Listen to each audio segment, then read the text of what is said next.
family with a single finger, I shouted sword come, and instantly the sky was filled with swords. Even Hawkeye's black blade. Night flew over, scaring the pirates into panic. I, Chubawang, had been traversing the pirate world for 18 years, and only after the wedding night did the system arrive, starting my path to defying the heavens by having a stutterer call my name to open a beginner's gift pack. Let me tell you, the scene at that moment was unbelievable. I just stood there, pointed with one hand, and shouted sword come.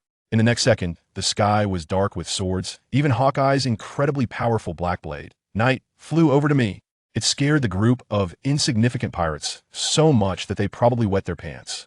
That guy Zoro's eyes were about to pop out. He had never seen such a cool scene in his life. But to talk about how this all came about, that's a long story, starting from the day I first got my golden finger. I, Chubawang, a poor guy who has been stuck in the pirate world for 18 years. Does anyone understand? Others start their journeys with god-tier gear, but I've been a grandchild for 18 years, and the system hasn't even shown shadow. This is the world of One Piece. The big shots fighting is like a demolition office at work, with mountains collapsing and the earth shaking being the norm. As a mere mortal, I could be swept away by the aftermath of a battle at any moment. Fortunately, I was born in Syrup Village, the peaceful hometown of Usopp.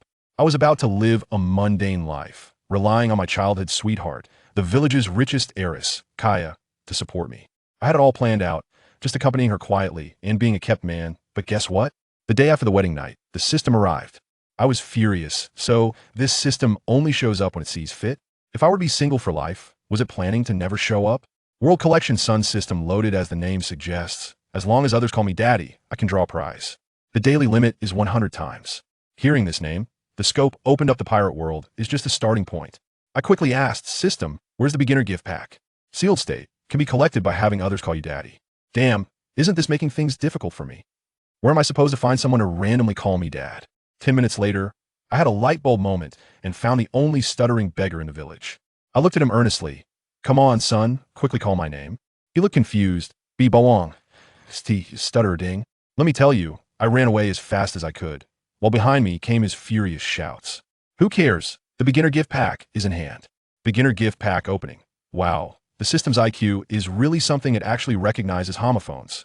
Obtained perfect level thunder, fruit obtained LV. One observation hockey obtained, strongman identification technique obtained, sword raising technique obtained, embryo, stare obtained, no one in the world doesn't know you passive Buffy, was directly gasping. This gift pack is too generous. The thunder fruit, the same as Enel's, top tier. Observation hockey, a beginner's divine skill. The following ones are even more heavyweight. The strongman identification technique allows the opponent to experience the pain of 10 months of pregnancy and childbirth. Damn. Isn't this the legendary whoever I stare gets pregnant? Simply defying the heavens. The sword-raising technique, everything can be raised to a good relationship, raised to the extreme, even a dull knife can be turned into a sword maiden. Aha. The most bugged is the embryo stare, which, when used together with the strongman identification technique, can directly take a power from the opponent. Note, it's taking, not copying. I thought, if I could take Shanks Conqueror's hockey and Whitebeard's Tremor Fruit. That scene is too beautiful for me to look at. As for the last one, no one in the world doesn't know you. Its effect is that everyone who sees me for the first time automatically knows my name. At that moment, I was still pondering, what's the use of this? Just for showing off? But I was wrong. I was ridiculously wrong. As soon as I stepped out, the neighbors in the village greeted me cheerfully. B. Bawang, good morning. B. Bawang, are you walking with Miss Kaya again?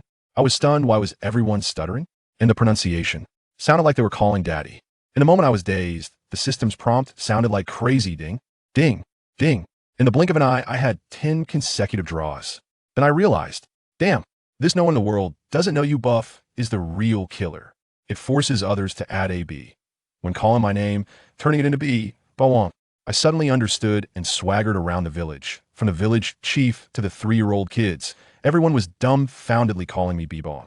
The limit of 100 draws was filled in no time. Counting my spoils, besides the system's space, teleportation, and unlimited stamina, which are all bug-level abilities. The rest were all junk like mineral water and pig trotters. I was a bit suspicious of life, but I quickly came to terms with it. This was just the first day, no loss. However, the villagers' gazes toward me were getting increasingly strange, whispering to each other. Why do I want to call this kid daddy as soon as I see him? So embarrassing. Are we possessed? When I got home, I saw the sarcastic butler, Clabatel, pushing up his glasses with a glint in his eyes. B. Bawang, please be quiet or Miss Kaya is still resting. Captain Kuro, what are you pretending for? I know your background all too well. Want to scheme against my family fortune? Just wait, you'll get what's coming to you. I ignored him and went straight into the room. My wife Kaya was still sleeping. She was exhausted last night. Feeling that I had returned, she rubbed her eyes and smiled sleepily. Belong. Can you be a bit more honest with your hands? As soon as she said it, her face turned bright red. Does anyone understand? Being intimate with your husband and ending up calling him Baba is just too embarrassing. In the following days, the villagers could no longer take it and collectively went to complain to my wife Kaya. That stuttering beggar took the lead. Miss Kaya, Bawang is teasing us. You have to make him kneel on the washboard. Usopp watched from a distance, looking dejected, but his eyes still held blessings.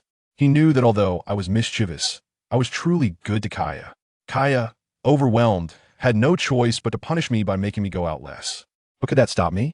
Every day, I stayed home to do random draws, appearing mysteriously in front of 100 lucky villagers. It's you, village chief. The village chief cried out in despair in the toilet. Bawang, why is it me again today? As the villagers developed psychological shadows towards me, I was pondering whether to go out to develop my business when Usopp's 3 little buddies, Pepperhead, Radish Head, and Onion Head, came crying. Pirates! Pirates are coming! Everyone run! I grabbed the slowest Onion Head. Did you see the pirate flag? I saw it. A skeleton with a straw hat. I was delighted. Isn't that Luffy and the others coming? The plot is finally starting. When I reached the beach, sure enough, Luffy, Zoro, and Nami were confronting Usopp. On the other side, that fake butler Kuro was waiting with his Black Cat pirate crew, but I'd already placed a defensive treasure on Kaya. He was dreaming if he thought he could get away with it. Usopp was so scared that his legs were shaking, still holding onto his slingshot bravely. As soon as I appeared, the eyes of the Straw Hat crew immediately turned to me. Luffy energetically shouted, Bawang? What a powerful name. Zoro laughed so hard he almost doubled over. Luffy actually called him Baba? Haha. His name is obviously Bawang. Zoro was also dumbfounded. Nami was the only one who sensed something was wrong with her woman's intuition. Luffy, the big fool, didn't care and directly reached out to me. I'm going to be the Pirate King. Boss, become my partner. He shouted it wrong again. I smiled, neither agreeing nor refusing. Your ship is broken, right? I can get you a new one, but my wife and I need to get on board too. At that moment, the Black Cat pirates came charging in. Luffy and the others were very loyal, directly standing in front of me. Boss, leave these little minions to us. And what happened?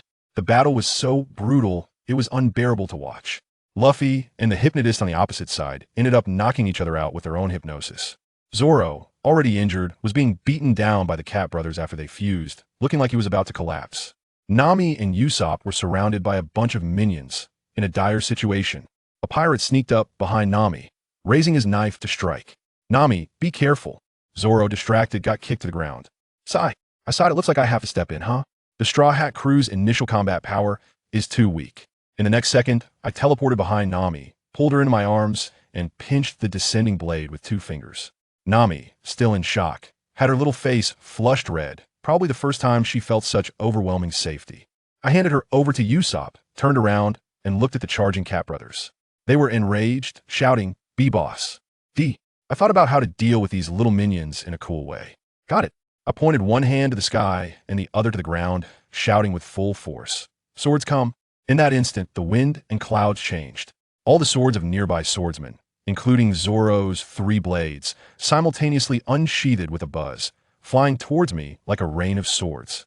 The most ridiculous part was that even Dracula Mihawk, who was fishing in another sea, sent his supreme black sword, Yoru, flying through the air to join my army of thousands of swords. Thousands of swords poured down like a torrential rain, and the Black Cat pirates were instantly turned into a sieve. The comatose hypnotist spared no one. A profound silence enveloped the venue. Zoro stood there in a daze, his gaze fixed upon me, his eyes brimming with astonishment and enlightenment.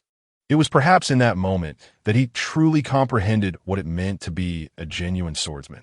Nami also appeared starstruck, likely calculating how to persuade me to eliminate Arlong. Suddenly, the black blade Yoru, wielded by Mihawk, landed before Zoro. I smirked and casually remarked, Zoro, this looks rather impressive. Do you desire it? Consider it a ticket for Koya and me to board the ship, using the sword of the world's greatest swordsman as a ticket. The corners of Zoro's mouth twitched uncontrollably. Yet he ultimately reverently stored the black blade as though paying homage to his ancestors. At that moment, Luffy, having awoken from his slumber, surveyed the chaotic battlefield and the adoring crowd, and naively exclaimed, "Boss, you are incredibly strong." Meanwhile, my wife Koya finally sensed that something was amiss. All the servants had taken leave, and only the butler Mary lay in a pool of blood. Mustering his last breath to warn her, "Miss Koya, flee. Clabatter is a pirate." Koya immediately became flustered, her heart racing as she pressed her hands against Mary's wound. Utterly bewildered, how could my gentle and considerate butler Clabatter have transformed into a pirate captain? Just as I was grappling with this confusion, the door was kicked open with a resounding crash. There stood Clabatter, or rather, he should now be referred to as Kuro, coldly observing me, as if I were a defenseless chick awaiting slaughter. However, before he could fully assert his dominance, I, the formidable Chubawang, emerged from the shadows, flanked by Luffy and his merry companions.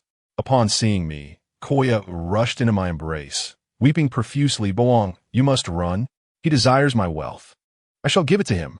"My dear, you remain too naive."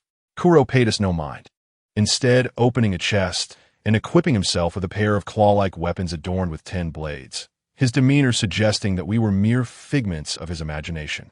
"It appears my subordinates have been dealt with by you lot, a bunch of useless fools. Without my guidance, you falter."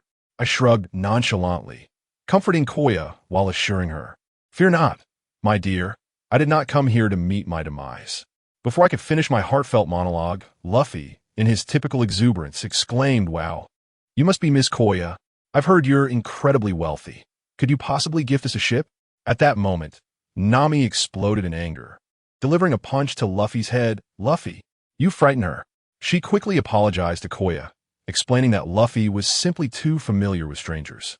Yet, who among us could ignore the hint of jealousy radiating from Nami's gaze? Koya, perceptive as ever, straightened her posture and asserted, "Oh, I'm fine. Are you the reinforcements summoned by Bawang?" "Reinforcements, indeed. I perceive them more as the antithesis of reinforcements, a gaggle of fools at best." I stepped forward, shielding Koya behind me, and pointed an accusatory finger at Kuro, declaring, "Kuro, should you dare deceive my beloved Koya, you shall pay dearly for it today." Kuro adjusted his glasses, his expression one of disdain. "Oh? You think you could challenge me? Don't assume that defeating the Cat Brothers and Zango makes you invincible." No sooner had he spoken than Luffy charged forth, shouting, "Bawang, leave this villain to me. I accidentally dozed off earlier. Now is my true strength." I responded, "Very well. If you wish to seek punishment, do not blame me for the consequences." Undoubtedly, Kuro's technique, combining spoon-like strikes with silent steps, rendered him nearly untouchable. Luffy could barely land a blow, resembling a mere punching bag. Within half a minute, he was covered in deep lacerations. Although he managed to land a punch on Kuro's nose, continuing this way would surely lead him to faint from blood loss. I shook my head. I could not allow him to continue this reckless endeavor. What if he truly sustained grievous injuries? "Luffy, that's enough. I have witnessed your resolve. The remainder is my responsibility." I called for a halt. Nami quickly concurred, "Indeed, Luffy, you are gravely injured. Let Bawang handle this." Luffy scratched his head, seemingly understanding, and retreated. "All right, just don't let this traitor escape." I noticed the way Nami's pupils constricted when he uttered the word traitor. There was a story behind that girl. I advanced a few steps, gazing at Kuro, and calmly inquired, "Kuro, are you a formidable warrior?" He licked the blood from his claws, his expression icy. "Whether I am or not, you shall discover soon enough." That being the case, I nodded and declared, "Prepare to face my wrath." With that, I glared fiercely at him and activated my divine technique, Strength Assessment. Those familiar with this technique would know how extraordinary it was. The original version of Confucius' maternal gaze could compel the opponent to endure the agony of gestation for 10 seconds, followed by a half-hour of labor pains. In the next moment, everyone from the Straw Hat crew was left dumbfounded. The once arrogant Kuro suddenly collapsed to his knees with a thud. He clutched his abdomen, beads of sweat pouring down his face, his expression contorted in excruciating agony. I sauntered over, placing my foot upon his forehead, looking down at him with mockery. "Ah, Captain Kuro, it appears you are not a true warrior. Just from a glance, you have knelt before me." Struggling to speak, he managed to squeeze out a few words through gritted teeth. "If you possess the ability, grant me a swift end." "Very well, your wish shall be granted." I gestured to Nami, who, understanding without hesitation, rushed over to cover Koya's eyes. With a swift motion, Kuro's head rolled onto the ground. This matter concluded. Koya, with her kind heart, chose not to reveal Kuro's treachery to the villagers, leaving them to believe that their amiable butler had simply returned home for a family visit. As for me, I organized a grand feast to celebrate. Nami, her cheeks flushed from drinking, remarked, "Miss Koya is far too kind. Had it been me, I would have announced this to the entire village." Koya simply smiled shyly, gripping my hand tightly, and softly stated, "The deceased deserve respect. He was a good man in the villagers' eyes, so why should I shatter that illusion?" What a battlefield of emotions between these two women. Koya's position as the principal wife was undoubtedly fortified by circumstance and harmony, as she effortlessly outmaneuvered Nami with just a few words. I could sense her small hand growing clammy with anxiety. That night, she hesitantly asked, "Bawang, do you truly intend to travel the world with Luffy and the others?" I replied, "Of course I do." I squeezed her hand gently. "Do you not wish to explore the world alongside me?" I knew she preferred a tranquil life. Yet upon hearing my words, she consented. I assured her, "Rest assured, with me by your side, I shall protect you." Afterward, the lights dimmed, and we drifted into slumber, where 1,000 unspeakable actions unfolded. Days later, we held a farewell ceremony as Koya and I boarded the ship gifted by Usopp, which would later become the Going Merry. Usopp wept openly, shouting to the villagers on the shore, "Village chief, I promise Bawang, and I will return." I could see the villagers' faces pale with fear, surely thinking, "As long as he returns, that demon must never come back." They were desperate for me to leave as far away as possible. I pointed towards those tearful villagers and said to Koya, "Look how much they will miss us." In truth, they were simply eager for me to depart, wishing me to venture as far away as possible. As our vessel sailed farther away, the venerable village chief waved his hand grandly, and in an instant, the entire village was adorned with festive lights, resembling a grand celebration. "Quickly, ignite the firecrackers. Strike the gongs.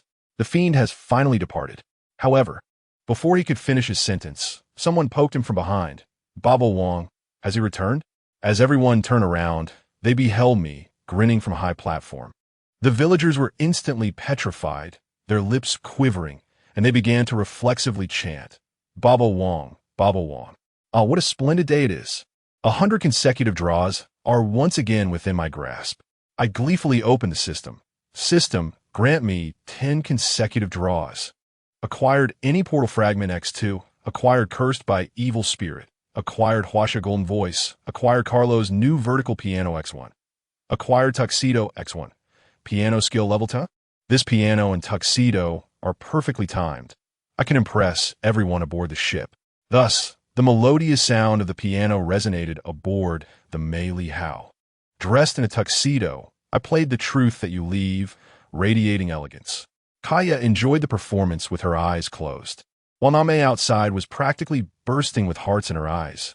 Wow, he is handsome, powerful, and musically gifted. He is the epitome of a perfect companion. Luffy, the simpleton, attempted to reach for the piano, only to be met with a flurry of punches from Name. Usopp, standing nearby, gazed enviously. So cool. If I were a woman, I would want to marry him. Zoro rolled his eyes at this. Thus commenced my leisurely maritime life. Of course, I still had daily tasks to fulfill. If I failed to gather 100 people shouting "Dad" today, I would simply use teleportation to instantly return to Xylob village, where the villagers would almost bow before me. One morning, after collecting rents from the village, Zoro approached me with a serious expression. "Baba Wong, I wish to learn swordsmanship. Your sword technique is incredibly impressive. Can you teach me?" I figured I had little to do anyway. Today's lottery had yielded nothing remarkable. And here was this fool presenting himself. I feigned deep thought, and Zoro, growing impatient, exclaimed Baba Wong. I aspire to become the world's greatest swordsman. If you teach me, I am willing to pay any price. An idea sparked within me. Cultivating a world-class swordsman capable of flight with his sword seemed rather intriguing, especially given my boredom. I began to speak solemnly. Zoro, this path is fraught with difficulty. In my youth, I practiced this technique for 10 consecutive days and nights without food or drink, losing weight until I was but skin and bones. Will you still pursue this? Kaya, eavesdropping nearby, nearly burst into laughter, for she knew all too well that since I turned 15, my weight had never dipped below 130. Yet Zoro, being earnest, took me seriously, roaring, I fear no hardship, for the sake of our promise. Luffy, munching on a bone, dropped his meat upon hearing this. Baba Wong, wait. Swordsmanship can allow one to fly. My goodness, that's amazing. I want to learn too. I smacked him on the back of his head. Your aptitude for swordsmanship is lacking. Focus on developing your gum fruit abilities.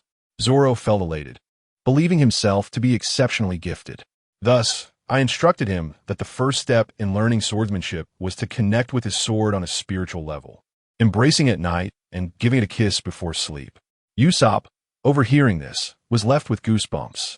Of course, mere kisses wouldn't suffice. Each night, I secretly trained Zoro's sword with my sword cultivation technique. This bizarre skill could enhance the affinity of any item to its utmost potential, transforming even a kitchen knife into a sentient blade. I continued this ruse for an unknown duration, and at last, Zoro's sword, Wado Ikamanji, was imbued with a spirit. One day, Zoro rushed to find me, exclaiming, Baba Wong, I can feel it. My sword is communicating with me. The next moment, he awkwardly flew into the air atop his sword. My heavens, it truly allowed for sword flight. Usopp watched in awe, his eyes nearly popping from his head. I must tell you, the consequences of this were substantial. Soon, the entire pirate world swordsman had adopted a new trend. Mihawk, the Hawkeyes, began cradling his black sword. In his sleep and during baths, while Fujitora recited poetry to his blade daily. Shanks, the red-haired, constantly pleaded with his griffin for favors, all believing Zoro had cultivated his sword spirit through sheer effort, yet none succeeded. Thus, Zoro inexplicably became the legendary and mysterious world's greatest swordsman, while the truth remained that I had merely entertained my boredom.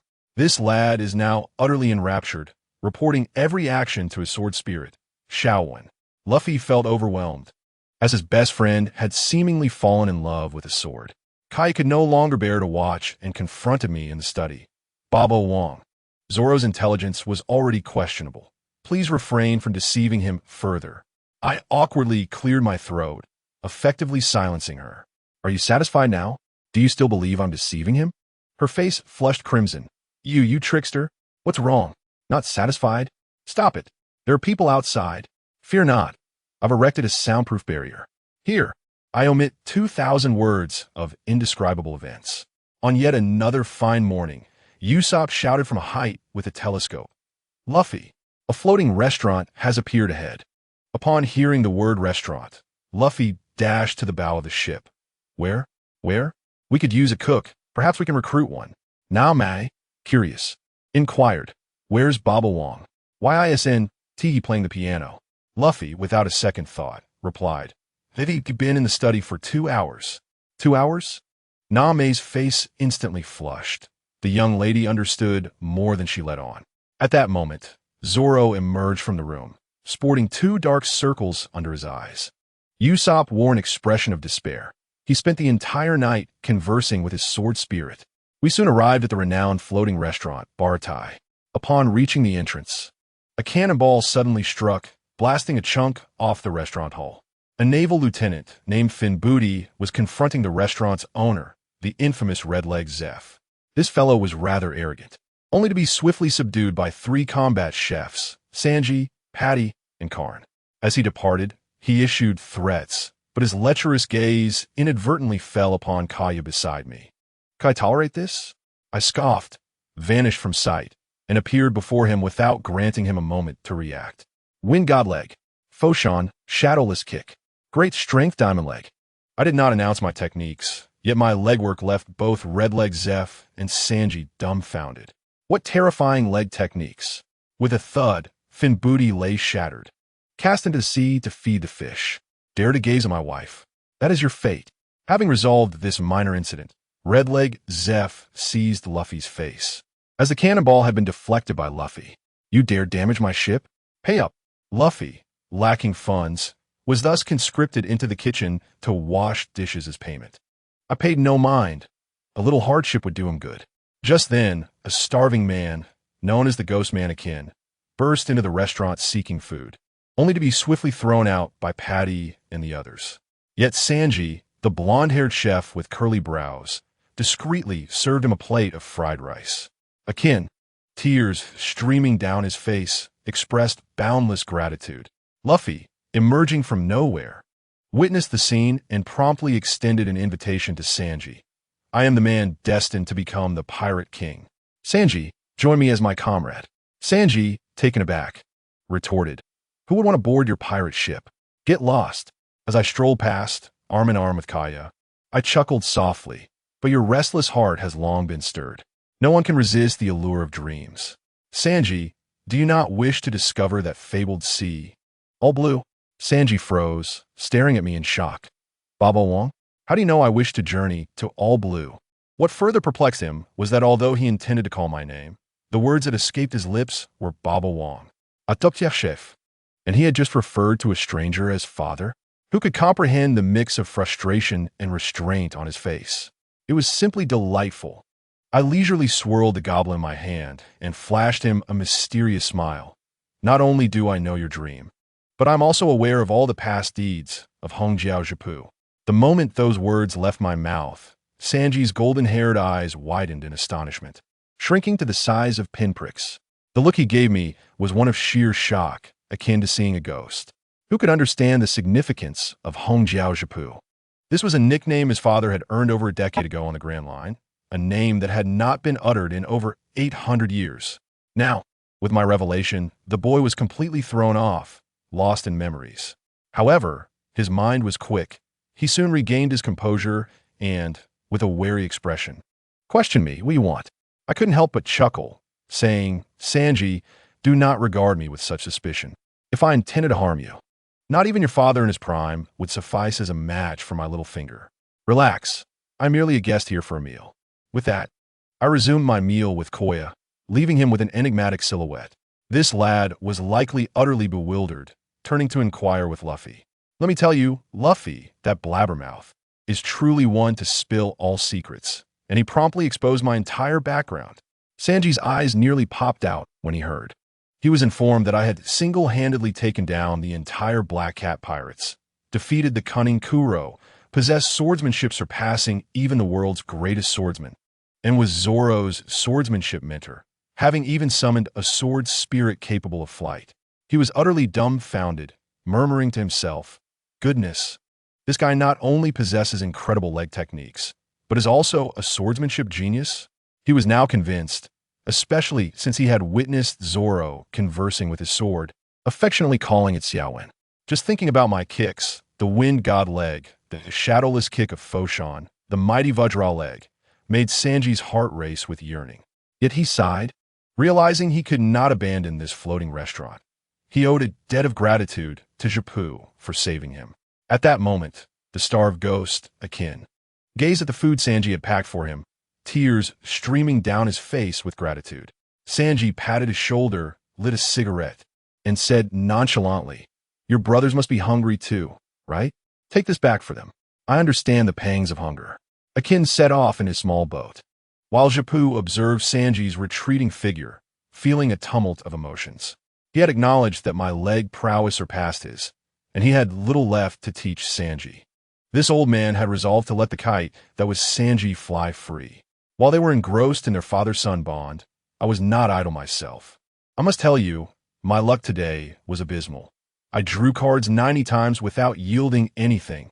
I became quite frustrated and silently urged the system. One more 10 draw.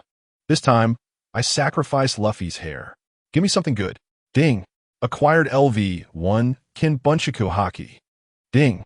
Acquired LV1 Busashoku Haki. Ding. Acquired LV1 Haushika Haki. Ding. Acquired transformation ability. Goodness. My scalp tingled. Surely, I was jesting. Luffy wouldn't actually go bald, would he? That image was too much to bear. Luffy, having knocked down Kaido with a punch, removing his straw hat to reveal a shiny bald head, proclaiming, I become stronger because I went bald. Would he ever find a wife? Never mind. His singleness is of no concern to me. Then I noticed the transformation ability. Everything can be transformed into a maiden. And I was completely taken aback. What kind of absurd skill was this? Am I to first transform my opponent into a cute girl and then make them experience 10 months of pregnancy with a strongman appraisal technique? Is this even something a person would do? System, I implore you to be kind. Just as I was pondering, Luffy emerged from the kitchen, clutching a large handful of dark hair, looking utterly haggard. I don't know why, but I feel like I'm losing a lot of hair lately. Usopp was astonished. Luffy, what's wrong? I cleared my throat and solemnly babbled. Usopp, your question possesses great depth. In my view, Luffy is prematurely entering a midlife crisis. Hair loss and baldness are quite normal. Luffy immediately broke down, clinging to my leg and wailing, no, I don't want to be bald. Baba Wong, help me. How can the Pirate King be bald? I disdainfully kicked him away. Luffy, face reality. While you still have hair, take some beautiful photos or you may miss the opportunity. Dejected, Luffy trudged back to the kitchen, crashing plates to the ground. I shook my head and inadvertently glanced at Usopp, contemplating whether it would soon be his turn to lose his hair. Usopp instantly paled, trembling like a leaf. Baba Wong, your gaze seems a bit unsettling. I ominously replied, I sense that you two are on the brink of a midlife crisis. Usopp, without hesitation, abandoned his meal and hurried off to sleep, claiming he needed to prevent hair loss. The dining table was left with only Nami and me. Koya had finished her meal and gone to read medical books, while that lad Zoro was likely chatting with his sword spirit, Xiaowen, all night, if he didn't rest. I feared he might become the first great swordsman to die of exhaustion. I noticed Nami's furrowed brow and, feigning ignorance, asked, Nami, are you troubled? I was fully aware of her thoughts. She wished for me to confront that fishman Arlong, but felt she lacked leverage. Money? My wife is a wealthy woman. Offering her body, her underdeveloped figure could hardly compare to my childhood sweetheart. I did not expose her intentions, but deliberately waved Arlong's bounty notice in front of her. Her expression shifted instantly, her body trembling. I thought she was about to plead with me, but guess what she ultimately said? Bubavunk, are you in need of a daughter? I nearly spat out my juice. Who could comprehend that thought process? To prompt my assistance, she was willing to become my adopted daughter? The moment those words left her mouth, regret washed over her, and tears cascaded down her cheeks, evoking pity. I detest such displays. I slammed the table. Why are you crying? Is it shameful to be my daughter? I assure you, those who wish to be my daughter could line up from the Navy headquarters to the Holy Land Mary Geos. Hold back those tears. Alas, I am powerless against the tears of women. Seeing her cease weeping, I cradled her face and said, all right, that's the obedient daughter of Baba Wong. Since you are the daughter of Chuba Wong, there is no reason for anyone to bully you. As a father, I should present a gift, right? Taking a deep breath, I painfully retrieved an ancient small box from the system space. Nami opened it to reveal a shining embroidery needle. I suppressed my pain and explained, this is the Rui Jingu Bang. It can transform in size. Nami tentatively called out, big, big, big. To my astonishment, the needle transformed into a towering iron rod, adorned with golden bands, inscribed with Rui Jingu Bang, weighing 13,500 jin. The entire floating restaurant was illuminated in golden light, resembling a celestial realm. Nami was overjoyed, quickly producing her 3-section staff from her chest, still warm to the touch. I teased her. Nami, is this a token of affection? The little girl blushed furiously, pouting, big idiot. If you don't want it, give it back. I hastily tucked it away. Once a gift is given, it cannot be taken back. At this moment, the news that Nami had secretly acknowledged me as her father spread like wildfire aboard the ship. Luffy's mouth gaped open as if an egg could fit. Nanny, Nami, You actually recognized him as your father? Sanji, overhearing this, gasped in disbelief, his mind conjuring a dramatic ethical dilemma. Kenya and the formidable Chu Bawang were a couple, and now Nami's recognition of him as her father meant that Kenya would compete with her goddaughter for a man. He muttered to himself, "What a tragedy. I simply cannot fathom what draws Miss Nami to that Chu Bawang, aside from being slightly more handsome than me, having better kicking skills, and possessing a bit more charm." Amusingly, I remained far ahead, and if one disagreed, they could keep it to themselves. While Sanji was caught in his jealous musings, a thunderous crash echoed as the restaurant's door was kicked open.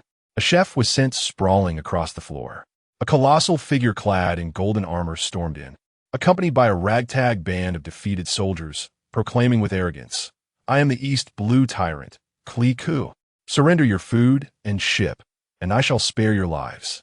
Upon glancing behind him, I recognized the infamous Ajin, who had just departed. The tale of the farmer and the snake unfolded before our eyes. Old man Japu shouted, preparing for a fight, while Sanji leaped onto the platform, positioning himself as a barrier. Ajin, unable to contain his sorrow, knelt and wept, recounting how their fleet of 50 ships had been annihilated by a single man on the Grand Line. A man with eyes like an eagle had cleaved their entire fleet with a single strike.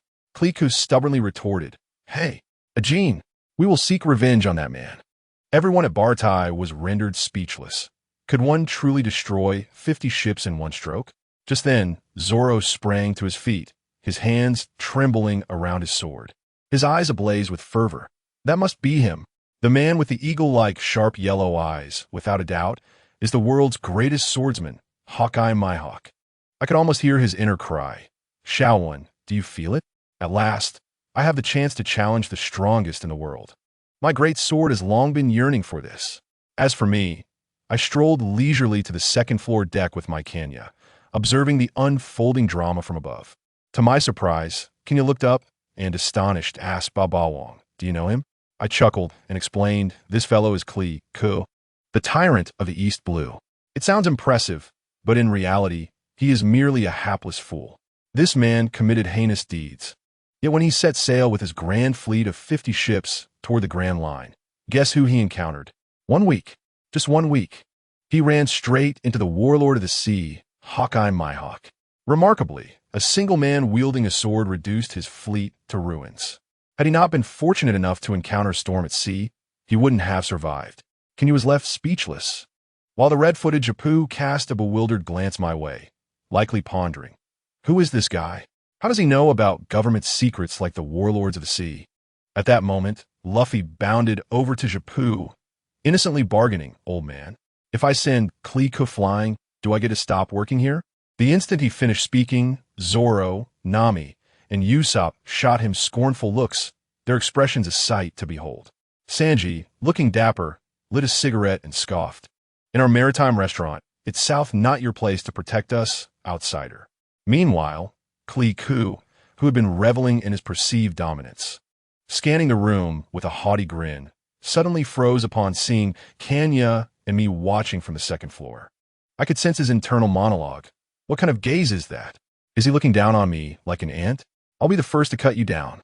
Then, the audacious Klee Ku dared to ogle Kenya, as if he were courting death. Before we could process the moment, a thunderous crash announced the arrival of a figure clad in metallic armor, prompting Klee Ku's defeated soldiers to erupt in cheers. "It's Iron Wall Barala." Luffy, with his unique sense of aesthetics, exclaimed, "Wow, he has so many shields. So cool." A profound silence fell over everyone, including Klee Ku himself. However, the climax was yet to come. One of Klee Ku's pirate subordinates suddenly fell to his knees, sobbing uncontrollably, pointing towards the distant sea. "Lord Klee Ku, that man has appeared again." The atmosphere within the restaurant became thick with tension. Japu, Sanji, Zoro, and even Klee Ku turned abruptly to gaze into the distance. A ghostly ship resembling a coffin glided ominously toward us. Japu's face drained of color as he stammered, "I can scarcely believe he has appeared in the weakest East Blue. The warlord of the sea, the world's strongest swordsman, Hawkeye Mihawk." But in the next moment, Japu's expression shifted as he focused intensely on Hawkeye's ship, his demeanor turning dazed. Sanji quickly inquired what was wrong, and Japu trembled, saying, "Hawkeye's sword, the world's strongest black sword, Yoru, is missing. To those who understand, a swordsman's sword is his very life." What kind of miraculous event could lead to Hawkeye losing his weapon? Just as silence enveloped the crowd, an even more explosive scene unfolded.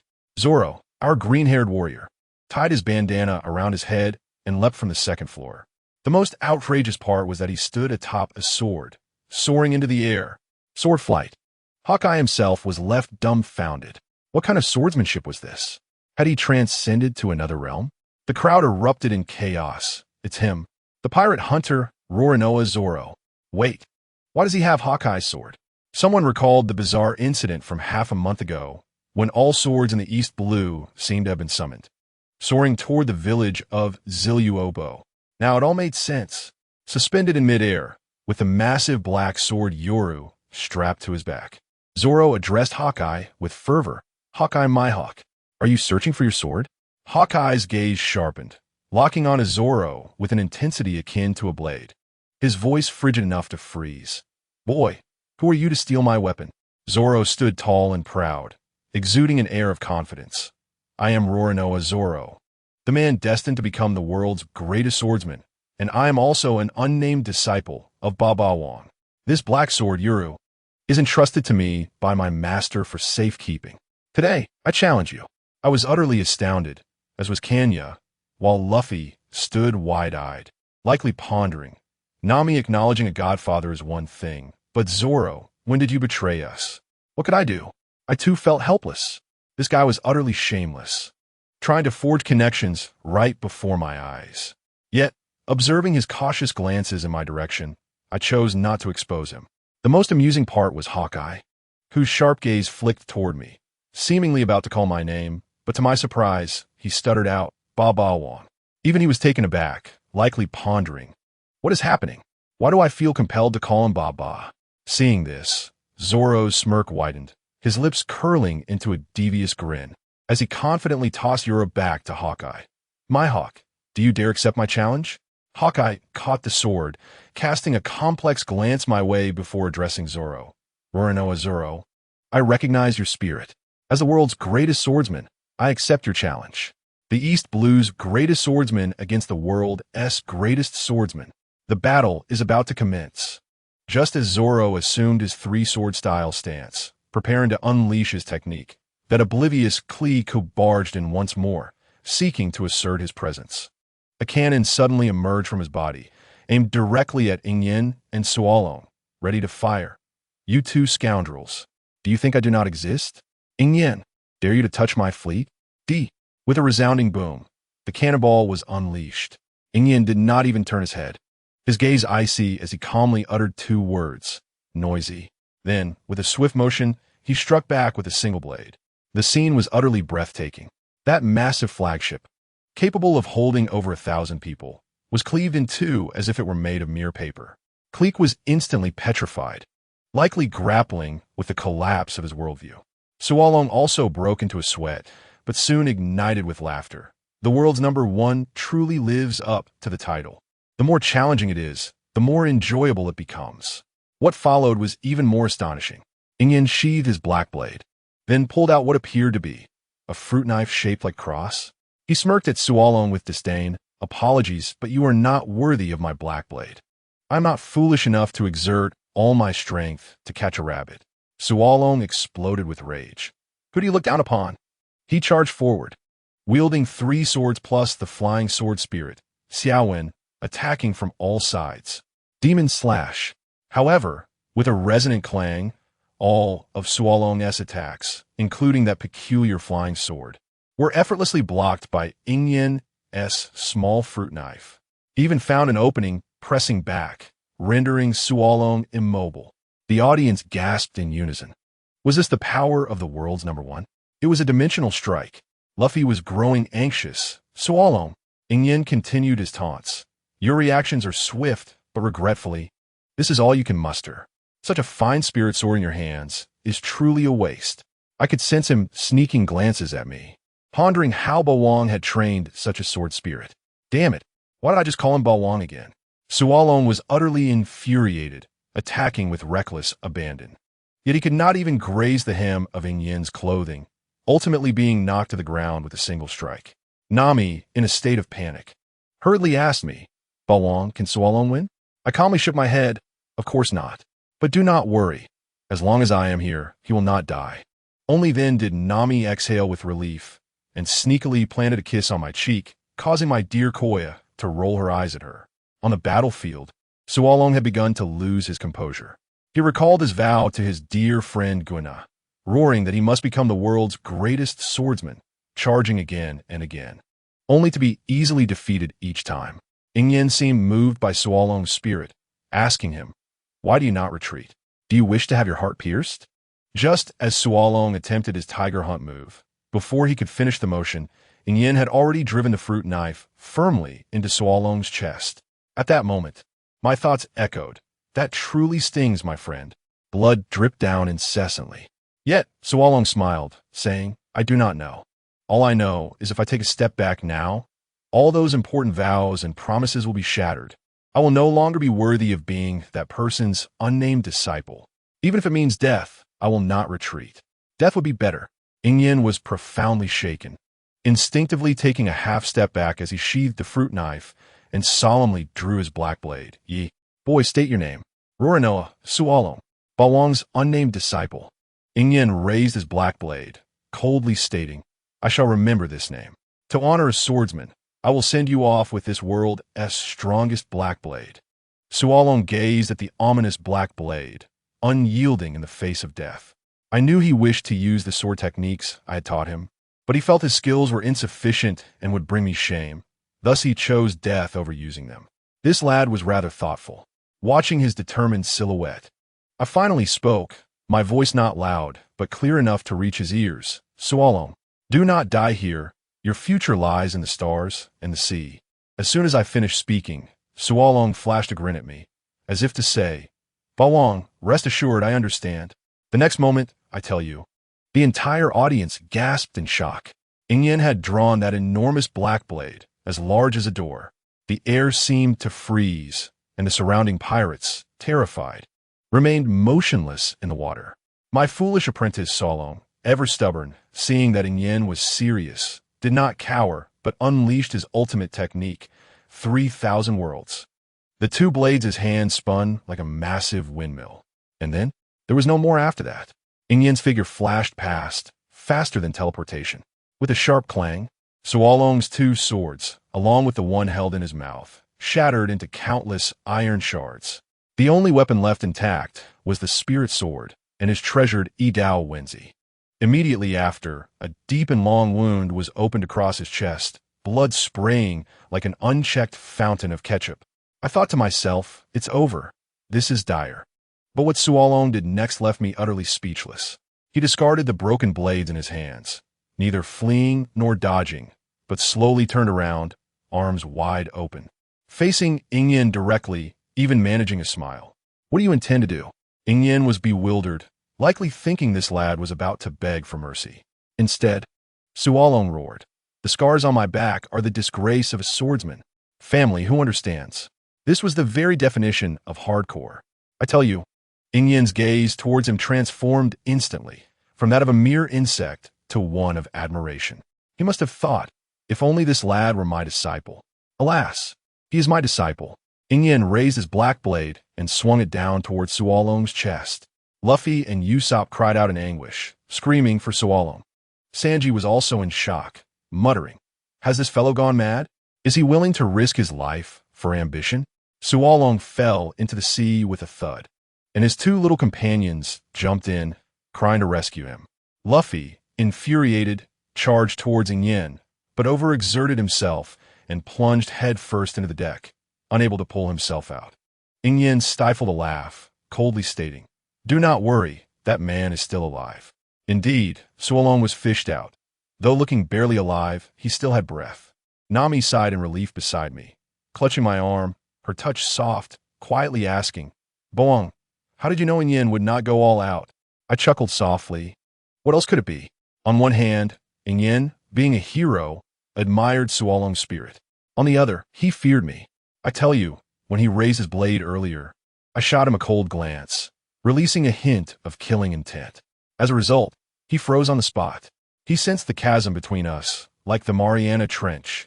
Had I not been present, Suolong would have surely perished today. Now, Ingyin can forget about taking Suolong as his disciple. Trying to steal him from me? Not a chance.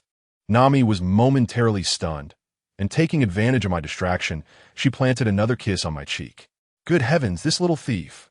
Koya, watching from the side, must have felt jealous, snorting coldly before retreating to her study.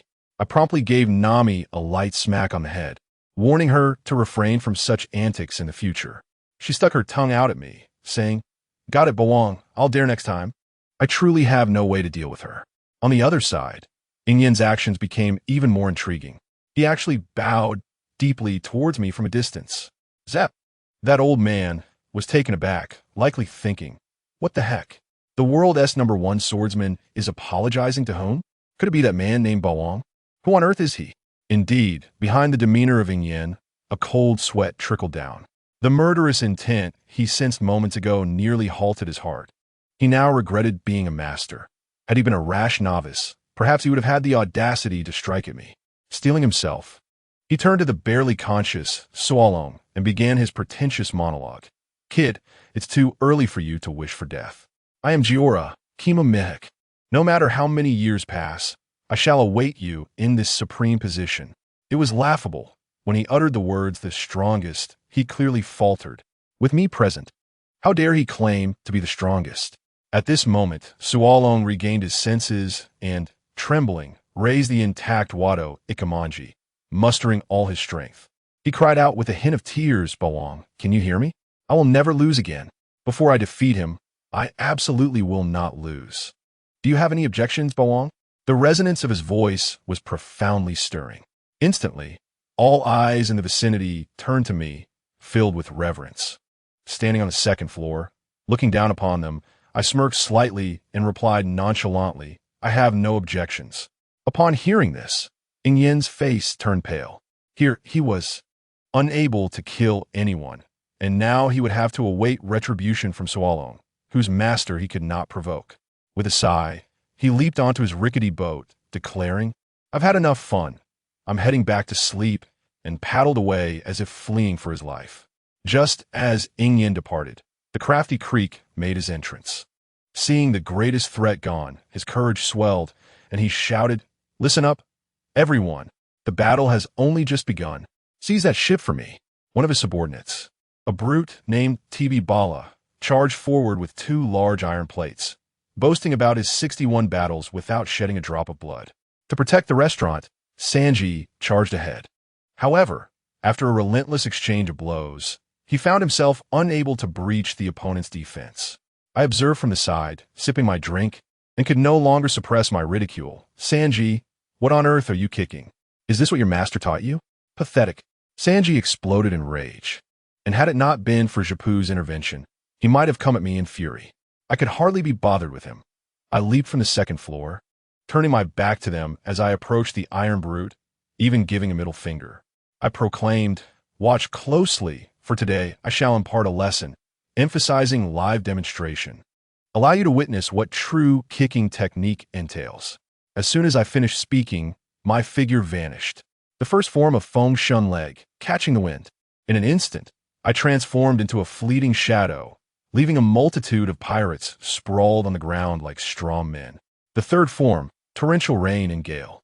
My legs moved so swiftly they appeared as mere afterimages, delivering a flurry of kicks to TB Bala. His prideful iron shield was forced back repeatedly. The fourth form, thunderous speed. Boom! Thunder rolled across the clear sky. When the sound faded, everyone looked on in astonishment as TB Bala's 2 large shields shattered into fragments.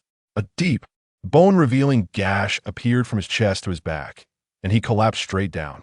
In just 3 moves, the so-called indomitable iron wall was rendered incapacitated.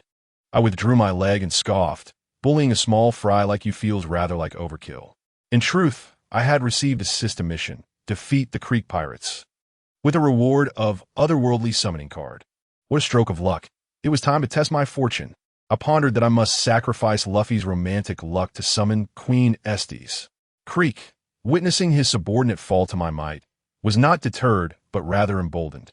This fool's confidence was beyond my comprehension. He brandished a poisonous gas bomb, shouting, MH5, the deadly poison gas. The toxic fumes spread instantaneously, with the demon akin providing his gas mask to Sanji, saving him from certain doom. Once the gas dissipated, Creek cackled. Ha ha ha, you were too careless. However, before he could finish, I delivered a kick to his abdomen. Shaolin's 12 paths of tan leg. Following this, it was my personal performance time. I treated him like a punching bag, unleashing a tempest of kicks from all directions. Within 10 seconds, Creek's face had swollen grotesquely, resembling a pig's head. Luffy, witnessing my prowess, rushed forward shouting, Boang, let me assist you. Gum Gum Pistol. With a resounding impact, Creek, already gravely injured from my assault, was sent crashing into the sea, gulping down water. Mission completed. Obtained one otherworldly summoning card. Luffy scratched his head sheepishly. Oops, I accidentally stole a kill. Nami promptly delivered a love tap. Sorry, I also accidentally hit you. Observing the lump on Luffy's head and the hair falling out, I couldn't help but tease, take it easy. There's only one Luffy. If he breaks, he has gone for good.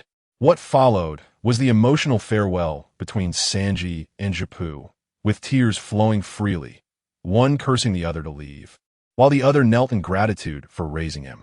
In any case, Sanji successfully boarded the ship. As soon as the vessel set sail, I began to tally my system rewards. What a haul!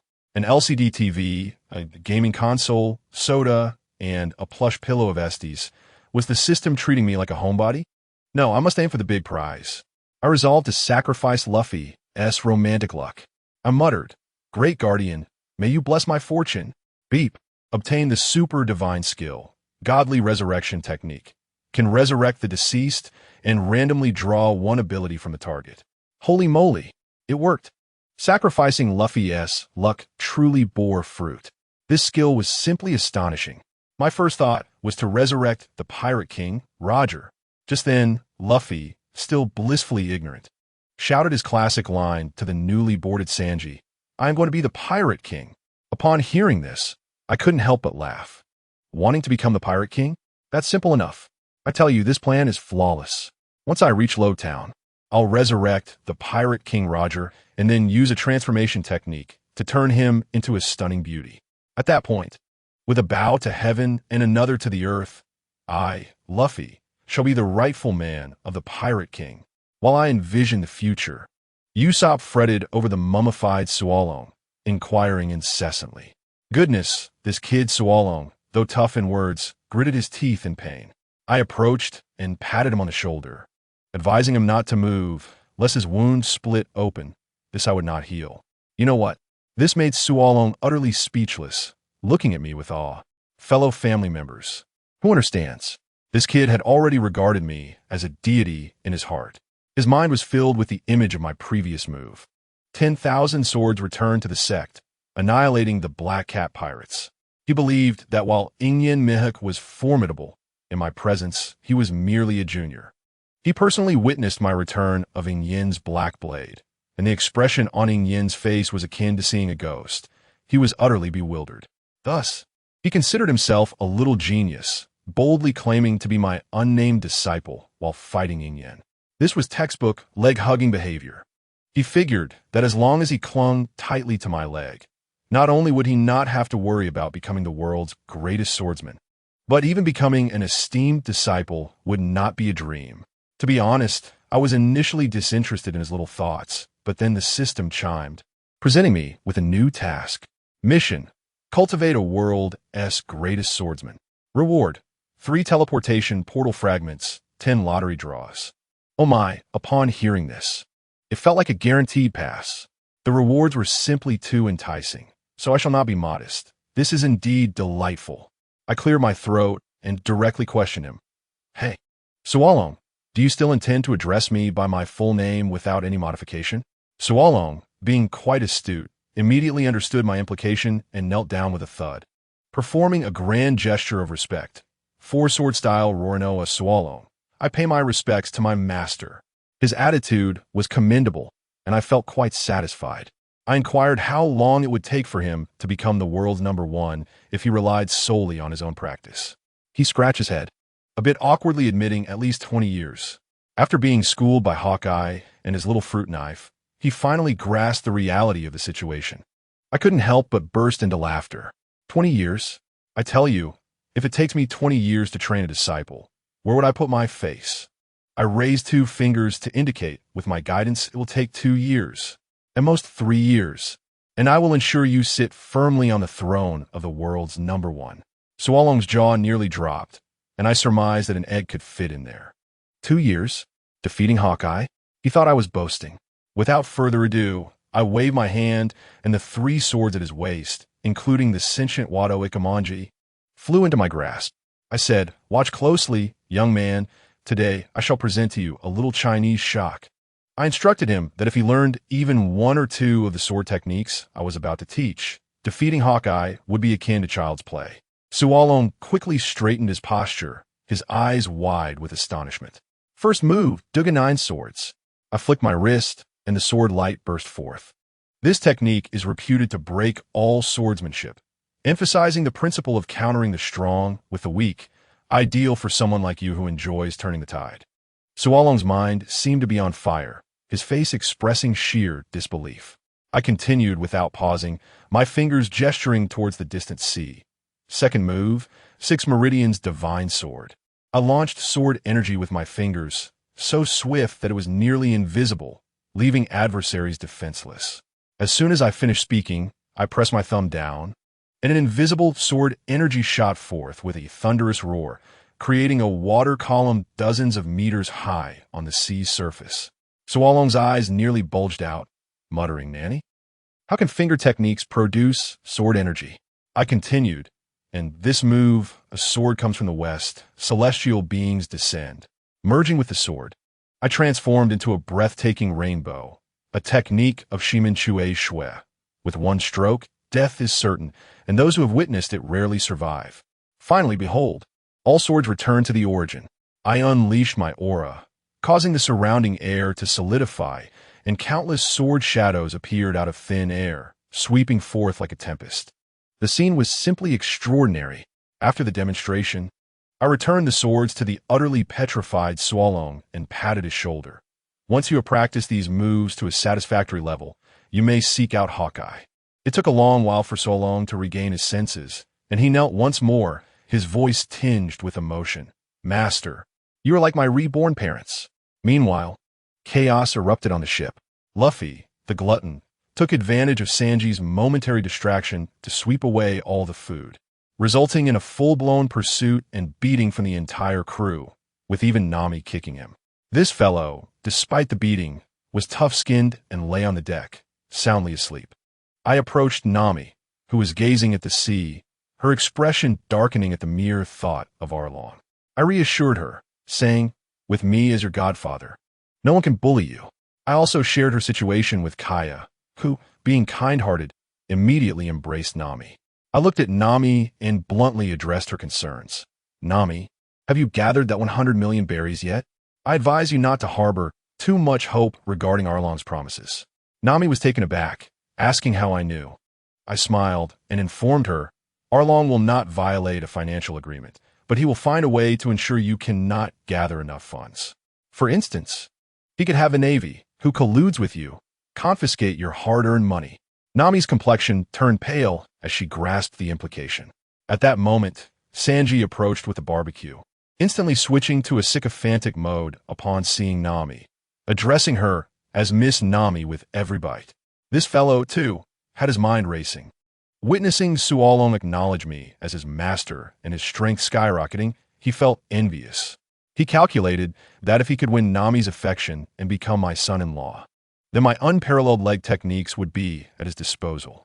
He even called out to Nami, "Mama Nami, please enjoy your meal," which amused both Kaya and me.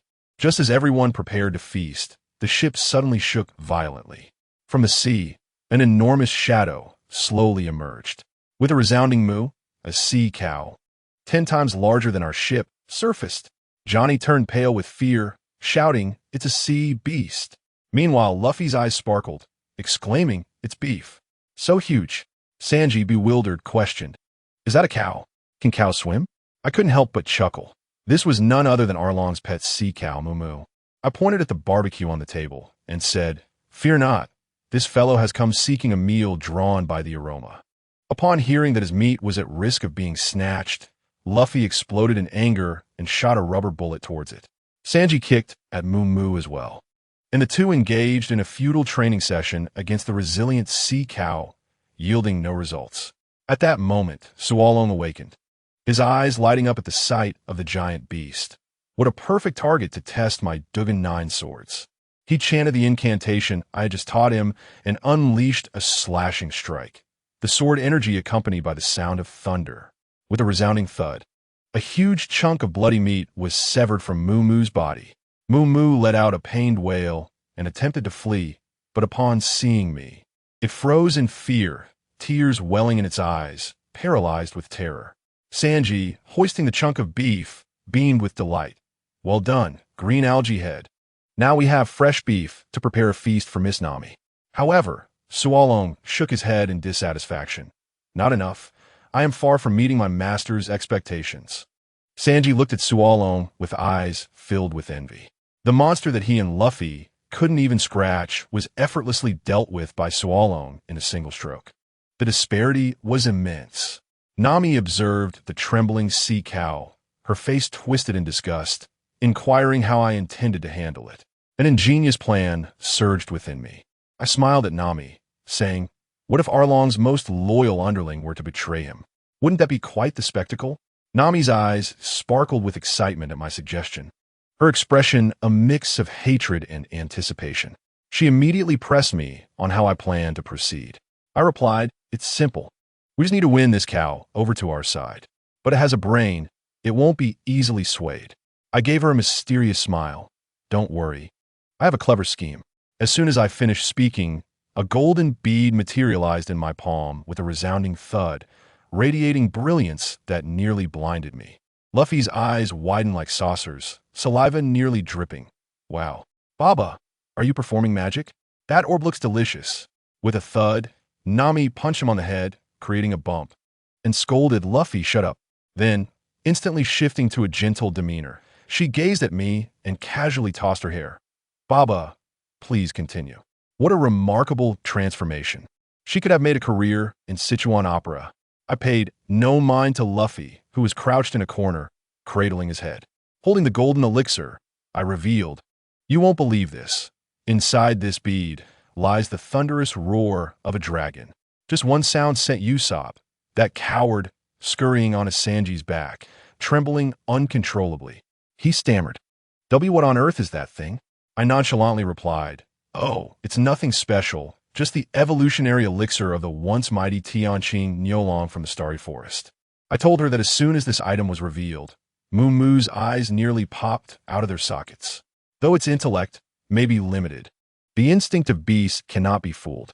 It understood that consuming this would elevate its status, commanding respect from not only the sea kings, but the entire ocean. Its large nostrils flared, exhaling heavily, its eyes filled with yearning. Had it not been for my imposing aura, it would have likely lunged at me. With a slight upward curl of my lips, I mimicked the demeanor of a villain from the television, whispering to it, "Would you like some?"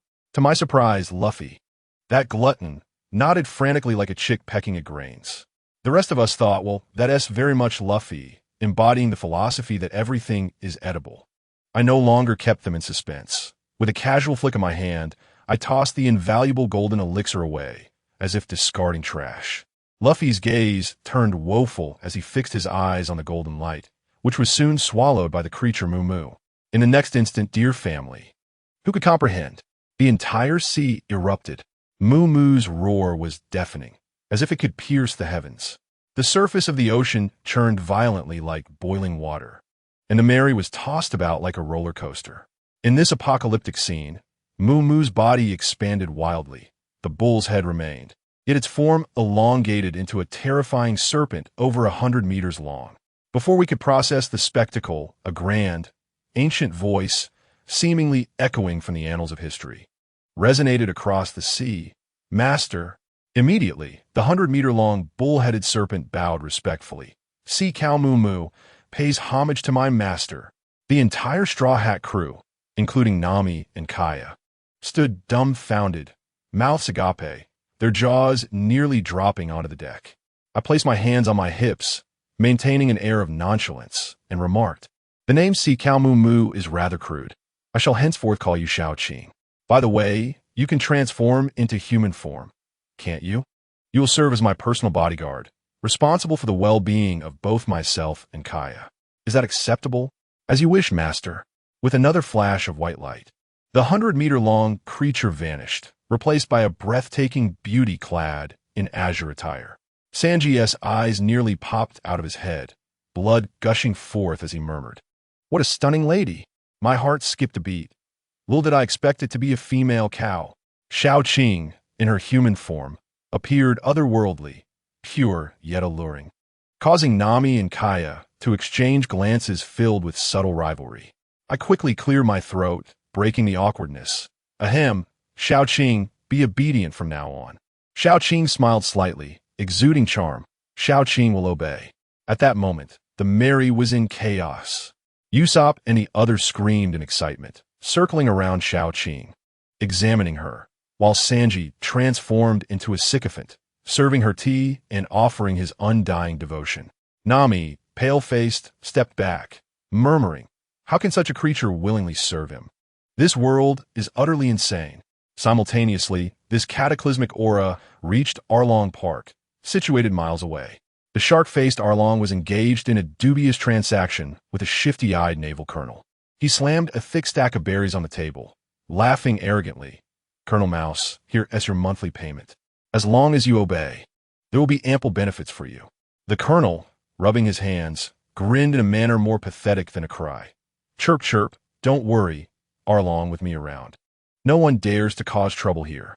Just then, a terrifying pressure descended from the heavens, freezing the smile on Arlong's face. His subordinates turned pale. Fear etched on their features as they gazed toward the sea. "Arlong, do you feel that? Such a dreadful presence, more terrifying than the sea kings of the Grand Line." Arlong's face turned ashen, and he sprang to his feet. "Investigate. Find out what kind of monster has emerged in East Blue." After a moment, he seemed to recall something, a sinister smile creeping onto his face. "By the way, hasn't Teen Nami gathered nearly 100 million berries yet? Contact the mouse. It is time for him to undertake some dirty work. I, Arlong, have never intended to honor our agreement." The scene shifted, and we arrived at Cocoa Village. As soon as we docked, Nami rushed to embrace her elder sister, the cool, blue-haired Nojiko, weeping uncontrollably. Sanji attempted to ingratiate himself, but Nojiko completely ignored him. Her sharp gaze fixed on me, filled with suspicion. "Nami, how could you associate with a band of pirates? Have you forgotten how our mother Belmere died?" Before Nami could explain, Mr. Ajien, sporting a windmill atop his head, approached, displaying wisdom as he suggested we discuss matters indoors. The moment Luffy entered, he clamored for meat, thereby alleviating any suspicion Nojiko and Mr. Ajien held. Nami recounted the entire story, and when she mentioned that she had acknowledged me as her godfather, Nojiko's face flushed crimson, staring at me in disbelief. "Nami, are you saying that this handsome young man is your father?"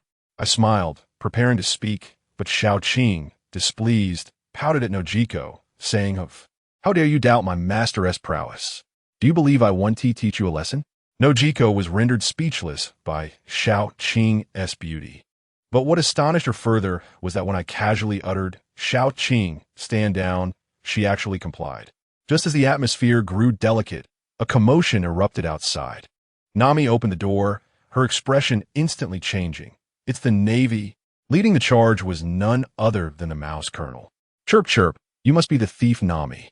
We received a tip-off that you have hidden a vast treasure. We are here to seize it all." Nami, infuriated, stood at the door, revealing her affiliation with Arlong's crew in an attempt to intimidate them. The Colonel, however, laughed even more mockingly. "Little girl, do you think it was us who were sent here? Do you really believe Arlong will protect you?" Those words plunged Nami into despair. She finally comprehended that Arlong had been plotting against her from the beginning. Once she painstakingly amassed 100 million berries, the Navy would swoop in and seize it all. Arlong, you heartless fiend. Nami trembled with rage, tears welling in her eyes. I wield a Rui Jingu Bang, weighing a staggering 100,800 pounds. She pulled out the embroidery needle from her hair, brandishing it into a towering staff, ready to strike at the advancing Navy. Do not touch my orange grove. Do not touch my money. At that moment, Mr. Ajien could no longer contain himself, shouting at the Navy, "You scoundrels! Do you even know what this money is for? It is what Nami is using to save our entire village." Nami halted mid-action, staring at him in shock. "Mr. Ajien, how did you know?" I stepped forward, placing a reassuring hand on her shoulder, softly saying, "Silly child, they have known all along. Everyone in the village is aware that you have been enduring hardships to save them." Nojiko gazed at her gently. The villagers had only pretended to be oblivious, fearing they would burden her. In that touching moment, the oblivious mouse colonel continued to shout, "Hey, haven't we found that 100 million berries yet?" The moment those words escaped his lips, he froze in shock. Mr. Ajien clenched his fists. "How do you know the exact amount?" The colonel realized he had slipped up, hastily attempting to backtrack. But it was too late. His collusion with Arlong had been thoroughly exposed. Nami's final glimmer of hope shattered, and she slumped in despair, her shoulders shaking uncontrollably. I pressed down on her shoulders, softly assuring her, "Do not worry. I am here to protect you. Even if it were the entire Navy headquarters, if they dare to touch my daughter, I would dismantle them. I told you." The uncle named Ajien beside me could no longer hold back, pointing his finger at the Navy and cursing them as a group of corrupt scum. Nojiko roared as well, declaring that they were cut from the same cloth as pirates, utterly disgracing the very concept of justice. But those rascals? They paid no mind, clinking away as they dug, and in no time, an entire box of money was unearthed. The colonel, resembling a rat, had his eyes gleaming as he grabbed a handful of money, his expression one of obsession, nearly drooling as he declared that money was money, and even if stained with blood, it could still be spent. I am truly exasperated. These individuals have completely disregarded their dignity for a mere 30 million berries and kickbacks.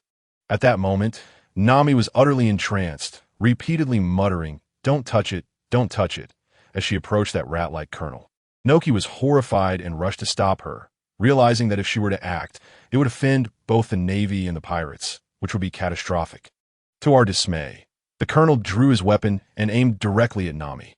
Both Ajien and Noki lunged forward in an attempt to shield her. But how could they outpace a bullet?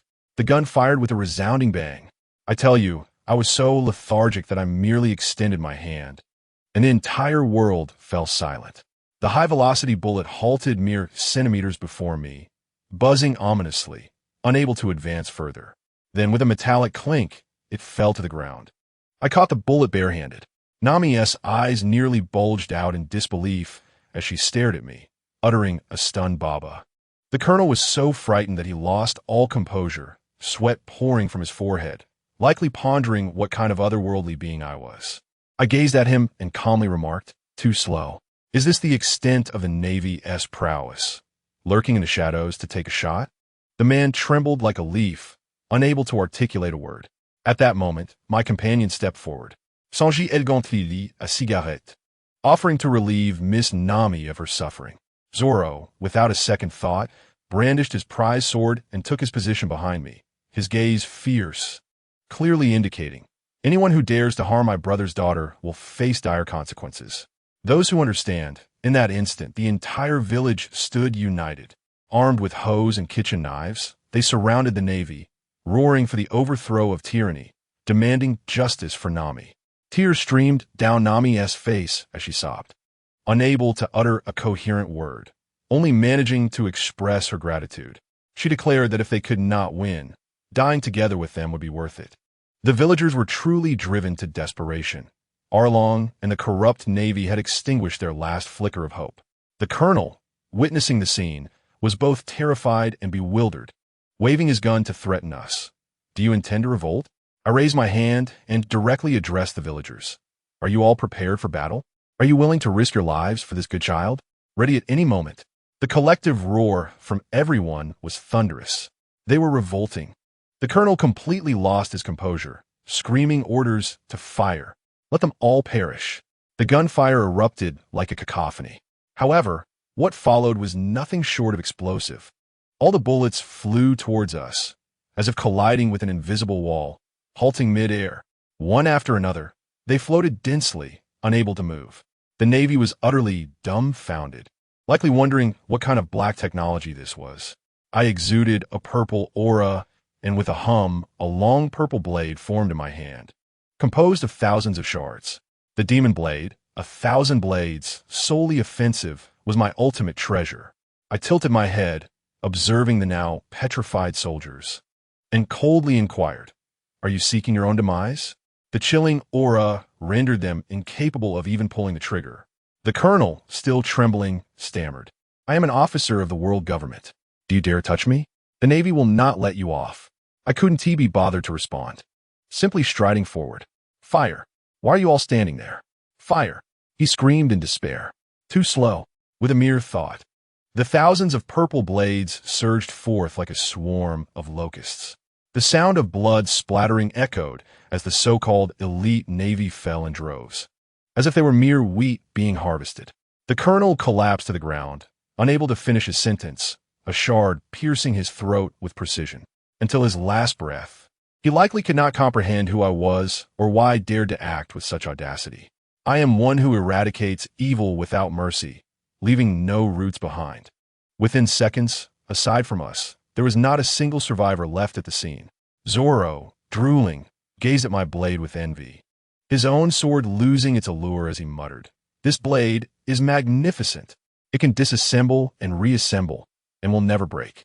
I ignored him, turning to embrace the stunned Nami, brushing her arm with my hand, erasing the fishman pirate tattoo she had loathed for 8 years.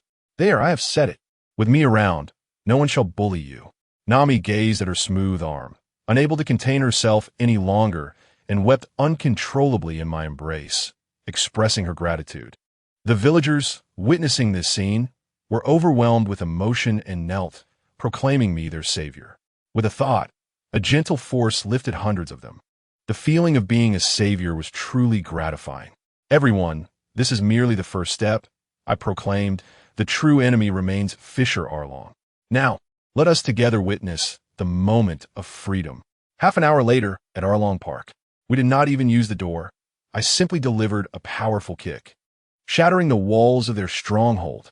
Amidst the flying debris, I strode in alongside Luffy, Zoro, Sanji, Usopp, and Nami. Zoro tossed the colonel's corpse at Arlong's feet as if discarding garbage. Arlong's subordinates were astonished, shocked that we had the audacity to kill a Navy officer. I chuckled softly. It was merely a rat. What is the big deal? Arlong's expression darkened, his face resembling a rain cloud as he feigned concern, asking Nami how she dared to bring so many to provoke him, then shifted to a threatening tone, questioning, "Nami, have I been too kind to you? Have you found the audacity to rebel against me by rallying a few strays? Who gave you this courage?" His underlings cackled mockingly, completely dismissing us. I retorted directly, "Fisher Arlong? So arrogant? A lost dog returned from the Grand Line, bullying in the East Sea. In my eyes, you're not even an ant." My words struck a nerve. Arlong erupted in fury, shattering the chair beside him, while his minions clamored to charge at me. Yet, it required no effort on my part. Sanji effortlessly dispatched those lackeys, standing nonchalantly behind me. One of Arlong's subordinates, a man named Karubi, pointed at Nami with a ferocious glare, accusing her of betrayal. Another, with an octopus face named Hachi, humorously pinched his nose to blow a horn, summoning his pet sea cow. The sea began to churn, and a whirlpool formed, with Arlong gleefully anticipating our demise at the hands of a monstrous beast.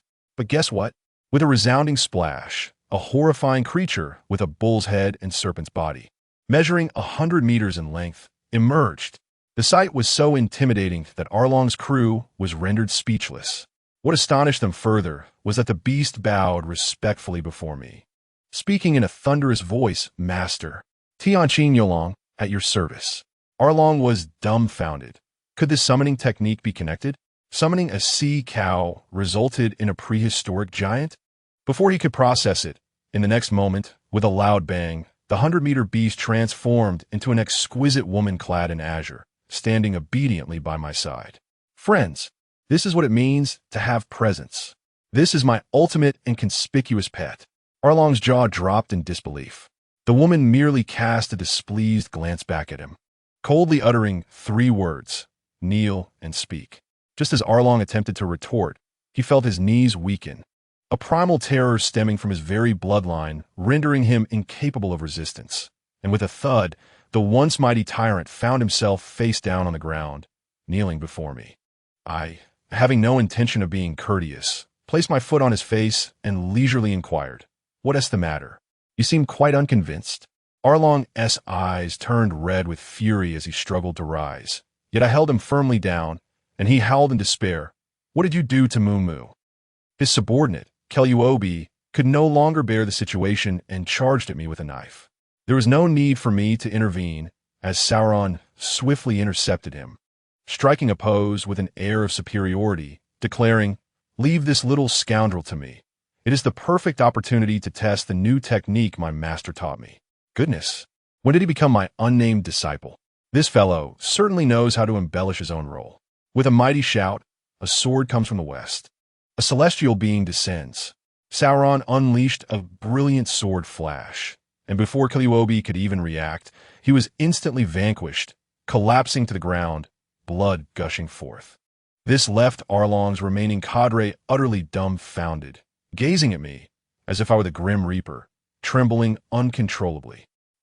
Despicable humans. Arlong, completely driven mad, howled an order for a full-on assault. Everyone, attack. Kill him. Eliminate that woman. Destroy them all. At the command, the group of fishmen rushed towards me, eager to avenge their leader and eliminate me. I couldn't help but laugh. Did they really think their ragtag bunch could pose a threat? I told them, no matter how many refuse to amount to anything, they will only remain a pile of refuse. With a powerful push from my feet, I soared into the sky. The fishmen stood there, bewildered, their heads tilted back as if gazing at a UFO. In that moment, I felt like a deity suspended in the air, looking down upon these insignificant creatures. Then, I extended a finger, invoking the Marine Six Styles, and unleashed a torrent of attacks. The scene was extraordinary. It was as if I were playing whack-a-mole. Every finger poke resulted in a fishman's head exploding, each strike precise. In the blink of an eye, over 100 fishmen perished instantly, while the rest lay grievously wounded on the ground, groaning in agony. Those who understand know that being lenient towards enemies is being cruel to oneself. Arlong knelt on the ground, his eyes bloodshot, blood spilling from his mouth, forced to watch helplessly as I wiped out his underlings. Nami stood nearby, equally stunned, her mouth agape, likely pondering how my fingers could wield such power. The villagers, having endured oppression for far too long, wept openly as they witnessed the annihilation of the fishmen, and one by one, they attempted to kneel before me. I was incensed and bellowed, "Everyone, get up. No kneeling. I despise this. What era are we in? Still clinging to feudal remnants." I used my aura to prevent them from kneeling. Nami, being sensible, rushed over to help the village chief and others to their feet. The villagers grew even more emotional, tears streaming down their faces, feeling as if I were a saint descended from heaven. Finally, a man named Aegean led the charge, and the entire crowd bowed deeply in unison. The spectacle was so impressive that even the dim-witted Luffy was taken aback, removing his straw hat and bowing alongside them. Well, if they wished to bow, so be it. It satisfied my modest vanity, did it not? Sauron, standing nearby, chewed on grass, wearing an expression that suggested, "My master is indeed formidable." Usopp and Sanji also looked proud, likely imagining the stories they could tell later. Just then, I noticed a pen fall from the dilapidated building, stained with dried blood. I pointed it out to Nami, and she froze in shock. Luffy picked it up and fell silent. That pen was Nami's childhood nightmare. She had been imprisoned in that building, crying while drawing sea charts until her hands bled. Even at the brink of death, Arlong remained defiant, shouting about his aspirations to conquer the world, declaring Nami as his tool. My irritation peaked. Without turning around, I commanded, "Shao Qing, slap him," with a resounding smack. My Shao Qing sent Arlong's teeth flying, mixed with blood. I casually inquired, "Did I tell you to stop?" Shao Qing immediately understood, launching a series of slaps that echoed crisply. In no time, a small mountain of Arlong's shark teeth piled up on the ground, and he became utterly defeated, not daring to utter a sound. Dare to insult? Another 2 slaps for you. My people can only be bullied by me. Do you understand? Nami threw herself into my arms, crying, perhaps having never experienced such protection before. I patted her head and said, "No more tears. Let me show you something wonderful." With a wave of my hand, I summoned Hu Chi Su Chu, and, as my words fell, the sound of galloping hooves echoed from afar. A magnificent steed, ablaze with fire, raced towards us, towering 2 stories high. Even more astonishing was the figure atop it, a giant clad in red armor, wielding a siege hammer. Before he even arrived, the aura of slaughter emanating from him left everyone in awe. With a thunderous crash, Su Chu dismounted, slamming his hammer onto the ground, causing the earth to crack. He knelt on one knee and thundered, "Hu Chi Su Chu, at your service, my lord. What is your command?" The onlookers gasped in astonishment. Jaws likely dropped in disbelief. I shot him a glance and pointed at the dilapidated building that had imprisoned Nami, uttering 2 words, "Su Chu, destroy it." Arlong stared in shock, probably wondering why I summoned such a formidable ally just to demolish a building. Su Chu paid no heed. Upon receiving the command, he leapt and swung his mighty hammer at the structure. Boom! The 50-meter-high building was cleaved in 2 with a single strike. The air was filled with the remnants of Arlong's painstakingly crafted sea charts, all consumed by flames, reduced to ashes. Su Chu continued his assault. Boom, boom, boom. The entire village trembled as if an earthquake had struck. In less than half a minute, the so-called Arlong Paradise lay in ruins. Arlong's ambitions, along with those sea charts, were utterly obliterated. I tell you, only Nami understood me in that moment. That building represented her inner demon, her prison. Today, I personally demolished it to tell her, "You are free." This was true redemption. Nami sobbed uncontrollably, tiptoed, and kissed my cheek, saying, "Baba, thank you." I tousled her hair, smiling. "Why cry? The place you didn't want to be, Daddy has destroyed it for you." Sanji silently lit a cigarette nearby, his expression complex, likely lamenting that Nami-san had been too late to take action. Once the villagers regained their senses, they erupted into joyous cheers, eager to celebrate. At that moment, the village doctor arrived with a dozen Navy men who had not colluded with Lieutenant Mouse, inquiring how to handle the situation. I pointed at the quivering squad leader named George. I laid out a clear path. I killed Arlong, and Lieutenant Mouse was also slain by me, reported as such. Take these remaining fishmen with you. Consider it your accomplishment, and the great fortune is yours. The Navy men's eyes lit up upon hearing this. I issued a final warning. Don't try anything clever, or even the Marine admirals won't be able to save you. I was well versed in the art of using both the carrot and the stick. Initially, I intended to leave quickly to avoid implicating the villagers, but their enthusiasm compelled me to stay for a couple of days. Someone suggested erecting a monument in my honor, but I punched him, exclaiming, "I'm not dead yet. Why erect a monument?" During the celebration, Nami's sister, Nojiko, arrived, drinking and reflecting on the events. A young girl named Lan Shi, whose father had been killed by Arlong, approached, curious to see the hero who had saved everyone. When she followed the direction pointed out to her, she was stunned to find Luffy devouring food ravenously, nearly choking on his meal. The girl was momentarily frozen in shock as her heroic dream shattered. Nojiko quickly reassured her, "It's not that glutton. It's the one behind him." At that moment, I sat at the piano, and upon seeing me, Lanshi's eyes sparkled with admiration as she declared, "When I grow up, I want to marry Mr. Baba." Nojiko teased her, saying I already had someone, to which the little girl replied, "I can be a sidekick." I tell you, Nojiko was taken aback by this, and she gazed at me, her cheeks flushing, lost in thought. As I finished playing, I stood and gave a slight bow, met with thunderous applause and cheers from the crowd. The applause was truly thunderous, akin to the roar of a mighty ocean.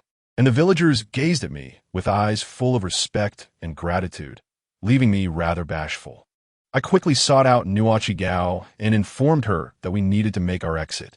Remaining any longer would mean implicating the entire Kekiaxi village as accomplices once the naval headquarters arrived for their investigation, and that would spell significant trouble.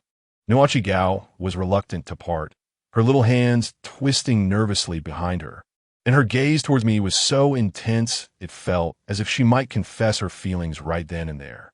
Seeing her expression brought a smile to my face, and I swiftly assured her that I had a way to return in an instant. If she missed me, I could visit any time. With that, she finally felt at ease. She then playfully looped her arm around mine and suggested we find Nami, who seemed to have gone to the tattoo parlor. I felt a jolt of surprise. A tattoo parlor? What was Nami doing there? Hadn't I removed that fishman tattoo from her arm ages ago? A possibility flashed through my mind. This sisterly bond was indeed profound. Years ago, to comfort Nami after her forced tattooing, Nuachi Gao had gotten one herself. Now that Nami was free, perhaps she was fearful of Nuachi Gao feeling lonely and wanted to accompany her with a new tattoo. Sure enough, upon our arrival, we overheard Nami speaking to the tattoo artist. "Doctor, could you please ink a small piano on my left arm?" The artist was taken aback, thinking to himself how this girl had finally managed to remove her tattoo only to seek out more pain. A piano. Wait, wasn't there only one person in this village who owned a piano? Nami, with a touch of artistic flair, lamented, "This experience has been immensely significant to me. I wish to engrave it into my very flesh forever." I must say, that doctor was quite the character. After hearing her, he sighed, likely thinking, "Oh dear girl." With a man as exceptional as Baba Wong, the line of girls vying for his affection could stretch all the way to the Grand Line. If you truly cherish him, you should take your time and not rush into it. Who could have anticipated that Nami, with her keen ears, would overhear him? Her eyes lit up as if she had unlocked some profound understanding. Now was the artist's turn to panic, his face paling as he silently pleaded, "Hey, I was just joking. Don't take it seriously. He is your godfather. Your filial piety cannot waver." In any case, we ultimately set sail. Nami left behind 100 million berries for the village, taking only a few orange trees aboard. The following day on the ship, as a seagull delivering newspapers landed, Nami rushed over, bargaining like a market vendor, leaving the seagull utterly flabbergasted. Usopp muttered nearby about her frugality, only to be met with a sharp retort from Nami.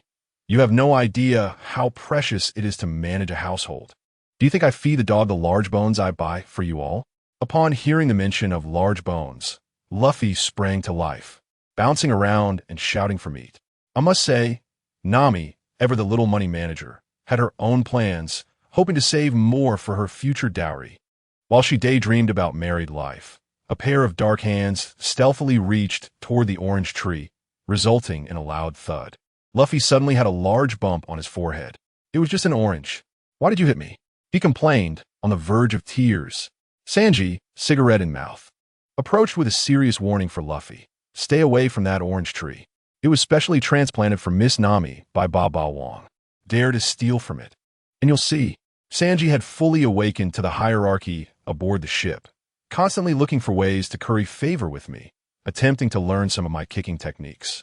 Zoro, holding his sword, chuckled coldly, his expression practically shouting, "See that curly-haired cook? Now you regret mocking me for taking on a master, don't you? Too late. I'm already far ahead." Just then, Nami exclaimed, having dropped a piece of paper from the newspaper. Upon picking it up, she froze. "This is Baba Wong's bounty notice." Usopp and the others quickly gathered around. 99 million berries. Usopp's eyes nearly popped out. Zoro was also astonished. Having been a bounty hunter, he knew that in East Blue, the average bounty was merely 3 million. 90 million was an astronomical figure. Sanji seized the moment. With Baba Wong's strength, is 90 million really too little? Luffy discovered his own bounty notice, 30 million, and was overjoyed, feeling as if he had struck gold. However, he quickly noticed something amiss. Why does my photo look so awful? Baba Wong's is so handsome. The contrast was indeed stark. Luffy's picture featured him in his straw hat, his forehead gleaming. Mine, on the other hand, depicted me in a white suit beside a piano, with a brooding profile that exuded charm. Luffy felt as if he had been dealt a bad hand. I strolled over leisurely, glanced at the bounty notice, and scoffed. 90 million? What is this? Not even 100 million? Am I so worthless in the eyes of the Navy? Ah, but it is merely a nominal distinction. Rather than dwell on this, I would prefer to return and accompany my lovely Kia, Xiaofupa. Meanwhile, in the New World, a stir was brewing. The world's greatest swordsman, Mihawk, aboard his signature coffin-like ship, intruded upon the territory of the Yonko Shanks. Shanks, nursing a hangover, initially thought Yin had come for a duel. However, Yin coldly replied, "I have no interest in dueling with a one-armed man." He then tossed Luffy's 30 million bounty notice. The red-haired pirates recognized him as the bald kid they had their eyes on, now making waves. Yet, Ben Beckman, Shanks' first mate, sensed something was amiss. For Yin to make a personal visit, it had to be of great significance. Indeed, Yin's next words silenced the room. He stroked his black sword the night, and gravely stated, "In East Blue, my sword was once stolen." The entire red-haired pirate crew was left in shock. What a joke. The world's greatest swordsman had his sword stolen? Yin smiled bitterly, saying, "In front of that man, I am unworthy of being called the world's greatest swordsman. I lacked even the courage to draw my sword." He then recounted the incident at Ziliuobu village, where all his swords converged, leaving Shanks' crew utterly stunned. "You mean his name is Baba Wong?" Shanks began to utter my name, but suddenly faltered, his face frozen in disbelief. "What is happening? Why did I just call him Baba?" Yin's expression darkened, realizing he too had fallen victim to the name's curse. Shanks, undeterred, cleared his throat, determined to pronounce the name correctly before his crew. "Baba Wong." He stumbled over it again. After several attempts, he was so flustered he gave up, gulping down his drink in embarrassment. Then he noticed my bounty notice of 90 million, bursting into laughter. "Ha! What are those Navy fools doing? A monster who even made Yin lose the courage to draw his sword is only worth 90 million. This is a joke." Ben Beckman, equally bemushed, remarked that this was essentially digging a pit for the future pirates with bounties over 100 million. Yin, feeling provoked, decided to retreat for training. Shanks, watching him depart, immediately ordered his crew to post my bounty notice, instructing them to avoid provoking me and to strive for good relations, expressing his desire to meet me. As for me, upon waking, I found my system notifications brimming with 100 lottery draws. I was puzzled until it dawned on me that the Yonko of the New World had been boosting my performance all night, fervently shouting Baba to enhance my reputation. What was I waiting for? Time to draw. As I pondered my recent misfortunes, having drawn an abundance of KFC family buckets and an array of glamorous photographs of the Empress, an epiphany struck me. I murmured to myself, "The time has come. Let me sacrifice Usopp's hairline and summon great fortune." Ding. Acquire the complete set of Iron Man's Mark armor. Ding. Obtain the ultimate legacy of Saitama from One Punch Man. In that moment, enlightenment dawned upon me. Dear friends, I have discovered the true application of this system. It turns out that to acquire exceptional items, one must offer up the good fortune of the crew. My gaze began to take on a dangerously mischievous glint. Should I perhaps consider sacrificing Zoro's romantic luck next? As Zoro lay napping with his sword, his brow suddenly furrowed, as if he had experienced a dreadful nightmare. Not long after, a loud voice echoed through the ship. "Hey, Usopp, why is your hair so thin?"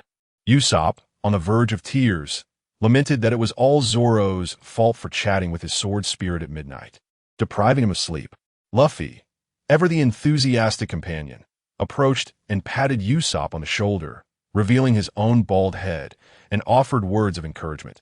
"Usopp, you must be strong. The best way to conquer fear is to face it. Just like me, shave your head."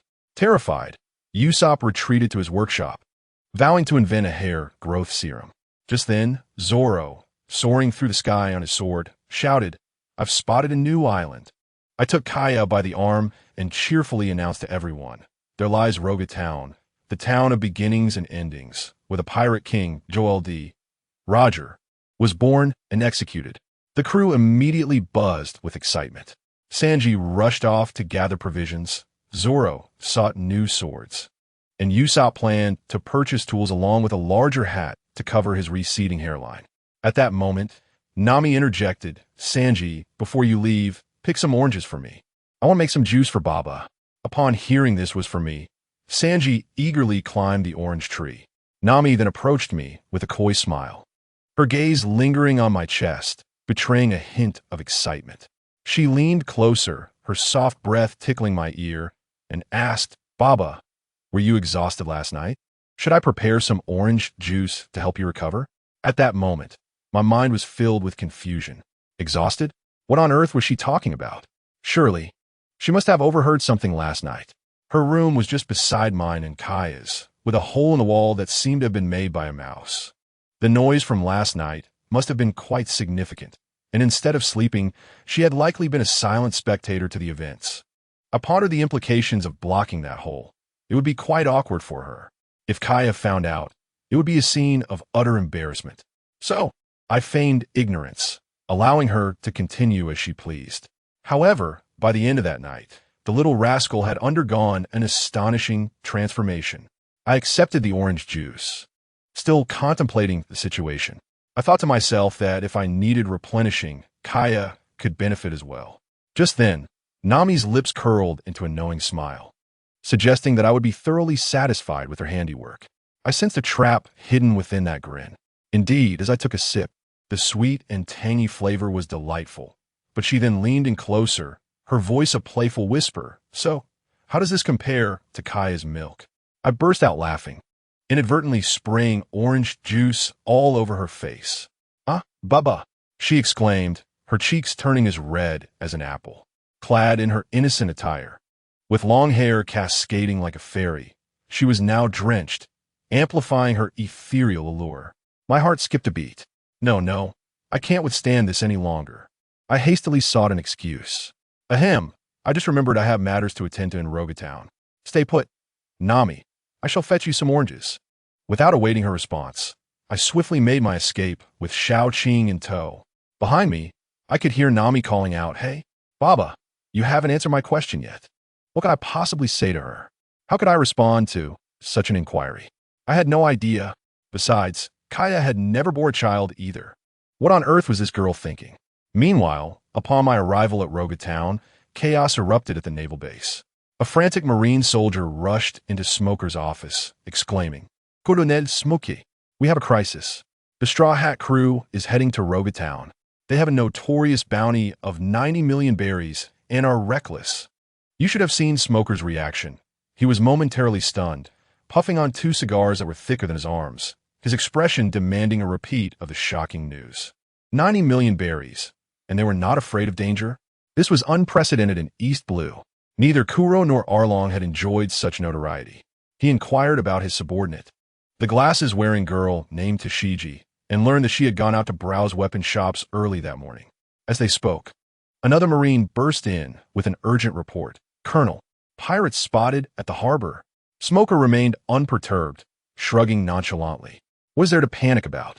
Since I arrived, not a single pirate has escaped. 90 million? They will bow before me. With that, he donned his large sea-stone baton and marched out. Just as he left, his subordinate lamented, "Colonel Smoker, you forgot to check the bounty poster for their photographs and details." This fellow was all about confidence. Meanwhile, I was wandering the streets when I stumbled upon my foolish apprentice, Zoro. He was staring despondently at the display window of a weapon shop, his pockets as empty as his face, weighed down by debts to Nami that were threefold. He wanted 3 swords, but selling himself wouldn't suffice. I clapped him on the shoulder. "Zoro, what are you looking at? Come, master will take you somewhere special." He panicked, his eyes darting nervously, likely fearing I would expose his financial woes and embarrass him. I led him through winding alleys into a quaint, old-fashioned weapon shop. The owner, a woman, was sound asleep, resting her head upon the counter. I rapped on the table, and as she opened her eyes and saw me, she froze. Her gaze was fixed, almost as if she wished to express her desire to marry me, and she stammered, "Welcome, Mr. Baba Wong." She even forgot how she knew my name. I gestured toward Zoro. "Kindly prepare 2 suitable swords for my unnamed apprentice." Consider this a gift from Master as a token of our meeting. Zoro's expression lit up, as joyful as a child receiving a present. Ah, thank you, Master Baba Wong. Just then, the door swung open with a loud crash, and a short-haired girl wearing glasses rushed in, shouting, "Boss, is the Shiyu I asked you to polish ready?" It was to Shiji. As she rushed past me, she paused, momentarily stunned by my striking appearance, then captivated by Xiao Qing's beauty. When she turned and saw the sword Zoro was carrying, the renowned sword Wado Ikemonji, her eyes widened in disbelief. "Is that not the legendary Wado Ikemonji?" she exclaimed, bursting with excitement as she approached me. "Mr. Baba Wong, is this sword for sale? I'll offer you double the price." In her fervor, she mistakenly referred to me as Baba instead of Baba Wong. What day this was filled with unexpected encounters. Xiao Qing furrowed her brow and coolly replied, "You can forget it. This sword is for safekeeping and is not for sale." Tashiji was left dumbfounded. "And Master?" She glanced between me and Xiao Qing, her mind racing with imagined scenarios of a dramatic love story, filled with sympathy and indignation. Just as the tension thickened, Zoro emerged from the back room, clutching 3 swords, his face alight with joy. Upon seeing Tashiji, he instantly froze. I must tell you, that expression on her face was akin to encountering a ghost in broad daylight, for this girl with glasses bore an uncanny resemblance to his dearly departed childhood companion. Guyaina. Before Dasky even recognized Zoro, she began to deliver a righteous speech. "You wield 3 swords? You resemble that bounty hunter, Roronoa Zoro, who treats his swords as mere tools for profit. If I ever cross paths with him, I shall show no mercy." Zoro stood nearby, his face paling, pondering whether she was indirectly berating him in front of his very eyes. Dasky continued with her lamentation. "Why are the great swordsmen of this era either pirates or bounty hunters? The renowned blades in their hands must surely weep." My patience wore thin as I interjected with a playful gesture. "Are you implying that you wish to take this sword as well?" In an instant, without anyone noticing, I brandished a long purple blade, marred with cracks. As the demonic sword, Qianrun, emerged, Zoro and Dasky's eyes widened in astonishment. With a defensive stance, the demonic sword resonated with power. Zoro's breath quickened, while Dasky struggled under the overwhelming sword intent, stammering, "Mister, you misunderstand. That is not what I meant." Her petite face flushed, her fingers nervously twisting behind her back. I had little desire to engage further, turning to Zoro. "Enough of this, select your sword." Zoro placed his chosen 3 inferior blades on the counter, feeling quite pleased, contemplating his transition to a 4-sword style. However, I glanced at them and chuckled. Is this all? Their resilience is lacking. They barely qualify as decent swords and will surely break within days. Zoro looked bewildered. "Master, there are no better ones in this shop." "Really?" I replied with a mysterious smile, then shouted toward a corner cluttered with rusty scraps. "Sandai Kitetsu, hasten and acknowledge your master. What are you waiting for?" No sooner had the words left my lips than a long, flame-patterned purple wicked sword soared through the air, landing firmly before me. "This is Sandai Kitetsu." Dasky was drenched in cold sweat, exclaiming in shock. This was the legendary cursed sword, said to bring misfortune to all who wielded it. I extended my finger and gently flicked the blade, producing a resounding clang, as if metal had clashed against metal. I could sense the wicked sword's spirit within shudder at my touch. "Its hardness seems adequate for your needs." I handed the sword to Zoro, who accepted it, declaring it his companion from henceforth. The shopkeeper turned pale, repeatedly shaking his head. "No, this sword is not for sale. It brings disaster. Those who have wielded it have all met grim fates." Zoro, examining the cursed sword, chuckled. "Of course, I cannot afford to lose face for my master. This sword is to my liking." The shopkeeper and Dasky stared at us in disbelief, regarding us as lunatics. Zoro, a man of resolve, tossed the sword into the air, shouting, "Let us see whose fortune is stronger, mine or its curse." He then extended his left arm straight out. "Stop!" Dasky cried out, her face turning pale. I assure you, the 2 women in the shop nearly fainted at the sight. What happened to Sandai Kitetsu? It spun and danced in the air, eyes closed, and with a swift motion, The blade perfectly grazed Zoro's arm. With a resounding clang, the sword embedded itself deeply into the floor, half a foot deep. It worked. Daski's legs buckled, and she plopped onto the ground, utterly dazed, muttering, "Are all men this reckless?" I stood with my arms crossed, laughing with a sense of ease. I turned to the shopkeeper. "See, my somewhat inept apprentice does have some luck, does he not? Sandai Kitetsu has acknowledged him. Therefore we shall graciously accept this sword." Zoro, maintaining a facade of composure, drew the sword and pretended to thank me. "Thank you, Master Babawang, for the gift." In truth, he was elated, having finally graduated from my nameless sidekick to a formal disciple after all his diligent efforts. Daski, the girl with glasses, finally grasped the situation, her expression one of disbelief. Realizing that such a formidable swordsman as Zoro was merely my apprentice, her gaze towards me shifted, filled with curiosity and admiration. Alas, this young lady seemed destined to fall for me. I am not one to be sure of funds. The bounty I received from the system's lottery was nearly 100 million, so a mere curse sword valued at 1,000,000 berries was trivial. I withdrew my money, ready to settle the bill and depart. However, the shopkeeper's wife, a captivating mature woman, suddenly dashed out from the back room, blocking my path. "Master Babawang, please wait." I deduced that she was likely taken aback by Zoro's audacity, combined with my undeniable charm, causing her to fall head over heels. She rummaged through her belongings and presented her family heirloom, a fine blade named Shuezo, insisting I take it without charge. "This sword is a gift. Consider it a token from our humble shop. I hope you will carry it to the Grand Line." Zoro, standing beside me, raised his eyebrows and whispered, "Master Babawang, rest assured, I will never tell the mistress that you accepted another lady's token of affection." I was at a loss for words, incredulous at the notion of a token of affection. Who bestows a sword as such? Is this a hint for me to take my own life? Nevertheless, I must admit, my charm was indeed quite overwhelming. Feeling rather bold, I leaned in and asked, "My dear lady, what is your name?" "Jessica." "Jessica, is it? I shall remember you." With that, I accepted the sword. A beautiful woman's kindness is not something to be dismissed. In the realm of adults, one must seek out excitement. Surely, you would not mind my indulgence. After bidding farewell to Jessica and the still dazed Daski, I wandered through Low Town with Xiaoqing and Zoro.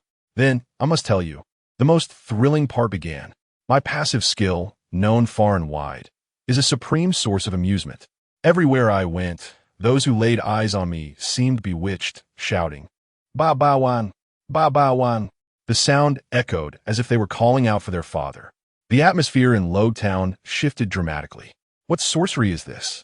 Why do they feel compelled to call me father upon seeing me? Me too. My boyfriend wants a breakup because of this. What should I do? Ha ha ha. Delightful. I transformed into a walking electronic wooden fish, gravitating towards crowds, and wherever I went, the air was filled with their cries of father. The residents appeared desperate to draw swords against me, yet dared not act. Their frustrated expressions were utterly entertaining. Xiaoqing laughed beside me. "Master, you are quite devious." Indeed, in my cunning state, I appeared even more striking. Just as I was reveling in the moment, I intended to find Usopp to check on his hair growth research. I turned around. "Zoro, where are you?" To my surprise, he was nowhere to be found. Good heavens, such a large green-haired fellow could get lost following me. I instantly regretted taking on apprentice. My illustrious name as Chuba Wang might very well be tarnished by this directionally challenged disciple. Meanwhile, the Navy girl Daski had completely lost her composure. Since parting with me, her mind had been trapped in a loop, replaying my charming smile. Suddenly, she was jolted back to reality by the sound of Navy patrol footsteps. Upon returning to her office, she spotted 2 wanted posters on Smoker's desk. As she picked one up, her mind went blank. The man depicted, clad in a white suit and possessing a striking profile, was none other than myself, the notorious White Devil Babawang. Initial bounty of 90 million berries. No questions asked regarding life or death. Daski broke out in a cold sweat, her hands trembling. It dawned on her that she had just strolled back from the brink of the underworld, engaging in jovial banter with a person as ruthless as I, who dares to eliminate even a naval commander could lead to unforeseen consequences should my mood take a turn for the worse. However, in the next moment, her astonishment transformed into indignation. How infuriating! No wonder his gaze was so peculiar. He had already discerned my true identity and was deliberately toying with me. The next time we meet, I am determined to reclaim the magical blade. Qianren, enraged, she recounted the events of the morning to Smog. Upon hearing this, Smog nearly bit through a cigar. Nanny, you had close contact with the notorious Bawang. He erupted in fury, exclaiming that this fellow was far too audacious. Roaming freely on my territory and daring to purchase a weapon, he clearly has no regard for my authority. Consequently, the straightforward Dasky nodded and remarked, yes, I met him, but he is far more handsome in person than in photographs. His looks are truly exceptional. Smog, listening nearby, felt his CPU overheating, a plethora of questions flooding his mind. Are we not discussing how to apprehend individuals? Why are you suddenly swooning? Observing Dasky's bashful demeanor, he felt a jolt in his chest. Dasky, you haven't been enchanted by him, have you? Meanwhile, in the eastern part of Rogtown, Zoro lay on the steps, looking utterly perplexed as he admired his new sword. How odd. How did he end up separated from his master? Suddenly, Luffy emerged from a corner, exclaiming, wow, Zoro, that sword is magnificent. Startled, Zoro began to show off, declaring, this is the Sandai Kitetsu, chosen for me by the Master Bawang. Luffy, looking bemused, inquired about Zoro's solitary presence. Not wanting to admit he had lost his way, Zoro retorted, and you? What are you doing here? Luffy candidly replied, me? I was planning to check out the execution platform of the Pirate King, but I ended up getting lost. Zoro was taken aback, his pride wounded as he scolded. You idiot! You can't even manage this trivial task. Follow me. However, Luffy frantically waved him off. No? Zoro, please don't. Last time you led me, I thought I would never reach the execution platform. As these two clowns bickered, the town suddenly buzzed with excitement, a crowd rushing by while shouting, hurry to see. Someone is challenging Daddy, the one with the child. Zoro, intrigued, exclaimed, Daddy? He is the strongest gunslinger bounty hunter. Which fool would dare to challenge him? Luffy dragged him toward the crowd, and upon squeezing through, both were left dumbfounded. Standing back to back with Daddy was none other than Usopp, the long-nosed sharpshooter. The onlookers were fueling the fire, cheering, go Long-Nose. It doesn't matter if you die. We've already prepared your grave. I assure you. Next to the duel arena stood over 100 gravestones, their grass tall and unkempt. Zoro, in a panic, shouted, hey, Usopp, have you lost your mind? Usopp, trembling like a leaf, stammered, stop nagging. I didn't intend for it to escalate like this. The rules of the gunslinger duel were straightforward. Each participant takes 10 steps, turns, and fires. A single shot determines life or death. The referee was Daddy's adorable little daughter, who announced in a clear voice, the duel begins. 1, 2 with each step Usopp took. His face paled, and despair enveloped him. It was over. He was doomed. Just as the tension reached its peak, the crowd parted like the Red Sea, making way for me and my companion, Xiaoqing. My presence radiated an aura akin to the sun, blinding everyone around. The familiar chant echoed through the air, Bawang, Bawang. Following the chant, the crowd erupted in bewildered rage. Who the hell are you? Why do I feel compelled to shout father upon seeing you? I relished their conflicted expressions, reveling in the comfort of their futile attempts to confront me. Usopp, intending to throw a smoke bomb and flee, turned around to find me standing there, frozen in place. Bawang? Yes, here too. I must say, this fellow had once harbored a secret infatuation for Kaya back in Syrup Village. Although that sentiment had faded, in the presence of his former rival, his meager pride surged to unexpected heights. Gritting his teeth, he resolved to gamble his life on this fight. Xiaoqing whispered to me, Master, this long-nosed one is no match for him. Should we intervene? I chuckled softly, no need. Let him face some hardship. Yet on the other side, upon hearing Usopp's name and catching sight of me through the crowd, Daddy's expression turned to one of shock. A flurry of thoughts raced through his mind. Usopp is the son of Yasopp, who once spared his life after defeating him. And I, the White Devil, had a bounty of 90 million, having dispatched Arlong and a naval commander. He mentally calculated the risks. To kill an unbountied Usopp would anger a figure bold enough to slay a naval officer with a bounty of 90 million. This was a losing proposition. He quickly decided that this was a burden he would not bear. He would leave it for Smog to contend with. As he wrestled with his thoughts, the little girl counted to the end, 89, 90, time's up. Just as Usopp mustered the courage to turn, 2 shots rang out. The duel was concluded. You've lost, Usopp, Daddy stated coldly. Usopp's legs buckled, and he fell to his knees. He had lost, and it was a complete defeat. Daddy fired 2 shots in half a second. One sent Usopp's weapon flying, while the other grazed his hat. He had narrowly escaped death. Trembling, he asked, why didn't you kill me? Daddy smirked inwardly. Kid, had it not been for your father's friend being here, you would be 6 feet under. However, he merely replied with an air of superiority, whether to kill you is my prerogative. Usopp was utterly despondent. He felt woefully inadequate. On the ship, Luffy and Zoro were monsters. Sanji and Nami had their unique strengths, while he felt like a mere shadow, boasting yet accomplishing nothing. After finally summoning the courage to confront this moment, he had failed spectacularly, bringing shame upon the Straw Hat crew. The more he pondered, the more miserable he became. Shouting at everyone, come on, laugh at me. I am a failure, a clown.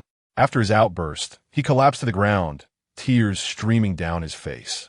However, contrary to his expectations of ridicule, applause erupted around him.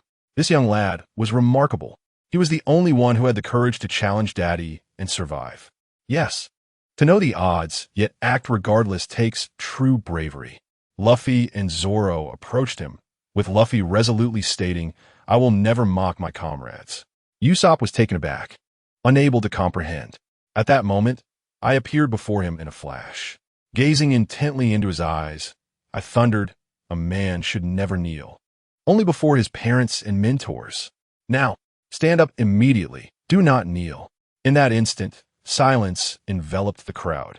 Everyone was awestruck by my commanding presence. Daddy, standing nearby, silently rejoiced, relieved he dealt the fatal blow. Indeed, their bond was extraordinary.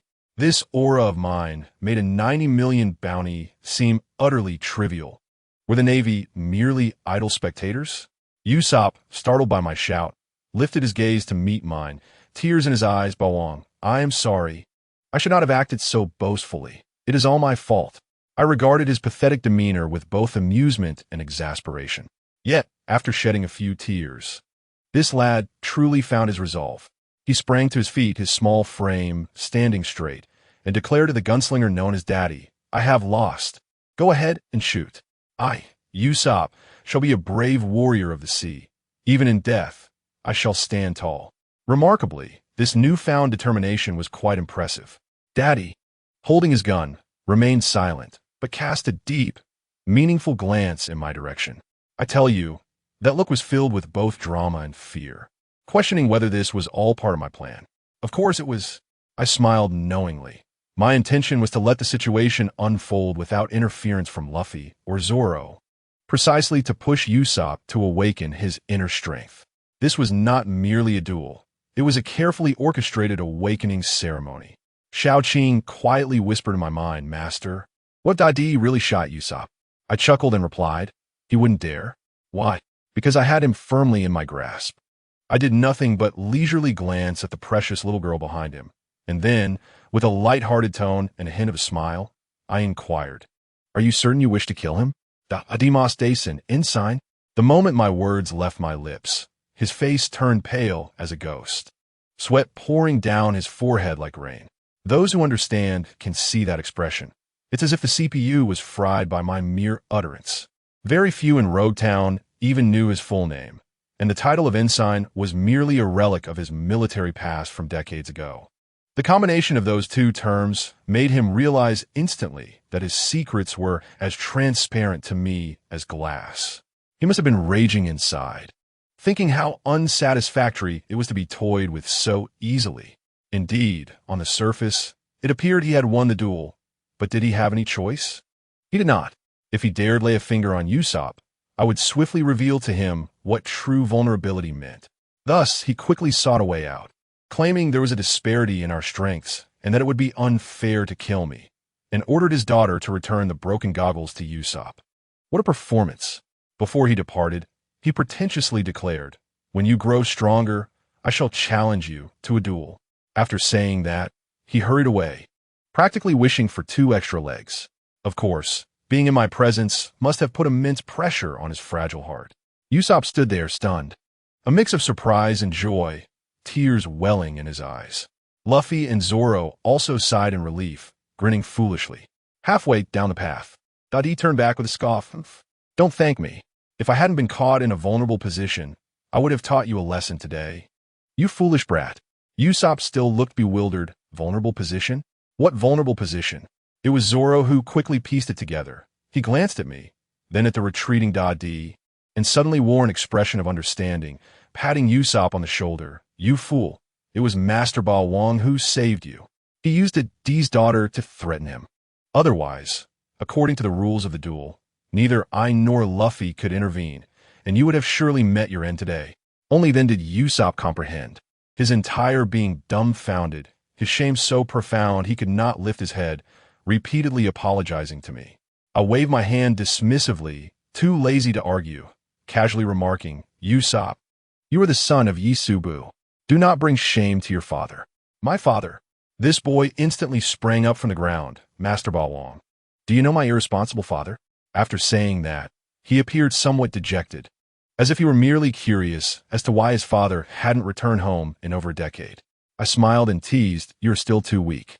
Knowing now would be of no use. However, if you diligently work to raise your bounty, you will soon encounter him. After all, he is the sharpshooter of the red-haired pirates." My words struck Usopp like a thunderbolt, and he clenched his fists. His eyes ignited for the first time with a desire for strength. Well, my purpose was achieved. I informed Shao Qing, "Let us go play at Roger's execution platform." No sooner had the words left my lips than I vanished in a blink.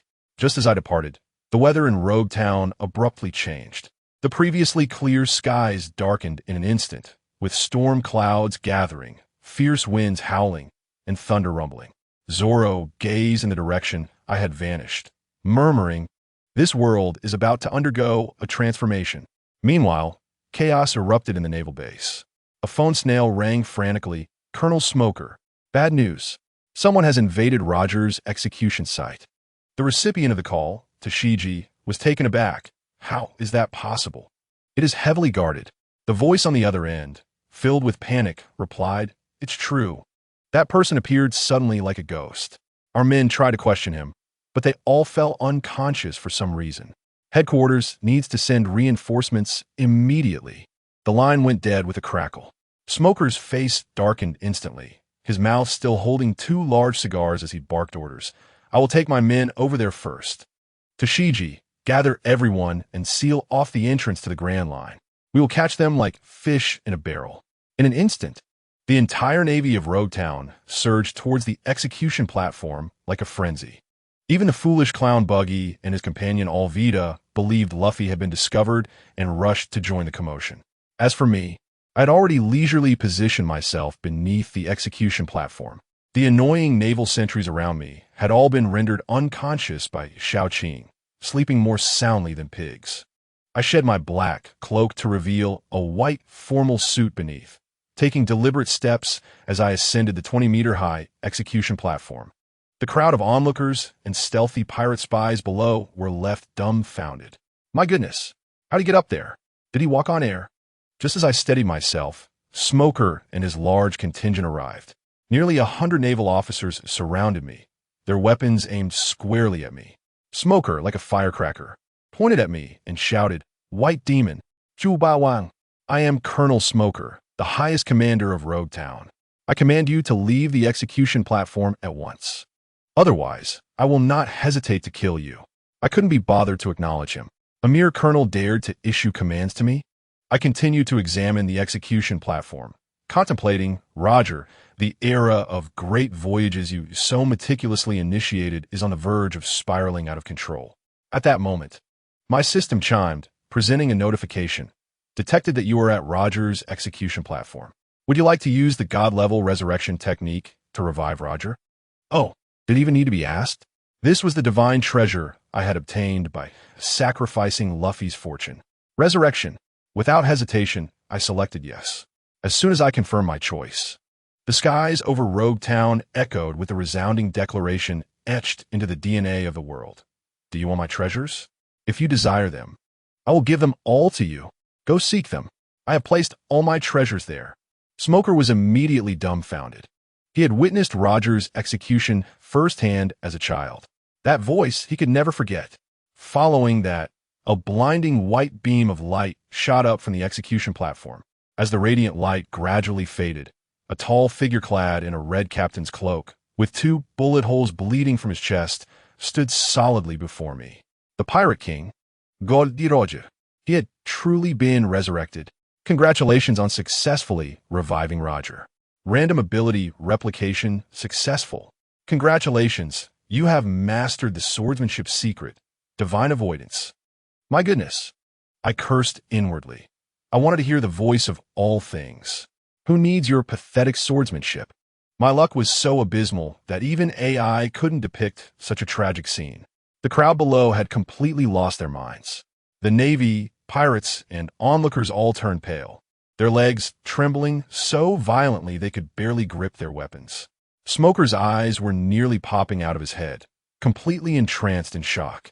The Pirate King, just pulled back from the depths of hell, swayed slightly, slowly raising his head, his eyes dismissing everything as he looked down at the hundreds of naval officers below, hoarsely uttering, "Where is this place?" Let me tell you, Roger was utterly bewildered at that moment. Upon focusing, he realized, wait, this is my hometown, Rogue Town. Just risen from the grave, still dazed, he turned and saw the enigmatic smile of Chu Ba Wong. He was about to ask, "Did you resurrect me?" But he simply could not bring himself to utter that last word, Wong. Those who understand know that addressing one's savior as father is a heavy burden for anyone to bear. The visage of Luo Jie, reminiscent of a pirate king, swiftly transformed from tranquility to a pallid hue, his mind likely cursing the ancestors of Chu Ba Wong in rapid succession. Yet, our Chu Gu remained unfazed, shrugging nonchalantly, a knowing smile adorning his face as he declared, "Indeed, it was I who resurrected you." Having weathered countless storms, Luo Jie, despite the tumult of emotions within, maintained a stoic facade. He forcefully suppressed his discontent and shifted the conversation towards value. "I'm already a dead man. My will has been passed down. I die without regrets. What purpose does your resurrection serve? It is an unnecessary act." No sooner had he uttered these words than the atmosphere shifted dramatically. A tempest erupted, accompanied by thunder and lightning. Chu Ba Wong stood resolutely amidst the gale, exuding an imposing aura that was nothing short of astounding. Luo Jie felt a pang of apprehension. The intensity of this presence surpassed even the pressure he once felt from the infamous Sea Overlord, Luo Ku Si. Who was this man? Was he truly the one destined to inherit my will? As Luo Jie pondered, Chu Gu spread his arms wide, as if to embrace the entirety of the world. Laughing triumphantly, "I have come to this ocean. Yet, without your presence, this sea cannot possibly satisfy me." I must say, the audacity of his proclamation was both juvenile and strikingly charismatic. Upon hearing this, Luo Jie's eyes gleamed with renewed vigor, his fighting spirit ignited. The onlookers were left in bewilderment. "Who are you, daring to provoke the world's foremost pirate with a bounty of 5 billion berries while your own is a mere 90 million? Have you lost your senses?" What baffled them further was Luo Jie's apparent intrigue in the situation. At that moment, Luo Jie experienced an epiphany, gazing at Chu Ba Wong with astonishment. "So that's it. You care not for the legacy of will, nor the morality of the world. You seek only conquest." Chu Ba Wong laughed with reckless abandon. "I come. I see. I conquer. Those ambitions unfulfilled by you, those dreams you dared only to envision, I shall realize." Seeing this escalating camaraderie, Smoker, realizing the gravity of the situation, bellowed, "Fire!" Gunfire erupted, countless bullets hurtling towards Chu Ba Wong and his entourage. Yet the ethereal beauty known as Shao Qing, standing beside him, did not even flinch, calmly uttering the words, "Stop." The scene unfolded like a cinematic spectacle, as all the speeding bullets halted mid-air. with a gentle downward motion of her hand. The bullets cascaded to the ground like rain. My friends, is this the legendary power of the Buddha porcelain cup? After executing this feat, Shaoqing quietly retreated behind Chu Ba Wang, as though nothing had transpired. Luo Jie was left astounded. Good heavens, is this not the ability of the float fruit? Did the old lion, Jin Shi, perish as well? Even more astonishing was the fact that such an extraordinary woman willingly served as Chu Ji's subordinate. Who exactly is this man? In contrast, Chu Ba Wang remained unconcerned. He unsheathed his enchanted blade, Qian Run, an overwhelming aura of purple magic erupting forth, accentuating his already striking white attire with an air of menace. He turned his gaze towards the naval forces, chillingly declaring, "Those who wish to live, get lost." The elite navy, numbering in the hundreds, trembled under the weight of his presence. Smoker's pupils widened in realization. Was this the weapon that had felled Arlong and Captain Mouse? The murderous intent was palpable. Some crafty pirates, sensing the impending threat, made their escape. However, the Navy, bound by discipline, hesitated to retreat without orders. Smoker, perceiving the urgency, shouted, "Everyone fall back. Only those with abilities can contend with abilities. Now you wish to flee? Too late." With a derisive smirk, Chu Ba Wang raised his enchanted blade, invoking a devastating strike. With a single swing, the entire plaza cracked open, a chasm over 1,000 meters long cleaving through Roguetown Square. With a mere flick of his sword, he had transcended into the realm of the Grand Swordmaster. Luo Jie was left speechless. My word, is this not my swordsmanship's ultimate technique, the divine avoidance? How could he have mastered it? And why does its power seem to surpass my own? At that moment, a disheveled figure, a red-nosed jester, crawled from the rubble, grumbling. Who on earth is so wicked as to dig such a deep pit in the middle of the road? Almost made me fall in. Lo and behold, it was none other than the clown Ba Ji. As he lifted his gaze, he locked eyes with Chu Ba Wang's icy stare and promptly knelt in submission. Lord Ba Wang, White Devil, please do not kill me. I did not mean to. Luo Jie squinted, also recognizing him. Red-nosed Ba Ji, you little rascal, what brings you here? Ba Ji, akin to a man who had found salvation, clung to Luo Jie's leg, weeping profusely. Captain Luo Jie, save me. Luo Jie was at a loss, having just emerged from the grave. He was thrust into this chaos. However, as a former mentor to this intern, he could not abandon him. Reluctantly, he beseeched, Ba Wang, would you kindly spare my subordinate? He was left with no choice. Freshly resurrected and in a weakened state, engaging in battle with this seemingly formidable swordsman was tantamount to courting death. Moreover, upon his resurrection, he could not afford to repay kindness with malice. How could he continue to navigate the world thereafter? As Chu Ba Wang pondered whether to grant this favor, reinforcement from the Navy arrived. A bespectacled woman, Dasky, rushed into the devastated plaza, astonished by the chaos, and pointed an accusing finger at Chu Ba Wang. Ba Wang, you are utterly despicable. I once regarded you as a kindred spirit in the pursuit of fine swords. The esteemed blade, Shuezhou, and the enchanted blade, Qianrun, in your hands are a disgrace. After hearing this, Chu Ba Wang kicked Ba Ji aside, amused. He regarded Dasky with a sly grin, countering, Dasky, is it? I hear your reports are quite commendable. How about switching jobs to become my full-time secretary? Oh, what a maneuver, openly poaching talent in front of her superior. Smoker, this was workplace bullying at its finest. Smoker erupted in fury.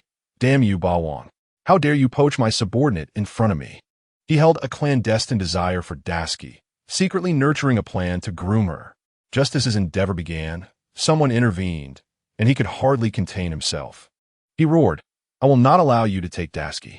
His confidence stemmed from being a Logia-type smoke fruit user.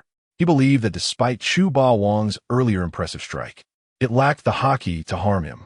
Upon hearing this, Chu Ba Wang grew increasingly irate, threatening, Dasky, are you certain you do not wish to join me? If you refuse, I shall slay Smoker right now. Dasky, equally stubborn, retorted, you might as well give up. A forcibly twisted melon is never sweet. Ah, Whether a forcibly twisted melon is sweet or not, I cannot say, but it certainly quenches thirst. Chu Ba Wang had already devised a plan. Since persuasion was futile, he would resort to coercion. Smoker, observing that Chu Ba Wang was truly prepared for battle, felt a rush of delight. You fool! You do not comprehend the terror of a Logia user. Without Haki, you are but a novice.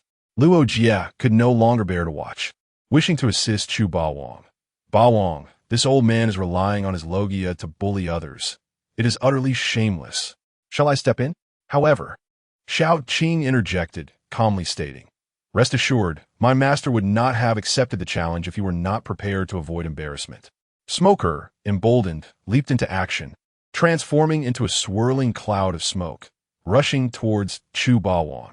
White fist, smoke cannon. The naval officers erupted in laughter. Colonel Smoker has transformed.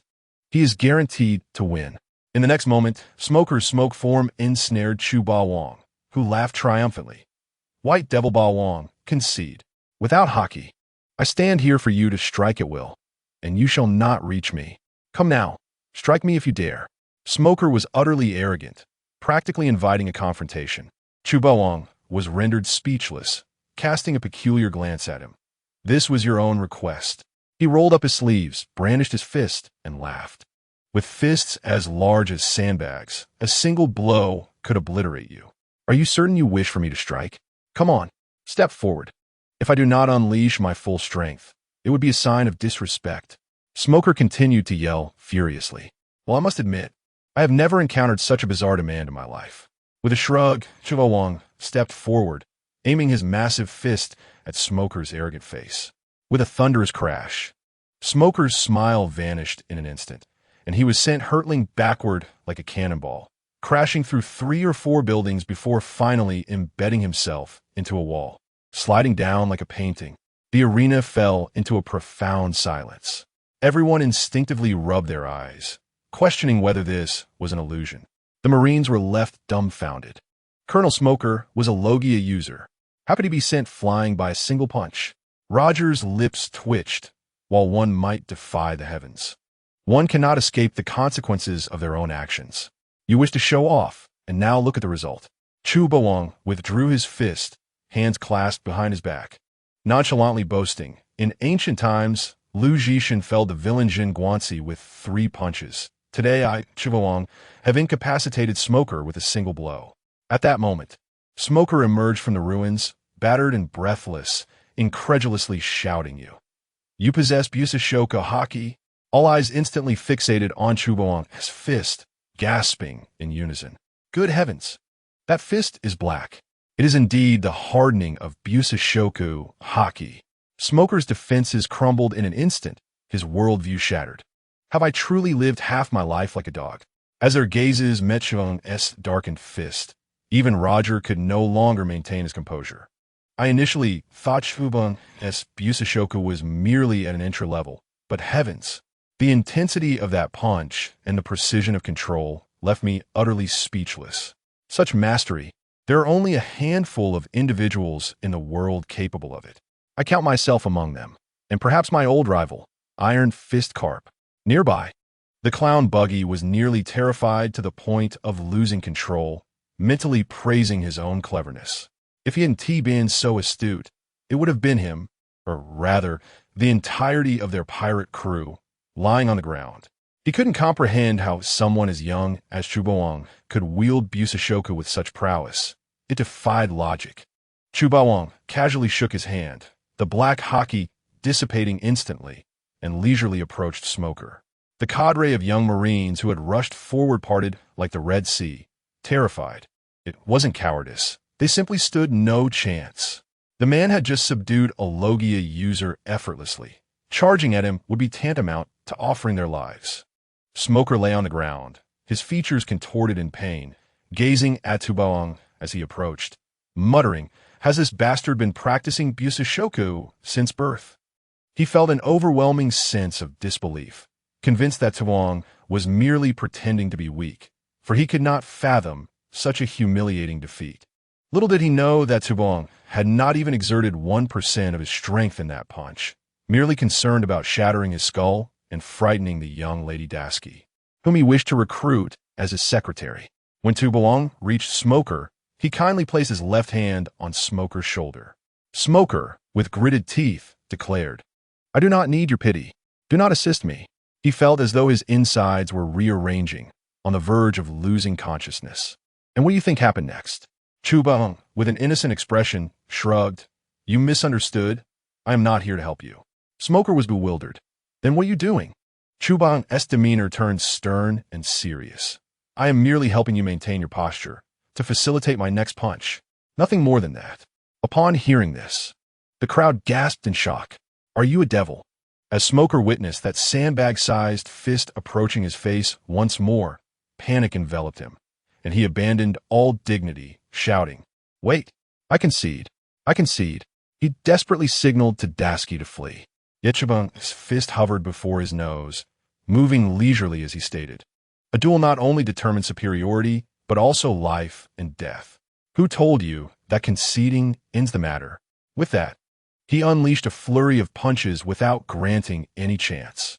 Initially, Smoker could manage a few grunts, but soon fell silent, blood spilling profusely. Dasky finally reacted, rushing forward in tears. "You monster! Stop! Are you trying to kill Colonel Smoker?" However, Chilung did not even blink. Chanting a spell with a flick of his fingers, 72 transformations, fixation technique. Suddenly, Dasky found herself rooted to the spot, unable to move, left only with the ability to speak. "What have you done to me?" Chubawang approached, lifting her chin with his hand, grinning wickedly. "Little Earth girl, according to our agreement, you are now mine." Dasky blushed furiously. "You lecher, let me go." Chuba's finger slid along her chin, directly inserting it into her mouth. Dasky, seizing the opportunity, bit down. The sound of teeth clashing echoed, almost shattering her own. Tears brimmed in her eyes, wondering what kind of finger was this, forged from iron? Chubawang laughed heartily, playfully squeezing her cheeks. "You are adorably naive." The young Marine recruits finally found their courage to raise their weapons, shouting, "White Devil Bawang, release Miss Dasky." Chubawang, unfazed, casually dismissed them with a glance. The energy radiating from a girl named Xiao Qing was not merely a manifestation of Conqueror's haki, but a more primal and terrifying force. One by one, the Marines, all of them, crumpled to their knees in fear. Roger watched in astonishment, his mind racing, exclaiming internally, "What in the world is this new technology?" With tears streaming down her face, Dasky cried out to her comrades, "Run. Do not worry about me. Do not sacrifice yourselves in vain." Satisfied, Chubong hoisted Dasky over his shoulder and swaggered away, leaving behind a single command: "Xiao Qing, deal with these nuisances." Days later, at the Marine headquarters in Marineford, the atmosphere in the top military conference room was tense. Fleet Admiral Sengoku, Hero Karp, Admiral Tsuru, and the three admirals, Akainu, Kizaru, and Akiji, all gathered, their expressions dark as coal. Sengoku slammed a top-secret document onto the table, his voice hoarse. "Gentlemen, I believe you comprehend the gravity of this information. The man who ushered in the era of great pirates, GOLD, Roger, has returned." Silence enveloped the room. Everyone knew that Roger had not been captured by the Marines, but had surrendered himself due to terminal illness. Now he was alive. Karp furrowed his brow, unable to comprehend how his old friend and rival had died so elegantly. Who would dare contravene his wishes and resurrect him? What do they possibly gain from it? Akiji pointed out the crux of the matter. "Admiral, while Roger's revival is indeed terrifying, his crew, Rayleigh, the Dark King, and the now Emperor Shanks, are still alive." At this revelation, a chill ran down the spine of everyone present. Should Roger rally the remnants of the old era, the balance of the world would be irrevocably shattered. Akainu erupted in fury, pointing at the name Bawang in the document, shouting, "We must apprehend this villain named Bawang immediately." Wait, why was he stuttering? Ha ha ha. Kizaru nearly burst into laughter, almost pulling out his phone to record the moment. Sengoku cleared his throat, wearing an expression that said he understood everything. "Sakazuki, calm down. This individual's name possesses an unsettling aura, resembling a curse. I cannot speak it directly. It turns out this name is quite toxic. Whoever utters it must refer to the formidable Chu Ba Wong as Ba Ba, which is undeniably the most potent linguistic meme of 2025, already far ahead of its time. Yet, despite the jest, Zhang Guo articulated a terrifying possibility. My greatest concern is the capabilities of this white devil. If he can resurrect not just Roger, but also the malevolent figures from history, such as Lox and the Golden Lion, the consequences would be unimaginable.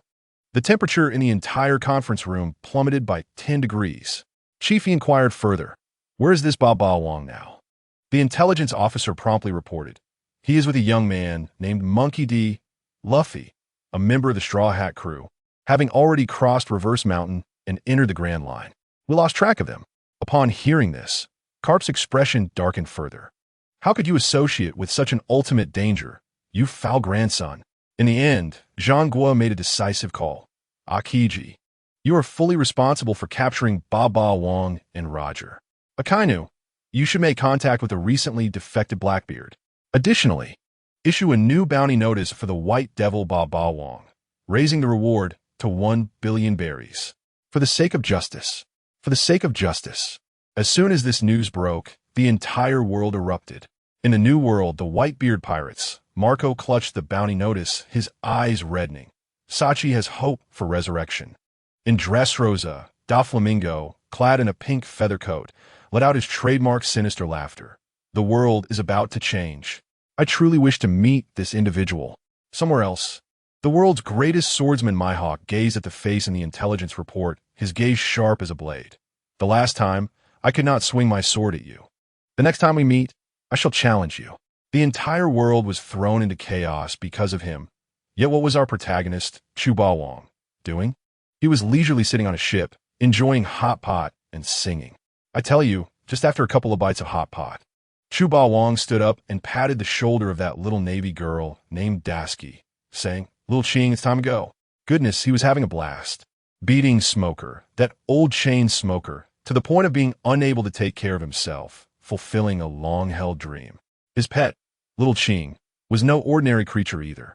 In a matter of moments, she dealt with the remaining Navy in Lowtown with ease. I assure you, while Little Ching may appear to be a cute girl, she is actually a transformed Tianqing Yolong, possessing immense combat prowess. Except for Smoker, who is a Logia user, she can handle anyone with ease. Chu Ba Wong contemplated the need to teach Little Ching hockey, lest she suffer disadvantages against nature types in future battles. Meanwhile, the clown Buggy was utterly dumbfounded. He watched in shock as Chu Ba Wong and Little Ching walked away, cold sweat pouring down his face, filled with dread. Thankfully, he had latched onto Captain Roger's leg. Otherwise, he would have met his end today. He hurriedly approached Roger. "Captain Roger, what are your plans? Why not join us?" Roger patted his shoulder, speaking earnestly. "Buggy, I appreciate your enthusiasm, but you are far too weak. Following me would only bring you trouble." Buggy wanted to say more, but Roger waved him off, stating that Chu Ba Wong's resurrection was undoubtedly useful and would not allow him to perish easily, before hastily pursuing Chu Ba Wong. He harbored a colossal question in his mind. Just as he caught up, Roger could no longer contain himself and asked, "Ba Wong, who did you learn that swordsmanship from?" He was utterly bewildered because the sword strike Chu Ba Wong executed had cleaved through the entire Lowtown, reminiscent of his own ultimate technique, Shenv. He swore he had never taught anyone that move. I tell you, Chu Ba Wong's subsequent actions were audacious. As he strolled through a shop in Lowtown, he nonchalantly replied, "Oh, that is your swordsmanship." Roger's mind momentarily short-circuited. My swordsmanship? Could it be that old man really took on disciples behind my back? Impossible. Seeing Roger's foolish expression, Chu Ba Wong chuckled and began to speak nonsensically. "The powers of the sea are incredibly diverse. One of my abilities is called God-level resurrection. To put it simply, I have consumed the resurrection fruit, allowing me to resurrect the dead, and upon resurrection, I can randomly draw a skill card for my opponent." As he spoke, he stopped in front of shop, waved his hand, and purchased all the intimate apparel in the store. He justified it by saying, "Since I'm here, I should at least bring back some local specialties." My friends, can you imagine? If Smoker knew that the town he risked his life to protect was merely viewed as a tourist destination for buying local specialties in their eyes. he would surely explode in frustration. Roger was utterly dumbfounded, his eyes wide as saucers. How is this possible? How could such an overpowered ability exist in this world? Chuba Wong chuckled inwardly. Is this shocking? If I were to tell you this ability has no cooldown and costs nothing, wouldn't you ascend right here and now? Roger's eyes glinted mischievously. You are revealing your greatest secret to me so easily. Are you not afraid I might turn against you? Though you have learned my swordsmanship, it does not mean I lack other trump cards. Chuba Wong raised an eyebrow and smiled. Indeed, I currently have no means to deal with you. However, should you think me easy to bully, you may certainly try. Moreover, Roger, you must understand one thing. He paused, speaking leisurely. It is now the year 1522 of the Sea Circle calendar. 22 years have passed since your execution. Your former crewmates have either perished or scattered. Do you truly believe that a shout from you will still command any respect? The year 1522 of the Sea Circle calendar. Roger felt as though he had been struck by lightning, freezing in place. 22 years. Suddenly, a realization struck him. He leaped up, his hair becoming a tangled mess as he trembled. Ba Wong, do you know someone named Ace? In that moment, I tell you, he displayed none of the Pirate King's might. His face was filled with anxiety and concern, resembling a father worried about a son he had never met. Chuba Wong glanced at him, sighed, and handed the unconscious Dasky over to Little Ching before leisurely stating, Roger, are you certain you wish to know? This may not be good news for you. Roger's hands began to tremble, his expression contorted with anguish. Please tell me, how's my Lugio? Where's my child? Chuba Wong pulled a bottle of liquor from his pocket and tossed it to him, his expression darkening as he dropped a heavy bombshell. Your wife, Lugio, is already dead. Boom! Roger stood frozen in place, the bottle slipping from his grasp and shattering on the ground.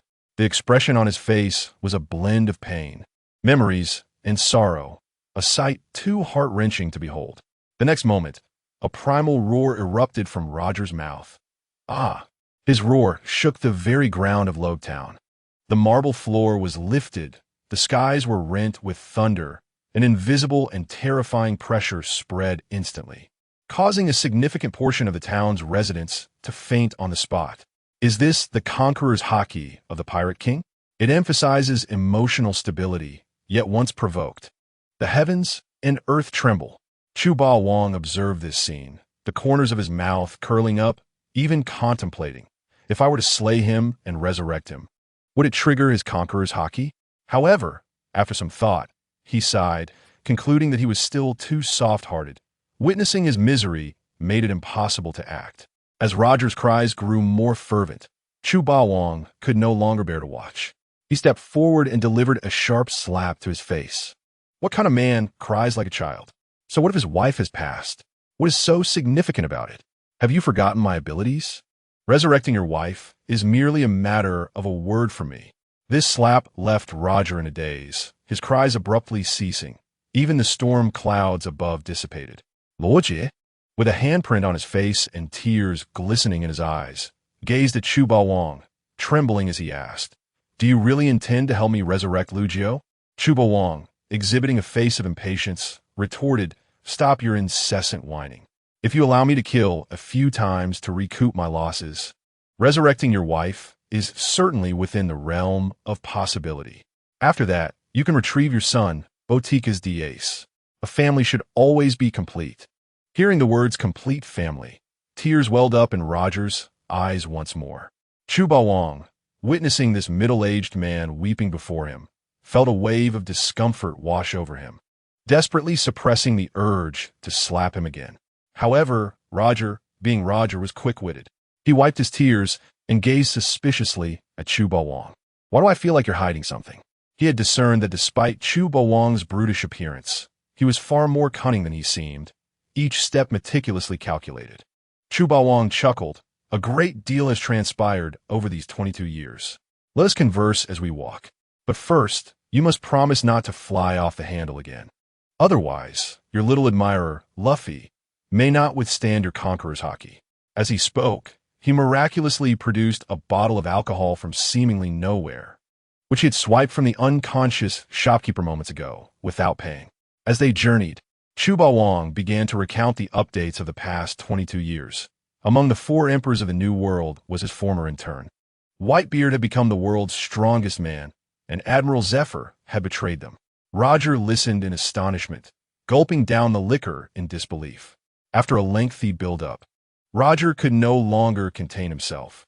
He fixed his gaze on Chuba Wang and posed the most crucial question, Ace. My son, what has become of him? Chuba Wang elongated his tone, leisurely intensifying the atmosphere. I will ask you one question. Can you accept that your son calls another man father? Huh. Gulp. The mouthful of alcohol Roger had just consumed spewed forth as he pointed to the heavens and began cursing. Damn you, Carp. You old rascal.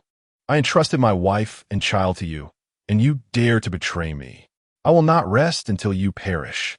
Chuba Wang was left dumbfounded, questioning the logic behind Roger's thoughts. How could such a mind possess the title of Pirate King? Even the Golden Lion would feel aggrieved on his behalf. He quickly interrupted. Stop. Calm down. It's not Carp. Roger paused. Then his mind raced, conjuring another name, erupting in fury once more. Damn it. It was Whitebeard. You traitor. After we swore brotherhood beneath the cherry blossom tree, you dare to commit such an act. Just wait. He began to wail, tears streaming down his face. His attempts to wipe them only making it worse. Chuba Wang observed him sniffle, then gulp, and thought, no way, did he actually swallow that? Am I truly rescuing the Pirate King? Unable to bear the sight any longer, he tossed a pack of tissues at Roger's face, suppressing his disgust as he explained, Roger, can you not be so dramatic? Carp did not betray you.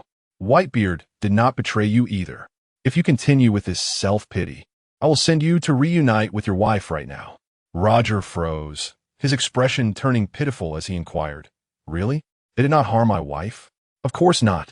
Chuba Wang retorted, explaining the truth. Your wife, Lu Jiao, fought valiantly to preserve your lineage, enduring an additional 12 months of pregnancy with Ace. She perished after giving birth due to sheer exhaustion. At this point, even Chuba Wang could not help but marvel at the greatness of maternal love.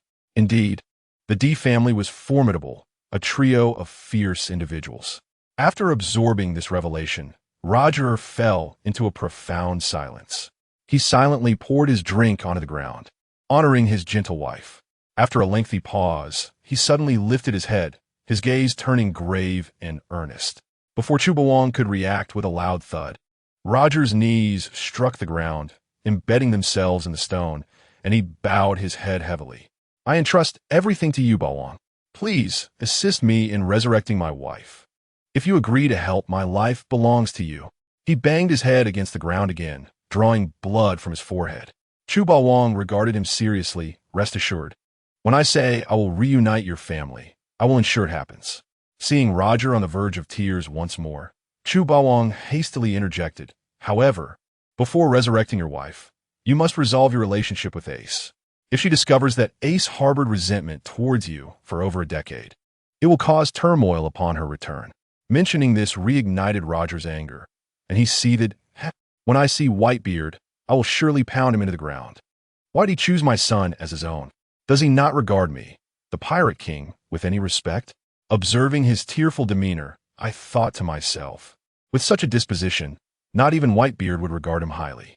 As Roger continued to rant, he suddenly remembered something and pursued, by the way, where's that old Whitebeard now? I will gather people to deal with him. I chuckled, responding, no need for that because Whitebeard is about to die. Roger was momentarily stunned, standing there as if he had encountered a 404 error page. It was understandable. After all, they had been rivals for a lifetime, and suddenly hearing of one's demise would undoubtedly be a shock. Yet in the next moment, I nearly choked on my own laughter. What did you say? Whitebeard is dying. Roger erupted into an uproarious laugh, as if he had just won a lottery. Ha ha ha. Well done. He deserves it. What a splendid death. I thought to myself, why did I even resurrect this conspicuous character?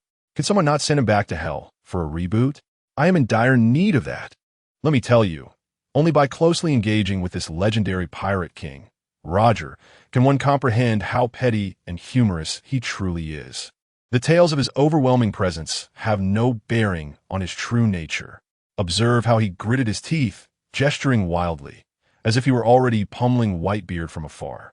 Whitebeard, look at you now. You once played along with me. I kindly revealed the location of the great treasure, and you claimed you only wanted family? Serve you right. He continued his tirade, firing off words like a machine gun. Initially, I found it entertaining, but as it progressed, I genuinely began to think there was something amiss with his mentality. With Luffy already aboard our ship, adding an upgraded version of his antics would surely send us soaring. Unable to endure any longer, I turned to leave.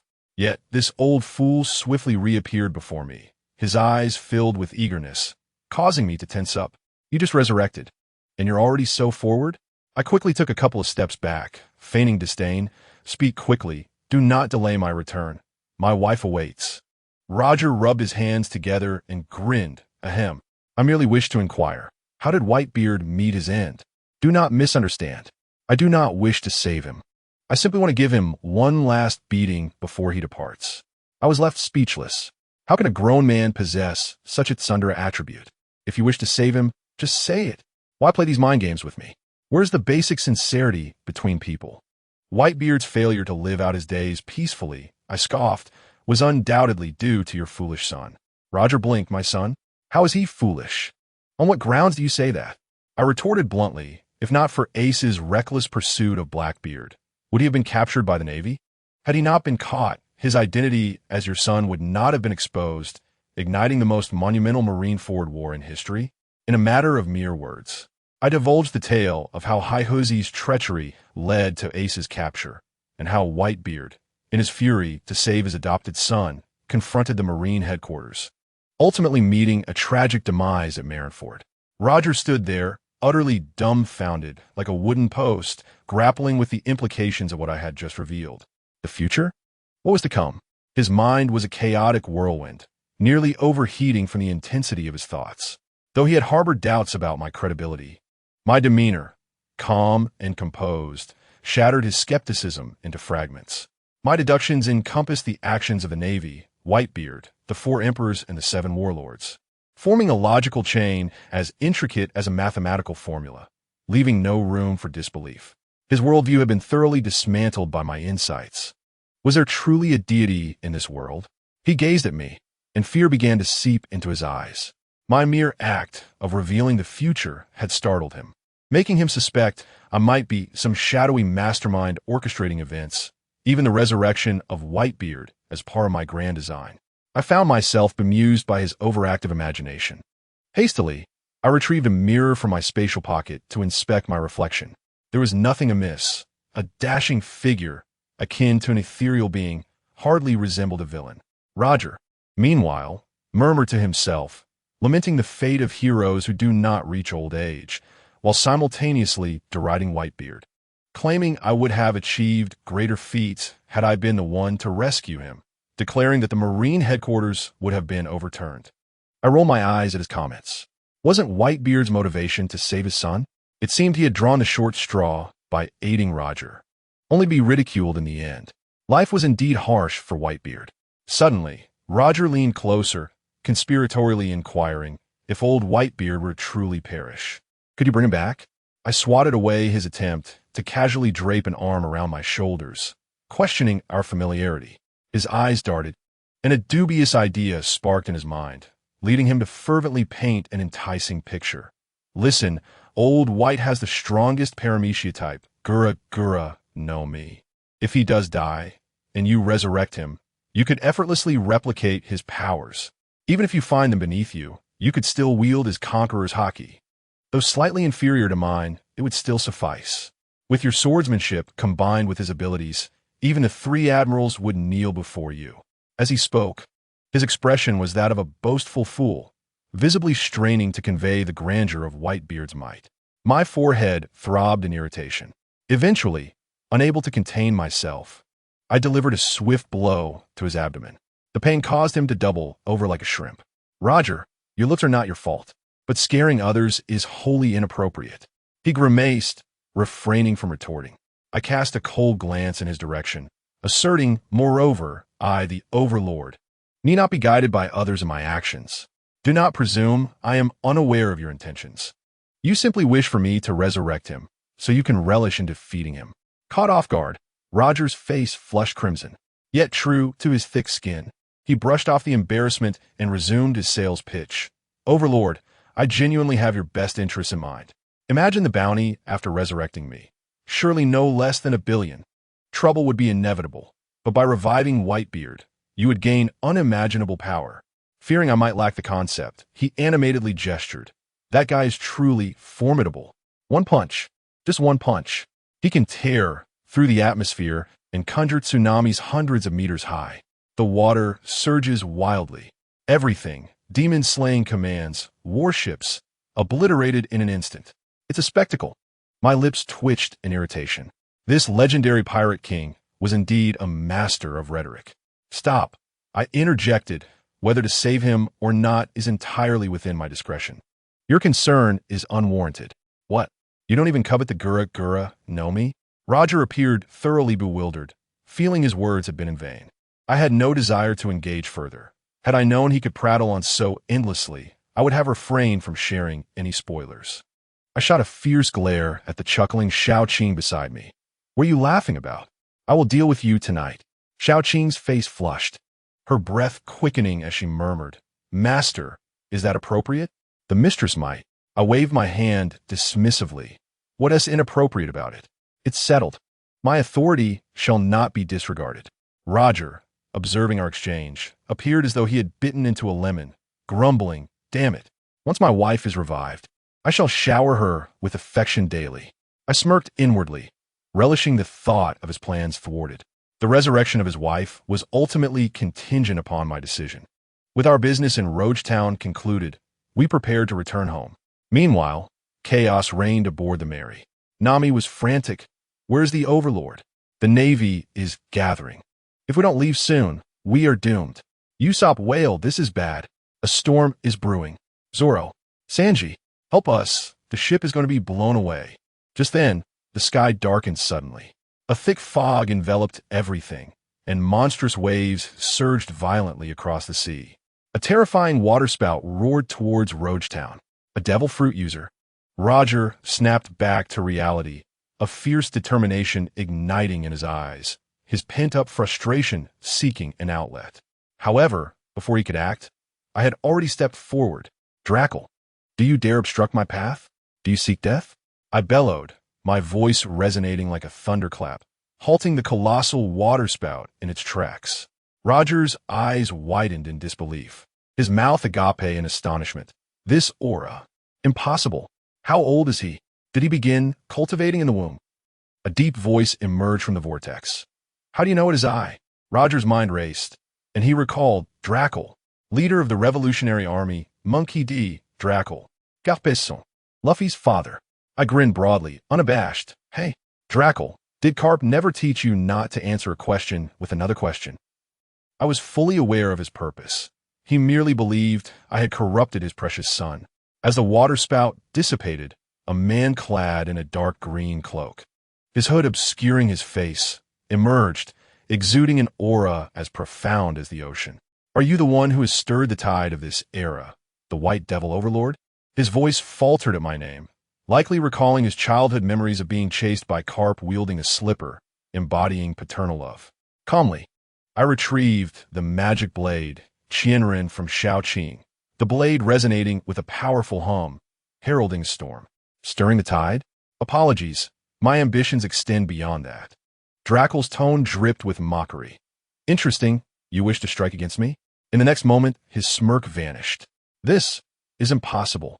He stood frozen, staring at me in disbelief, as wind howled and waves crashed, yet not a single droplet touched me. Unbeknownst to him, I had entered the supreme realm he had long sought. Unity with nature, harmony with the way. In that instant, I felt as though the entire world had entered bullet time. The wind's direction, the splashes of water, even the future trajectory of that damn storm were as clear to me as a slow-motion replay. Emboldened, I grasped the magic blade at my waist and shouted into the storm, Drackle, stop hiding and face me. With that, as my blade met the tempest, Drackle's senses were likely set ablaze, every hair on his body standing on end, as if a prehistoric beast had locked onto him. Roger, spectating, was wide-eyed in shock. I drew my sword and struck upward toward the heavens. I tell you, the spectacle was nothing short of magnificent.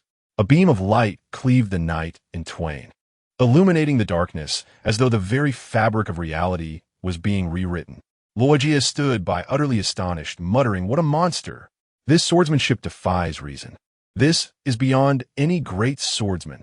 I felt a surge of energy within me. After all, was a young man, if not one who wields a blade to slay dragons. With a fiery slash, I propelled myself forward, akin to an eagle swooping down on its prey. My blade, enveloped in blazing flames, pointed ahead. With a sizzling sound, a thunderous explosion followed.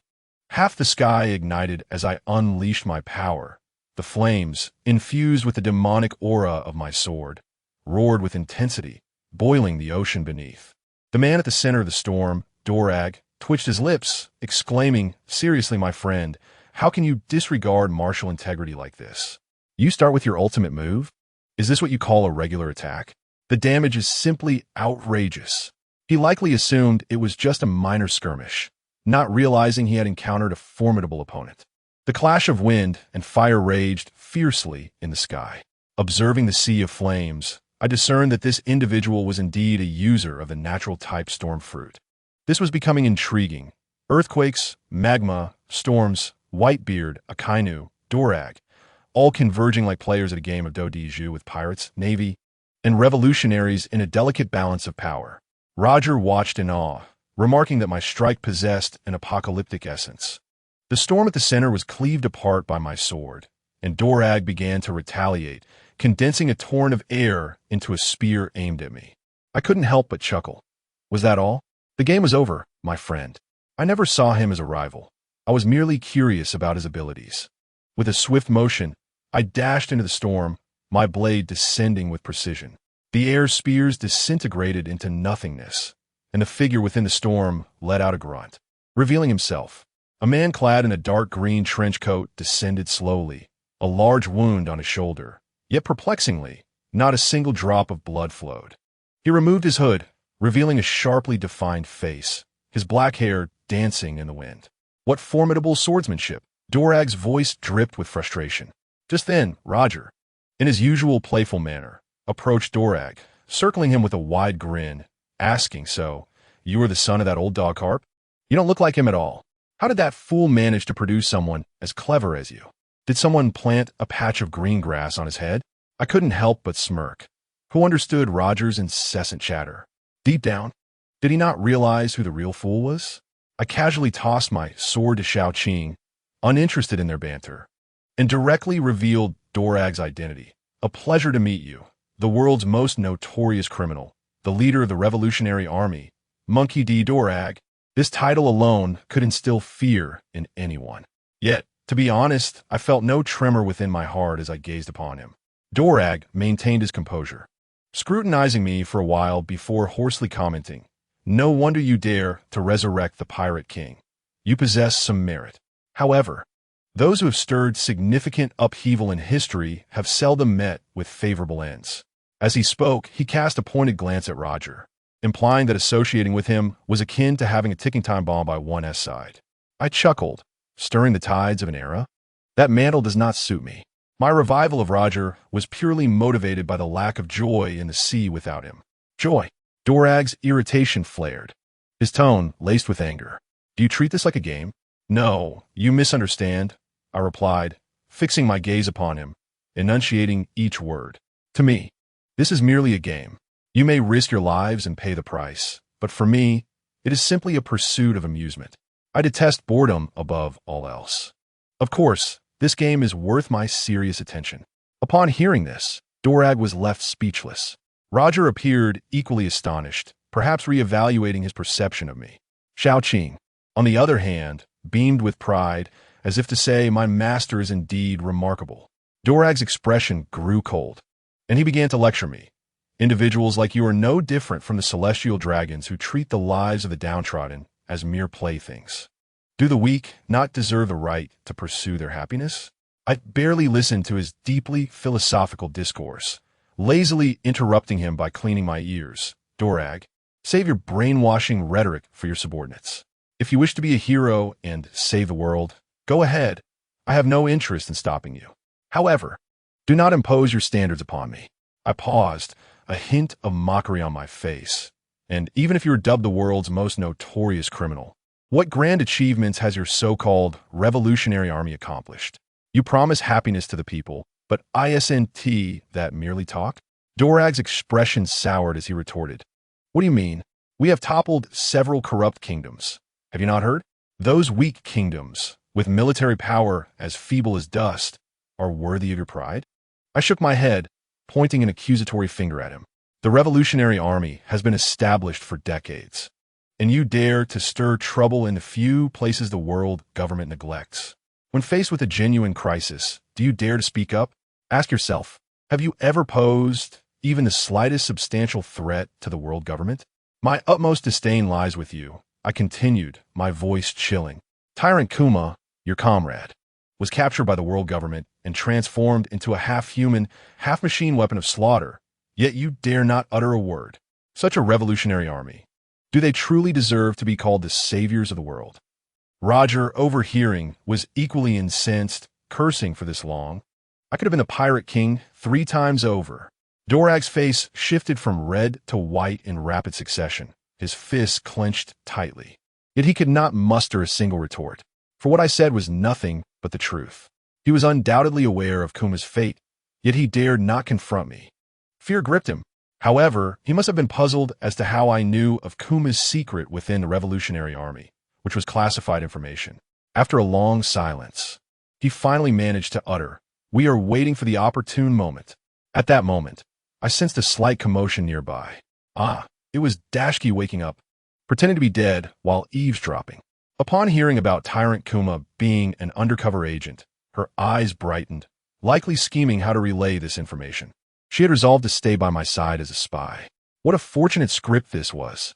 Just wait, young lady, in the end, you shall lose both your heart and your life. I ignored her, continuing to gaze at Dorag with a smile. Dorag, you must understand. The opportune moment is not something to wait for. It is something one must create with their own hands. Dorag's pupils constricted, and he was about to speak. Just then, Roger, ever the distraction, ambled over, his eyes wide and breath reeking of alcohol, circling Dorag while pointing at the tattoo on his face, exclaiming, "Hey, kid, I ask you, are you really Carp's biological son? My goodness, your life must be so miserable. Carp must have been quite ruthless. Look at those marks on your face. They resemble the imprints of a slipper. The resemblance is uncanny. If I were you, I would surely take my revenge while he sleeps." Shouching, Dashki, me, Dorag's face instantly darkened, resembling the bottom of a pot. What the hell? These are tattoos.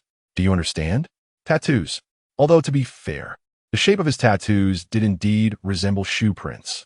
Dorag took a deep breath, forcing himself not to engage further with Roger, and turned to fixate on me.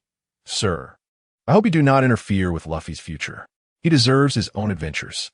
While he verbally expressed this, his thoughts clearly conveyed, "Stay away from my son." You harbinger of doom. I felt a twinge of guilt. After all, I had just sacrificed Luffy's hairline and romantic prospects for a card draw. If he were to learn that he would be bald and alone at such a young age, would he not seek to take revenge on me? With an unperturbed facade, I replied, "When have I ever interfered with him? Besides, what are you worried about? Roger has already agreed to join my crew, and with him as a bodyguard. Your son is perfectly safe." Roger, utterly bewildered, interjected, "When did I agree to that?" In the next moment, he recalled that his wife's life was still in my hands.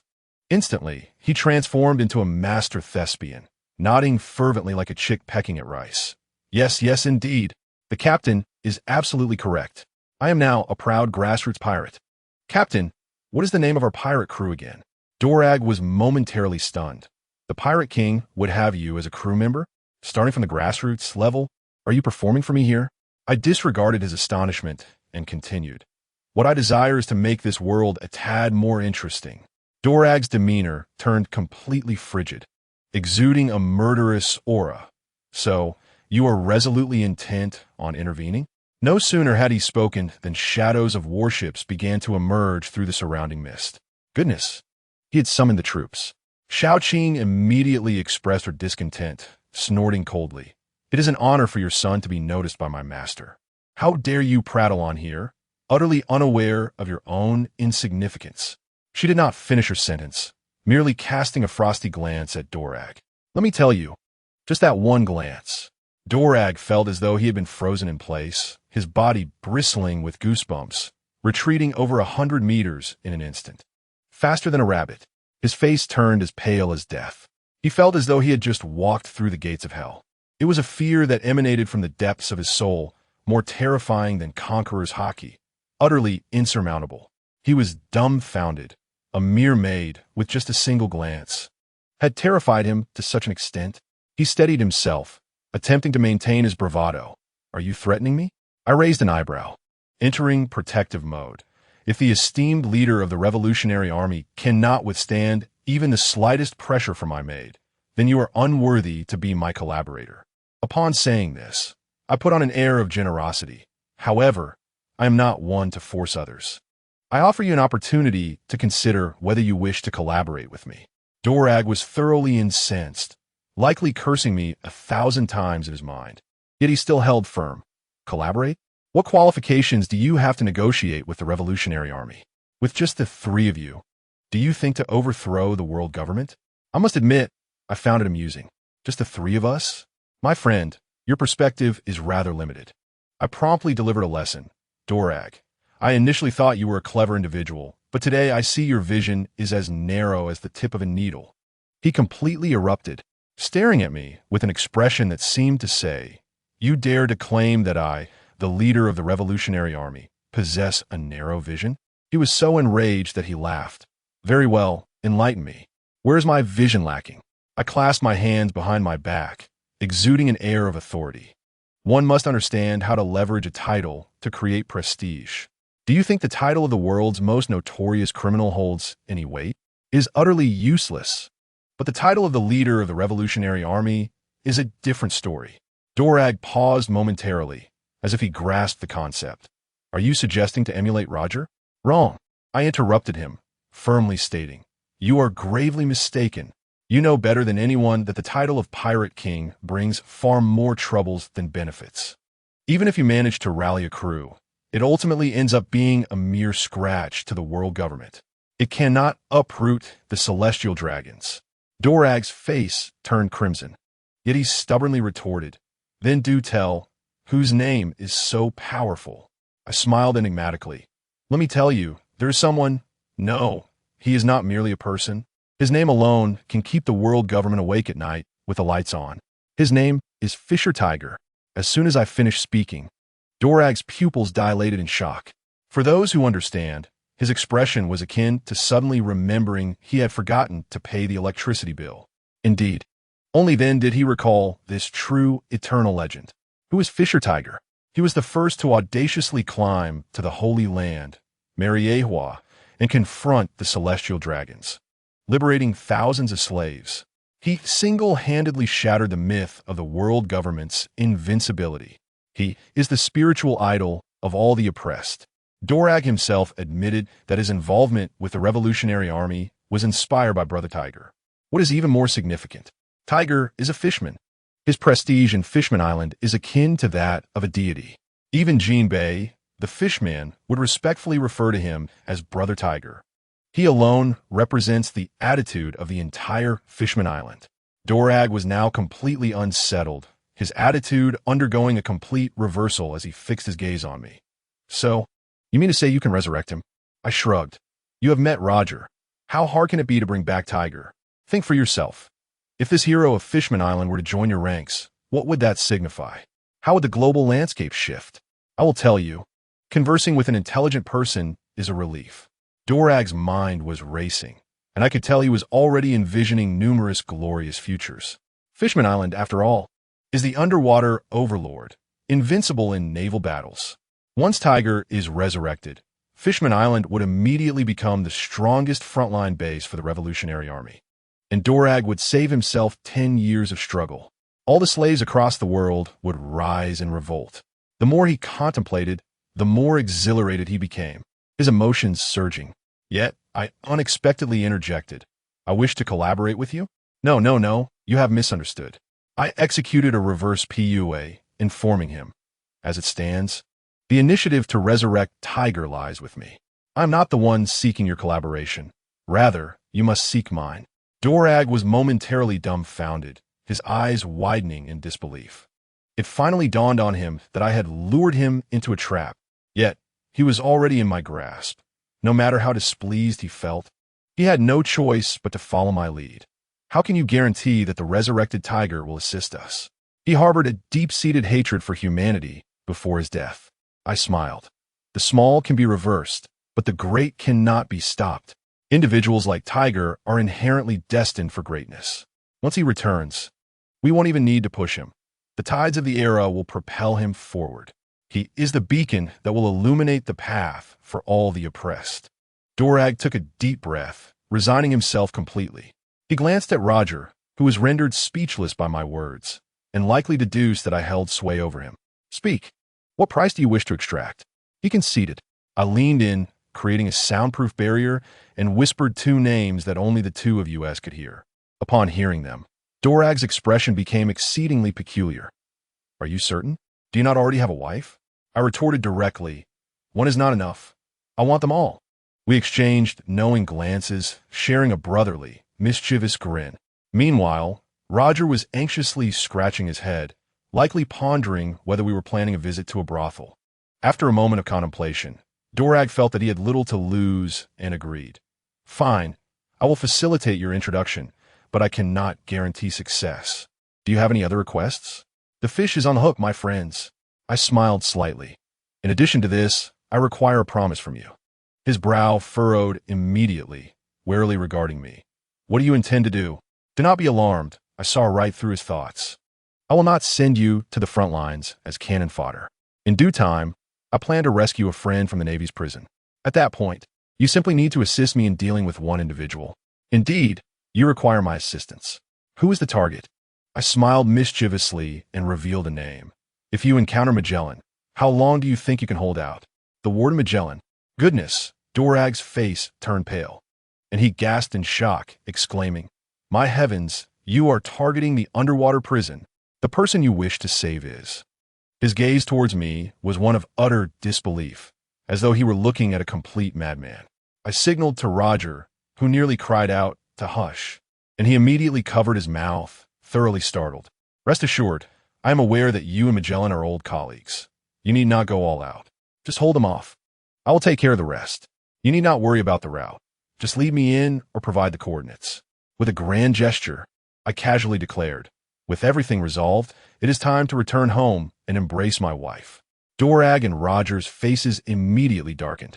In the end, Dorag left, burdened with the verbal promise I had given him, his mind heavy with contemplation. We exchanged a light fist bump, signifying the completion of this sordid transaction. As soon as he departed, Luigi approached, his face etched with disappointment. What on earth did you discuss? You just let him go like that? I thought we were in for an exciting show. I cast him a sidelong glance. It is not the right moment yet. You truly thrive on chaos.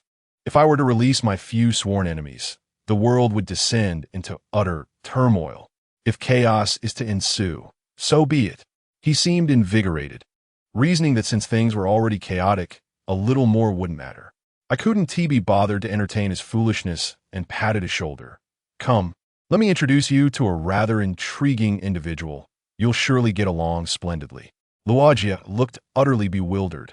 An interesting individual? My heart brimmed with joy at the thought.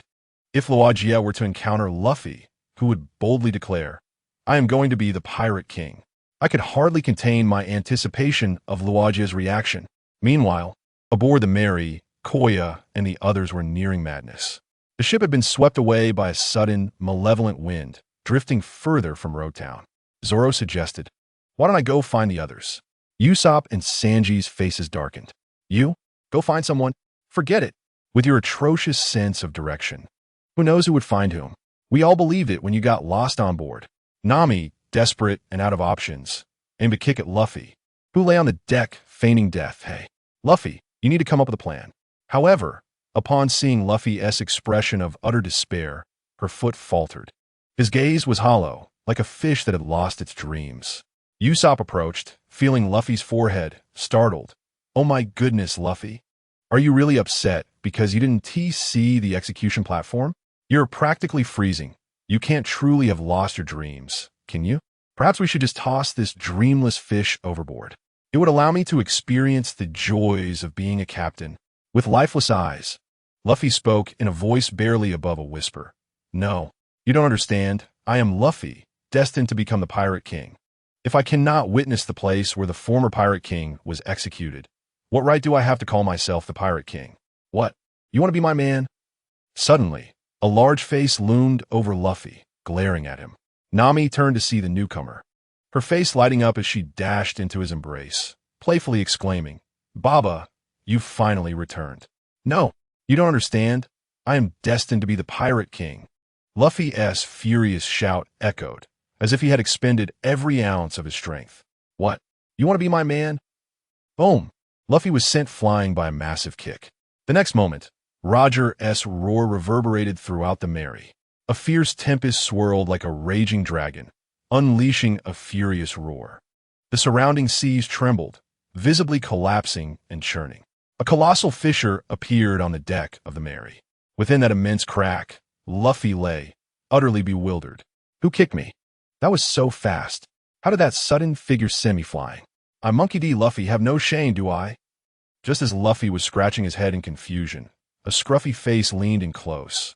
"Baba, you've finally returned."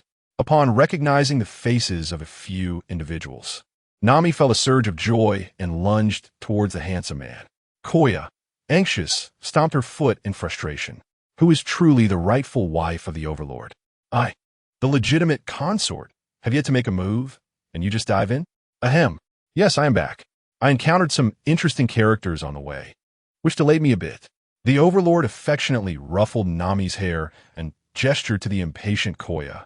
Then he wrapped his arm around Nami's waist and, in a flash, appeared beside Koya. I must admit, from this angle, Nami's figure is simply stunning. Perhaps the little thief has had too good a diet and has inadvertently matured. If this continues, I might need to invest in a new supply of undergarments. Although everyone present, except for the single-minded Luffy, could sense the ambiguous affection between Nami and the Overlord, the presence of the rightful wife and others watching made it inappropriate for him to overstep any boundaries. What incredible speed! At such a short distance, my Haki could not even discern his movement. Could it be that he has retained numerous hidden cards from his battle with Dorag? Roger was taken aback. The Overlord's speed was astonishingly rapid, almost unnaturally so. No, rather than being sheer speed, it was more akin to some form of spatial maneuverability. Who is this person? Koya bit her lip, her gaze fixed on Dasky, who was slumped over the shoulder of Shao Qing. Rubbing his nose, the Overlord casually responded, "Koya, don't you want to open a pharmacy in the future? So I thought I'd help you secure a secretary ahead of time. I happened to meet a girl named Dasky in Rowtown, and she seemed quite pleasant, so I brought her along." Gazing at Dasky, unconscious and slung over Shao Qing's shoulder, Roger's lips twitched slightly. "It sounds nice, but are you sure you're bringing her and not abducting her? I personally witnessed you pin Smoker down and give him a good thrashing to take her, the kind of beating that left him unable to get up." Koya widened her beautiful eyes, astonished. "Overlord, you're not saying you forcibly abducted a good woman, are you?" Koya had indeed mentioned her aspirations of opening a pharmacy to the Overlord before. However, have you ever heard of a pharmacy owner needing a secretary? At least, there is no precedent in the entire pirate world. Doctors are already scarce, and only the Navy has large hospitals. Yet even the heads of Navy hospitals rarely employ secretaries. The Overlord raised an eyebrow, stubbornly denying. "How could that be? Do I look like the kind of villain who commits such acts? I won't say much more. Once this young lady wakes up, you will understand the truth behind my words." Dasky, I have never encountered such shamelessness before. But the Overlord remained unfazed. He had completely discerned Dasky's inner thoughts. Without absolute certainty, she would not dare to disclose the events in Rowtown, for that would only provoke the Overlord to intensify his actions, diminishing her chances of escape. "Shao Qing, you'll have to share a room with Dasky tonight. In a few days, I'll arrange a larger room for you both. As you command, master. Xiao Qing nodded obediently. Before others, her demeanor was fiercely dominant. But in front of the overlord, she complied with his orders without question. As one created by the overlord, she understood his power more clearly than anyone. I feel as though I've forgotten something important. Usopp rubbed his chin, seemingly deep in thought. Suddenly, I recalled that something had been kicked away just now. Sanji, with a cigarette filter clenched between his teeth, massaged his chin and concurred. It's Luffy. Goodness. We were so preoccupied with conversing with Ba Wong that we completely overlooked Luffy. Zoro, suddenly enlightened, exhibited a hint of concern.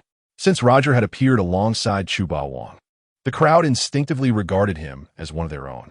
Yet, it was precisely Roger who had just delivered a powerful kick to their captain. Luffy, are you all right? Usopp, Sanji, and Zoro rushed over, their gazes filled with hostility as they observed Luffy's unfortunate state, fixating on Roger. However, they refrained from drawing their weapons immediately. The atmosphere remained untroubled as the formidable figure displayed an air of calmness, alleviating their fears of any tumultuous outburst from Roger. Nami first cast a curious glance at Luffy, then swiftly scanned Roger, her expression shifting to one of shock. In an instant, she was rendered speechless, overwhelmed by disbelief. How could it be? The legendary Pirate King appearing here was beyond comprehension.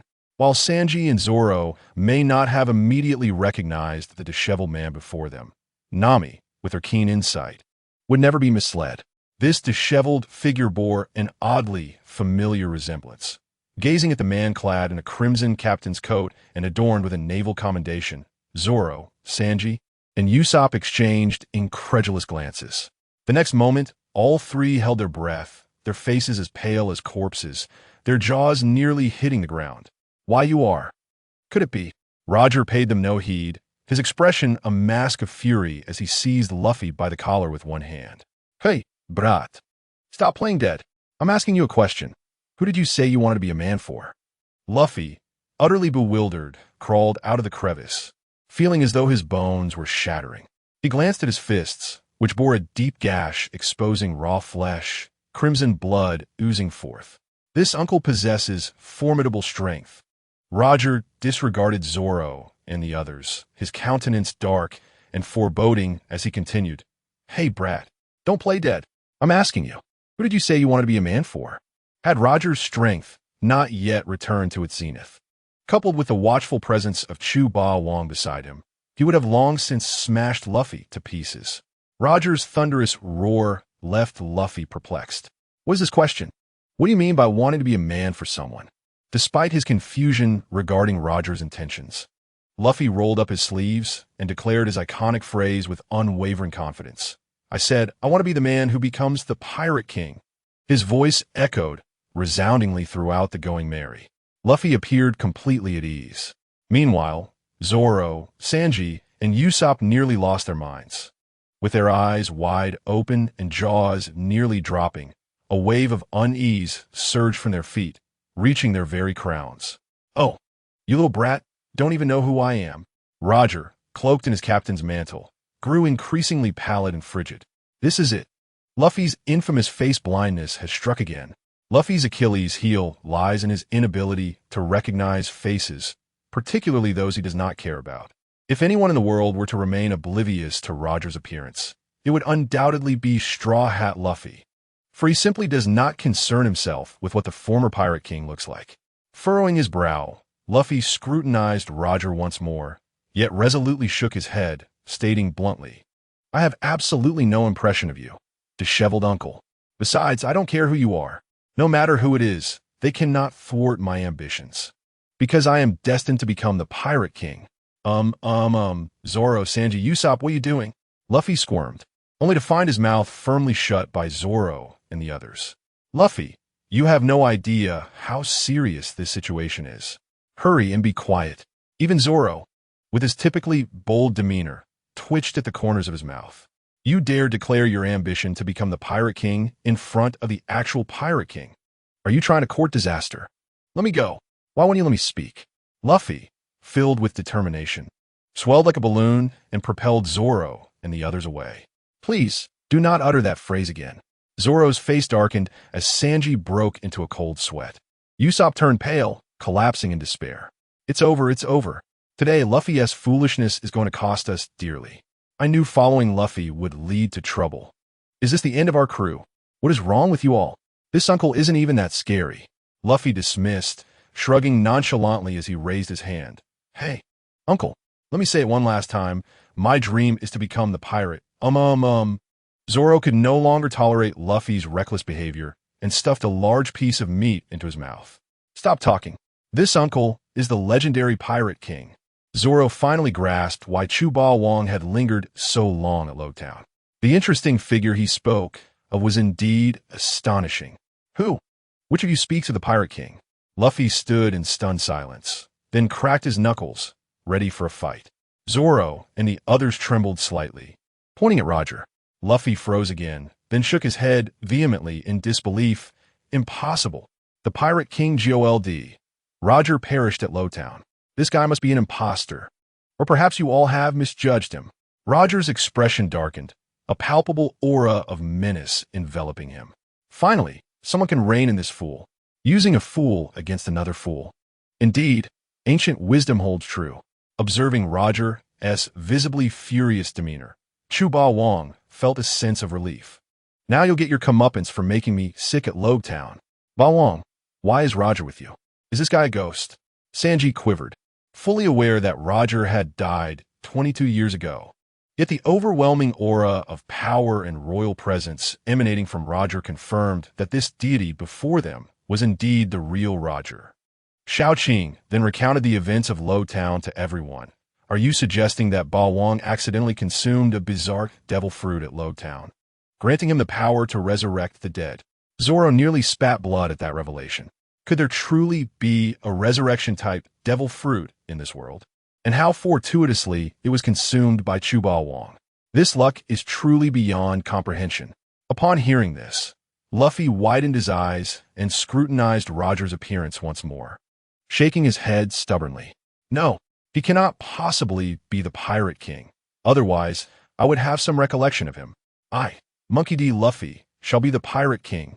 Chuan Ba Wong was left speechless. He had thought Roger was foolish enough, but Luffy seemed to match him in sheer absurdity. Could it be that those who aspire to be the Pirate King possess an IQ of merely 250?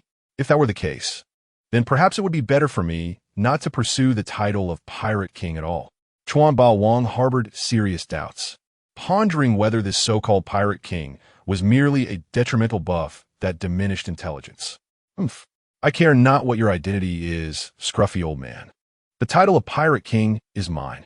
It was time to settle the score for the earlier ambush. Luffy suddenly inhaled deeply, then clasped his hands together in a sunflower shape, striking towards Roger. How dare you impersonate the Pirate King, even having the audacity to deceive me, Ba Wong. I shall not forgive you. Rubber, rubber, rocket cannon. Luffy roared, launching his palms like a cannonball towards Roger. I will not forgive you. Luffy, please don't be impulsive. That man is indeed the Pirate King, Roger. Sanji and Usopp were frantic, wishing they could toss Luffy into the sea.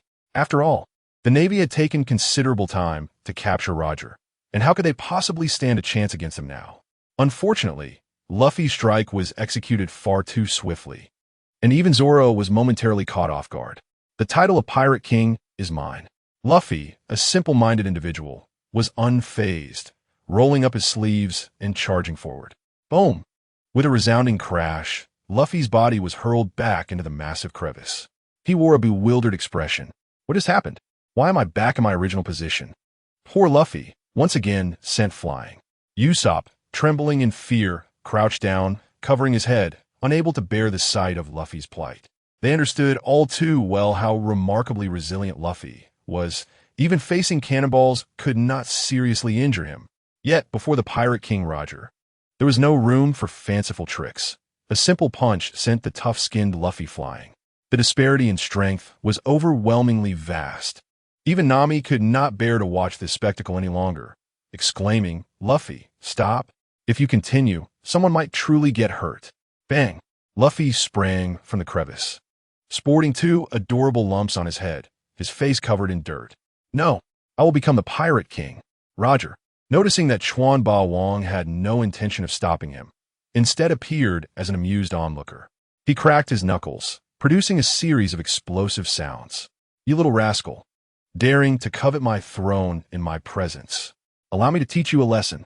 Though Roger was naturally carefree, a flicker of genuine anger ignited within him. Rubber machine gun.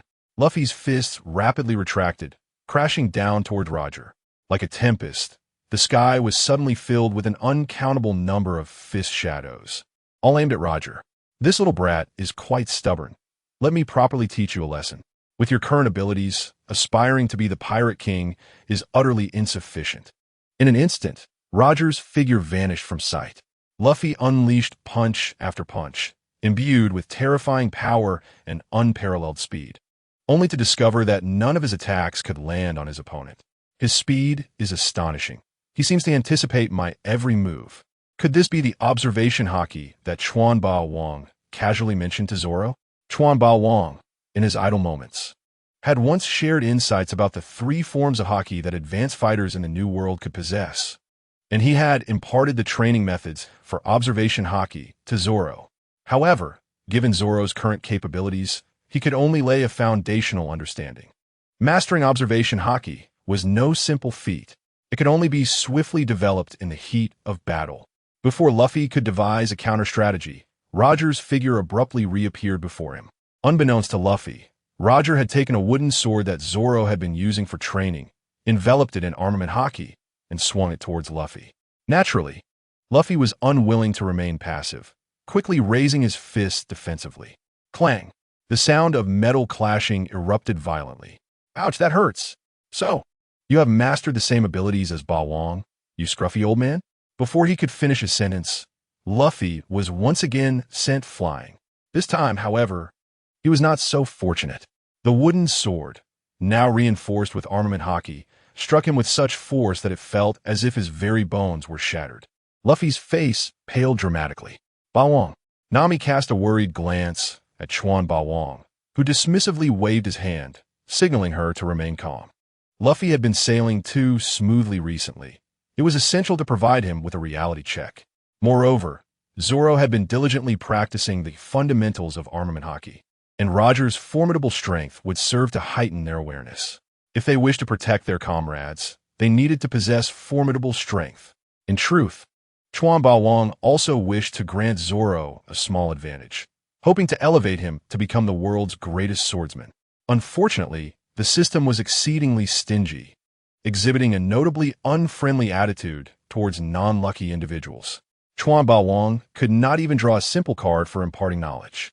The pain of being a non-lucky individual in the lottery was eternal. Roger spat and scoffed. You think you can be my man and even aspire to be me? Do you genuinely believe you are the protagonist of a story, destined to grow up to be as impressive as I am? Chuan Ba Wang was too exasperated to comment on Roger's narcissism, engaging in whispered conversation with Koya and Nami. Let these 2 foolish individuals continue their antics. As long as they did not bother him, everything was acceptable. Luffy, Zoro, Sanji, you 3 entertain Roger for a while. By the way, let me share a little secret with you. Roger has just been revived. He has not yet regained his peak strength. This is arguably the weakest phase of his life. If you wish to defeat the Pirate King, you must act swiftly. Miss this opportunity, and it may never come again. Roger's expression darkened immediately. Hey, buddy, that's not how you play. Detailed description of the resurrection technique. It can revive the deceased, eliminating diseases within and restoring them to their healthy state before death. Note, severed limbs cannot be restored. After resurrection, the individual will experience a period of weakness. Currently, Roger could indeed be considered one of the weakest phases of his life. However, if it were solely Luffy, he felt no fear at all. However, if one were to include Salong and Shanji, it is uncertain whether Luo Jia's stamina could endure, especially against the formidable 4-sword style of the green-haired swordsman, whose sword intent seemed poised to soar into the heavens. Even Luo Jia found this quite troublesome. Salong felt a stirring within. The prospect of delivering a thrashing to the Pirate King, Luo Jia, sounded rather enticing. The mere thought of boasting about such an encounter would undoubtedly elevate his status. Salong, Shanji, and Lu Fei exchanged glances, all revealing grins that bespoke their villainous camaraderie. Luo Jie remarked, "I have a rather irate sentiment I wish to express." Indeed, as the legendary Chu Buong had anticipated, disregarding the breadth of vision and combat experience. Luo Jie's current prowess was on par with Smoge, with Shanji having mastered the Wind God Leg and Salong, a disciple of Chu Buong. They could pose considerable challenges to Luo Jie. With Salong and Shanji joining the fray, Luo Jie could no longer swiftly eliminate Lu Fei. Initially, Luo Jie held an advantage in battle, but as time passed, his remaining stamina dwindled rapidly. Meanwhile, the resilient trio of the Straw Hat crew grew more emboldened with each clash, soon leaving Luo Jie with a bruised and battered visage. "You little rascals truly intend to overpower me with sheer numbers? A dragon in shallow waters is mocked by shrimps, and a tiger fallen in the plains is bullied by dogs." Luo Jie's face darkened with fury as he begrudgingly summoned a modicum of ink from within. What a way to treat me! Was it truly necessary to toy with a mere display of bravado in front of Chu Buong? Shanji chimed in, "Green-haired fellow. He just called you a dog." As he spoke, his attack surged forward toward Luo Jie with the swiftness of lightning. Though he had only learned the Wind God Leg from Chu Buong, Shanji had thoroughly grasped its essence. After all, he was the future master of the Devil Wind Leg. The wind and fire attributes in his kicking techniques were indeed his forte. Impossible. He must be calling you a dog because the fur of a dog resembles your lewd chef's golden hair. Salong retorted mercilessly. "In this world, there are no green-haired dogs. Only golden-haired ones. I believe whoever eats the most is the dog," Lu Fei added after a brief silence. "Today has certainly been an eye-opener. It's my first time witnessing someone proclaiming themselves a dog." Despite their banter, the trio maintained their swift pace, for they were facing none other than the legendary Pirate King. To lay a beating on the Pirate King would undoubtedly be a source of pride. "Pirate King Luo Jie, I shall claim your first blood," Salong roared, appearing before Luo Jie and striking down with his blade. Such incredible speed. This fellow is exceptionally formidable. Is this the caliber of a disciple under Chu Buong? If this momentum continues, he would surely qualify for the title of the world's greatest swordsman. Luo Jie's expression briefly faltered as he struggled to react to Salong's assault. It was not that his awareness lagged, but rather that his physical capabilities could not keep pace. Hastily, Luo Jie raised his sword, imbued with haki, in defense. The clang of metal erupted, sending sparks flying and illuminating both Luo Jie and Salong's faces. "Young one, your sword intent is remarkably pure. Would you be interested in learning swordsmanship from me?" The wide-eyed Usopp questioned the unfolding events. What is happening? Even Luo Jie is considering taking on a disciple? Is Salong's swordsmanship talent truly that terrifying? Salong scoffed, "I hardly believe your swordsmanship surpasses that of my master, Chu Buong." Luo Jie's eyes narrowed, and his expression morphed into one of embarrassment. "Though my swordsmanship may not rival Chu Buong's, it ranks among the top in these seas. Why such disdain for me? Little brat, do not underestimate my skills. Sword spirit, let the scruffy old man witness the fruits of our training." With a fierce grip on his blade, Salong unleashed a dazzling slash, causing an unmatched sword radiance to erupt. "Ah, it seems this sword harbors such secrets. I wondered why you wielded only 3 of your 4 blades against me." Luo Jie's astonishment deepened. It was his first encounter with a blade capable of executing lethal strikes in accordance with a swordsman's will. Instinctively, he sensed that this sword he Dao Iwenzi concealed a monumental secret. "Yet, you have underestimated me." Luo Jie laughed heartily as he swung his sword, attempting to counter the strike. However, in the next moment, his smile faded entirely. The sound of blade against flesh echoed, leaving Luo Jie momentarily stunned, his body rigid.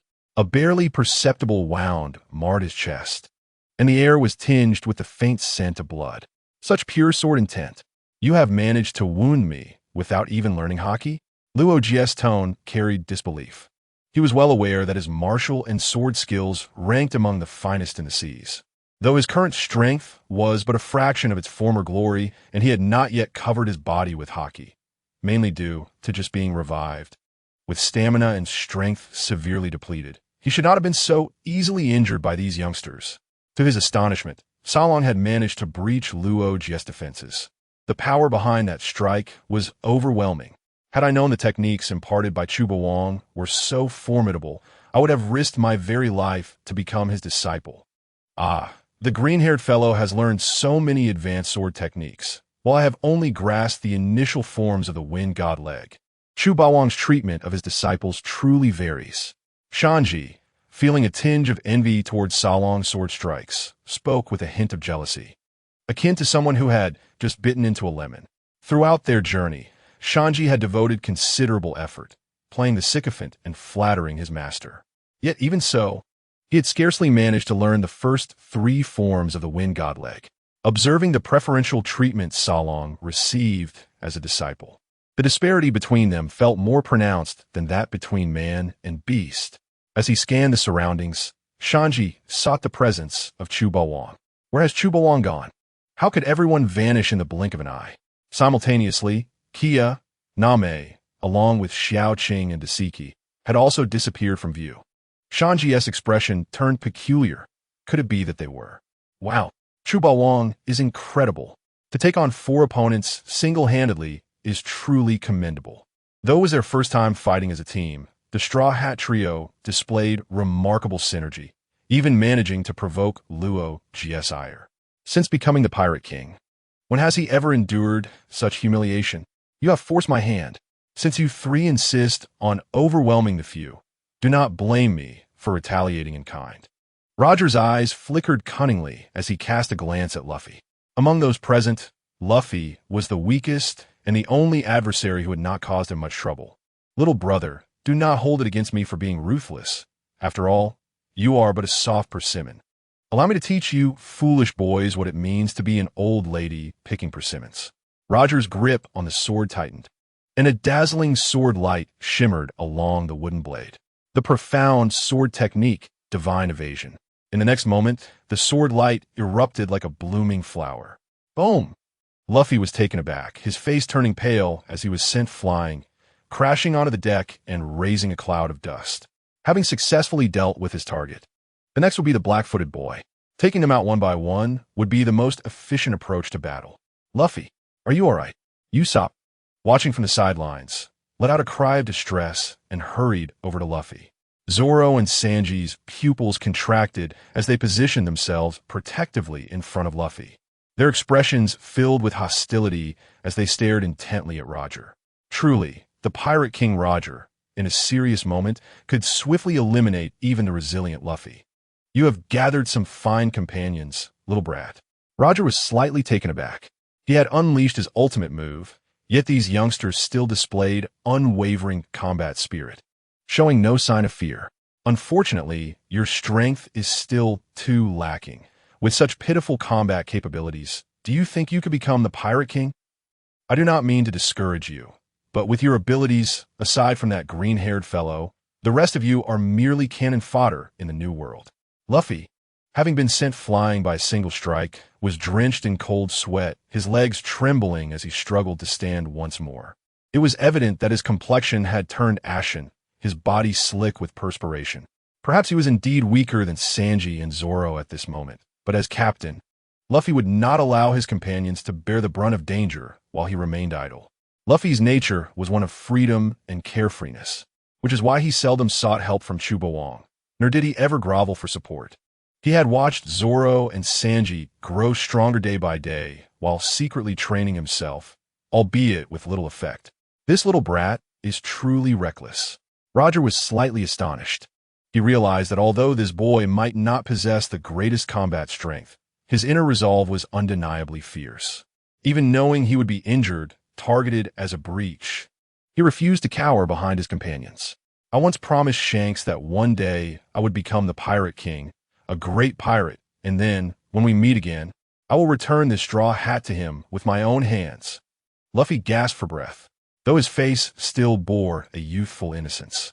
An indescribable determination to win shone in his eyes. From the day he set sail, Luffy had been prepared for death. Yet even in death, He refused to allow his life to be filled with regrets. Now, just one step away from entering the Grand Line. How could I possibly fall here? I, Monkey D. Luffy, am destined to become the Pirate King. Luffy lifted the straw hat from the back of his neck and firmly pressed it onto his head. If it weren't for that glaring bald head being somewhat jarring, the overall impression would still be one of imposing charisma. Why does the straw hat seem so familiar? Roger paused, his gaze fixated intently on the straw hat atop Luffy's head. It seemed, indeed, somewhat reminiscent. Wait, were you just talking about Shanks? That red-haired brat who once served as an intern on my ship. Roger's mouth dropped open in astonishment as he exclaimed. Indeed, this straw hat is the promised token given to me by Shanks. One day, I will return it to him with the dignity of the Pirate King. Luffy pressed his palm firmly against the straw hat, his expression earnest.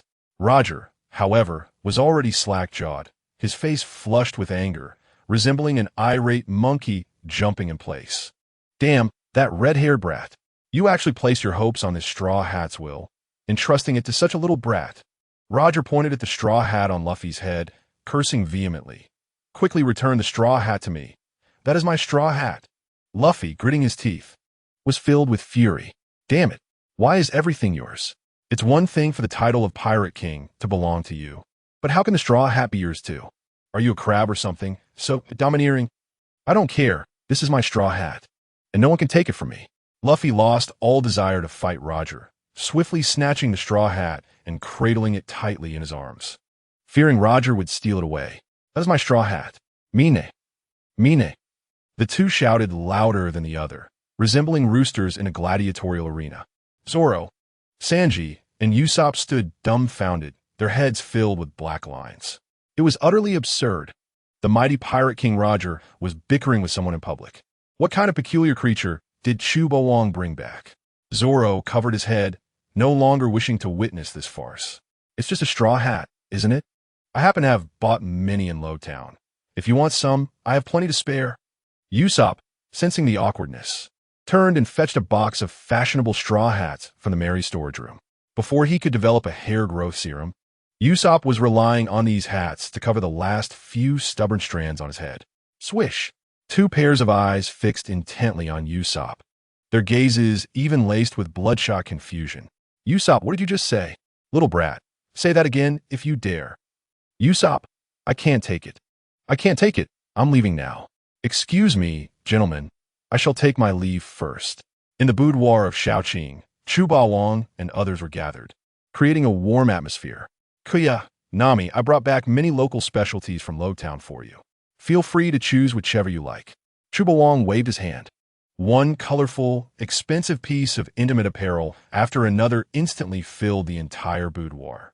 It must be said that the technology in the pirate world is quite advanced, especially the typical representative, the Den Mushi, which is even superior to the communications on Earth.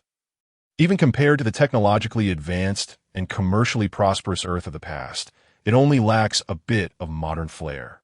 However, what delighted Chubawang the most was the distinctive clothing of this world. Not only were there various types of stockings, but there were also dazzling intimate garments that maximally showcased the grace of women. Just in the small low town, Chubawang had gathered no less than 300 pieces of aesthetically pleasing intimate apparel. This number is indeed quite substantial. With the discerning gaze of modern-day Chubawang, one can truly appreciate the flourishing state of the fashion industry within the world of pirates. Kia, Nami, I have brought an abundance of local specialties from Rouge Town for you. Feel free to pick whichever you fancy. With a grand gesture, Chubawang filled the study with an array of vibrant and exquisite intimate apparel. At that time, Kia and Nami had not disembarked from the ship, thus missing the opportunity to accompany Chubawang on his shopping expedition. What a beautiful white dress! Kia gasped, her hands covering her mouth in astonishment, her eyes gleaming with delight. Though she was the petite heiress of Ziliuobu village and lacked for nothing, the village's modest scale and development paled in comparison to that of Rouge Town. The desire for beauty is a universal sentiment. Kia's initial apprehension gradually faded in the wake of her joy. Oh, this fits me perfectly. How did you know I would like this? Nami inquired curiously, holding up a striking piece. Kia, as if she had discovered a new path, darted her gaze between Chu Bawang and Nami, her eyes widening in shock. While she had mentally prepared herself for the possibility of Chu Bawang's infidelity, she had not anticipated his swift advances towards her goddaughter. You scoundrel! Yet, upon reflection, one could not help but admire how well her goddaughter had matured, almost in an instant. Chu Bawang rolled his eyes and gently tapped Kia's head as she became lost in her thoughts. Nami, you become increasingly bold. If I don't discipline you for a day, you become more mischievous. This was due to Nami's little antics, sneaking around while Kia was engrossed in her studies. Isn't it quite normal for me to be aware of such things? However, Chu Bawang chose to ignore Nami's provocations, feigning ignorance to her teasing. It was best to leave the matter as it was. Any explanation would only complicate things further. Xing, I've not given you a gift in quite some time. These bikinis and pajamas are well suited for you. Keep them as a memento. In the future, I shall reward you with any intriguing items I come across. Chu Bawang held a fondness for Xing, a devoted companion of striking beauty. Who wouldn't he be enamored by someone both lovely and capable? Xing, however, hesitated to accept such gifts. To be by her master's side was already a blessing beyond her wildest dreams, and she dared not covet additional rewards. Though Xing spoke modestly, her eyes lingered on the beautiful garments. The desire for beauty is indeed a universal trait, especially for a Tianqing Niumong with intelligence rivaling that of humans. Yet, Xing, knowing her place as a mere maid, would not overreach and challenge Kia, the legitimate wife. Since these are gifts from Bawang, you should accept them without worry, especially considering how much help you've been to both me and him lately, Kia reassured her, her tone radiating warmth and understanding. Nodding, Xing embraced the bikinis and pajamas tightly, recognizing them as her first gift from her master. Imbued with great sentimental value that must be cherished. I never expected my elder sister, Xing, to be slightly older than I am, Nami observed attentively, her heart swelling with a sense of urgency. It seemed imperative that she seize the moment and solidify her standing before this perceptive elder sister could intervene. I must refine my strategy and execute a bold offensive to secure this charming, considerate, and formidable man. Clenching her small fists, Nami steeled her resolve while gazing at Chu Bawang's handsome visage, silently encouraging herself. Meanwhile, Kia remained blissfully unaware of Nami's transformed intentions, never suspecting her daring spirit in pursuing her husband. Suddenly, a sharp knocking echoed outside Xing's chamber, a rhythm tinged with urgency, yet mindful of the delicate conversation within. Bawang, trouble is brewing. Due to Usopp's disdain for Luffy Straw Hat, both Roger and Luffy are determined to team up against him. Sanji and I cannot hold them back. Kia, Nami, and the bashful Dasky exchange bewildered glances. What is this madness? Usopp, weren't you merely spectating? It was supposed to be a clash between Roger and the three main forces of Straw Hat crew. How had the tides turned to Roger and Luffy ganging up on him? Chu Bawang sighed in exasperation, lamenting the misfortune of his compatriot. This fellow is indeed a source of concern, akin to an unhelpful burden. Why could he not simply develop his skills in a more prudent manner instead of provoking the two blockheads?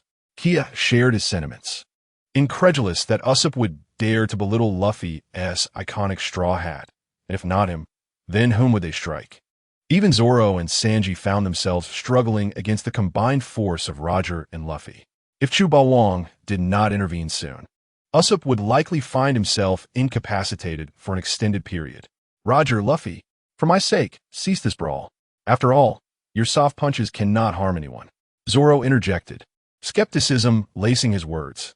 Are you certain this is an attempt at mediation and not fanning the flames? No way. Usopp dared to insult my Straw Hat. He deserves a proper lesson.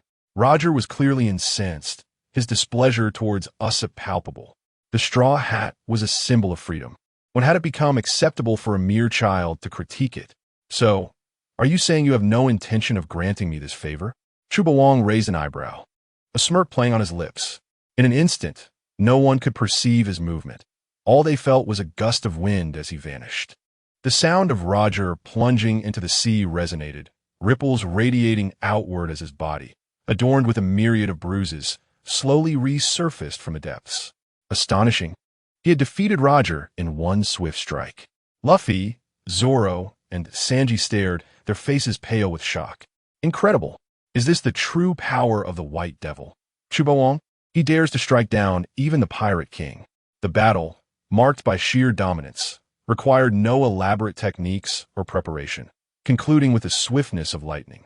To comprehend, the three of them, in unison, could barely manage to achieve a stalemate against Luo Jie, and that was only due to Luo Jie's mercy. Should the keel of the Mei Li be damaged, not even the finest shipwright in the world could restore it. The gift of the Mei Li was not intended for you to use as a battleground. Shaking the dust off his fists, Chu Bawang cast a displeased glance at Lu Fei and stated coolly, Lu Fei, do me the favor of refraining from further conflict. Lu Fei retorted, could you possibly lower that fist of yours, which resembles a sandbag? While speaking, I feel somewhat intimidated. For reasons unbeknownst to him, Lu Fei harbored an unsettling notion that Chu Bawang's punches carried a greater terror than Carp's infamous iron fist of love. Carp had once left him with a head full of bruises. If Chu Bawang were to land a blow, would it not result in immediate unconsciousness? Zoro, standing nearby, was desperately trying to signal Lu Fei. Yet he insisted, but my battle with that messy uncle is far from concluded. However, rest assured, I shall no longer engage in fights aboard the Mei Li. Despite being aware that honesty would lead to punishment, the headstrong Lu Fei could not restrain his own reckless tendencies. He remained oblivious to the true nature of the so-called keel of the Golden Mei Li. Yet he understood that if the keel were to be damaged, even the world's most skilled shipwright would be powerless to mend it. Thus, it must be diligently protected. Oh, it appears you have no intention of granting me face, Chu Bawang remarked with a sardonic smile, his anger bubbling beneath the surface. Just as he intended to hurl Lu Fei into the sea, a mechanical voice from the system suddenly echoed in his ears. Beep. Hidden mission activated, rebellious Lu Fei. You have 3 options. 1. Ignore Lu Fei's provocation and receive the reward, the power of the Imperial Artifact with 5 visions. 2. Pretend not to hear Lu Fei's taunt and allow his wild growth. Mission reward, the power of the Imperial Artifact with 5 visions. 100 bottles of 1982 La Fight. 3. Deliver a thorough beating to Lu Fei, preserving your dignity as a formidable warrior. Receive mission rewards, the power of the Imperial Artifact with 5 visions. 100 bottles of 1982 La Fight. 100 sets of a Michelin 3-star gourmet meal package. I am utterly astonished. Could this truly trigger a hidden mission? What a ridiculous system. Nevertheless, it has indeed been quite some time since I savored modern cuisine. If I were to be drowsy, the system would deliver a pillow to me. Truly. You are my tender little comforter, dear system. In the world of pirates, everything else was tolerable, but the culinary offerings left Chu Bawang somewhat irked. They could hardly compare to the gastronomic delights of his previous life on Earth. During his childhood in Zilabu village, he had grown accustomed to sharing meals from various households, and he had been grateful for any sustenance available, thus never being picky. After encountering the culinary genius Sanji, Chu Bawang had assumed that he would feast on gourmet meals daily. Yet, from the floating restaurant Bartai to Rogue Town, he abruptly realized a grave truth. Perhaps the culinary standards of the pirate world were merely mediocre. Be they top chefs or exquisite dishes, they were at best only slightly palatable. Compared to the gastronomic experiences of his previous life, such as those from new Oriental or Michelin 3-star restaurants, the disparity was as vast as heaven and earth. A full 100 bottles of 1982 La Fight and 100 sets of Michelin 3-star gourmet meals would indeed suffice for an entire month. Moreover, the power of the Imperial Artifact with 5 visions was also a remarkable boon. In truth, I had little choice in the matter. My apologies, Lu Fei. After sacrificing your romantic prospects and hairline, I must regrettably take decisive action against you. Chu Bawang rose abruptly, his expression grave. It appears I have been too lenient in my demeanor, allowing you to mistakenly perceive me as a benevolent soul who does not easily succumb to anger. Since you have chosen not to honor my request, do not blame me for disregarding past kindness. He had initially felt a twinge of guilt, as he had indeed sacrificed Lu Fei's romantic fortune and hairline for numerous rewards. Alas, the system compelled me to act against my will. System, you are merely coveting my culinary rewards, you wretched soul. Lu Fei, do not take drastic measures. Do you truly think you can survive a confrontation with your master? The great Chu Wang? Zoro exclaimed, panic-stricken. This captain was far too troublesome. Could he not find a way to avoid the impending storm? Caught between the two, Zoro felt utterly helpless. One was his swordsmanship mentor, while the other was his captain. What was he to do? Yet, he realized there was little cause for concern, for he was no match for Chu Wang. With a thunderous impact, Chu Wang delivered a simple uppercut, devoid of any extravagant techniques. Lu Fei was sent flying, joining Luo Jie, who also bore the marks of battle. How delightful! It is indeed so amusing to bully Lu Fei. No wonder Carp finds such joy in it. After clapping his hands, Chu Wang instructed Zoro, go retrieve that clumsy swimmer Lu Fei. Do not allow him to drown. While I could revive him, it would ultimately leave him with psychological scars. As for Luo Jie, if he were to drown, I could simply bring him back as well. Zoro felt a profound sense of relief as he plunged into the sea to rescue Lu Fei. Lu Fei, it is not that I did not wish to save you. I simply found myself powerless. Had it been anyone else, Zoro might have made a token effort to struggle. However, in the face of Chu Wang's serious punch, he lacked even the desire to resist. Beep. Congratulations, host, for receiving the mission rewards. The power of the Imperial Artifact with 5 visions. 100 bottles of 1982 La Fight. 100 sets of Michelin 3-star gourmet meal packages. As the system's notification concluded, Chu Wang felt a slight chill in his eyes, as if an ice cube had been placed within. Moments later, the chill dissipated, and his temperature returned to normal. Almost simultaneously, a wealth of information regarding the power of the Imperial Artifact with 5 visions flooded his mind. The Imperial Artifact with 5 visions, originating from the ultra-healing anime Akame ga Kill, was created by the founding emperor of an empire seeking to maintain long-lasting rule.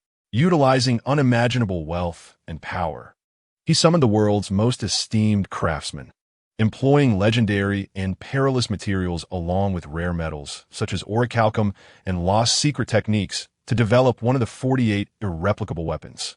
The Imperial Artifact with 5 visions possesses 5 distinct abilities: Dongshi, Yanshi, Toser, Koser, Weilaser, and Kunshi. The Dongshi allows the user to perceive the thoughts of others through their expressions, akin to mind reading. Yuanshi enables the user to see distant objects with the clarity of a hawk. Awanshi creates illusions that ensnare the target in a dreamlike state, rendering them unable to escape. Weilaser grants the user insight into forthcoming events through the subtle movements of an opponent's muscles, similar to the foresight of Katakuri's observation haki. However, it is limited to combat scenarios. Even so, this ability is sufficient to elevate one's combat prowess to an entirely new level. Examining the tribulations faced by Luffy at the hands of Katakuri reveals the formidable advantage that foresight confers in combat. Yet, as a master of disguise, the astute Chu Wang is most intrigued by the final ability of the Imperial Artifact, Wushi Wanning, which grants him the power of X-ray vision. In this state, he can disregard obstacles and directly perceive his target, akin to the dream of every man to possess such an extraordinary sight. Chu Wang cast a glance at the trio following him: Xiao Qing, Nami, and Koya.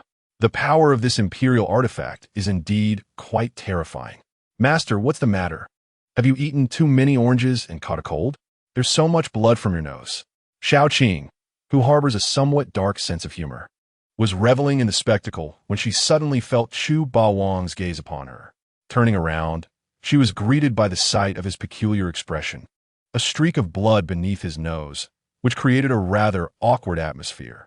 Fortunately, Zoro and Sanji had both jumped into the sea, and Usopp's attention was elsewhere. Otherwise, Chu Wang feared that his carefully cultivated image as a sage would be exposed. Is it so easy for me to play the wise hermit? He mused. Oh, I'm fine. Perhaps I have indeed been feeling a bit unwell lately, he replied, diverting the conversation from Xiao Qing's observation. although the powers of the Imperial artifact remained secret. This was his first time using them under duress, causing him to feel a bit guilty as he turned his head away. What? That's impossible. You only ate a few oranges. How could you be feeling unwell? Let me see if you're truly bleeding, Nami exclaimed, rushing up to Chu Bawang with a look of concern upon hearing about his nosebleed. My goodness, I never noticed before, but today is quite the feast for the eyes. Chu Bawang murmured, glancing back at Koya, feeling somewhat dreamy. Are you all right, Bawang? Why is the blood flowing more? Koya asked anxiously, hastily retrieving a handkerchief to wipe away the blood. Taking a deep breath to steady himself, Chu Bawang temporarily deactivated his wuxia wanding powers and reverted to his sage-like demeanor. It's nothing serious. Let's head for a meal. The gathering point is in Shao Qing's boudoir, but we mustn't let Luffy, that bottomless pit, find out. Since acquiring the system, Chu Bawang has indeed obtained various delightful modern delicacies, albeit in limited quantities. While he often enjoys Sanji's cooking, he primarily dines alone with Koya. Although not a villain, he is not altruistic enough to share his treasures freely. Moreover, if he were to present all his culinary delights, they would scarcely suffice for Luffy alone. Dining. Koya's eyes brightened momentarily, her lips unconsciously moistening. Are we to have more delicious food? But I just finished Sanji's exquisite dish and feel somewhat stuffed. By the way, Bawang, have you not had breakfast yet? Should I ask Sanji to prepare another serving? Nami, the little thief, tilted her head in suspicion. Chu Bawang chuckled and shook his head. No, let's not waste food, as Sanji's cooking is truly dreadful. Nami's mouth dropped open in shock, a mix of embarrassment and indignation washing over her face. What are you saying? Though Sanji may be a lecherous gentleman, he is still an excellent chef. Every time I eat his meals, I leave with a full belly. How can you suddenly declare his cooking to be terrible? You are insulting me. Nami's eyes widened, and she stepped forward with a small fist raised in protest. Sanji's culinary skills are indeed remarkable, rivaling even a state banquet, though I have never experienced a proper state banquet. Shao Qing, seemingly recalling something, felt a twinge of annoyance. Murmuring to herself, Master, you are quite biased towards Koya. Even when there is delicious food, you do not invite me. Nevertheless, she acknowledged that despite Sanji's flirtatious nature, his culinary expertise is commendable, and both she and Nami enjoy his cooking. It does seem a bit unfair for Chu Bawang to dismiss it. However, Shao Qing dared not voice her thoughts aloud. Doing so might lead to consequences far beyond her role as a mere servant. Feeling somewhat helpless, Chu Bawang shrugged innocently. This time, I am not deceiving you. It is merely that among the dishes I have tasted, Sanji's culinary skills are not exceptional. They are merely subpar. If you do not believe me, ask Koya. Subpar might even be a generous assessment.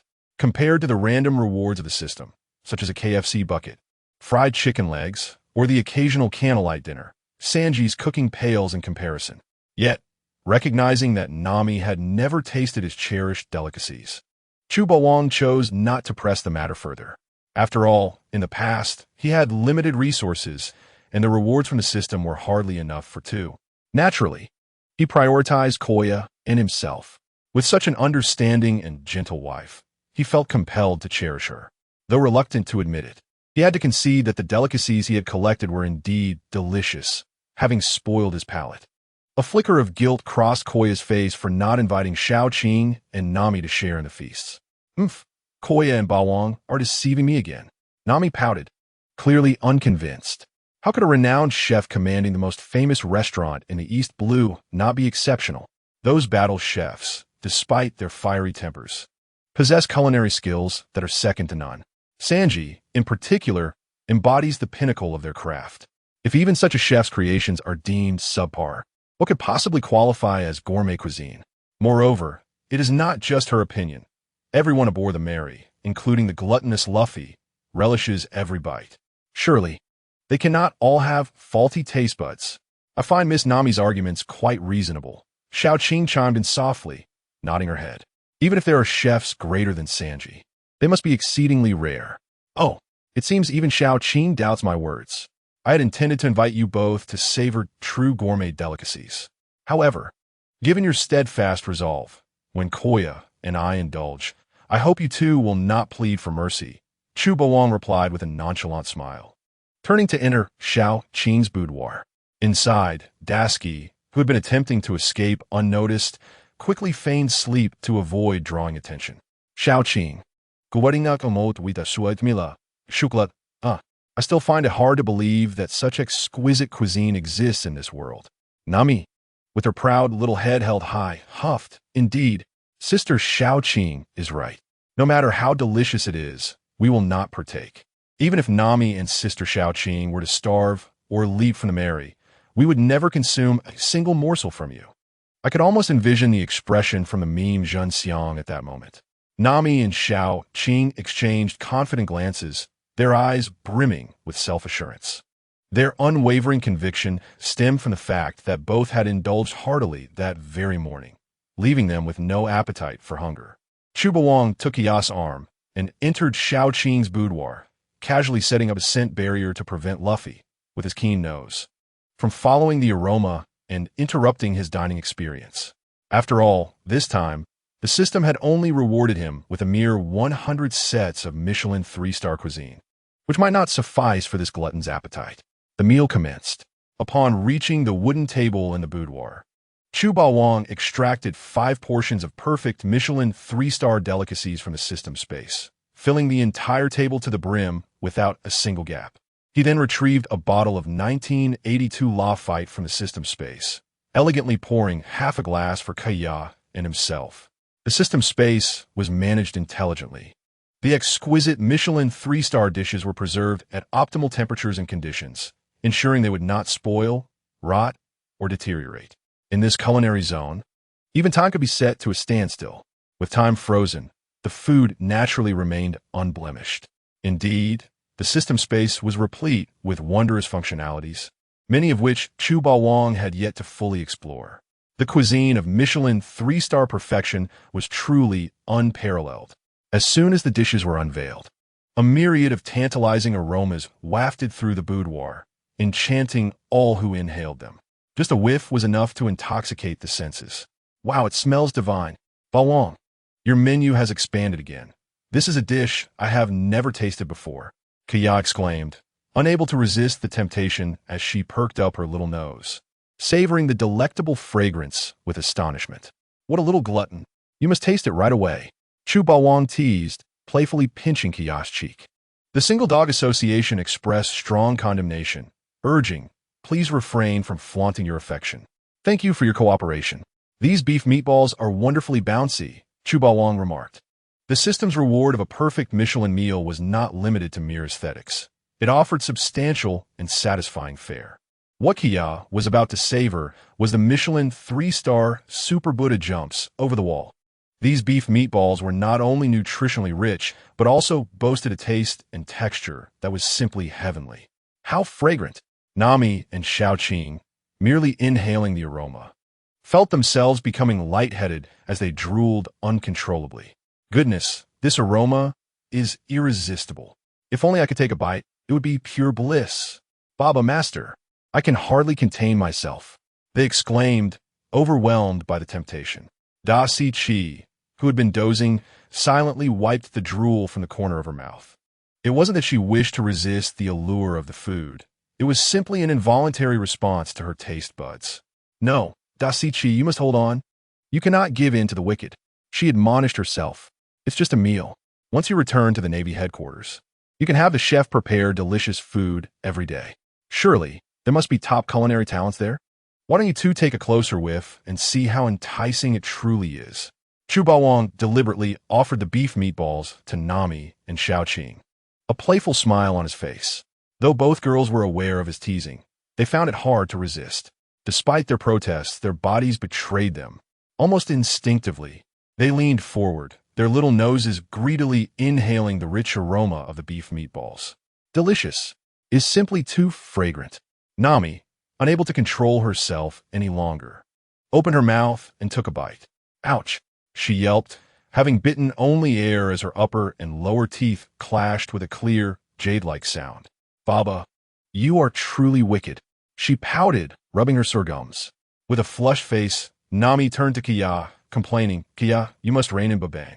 He is being utterly unbearable, deliberately toying with me.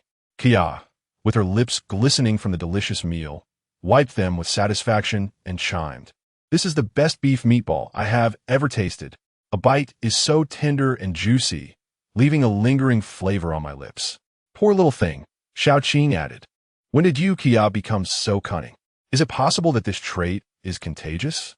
Dasi Chi, feigning sleep on the bed, quietly swallowed her own saliva. Finding this group of miscreants utterly intolerable for not inviting her to join their feast. Isn't this tantamount to torturing a prisoner? It deserves strong condemnation. Delicious beef meatballs. They belong to me. Chu Bawang, with a faint smile, lifted the beef meatball with his chopsticks and took a bite. The juices burst forth, leaving a delightful flavor lingering in his mouth. I never expected it to be this delicious. It is simply exquisite. This was Chu Bawang's first experience with the perfect Michelin 3-star Super Buddha jumps over the wall, and he was astounded. While praising the meatballs, he joined in the culinary revelry. Just one bite released the savory meat flavor, stimulating his taste buds and leaving him in awe. Who would have thought that the perfect Michelin 3-star cuisine could be so delectable? It was indeed a product of the system, a masterpiece. Though he had tasted Michelin 3-star dishes before, the offerings from the system represented the pinnacle of culinary excellence. In simpler terms, while both might be Michelin 3-star, there remained a significant difference between the beginner and advanced levels. Could the flavors truly be the same? The system provided a culinary experience equivalent to the perfect 3-star dining. The level of deliciousness was undoubtedly beyond compare. Delicious. It is a rare delicacy indeed. Though Chu Bawang had the strength to survive without food, he still cherished the rich tradition of the Chinese culture that celebrates culinary delights. When faced with something exquisite, one should indulge heartily. Slurp, slurp, slurp. Xiaoqing, Nami, and Dasichi all found themselves uncontrollably salivating at the tantalizing aroma wafting through the air. This fellow is simply insufferable. It's baffling. I have already eaten. Yet why do I still feel so hungry? Even the usually composed Xiaoqing could not maintain her restraint in the face of the exquisite Buddha jumps over the wall. Her lips, rosy and enticing, curled in eager anticipation, revealing an expression of insatiable craving. When Chu Bawang and Kuyo exchanged glances, they erupted into hearty laughter at the sight of the two lovely maidens so visibly yearning for the delicacy. Chu Bawang reached out and retrieved 2 empty bowls, placing a beef meatball in each, and cheerfully remarked, "You two are practically drooling. And don't say that Kuya and I are merely putting on an act. Such deliciousness is indeed rare." What? The moment they beheld the solitary meatball in the large bowl, Nami and Xiaoqing displayed expressions akin to those of forlorn children. Nami, pouting in displeasure, exclaimed, "There are so many meatballs, yet you only give one to me and sister Xiaoqing. Are you insulting us? Do you not wish to eat? If that is the case, I shall take it back." Chu Bawang shrugged nonchalantly, attempting to reclaim the meatball with his chopsticks. "Oomph. You are humiliating us. However, I, Nami, shall not let delectable food slip away." With fierce determination, Nami declared her intention, reaching for the meatball before Chu Bawang could grab it. Xiaoqing, no longer hesitating, followed suit, bringing the meatball to her mouth. In an instant, the room fell into an eerie silence, as if only the breath of Daski could be heard. The expressions on Nami and Xiaoqing's faces were now indescribable. Before Chu Bawang could utter a word, the little thief Nami dashed to his side, grasping his hands tightly, as if fearing he might escape. "Baba, I want more." Her orange eyes filled with pleading tears as she gazed intently at him. "What was it you said earlier? That you would rather starve than eat my food, even if it meant jumping off the Mary?" Chu Bawang sipped his pure milk leisurely, a smirk creeping onto his lips as he observed, "You just accused me of insulting you. Yet after tasting one meatball, you've changed your tune so swiftly. Is one insult not enough? Do you wish for me to continue?" Nami's expression shifted to one of urgency as she knelt before him, looking up with a smile. "Naturally. Have you not seen how dark Kuya's expression has become? Cough. Cough. Nami, please rise. Kneeling for too long is not good for your knees." "My lord, I hope you will continue to insult me. Nami insisted, still kneeling. To her surprise, Xiaoqing squatted beside her, displaying an unwavering determination. The allure of the Michelin star cuisine was simply too irresistible. If Sanji's culinary creations could be likened to the numeral 1, the meatball they had just tasted was akin to 1,000. The difference was staggering. Under normal circumstances, Xiaoqing and Nami would not display such gluttonous fervor. But who could blame them? The exquisite taste of Chu Ba Wang's culinary prowess was so delightful that even the most composed maidens had to abandon their propriety, seeing their pitiful, starry-eyed expressions. The cunning Chu Ba Wang felt a surge of delight and was resolute in teasing the two. That will not do. You two are either my adopted daughters or my sword attendants. I, Chu Ba Wang, have always acted with integrity. How could I repeatedly humiliate you? He waved his hands dismissively, wearing a serious expression as he rejected their proposal. His demeanor resembled that of a true gentleman. A man must not claim he cannot. Nami retorted, her eyes widening. I do not care. You must be ruthless today and humiliate both me and Sister Xiaoqing. If once is not enough, then twice. If twice is not enough, then thrice. Xiaoqing quickly chimed in, the temptation of the food rendering her somewhat reckless with her words. Indeed, Miss Nami is right. You must act like a scoundrel today and thoroughly humiliate us. As their words echoed in the air, they wasted no time in sitting at the dining table, ravenously devouring the delectable feast before them. In the blink of an eye, the remaining 3 sets of Michelin star dishes were completely consumed. Nami's voracious appetite exceeded even Chu Ba Wang's expectations, though Xiaoqing, as the embodiment of the Tianqing Niupong's evolution into a golden core, naturally had a considerable appetite. It was unnecessary for her to overindulge. However, Nami was just an ordinary girl. Slow down, do not choke.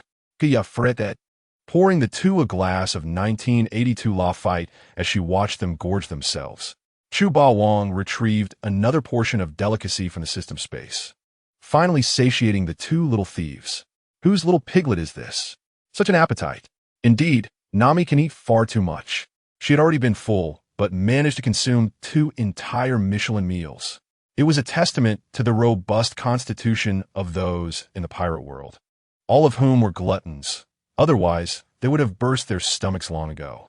But considering even the most ordinary Usopp could eat to his heart's content, Nami's excessive feasting was not entirely unfathomable. The sound of an empty stomach echoed in the air. Nami and Kuya turned toward Dasky, who lay on the bed, realization dawning upon their faces. No wonder she was pretending to be asleep. How could anyone resist such culinary temptation? Nami asked, could I have just one more bite of that meatball? Dasky slowly rose from the bed, her complexion resembling a rosy apple, slightly embarrassed. Why of all times? Must my stomach growl now? A mischievous smile played on Chu Ba Wang's lips as he teased. So, does this mean you agree to be Kuya's personal secretary? I thought you would possess more backbone. It seems my coercive methods are wasted. Dasky nodded obediently, not denying his provocation. She had long since realized the truth. Under the eaves, one must bow their head. It was better to endure a little humiliation than face greater consequences. If Chu Ba Wang were pushed too far, the one to suffer would ultimately be herself. Moreover, to gather more intelligence, gaining Chu Ba Wang's trust was paramount. Earning the opponent's confidence was the first step to success. Curses, you've managed to entice another beautiful lady. Kuya and Nami both playfully glared at Chu Ba Wang. Finally full. After a hearty meal, let's take a stroll, Kuya Mama. Chu Ba Wang and the ladies frolicked in Xiaoqing's boudoir for half an hour before leisurely making their way to the deck, embracing a post-meal stroll reminiscent of retirement. In the future, Baba, I hope you will continue to humiliate me and Sister Xiaoqing, Nami jestingly remarked. Turn and make a playful face and bowing to Chu Ba Wang with laughter. Emerging from the shadows of Cocoa West Village, the mischievous little thief cat wore an increasingly cheerful smile. Indeed, the playful little thief cat was far from dignified during her stroll, bouncing with every step. With such an awkward gait, how can you call yourself a little thief cat? I suggest you change your name to Little Greedy Cat. Chu Ba Wang chuckled, pinching Nami's pert nose. What nonsense. I'm a little greedy cat, while Mama Kaya is a big greedy cat. Ha ha ha. Truly, one family is not as good as another. Nami pouted adorably, linking her arm with Kaya's and playfully complaining. You all just bully me. It's Xiaoqing who is the real big greedy cat. Kaya smiled sweetly, her gaze teasingly directed at Xiaoqing. In contrast, Xiaoqing exhibited much more restraint than Nami. Though she too could abandon her decorum in the face of delicacies, she was still hesitant to act coy in public. Naturally, Chu Ba Wang preferred that Xiaoqing and Kaya retain their unique personalities. Each individual possesses their own shining qualities. Kaya's traits include gentleness, kindness, and empathy, while Xiaoqing embodies both softness and strength, being obedient and well-mannered. The vibrancy of Chu Ba Wang's life would be enriched by the distinctive qualities of each person. The next day, the lottery yielded a series of rewards: winter cotton gloves, a desk lamp, plain water, a teacup, and a bag of brown sugar. Hee hee hee. Today's drop rate is indeed high. As the lottery continued, Chu Ba Wang's expression grew increasingly dark. Roger and Luffy watched in trepidation, fearing that a moment of displeasure could lead to them being knocked unconscious and tossed into the sea. On the third day, the lottery brought forth a set of Starfire English Level 4 practice questions, a jar of honey, a pair of ping-pong paddles, a bottle of Lao Ganma, and a pair of decathlon boxing gloves. Chu Ba Wang's countenance darkened further, and he donned the decathlon boxing gloves immediately. Luffy, Roger, come spar with me. Post-meal exercise is beneficial for digestion. Roger and Luffy's mouths twitched in unison, muttering, We haven't even eaten yet. There's no need for digestion exercises. Chu Ba Wang raised an eyebrow, fists clenched. What? Seeing you two like this, you're unwilling to spar with me?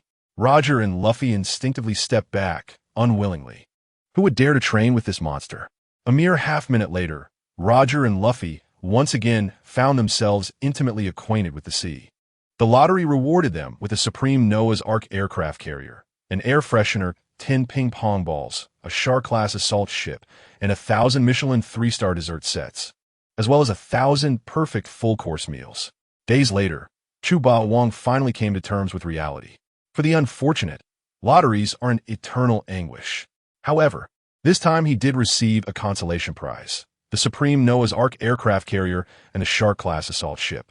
Recently, he had contemplated forming a pirate crew, and to his surprise, the system had rewarded him with valuable items shortly after.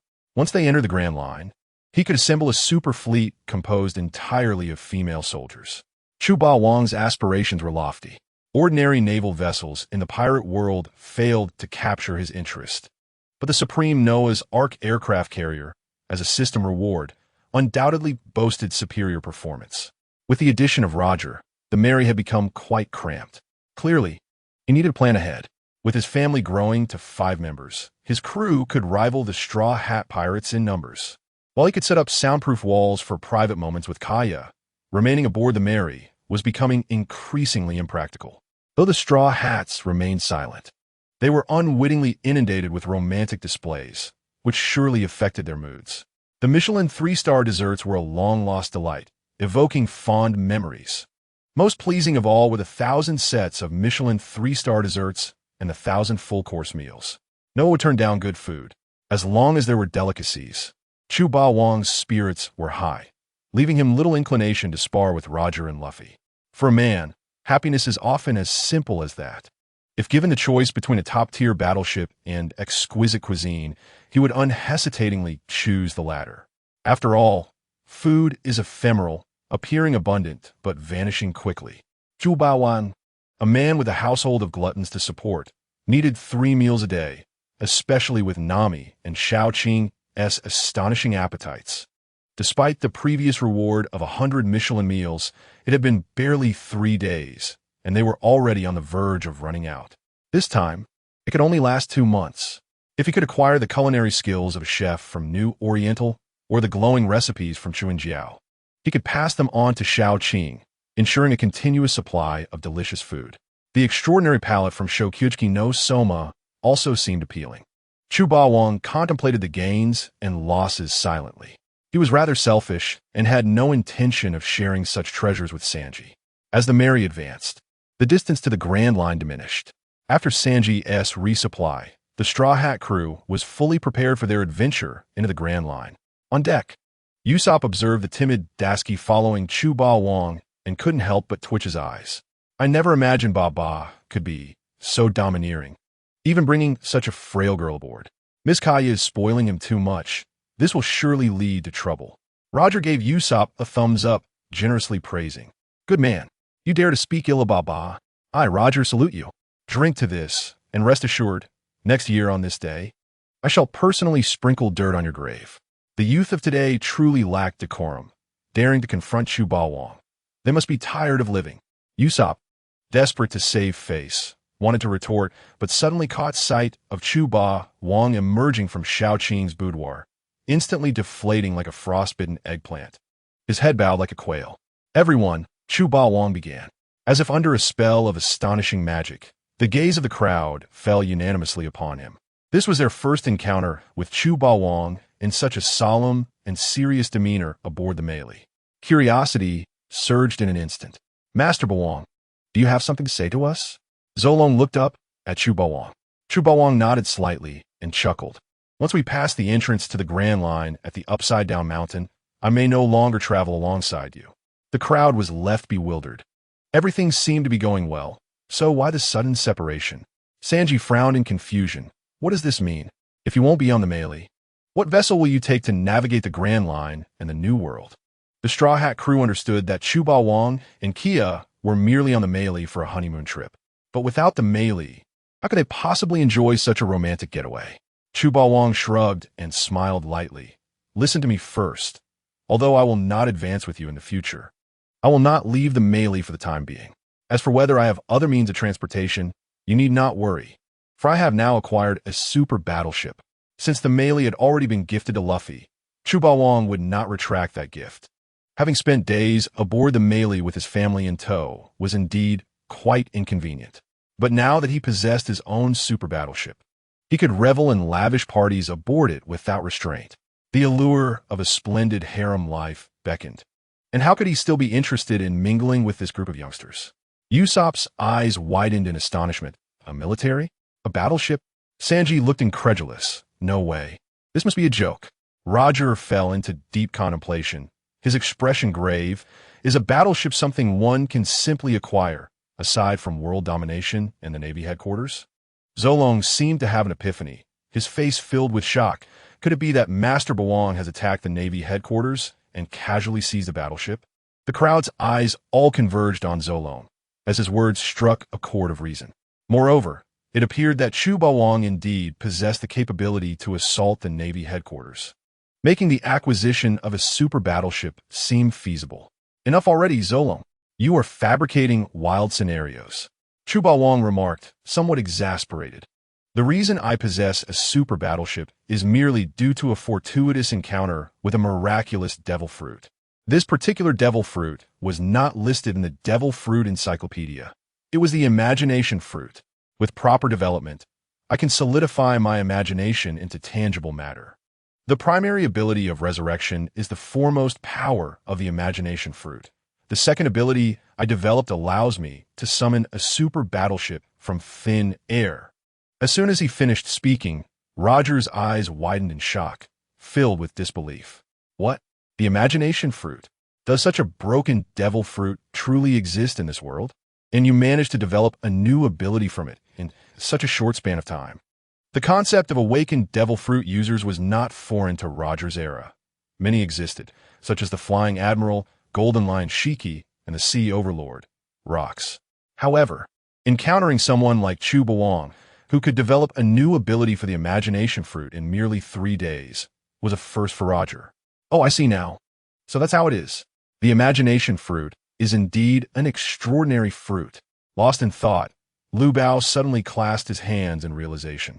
Zolong, Roger, and Usopp exchanged looks, as if struggling to comprehend. Roger added, while it sounds bizarre, the Devil Fruit Encyclopedia is still being perfected. The powers of devil fruits are indeed peculiar and beyond conventional reasoning. Thus, the emergence of the imagination fruit is certainly plausible. At this point, even he felt a twinge of envy for Chu Ba Wong's fortune. Such a remarkable imagination fruit, with its primary ability being divine resurrection, could also yield second and third abilities based on one's imagination.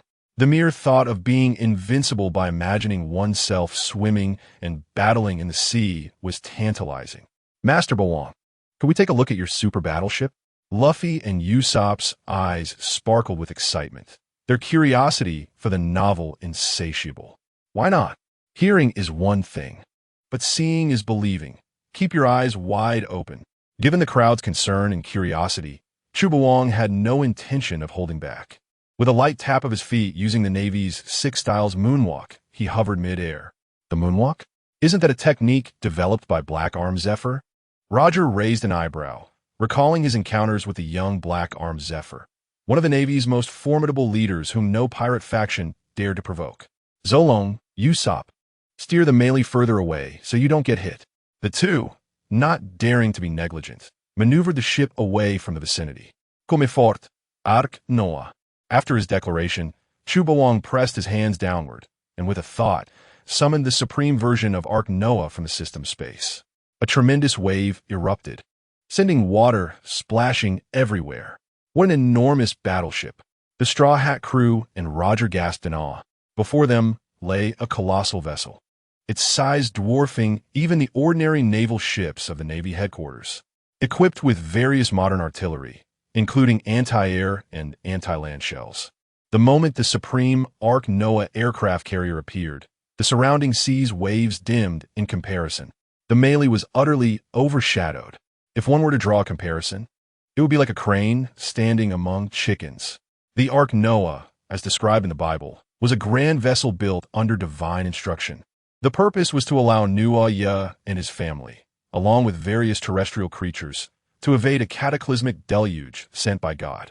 The Bible states that the Ark of Noah resembled a box, accommodating 8 members of his family and pairs of every kind of bird and beast, 2 of each unclean animal and 7 pairs of each clean animal. As the flood descended, the entire earth was submerged, with only the creatures aboard the ark spared from doom. Once the waters receded, the ark came to rest on the summit of Elu Mountain. Ultimately, God established a covenant symbolized by a rainbow, vowing never again to curse the earth on account of humanity, ensuring the survival of all creatures in perpetuity. The supreme version of the ark, known as the Nuwa Ark aircraft carrier, bears an uncanny resemblance to the biblical vessel, presenting a square shape. However, in contrast to the rudimentary shipbuilding techniques that birthed the original ark, this modern marvel far surpasses its predecessor in every aspect. Its displacement is 3 times that of the illustrious Titanic, boasting a staggering capacity of 150,000 cubic meters. The supreme version of the Nuwa Ark aircraft carrier features 3 levels, which not only stabilizes the structure, but also expands its total area to nearly 350,000 square meters, equivalent to the combined area of 5 standard world-class football fields. In the world of pirates, the concept of devil fruits is more readily accepted. Otherwise, even if Chu Ba Wong were to explain tirelessly, it might not resonate with the masses. After all, people are inherently curious about their destinies, and Chu Ba Wong would not begrudge them a glimpse. Upon receiving his permission, Luffy, Roger, and others swiftly ascended to the deck of the Nuwa Ark aircraft carrier. The sheer magnificence struck Luffy, filling his eyes with admiration and awe. Frankie's secret weapons had already left him exhilarated, and the Ark's formidable impact was simply overwhelming. Had it not been for his exceptional physical prowess, Luffy might have fainted from excitement. Usopp, equally envious, hesitated to lean against the gleaming black cannon, fearing he might tarnish its brilliance. The shipbuilding technology was astoundingly advanced. This colossal aircraft carrier could navigate without any manual operation. Reflecting on the toil he endured steering the Mary, Usopp felt an overwhelming urge to weep. His words inadvertently validated Chu Ba Wong's theory regarding devil fruits. After all, any peculiarities could simply be attributed to the powers of such fruits. In the realm of pirates, automated navigation had never been witnessed. Each super warship required extensive manpower for real-time monitoring to function properly. Only the theory of devil fruits could elucidate why the Nuaya arc operated seamlessly without human intervention. Casting a glance at the astonished onlookers, Chu Ba Wong smiled and remarked, "The Nuaya arc possesses not only a manual mode, but can also be switched to manual control. Should I find a suitable helmsman in the future, I might consider allowing them to steer." Unspoken was the thought that Yamato, Kaido's daughter, would be an excellent candidate. The mere notion of Yamato potentially commanding the Nuaya arc brought an even brighter smile to Chu Ba Wong's face. Roger rolled his eyes, thinking, "I knew it. Ba Wong is a habitual show-off. He can't go a day without flaunting." Despite his gripes, Roger held deep admiration for Chu Ba Wong's prowess. With a vessel capable of accommodating over 20,000 individuals, he certainly had the means to boast. The kitchen aboard the Ark was nothing short of exquisite. Upon seeing the vast, pristine kitchen spanning over 100 square meters, Sanji felt an irresistible urge to linger aboard the Nuaya Arkansas. While the Mary's kitchen was comfortable, he constantly dreamed of a larger space, a chef's aspiration. He am genuinely envious. Why does Ba Wong have such an expansive training area with every conceivable training apparatus? Sanji resolved to save more money to one day purchase a ship with a vast training space. Even the typically composed Zoro could not suppress his envy upon witnessing the training ground akin to a football field. Nami, arms crossed and eyes narrowed, regarded Zoro with skepticism. "I must say, this is indeed a grand dream. But before that, shouldn't you repay my loan? Can we not discuss repayment?" Zoro replied, "If we avoid the topic, we can still be good friends." Prior to arriving at Rogue Town, he had borrowed a considerable sum from Nami to purchase swords. Although Chu Ba Wong had gifted him 3 fine blades, he had squandered his remaining money on the enticing liquor of Rogue Town. Unable to resist his cravings, Zoro felt helpless. After exploring the Nuaya Arc and indulging in the sights, Roger and the Straw Hat crew returned to the Mary. Although Chu Ba Wong, as the host, did not issue any dismissal, the others recognized their place. "Ba Wong, if you are planning to form a pirate crew, you want to be competing with me for the title of Pirate King, will you?" Luffy lamented, leaning despondently against the railing, a hint of sadness in his voice. If Chu Ba Wong was determined to become Pirate King, Luffy feared he would never have a chance. Chu Ba Wong, with a smirk, replied, "I have no interest in the negative buff that comes with being Pirate King, lowering intelligence and emotional intelligence. Just look at Roger and Luffy. To become Pirate King, one must share a common trait, low intelligence but high emotional intelligence. As for me, my intelligence, emotional quotient, and appearance are all exceptional. What use would I have for such a drawback?" When the crew first heard the rumors of Chu Ba Wong possibly departing in the near future, they felt a deep sense of loss. Yet, as time passed, the resilient Straw Hat crew gradually emerged from their melancholy, realigning their spirits to continue their voyage. They understood a fundamental truth. No matter how close friends may be, inevitably, paths will diverge. Yet, the bond of friendship remains ever vibrant. As long as they are together, they must cherish each day to the fullest. Time is precious. Let's treasure every moment. The nearby sky was dotted with fluffy white clouds under a vast expanse of blue, while the distant horizon turned dark, reminiscent of a storm preceding a parting between lovers. Evoking a heavy sense of sorrow, Nami-san, an urgent report. A vast expanse of cumulonimbus clouds has appeared ahead, signaling an impending storm. What course of action should we take next? Sanji and Zoro stood atop the lookout, each holding a telescope, exuding an inexplicable resemblance of a couple. Roger couldn't help but think they were a perfect match. It should have been nearly time to catch sight of the red line. Yet it felt as though we had somehow returned to our original route. Nami, clutching the nautical chart, wore a look of confusion on her face. "We are finally heading to the Grand Line. Hey, Sanji, look. We are almost at the red line. We're so close," Luffy exclaimed, his face beaming with excitement as he pounded Sanji's back with enthusiastic fists. The forcefulness of his blows caused Sanji's shoulder to buckle. Without hesitation, Sanji retaliated with a kick to Luffy's round face, exclaiming, "You're incredibly annoying. Quiet down, or I won't cook for you anymore." Saw thee. Luffy's face contorted in a comical manner, grumbling. However, Before he could maintain seriousness for even 2 seconds, Luffy began to pummel Zoro's back with his fists, shouting, "Zoro! Almost there! Almost there!" Caught off guard, Zoro felt as if he had been hit hard, wishing he could stab Luffy to relieve his frustration. His heart felt weary, as if he were ready to retire. The captain was simply too troublesome. "Everyone, come look. I've heard it said that the nautical chart depicts this too.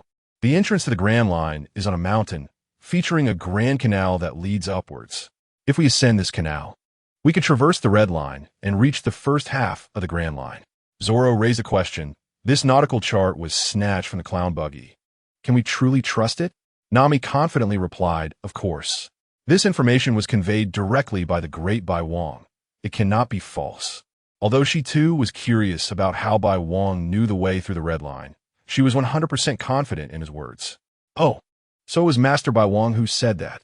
Then it's settled." Zoro's expression changed swiftly, resting his chin on his hand calmly. Roger observed the varied expressions of the Straw Hat crew and suddenly began to understand why Bai Wang insisted on leaving the Mary. Currently, Luffy was the captain in name, yet the true backbone of the ship had quietly shifted to Bai Wang. If Bai Wang remained aboard the Mary, Luffy would have no chance to grow. No wonder Bai Wang spoke so firmly about leaving the Mary. It was out of concern for the crew's development. Indeed, only after experiencing the tempest can a fledgling eagle soar triumphantly. Roger found himself lost in thought, even pondering whether Bai Wang felt reluctant to part from the Straw Hats, enduring great inner turmoil to make this decision. Yet in reality, Bai Wang simply felt that it was somewhat inconvenient to engage in certain delicate matters with a family in public. I understand now. I finally comprehend the meaning behind Bai Wang's words. The upside-down mountain on the Red Line is an extraordinarily unique maritime region in the pirate world. As the sounds of rushing water grew increasingly turbulent, Nami's eyes sparkled with excitement. It turns out that the currents of the 4 seas all flow into the Grand Canal of the upside-down mountain. The rivers formed by the 4 seas converge at the summit of the upside-down mountain and ultimately lead to the Grand Line. Because the upside-down mountain is located at Winter Island, the water flows from the surface to deeper layers. If we fail to successfully enter the canal, we will crash into the wall of the Red Line. Under such a rapid impact, a ship colliding with the Red Line would be utterly obliterated, lost to the sea. At this point, Nami's tone took on a more serious note. Gaining entry into the canal is not a simple task. Only with a skilled helmsman do we have even the slightest chance of navigating into the canal. However, it is rather awkward that the Mary currently has only a novice helmsman, Usopp, and relying on him would be akin to courting disaster. Ha ha ha, now I get it. It's simply a wondrous mountain. Luffy chuckled, feigning understanding. In this regard, he was indeed quite similar to the audacious Roger. At times, even Bai Wang wondered if Roger had mistakenly taken a child from Dorag. Luffy's intellect truly did not reflect Dorag's 250 IQ genes. As the Mary rocked violently, Bai Wang, who had been napping peacefully like a wealthy young lady, stepped out. Casting a glance at the somber sky, Bai Wang yawned and said, "As long as you can locate the entrance to the Grand Canal and master the helm, you can ride the swift currents to soar over the upside-down mountain." It sounded deceptively simple. However, in reality, more than half of the adventurers aspiring to enter the Grand Line perished before even gaining entry. You must rely on your own strength to enter the Grand Line. This time, I shall not assist you. Upon hearing this, the Straw Hats were undeterred and rather excited, each of them eager to take action. As the Mary progressed, a colossal peak shrouded in mist, obscuring its summit, loomed before them like a fierce, primordial beast. That was the entrance to the Grand Line, the upside-down mountain. The shapes of the Red Line and the Grand Line resembled 2 intertwined rings, with 2 points of intersection, the first being the upside-down mountain, also known as Liyue Sea Mountain. It is an incredible and perilous peak, the sole other entrance to the Grand Line, alongside the route through the Calm Belt. The upside-down mountain features 5 canals, overall presenting a mutated X shape, with water flowing 4 ways in and 1 way out. The 4 inlets refer to the entrance canals from the East Sea, West Sea, South Sea, and North Sea. The 1 outlet refers to the canal leading out to the Grand Line. Due to the overwhelming strength of the ocean currents from the 4 seas, Ships can overcome the force of gravity and ascend. Being on a ship feels akin to riding a roller coaster uphill. The only difference is that the speed is slightly faster, which may be a tad unfriendly for those with heart conditions. While the Straw Hats appeared to effortlessly navigate the upside-down mountain in the anime, in reality, this is the region where the casualties among pirates from the Four Seas are most terrifying. Over 50% of adventurers meet their demise here. The reason is simple. The entrances to the 4 inlet canals are exceedingly small, making it challenging to stabilize even in calm weather. Furthermore, the tumultuous and ever-shifting currents before entering the canal often form deep-sea whirlpools that are nearly invisible to the naked eye. To call the upside-down mountain the graveyard of adventurers is not an exaggeration at all.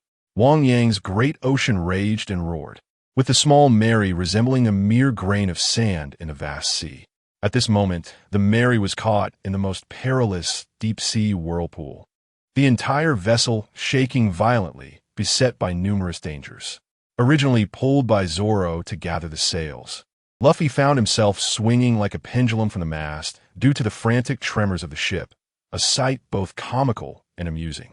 Roger, who had consumed quite a bit of alcohol with Zoro beforehand, bellowed at Sanji and Usopp, "Hey, hurry up and take control of the helm. We're about to be sucked into the whirlpool. If this continues, we might meet our doom before we even see the entrance. MMP, you just sit there watching. Why don't you lend a hand?" Steering the ship in such treacherous conditions was no simple task, and even with Sanji and Usopp working together, their faces turned a deep shade of red.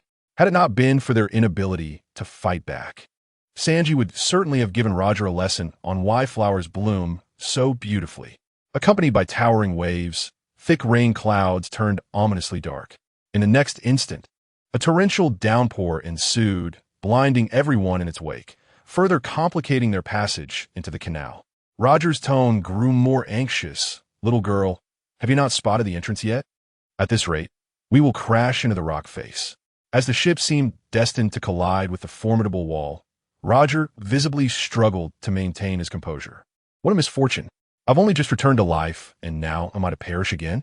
While he could utilize his Kenbunchika haki to locate the entrance to Reverse Mountain, he refrained from directing the Straw Hat crew, knowing that opposing the tyrant would lead to dire consequences.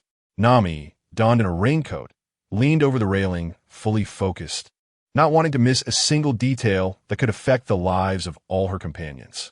This was also her first opportunity to make a decision independently under the tyrant's command, and she didn't wish to leave a poor impression, one that would confine her to the role of a mere decorative vase. Suddenly, Nami stood up, her voice ringing clear. "I see a crack in the rock face. Keep this direction and move straight ahead." Zoro, peering through the telescope, exclaimed in astonishment, "Unbelievable. The seawater is actually climbing the mountain." The turbulent currents were indeed ascending along the narrow path of Reverse Mountain, appearing as an endless waterway. With a serious demeanor, Nami urged, "We must pass through the central water gate smoothly, otherwise the Mary will be shattered." In a rare moment of lucidity, Luffy stood behind the figurehead of the Mary, aligning himself, the figurehead, and the water gate in a straight line. The bow is slightly off, more to the right. Now a bit more to the right. No, to the left. A little more to the left. Sanji and Usopp exerted all their strength, but suddenly, with a resounding crack, the ship's helm broke into 2 pieces. Caught off guard, Usopp and Sanji tumbled over, landing on their backs in disbelief. What the heck? Roger dropped his flask in shock. Luffy and Zoro exchanged exasperated glances, nearly losing hope. How on earth do we continue now? Just as they were about to enter the water gate, the helm had been rendered useless. Seeing the Mary careening towards the artificially constructed steel water gate, Luffy, disregarding the impending impact, leapt forward. Gomu Gomu Novelun. Luffy's body rapidly inflated, positioning himself between the Mary and the steel gate. Boom! The immense force of the Mary, propelled by the rushing waters, collided violently with Luffy's inflated stomach. Ouch! Pain radiated through him, bloodshot eyes and a forehead turning blue-purple, his expression twisted in agony, as if wearing a mask of suffering. Yet, despite enduring such a tremendous impact, Luffy clenched his lips and held his breath, fiercely keeping all air locked within. He understood that he could not show even a hint of weakness. Otherwise, the fate of his companions would be sealed. What a remarkable lad! To devise such a method to alter the Mary's course, though it placed him in a perilous situation. I am curious to see how you plan to return safely to the Mary. Luffy's desperate determination to protect his crew sparked a glimmer of admiration in Roger's eyes. It seemed that the red-haired brat had chosen his heir wisely.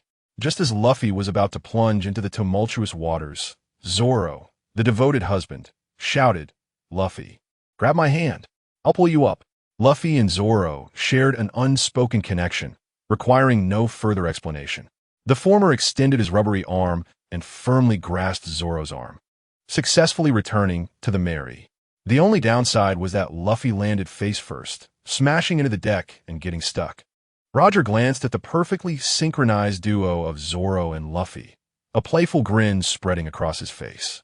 Indeed, the more I see, the more I think you two are well suited. There's an inexplicable resemblance of a couple about you.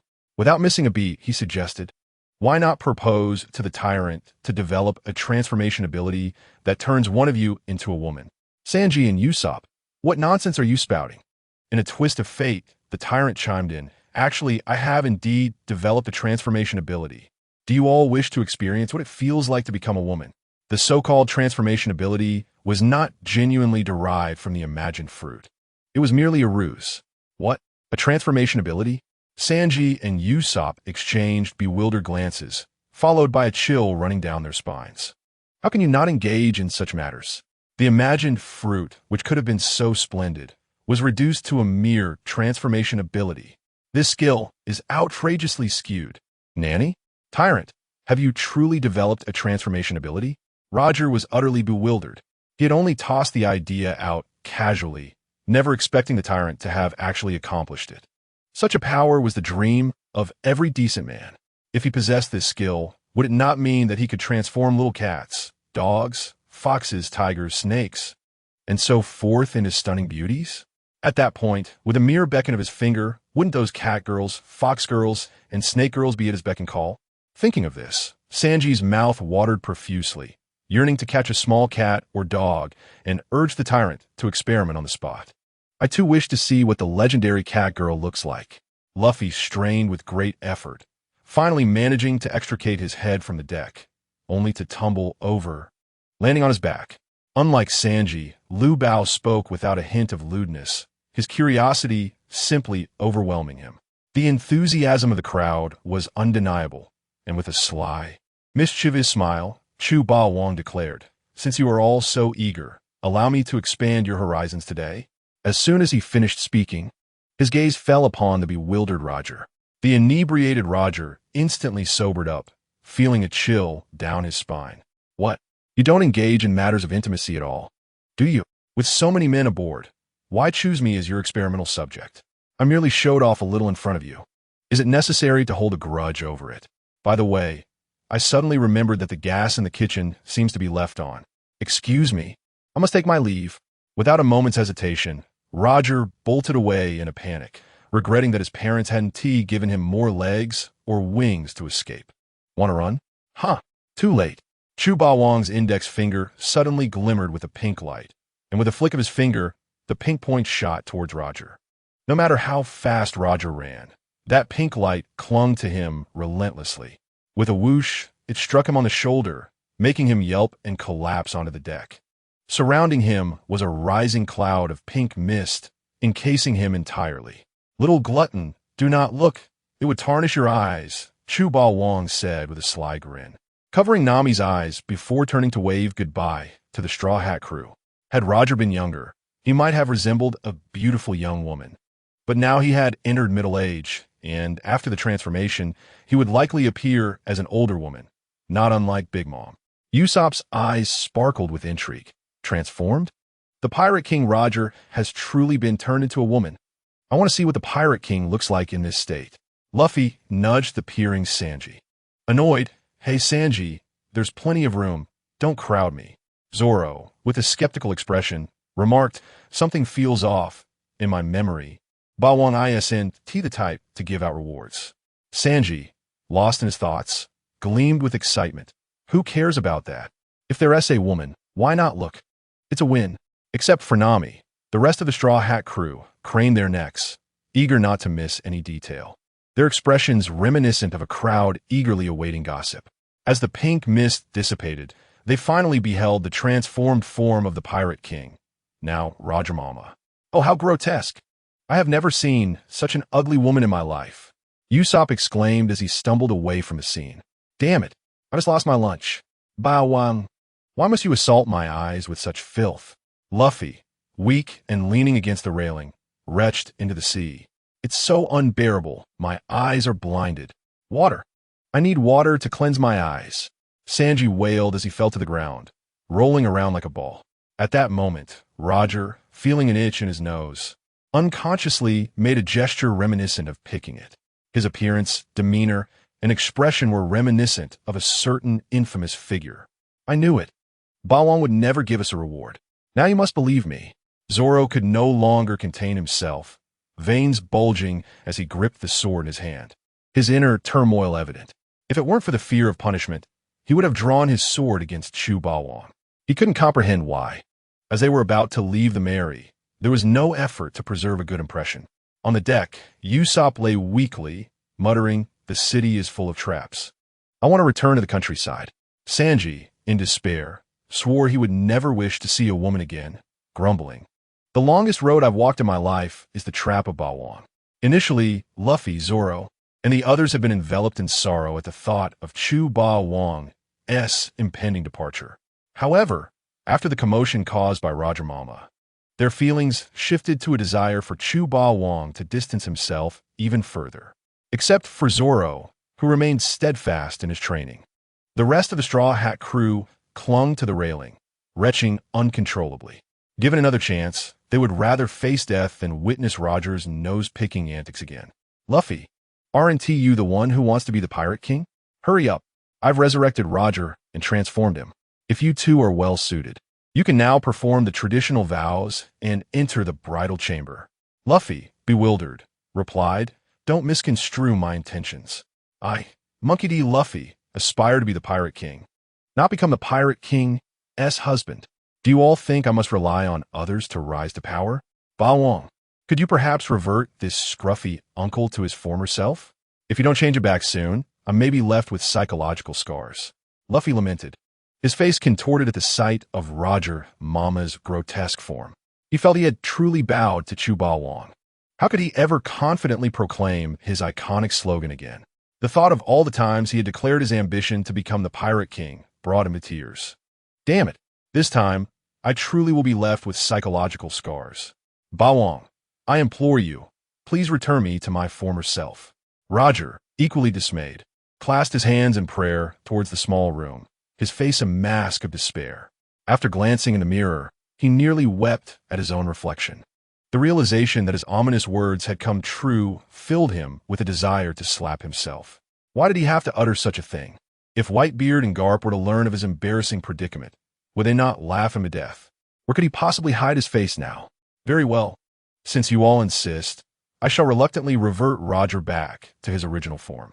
Despite the saying that curiosity killed the cat, unable to resist, Chu Bawang utilized his observation haki to glimpse Roger's transformed visage. Instantly, he was overwhelmed with regret. He had thought that figures like Feng Jie and Ruhua Jie were the most tasteless women in the world, but seeing Roger Mama, he understood that there's always a greater level of ugliness. Transformation technique, revers. There was no need for Luo Jie to implore repeatedly.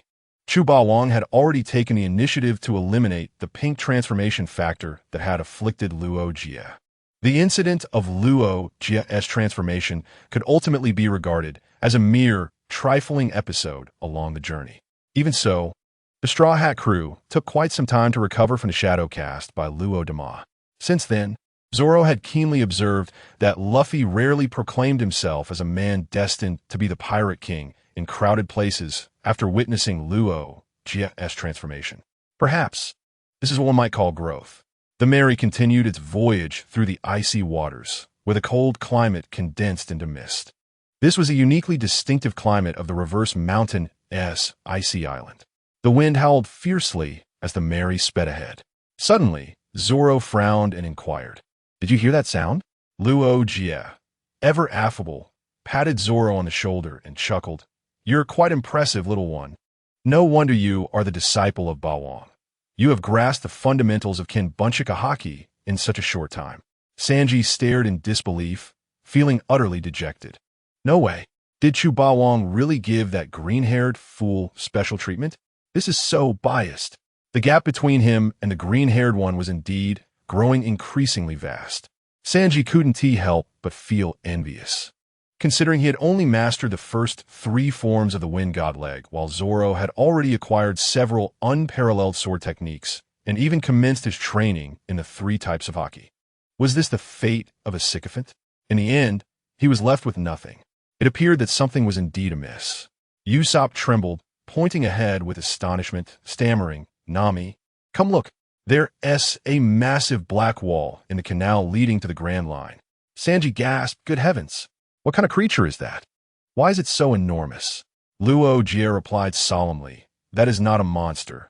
It is a giant island whale from the West Sea. However, its aura seems somewhat unstable. Sanji was taken aback. A whale? What kind of whale could grow to the size of a mountain peak? If the sea beast Momo is likened to a small boat, then this gigantic island whale is akin to a towering mountain. Do not panic. I have a way to turn this peril into safety. As the Mary slid down the slope, it was on the verge of colliding with the massive island whale. Bald Luffy had a flash of inspiration and fired a bubble bomb towards the whale. Utilizing the powerful recoil from the bubble bomb, the Mary indeed slowed down. You're amazing, Luffy. Usopp exclaimed, I've noticed that since you shaved your head, your intelligence seems to have increased. Of course, I have always been clever. Luffy replied with satisfaction, pointing at the last few stubborn strands of hair on Usopp's head and began to dispense some motivational words. Usopp, you must bravely face your fears. Only then can your spirit grow stronger. Bawang once told me to never fear any difficulties and to face them with a smile. The way to conquer fear is to confront it. Keep it up, Usopp. I believe that one day you will overcome your inner demons.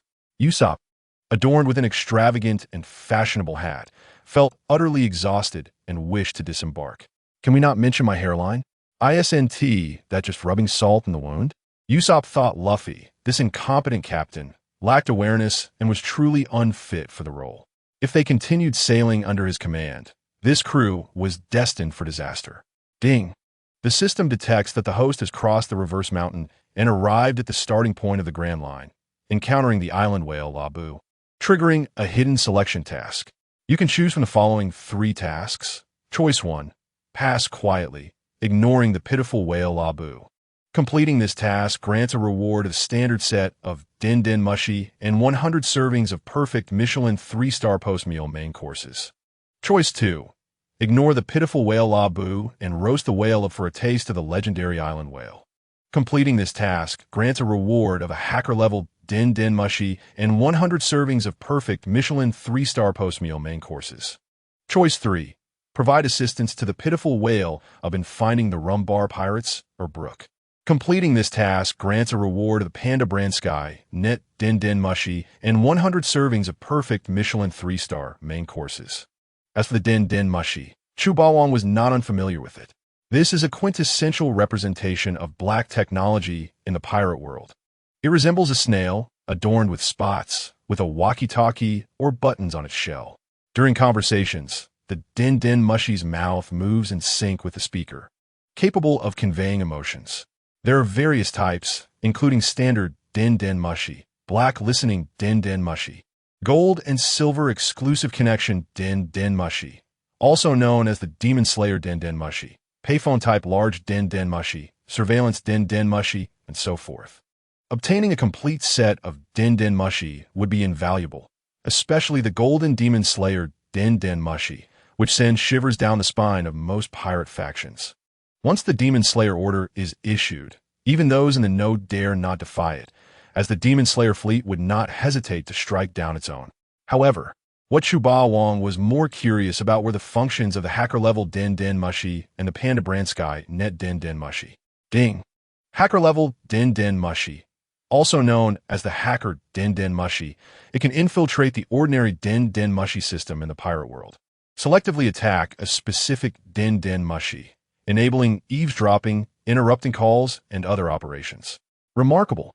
Does that mean I can eavesdrop on any den mushi I desire? Chu Ba Wang gave a thumbs up to the system for its clever operation. When utilized properly, this hacker den mushi holds substantial strategic significance. What about the Panda brand Sky Net den mushi? What functions does it possess? Ding. The functionality of the Panda brand Sky Net den mushi is as follows. This den mushi is mutated based on Avengers, Age of Ultron, boasting numerous functions. Function 1. Activate information reconnaissance mode, automatically scouting and detecting all den mushi within a certain range 24/7, saving all conversations, recordings, and images, with the ability to conduct special investigations based on the host's requests and retrieve them at any time. Function 2.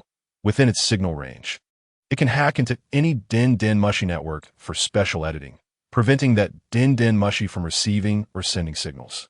Rerouting its signal source to the Panda brand Sky Net den mushi, extracting its historical call records, and simulating all voices that appeared in its historical call records.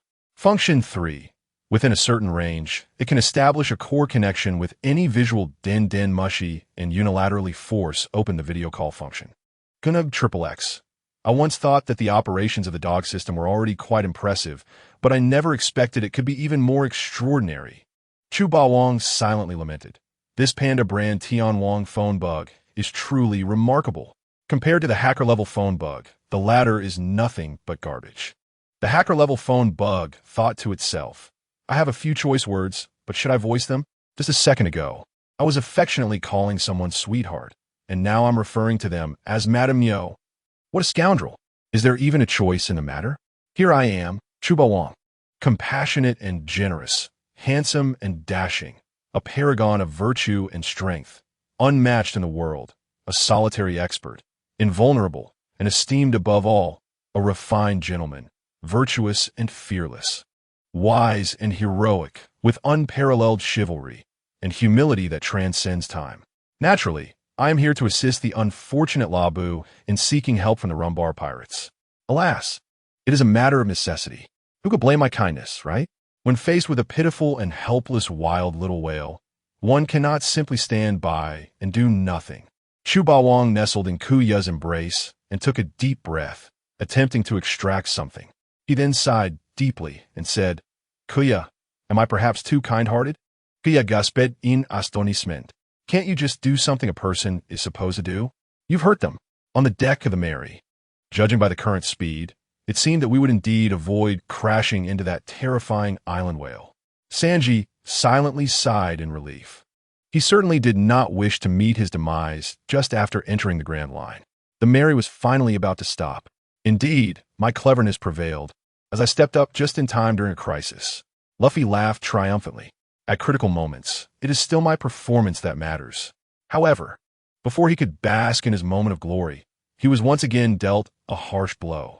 Although the Mary's speed had decreased, it ultimately collided with the whale, Abu. Accompanied by a resounding crash, Luffy, sitting in the special seat of the Mary, was severed in half at the neck. Crashing down in front of him, Zoro, Sanji, Usopp, Mary, we are truly sorry for you. You have endured suffering that should not have been yours at such a young age. It must be said, the journey of the Mary has been fraught with trials akin to the arduous journey to the west, facing countless tribulations. Just as we entered the Grand Line, the Mary was struck by the whale Abu due to Luffy's reckless antics. What the heck? That was my special seat. Luffy's face instantly darkened, as if someone owed him millions. Was it because the body of the island whale was so immense that it did not notice the impact? Or was it merely due to a lack of awareness? Sanji, deep in thought, looked up and was unable to suppress a gasp. The eye of that terrifying creature was several times larger than the Mary. Why would such a monster be blocking the path at the starting point of the Grand Line? What are you still doing? Hurry and escape while you can. Usopp glanced at the infinitely terrifying creature, swallowed hard, and shouted, It's too big. This whale is truly enormous. You asked how big? It's the kind of size that Luffy could eat for half a year and still not finish. Only by getting up close can one truly comprehend the terror of the island whale. Usopp even felt as if this island whale could effortlessly crush a naval super battleship with a mere flick of its tail. If we don't run now, when will we? Zoro frowned, realizing that this island whale was not in a healthy state. Its enormous forehead bore a horrifying scar. Seeing that Zoro and Roger showed no intention of helping, Usopp and Sanji hurriedly retrieved their paddles and vigorously rowed, eager to escape this perilous place. Roar! The island whale emitted a mournful roar, resonating like a haunting melody, causing the Straw Hat crew immense suffering. Usopp looked up just in time to meet the gaze of the whale Labu, its enormous eyes filled with bloodshot veins, appearing exceedingly unsettling, its size terrifying. Even a Mary could not compare. What have you done to my special seat, you monster? Luffy roared, swinging his fist towards the eye of the whale Labu. Sanji and Usopp were instantly left dumbfounded. Is he really that reckless? Usopp wanted to cry without tears. I knew Luffy would eventually get us killed, but I never expected it to happen this soon. Indeed, this crew is doomed. After being struck by Luffy, the thick-skinned whale Labu shot a bewildered glance at the Straw Hat crew, clearly displeased. Am I to be trifled with? Do you think any random fool could take a jab at me? Luffy nervously swallowed and feigned composure, shouting, You scoundrel! What are you looking at? If you have the guts, come at me. Shut up, Luffy, Sanji, and Usopp synchronized to knock Luffy to the ground. Even Zoro, standing nearby, could no longer bear to watch. If I could have a do-over, I truly wish the one who invited me aboard would have been the formidable master, not this troublemaking captain, who truly belongs tossed into the sea. Clearly, the whale Labu had already overlooked the fact that Luffy had struck it. Yet, he still dared to retaliate with a punch. The eyes are the most vulnerable part of the body, even for the whale Labu. Being hit in the eye by Luffy, it was already a miracle that the whale did not shed tears from the pain. However, the provocations from the crowd ignited the whale Labu's fury. Roar! It opened its massive mouth, its sharp teeth resembling blades, causing even the sea to tremble. The Mary was unable to even insert a toothpick into the whale Labu. It was truly incapable of doing even that. As the whale Labu opened its mouth, an unquantifiable surge of seawater rushed into its maw, intending to swallow all the humans that disturbed its peace. Is it finally my turn to take action? Roger's eyes sparkled with anticipation.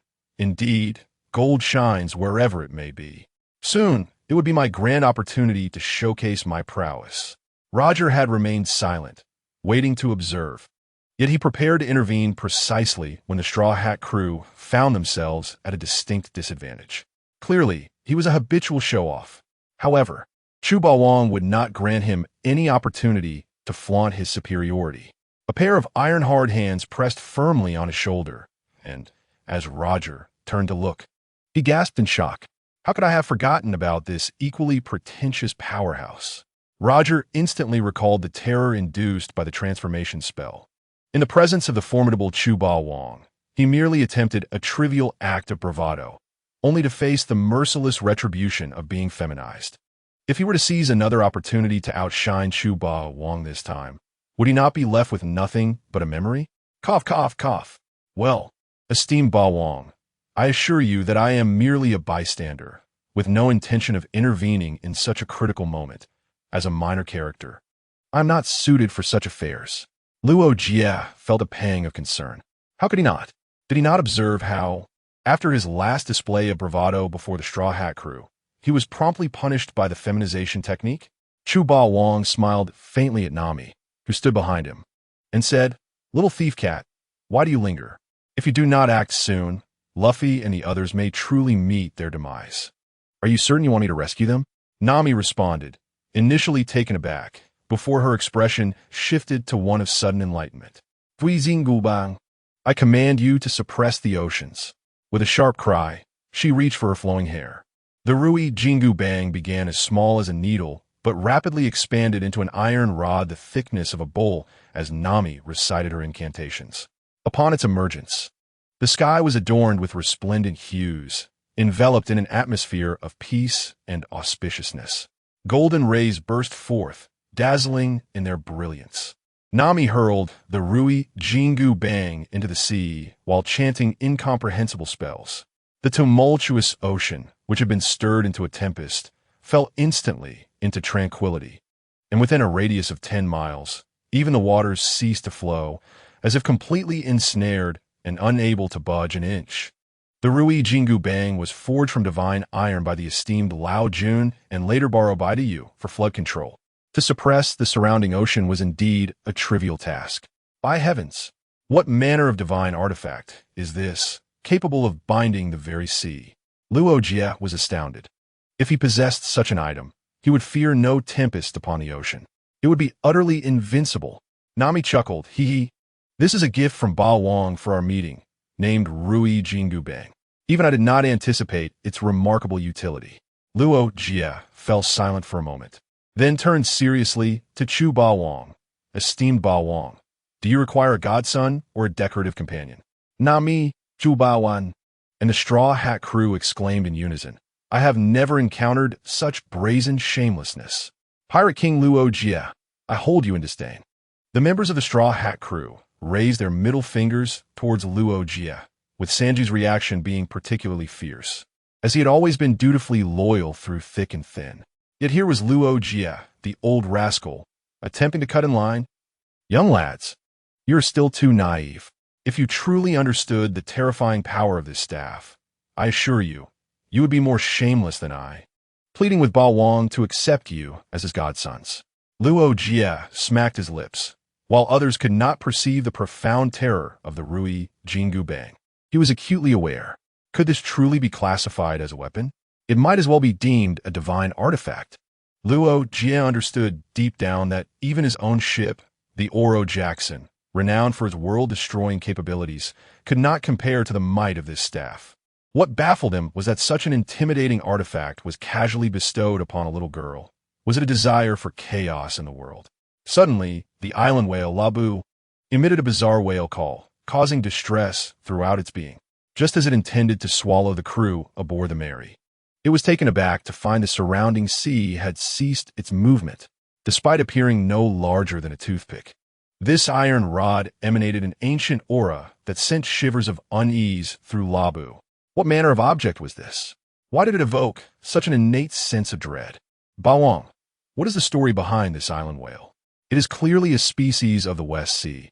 How could it be obstructing the entrance to the Grand Line? Nami inquired with curiosity. This was also the greatest mystery for the Straw Hat crew and Luo Jie alike. Logically, island whales were social creatures, reigning as the ocean's overlords of the West Sea. With their immense size, it was hardly conceivable that one could transport an adult island whale into the Grand Line. This whale, named Labu, possessed emotions akin to those of humans, and its origin was surely extraordinary. Chu Ba Wang leaped gracefully onto Labu's back. The whale seemed to sense him, letting out another desperate roar toward Reverse Mountain. Chu Ba Wang lightly stepped on Labu, discovering its back to be quite soft, before comfortably settling upon the drier part of its head. He chuckled. Labu is not deliberately blocking the Grand Line's entrance. It simply wishes to crash through the red Earth continent in search of its companions. The Straw Hat crew exchanged bewildered glances. Companions? Does Labu have companions in the Grand Line? Are there other island whales here? They wondered. Did this creature truly believe it could breach the red Earth continent? How stubborn could it be? Luffy silently scoffed. Sanji, Zoro, and Usopp turned their gazes toward Luffy, their murderous intent palpable. Who could possibly be more stubborn than you? And you dare to criticize others? Chu Ba Wang beckoned, retrieving from the system's space a series of sun umbrellas and a cup of fragrant red tea. Leisurely sipping before continuing, Labu indeed hails from the West Sea, belonging to the largest whale species in the world. Over 50 years ago, a boisterous crew, known as the Rumbar Pirates, arrived at the Grand Line's entrance. Those pirates are the instigators who brought Labu along on their voyage. Due to the perilous nature of sailing the Grand Line, the Rumbar Pirates intended to leave Labu in the West Sea. However, Labu, unwilling to part from its bonds of companionship, followed the Rumbar Pirates to the Grand Line's entrance. Island whales are typically social creatures that dwell in groups, but for Labu, those foolish pirates of the Rumbar crew were its companions. Due to a ship malfunction, the Rumbar Pirates had to linger at Twin Cape for several months. To protect the young Labu from danger, the crew had to bid farewell, promising to reunite 3 years later after circumnavigating the Grand Line. However, unexpectedly, that departure marked a 50-year separation. Is this the reason Labu has been roaring and attempting to crash into the Red Earth continent? Sanji exhaled a smoky ring, sensing the complexity of the situation. So, this whale has been waiting for the Rumbar pirates for over 50 years? Usopp's eyes widened in disbelief. What kind of promise was this? Though whales may live long lives, how many 50-year spans could one truly endure? Upon reflecting on this, Wuzongpu felt a surge of indignation. The Rumbar pirates could not possibly have abandoned the unfortunate Labu after prospering in the Grand Line, could they? Zoro, unable to restrain himself, grasped his sword, and with a grave tone, remarked, Wuzongpu, you cannot truly be this naive. This is the Grand Line, where every pirate stepping into these waters must be prepared to face their demise. It has been so long, and they have not returned. The Rumbar pirates must have perished in the Grand Line. Even if Labu waits indefinitely, they will not come back. Life and death are eternally weighty topics. Even the ever-spirited Luffy and Roger maintained an unusual silence at this moment. As a somber atmosphere enveloped the Straw Hat crew, the formidable Chu Bawang rose and stretched languidly. He pressed his hand against the immense scar left on Labu from crashing into the Red Line and chuckled, saying, Little whale, you are fortunate to have encountered me. Chu Bawang this time. Nami's eyes brightened, and she clenched her small fists, excitedly exclaiming, Bawang, are you planning to help the pitiful Labu? Chu Bawang, utilizing the advanced Navy 6 powers, hovered in mid-air with a smile. Indeed, you are quite the perceptive little darling. I do intend to assist. 72 transformations, stasis technique. To prevent the whale Labu from wasting more time, Chu Bawang directly employed the stasis technique on it. Though Labu's size was somewhat intimidating, no living creature could escape the bindings of the stasis technique. Just as the others were about to inquire how Chu Bawang intended to assist the whale Labu, he lightly tapped the ocean beneath him and astonishingly lifted the colossal whale Labu with one hand. Subsequently, he mimicked a shot put motion and hurled the whale Labu into the Grand Line. Had a large black rat just flown by? Nami could not help but swallow hard, her body trembling slightly. What black rat? It was evidently the whale Labu being tossed away. What manner of creature was this? The island whale weighed many tons, yet it vanished without a trace. Such terrifying strength. Could this be the physical prowess of Chu Bawang? I suspect that if he willed it, he could easily uproot an entire island. Roger and the Straw Hat crew were left utterly astounded. What incredible strength is this? He can toss an island whale as if it were a shot put? Oh, so it is the work of the great Chu Bawang. Then all is well. Wait, great Bawang, you cannot possibly mean that this is your method of helping the whale Labu find its companions, right? Roger's lips twitched. This was indeed the Grand Line. While the island whale's size was impressive, its combat ability left much to be desired. If it were to encounter a sea king, would it not be served up as a feast? The thought of whale Labu being regarded as fresh prey by numerous sea kings filled Roger with sorrow. How unfortunate for Labu to encounter the great demon Chu Bawang. It could only be deemed unlucky. Rest assured, waiting at Twin Cape yields no results.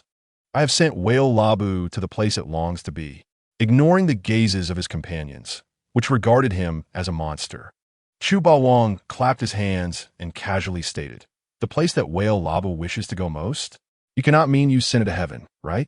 If the Rumbar pirates had not committed many heinous acts, they might indeed await him in paradise.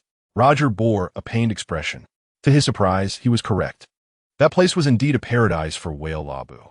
Others might not know, but Chu Bawang was well aware that the demise of the Rumbar pirates occurred in the Devil's Triangle at the hands of one of the 7 warlords of the sea, Moonlight Moria. Furthermore, Labu's former comrade, Brook, also resided within the Devil's Triangle. Since he intended to assist whale Labu, Chu Bawang thought it best to go all out, directly tossing Labu into the Devil's Triangle. Upon hearing this, the Straw Hat crew wore benevolent expressions, silently wishing and praying for Labu as it soared into the distance. Farewell, dear little whale. May heaven be free from Chu Bawang. Meanwhile, in the territory of Moonlight Moria, one of the warlords of the sea, within the Devil's Triangle. The enormous and bizarre-looking Moria convened with his subordinates. Absalom, how many zombies have we managed to create this month? Moria preferred to rely on others for tasks, seldom taking matters into his own hands aside from shadow collection. Reporting to Lord Moria, this month, only 2 pirate crews ventured through the Devil's Triangle, resulting in the capture and creation of 500 zombies. However, our nemesis, Brooke, has liberated 50 zombies using sea salt this month. Absalom, one of the 3 oddities and a user of the transparent devil fruit, reported. Upon raising his gaze, one could see his fearsome visage, a result of modifications by the brilliant Surgeon Hogback. His nose, mouth, and jaw resembled a lion's, while his skin was akin to that of an elephant. Curse that Brooke. He grows more audacious by the day. He freed 20 zombies last month, and now returns to disrupt us again. Absalom, you must notify Perona. The 2 of you must thoroughly search the Devil's Triangle and ensure you capture Brooke. I intend to turn him into a zombie. Rest assured, Lord Moria. This time, I will capture the villain Brooke who has thwarted our plans and deliver him for your disposal. Absalom replied. Moria nodded, satisfied with this subordinate, who proved reliable and serious when faced with genuine trouble, in stark contrast to the often childish and absent Perona. This was his most loyal subordinate, possessing both strength and obedience. What superior officer would not be fond of such a subordinate? He thought to himself that should an opportunity arise to acquire something he no longer required, he would bestow it upon Absalom, ensuring the latter's undying loyalty. As Absalom turned to leave the meeting in the graveyard, he displayed a smile reminiscent of a withered uncle. It appears I may have another chance to approach the little lowly Perona. Let's hope I'm not ensnared by her ghost puppets this time. Beneath his polished exterior lay a fervent obsession, particularly for delicate yet formidable women. Gifted with the transparent fruit, he often exploited his ability to spy on women, frequently making remarks about his colleagues Perona and the zombie mage Shindori, created by Hogback. Just as he was joyfully preparing to depart, a thunderous roar suddenly echoed from the sky. The wind howled around him as Airsomu slowly lifted his head. The smile on his face froze completely. How could an island whale fall from the heavens? There was no time to evade. Airsomu was struck by the whale Labu, his bones crushed to a pulp. The colossal and terrifying 3-masted ship trembled violently. What was happening? Could it be an earthquake? No, the Devil's Triangle had not experienced an earthquake in decades. Moria was taken aback. A small subordinate rushed over, panting, to report, Boss Moria, something terrible has happened. For some unknown reason, an island whale suddenly fell from the sky. Commander Airsomu has been turned into a pile of mush. Moonlight Moria was utterly bewildered, slowly forming a few question marks in his mind. Damn it, does the heavens conspire against me? After all my efforts in nurturing this capable subordinate, he was crushed to death by a whale from the sky. Congratulations! You have completed the hidden selection task and received the reward. 1 Panda brand Skynet telephone worm and 100 perfect Michelin 3-star main courses. Congratulations! You have completed the hidden side task, successfully killed the transparent fruit user Absalom. You have received the reward, 7 record pointers and 7 permanent pointers. Has the system gone haywire? How could I have completed 2 hidden tasks simultaneously? Now, the bewildered party was none other than the Overlord of Chu. The hidden selection task requires triggering and meeting hidden conditions before making a choice, and upon completion, rewards are granted. The hidden side task, however, is purely based on luck. Even the Overlord of Chu himself had no idea how to trigger such hidden tasks. Of course, after the events at the Sea Restaurant Bartai, and with the whale Labu, the Overlord of Chu had a slight inkling. Following the plot seems to be the key. As the old saying goes, follow the plot and live to 99. Perhaps this was the essence of it. Regarding this Absalom, the Overlord of Chu did not have a profound impression, as foreign names were notoriously difficult to remember. However, the mention of the transparent fruit stirred vivid memories. In the original work, this fellow had peeped at the little thief cat Nami, even attempting to abduct her for marriage. If there were a death list in the pirate world, Momonosuke would undoubtedly be at the top, and Absalom, the user of the transparent fruit, would also be noted. The Overlord of Chu never expected to have inadvertently killed this withered old scoundrel. However, a problem arose. Although the overlord harbored some animosity towards Absalom, his conscience was clear. He had not yet made a move against him. Could it be that the whale La Bu's landing point fortuitously struck this scoundrel? After pondering, the overlord of Chu recalled the whale La Bu, which he had carelessly tossed into the Devil's Triangle. He had indeed thrown La Bu into the area, but he had not paid attention to the precise location. Of course, the overlord of Chu assuredly would not have let La Bu perish from a fall, but he could not guarantee where it landed. Could it be that in a moment of carelessness, he had tossed the whale La Bu onto Moria's territory? Yes, that was quite possible. In that case, Absalom was exceptionally unfortunate, sitting at home, yet the whale descends from the sky. The overlord of Chu remained remarkably calm, feeling no sorrow for such a scoundrel. After all, should they meet, it was inevitable that he would end up eliminating him. Better to die early and be reborn. However, this brought forth another dilemma. If Absalom had indeed perished, what had become of his transparent fruit? As a high-tier LSP, the overlord of Chu was particularly concerned about the fate of this devil fruit. He was but a small butterfly, and even the slightest flutter of his wings could instigate a cataclysmic upheaval in the world, creating a significant butterfly effect.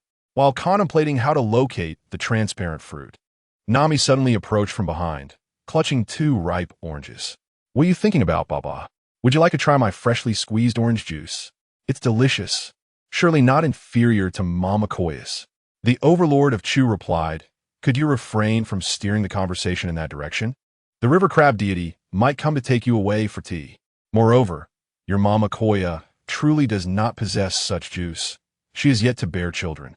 No matter how one might try, under most circumstances, women who have not given birth do not produce such juice, as the hormones responsible for its secretion are insufficient." Of course, Nami likely did not understand this physiological aspect, leading to her misunderstanding the overlord of Chu's interactions with Koya. After all, Nami had never borne children either. "Forget the juice. I will just eat an orange." The overlord of Chu ignored the little thief cat's teasing and reached for the orange in Nami's left hand. However, as soon as he grasped the orange, a tremendous transformation occurred. The originally golden orange visibly morphed into an extraordinarily peculiar strawberry-shaped fruit. What on earth was happening? Nami was perplexed. How could the large orange she had just picked suddenly turn into a large strawberry? The overlord of Chu's mind sharpened, as if he had made a connection. Could it be that today is another day of unexpected fortune? My luck should not be this overwhelming. System, investigate the relevant information about this fruit.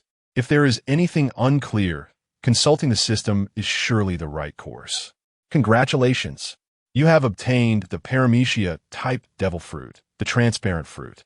P.S. You can use the Great Path Oven to enhance it into a perfect transparent fruit, eliminating its weaknesses against seawater and kairosaki, and transforming it into a delectable fruit.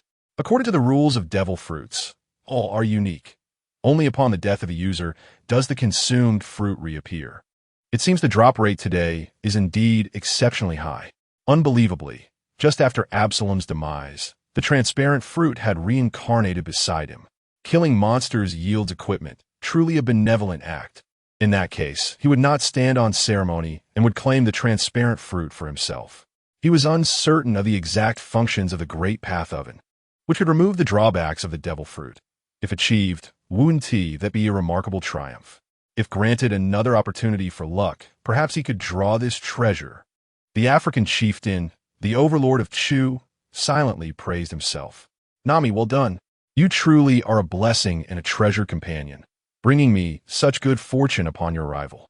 Before Nami could react, the overlord of Chu playfully ruffled her delicate face. "Hey, Daddy, what are you doing? It's not good for Koya Mama to see this." Nami's face instantly flushed a bright red, resembling a charming little apple, her expression utterly adorable.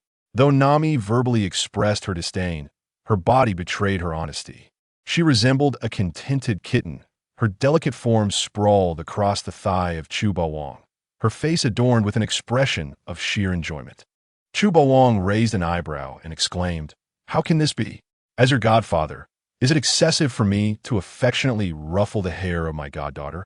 I believe it is not excessive at all." If a godfather does not care for his goddaughter, then whom should he care for? Come closer, little glutton. I have a splendid treasure to bestow upon you. A splendid treasure?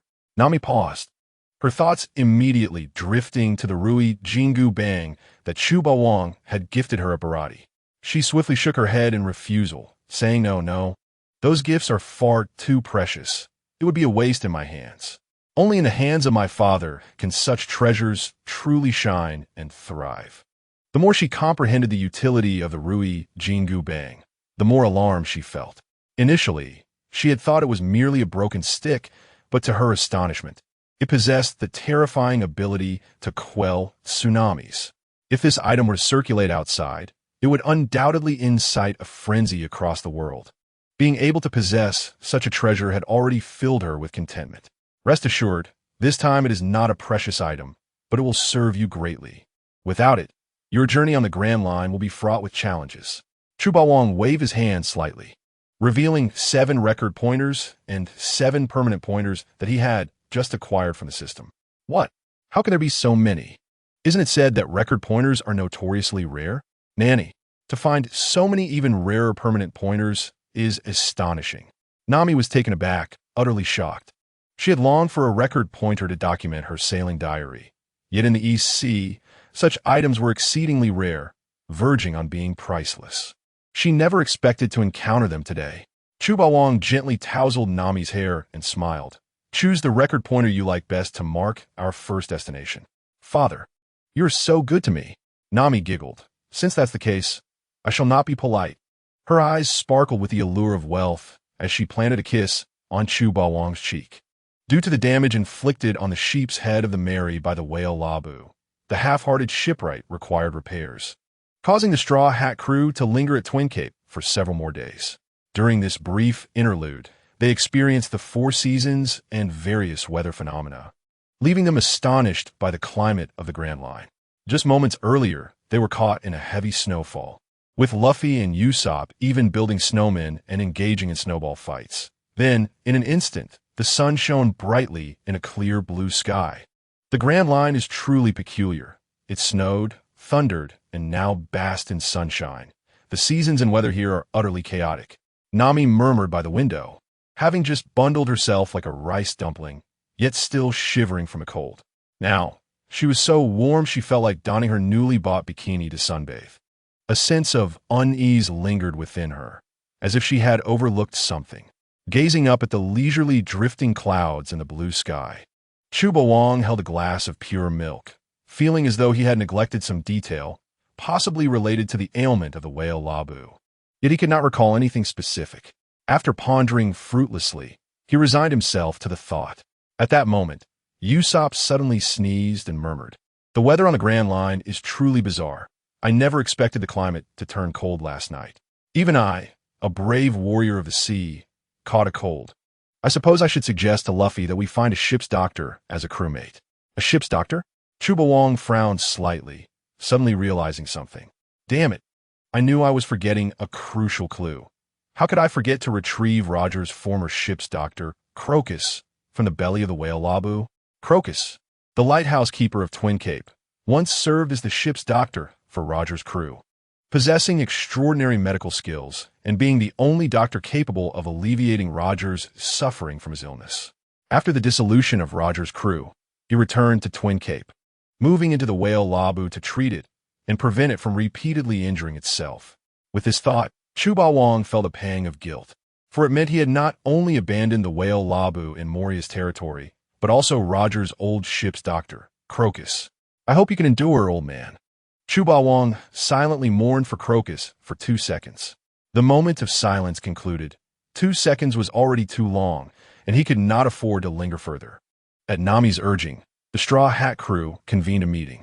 Holding Chu Bawang's record pointer in her hand, she stated earnestly, "Everyone, please do not let your guard down, for we do not yet know what we will encounter next. I have confirmed that this sea region belongs to the Grand Line, and only now have I come to realize its terrifying nature. My navigation skills are utterly ineffective here, so there is no mistaking it. Since when did the little thief cat Nami become so honest?" Roger mused, admitting her shortcomings so straightforwardly. Does she not fear the scorn of her comrades? What? Nami is Chu Bawang's goddaughter? Oh, then it is of no concern. Following the guidance of the record pointer, the Golden Mary sailed for approximately half a month, finally arriving at the first stop of the Grand Line, Whiskey Peak. Although named Whiskey Peak, it would be more aptly described as Cactus Peak. This island is quite peculiar, featuring a town that ostensibly welcomes pirates, yet is, in reality, a haven for bounty hunters and a subsidiary of the clandestine criminal organization Baroque Works. Many young, inexperienced pirates have become prey for these bounty hunters. As the Mary continued along the canal, the surroundings became increasingly shrouded in mist, rendering the island even more eerie. A timid Usopp muttered, "There couldn't possibly be any monsters inside, could there?" Chu Bawang, amused by the thought of teasing Usopp, replied with a smile that concealed his mirth. "Of course, this is the Grand Line. Anything could happen here. Boss, I am not well read. Please do not scare me." Usopp pleaded. Luffy pondered for a moment before chuckling. "If we really encounter monsters, we can just leave quickly." Zoro and Sanji exchanged eye rolls at this. "Huh, if we truly meet monsters, you would be the first to leap up in excitement. Little ones, have you forgotten the operational rules of the record pointers? You must remain on the island for a while for the record pointer to capture the island's magnetic force. Otherwise, you cannot reach the next island. Of course, if you happen to possess other record pointers, then disregard what I said. But let me remind you, record pointers are not so easily obtained." In search of a drinking companion, Roji approached with a jug of potent liquor, speaking slowly and casually. Upon witnessing this, Sualong's expression instantly soured, resembling that of a bitter gourd. This month, in an effort to match Roji drink for drink, he had borrowed several tens of thousands of berry from Nami at exorbitant interest rates. That nefarious Roji, utterly unproductive, only sought to challenge him to drinking contests, making him a true source of trouble. Sualong attributed all his debts to Roji, were it not for Roji's insistence on drinking. How could he possibly owe Nami such a sum? Nami nodded, recalling the admonitions of Chu Bawang. Senior Roji is correct. Due to varying magnetic field recording speeds across different islands, some locations allow for full recordings in just a few hours, while others may require several days before progress can continue. As she spoke, she stole a glance at Chu Bawang, basking in the sun on the deck with Koya. The memory of his handsome visage when he earnestly advised her flashed through her mind. Her father looked quite dashing when he was serious. She couldn't help but wonder why Chu Bawang possessed such profound knowledge, seemingly well-versed in the work of navigators and the Grand Line. Could it be that Chu Bawang was a hidden master navigator? Thus, even if the path ahead led to the dreaded Monster Island, they must remain there until the magnetic recording was complete? Usopp felt a surge of anxiety. Nami shrugged, affirming indeed. Usopp, his brow furrowed, whispered, everyone, please allow me to speak sincerely. My old ailment has suddenly flared up, and I am afflicted with an illness that prevents me from going to the island." Sualong, Sanji, and Roji responded in unison. Cowardly Usopp, what a surprise. To evade the Monster Island, he concocts such a baseless tale. As they drew nearer to Whiskey Peak, the fog thickened. Although everyone was on deck, a sense of obscurity hung in the air. Shadows flitted through the layers of mist, clutching foggy telescopes, whispering, "Look, a new pirate crew is approaching." Finally, new pirates have arrived. My blade has not tasted blood in ages. If that is the case, let us proceed with our original plan and teach these inexperienced newcomers a lesson. Luffy, perched in a prime seat, leaned forward, exclaiming, "Everyone look, there are figures moving ahead." The black silhouettes multiplied, and at a glance, there appeared to be hundreds. It was as if a battle-ready army awaited their inevitable capture. Nami spoke gravely. "Everyone must be cautious." Usopp donned the sniper goggles he had obtained from Rogatown, declaring fiercely, "This is outrageous. Have we already encountered formidable foes upon arriving at the Grand Line? Be they monsters or whatever, let them come." Roji cast a discerning glance at him, internally scoffing. "If we disregard your trembling, old legs, your words carry a certain bravado." Chu Bawang and Koya were napping, and he could not allow those ruffians to disturb them. Should anyone seek their doom, they would not escape his wrath. Sualong rested his hand lightly on the hilt of his sword, ever ready to respond to any sudden developments. As the foremost disciple of Chu Ba Wang, he was well aware that disturbing his sleep could lead to dire consequences. The last time Roji had been intoxicated, he had disrupted Chu Ba Wang's morning slumber and received a severe beating, unable to walk for an entire week. As the Mary approached, the Straw Hat crew gradually discerned the true nature of those dark figures. They were not foes, but a group of warm-hearted residents, young and old, stout and slender, large and small, male and female, all wore benevolent smiles. They cheered and celebrated the arrival of the Mary. Pirates, welcome to the Grand Line. We are the warm-hearted town of Whiskey Peak. Please enjoy the hospitality we offer. Welcome, welcome. A warm welcome. Hail to the heroes of the sea. The Straw Hat crew was taken aback. Keen-eyed Usopp even spotted several children waving red welcome flags. Such hospitality was overwhelming, akin to a dignitary's visit. Wow, so many lovely girls. They must be sweet and soft. Before Nami could issue any warnings, Sanji was completely entranced by the beauties, his eyes sparkling with hearts. Indeed, pirates were heroes in everyone's eyes. Brave warriors of the sea received the finest treatment wherever they went. Usopp felt as if he might float away. Luffy, seated in a prime spot, let out a monkey-like laugh, clearly overjoyed. Warm hospitality meant he could indulge in an abundance of food. What to do now? He only hoped they wouldn't provoke the notoriously grumpy Chu Ba Wang. Otherwise, trouble would certainly ensue. So Along rubbed his temples, feeling a headache coming on. If they were enemies, he could easily eliminate them, but the villagers' warmth made it difficult for him to act harshly. After the Mary docked, a middle-aged man with voluminous curls, holding a small saxophone, stood at the forefront of the welcoming party. He spoke, "Welcome. I am Ikelum, the mayor of Whiskey Peak. This town is renowned for its brewing and music, and it is our pride to host guests. We have an abundance of exquisite wines, and if you wish to share tales of adventure as appetizers, please follow me to enjoy a splendid feast. Indeed, we will be delighted." Faced with such enthusiastic hospitality, Luffy, Sanji, and Usopp felt no apprehension and rushed joyfully into the crowd, exuberant as if they were 200 pounds of pure delight. These three fools were far too relaxed. Nami sighed, rolling her eyes, not overly concerned. After all, she possessed the Rui Jingu Bang. If the villagers harbored any ill intentions, they would not escape her retribution. Nami inquired, "By the way, may I ask how long it takes to record the magnetic field of this island?" "Record." Ikelum paused. Then a sleazy grin spread across his face. "Ha. Let us set aside such trivial matters for now. Instead, let's alleviate the fatigue of our journey here at Whiskey Peak. Everyone, let the feast begin and give our adventurers a warm welcome." He sauntered toward Nami, attempting to play the role of a hospitable tour guide, clearly experienced in charming naive young women. As that large hand was about to rest upon Nami's delicate shoulder, a blade, glinting with lethal sharpness, suddenly hovered in the air, emanating an aura of warning, positioned firmly between the hand and the fragrant shoulder. This slight provocation awakened the ferocity of the spirit's sword and the Tao-E characters, instantly causing Ike Limu to tremble in fear. When the world is this? Violet was taken aback. It was his first encounter with a blade that could levitate in mid-air without a swordsman holding it. Could it be that his eyes were deceiving him? Or was he perhaps facing a supernatural event? Zoro, without raising his head, stated, "Mr. Ike Limu, if you wish to keep that arm of yours, do not touch this girl." It seems there are indeed many oblivious fools in this world. Daring to stretch a hand towards the daughter of the great warlord, it must be that he has grown weary of life.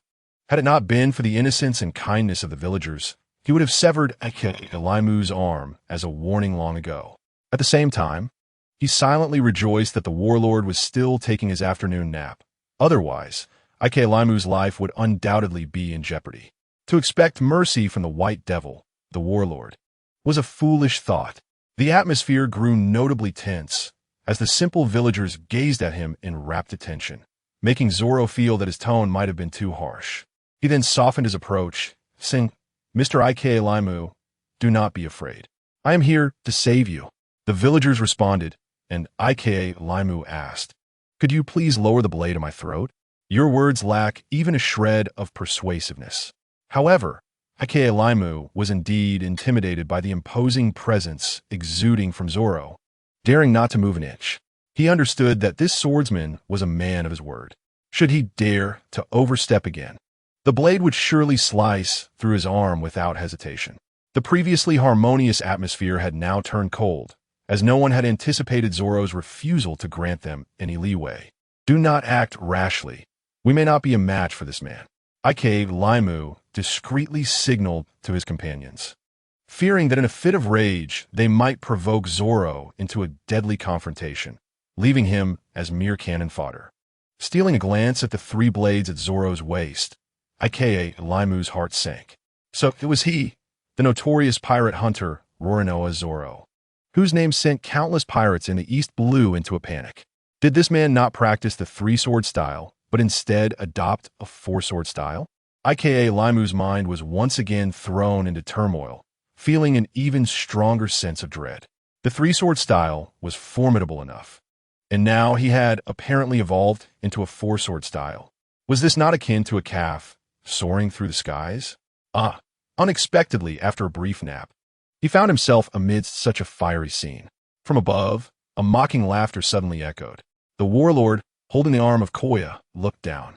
His eyes, sparkling like stars, flickered with a fleeting glimpse of anger, making it difficult for anyone to meet his gaze. Even a distant glance could elicit a palpable sense of danger that instilled fear and kept others at bay. The crowd instinctively looked up, calling out the name of that man, Daddy Wong. Daddy Wong. Daddy Wong. They intended to shout Chuba Wong, but it came out as Daddy Wong. In that moment, hundreds of people recalled their fathers, deeply realizing the meaning of paternal love akin to a mountain. The scene was nothing short of bizarre. Have you ever witnessed hundreds of people simultaneously calling one individual daddy? The warlord had indeed seen it before, and not just once. Back at his hometown, Ziliuobu village, it was his favorite after-dinner entertainment. Goodness, could this man be the white devil who killed the naval colonel?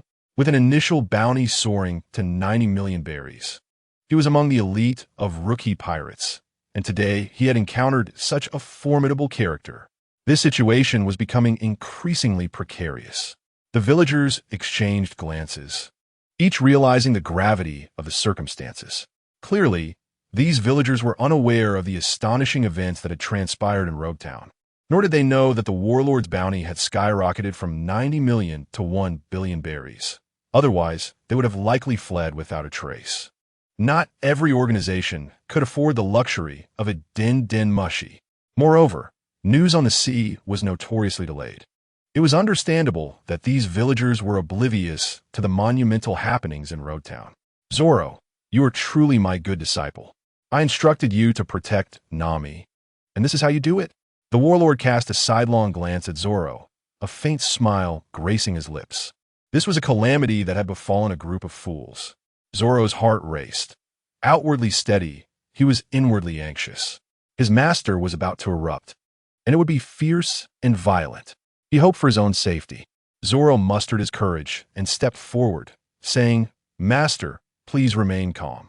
I shall teach this ungrateful old lecher a proper lesson." To prevent the villagers from suffering collateral damage, Zoro pressed forward, stating, "Master, please do not be impatient. I will deal with this ungrateful old lecher."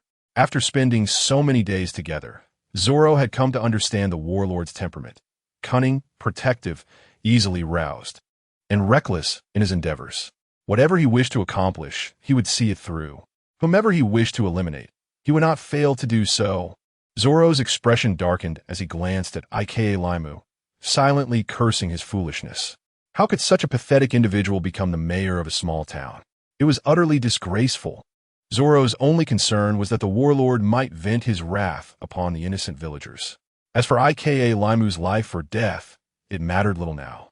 With each step Zoro took, it felt as though he was stepping on the hearts of the people, causing many to tremble in fear. This was the pressure belonging to a true warrior. No one dared to obstruct Zoro's advance. On the surface, this appeared to be an ordinary village, but in reality, it was a den for bounty hunters. The name Roronoa Zoro, the three-sword style pirate hunter, was not unfamiliar to these people. In a sense, Zoro was even a colleague to them, an old acquaintance from their days as fellow laborers. No one understood better than they the sheer terror of Zoro's combat prowess. Among bounty hunters, Zoro ranked second, and no one dared to claim the first position. Now, as a disciple of the warlord, his sword intent was pure and refined. Standing there like a human-shaped beast of prey, aka Limu fell into utter despair. He never anticipated that he had provoked not one, but two fearsome deities.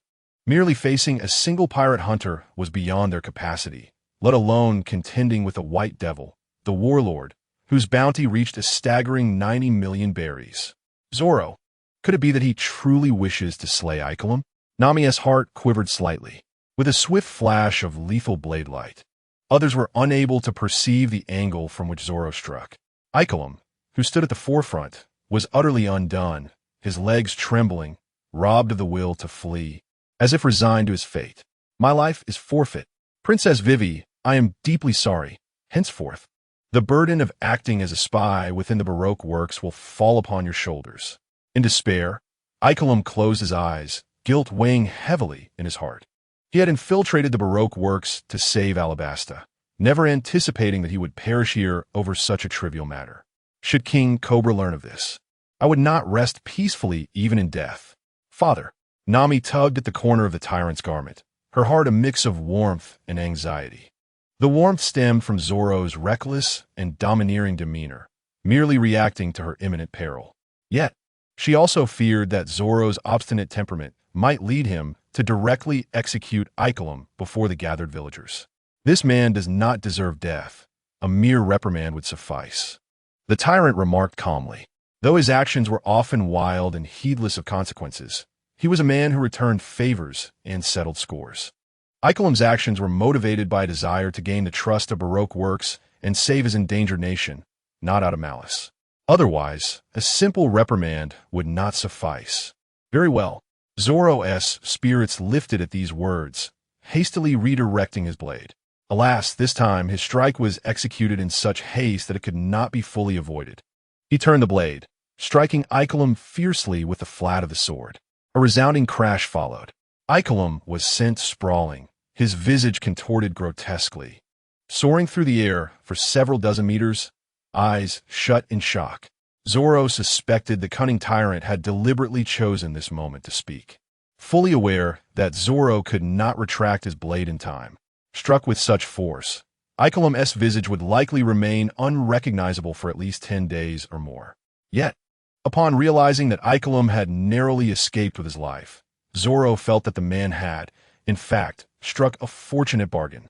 The crowd collectively swallowed hard, gazing in bewilderment at the fearsome pair of master and disciple. Are you certain this is what you refer to as a mere reprimand? Goodness, you haven't killed him outright, have you? With a bounty of 90 million berries, we cannot afford to provoke such a formidable figure. Indeed, we thought we could easily handle some petty thieves, yet we have encountered a ruthless white devil. This time, we are thoroughly done for. The villagers exchanged glances, each reflecting deep helplessness and shock. Among bounty hunters, Zoro and the one accompanying children, Sanji, were already among the elite. Such combat prowess could only contend with pirates worth around 20 million berries. Do you expect them to confront the tyrant directly? They're not so foolish as to throw themselves in a certain doom. Zoro turned towards the villagers, bellowing, "What are you standing around for? Hurry and save him. Do you truly wish for Ikelim to perish here?" The crowd responded, "Are you certain that we wish for Ikelim's death rather than you, the human-killing machine? The sheer force of the flat of your blade sent him flying several dozen meters. What would happen if you had used the edge?" However, despite the banter, the villagers hurriedly rushed to render aid. After all, finding a companion with the temperament of a mayor is no small feat. They would still require Ikelim to deceive the new pirates in the future. The beverage served at the feast was a meticulously brewed wine made from superior grapes. Though it tasted delightful like fine wine, it contained no alcohol, ensuring one could drink as much as desired without intoxication.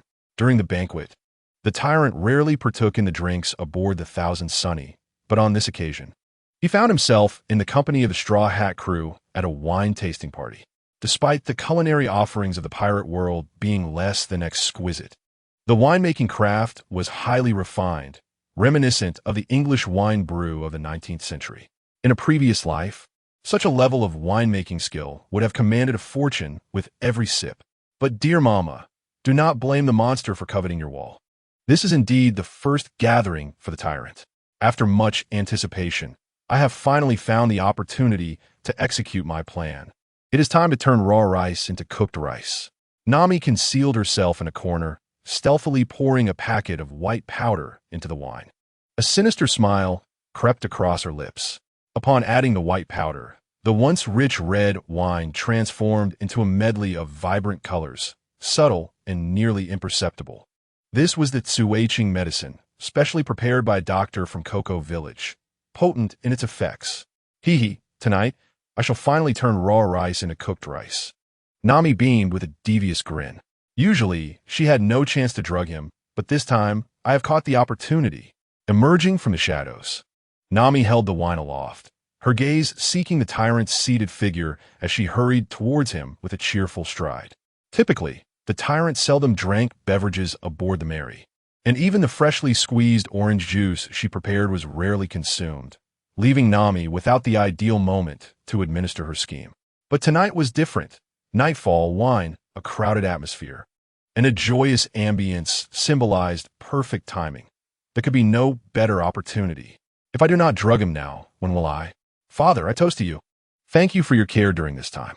Nami smiled sweetly, extending the wine to the tyrant. Once he consumes this cup, half of my plan will be a success. Thus, Nami's opportunity would arise. The tyrant accepted the wine from Nami, seemingly oblivious to her ulterior motives. Zoro raised his cup in a hearty laugh, declaring to the tyrant, I also raise a toast. Sanji, noticing, chimed in eagerly. To you, I raise a toast as well. The two exchanged glances, each recognizing the determination to outdo the other.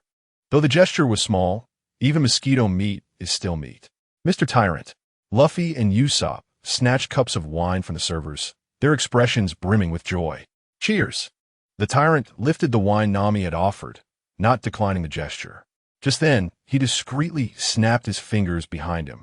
A sudden gust of wind swept through the room, and as the tyrant prepared to down the wine in one go, the entire establishment was plunged into darkness. Why did the lights suddenly go out? Luffy, in a state of bewilderment, set down his wine glass and gazed curiously out the window. A gust of wind seemed to have extinguished the candle, and Ikelim, whose face resembled that of a swollen pig, trembled as he clutched his wine glass, mumbling indistinctly. Soon, someone relit the candle, restoring the room to a bright and joyful ambience. With deep affection, they raised their glasses in unison, exclaiming, Cheers! The renowned Chubawang wore a faint smile as he downed his wine in one go. Cheers! Cheers! Luffy also lifted his glass, bursting into laughter.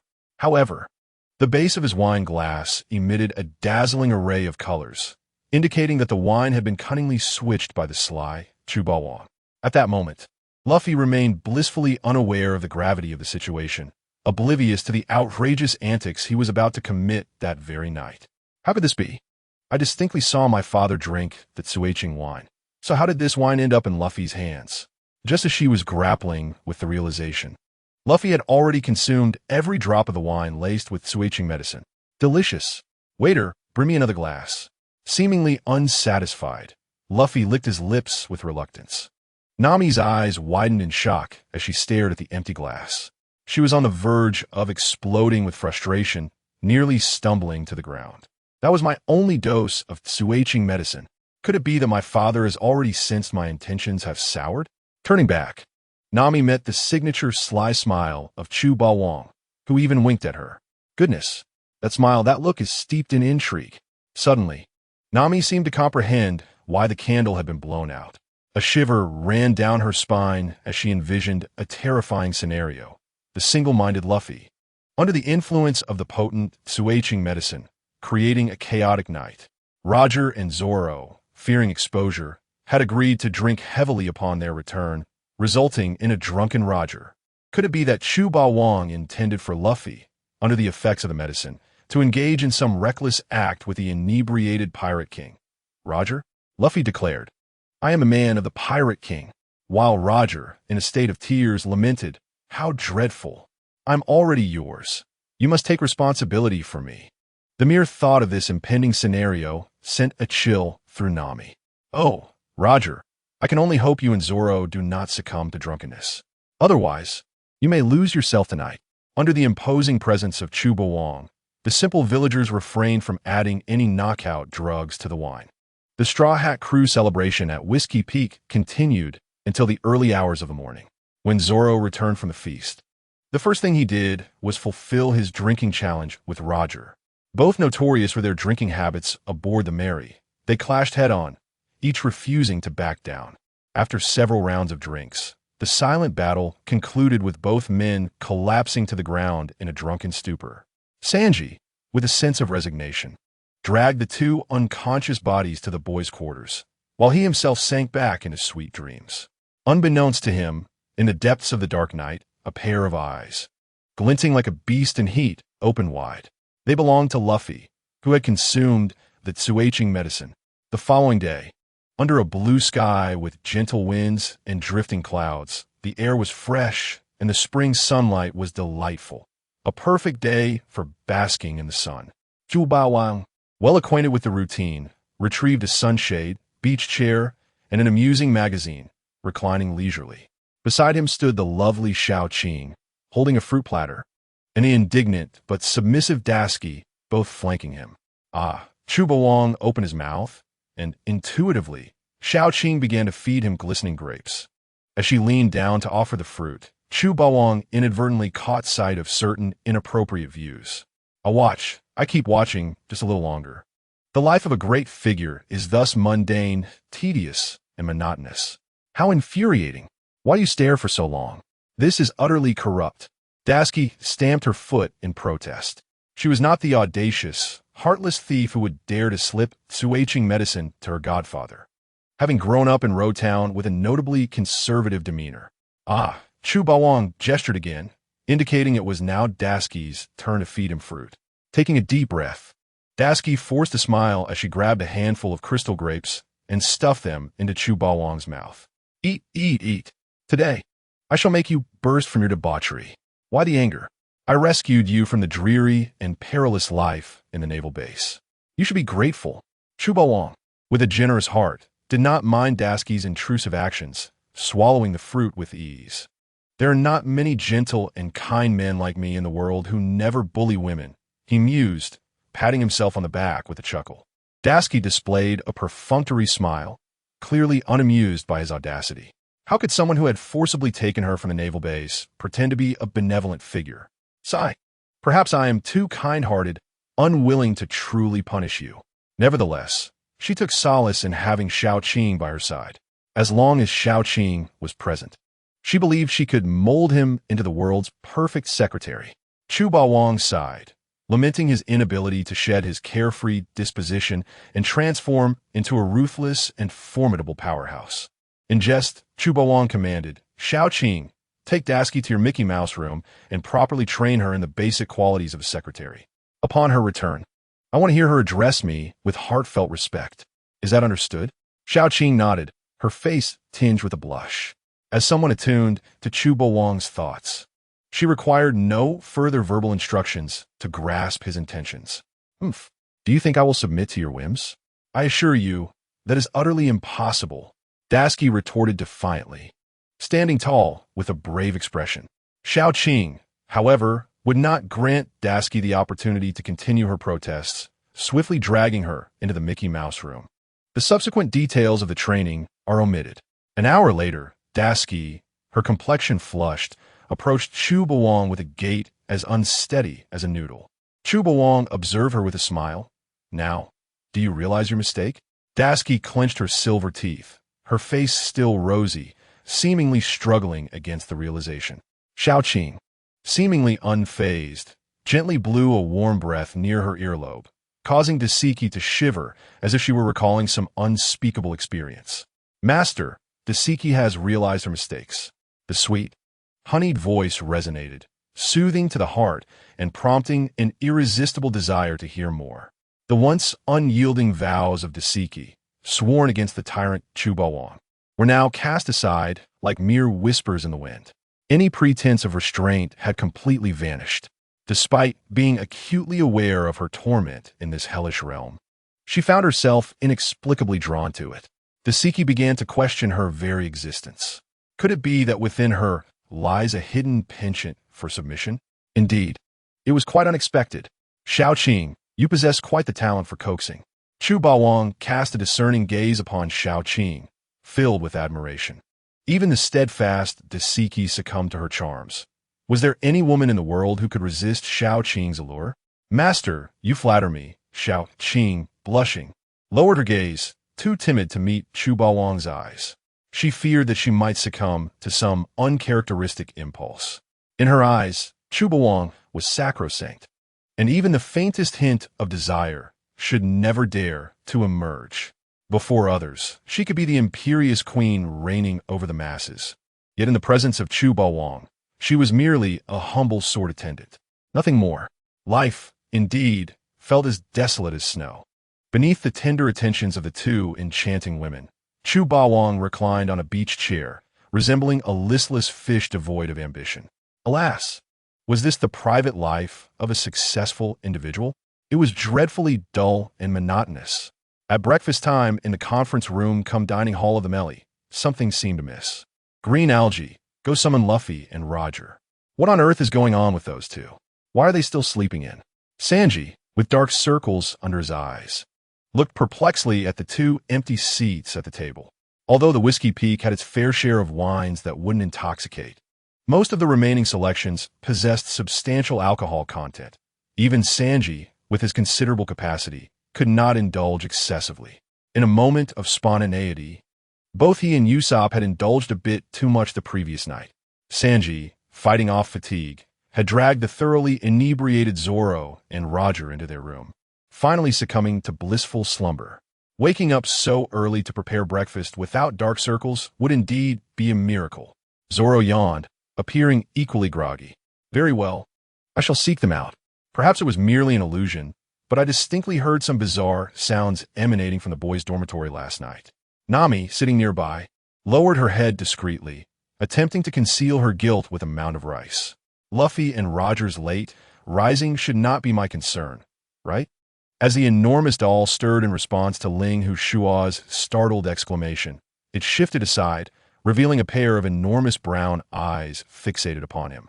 Once inside, a vast courtyard came into view, where a towering platform of jade was erected, with several cultivators seated nearby in small clusters. The remaining individuals held their breath, their expressions grim, for the physical destructive power of the true essence gun was formidable, wielded by a master of spiritual energy like Zhuang Yan, capable of penetrating even the armor of a tank. Outside the city, Lu Bu, upon hearing Han Xian's words, felt a surge of battle intent rise within his tall frame. Yearning for showdown, Lin Yujue suddenly gazed toward a distant area ablaze with light, a faint blue glow flashing in her eyes. Just as the fox finished speaking, a chill coursed through one side of its body, and it turned stiffly to see the silver wolf's green eyes fixed upon it. Yu Sheng gestured dismissively and stepped into the spatial passage, vanishing in a flicker of spatial energy. At that moment, the 7 members of the Greedy Wolf also turned their attention to Zhang Wei, each attempting to decipher his thoughts. At this instant, Ruan Yuqing was utterly unresponsive. He merely heard Ruan Qing's question about whether he liked her the most, and without a moment's hesitation, he nodded. This response elicited a look of disappointment and even sorrow from Giolina, who fell silent thereafter. Almost instantaneously, as his voice faded, his figure had already descended before the 5 supreme beings. Clearly, she did not wish to delve deeper into this topic, merely providing Yang Cheng with the contact information and address of the unit commander before hanging up, saying nothing further. In this regard, there were still several days until the next Antiquities Exchange meeting. Considering that the exchange was merely a loosely organized event, relying significantly on information sharing among its members, it was not an optimal choice. It must be noted that he had only just completed the inscription of the Path of Greatness and entered its realm. He had yet to grasp the direction for advancing to the third layer of the past form, yet he diligently committed every symbol here to memory. For such opportunities related to the culmination of the path were rare indeed. As his vision cleared, emerging from the dense forest, the fresh air washed over his face, invigorating his entire being. Previously, while piloting a gold coin through the cosmos, Enchilu had no concept of resistance. However, aboard the student vessel, where air was present, he felt as though something invisible obstructed his flight, conjuring an irrational fear of colliding with an air wall. Richard hesitated. Despite harboring an abundance of knowledge deep within his mind, this question fell outside his realm of comprehension. After all, he had never even encountered the peculiar creature that had uttered Yugen. Sure enough, a sentinel sat with his back to Leo, clad in a red scarf and bronze light armor, his profile bearing a distinct scar. The misty eyes cast a sharp gaze, targeting Leo and Sonia atop their steed. In the blink of an eye, they adeptly maneuvered to the side of the horse, akin to an insidious wind, highly aggressive. "Master, madam, the meal is prepared." Wangsher entered at this moment, respectfully announcing. Meanwhile, the 54-year-old Liu Biao was advancing toward his final glory, with 100,000 soldiers at his command. Upon noticing Zhao Donglai and Zhu Yu approach from outside, Donghua Xiansheng and Lu Qingxi promptly rose to greet them. It should be noted that Li Yuan was already over 80 years old this year, with his eldest son, Li Hai, being over 43, and his second son, Li Jing, 38. Tan Tan, feeling disgruntled, exclaimed, "Even if I have committed a crime, I cannot join the underworld. What is there to discuss with you?" "This is Du Dala, aged 9. The one in the middle is Du Erlang, also 9, but much shorter. And this is Du Samlang, who is unsure of his age." As the old beggar who took them and named them in the order they were received, Li Fuguwei proudly declared. "Fourth brother." Zhang Tianbing cried out urgently.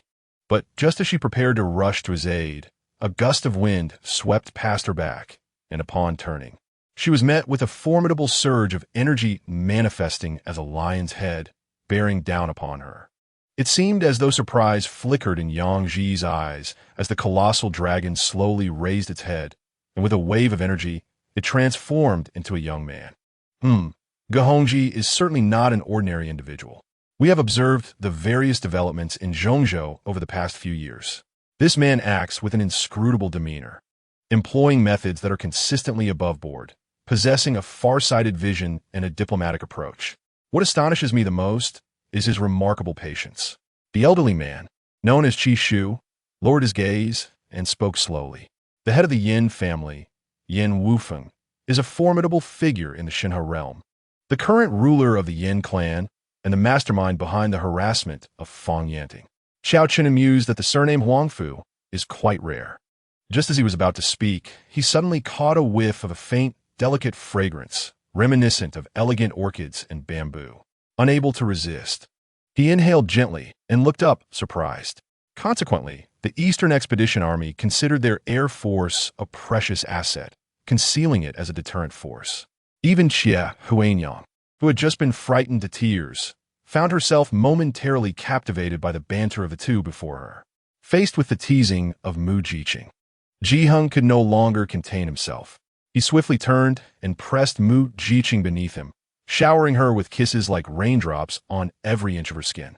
Lin Jiping heard Zhou Mingmu's deep, husky voice, and his intuition told him that Lin Dongxian was still at the E-residence. Lin Jiping understood best.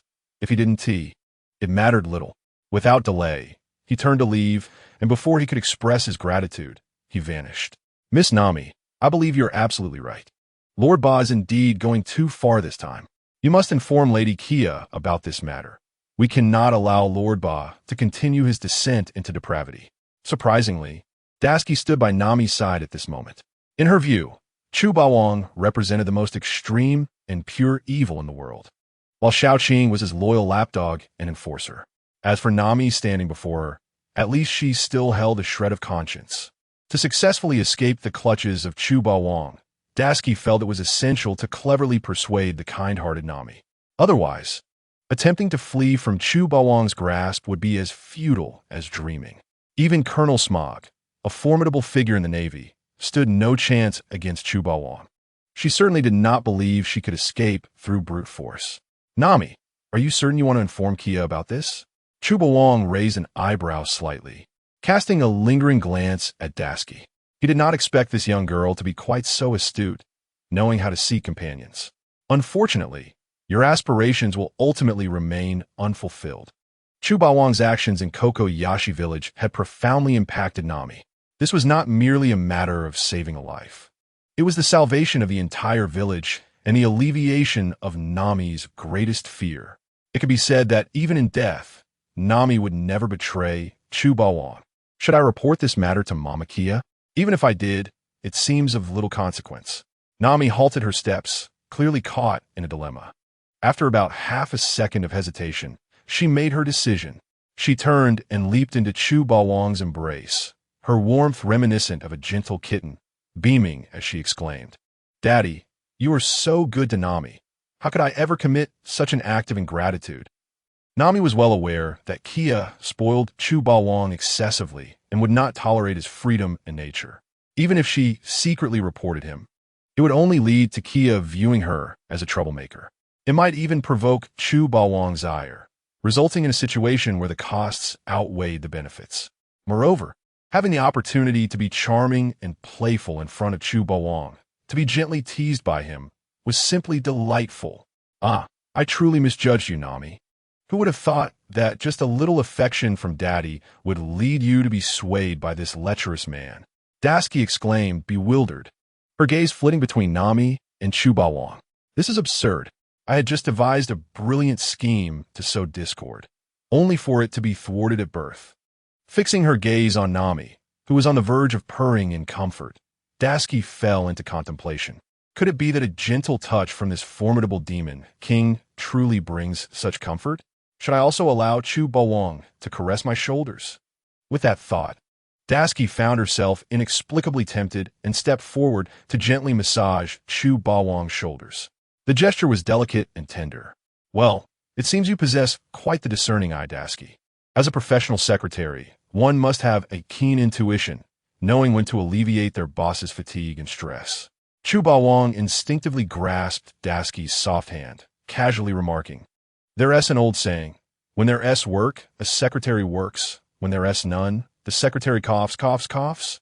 I misspoke. I didn't say anything, and you all didn't hear a thing. Nami and Xiao Qing exchange eye rolls at this. I knew you were a lecher. Your true nature has finally been revealed. Just days ago, you claimed that Miss Dasky was exclusively Kia's secretary, and now she has become yours? Moreover, you spouted nonsense about a secretary working when their S work to be done. This is blatant misconduct, showing utter disregard for our police department. Only Dasky appeared startled, her body trembling as she gazed at her hand, which had just slipped from Chu Baowang's warm grasp. Realizing her bold action, her face flushed crimson, akin to a boiling pressure cooker emitting steam. This is terrifying. What has come over me? Why did I unconsciously massage his shoulders? Have I been unwittingly charmed by this lecherous king and assumed the role of his secretary? Dasky's heart raced, her emotions in turmoil.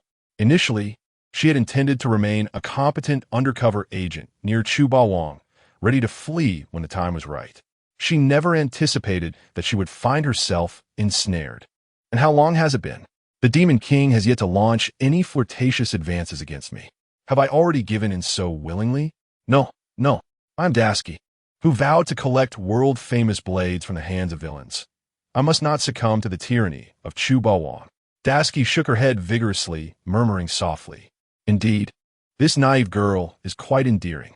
As the scene unfolded, Chu Baowang burst into laughter, playfully ruffling Dasky's hair. "Little girl, if you wish to gather the world's renowned swords, it is not as simple as you might think.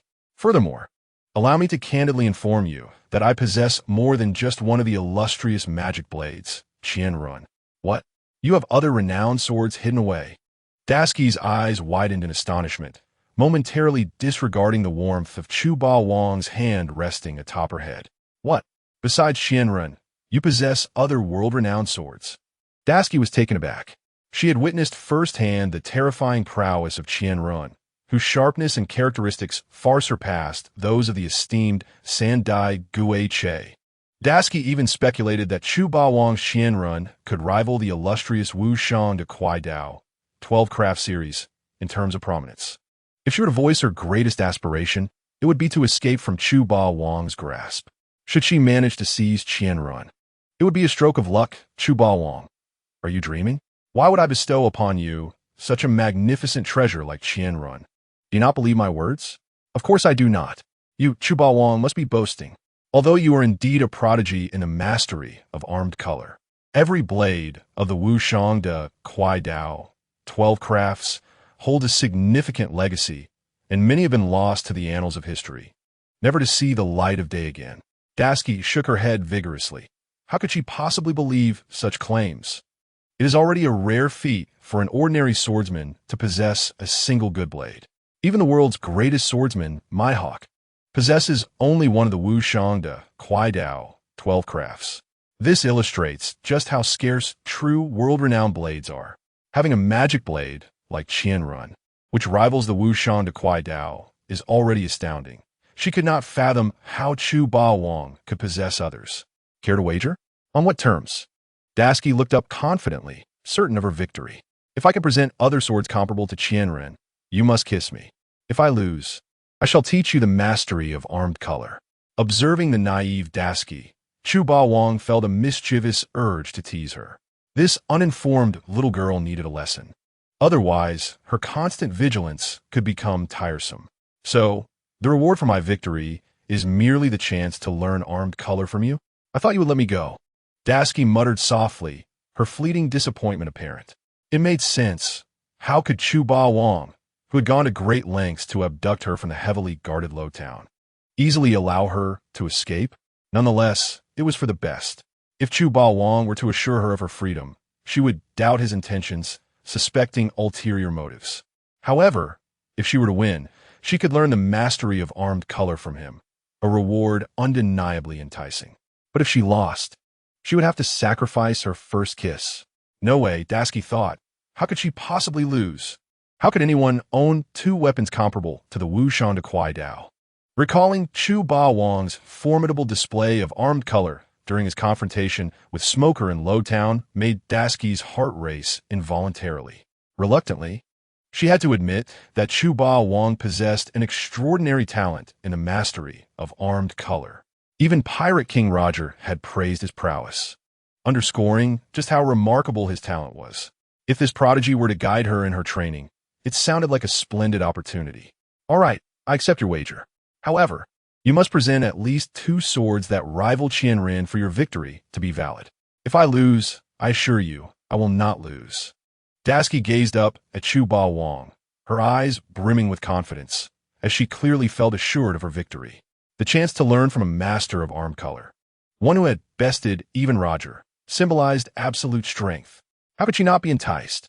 Of course, the primary reason was that Dasky was convinced that Chu Ba Wang could not possibly possess 3 swords of the Wu Shang de Kuai Dao caliber. Owning one could be attributed to luck. Possessing 2 could be seen as a stroke of fortune. But if he owned 3, Dasky would simply bow down in awe. In recent decades, the only renowned swords that had surfaced were Mihawk's Black Blade, Whitebeard's Tsong Yuncut, and the original Gui Che, allegedly in the possession of an unknown, mysterious figure. Whether this enigmatic individual truly held the original Gui Che remained uncertain. She could not believe that Chu Ba Wang, by sheer force of will, could possess more renowned blades than those known to exist in the world. With a smile playing on his lips, Chu Ba Wang remarked, 3 world-renowned swords are hardly difficult to gather. Dasky rolled her eyes. Such a question was utterly foolish, as it was plainly evident. If collecting world-renowned swords were so easy, would there only be 2 Wu Shang de Kuai Dao in existence? Deliberately poking his cheek, he replied with a light chuckle, Dasky, think carefully. If you lose this wager, you shall owe me something special. Seeing her so readily agree, he cautioned, do not attempt to backtrack if you happen to lose.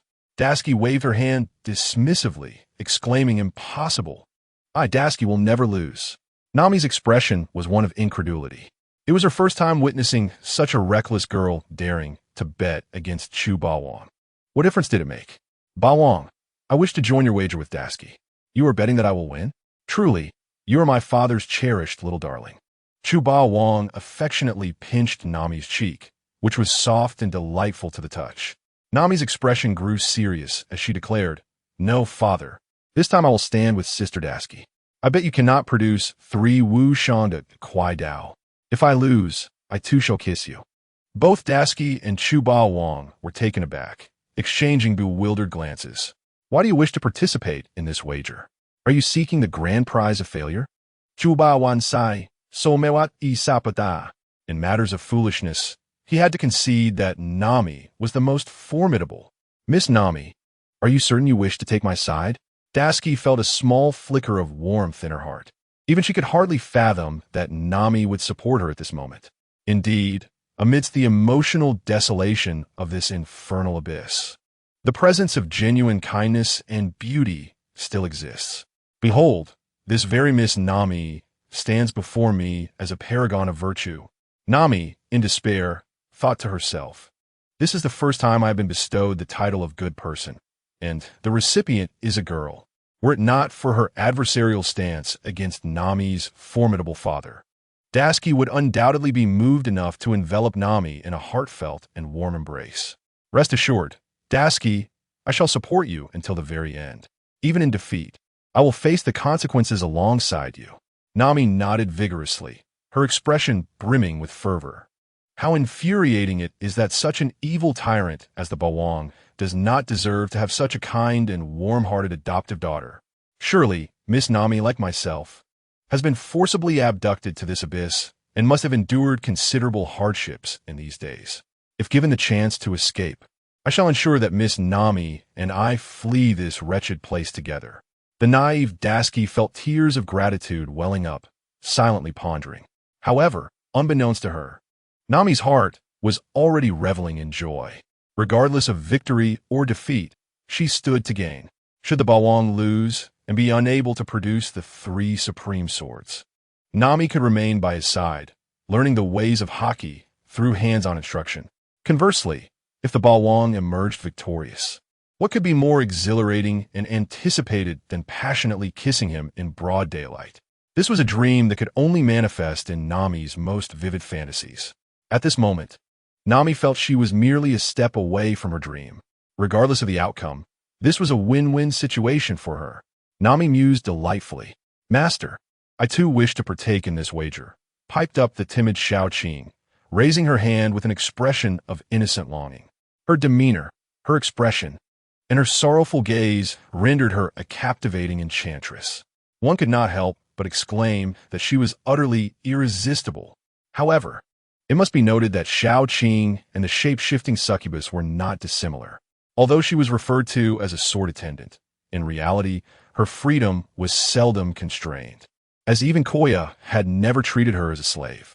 With nothing better to do, the Bawang naturally did not mind indulging in playful antics with Xiaoqing. "Then I shall include you.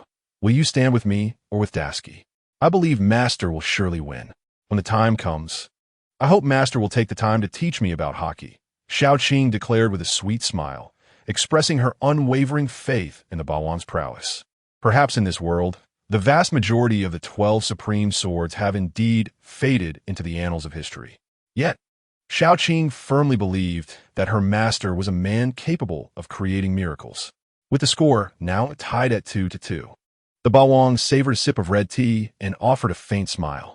He had indeed contemplated teaching Xiaoqing the ways of hockey, but had yet to commence the endeavor. Dasky, feeling quite content with Nami's support, waved her hand and declared, "I believe it is unnecessary to delay any further. Bawang, please reveal your trump card." Both the Bawang and Xiaoqing fixed their gazes upon Dasky's face. The former calmly remarked, "What did you just call me?" "I was actually addressing you as my lord," Dasky replied, her candid nature inadvertently slipping out as she nearly uttered the Bawang's name. However, she was suddenly reminded of an embarrassing memory, her cheeks flushing crimson, akin to a kettle boiling over. "Luckily, I reacted quickly. Otherwise, I would have been reprimanded by that little tyrant, Xiaoqing." Dasky patted her chest in relief. The realm of Shaoqing felt akin to a torturous yet exhilarating purgatory, a place Dasky never wished to experience again. I shall let you off this time. Should you dare to call me by my name again, you shall not be forgiven. The Bawang rose, stretching lazily, his robust and perfect physique momentarily revealed, basking in the morning light and exuding an intoxicating allure. Even Dasky, who had been unwillingly abducted, found herself momentarily entranced, marveling at the existence of such a perfect man. It is indeed true that the trials of a hero are often beset by beautiful women. And conversely, do beautiful women find it any easier to resist handsome men? In this world, when it comes to the collection of renowned blades, I belong, would claim the second position, and none would dare challenge my supremacy. The Bawang strode confidently onto the deck, his right hand forming a mystical finger seal, emanating an aura of profound swordsmanship. Dasky could not help but hold her breath, her gaze fixated on the towering, reassuring figure of the Bawang, her eyes filled with awe. She even felt an illusion that practicing swordsmanship at this moment might yield immense benefits. Open Jian Shan Zhuang. The Bawang pointed skyward, his presence commanding. No sooner had he spoken than a piercing sound sliced through the air. One by one, blades of legendary repute, merely existing in the realms of novels, films, and comics, seemed to be summoned, soaring towards the Bawang. The dragon-slaying saber, the heavenly sword, the king of bandits' blade, the seven-star saber, the green sword, and the blood-drinking blade, along with Ganjiang and Mo Xia, the great Xia dragon sparrow, the deer-cutting blade, the blood sword, the golden snake sword, and the flying dagger of Shao Li, all surged forth in two waves from the void. The skies darkened as the year 1520 of the sea circle month approached, heralding the return of the sword god. The Bawang stepped forth, crossing the threshold into the realm of the land sword immortal for a second time. The overpowering aura of invincibility was indelibly etched into the very essence of every creature near the Whiskey Peak. From that moment on, they began to truly comprehend what it meant to be a genuine swordsman, to be a true sword god. The myriad blades whistled through the air, each emanating a fierce energy, all comparable in quality and might to the infamous thousand-blade demon sword. The dragon-slaying saber, the heavenly sword, the blood-drinking blade, the demon-slaying blade, hundreds upon hundreds of swords cascaded like a torrential downpour. Dasky gazed blankly at the Bawang, only able to see his proud and solitary silhouette. In the world of pirates, swords and sabers are indistinguishable. A saber is a sword, and a sword is a saber. This can be observed through the weapons of Zoro and Mihawk, both wielding sabers yet referred to as swordsmen. In the annals of Chinese history, double-edged weapons are typically regarded as swords, while single-edged ones are classified as sabers. Each treasured blade hovered in midair, creating a scene of magnificent grandeur. Dasky had never witnessed such a spectacle. Her mouth hung agape in astonishment, as if even if the Bawang were to stuff an orange into her mouth, she would remain unresponsive. Hundreds of blades, rivaling the thousand-blade demon sword, beckoned Dasky to examine their worth. Chu Bawang swiftly repositioned himself, reclining once more upon his beach chair, indulging in the delightful offerings of fruits from the hand of his attendant, Shaoqing. Although he was often deemed an unfortunate soul in terms of luck, rarely acquiring extraordinary weapons of unparalleled caliber, he had nonetheless amassed a considerable collection of blades that rivaled the legendary De Kuai Dao Shi Ergong. Among his treasures were the formidable Tu Long Dao, Yitian Jian, In Mo Dao, Ganjiang Mo Xia, De Xiaolong Ke, Shuang Kuang Dao, and Shao Li Fei Dao, each not inferior in quality or attributes to the fabled Mo Dao Qianren. In fact, within his Kangjin Sanzhong, Sangjian Shanzhuang, there lay thousands of such exceptional blades yet to be claimed. As the words of Chu Ba Wang faded into the air, the myriad of blades suspended in the void seemed to awaken, their sinister glimmers intensifying, causing even the fabric of the void to tremble under their ominous presence. Logically, such weapons should possess no semblance of sentience, nor should they exhibit the exuberant display akin to a child flaunting their toys. This phenomenon could be attributed to Chu Ba Wang's idle desire to cultivate a blade spirit for amusement, employing his unique Bien Yang Dao Shu. Bien Yang Dao Shu. All things are nurturable, all things are manipulatable. It is one of the most arcane skills known to man, capable of enhancing the affinity of any item, regardless of its nature, substance, or existence. This skill was both exquisite and esoteric, when wielded to its utmost potential. Even a dull blade could be transformed into a delicate and ethereal blade spirit. Of course, Chu Ba Wang could directly utilize the transformation technique to convert the Mo Dao Qian Ren into a blade maiden. Yet such a creation would lack both soul and sentience. The numerous legendary swords, imbued with blade spirits, radiated a fierce aura, resembling a formidable array of swords poised to slay gods and vanquish immortals. Gazing upon this mesmerizing spectacle, Dasky could not help but swallow hard, her heart racing. Among the myriad of flying swords, the vast majority matched the caliber of Mo Dao Qianrun, with many exerting a pressure even more terrifying than that which the famed blade had imposed upon her. Should Mo Dao Qianren be cast into their midst, it would scarcely rank among the top 10. The sheer volume of such extraordinary weapons left Dasky in a state of shock. To secure her wager, she had anticipated that the seemingly unassuming Chu Ba Wang could only produce a couple of blades at most.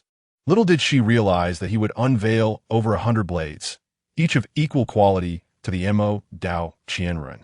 Fixated on the daunting array of swords before her, Dasky felt tears welling up within her.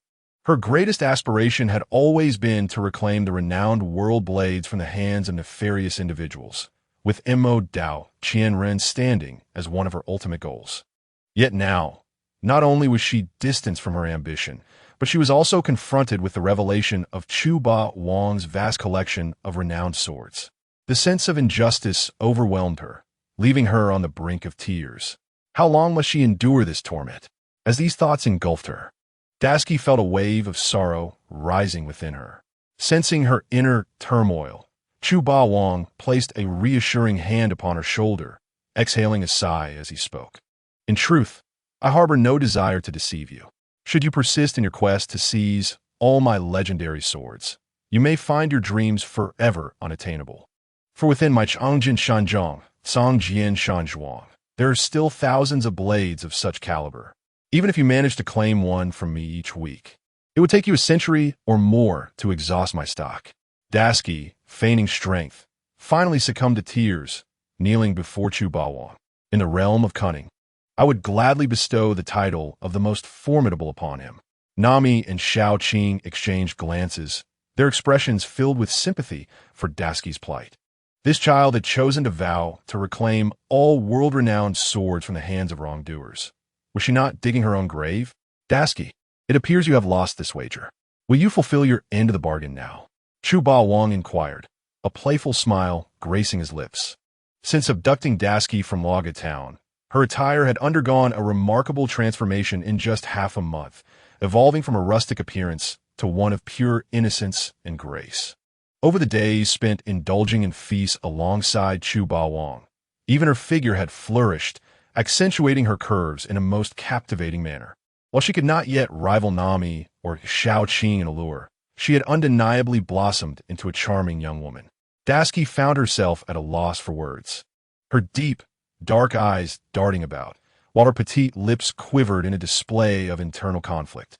So this is the nature of your navy, timid and lacking integrity. No wonder Fishman Arlong and Admiral Krieg wreak havoc in the East Sea while you remain ineffectual, allowing them to prey upon the innocent. Jubawan Feigen Vili the Dino. A look of enlightenment washing over his face. Dasky, incensed by the slight against her navy, stepped forward, cupping Chu Ba Wang's handsome face, and leaned in for a passionate kiss. Seconds turned into an eternity as the kiss lingered for a full 10 seconds, culminating at last. Dasky raised her chin defiantly, gazing skyward as she declared, "Who says Dasky would resort to underhanded tactics? As a member of the Navy, I conduct myself with utmost integrity, never engaging in deceitful acts." Despite her outward composure, Dasky's heart raced with anxiety. She had surrendered her long-held first kiss to this scoundrel, in contrast to the mischievous and audacious Nami. Who would dare administer an aphrodisiac to Chu Ba Wong? Dasky's demeanor was decidedly more reserved. Would he think of her as a wicked woman? Why was she so concerned with his perception of her? Dasky's heart was a tempest of emotions, a blend of embarrassment and confusion. Though she had been brought to this life against her will, she found herself unexpectedly relishing her current circumstances. Despite being captured, Chu Ba Wong had not acted inappropriately toward her, instead allowing her a few days of respite before recalling her presence. Even Xiao Qing, whom she perceived as a villain, had taken her to delightful places, treating her with kindness. The Straw Hat crew, particularly the lecherous cook and the four-sword-wielding Zorro, had treated her with utmost respect, as though she were royalty. Even the legendary pirate Joel D. Roger had never dared to misbehave in her presence, clearly intimidated by the unfortunate Chu Ba Wong. As for Kaya and Nami, their dispositions were beyond reproach. Dasuchi was acutely aware that her relatively trouble-free experience was intricately linked to the esteemed reputation of Chu Ba Wong aboard the Meili ship. During her days aboard Meili, she savored a delightful interlude that starkly contrasted with her time in Rogue Town.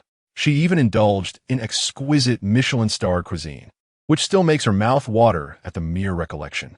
Although she held the nominal position of a secretary, her daily routine was delightfully devoid of pressing responsibilities. Basking in the sun and feeding fruits to Chu Ba Wong were her leisurely tasks. This existence was far more enjoyable than the hectic life she led in Rogue Town. However, the more she reveled in this carefree lifestyle, the heavier her feelings of guilt became. How could she reconcile her enjoyment with the weight of justice she carried upon her shoulders? Furthermore, the more she interacted with Chu Ba Wong, the more she began to question her definition of villainy. What constitutes righteousness, and what embodies evil? If Chu Ba Wong were indeed the epitome of wickedness, why would he assist the whale Labu in seeking its companions? She had never encountered a villain willing to pause for the sake of a stranded island whale, let alone offer assistance. A true villain would likely have cooked and consumed Labu long ago. Now, as she found herself sharing a tender kiss with Chu Ba Wong, her heart was a tempest of emotions. Chu Ba Wong cast a glance at the outwardly serene, yet internally tumultuous feeling a flicker of surprise. With the aid of the omnipotent power of the Imperial artifact, he could effortlessly discern all of Desi's innermost thoughts.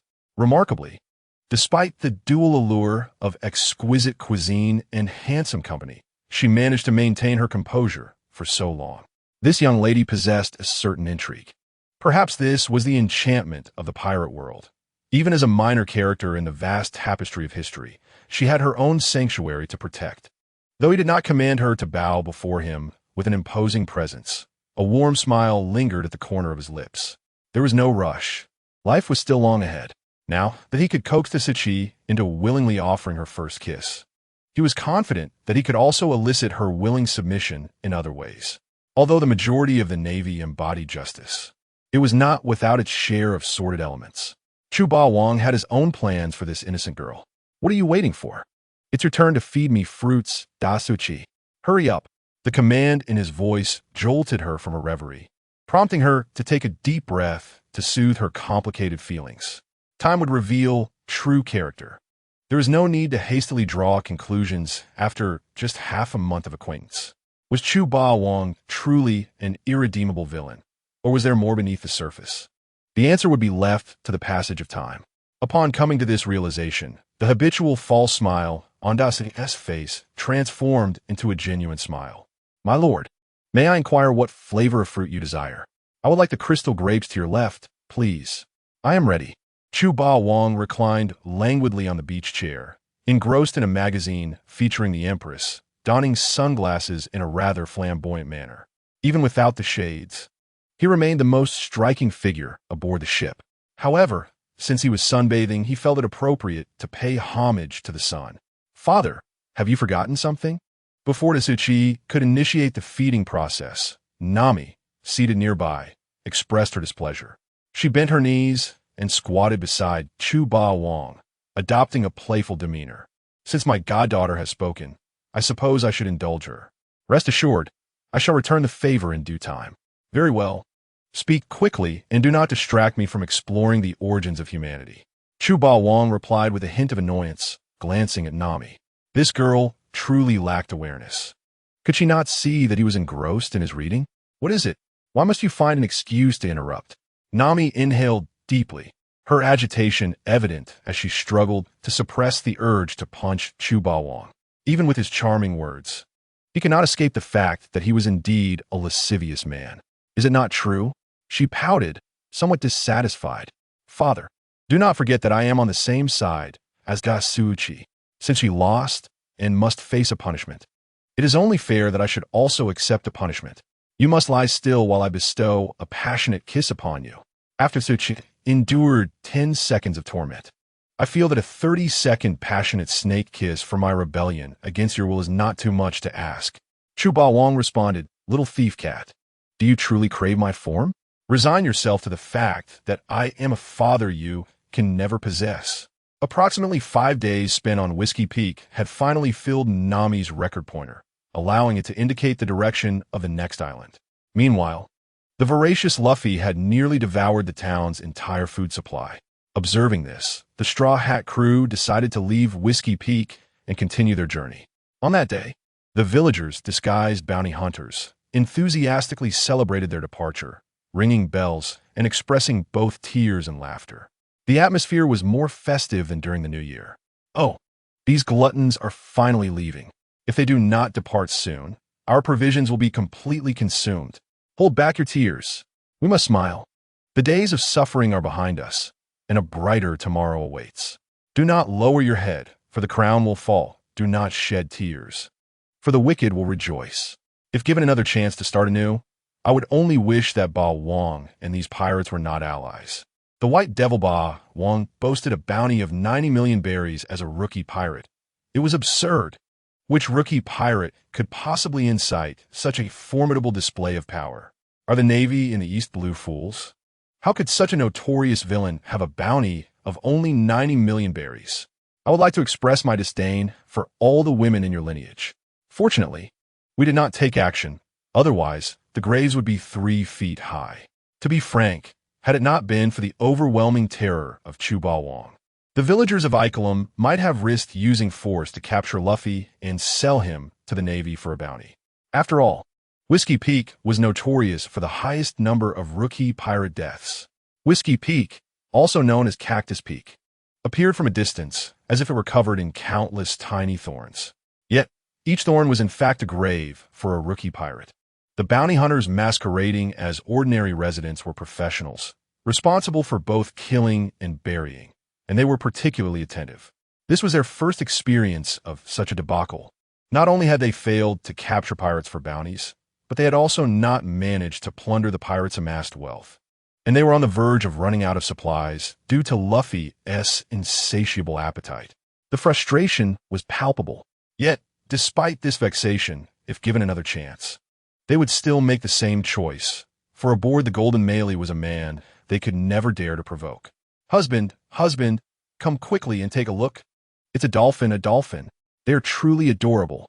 Wow, it's a real dolphin, so large and so white.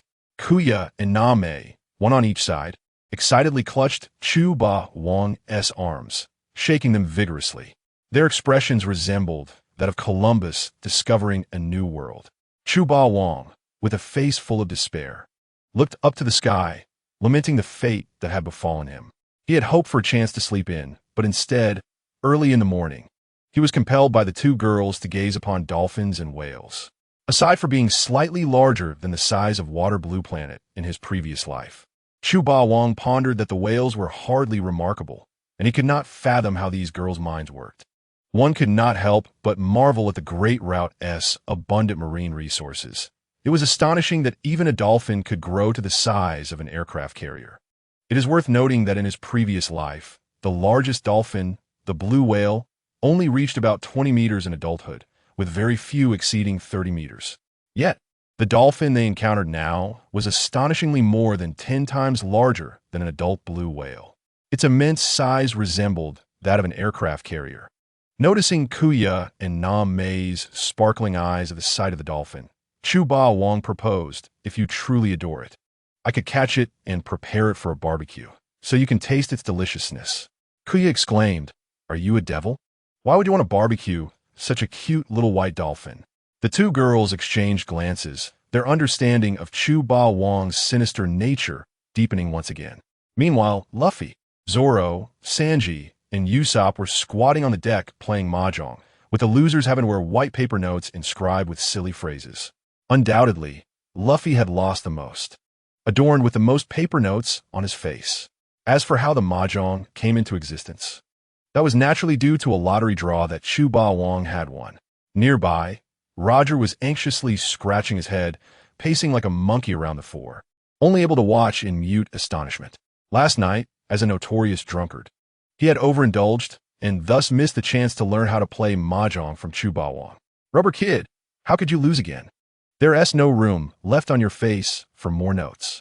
Let me have a turn. Grumpy uncle, don't push me. Let me play one more round.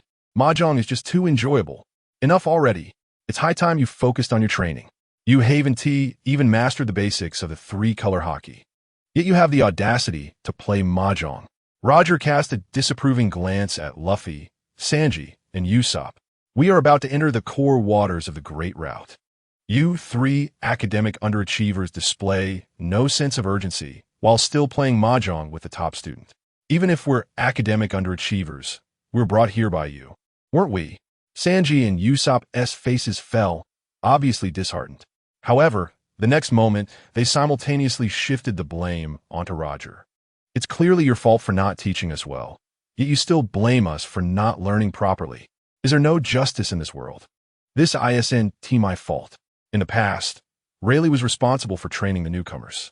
How can you expect a rough man like me to be a teacher? Isn't that just putting me in a difficult position?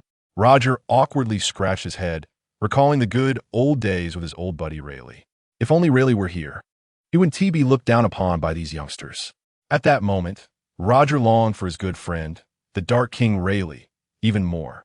He had indeed attempted to mentor new pirates before, but every time Rayleigh learned of his intentions, his face would turn pale with fear, as if he dreaded that Roger would lead the newcomers astray. This time, he truly realized that he was not cut out to be a teacher. Mentoring students merely led to their downfall. Sighing, Roger pondered, why did heaven create me, GOLD, Roger, only to have Chu Ba Wong come into existence as well? Why must there be both Zhuge Liang and Zhuge Jin? Roger sighed heavily, feeling a sense of loneliness and weariness. He once believed himself to be quite impressive, but after these days spent with Chu Ba Wong, he discovered that aside from holding the title of Pirate King and being a pioneer of the great pirate era, he possessed no remarkable skills. In terms of talent, Chu Ba Wong could play advanced piano pieces with ease. In terms of combat prowess, he would find himself outmatched. Regarding flamboyant maneuvers, the remarkable resurrection techniques, transformation techniques, and countless extraordinary abilities possessed by awakened fruit users could leave him feeling utterly dwarfed. In terms of appearance, even Roger, when looking into a mirror, wanted to smash it to pieces. Without comparison, there would be no harm, but once compared, he had no desire to gaze into the mirror again. Oh, and most importantly, Roger realized that even in his strongest suit of boasting, he seemed no match for Chu Ba Wong. Every time Chu Ba Wong made an entrance, it was at the perfect moment. He neither forced his charm nor missed any opportunity to shine. Roger found himself feeling inadequate in comparison, just as he lamented the past. More notes declaring I'm a glutton were added to Luffy's forehead, making him look like a zombie. Yet, despite this, Luffy remained undeterred. He longed to defeat Zoro just once, even if it were only a single time. This time, he had drawn a promising hand, with a significant chance of winning.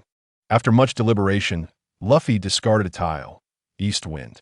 The player sitting next to him, Sanji, with 3 notes declaring I'm a simp on his face, calmly replied, pass.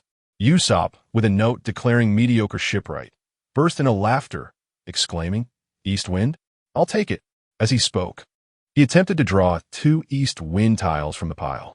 Zoro, sitting across from Luffy, narrowed his eyes and reached out to intercept Usopp, hesitating momentarily before stating, sorry, I'll take that tile. He drew a tile forming a set with south, west, and north winds, needing only the east wind that Luffy had discarded. A complete set meant Luffy would have to add another note to his collection. What the heck? It's another winning hand. I won again, Usopp gleefully declared. I should have wagered money with you all today. Zoro clicked his tongue, clearly preoccupied with the debt he owed to Name. Did I lose again? Luffy's face instantly fell, and he gazed up at the sky in despair. Why is it so difficult to defeat Zoro just once? Luffy thought. I'm starting to wonder who the real protagonist is. Your face is already covered in notes, leaving no space at all. Let me take control of the battlefield from here. Roger chimed in. Oh, and don't forget the rules of Mahjong. The notes stuck to your face cannot be removed for 3 days. Coming back to his senses, Roger seized the opportunity, kicking Luffy away to sulk in a corner. With such bad luck, how dare you play Mahjong? Next time, you'll lose your pants. Now let me GOLD. Roger, the Pirate King, take over the battlefield. An hour later, Roger, the Pirate King, was adorned with notes declaring, I'm Anti-Roger. Silently, I found myself in a secluded corner, forming a duo of solitude with my classmate Wang Lufei. Together, we became a striking spectacle upon the Golden Mary. A sight to behold. Enough is enough.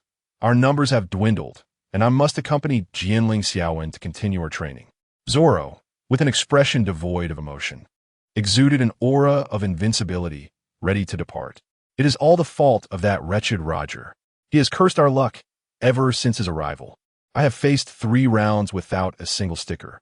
You should be grateful. Since Roger took the stage, I have endured a string of defeats, receiving as many stickers as he has placed. I hope, tomorrow, Roger experiences discomfort so severe that he cannot rise from bed. I concur. Usopp and Sanji exchanged glances, their faces plastered with stickers, both unwilling to concede. The thought of these stickers lingering for 3 whole days filled them with despair, leading them to internally curse Roger's misfortune.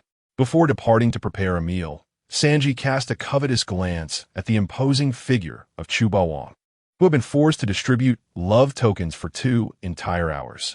He murmured enviously, to lead such a carefree life as Chuba Wang, surrounded by admirers, truly inspires envy. A model for our generation. Underneath the vast expanse of the azure sky, complemented by billowing white clouds, a beautiful day was drawing to a close. Dashi leaned against the railing, gazing into the distance, silently observing Chuba Wang and the Straw Hat crew's every move. Their vivacity and youthful exuberance diluted her subtle melancholy. Suddenly, Dashi realized she was beginning to appreciate this adventure filled with surprises and joy, far more than the monotony of languishing in an office. Is it not so? At times, I genuinely wish I could delve into Chuba Wang's mind to discover the peculiar thoughts he harbors. His ability to invent leisure activities, such as Mahjong, is nothing short of remarkable. In truth, if we disregard his chaotic antics in Logtown, this man is rather intriguing, Dashi mused quietly. This thought led her to reminisce about the passionate kiss she shared with Chuba Wang, her cheeks flushing like a ripe apple. At that moment, Usopp, stationed at the lookout, shouted, "Everyone, I have spotted a new island. It is likely our destination." Upon hearing this, Nami paused her gentle massage of Chuba Wang's shoulders. Her gaze shifting to the compass strapped to her arm. "Please wait a moment. Yes, it is indeed in this direction. We must maintain a cautious speed and remain vigilant for hidden reefs. Be prepared for any unforeseen circumstances." Having completed her instructions, her delicate hands resumed their massage on Chuba Wang's shoulders. Nami's demeanor was composed and methodical, starkly contrasting with Wang Lufei, who remained ensnared in a cycle of self-imposed solitude. This disparity inevitably led one to question who truly held the title of captain aboard the Golden Mary. This place is known as Taigu Island, also referred to as Pangu Island or Little Garden. It is home to the Blue Demon Dongli and the Red Demon Brokey, warriors from the military powerhouse of Elbaf in the New World. These giants have engaged in an epic duel for over a century, driven by their honor and dignity as warriors. The nation of Elbaf holds a significant position within the pirate world, boasting a comprehensive national strength that ranks among the foremost even among the world government's allied nations. To illustrate the might of this giant nation, consider this. Dongli and Brokey had bounties of 100 million berries over a century ago, at a time when the Pirate King Roger and the Notorious Rocks were mere novices in the world of piracy. Some keen observers have even humorously suggested that the enormous straw hat preserved by the enigmatic Sama originally belonged to a prominent figure from Elbaf. While this is said in jest, it does carry a hint of truth. After all, such a colossal hat would indeed fit a giant quite well. As the Golden Mary advanced, the unfamiliar ancient trees twisted and turned, shrouding the area in darkness where visibility was nearly non-existent. Occasionally, eerie cries and roars could be heard emanating from the depths of the shadowy forest. The atmosphere here was somewhat foreboding, perhaps unfriendly to those with heart conditions.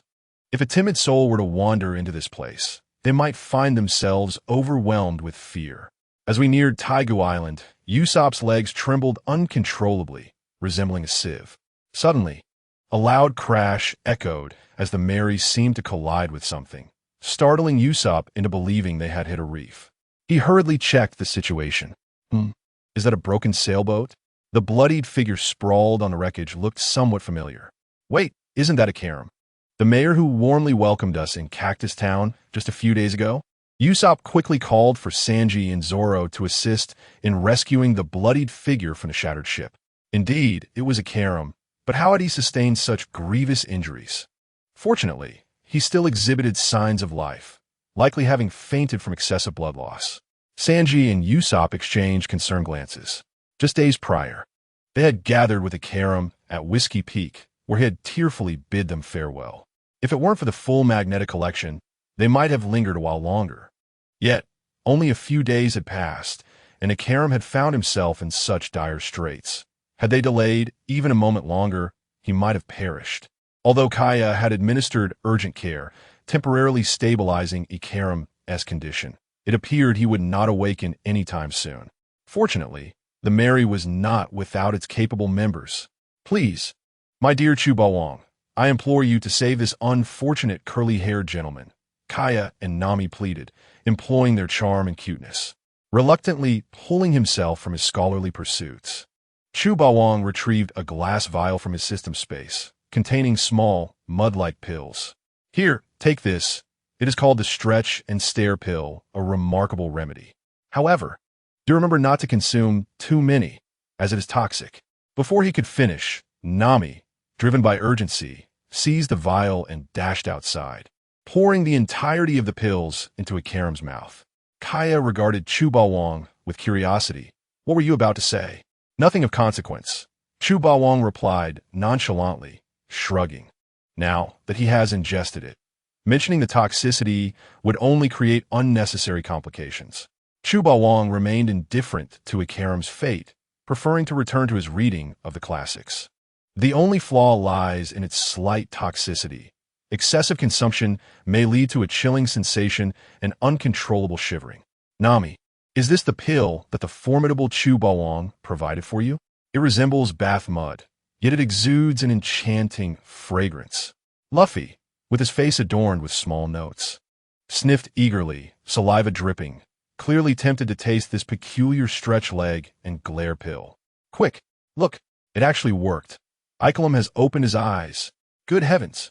This stretch leg and glare pill is astonishing, capable of reviving someone with such severe injuries. It is indeed a medical miracle.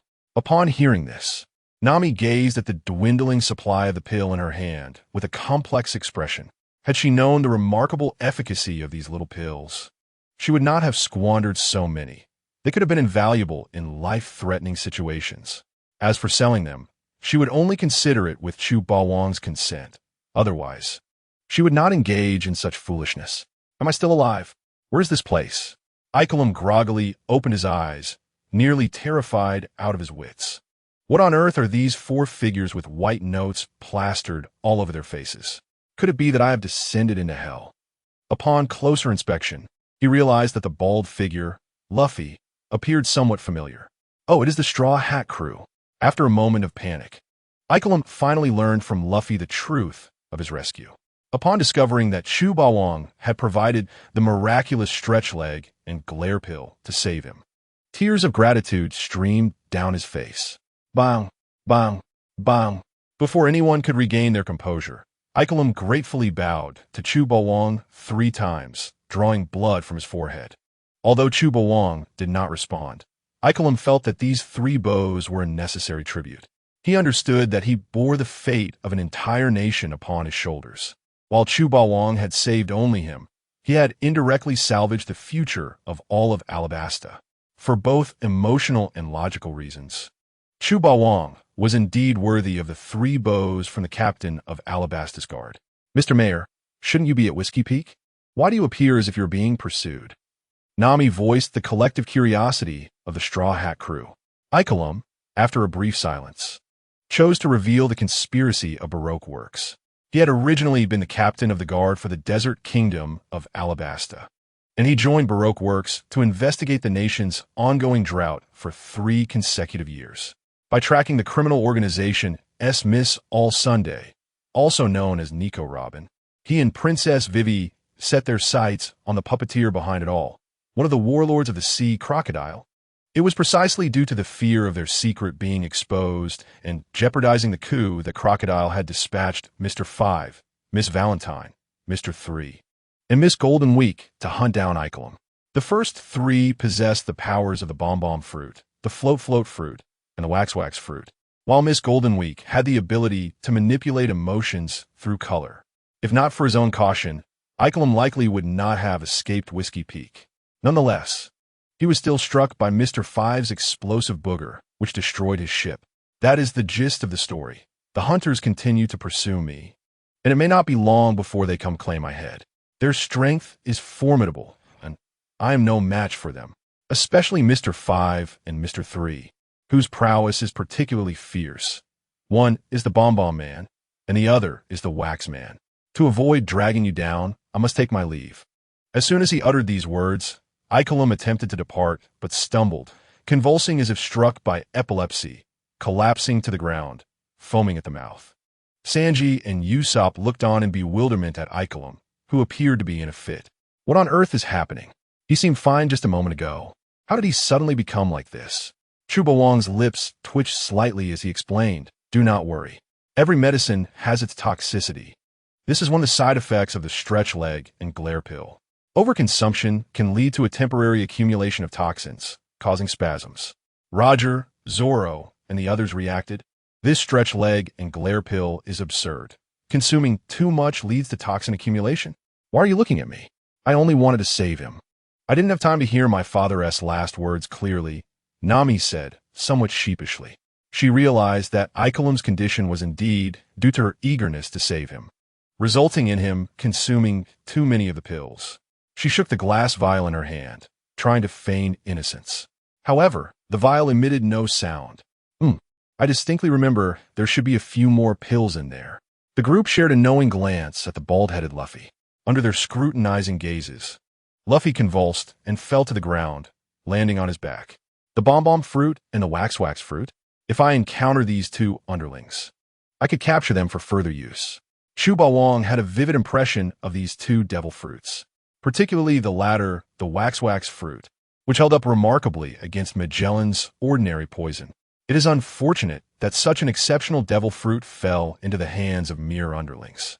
If Whitebeard's commanders had obtained the Bomb fruit, they would surely soar to greatness. It is truly regrettable that such a precious devil fruit has been wasted by the Boogerman. Sanji lit a filtered cigarette, seemingly flaunting it as he waved it in front of Zoro. Is this the ancient island known as the Little Garden? It is rather eerie, with dense, ominous jungles, resembling a hidden realm.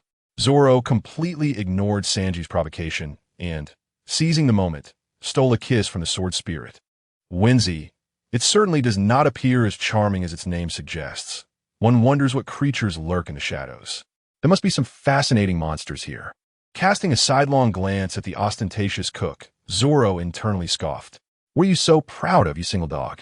You merely received a complimentary filter from Chu Bawang. Compared to my sword spirit, Whimsy, your reward pales in comparison.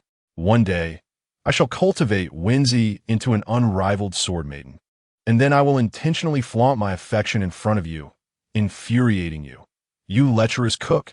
Zoro and Sanji had long harbored mutual disdain for one another, covertly vying for the favor of the formidable Chu Bawang, aiming to secure a place by his impressively powerful side. Currently, as a disciple of Chu Bawang, Zoro held a slight advantage.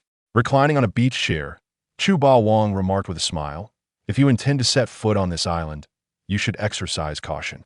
Due to the challenges of navigating the Grand Line, there is minimal communication between islands, leading each to cultivate its own distinct civilization.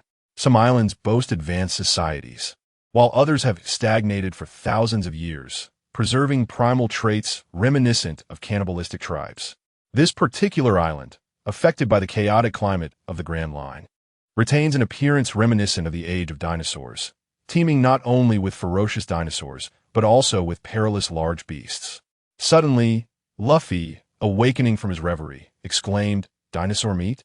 I've never tasted it in my life. It must be delicious." It's settled then. Today's lunch will feature dinosaur meat. Sanji and Zoro exchanged skeptical glances, questioning Luffy's sanity, as his only pursuit seemed to be one of indulgence. Usopp had just dragged Ikelim to the boys' dormitory hammock when he overheard Chu Ba Wong discussing the terrors of the ancient island. Panic-stricken, he exclaimed, "Everyone, I've come down with a malady that prevents me from setting foot on the island. Perhaps you should gather magnetic stones from the small garden while I await your return here with Ikelim." In unison, the others directed knowing looks at Usopp, responding, "That's just like you, Usopp, but I haven't finished speaking. How did you all learn to interrupt?" Usopp protested. Luffy patted Usopp's shoulder and said, "You should come with us. After all, we need to replenish our food supplies. We didn't manage to buy anything in the last town." The group rolled their eyes in response, recalling how Luffy's insatiable appetite had nearly depleted their provisions at Whiskey Peak, leaving them in dire straits. Zoro pointed ahead, announcing, "It appears there's a river ahead. We can navigate the Mary into it for a safer retreat in case of emergencies. However, even if we encounter danger, there's little to fear. After all, we have the illustrious Pirate King Joel D. Roger, and the formidable Chu Ba Wong aboard. In a worst-case scenario, we can cling to their legs for safety. Even if grasping Chu Ba Wong's leg proved challenging, they could still hold on to Roger's. After all, they possessed leverage over Roger, having witnessed his most vulnerable moments." As the Mary advanced, the atmosphere of the ancient island grew increasingly damp and foreboding, with the air thick with a metallic tang. Strange creatures roamed, alongside unseen pathogens. "That plant is peculiar. I've never encountered it, even in the encyclopedia." Nami, usually carefree, felt a twinge of unease. Kaya, similarly apprehensive, clutched Chu Ba Wong's other arm, creating a protective barrier around him. "This is terrifying. The atmosphere here is too strange," she murmured. Dasky instinctively sought the comfort of Chu Ba Wong, but, noticing Kaya and Nami's actions, awkwardly took a step back. Hesitating, she glanced around before silently approaching Xiao Qing, although unable to cling to Chu Ba Wong's golden leg. Following the sorceress, Xiao Qing promised safety. The disparity between the mother and daughter was evident, one a human, the other a small apple. Chu Ba Wong's thoughts wandered as he observed the unease among the women aboard. Sensing an opportunity to garner favor, Sanji declared, "Fear not, I shall ensure everyone's safety. From what I can discern, this is merely an ordinary forest, no cause for alarm." Before he could finish, a massive shadow loomed over him, a creature resembling a pterosaur, with green wings and a body exceeding 10 meters, descended from the sky, aiming to snatch Sanji's head. Unaware of the impending danger, Sanji remained oblivious. Zoro's expression shifted to one of alarm as he shouted, "Hey, perverted cook, stop pretending and get out of the way." Even with the swift use of his sword techniques, it was too late. The pterosaur was upon them in an instant. What on earth was that creature? An ancient pterosaur? Sanji, snapping back to reality, was struck dumb with fright, momentarily forgetting to retaliate with his wind god technique. With a flick of his finger, Chu Ba Wong summoned his enchanted blade, Qianren, which fell like a meteor and pierced the chest of the pterosaur. A deluge of blood cascaded down, drenching the stunned Sanji, rendering him a soggy mess. "It seems I have once again missed an opportunity to showcase my prowess."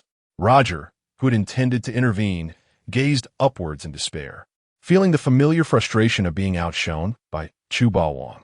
Such a fool. You can't even muster the will to resist in times of danger.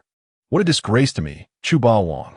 Chu Ba Wong shot Sanji an annoyed glance, and said coldly, "Return and copy the essence of the wind god technique 1,000 times, and submit it to Zoro for review before tonight. Master Chu Ba-Wong, leave this daunting task to me. I shall ensure the perverted cook diligently copies it 1,000 times, not allowing a single error," Zoro replied eagerly, relishing the prospect of Sanji's punishment. Sanji, dejected, fell silent, clearly disheartened. This was a monumental embarrassment. How could he, an adult, be subjected to such a punishment? The ancient island truly was a marvel. As the merry progressed, the crew beheld a Tiger King, resembling a massive elephant, glaring hungrily at Luffy. Had the river not been so wide, it might have pounced upon the Merry for a feast. The fate of whether it would devour Luffy or be devoured was a question worth pondering. Strangely, as the Tiger King circled the Merry, it suddenly collapsed, blood erupting from its body. Thud! The creature's massive form crashed down, splattering blood everywhere. Usopp, terrified, watched in disbelief as the Jungle King fell, his body stained with blood. Devoid of any warning, shaking uncontrollably, Usopp scrambled onto Sanji's head, trembling, and exclaimed, "What on earth is this place? Why did the Jungle King suddenly collapse in blood? Let us refrain from logging in and instead linger near the island, awaiting the magnetic energy to replenish, so we may depart swiftly. What is there to fear? This is the very adventure I yearn for." Sensing the thrilling air of adventure, Luffy emitted an eccentric, almost manic laughter, prompting Sanji to prepare a bento filled solely with meat, devoid of vegetables, as he intended to create a ruckus on Taigu Island. It is disheartening to be confined. This is merely a truncated version I have painstakingly revised. In less than half an hour, the couple Lu Solong and Wong Luffy merrily made their way to Taigu Island, engaging in honeyed games of merriment. The thoughtful Chu Ba-Wong pondered for a moment and mumbled, "Do you not think that Sualong and Luffy bear an uncanny resemblance to a married couple?" The inebriated Roger was so startled that he dropped his flask, feeling a chill run down his spine as memories of his past encounters with the transformation spell flooded back to him. He could only silently remark, "When it comes to matters involving others, you seem utterly disinterested, don't you? We can only hope that Sualong and Luffy remain unharmed." Roger, Sanji, and Usopp exchanged glances, silently praying. Even Roger had to concede that the transformation spell was profoundly unsettling. Even his resilient spirit struggled to withstand its torment. Yet, the thought of others potentially facing the same fate amused him somewhat. He felt it was only fair to share the delightful chaos of the transformation spell with his old friends. After all, such a whimsical phenomenon should not be hoarded by him alone. Nearby a bar on the Shambadi Islands, an unremarkable elderly man with white hair, resembling a mere coding craftsman, lounged languidly on a beach chair, surrounded by delectable juices and fine wines. On the table lay a pair of reading glasses. Despite the glorious sunshine, he could not help but shudder slightly. Concurrently, in a certain realm of the New World ruled by the Four Emperors, a giant with a crescent-shaped white mustache, a formidable figure with a terrifying scar over one eye and vibrant red hair, and an elderly man from the Navy headquarters dozing in a conference room all unconsciously shivered, sensing an ominous presence. With another glutton aboard, Roger, the food supplies on the merry-go were depleting rapidly. To avoid hunger, Sanji, Usopp, and Roger were compelled to venture deep into Taigu Island in search of sustenance. Meanwhile, the idle Chu Ba-Wong initiated today's lottery event. For reasons unknown, ever since he wreaked havoc in Rogtown, he found that his lottery draws refreshed exactly 100 times each day after midnight. What does this signify? It indicates that even in the dead of night, numerous voices called out to him, "Baba." This thought filled Chu Ba-Wong with a sense of pride, occasionally eliciting a warm, paternal smile. In this world, having a father is a treasure, and children with fathers are akin to jewels. "System, I wish to draw," he commanded. "Let me have 100 consecutive draws, and surely I shall receive something grand." Beep. You have obtained an Aegean flagship automatic massage, Chair X1. Beep. You have obtained the complete film collection of Jurassic Park X1. Beep. You have obtained the Emperor's Photo Collection, Part 2, X1. Beep. You have obtained the Soul Stone from the Marvel Universe, X1. Beep. You have obtained Laogan Ma Chili Sauce X1. Beep. You have obtained level 40 armament hockey. Could it be that today fortune has favored me? Gazing at the roughly 45-inch long, smooth, oval-shaped soul stone gleaming with an orange luster, Chu Ba Wang fell into a contemplative silence. Could this truly be the soul stone that the formidable Thanos acquired through immense effort? If it is, he mused, perhaps I am gambling with my very lifespan. Having procured a soul stone, refined from the essence of the 6 singularities before the universe's cataclysm, Chu Ba Wang could only silently commend the system for its generosity. Soul Stone, orange found on the planet Vormer. This gem allows the user to extract an enemy's soul and possesses the ability to steal, manipulate, or modify souls. Note, this legendary item is bound to the host and cannot be dropped or lost. This is one of the most fearsome primordial powers in the Marvel Universe. When the 6 Infinity Stones converge, under the power of a being like Thanos, they can annihilate half of all life in the universe, showcasing their terrifying potential. Compared to Big Mom's Soul Fruit, the Soul Stone is far more potent. As for the level 40 armament hockey, unexpectedly, I have achieved a significant breakthrough. I must have reached a level that borders on the pinnacle of mastery. As he concentrated, the dark, serpentine tendrils of armament hockey coiled tightly around his left arm, giving the impression that it was a legendary arm passed down for 18 years. In truth, the classification of hockey levels in the world of pirates is rather ambiguous. However, there are still certain benchmarks. The foremost user of Conqueror's hockey is undoubtedly red-haired Shanks, while the master of observation hockey is the formidable Katakuri, known for his combat prowess. The unrivaled powerhouse of observation hockey is Enel, who can envelop an entire sky island with his abilities, a feat few can hope to rival. Although both have different approaches to developing observation hockey, they are distinguished practitioners in their own right. As for armament hockey, the legendary Garp stands alone, with Mihawk trailing behind, a contention that is not particularly controversial. Aside from the aberrations of Roger's era, these figures represent the paragons of hockey, formidable beings that are both aspirational and unattainable. If one were to categorize them, they could be divided into 4 tiers: beginner, intermediate, advanced, and top tier. Garp, in particular, has reached a level of mastery that has repeatedly pushed Pirate King Roger to the brink, leaving his elite crew battered and bruised. With level 40 armament hockey, even if I still lag behind Garp, the distance is negligible. Chu Ba Wang was quite pleased with his acquisitions today. After all, as a person of misfortune, one must maintain a proper mindset when it comes to luck. Otherwise, he would have succumbed to the frustrations inflicted by the system long ago. The system, in its quietude, thought to itself, it is quite the enigma to have such a laid-back yet cunning master. One cannot tell whether it is a blessing or a curse. Chu Ba Wang had never held high expectations for his luck.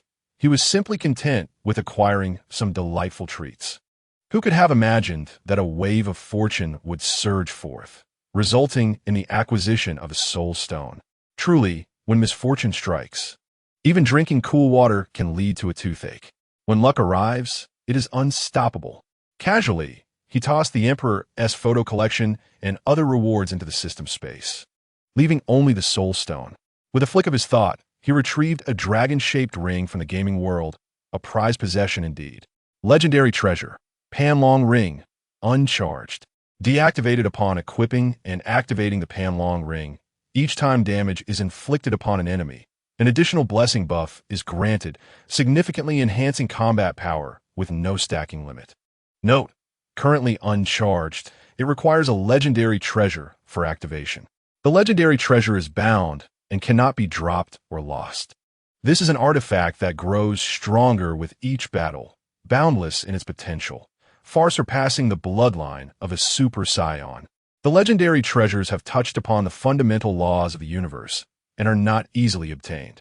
Lord Chu has spent over half a year in the lottery, with no fewer than tens of thousands of attempts, and this Panlong Ring is the only true legendary treasure in his possession. Yet, it comes with usage restrictions. When Lord Chu first acquired the Panlong Ring, he was utterly disheartened. The eternal pain of a non-lucky lottery player.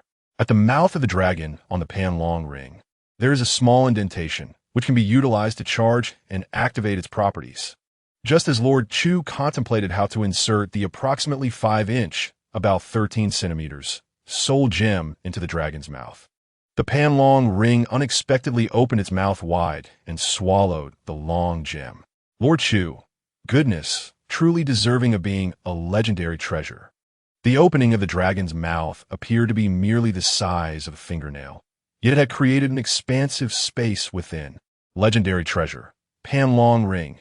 Activated upon equipping and activating the Panlong ring, each time damage is inflicted upon an enemy, a limited time additional blessing buff is granted, significantly enhancing combat power with no stacking limit. Note, the legendary treasure is bound and cannot be dropped or lost.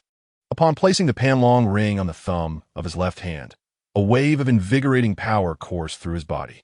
Even Lord Chu, with his calm and confident demeanor, felt an overwhelming sense of comfort, unable to resist the urge to unleash a powerful punch to test its might.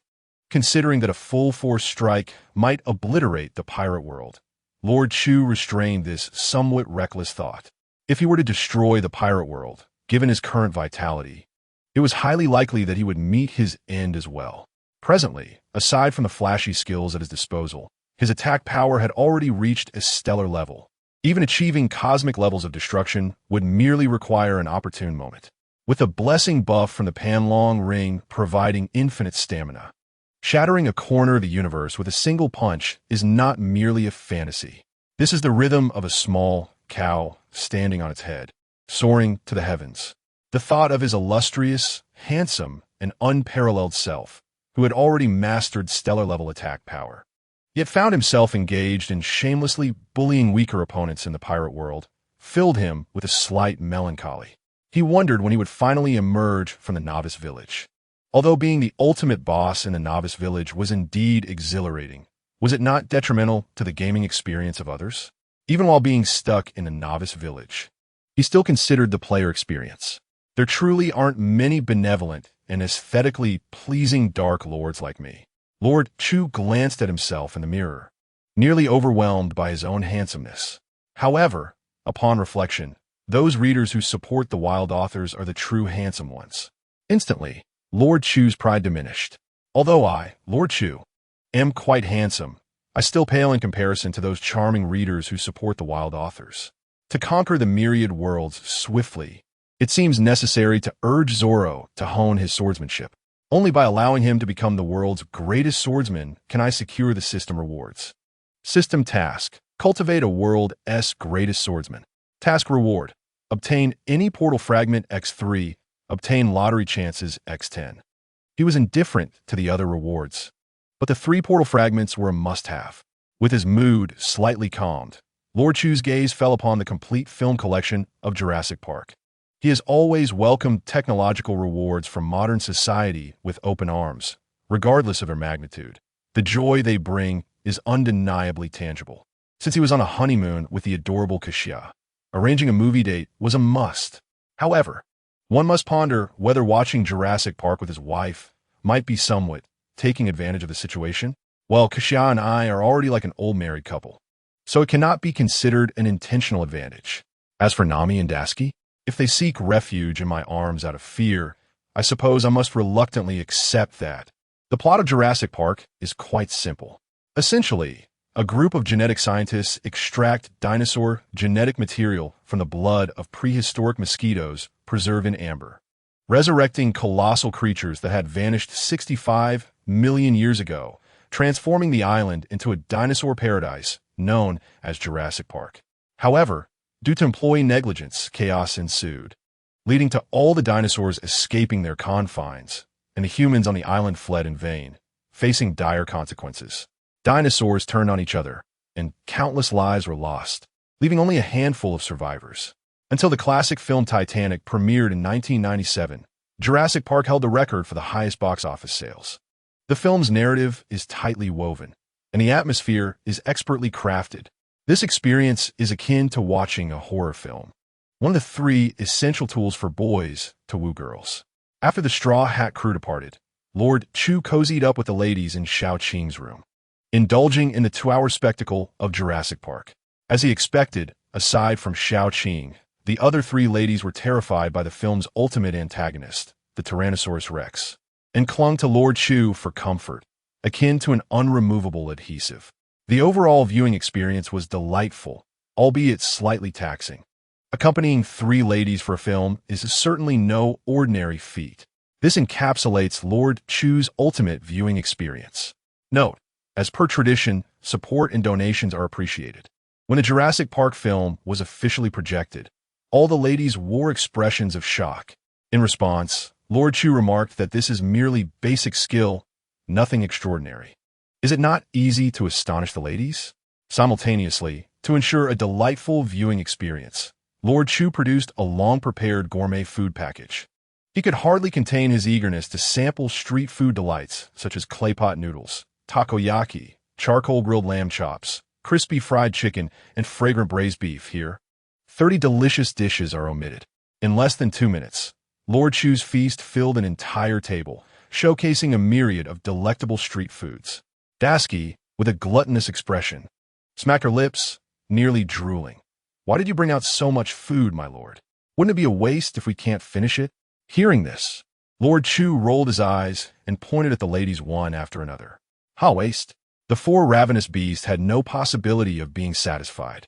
If it weren't for Nami and Koyan being utterly captivated by the fever of Jurassic Park, they might have expressed their dissatisfaction like Chu Bawang with a furrowed brow. However, at this moment, the two women were completely immersed in the atmosphere of the horror film, even neglecting the delicious temptations before them. Oddly enough, although the mother and daughter were almost frightened enough to burrow into Chu Bawang's embrace, they could not help but be curious about the film's next twist. Torn between fear and fascination, they exclaimed, Dasky, don't just watch me eat. You should join in. Chu Bawang felt a bit embarrassed under Dasky's intense gaze and proactively picked up a chicken leg to offer her. Dasky thought to herself that without his prompting, she wouldn't dare to eat alongside him, and promptly settled down to indulge. The delight on her face was evident. She had clearly become a slave to the culinary delights. Come, Koyan, you must try the spicy pig trotters, packed with collagen, great for beauty. Zhu Bawang en Gao. Xiaoqing. You should have some oysters. They are a man's fuel station and a woman's beauty salon. He continued, Little thief cat, have some papaya. It's excellent for breast enhancement. Just as the words were about to escape his lips, Chu Bawang sensed something amiss and quickly amended. Forget it. You probably don't need papaya. It's better for Koyan to eat more. Little thief cat Nami had grown to such proportions that one hand could scarcely grasp her, rendering papaya unnecessary. Instead, it was Koyan who needed to replenish her strength. Koyan sighed softly and remarked, Bawang, I know the cunning side of you dislikes mundane matters, but I never expected you would cease to speak human words. Truly, one can know a person's face, but not their heart. The Bawang I once knew was not like this and never shunned my figure. I feel utterly misled. Chu Bawang lamented, How painful. Koyan, your tone resembles that of an abandoned noblewoman, leading me to feel I am a scoundrel. In contrast to the mother-daughter pair engrossed in the film, Xiaoqing's gaze was fixated on the coiling dragon ring adorning Chu Bawang's left thumb, which symbolized power and confidence. Although she had not completely inherited the bloodline memories of the Tianqing Yopeng, she was now formidable enough to rival any of the four emperors. It could be said that, aside from elemental natural-type devil fruit users, she could easily overpower anyone in the pirate world, as well as all sea kings in the Windless Zone. Yet, Xiaoqing was suddenly struck with shock. Even with her resilient and formidable soul, she felt an inexplicable shudder when faced with the coiling dragon ring. As her consciousness settled on the orange gem, an overwhelming pull seemed to draw her very soul toward it, causing her mind to swell and cloud. It was hard to imagine the spectacular scenes that would unfold if it were used in battle. Was this the true power of her master? Merely a decorative coiling dragon ring nearly caused her to lose her mental clarity. Thank goodness during her transformation, she had not been arrogant enough to think she could dominate the world. Otherwise, her grave would be overgrown by 3 feet of grass by now. She mused with a silent laugh. Indeed, your father remains your father. A casual display leaves you stunned for an entire year. What is so interesting about this film? Isn't it just a few little dinosaurs bouncing around? Xiao mused. I find these delicacies far more appealing. Seizing the moment while the mother and daughter were absorbed in the film, Dasky opened her rosy lips and devoured the food with fervor. She and T even swallowed the previous bite before the next morsel was thrust into her mouth. In and out, in and out. Her petite mouth was stuffed to the brim, resembling a little hamster with cheeks full of pine nuts, an adorable sight indeed. Yet soon, Dasky validated what true deliciousness meant. Just half an hour earlier, she had scoffed at Jurassic Park, but now she was entirely enraptured by the tension of the atmosphere. As the ultimate boss, the Tyrannosaurus Rex, opened its gaping maw, it awakened a primal fear within Koyan, Nami, and Dasky, leaving them pale and clinging to Chu Bawang as if they were second skin. The 2-hour film of Jurassic Park concluded, yet Koyan and the others remained ensnared in the tension and fear, unable to extricate themselves. The first viewing of Jurassic Park often leaves such lingering effects: a novel curiosity, a surge of adrenaline, and the shock and horror of encountering ancient dinosaurs. As for Xiao-Qing's viewing experience, in her inherited memories, even a massive, bloodthirsty Tyrannosaurus Rex was merely a larger-than-life snack. Thus, it was merely a chaotic scrum of delightful treats. Feeling the sensations on her chest, back, and arms, Chu Bawang smacked his lips and sighed. The disparity between wealth and poverty is truly extraordinary. A contemplative look crossed his face as relevant images flashed through his mind. Koyan was, Dasky was, Nami was, why? Xiao-Qing was. Indeed, the disparity between wealth and poverty was not ordinary. Savor that thought, take it in slowly. Rising from his seat, Chu Bawang used a toothpick to clean his teeth, a look of satisfaction on his face. The film is over, and I've enjoyed the feast. It's time to explore. I have a keen interest in dinosaurs. If I find one that pleases my eye, I might just tame it as a steed. Conveniently, we are currently traversing the ancient island of the dinosaur era. Who among you wishes to join me in taming a prehistoric Tyrannosaurus Rex as a mount? Koyan, Dasky, Nami, Chan. Koyan's expression shifted, her face revealing terror. No way, sir. Just watching the Tyrannosaurus in the film was chilling enough. You want to capture one as a mount?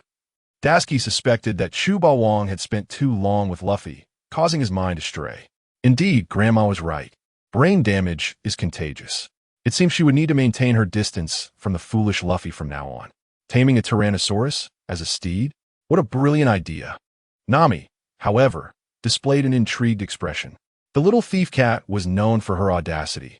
There was nothing she wouldn't dare attempt. Setting aside the monstrous Chu Bawang, Nami possessed the highest combat power aboard the Mary. Even the invincible duo of Luffy and Zoro combined would struggle against her in a brawl. It seems you two are not very interested in capturing a Tyrannosaurus as a mount, Chu Bawang noted, somewhat disappointed, and decided to venture deeper into the thicket with Nami alone, leaving Xiao-Qing behind to protect Koyan and Dasky. As fate would have it, aka Lame, who had just awakened after consuming an excessive amount of Shun Te Dungyan pills, found himself in the company of Chu Bawang, who mused that solitary enjoyment paled in comparison to shared joy. Thus, aka Lame was reluctantly brought along to capture a Tyrannosaurus Rex, leaving him utterly bewildered. Initially, he intended to decline, but upon glancing at Chu Bawang's brawny biceps, he succumbed to the persuasion. One must admit that the world of pirates is indeed a realm ripe for adventure. Perhaps this island still resides in the Cretaceous period of dinosaurs, while the previous one echoed the primitive era of savage tribes, and the next could plunge into the eternally frozen Cambrian epoch. In summary, the chaotic climate of the Grand Line renders the appearance of astonishingly contradictory phenomena a possibility. Thus, it is an ideal destination for tourism, showcasing an array of peculiar landscapes. Are you really sure you wish to capture a Tyrannosaurus Rex as a mount, Mr. Bawang? Isn't that a tad too perilous? aka Lame expressed with a wry smile, his heart racing with trepidation. What sort of thought process led this formidable figure to such whimsical aspirations? The notion of taming a fiercely wild T-Rex seemed utterly absurd. Did he not fear being devoured whole? Do not inquire. Even if you do, I shall remain silent. Should you wish for an ancient dinosaur, I could perhaps offer you a rather unattractive specimen as a mount. As for the handsome ones, they shall be reserved for me. All right, you are the boss. Your word is law. Lame thought it prudent not to question further. Nor did he dare to challenge the rationale behind Chu Bawang's fixation on capturing a dinosaur as a steed.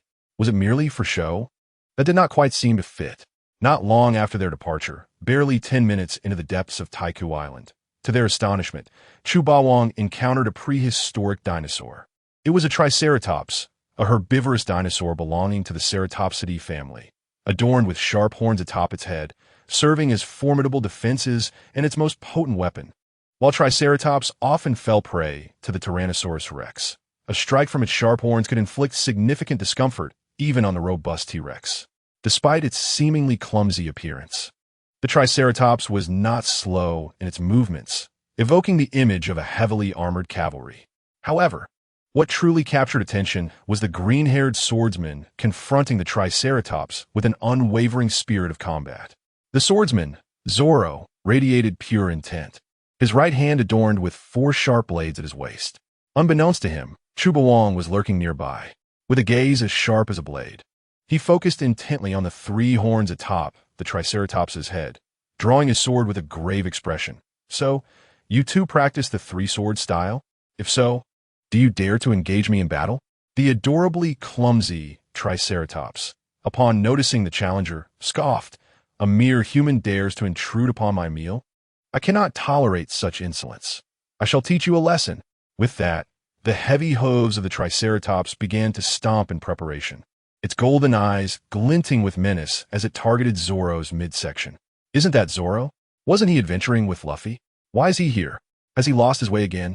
Nami, clinging to Chu Bawang's arm, timidly peeked forward, fearing an encounter with a velociraptor akin to those in movies.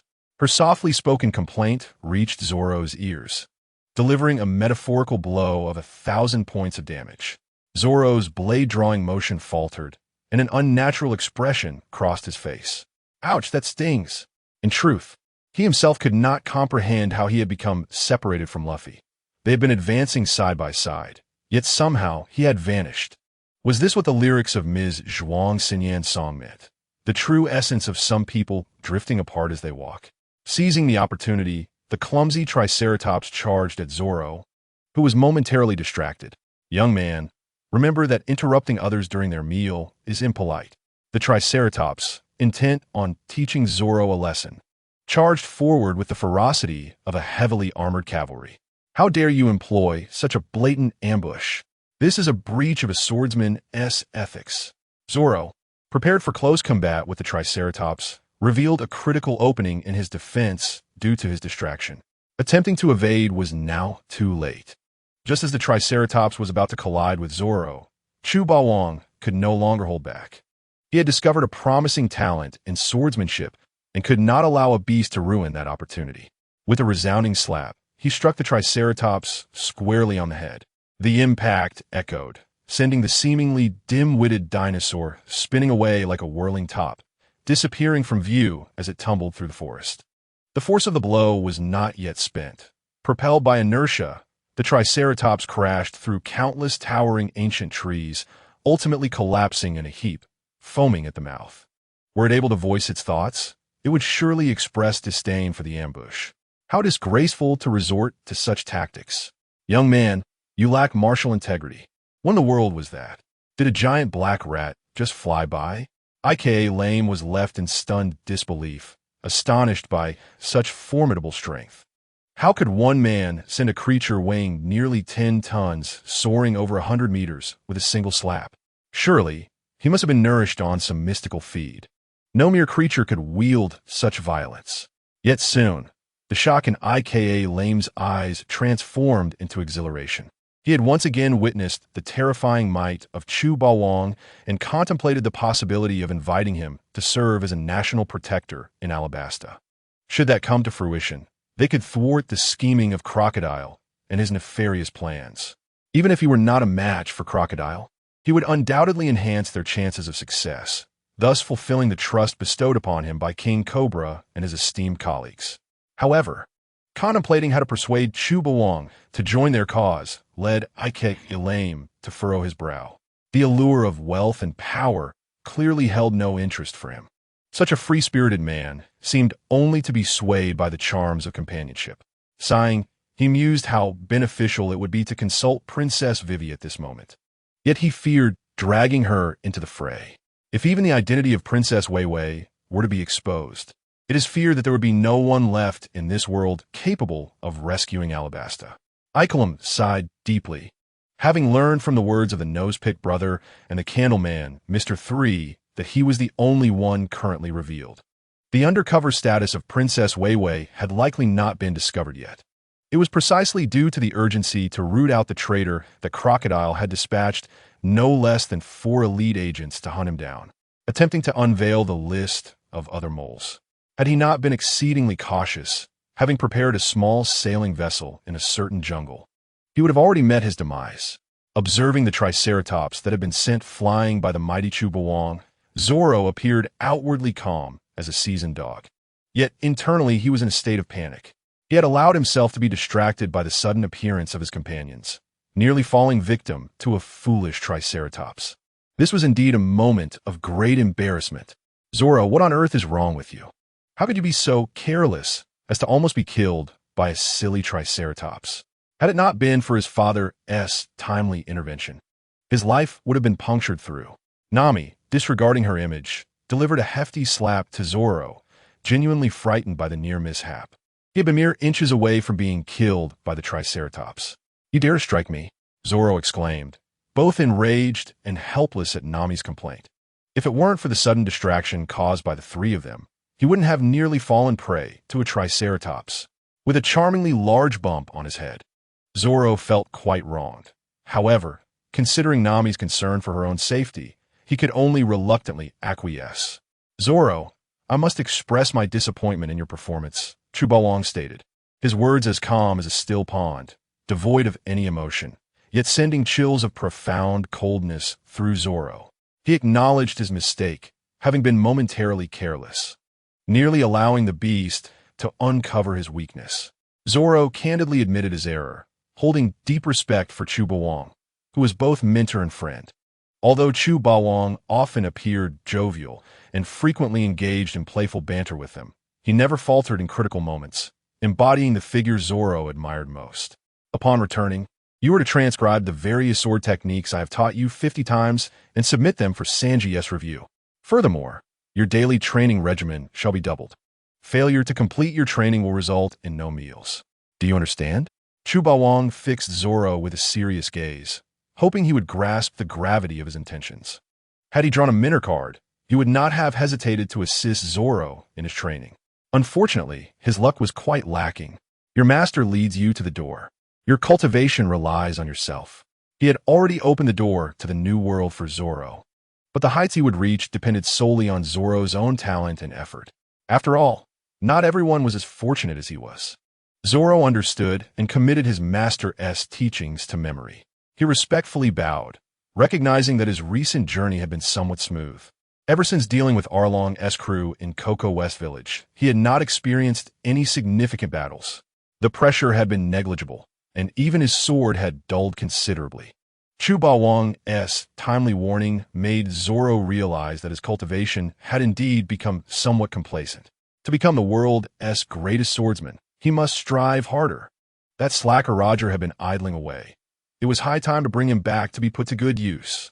Chubawang deliberately pointed Zoro down a promising path. Continuing to coax, his current strength has yet to return to peak condition. You, Luffy, and Sanji can use him as a sharpening stone. Isn't it delightful to pummel the Pirate King, Joel D. Roger, daily? Zoro felt a flush of embarrassment. To compare the Pirate King, Joel D. Roger to mere fodder was something only Chubawang could do. Yet, Zoro found himself unable to counter his argument. As for the Wild Author, they humbly requested support, seeking various forms of data, utilizing the power of the Soul Gem to alter memories. Chubawang pressed his hand onto the head of the drooling Triceratops, attempting to make the creature recognize him as its master. For the unconscious Triceratops, the memory alteration posed no challenge, and Chubawang successfully tamed his first dinosaur steed. When the Triceratops awoke, its first sight was akin to a well-behaved kitten or puppy, eager to nuzzle Chu Bawang's palm. Zoro and Nami were both astounded. What kind of bizarre maneuver was this? Could it be that this dinosaur was a masochist? Having been beaten to the point of disorientation, it now displayed such a submissive demeanor toward its father mentor. Chu Bawang initially intended to ride it himself. However, considering the Triceratops's adorably foolish appearance, he decided to gift it to the injured Icolum. The pairing of this man and dinosaur seemed fitting, as neither appeared particularly bright, forming a comically foolish duo. Grateful for the ancient Triceratops bestowed by the generous Chu Bawang, Icolum found himself sitting atop the creature's back, feeling as if he might weep. What was happening? He had prepared to flee from the pursuit of the Baroque works, only to find himself playing a game of dinosaur riding instead, momentarily feeling that life was exceedingly unpredictable. "You big fool, get moving. Even a few steps or laps will do," commanded Chu Bawang, and the foolish Triceratops began to trot around the forest, its considerable weight causing the ground to tremble. How does it feel? Riding an ancient dinosaur must be incredibly impressive, right? Nami inquired with anticipation. "Not really," Icolum replied with a glum expression. "Initially, it felt a bit jarring, but now it's much better." Zoro's eyes brightened with a hint of envy. "Mr. Icolum, does this mean you've adapted?" "That's not entirely incorrect. Due to the excessive bumpiness, I can no longer feel my backside." After incapacitating the large, foolish Triceratops, Chu Bawang and his companions encountered a stegosaurus the size of a bus and a cunning velociraptor attempting to steal dinosaur eggs. To save time, Chu Bawang swiftly knocked out these dinosaurs and then used the soul gem to modify their memories, making them recognize him as their master. "Master, can I have this dinosaur?" Zoro asked, clearly favoring the sword-laden stegosaurus, gazing at Chu Bawang with childlike eagerness. With a wave of his hand, Chu Bawang granted Zoro his wish, and Zoro joyfully leaped atop the creature, his face beaming with delight. "Father, this dinosaur looks fierce. Is it the one that achieved a 5-kill spree in Jurassic Park?" Xiumeng Long, also known as Lin Dao Long, Su Long, or Kwai Dao Long, derives its name from Latin, meaning agile thief, and is among the most well-known dinosaurs to the public. It is affectionately referred to as Xiunga by dinosaur enthusiasts. This creature is inherently fierce and cunning, having achieved remarkable feats in Jurassic Park, surpassing even the Tyrannosaurus Rex in extraordinary kills, leaving a lasting impression. After all, it tends to prey on the weak. Chu Bawang, preoccupied with finding a suitably sized saddle from the system space, paid no heed to Nami's inquiries. Quite surprisingly, despite being an unfortunate soul who had not drawn many items enhancing his combat prowess, he had accumulated a plethora of miscellaneous rewards. To his astonishment, he discovered several saddles suitable for riding dinosaurs. Dinosaur saddle. This item comes from the game arc, Survival Evolved, and upon use, allows for the generation of various dinosaur saddles for riding purposes. When Ikalamu witnessed Chu Bawang magically produce 2 opulent dinosaur saddles, his expression darkened instantly. The fundamental trust between individuals had seemingly vanished. Ikalamu gazed despondently skyward, questioning why such splendid items had not been revealed sooner. He suspected Chu Bawang was deliberately toying with him. In truth, he was indeed engaging in some light-hearted mischief. The suffering of others was a source of amusement for Chu Bawang. Sometimes a man's joy can be as plain and monotonous as that. Initially, Ikalamu intended to inquire whether Chu Bawang had any spare items, but considering his already numb and unfeeling posterior, he abandoned that thought. Chu Bawang swiftly mounted Xiunga, extending a hand toward Nami, saying, "Little cutie, come aboard, sit tight and do not fidget. Today, Father shall let you experience the joy of being a dragon rider." Nami obediently nodded, stepping onto the saddle and gracefully landing in Chu Bawang's embrace. With one hand gently cradling the little thief cat, Nami, and the other grasping Xiumeng Long's reins, Chu Bawang turned back to Zoro and Ikalamu. Laughing heartily, Zoro, "Ikalamu, are you two interested in a dragon riding competition? If you defeat me, a small reward awaits you." "Master, as long as you are pleased, I have no objections," Ikalamu replied, his face a picture of despair, clearly lacking any enthusiasm for the contest. His country was on the brink of survival, leaving him little inclination to engage in a riding competition with the carefree Chubao. Moreover, he was riding a rather foolish triceratops. As the saying goes, do not fear a godlike opponent, but rather a pig-like teammate. In that moment, Ikalamu finally grasped the profound meaning behind those words. How shall we compete? Zoro asked, mounting a stegosaurus with a look of eager anticipation. Aside from swords and liquor, he had little interest in other rewards. Suddenly, Zoro recalled a particular prize that piqued his interest, which was rather embarrassing for him. Clearing his throat, Zoro awkwardly coughed and looked at Chubao with hopeful eyes. Master, if I win this dragon riding competition, could you spare me from riding assignments? I aspire to become the world's greatest swordsman, and being punished with riding assignments is simply too humiliating. Please, Master, I truly do not wish to ride assignments. Zoro looked earnestly at Chubao, clearly still troubled by the memory of being punished to copy various sword techniques 50 times and submitting them to Sanji for review. To be honest, while Zoro was not illiterate, compared to Sanji, who hailed from the esteemed Vinsmoke family of the North Sea, he could be considered academically challenged. Zoro had expended considerable mental effort just to come up with cool names for his sword moves. Not long ago, Sanji had been punished by Chubao to copy the wind godlike technique, and Zoro had felt a moment of schadenfreude. Little did he expect that fate would be so unkind as to have him endure the same fate of punishment. Fortunately, Sanji was still unaware that he too had been called out, or else he would undoubtedly be laughing in his dreams.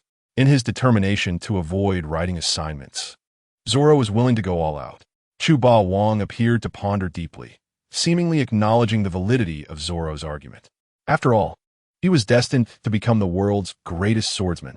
If word spread that he had been punished with writing assignments, it would not reflect well on his reputation. All right, Zoro, since you have strongly requested to avoid writing assignments, I shall reluctantly grant you this favor. If you win this competition, I will allow you to skip one round of copying the sword techniques. Zoro, Nami, Ikalamu, is that all? Just that. We thought you were contemplating some monumental decision. Yet after all this time, it turns out it was merely to allow Zoro to skip one assignment. Relief? What kind of relief is that? Zoro thought to himself. Nevertheless, being able to skip an assignment was still better than nothing, even though he could not guarantee when he would finish the remaining tasks. If it came to a fight with Zoro, he would certainly not hesitate. However, when it came to writing assignments, that posed a significant problem for him. Yet, upon remembering that Sanji would be sharing the punishment of copying assignments, Zoro's heart felt considerably more balanced. The rules of the competition were simple. Nami and I would team up, while Zoro and Ikalamu would form their own team, competing to see who could find Roger and Luffy, the duo known for their reckless nature, first. If Zoro won, he could skip one round of copying sword techniques. If Ikalamu triumphed, he would receive a mysterious prize. If I win, then you. Zoro and Ikalamu nodded in agreement with Chubao proposal, fully aware that even the consequences of losing were within their expectations. This is the starting line. If you are ready, the inaugural dragon riding competition is officially underway. Nami, please announce the commencement of the contest. Nami made an okay gesture, signaling that she was ready to take off at any moment. Chubao produced a speaker, playing the exhilarating music of Daishiahu to set the mood. After all, for the first dragon riding competition, a sense of ceremony was essential. Utilizing the BGM from Daishiahu as the opening theme was simply perfect. Water ballet, the muscular men of Silver City. Indumi fan, a term that evokes vivid imagery, has become a peculiar reference amidst the chaotic antics of the characters. In the throes of excitement, Zoro finds himself invigorated by the pulsating beat of Daishiahu, the rhythm compelling him to sway in unison. Even beneath him, the Stegosaurus seems to resonate with an eager vitality. What sort of music is this, so delightfully absurd that it demands to be played on an infinite loop? Ikalamu glances down at his rather foolish Triceratops, and an unsettling realization dawns upon him. This creature appears to have ambitions of its own, yearning to charge forth and claim the title of the supreme deity of Aokigahara. How terrifying it is to witness such a brainless powerhouse. Ikelamu cannot help but gasp in astonishment, his spirit thoroughly shaken. 321. Fire. With Nami, the clever little thief, calling the shots, the inaugural dragon riding competition officially commences. The seasoned driver of Dai Xiaohu sets off, urging passengers to fasten their seatbelts. Chuba Wang and Nami surge ahead, swiftly creating a gap of hundreds of meters. With the background music of Dai Xiaohu, the Velociraptor, affectionately known as Sungu, bolts from the starting line as if infused with adrenaline. The speed at which Sungu moves resembles that of a centipede scuttling along, rapidly widening the distance. The disparity is staggering. Zoro and Ikelamu find themselves unable even to claim the right to trail behind, enveloped in dust. Yet, undeterred, Zoro maintains a calm demeanor, guiding his Stegosaurus deeper into the forest. Unlike typical races focused on speed, the primary objective of this dragon riding contest is to locate the hapless duo, Roger and Luffy. Luck plays a pivotal role in this endeavor. Although his sense of direction is notoriously poor, Zoro remains confident in his consistent good fortune, convinced that victory and its rewards are within his grasp. In the meantime, the only ones left in place are the foolish Triceratops and Ikelamu, exchanging bewildered glances. Oh, esteemed Triceratops, if you're not incapacitated, would you mind taking a few steps? Despite not harboring high hopes for victory, Ikelamu wishes to avoid a humiliating defeat. The Triceratops, seemingly perplexed, eventually resumes leisurely grazing on the tender grass. Ikelamu looks skyward in despair, lamenting his fate, pondering what transgressions from a past life led him to encounter such a domineering presence. Deep within the jungles of Taigaji Dao, the ambience is shadowy and tranquil, as if no life has ever emerged. However, a discerning eye can detect the glimmer of sharp, bloodthirsty eyes lurking in the gloom, accompanied by the occasional chilling howl of a beast. Suddenly, a commotion disrupts the stillness. A velociraptor, seemingly intoxicated, collides with a coconut tree. The golden coconuts cascade down, threatening to strike the velociraptor's head, but a pair of strong hands appear just in time to catch the coconuts. Here, my child, enjoy some coconut juice. Chu Bawang deftly splits the golden coconut in half, offering one half to the little thief Nami nestled in his arms. He affectionately pats the velociraptor's head, signaling its impressive performance. The velociraptor, dazed from the collision and adorned with stars above its head, would surely voice its discontent if it could, berating Chu Bawang for prioritizing the coconut over its well-being, neglecting to offer the refreshing juice that it rightfully earned. Delicious, truly a gift from nature. This flavor surpasses any coconut juice from the market. A flock of peculiar birds, hidden within the dense foliage, takes flight in a panic, the ground trembling beneath them as if an earthquake had struck. Towering ancient trees are uprooted with a resounding crash, debris flying in all directions, while the velociraptor beneath Chu Bawang wears an expression of sheer terror, as if engulfed in an overwhelming fear. Had Chu Bawang issued the command, the cunning Sungu would have fled long ago. A terrifying figure, emitting a peculiar laughter, draws nearer to Chu Bawang's hiding place, causing Sungu to tremble. Caught in a state of indecision akin to a frightened dog, with its limited intellect, Sungu cannot fathom why Chu Bawang and Nami exhibit no fear when faced with a true predator at the pinnacle of the food chain on Taigaji Dao. I am a mightiest warrior of Elbaf village, the red demon Bragi. Adventurers of the sea, do you have any wine to share? The mountainous figure emits an eerie laugh, weaving through the jungle, clad in enormous boots and wearing an iron helmet adorned with two massive horns, with nostrils large enough to accommodate a velociraptor. In a deep blue cloak draped over his shoulders, Bragi wields an axe the size of a colossal tree and a matching round shield. He stands as the apex predator of Taigaji Dao. Over a century ago, long before inflation took hold, his bounty had already reached an astounding 100 million berries. Is this a giant? Nami gasps in astonishment upon recognizing the towering figure before her, while Sungu jaw drops in sheer fright. Wide enough to fit a dinosaur egg. Fear not, my child. I am here. Chu Bawang gently pats Nami's shoulder, his lips curling into a reassuring smile. She inhales deeply, her remaining anxiety dissipating entirely.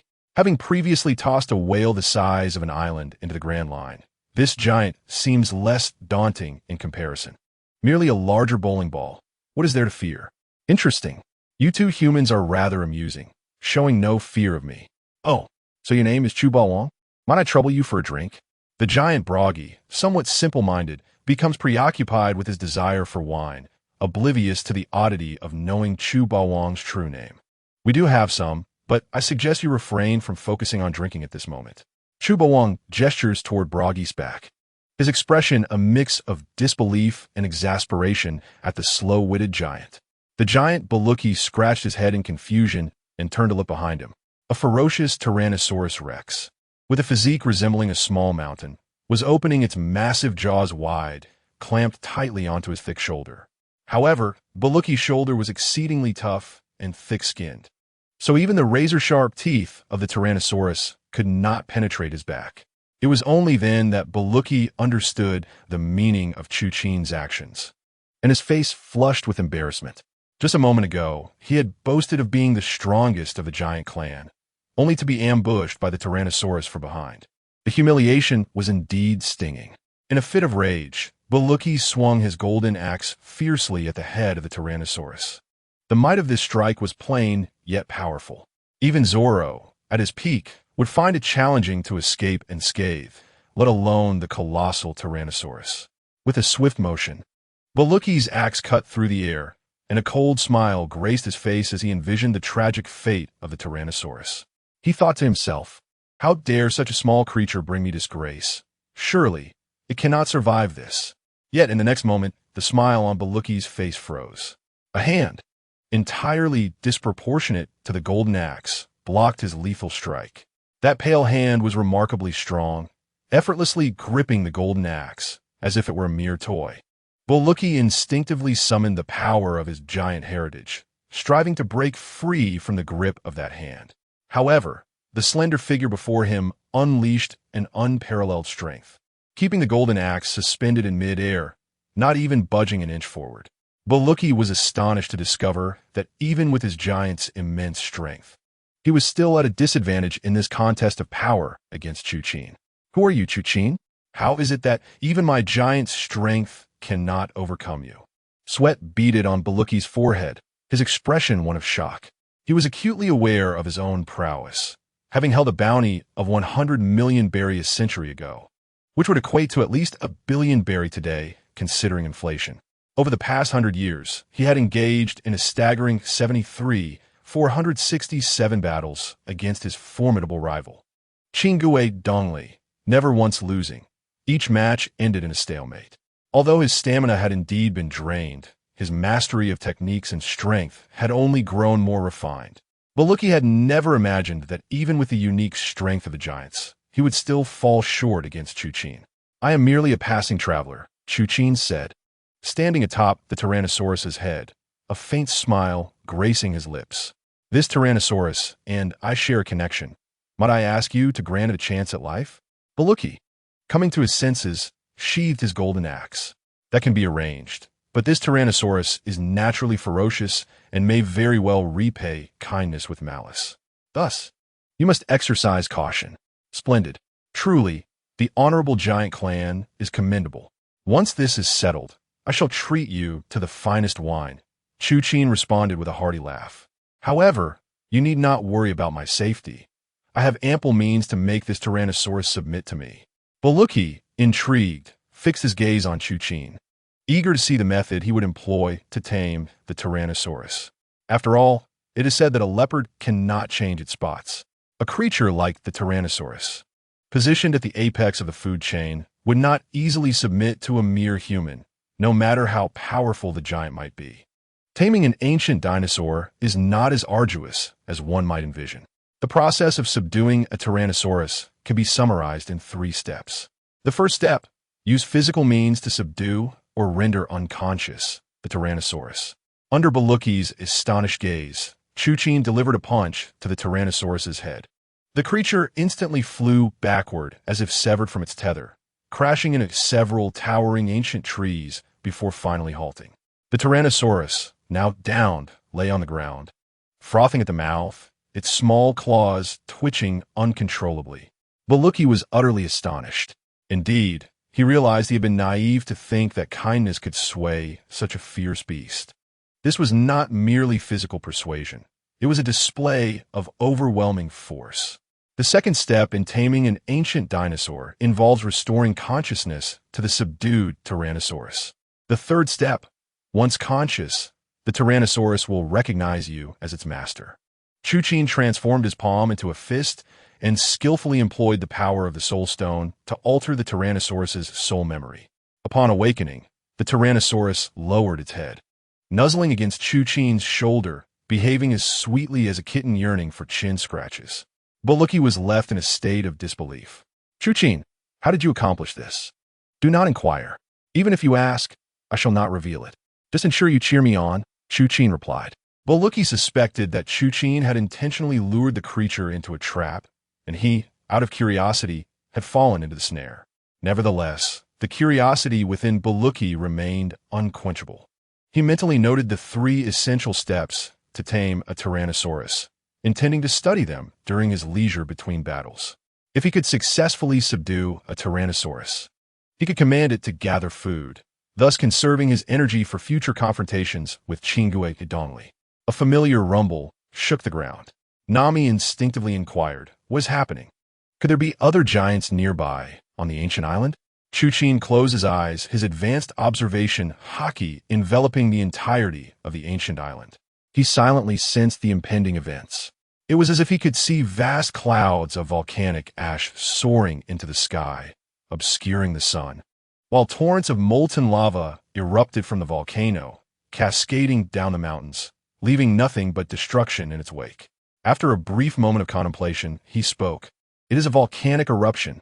The mud volcano on the ancient island is about to erupt. Volcanic eruptions bring both benefits and detriments. They can lead to mass extinction events. Yet they also enrich the land, fostering lush vegetation. The volcanic eruptions on the ancient island possess 2 distinct characteristics. They create significant noise, yet inflict minimal destruction, essentially leaving the island's fauna unharmed. As long as one does not intentionally reside near the crater of a volcano, treating it as merely a firecracker poses no issue. Additionally, the frequency of eruptions is extraordinarily high, as evidenced by the numerous duels between Chingue Dongli and Hongue Baluki, who utilize volcanic eruptions as their signal for combat. Over the course of the past century, they have engaged in nearly 74,000 matches, averaging 2 eruptions per day. For the fauna on Taikuzido, volcanic eruptions have become a commonplace event, akin to the sound of large firecrackers. Upon hearing the resounding blast, Baluki's expression turned solemn, reminiscent of a devout worshiper. His entire being brimmed with combat fervor. My apologies, Bawang, but I must depart to the battlefield to face Chingue Dongli. I had intended to catch a few dinosaurs to treat you to a barbecue, but it seems that opportunity has slipped away. Upon hearing this, Chu Bawang's countenance darkened. You wish to prepare a dinosaur barbecue for us? Huh, I dare say that would be more akin to dark cuisine.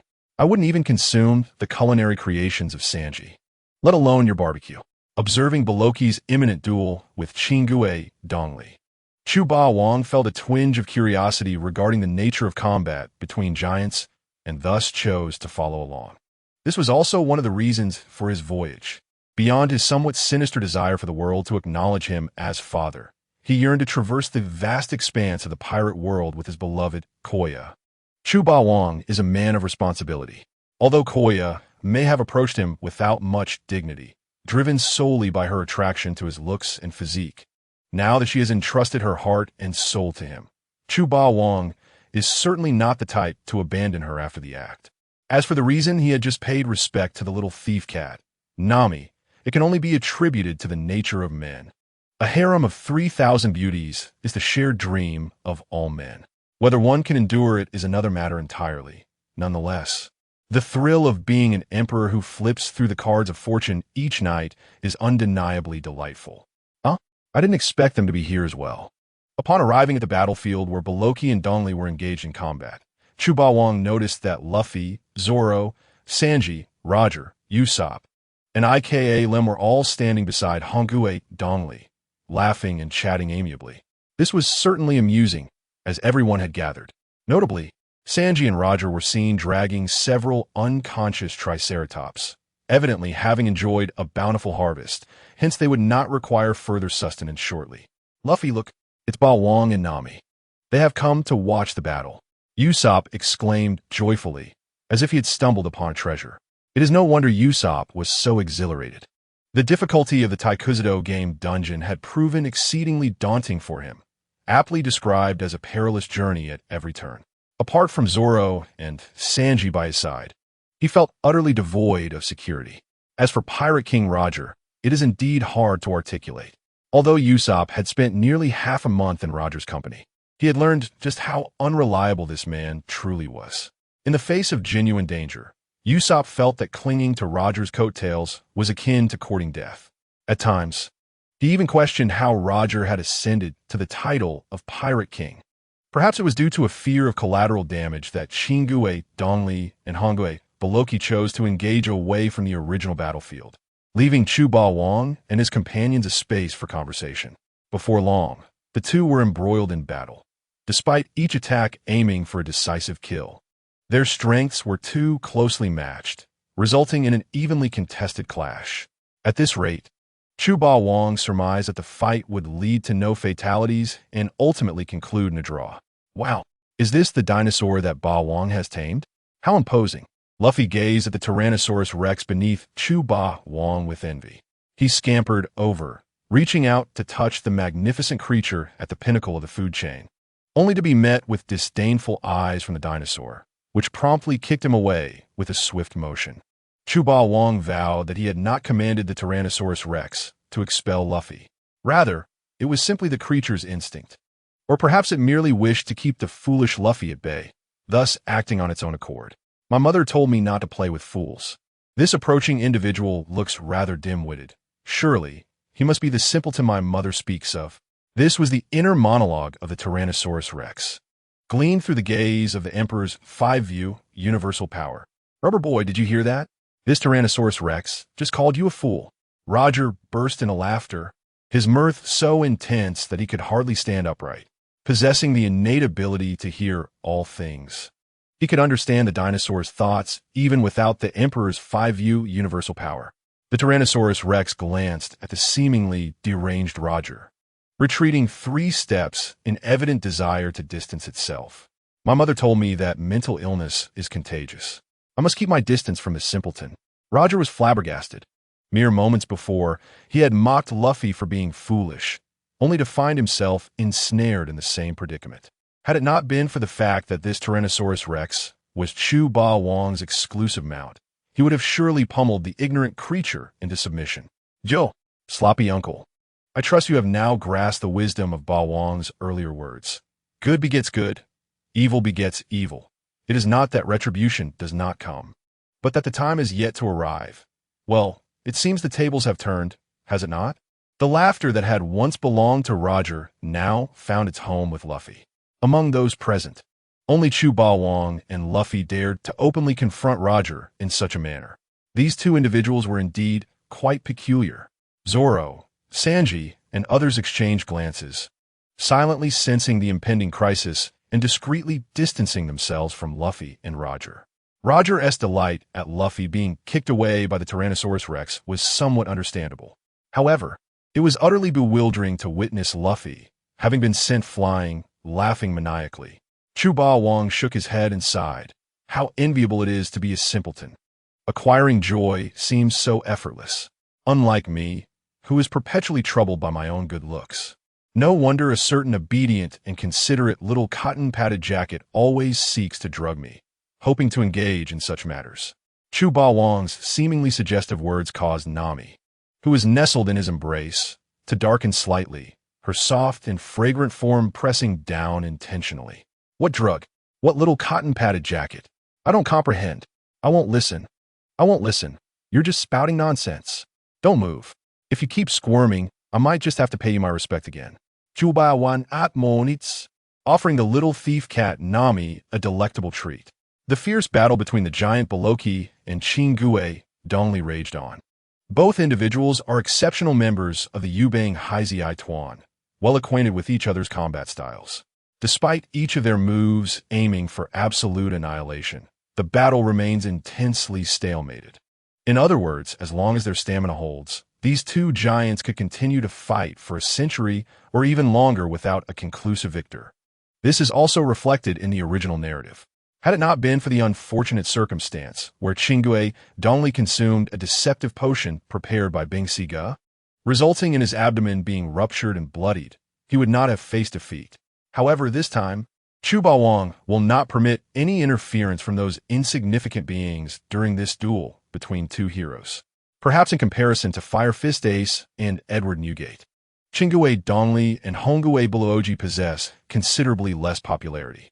Their personalities may even be described as obstinate and foolish, engaging in a relentless duel for over a century merely due to an offhand query from a young girl. Yet, in Chu Baowang's eyes, there are few he admires in the entire pirate world, and Qinggui Dongli and Hongguei Buluoji are among them. These two are undeniably heroes deserving of the title of Warrior Honor. Zoro, I have a small task for you, Chu Baowang stated. Master, please go ahead. I will ensure everything is arranged perfectly to the best of my ability, Zoro replied, momentarily taken aback by Chu Baowang's unusually serious demeanor. I have sent a location coordinate to the sword spirit Xiaowen. You shall fly there on your sword and follow Xiaowen to the destination, retrieving a few individuals for me. Chu Baowang added with particular emphasis, just sit on Xiaowen and do not attempt to find your own way. Zoro's expression darkened. Master, how much do you distrust me? Is it really necessary for so many reminders for just retrieving someone? Chu Baowang refrained from further discussion, beckoning his sword. He Dao Iwan, which responded as if it had heard summons. Gently tapping the blade, Chu Baowang inscribed a location coordinate and a variant form of sword nurturing technique upon it. Immediately, Xiaowen conveyed a wave of joyful satisfaction, akin to a child receiving a reward. Thank you, O great Baowang, for the bestowal of this variant nurturing technique. The position coordinate Chu Baowang marked on Xiaowen was determined through the advanced Kin Bunchikahaki, pinpointing the hideout of several elite agents from the Baroque works. There, they concealed themselves, preparing to reap the benefits as the Candleman Mr. 3, the Bomb Bastard Mr. 5, the Master of Mind Suggestion Miss Golden Week, and the Lightweight Fruit user Miss Valentine's Day. Recently, these individuals have been pursuing Icolum. It seems they plan to emerge and capture the two giants when Qinggui Dongli and Hongguei Buluoji were mutually weakened, hoping to hand them over to the Navy for a substantial bounty of 200 million berries. However, they likely could not fathom that Chu Baowang had already anticipated their every move. Among the four, the only one who poses a genuine threat to you is Miss Golden Week. She is not a fruit user, but possesses the ability to influence emotions through color psychology. Remember, capture them alive. Upon successful completion of this task, I shall exempt you from copying your homework, Chu Baowang instructed. Upon hearing he could skip a homework assignment, Zoro grinned widely, thumping his chest in assurance. Rest assured, Master, I will handle this matter with utmost diligence. After Chu Baowang briefly explained the abilities of the young girl, Miss Golden Week, Zoro took off on his sword. Chu Baowang nodded, a smile of a proud father emerging, pleased that his son had grown and could now share the burden of responsibility. Though Chu Baowang may possess a slight cunning, his reliability in carrying out tasks is unquestionable. Whenever he sets his mind to something, he dedicates himself entirely. After months of rigorous training, Zoro's exceptional swordsmanship talent has developed at an astonishing pace. Should he master Busashoka Haki, he would possess the strength to contend against one of the 7 warlords of the sea, Crocodile. Of course, the disparity between Crocodile and Mihawk is significant. Zoro has a long journey ahead to overcome Mihawk and claim the title of the world's greatest swordsman. Zoro has left. He won't get lost again, will he? He shouldn't. The sword spirit Xiaowen knows the way. Seeing Zoro depart in haste, Luffy and the others were not concerned about his ability to return. Although Zoro may struggle with directions, Xiaowen certainly does not. With Xiaowen guiding him, Zoro is akin to having a GPS. As long as Xiaowen has traversed a path, getting lost is not a possibility. The previous instances of Zoro losing his way were merely due to his reluctance to admit his lack of navigational skills in front of Xiaowen, much like a man wishing to present his best self before a beloved partner. Mr. Bawang's mount is rather unfriendly. Monkey D. Luffy, aim to become the Pirate King, and yet it offers me no regard. Disappointed, Luffy could not stroke the head of the Bawang. However, upon reflecting that the Triceratops is, after all, a dinosaur, he sees the opportunity to affectionately pet the grazing creature. Not satisfied with just a gentle stroke, he playfully patted the Triceratops's large head. This act was as addictive as petting a cat. "What are you doing, you fool?" The Triceratops lifted its head, glaring at Luffy with a frown, seemingly ready to scold him. However, it recalled that its mother had once advised against playing with fools and returned to grazing. Chu Bawang and Roger exchanged exasperated glances. "Child, the reason your mother doesn't want you to play with other children is likely to prevent others from discovering your foolishness and sparing you from feeling inferior." Nami cast a worried glance at Hongue Buluoji. "Father, do you know why those two are fighting?" Roger appeared equally perplexed. "Take a close look at the weapons they wield. They are undoubtedly treasures. Yet, they are now on the verge of decay and collapse, suggesting that this battle has endured for no less than a century." Luffy and Sanji were taken aback. No less than a century? What deep-seated enmity could warrant such a prolonged conflict? Even considering that the giant race has a lifespan 3 times that of ordinary humans, such an extended feud seems excessive. Chu Bawang sighed, his tone laced with regret. The origins of this battle likely trace back to the year 1420 of the Sea Circle calendar. Over a century ago, Chingue Dongli and Hongue Buluoji each captured a fearsome sea king. These two giants began to argue over whose prey was larger due to an offhand question posed by a young girl. 2 individuals, unable to reach an agreement, agreed to duel on Taigu Island, where only the victor would return to their homeland. They vowed to engage in combat whenever the volcano at the island's center erupted. Alas, the two were nearly evenly matched in strength, and their duel dragged on for an interminable duration, leading to the disbandment of the giant pirate crew, leaving the remaining giant warriors to return to Irpabu village, awaiting news. The two had long since forgotten the true reason for their conflict and no longer recalled what had ignited their battle. In their hearts, only the sense of honor inherent in warriors remained. At that moment, Nami and Ikelam exchanged bewildered glances, struggling to comprehend the significance of such actions. Usopp, awestruck by the clash between giants, exclaimed, "How remarkable! Is this the true battle between men?" It was as if they carried a banner entitled Warrior upon their chests, a banner more precious than life itself. Driven by the desire to preserve this banner, they had fought for a century. Undoubtedly, this was a glorious duel between warriors. This was the courageous sea warrior whom I, Usopp, have always admired, and one day, I too shall become a man of such noble honor. Usopp fixated on the titanic struggle, fearing he might miss even the slightest detail. Such exhilarating battles between giants were indeed a rare sight. Chu Bawang, with a warm smile playing at the corners of his mouth, found himself in agreement with Usopp. In his eyes, the sense of honor was second only to the sense of responsibility. Although Chu Bawang occasionally acted impulsively or teased novice players from the village, he too had his own moral boundaries. His limits could be likened to a height of approximately 3 meters above ground, occasionally dipping even lower. The only ones present, Luffy and Roger, appear to be lost in contemplation, withholding their judgments.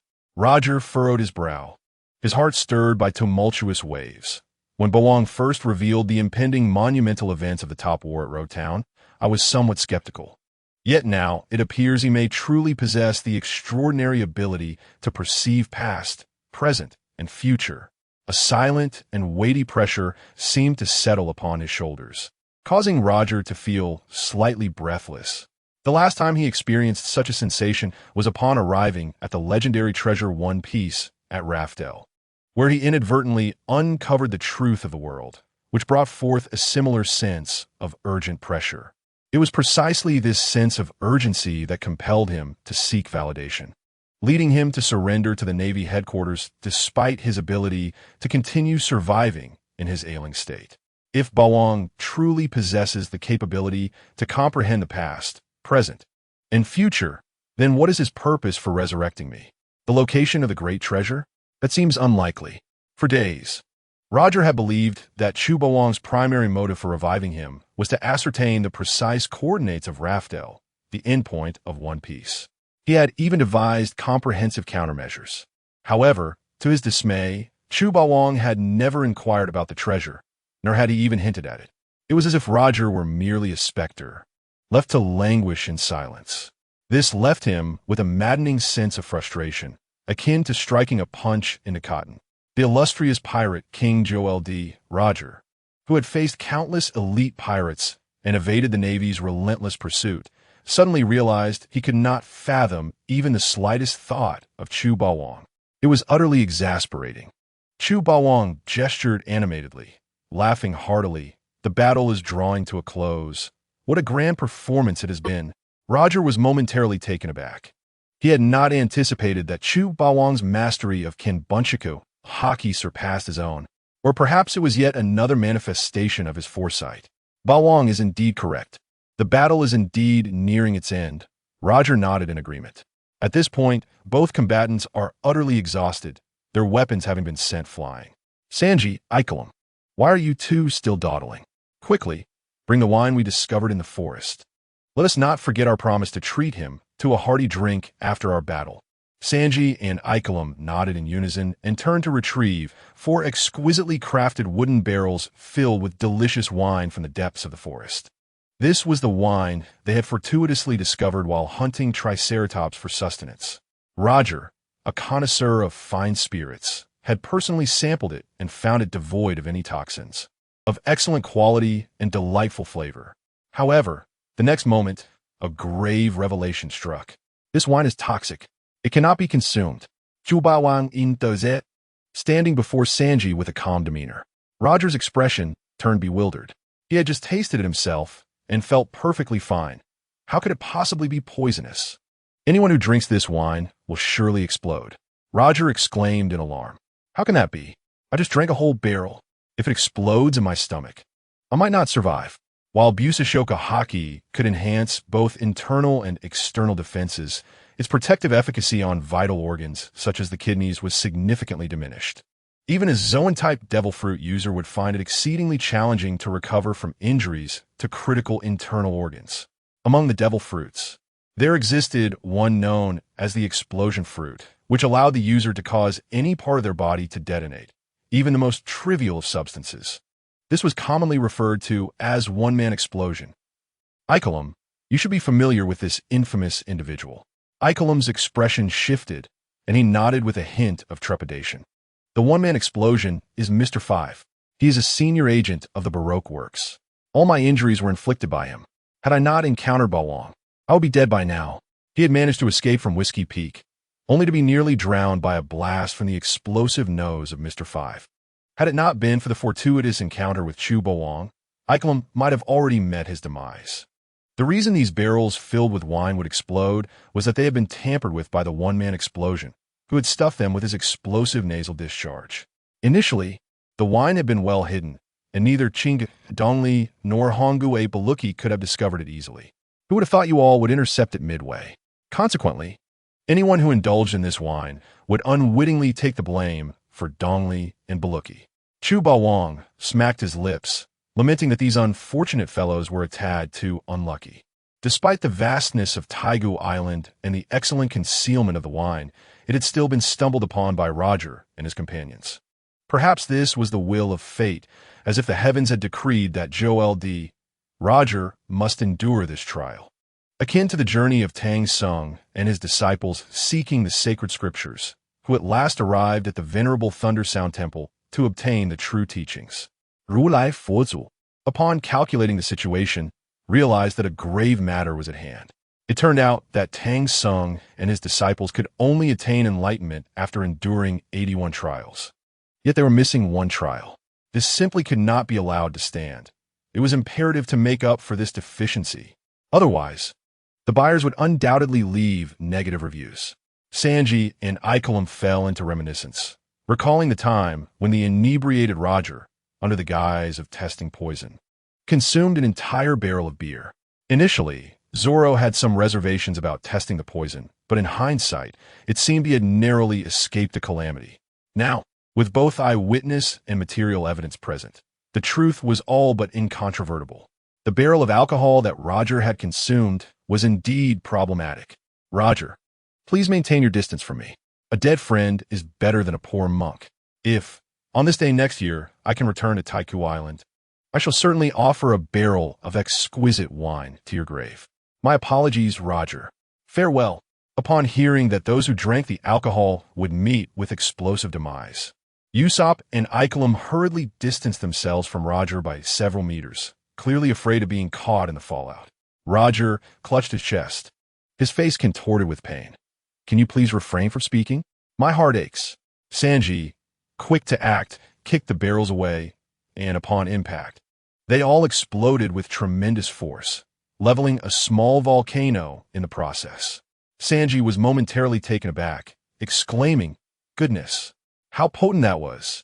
I wonder how much filth that explosive fruit user stuffed into it." Alas, it was somewhat regrettable that the green-haired one did not indulge in a sip. Otherwise, it would have surely turned into quite the spectacle. Upon hearing this, Roger's expression darkened, his eyes blazing with fury, as if he were about to erupt. If looks could kill, Roger would have been a Grim Reaper at that moment.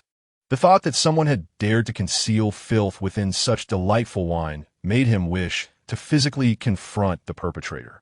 What a wasteful scoundrel. In a world where so many go hungry, is it not shameful to squander food? I detest those who waste food the most. Should I discover who deliberately wasted resources to brew this wine, I would surely exact my vengeance. With a torrent of curses, Roger exited the live stream. The bond of trust between individuals had eroded to the point where even a simple drink could be tainted with deceit. Although Roger, a seasoned drunkard, may not have been entirely reliable, he possessed an inexplicable obsession with fine wine. Having vented his frustrations, he believed it was time to play the victim. Thus, he slid to the ground, kneeling and grasping the leg of the formidable Chubawang. "Oh great Chubawang, I beseech you to save my wretched life. I have only just recovered from my weakness. I do not wish to become a critically ill patient once more." His actions flowed seamlessly, with an air of casual elegance hidden within. Even in supplication, Roger never forgot to maintain his flair. Truly, this might be the most dashing kneeling posture of supplication that Chubawang had ever witnessed. One could only wonder how long Roger had practiced privately. Surely his knees must be raw from wear. Roger's uncharacteristic display of humility left Ikelim astounded, his mouth agape, as if he could fit a dinosaur egg inside. He felt a sense of disillusionment wash over him, utterly dumbfounded. "You're the legendary Pirate King, Gold, Roger.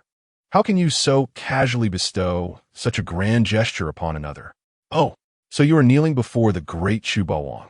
In that case, carry on. Forget what I just said."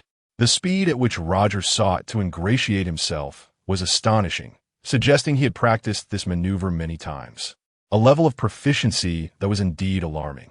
Had I possessed such audacity back at Baratai, perhaps I could have contended for the affections of the green-haired one, and my fate would not have been so dire. Sanji was equally taken aback by Roger's swift descent to kneel before Chubawang, seamlessly embracing his leg. "Why is your kneeling so practiced? Surely your knees are not raw." In that moment, the members of the Straw Hat crew exchanged glances of disdain and reproach towards Roger. However, Roger was unconcerned. Securing a powerful ally was paramount. To speak frankly, given his current strength and mastery of hockey, even without seeking Chubawang's protection, he would not fall victim to the rookie's explosive ruse. At worst, he would sustain severe injuries. Yet, it was his current frail state that truly terrified him. Since Chubawang had revealed Ace's fate, Roger had not spent a single night without contemplating how to alter that tragic conclusion as a father. Yet he also understood the formidable challenge of defying fate. Upon reaching the end of the world, Raftel, he had already grasped the harshness of destiny. Even as he consciously guided the onset of the great pirate era, it merely offered a glimmer of hope against the relentless tide of fate. He had considered seeking out his former crew to resurrect the Roger Pirates, but over 20 years had passed since his era, In that time, would the brothers with whom he once celebrated still wholeheartedly support him? The reason why Buggy the Clown showed him such deference was merely due to his small ambitions of treasure hunting. Were he to encounter other, more ambitious partners, relations would likely be strained. Take Shanks, for instance. When Roger perished, he was merely a fledgling pirate, yet he has since risen to become one of the four emperors, commanding his territory, allies, and ideals. Even the coveted throne of the Pirate King is tantalizingly within reach for him.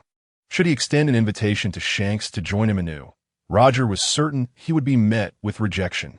This did not imply that Shanks was ungrateful or lacked loyalty. Rather, as time passed, every individual had chosen their own path. Different aspirations led to disparate journeys. Thus, Roger did not place all his hopes on his former crew, as long as he could restore his strength to its zenith. Protecting even a single individual would be relatively effortless. This, indeed, was the reason behind his unabashedly clinging to Chu Bawang's leg, to ensure he remained at peak performance. He often carried 2 gourd flasks at his waist, filled predominantly with potent medicinal wine. He had missed the chance to care for his biological son once, and he refused to let another opportunity slip away.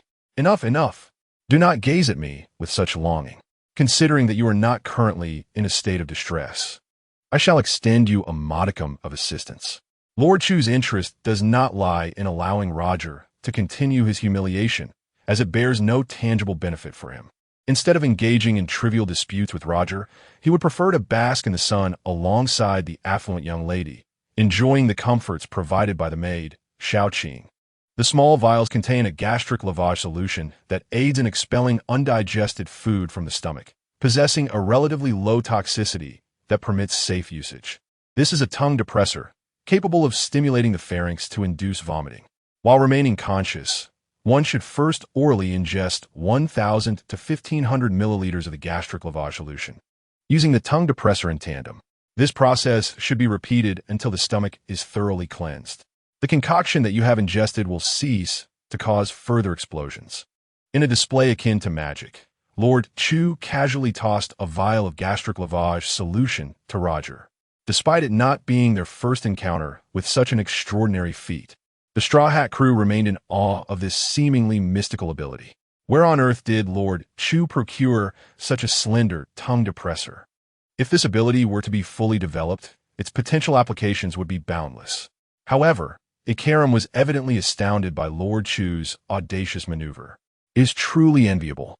If only I possessed the imaginative powers of a devil fruit. The first ability I would develop would be to retrieve objects from afar. This way, Sanji would never discover my secret snacking habits. The bald-headed Luffy is the one who covets this skill the most aboard the Merry Go. Sanji, in an effort to prevent Luffy from devouring their store provisions, had purchased a large refrigerator secured with a sturdy iron lock in Rogatown. Every night, he surrounded the refrigerator with traps to catch any mice. Each time Roger and Luffy attempted to sneak a snack, they would invariably trigger the traps, yelping in surprise. If Luffy were to master the ability of remote retrieval, it would surely lead to chaos. Come, young man, lend me your assistance. I can feel it. I am on the verge of expelling the contents of my stomach. After acquiring the tongue depressor and the gastric lavage solution, Roger, accompanied by Sanji and Ikaram, sought a secluded spot. Initially, he contemplated making a scene and deliberately vomiting nearby to annoy Lord Chu. However, he quickly reconsidered. One cannot continuously court danger, lest they find themselves truly jeopardized. Recalling the terror instilled by the transformation spell, Roger shuddered inwardly. Thankfully, he had refrained from intentionally grossing out Lord Chu. Otherwise, he would surely be facing a grave consequence. Roger felt a twinge of relief. Even he was perplexed as to why he often felt the urge to act foolishly in front of Lord Chu. In the past, while he enjoyed his fair share of adventures and outrageous antics, he had never harbored such self-destructive thoughts. After spending these days together, he had come to understand that while playfulness is acceptable, one should never jest with one's father figure. Provoking Lord Chu could indeed lead to dire consequences. Could it be that Lord Chu's ability to resurrect the deceased has diminished Roger's fear of death? Shaking his head, Roger chose not to dwell on this notion. Regardless, He had resolved that he could afford to act recklessly in front of anyone, save for provoking Lord Chu. For Lord Chu would ensure that anyone who dared to challenge him would experience a fate worse than death. Approximately 10 minutes later, having completed the vomiting process, Roger returned to the original spot, albeit with a paler complexion. Even with his robust constitution, he struggled to cope with the side effects of the gastric lavage solution. Fortunately, he considered this outcome relatively favorable. For an ordinary individual, the experience would be akin to shedding a layer of skin, with recovery taking a day or two at the very least. Curse be the explosive individual. If I ever catch you, I will ensure you pay dearly. Roger muttered curses as he accepted the mouthwash tea from Sanji, utterly incensed by the public embarrassment he had endured. Lord Chu raised his gaze to the heavens, a faint smile gracing his lips. Earlier, I utilized my observation haki to cover the entirety of the ancient island and successfully located the hideout of the explosive individual. Rest assured, I have dispatched Zoro to apprehend him, and by now, he should be on his way back. Roger paused, momentarily taken aback. Prior to expelling his stomach contents, he too had employed observation haki, covering a significant portion of the ancient island, yet he had failed to detect the explosive individual. Now, Lord Chu claimed to have found him. What could this signify? It implied that Lord Chu had attained a terrifying level of mastery in his observation haki. He truly is a monstrous figure. While his armament haki is formidable, it is astonishing that he has also reached such an extraordinary level with his observation haki. If I am not mistaken, Lord Chu's prowess in observation haki surpasses my expectations. To envelop the entire ancient island with observation haki may not even be his limit. It is almost unfathomable. Just how many years has this individual lived? Even if he had trained since birth, such talent is simply extraordinary. Roger understood the limits of his own observation haki. Even in peak condition, he could only cover half of the ancient island. Currently, he was constrained by his power, barely able to encompass a tenth. Had it not been for Usopp and Lord Chu being childhood friends, Roger would have suspected that Lord Chu was an ageless vampire. Just as Roger lamented the wasted years of his life, a sudden rush of wind caught his attention. Following that, a pure sword intent streaked by, and Zoro, like a gust of wind, soared towards them. Master, I, Zoro, have returned.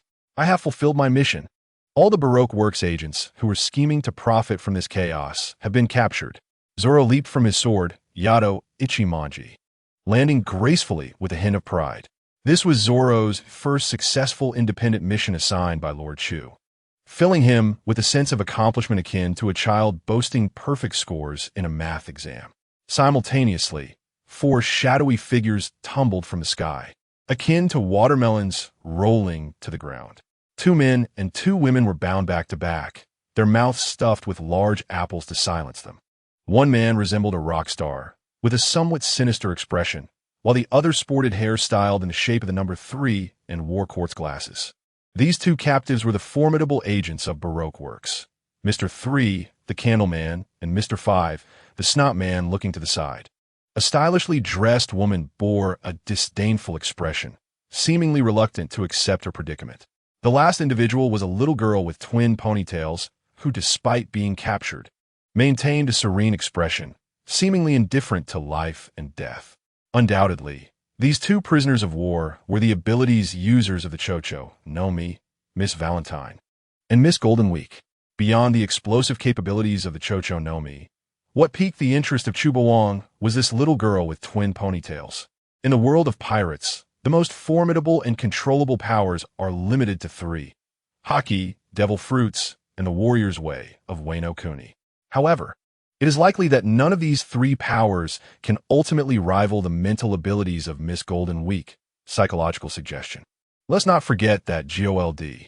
Roger became the Pirate King precisely because he possessed the ability to hear the voices of all things. The greatest power indeed stems from within. Mental ability is the most potent and elusive force in One Piece. In other words, the potential and future of Miss Golden Week are boundless. Well done. Casting a glance at Zoro, who wore an expression that begged for praise from his master, Chubawang could only helplessly nod in approval. The gesture of approval essentially conveyed, I have acknowledged your efforts. Now depart and do not trouble me further. It is all thanks to my master's excellent teachings.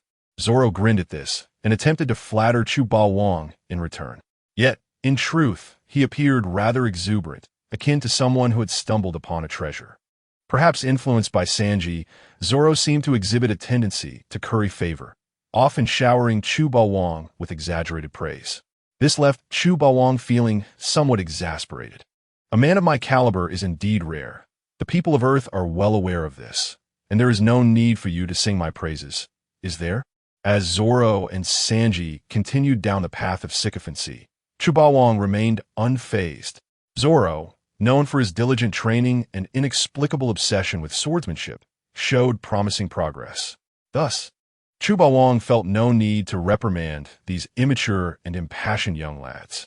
Given Chu Wang's extensive life experiences, it was evident that the Straw Hat Pirates were merely naive youths oblivious to the harsh realities of the world. This was also why he could listen to Nami's repeated calls of daddy without feeling any embarrassment. Of course, the primary reason remained Chu Wang's penchant for mischief. Ikelim, resembling a monkey, circled around the few captured by Zoro, gleefully exclaiming, "TSK, TSK, TSK. Look at you all. Weren't you quite arrogant back on Whiskey Peak? Now you resemble a pack of stray dogs. Do you see? This is my network. Zoro was my closest comrade on Whiskey Peak. If you bully me, you are disrespecting my brother. Now you understand my power, don't you?" As Ikelim spoke, he attempted to embrace Zoro in a friendly manner, only to be met with Zoro's disdainful glare. Though his words were somewhat boastful and deserving of a reprimand, Ikelim was internally astonished. He had not anticipated Zoro's ability to capture an elite agent of Baroque works with such ease. Ikelim was aware that Zoro was Chu Wang's disciple. If even Zoro, as a novice disciple, could easily overpower the elite agents of Baroque works, then surely Chu Wang, as the master, could subdue Crocodile with ease if he decided to assist in Alabasta. This thought prompted Ikelim to once again express his grievances towards the East Blue Military Intelligence Department. How could Chu Wang's bounty be a mere 90 million berries when even his disciple could effortlessly dismantle Baroque's elite agents? It was utterly preposterous. A crisp sound echoed through the air. Just as Chu Wang was preparing to converse with Miss Golden Week, the explosive individual known as Mr. 5 suddenly bit into a massive red apple meant to silence him. Having been defeated by Zoro, he still seemed unwilling to accept his fate, cursing, "You will regret this. How dare you oppose Baroque works? Once our captain is free, you will all meet your end." Chu Wang, without even glancing at him, casually remarked, "Roger, were you not in search of Mr. 5? I have already instructed Zoro to bring him back. Within the next half hour, ensure he is treated well." To prevent any resistance from him that might waste time, Chu Wang retrieved 3 pairs of Sea Prism stone handcuffs from the system space and tossed them to Roger. Wow, the great Chu Wang is truly generous, presenting 3 pairs of Sea Prism stone handcuffs at once. Such items are exceedingly rare, and even my pirate crew possesses but a scant few. Roger was momentarily taken aback, his mouth dry as he licked his lips. Sea Prism stone handcuffs and weapons are incredibly rare treasures, perfectly suited for restraining ability users. Unfortunately, due to the hardness of Sea Prism stone, crafting practical weapons from it is exceedingly challenging. Although it is possible to shatter Sea Prism stone using hockey, the higher the purity, the greater the difficulty, let alone fashioning them into weapon or handcuff forms. Young man, do you think you can blast me with your nose? After securing Mr. 5 with the Sea Prism stone handcuffs, Roger reached out and grasped the collar of Mr. 5, effortlessly lifting him. Mr. 5, bewildered, thought. Gazing at Roger's iconic nose hair and epaulets, a sense of foreboding crept into Mr. 5's heart. Wait a second, isn't that GOLD? Roger, the Pirate King? Wasn't he executed by the Navy 2 decades ago? How is he here? Indeed, the times have changed. Today's youth seem to revel in cunning schemes. You see, while 2 giants are engaged in battle, you insist on meddling. That is rather dishonorable. Today I, Pirate King Roger, will teach you a lesson. Brothers, let us go forth and strike. Roger, eschewing any frivolities, summoned Sanji and Ikelim and proceeded to unleash a flurry of blows upon Mr. 5's face. The scene was so bloody that describing it could lead to censorship. In the blink of an eye, Mr. Five was left battered and bruised, his head swelling with lumps like little mountains. Fortunately, this beating was not in vain. He finally understood why Roger harbored such deep-seated animosity towards him. Originally, those barrels of explosive wine were intended for the Blue Demon, Don Krieg, or Broggy, but Roger's luck had led him to discover them first.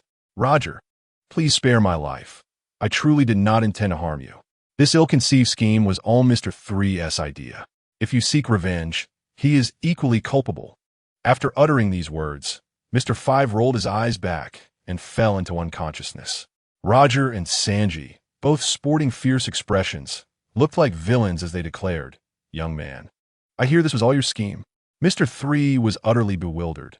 He felt as though he had encountered a teammate akin to a clumsy pig, one who had the audacity to betray him right before his eyes. "My friend, let us converse amicably," he implored. Roger's expression was far from benevolent. "What is there to discuss? Should I mention how that delectable jar of fermented wine was filled with dozens of booger bombs?" Mr. 3, drenched in perspiration, was still grappling with the baffling reality of Roger, who had been deceased for many years, suddenly reappearing on Taigo Island. Could it be that this fellow was a reincarnation of the undead? Yet, he soon realized how ludicrous that notion was, as every heavy punch from Roger sent him gasping in pain. With tears streaming down his face, Mr. 3 pleaded, "Senior Roger, please be gentler. This is my first time." Roger's countenance darkened. "Oh, so is your first time? Then allow me to enlighten you on why flowers bloom in such vibrant hues." "All right, Roger, you've had your fun. I have pressing matters to attend to. Please escort these four back to the merry-go. I shall find them useful." He had little interest in the candle fruit and the feather fruit, as they offered minimal enhancement to his combat prowess. However, the capabilities of the bomb fruit were a must-have, and he intended to acquire it through divine resurrection techniques. It was indeed a waste for the bomb fruit to fall into the hands of the booger fellow. He would need to perform a ritual, lighting incense and bathing in purification, hoping the luck of the gods would grant him the ability of the bomb fruit in one attempt. Explosions are indeed an art form. Chuba Wang had a penchant for art, particularly the aesthetic beauty of an explosion that a handsome man would gaze upon without turning back. It was the perfect embellishment for his persona. If he could not obtain the earth-shattering star, he would make do with the bomb fruit, without the slightest hesitation. After rendering Mr. 3 and Mr. 5 unconscious with a swift blow, Chuba Wang resumed his expertise in taming dinosaurs, employing his three-step method: physical incapacitation, manipulation of memories with the soul gem, and awaiting the dinosaurs to awaken and acknowledge their master. Why did it seem that Chuba Wang was remarkably proficient in this process? Wait, how could his actions be so deft? Roger and Luffy were both puzzled. Chuba Wang casually remarked, "There is nothing to it, merely practice." Nearby, the oblivious Triceratops, Stegosaurus, and Tyrannosaurus were left utterly astonished, instinctively retreating as though haunted by unpleasant memories. Ultimately, Luffy and Roger learned from Zoro that this was the secret behind Chuba Wang's dinosaur taming, leaving them in awe, eager to capture a few dinosaurs for experimentation. "Master Chuba Wang, Senior Agent Mr. 3 of Baroque Works pledges his loyalty to you." "Master Chuba Wang, Senior Agent Mr. 5 of Baroque Works pledges his loyalty to you." Under the influence of brainwashing, both Mr. 3 and Mr. 5 knelt before Chuba Wang, their gazes filled with fervent devotion. Had Comrade Hitler witnessed this scene, he would undoubtedly declare Chuba Wang a master of influence. Such fervently loyal subordinates surpassed even his brainwashing speeches. How could this be? Why would Mr. 3 and Mr. 5 swear allegiance to another? Had this man utilized psychological suggestion to control them? No, that was incorrect. Just moments ago, he had noticed the dragon-patterned ring on Chuba Wang's thumb gleaming faintly. Miss Goldenweek's face was etched with terror. It was the first time she displayed such overt emotional fluctuation. Typically, she maintained an air of calm, even showing little interest in the tasks assigned by the organization, only revealing noticeable emotion when indulging in cookies and tea. Were these two lunatics daring to betray their boss? The fashionable Miss Valentine's Day widened her eyes in disbelief. Chu Bawang initially contemplated converting Miss Valentine's Day and Miss Golden Week into fervent followers as well, but ultimately dismissed the idea, for he preferred to assert his dominance over women in the privacy of his quarters. Meanwhile, the battle between the blue demon Dongli and the red demon Bragi was reaching its conclusion. As anticipated by Chu Bawang, without the interference of underhanded tactics, the two giants, bearing the honor of warriors, ended in a draw. Exhausted, Dongli and Bragi exchanged powerful blows, collapsing to the ground, unable to continue. The 468th duel ended without a victor. Perhaps this battle would persist until the giants grew old and feeble. Once Dongli and Bragi regained a modicum of strength, Chu Bawang and his companions hosted a barbecue party on the island, retrieving bottle after bottle of modern wine from the system space. Though the culinary stock was limited, the variety of beverages in Chu Bawang's possession was plentiful. Coupled with his preference for tea and various fruit juices, the accumulated wine allowed the two giants to indulge heartily. Ah, this is the miraculous ability to summon items from afar.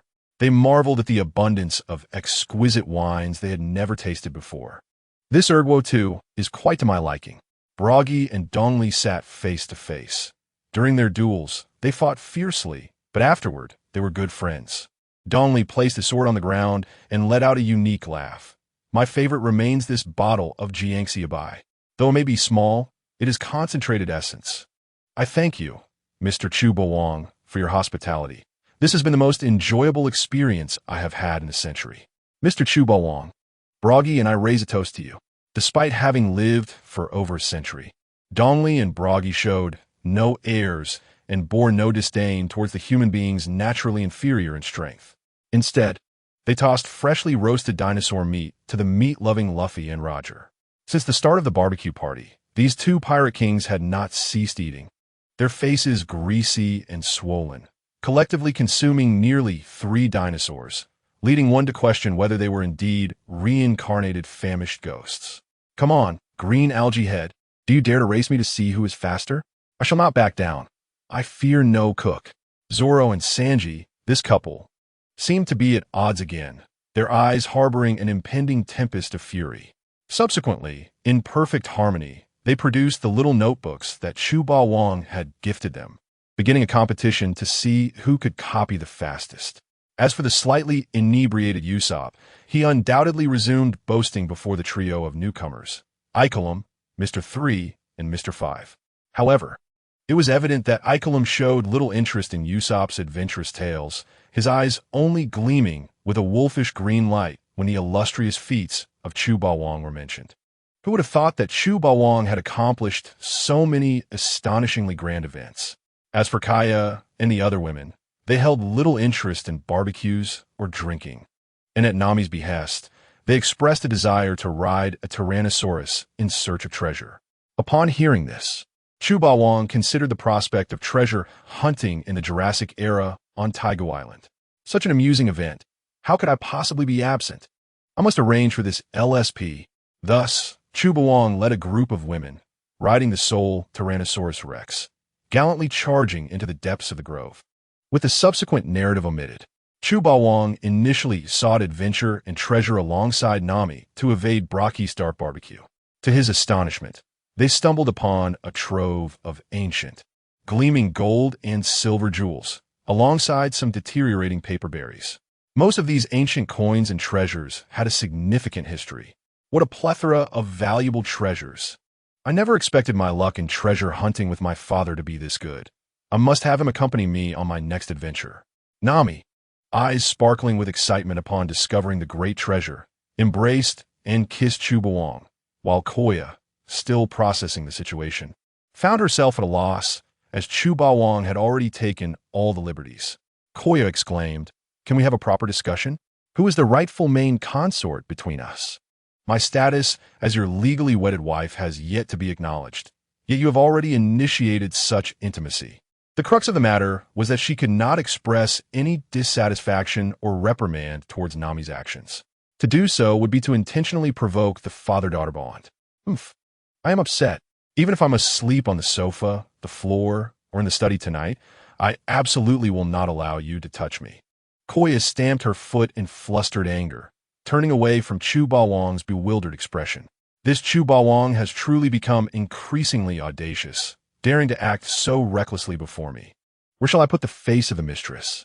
Nami, please cease your antics. Can't you see that your mother Koya is upset? Chu Bawang, feeling helpless, reached out to pull down Nami, who was clinging to him like a koala. This little rogue has become increasingly bold, her conscience severely compromised, and her filial piety warped. Observing Koya's face, which was full of "I'm upset, come appease me" expression, Chu Bawang leaned closer to Koya's ear, playfully whispering a few words. It was unclear what exactly Chu Bawang said, but within mere seconds, Koya's face flushed crimson, resembling a ripe apple, and in a fit of embarrassment and anger. She delivered a light punch to Chu Bawang's chest. Koya inwardly spat. "Humph, who wishes to sit with you?"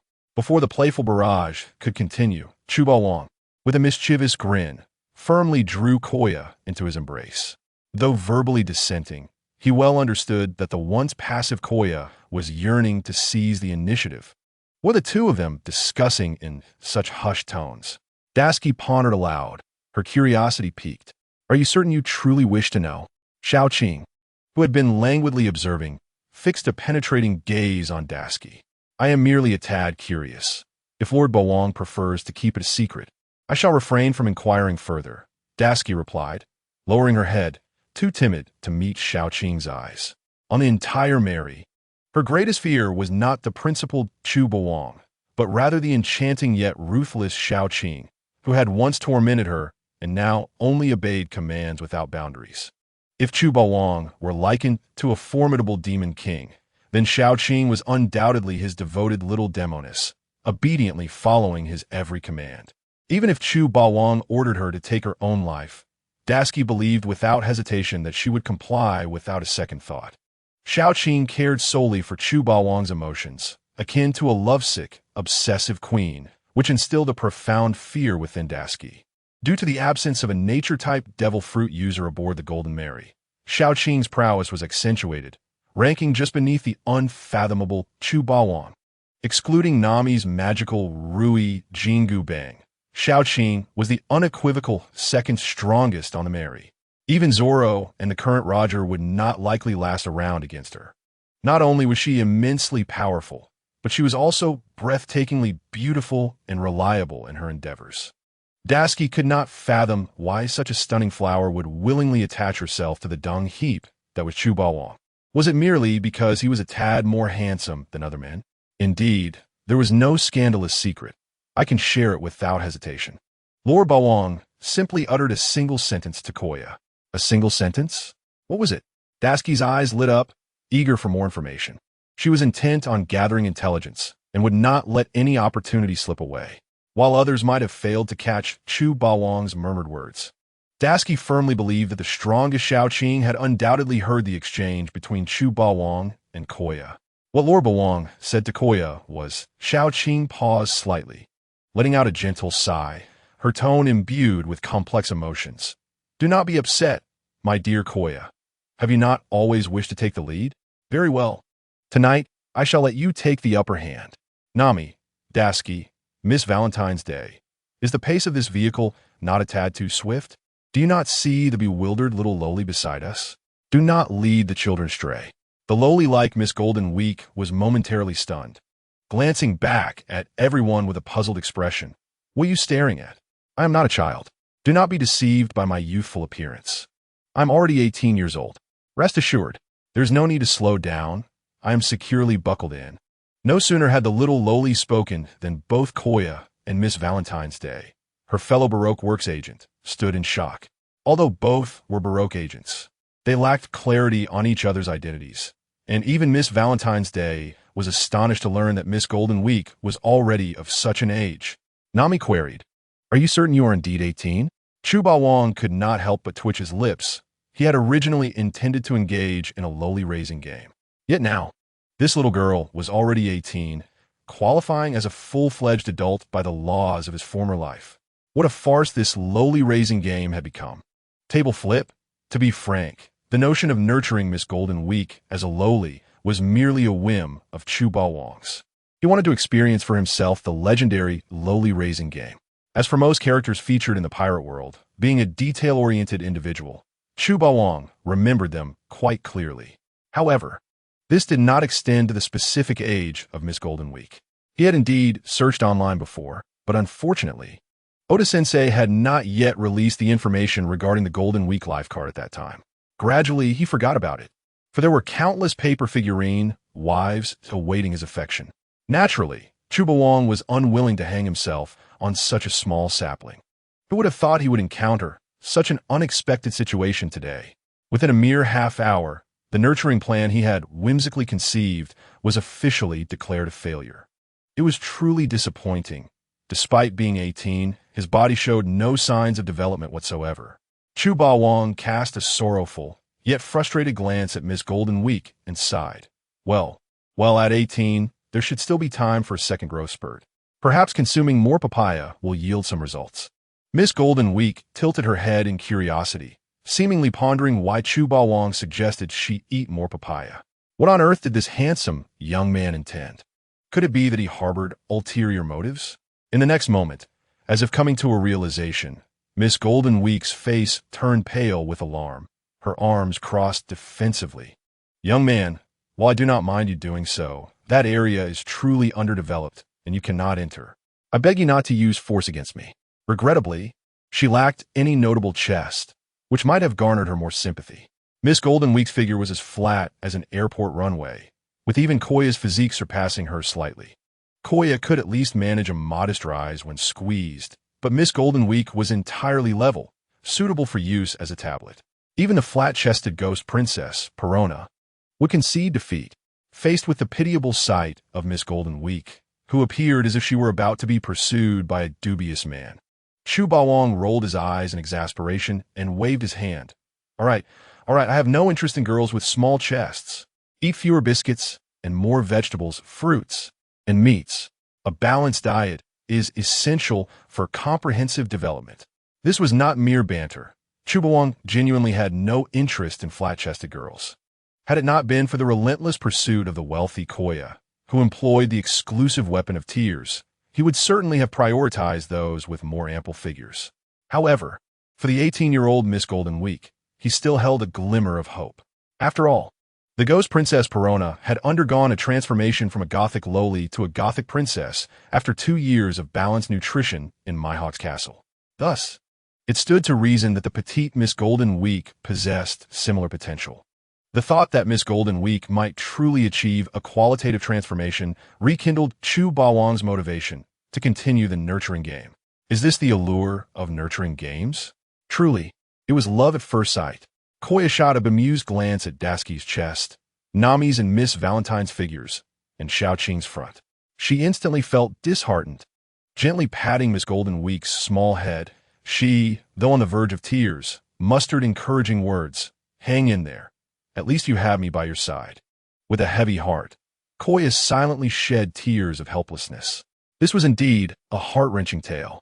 Strangely enough, perhaps today was indeed Chu Bawang's lucky day. Fortune was on his side. After frolicking with the ladies deep in the ancient island for most of the day, Chu Bawang felt as if he had stepped into a windfall, continuously uncovering treasures, whether it was pirate relics or exquisitely crafted yet undamaged antiques. Each item he stumbled upon was a valuable treasure in the market. Father, these gold and silver jewels are far too cumbersome to carry. Please keep them for now. With so many treasures, you surely have a way to manage them? To Chu Bawang's surprise, the cunning Nami willingly entrusted him with the hard-earned treasure. He knew her well. This was the same Nami who meticulously monitored finances aboard the Mary, fiercely guarding the purse strings. The last time Sanji wished to buy a locked refrigerator in Lowtown, he had to shower her with affection for 2 months to finally achieve his goal. Aside from Usopp, who occasionally saved a little pocket money, the rest were not good at saving. If Nami were to slack off and not be frugal, the crew would likely have starved in the vast ocean. Unexpectedly, Nami placed such faith in him to safeguard their wealth. Chu Bawang couldn't help but marvel at how fortunate he was today. All right, it is indeed inconvenient to carry so many treasures. I shall take care of them for now. As the saying goes, hunt from afar, share the spoils, and later they could distribute the treasures evenly. Koya was the first to express her agreement, and the other ladies soon followed suit, particularly Miss Golden Week and Miss Valentine's, who, as Chu Bawang's captives, had little say in the matter. They were already prepared for whatever Chu Bawang might have in store for them. Who would have expected that Chu Bawang, perhaps due to his unconventional thought process, would not follow the usual script? Not only did he show no interest in taking advantage of them, but he also brought them along for treasure hunting, ultimately allowing them to share a significant bounty. Though they did not vocalize it, both women were taken aback. Had they known that Lord Chu Bawang would treat female captives so generously, they would not have toiled away in the Baroque works as high-ranking agents, earning meager wages, with no bonuses, unpaid loans, and self-funded insurance. In comparison to their current lives as captives, it was truly a world apart. Miss Golden Week and Miss Valentine's exchanged glances, each arriving at a final decision. Beastmen shall never be slaves unless provided with food and shelter. Suddenly remembering that they had not held a lottery yet today. On the way back, Chu Bawang's mind sparked with ideas. He resolved to seize the moment while the luck was still upon him and initiate 100 consecutive random draws. Such a splendid buff should not go to waste, lest it expire by tomorrow. Every moment of today must be utilized to its fullest. Ding! Congratulations! You have received 10 boxes of notebooks. Ding! Congratulations! You have received 10 sets of 5-year college entrance examination and 3-year simulation. Ding! Congratulations! You have received 1 bottle of 500 milliliters Happy Fat House water. Ding! You have received 100 pieces of stinky tofu. Ding! You have received 1 new Oriental cooking secret. Ding! Congratulations! You have received 100 Master Balls. The Master Ball is a fictional item that appears in the Pokemon series, crafted by the YoruFlies company using the most advanced technology. It is the finest Pokemon capture ball, capable of capturing any Pokemon with absolute certainty. Additionally, it can be utilized for storing ordinary animals post-contract, facilitating ease of transport. Congratulations! You have received 10,000 Senza Beans, a divine item from the anime series Dragon Ball. Senza Beans are cultivated by the wise Kirin of the Kirin Tower. Consuming 1 allows for rapid recovery from injuries. They enable near-instantaneous restoration of stamina and energy, bringing the body back to its optimal state.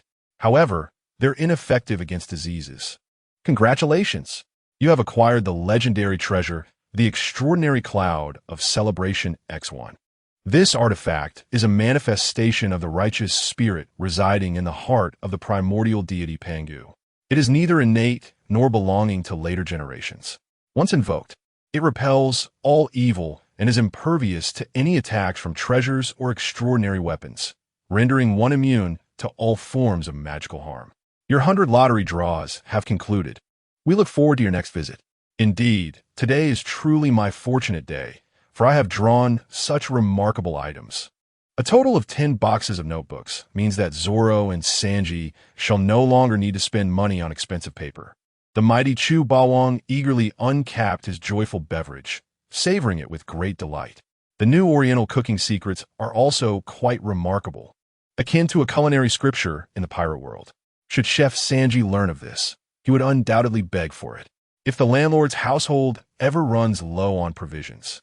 Perhaps Lady Koya could personally showcase her culinary skills, allowing us to savor her cooking instead of enduring the bland dishes of the pirate world. Speaking of which, since marrying the affluent Koya, he has yet to taste her homemade delicacies. This is not due to Koya's lack of diligence or culinary skills, but simply because the landlord's larder has never run dry. The Master Ball is also quite suitable for storing dinosaur mouths. The system's space proves invaluable, as it preserves food without spoilage or decay. However, there exists a significant drawback. It cannot sustain sentient beings for extended periods.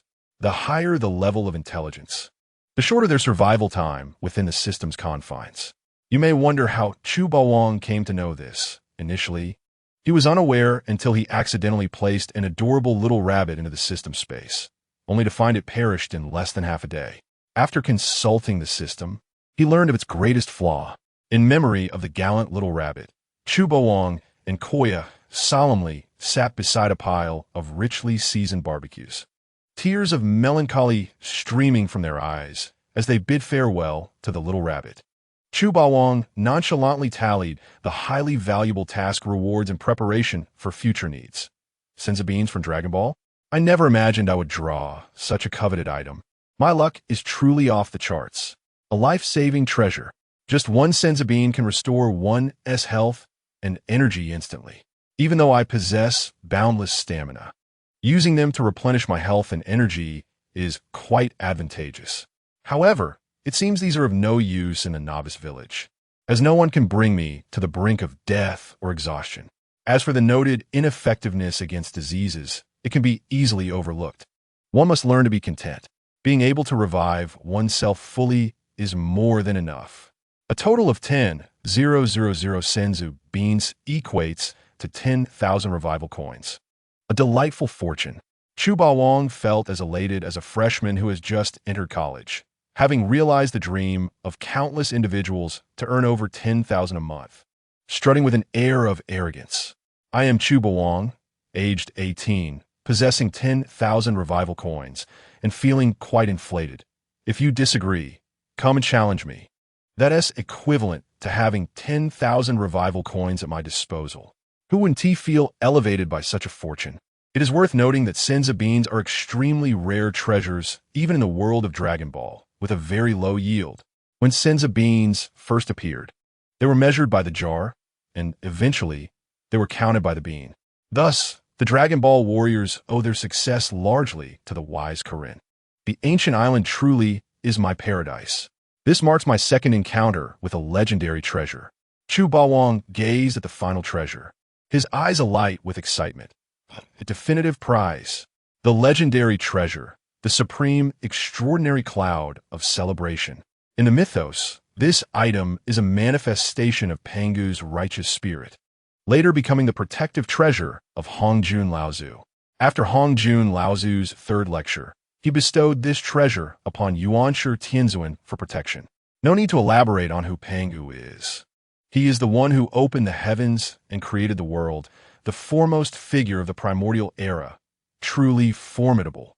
Hongjun Laozu, known as the Tao Ancestor, commands respect even from the three eminent figures, Laozi, Yuanshi Tianzuan, and Lingbao Tianzuan.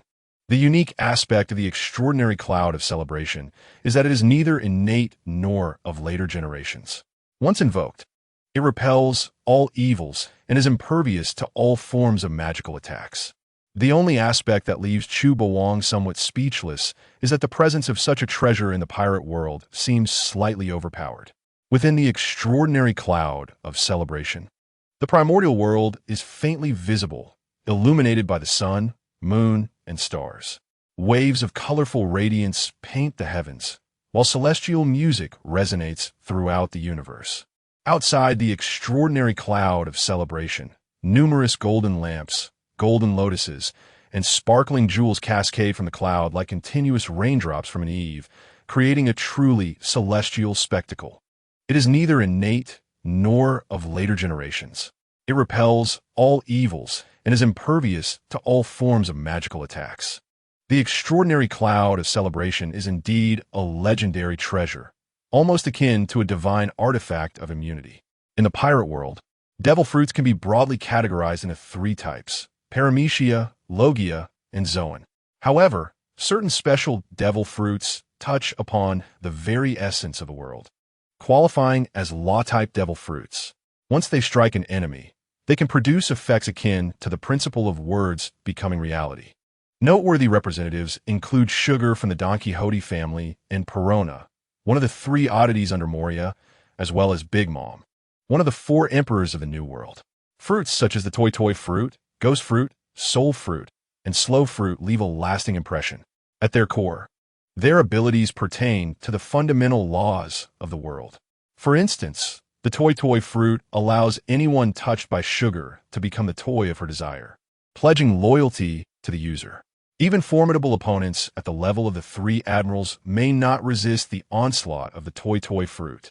Of course, law-type fruits have their drawbacks, as they must directly affect the target to unleash their full potential. Those at the level of admirals or stars are unlikely to be caught off guard. Characters such as Sha Tang and Pei Luana, whose combat skills are lackluster and devoid of remarkable abilities, can be swiftly vanquished in a single encounter. Nevertheless, even the three admirals of the Navy dare not underestimate the abilities of those who wield Paramecia-type devil fruits. For not even the complete coverage of Haki can withstand the encroachment of their powers. It is precisely due to the extraordinary artifact, Zhutian Qingyun, which renders one immune to all forms of attack, that Chu Bawang refers to it as a divine artifact of invulnerability. With Zhutian Qingyun in his possession, the likelihood of Chu Bawang encountering a mishap is virtually non-existent. Upon detecting that the host is about to depart from Taigu Island, a hidden selection task has been triggered, presenting the following choices for the host to consider. Choice 1. Part ways with Qin Gue Dong Li and Hong Gebu Luo Ji, ignoring each other's numerous wounds. Task reward: a collection of Tang poetry, X1. A divine nine-toothed rake, X1. Choice 2. Support Qin Gue Dong Li and Hong Guebu Luo Ji in their continued struggle for the glory of warriors, providing them with appropriate assistance. Task reward: a collection of song lyrics, X1, an additional lucky buff enhancement. Note: the host can only acquire the lucky buff during the duel between Qin Gue Dong Li and Hong Gebu Luo Ji, with its duration contingent upon the length of the duel. The divine nine-toothed rake? I think I shall leave that for my second elder brother. After all, a person as remarkably handsome as I am simply does not possess the qualifications to wield such a divine weapon. As for the lucky buff enhancement, now that is indeed a valuable boon. Upon encountering the second option, Chu Bawang's eyes sparkled with excitement, and he unabashedly showered the bewildered little rich girl, Kuya, with affectionate kisses. The whims of fortune are often elusive, especially for those of us who find ourselves perpetually unlucky. For the unfortunate, the notion of luck is an unattainable ideal. Should I manage to acquire a lucky buff, it would be akin to receiving a shot of adrenaline for those who have suffered misfortune. With my unparalleled brilliance, noble demeanor, and youthful vigor, I stand unmatched in this world. A figure of elegance and valor, I am known to be both kind-hearted and fiercely courageous, embodying the virtues of a chivalrous hero. The tales of my exploits resonate throughout the ages, earning me the moniker of the Dragon of the Waves, renowned for my unwavering sense of justice. Without the slightest hesitation, Chu Bawang made his second choice. He vowed that his noble heart was not merely driven by the allure of generous rewards, but rather to fulfill the lifelong aspirations of Dong Li and Bu Luo Ji, who fought valiantly for the honor of warriors. At the tender age of 18, I, Chu Bawang, am indeed a benevolent soul. In the Grand Line, it is rare to find a hero as strikingly handsome and willing to stand against injustice as I am. With a gentle smile, Chu Bawang pinched the delicate face of Dasky, radiating warmth and contentment. Dasky, forcibly taken away, was filled with confusion. During the century-long duel, Qin Gue Dong Li and Hong Guebu Luo Ji were predominantly in a state of exhaustion and fatigue. This is precisely why they were easily defeated by the likes of Mr. 3 and his companions in the original narrative. As a parting gesture, Chu Bawang left 10 magical beans for the two giants to restore their vitality, wishing for their duel to continue indefinitely. In his eyes, they had transformed into experience-gathering entities, akin to diligent workers. As the Straw Hat crew prepared to embark on a new journey amidst the reluctant gazes of Dong Li and Bu Luo Ji, they were initially not meant to depart so soon. After all, the magnetic record pointer of the cunning thief, Nami, had yet to fully collect the magnetic energy of Taigu Island. Due to the island's unique characteristics, the crew would need to remain there for an entire year to completely store the magnetic energy.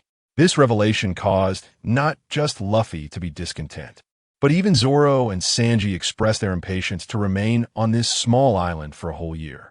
Would it truly take a year? By the time they finally left, Ace's grave grass would surely be 3 feet high. Roger gazed skyward, his face a portrait of despair. It was no wonder that this island was laden with treasures. The remnants of those who perished on Taigu Island had been left behind. Suddenly, Nami seemed to grasp the situation. recognizing that the harsh environment of Taigu Island rendered it impossible for ordinary individuals to survive for extended periods. Furthermore, crossing paths with Dong Li and Buluo Ji could lead to even swifter demise. Although these giants were gentle and did not attack without provocation, they would not remain passive in the face of enemies. Sanji inquired, "Roger, do you have any way to facilitate our early departure from Taigu Island? Do you think I am someone easily stumped by such matters?" Zoro's eyes lit up. "So you do have a solution? I thought you were merely a glutton." Roger rolled his eyes, exasperated. "Do you believe I am like that bald-headed rubber boy, only good for eating and sleeping?" "Roger, we are counting on you to thwart Crocodile's schemes," Ikelim added with anticipation. Remaining on Taigu Island for an entire year before returning would surely render them obsolete. As Usopp and Ikelim looked on with eager expressions, the grandstanding Roger lost the desire to maintain his facade. "You are putting me in a difficult position. I, as the captain of this ship, cannot oversee everything myself. Let me tell you, navigating and planning schedules are typically the responsibility of my first mate, Rayleigh. I merely oversee the bigger picture." The crew fell to the ground in disbelief, realizing that the great Roger was not as formidable as they had imagined. Nami shook her head in dismay. She had long recognized that the erratic Roger was somewhat unreliable and had not placed any expectations on him. "Dad, do you not have other record pointers?" Chu Bawang waved his hand, signaling for them not to worry. Nami scratched her head in confusion, uncertain of his meaning. Before he could finish his sentence, a bizarre bird resembling a vulture, adorned with sunglasses, suddenly swooped down from the sky, carrying atop its back a sloth with sharp claws. The notorious duo from Baroque Works, Mr. Five and Miss Friday, known as the Unlucky Duo, had arrived, often humorously referred to as the treasure delivery duo by netizens. In the original work, these two agents were swiftly eliminated by Sanji upon their appearance, who also presented Nami with a long-awaited permanent log pose. Although referred to as agents, they were merely a combination of a sloth and a vulture, tasked with reconnaissance and information relay. Their arrival was presumably to deliver a permanent log pose pointing towards Alabasta to Mr. Three and others. According to Crocodile's scheme, the coup had reached its final phase, necessitating the mobilization of all forces within the Baroque Works to launch a decisive strike on the palace. Under the influence of brainwashing, Mr. Five stepped forward, his demeanor respectful as he addressed, "Lord Crocodile, Mr. Zero has just communicated with us via the transponder snail, instructing us to hasten our journey to Alabasta. The ill-fated duo has come to deliver the permanent log pose. Please, Lord Crocodile, guide us on how we should proceed." It was indeed a stroke of luck to have such fortuitous fortune today, akin to a pillow being offered when one is drowsy. Mr. Zero, the clandestine puppeteer of Baroque Works, was in fact Crocodile, one of the Shichibukai. With the aid of Baroque Works Bounty Hunter Network, Crocodile's coup d'etat was progressing unexpectedly smoothly. Crocodile gazed upward, a benevolent smile gracing his face, and said, "A gift delivered to our doorstep should not go unclaimed. You too, fetch the permanent log pose and present it to Nami." The ill-fated duo held no potential for growth, and thus he had no interest in taking them under his wing, promptly ordering Mr. Three and others to engage with them. Everything unfolded seamlessly, and the ill-fated duo remained blissfully unaware, once again serving as unwitting bearers of treasure. Why do I say once again? At the moment of parting, the blue demon Dongli and the red demon Bragi, wishing to express gratitude for Crocodile's warm hospitality, insisted on exhausting their final strength to slay the sea island monster, clearing the path for Crocodile and his companions to proceed. Crocodile initially intended to decline, but upon reflection, realized that the warriors' weapons were nearing their breaking point. After one more full-scale battle, they would be rendered unusable, deprived of their weapons. The two giants could only rely on their fists, prolonging the duel and extending the duration of a luck buff they could gain.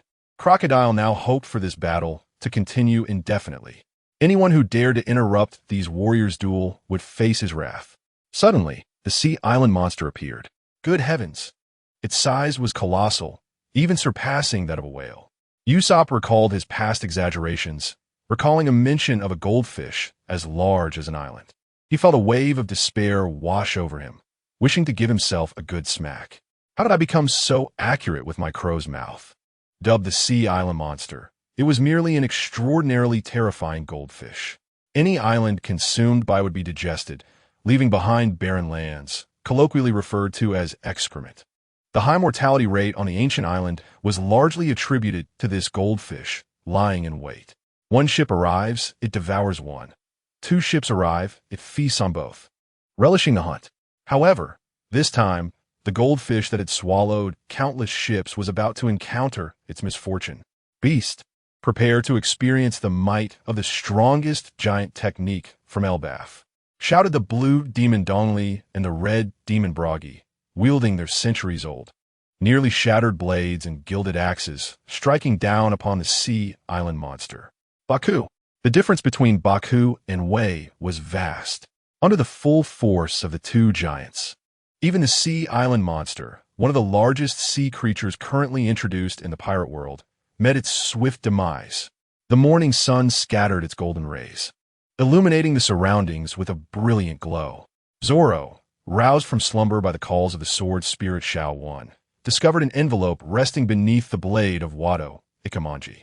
A year-S plan begins in spring, and a day-S plan starts in the morning. To become the world's greatest swordsman, one must not only possess unmatched swordsmanship, but also excel in moral integrity, intellect, physical prowess, aesthetics, and labor. To enhance your literary skills, I have prepared a set of 300 poems of the Song Dynasty for you. Now, I must accompany your master, Koya, back home to visit her family, and you must memorize at least 10 poems. Upon my return, I will check your homework. Zoro was left bewildered. What the hell? My master is taking his wife home to visit her family again. However, that was inconsequential. What mattered was that Crocodile had left him with an assignment. As he flipped through the Japanese-Chinese translated 300 poems of the Song Dynasty, Zoro's expression gradually darkened. I swore to become the world's greatest swordsman. Yet I must also excel in moral integrity, intellect, physical prowess, aesthetics, and labor. Are you kidding me? The memory of staying up until 2 a.m., working on assignments the previous night, filled him with despair. Yet, upon recalling that Sanji had stayed up until 3 a.m., copying assignments, Zoro's spirits lifted. Though my life is arduous, as long as those I dislike have it worse than I do, it is bearable. Sporting dark circles under his eyes akin to a panda, Zoro approached the dining table, looking worse for wear, more so than after enduring Crocodile's specially arranged hellish training. What's wrong, Zoro? You seem a bit out of sorts, asked a concerned voice. The image of the unrefined pirate king, Roger, was a sight to behold as he single-handedly competed with Luffy for the last piece of meat. Engaging in casual conversation with Zoro, he simultaneously poured liquor into his mouth using his free hand. This was evidently not his first time bullying Luffy at the dining table. Both Luffy and Roger were insatiable gluttons. No matter how much Sanji prepared, their appetites were bottomless. To ensure ample food for the journey to the next island, Sanji's meals were just sufficient. This led to Luffy and Roger clashing over every morsel of meat on the table. While Crocodile was present, they would show some restraint. Now that he was away visiting family, along with Shao Qing and Dasky, Roger took the opportunity to revel in his dominance, delighting in his bullying of Luffy. Witnessing Roger's audacity, especially as he devoured the last piece of meat right in front of him, Luffy was seething, wishing he could toss Roger into the sea to feed the fish. Unfortunately, Luffy alone was no match for Roger, unless Zoro, who had made some progress in swordsmanship, and Sanji were willing to lend a hand. Luffy reminisced about the days when Crocodile was aboard the Mary. Roger would never dare to be so brazen. On the first day of Crocodile's absence, he missed him. Don't mention it. Yesterday, Master Crocodile assigned me a mountain of homework, and I didn't finish until 2 a.m. This was after I secretly employed the 4-style flow cheat sketch. Otherwise, I wouldn't be able to stand here talking to you. Ikelim was taken aback. What on earth is the 4-style flow? Is it possible that one could use 4 pens simultaneously to complete their homework? Could it be that Jianling Xiaowen is assisting you with your assignments? You truly are a clever little rascal. With dark circles under his eyes, Sanji ambled over, carrying a freshly cooked bone of meat, and weakly remarked, I knew it. Lu Zao too, you must be cheating. Your swordsmanship principles clearly surpass the essence of my wind god leg technique, yet you still manage to write faster than I do. It's impossible that you aren't cheating. Zoro wiped his face in despair, pulling out a thick stack of bilingual Chinese-Japanese 300 poems of the Song Dynasty. Please, don't say anything more. You're only making me feel worse. Today, Master Ba Wong is accompanying Madame Kuya back home to visit relatives. And I thought I could take a breather and fly out on my sword with Jianling Xiaowen. But I don't know what got into him today. He insisted that I recite 10 song poems, and he is going to check my work when I return. Sanji sighed deeply, also retrieving a hefty stack of bilingual 300 poems of the Song Dynasty from behind, unsure whether to revel in Zhao Tu's misfortune or empathize. Lu Zhao, too. Knowing that you two are enduring this VIP treatment lightens the burden I carry in my heart. With you accompanying me, my path is not solitary. Zoro and Sanji exchanged a firm handshake, reminiscent of brothers in arms facing adversity together. After all, who could blame them for being saddled with such an unreliable master? Caught in a bind, they had no grounds to refuse, especially with their master promoting a well-rounded development in morals, intellect, physique, aesthetics, and labor. Let us have a competition. Let us see who can recite faster. Zoro and Sanji exchanged determined glances, igniting their fighting spirit, and they began to gnaw at their meals with fervor. A battle without gunpowder had commenced once again. Achoo! Achoo! Surprisingly, Usopp, who typically rises early, was the last to arrive for breakfast today. He wore an unflattering large hat atop his head, clutching a damp towel in his hand, sneezing incessantly and with a runny nose, appearing severely ill. Usopp, you have a fever. Oh, it's so hot, Luffy exclaimed, reaching out to feel Usopp's temperature, only to withdraw his hands immediately as they turned as red as hot coals. The fever was indeed alarming. Had it not been for Usopp's woeful appearance, Luffy might have been tempted to fry a delicious egg. Zoro furrowed his brow in concern. What do we do? The only one on board with medical knowledge is Miss Kuya, and Master Ba Wong has taken her home to visit relatives. Usopp, struggling to keep his eyelids open, forced to smile. I'm fine. Back on the ancient island, I wasn't careful and seemed to have been bitten by a little bug. As long as I can hold on until Master Ba Wong returns, I should be okay. His words trailed off. Suddenly, with a thud, Usopp's unsteady body collapsed to the ground. Sanji, realizing the gravity of the situation, exclaimed, "Oh no, Usopp is completely out of it. Hey, rubber boy, don't you have a doctor on this ship?" The unfortunate luck of this boastful young man had led him to encounter a common dilemma faced by crew members sailing the Grand Line: illness caused by irregular weather. Regardless of how renowned or powerful a pirate may be, it is not uncommon for them to succumb to sudden death due to such ailments. The somewhat disheveled Roger set aside his usual nonchalant demeanor. Having once captained a ship, he possessed ample experience in dealing with emergencies. Upon discovering Usopp's high fever and clammy skin, he implemented a series of standard first aid measures. While Usopp's symptoms were currently mild, negligence could lead to dire consequences. Sanji and Ikelim exchanged glances at the unconscious Usopp, both wearing expressions of disbelief. Is this really a mild illness? He is completely out of it. It is fortunate that the average physical constitution in the pirate world is quite robust. Otherwise, given Usopp's current temperature, he might have already crossed over to the other side. Faced with the life and death situation of a comrade, Luffy, usually carefree, wore a serious expression. Miss Kuya is technically a half-doctor, but she is not part of our crew. Besides her, perhaps Nami and Master Ba Wong understand medicine as well. However, they're all currently absent. This was Luffy's intuition. Although he had never witnessed Master Ba Wong utilize any medical skills to save someone, he vaguely felt that nothing in this world could truly stump him. At this point, Luffy felt a tinge of frustration. With the ship's medical experts absent, they could only watch helplessly. Roger frowned, his long nose hairs twitching like caterpillars. This is a bit troublesome. Based on Miss Kuya's previous experiences returning home, their return time is highly unpredictable. Sometimes it's just a day or two, other times it can stretch to a week. If we wait for Master Ba Wong to return, the boastful young man might be 6 feet under by then. If he finds out that he was only gone for a few days and his only compatriot has perished, He will undoubtedly be furious. The thought of such a terrifying outcome sent a shiver down Roger's spine. Although he knew that Master Ba Wong possessed the divine ability of resurrection, who could say what price might accompany such forbidden skills? Roger and the others shared similar sentiments. After all, this was a forbidden technique that resurrected the deceased. It was only natural that it would come at a steep cost. Having resurrected the Pirate King Roger, Master Ba Wong had at least acquired a profound sword technique. If he were to resurrect Usopp, he would likely gain an extraordinary skill in boasting. Surely, anyone would lose their mind over such a predicament.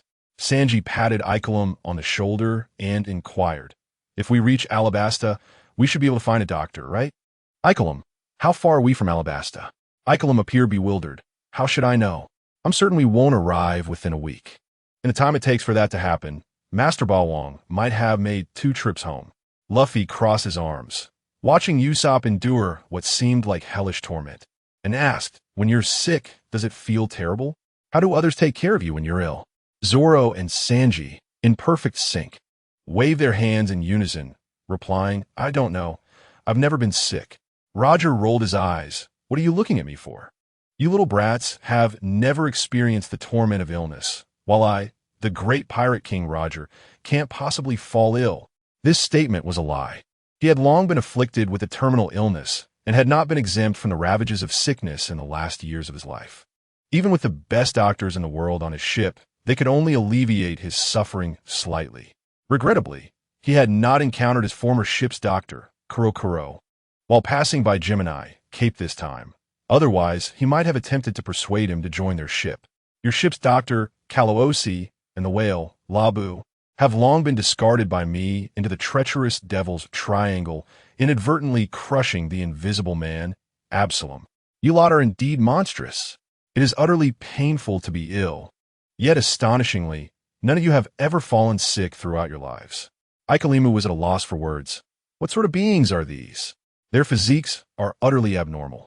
He dared not voice his thoughts aloud, for he was merely a pitiful and helpless stowaway. Silence once again enveloped the group. Ikelimu retrieved a thermometer from Usopp's armpit, exclaiming in shock, "My goodness! The fever has reached 42 degrees. If we delay any longer, this fellow will be roasted like a suckling pig." Zoro produced a log pose and handed it gravely to Roger, stating, "In that case, we must not squander any more time. Let us swiftly seek an island with a doctor. Senior Roger, the navigation is entrusted to you. I will have the sword spirit, Shao One, assist you in hastening our journey to the nearest densely populated island." This log pose was intentionally left behind by Nami when she accompanied the tyrant, Chu Bawang, on a family visit. Long before Roger boarded, Nami had imparted much knowledge about the abnormal weather of the Grand Line to him, as a precaution. With Zoro and the sword spirit, Shao One, providing guidance and support from 1,000 miles away, the Mary would encounter no danger. Roger had initially been reluctant to learn navigation from Nami. However, at the time she made that suggestion, the white devil Chubawang was nearby, and the intensity of his gaze was exceedingly intimidating. It seemed that if Roger dared to refuse, he would be suppressed to the depths of hell for displeasing his goddaughter. Refusal? He feared Chubawang would mercilessly beat him, only to dismissively remark that if he had disrespected him first, he had no choice but to retaliate. With no option but to accept the cunning suggestion of the little thief, Nami, Roger had little else to say. Ever since being bound to this pirate ship by Chu Bawang's clever stratagem, he had had no choice in the matter. After sailing for approximately a day and a half, the Straw Hat crew arrived at a new country, Dongdao, also known as the Kingdom of Drum. Undoubtedly, this is the homeland of the adorable reindeer, Tony Chopper. On their way to the Kingdom of Drum, a minor incident occurred. The Straw Hat crew encountered a user of the Suna no Mi, the inept former king, Wapple. Having not eaten for a long time, Wapple attempted to consume the entire Mary with his powers, but was soundly reprimanded by a furious Zoro. Subsequently, upon seeing the resurrected Roger, he fled in terror, escaping faster than a rabbit. After a rather informal discussion, the Straw Hat crew decided that Ikelimu and Roger would remain aboard the Mary to prevent Wapple from devouring the ship in their absence. Alas, I hope Mr. Zoro finds a doctor swiftly to help Mr. Usopp recover. Ikelimu sighed. appearing even more anxious about Usopp's safety than the exuberant Luffy. He was self-aware enough to understand that while he was concerned for the safety of the nation's people and Princess Vivi, now was not the time for panic. The Straw Hat crew would never abandon their comrades. Only when Usopp recovers can the Golden Mary continue its journey. Furthermore, Usopp is a fellow villager of the formidable Chubawang. If he were to perish here, the plan to summon Chubawang would be dashed. Therefore, at this moment, Ikelimu yearned more than anyone for Usopp to recover swiftly. Currently, Alabasta is in grave danger, and Princess Vivi's safety is uncertain. The sole piece of good news is that before Chubawang dispersed them, Mr. 5 and Mr. 3, the explosive and Candleman, reported that Princess Vivi, who was undercover in Baroque works, had not yet revealed her identity. Nonetheless, Ikelimu remained deeply worried for Vivi, whom he had watched grow up, treating her as his own daughter. Rest assured, once we have cured the boastful young man, we shall charge straight into Alabasta. That so-called warlord of the sea. What is his name? Crocodile, right? At that time, I shall dispatch him with a single sword strike. Roger patted Ikelimu's shoulder, asserting that boasting and drinking could go hand in hand. Ikelimu nodded with a bitter smile, secretly wishing to express that among those on this ship, the least reliable one seemed to be none other than you, Senior Roger. Relying on you is akin to courting disaster. On the Golden Mary, Chubawang is undoubtedly the most dependable man aboard. Following him are the beautiful yet taciturn Xiao Qing, who possesses exceptional combat skills, and Zoro, who frequently trains with dumbbells on the deck. If only he weren't so directionally challenged. The least reliable ranking is as follows: Roger, gluttonous Luffy, boastful Usopp, and the lecherous chef, Sanji. However, from the current perspective, this legendary pirate king does have his merits, such as being approachable and playful. You young people are always so impetuous. Why not learn a thing or two from the accomplished Bawang, showing a little more care and respect for this old man? Yet, to be fair, while Bawang is indeed accomplished, he is still somewhat lacking compared to my peak. Moreover, in terms of temperament, he falls short, unlike this captain who has mastered the art of presence. Ikelimu remarked, I have never encountered such shamelessness in my life. Not only does he boast of being stronger than Chubawang, but he shamelessly claims to be more handsome too. How brazen! Chubawang has already stated that in this world, only those generous readers, the handsome ones, surpass him in charm and longevity. I assure you, if you still doubt, just wait for Bawang to return for comparison. I will surely outshine him by a mile in terms of looks. The loquacious Roger was about to continue his banter with Ikelimu when an unsettling spatial disturbance suddenly erupted behind him. The last word he intended to utter was swallowed as he swiftly turned to face a tall figure, accompanied by 6 extraordinarily beautiful women. Roger, half awake from his drunken stupor, felt cold sweat trickle down his back. Oh no, speak of the devil, and he shall appear. Please, I barely managed to come out and show off in your absence. Why must I run into you now? Chubawang's lips curled into a cold smile. Roger, were you just speaking ill of me? The sound of cracking knuckles echoed ominously. It was unclear when Chubawang had appeared behind Roger, his fists clenched, producing the sound of popping beans. The radiant smile on his face indicated that his visit home had yielded remarkable results. The primary motive for Chubawang's return to Ziliuobu village was to employ the divine resurrection technique to bring back the parents of Kia and Name's former adoptive mother, Bearmii. Although this divine resurrection was a reward from the system, Chubawang harbored significant apprehensions. Upon acquiring this ability, he refrained from immediately using it on those close to him, fearing that the resurrected individuals could transform into zombies or other monstrous forms. Even if Kia and Name remained silent, the burden on Chubawang's conscience would be unbearable. Consequently, he decided to experiment on the Pirate King, Rouge. Ultimately, he discovered that his fears were unfounded. The resurrected Rouge had spent over a month aboard the Mary and was as lively as ever, almost like a mad rabbit. It was indeed due to the resurrection of Kyo's parents and Bearmii that he delayed his return. The primary reason for this delay, however, was that he had taken the opportunity to meet with Nokigo, explore the streets, and watch a film, which could be elaborated on for pages. Unexpectedly, upon his return, he overheard Rouge boasting about his past and claiming superiority in combat prowess, appearance, and charisma. Chu Boang could tolerate much, but this was beyond the pale. Rouge, seeing the increasingly unfriendly gaze from Chu Boang, promptly knelt before him, gripping his leg tightly, a look of nervous indignation on his face. If an Oscar were to exist in this world, failing to award it to Rouge would be an undeniable injustice. With his acting skills, he was truly an award-winning performer. Chu Boang even began to suspect that Rouge had deceived Rayleigh into joining his crew. "Do you truly believe I am deaf and have not heard your soliloquy?" Chu Boang sneered, exuding an aura of intimidation. Rouge's claim of being unable to fight was one thing, but to dare assert he was not handsome was another. Was he blind or simply inebriated? Here I stand, Chu Boang, the most striking figure in Ziliuobu village, even attracting the attention of the affluent Kia, who secretly wishes to support me as her kept man. If this is not handsome, what remains of justice or law? If I were to endure this, I would no longer be the fearsome Chu Boang who once wreaked havoc in Rogertown. Rouge, it seemed to have grown restless after 3 days without a beating. "Very well, let me assist you in relieving that itch." As Chu Boang spoke, he drew forth his 7 wolves belt and silently approached Rouge.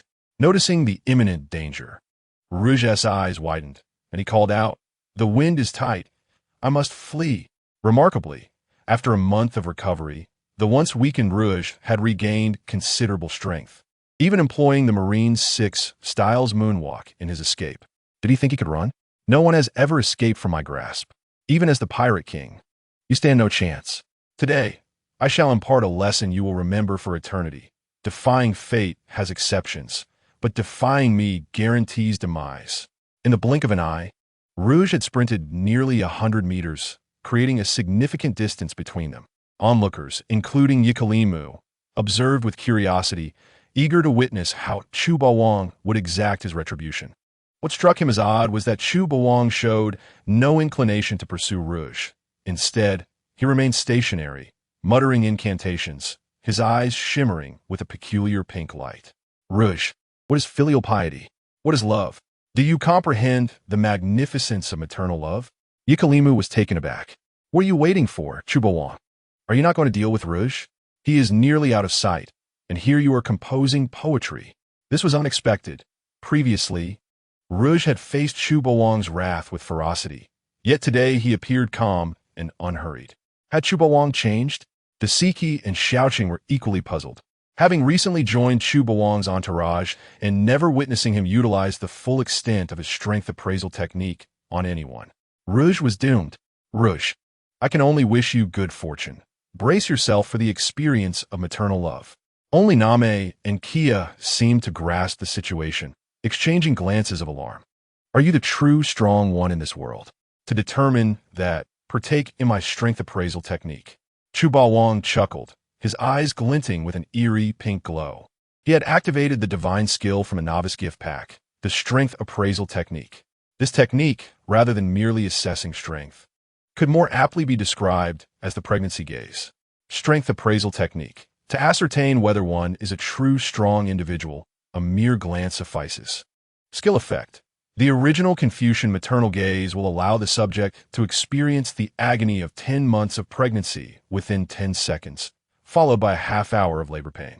In simpler terms, anyone who fell under Chu Boang's gaze would undergo the extreme ordeal of carrying a child for 10 months and enduring the subsequent pains of childbirth. Previously, Chu Boang had employed this technique on Baijikeloo, who, due to his formidable willpower, could not withstand even 10 seconds of the pregnancy torment, let alone the prolonged labor pain that followed. Is Chu Boang posing a question? What constitutes filial piety? What is love? This poses a challenge for me. As Rouge activated his observation hockey, curiosity compelled him to glance back, just as he caught the fleeting pink light in Chu Boang's eyes.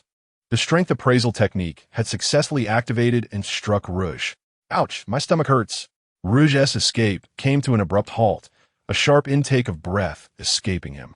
His instincts warned him that Chu Boang had invoked some peculiar enchantment akin to a feminine transformation. Within a mere 10 seconds, Rouge experienced the agony of a mature woman's 10-month pregnancy, a suffering intensified by the fact that all the anguish was compressed into those fleeting seconds. Even with the indomitable spirit of the Pirate King, he found it difficult to endure, his body bending into a shrimp-like position as he gritted his teeth, cold sweat cascading down his forehead. Before he could fully comprehend the excruciating ordeal of a 10-month pregnancy, the agonizing pains of childbirth surged upon him, relentless and overwhelming. The torment was as vivid and piercing as a torrential mudslide crashing down upon him. The pain rendered him weak-kneed and drenched in cold sweat, prompting Roger to unleash a howl towards the heavens, his visage contorted in agony, resembling a figure adorned with a mask of suffering. Chu Baowang, with a subtle smile gracing his lips, remarked with an air of nonchalance, "Now, Joel D. Roger, do you grasp the essence of filial piety? Do you understand the depth of love? Have you come to realize the magnificence of maternal affection?" In the next moment, Chu Baowang raised his hand, meeting Roger's inquisitive gaze. Instantly, Roger beheld an eerie pink luminescence flickering in Chu Baowang's eyes. Ding! Chu Baowang employed a technique of evaluating strength upon you. If you endure the assessment, it signifies that you are an extraordinary powerhouse. Should you falter, it indicates that you still have a distance to traverse to attain strength. Note, this evaluation technique carries certain aftereffects. Prepare yourself mentally. Something feels amiss. Roger instinctively sensed that something was off, and he hastily returned to the deck of the Mary. It was as though he were leaping into a trap, fully aware that towering trees lay ahead. Yet this fleeing rabbit had no choice but to charge headfirst. Kaya and Nami both covered their faces, unable to bear the sight of Roger's torment any longer. Ikaram stood in bewilderment. What? Why has Mr. Roger returned? Is he not afraid of Chu Baowang's fists as large as sandbags? In the next instant, to the astonished eyes of Ikaram and the women, the belly of Pirate King Roger swelled as if inflated like a balloon. What on earth is happening? Before he could process the situation, the agony of childbirth caused him to collapse onto the ground, clutching his belly, which resembled a small mountain, convulsing uncontrollably. Mr. Gold, Roger, I regret to inform you that you are not the one-in-a-million prodigy nor a supreme powerhouse.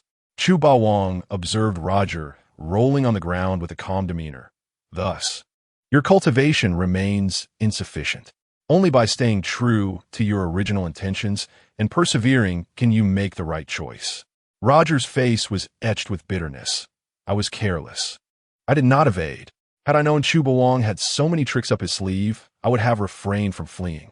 Instead of wasting time running, it would have been wiser to lie down comfortably and fully experience the agony of 10 months of pregnancy and the subsequent birth. In his torment, he reached out, attempting to plead with Chu Baowang. The pain is unbearable, truly unbearable. It hurts so much that I can hardly utter a word. He was the first to realize that such bizarre sorcery existed in this world. This was no mere human endeavor.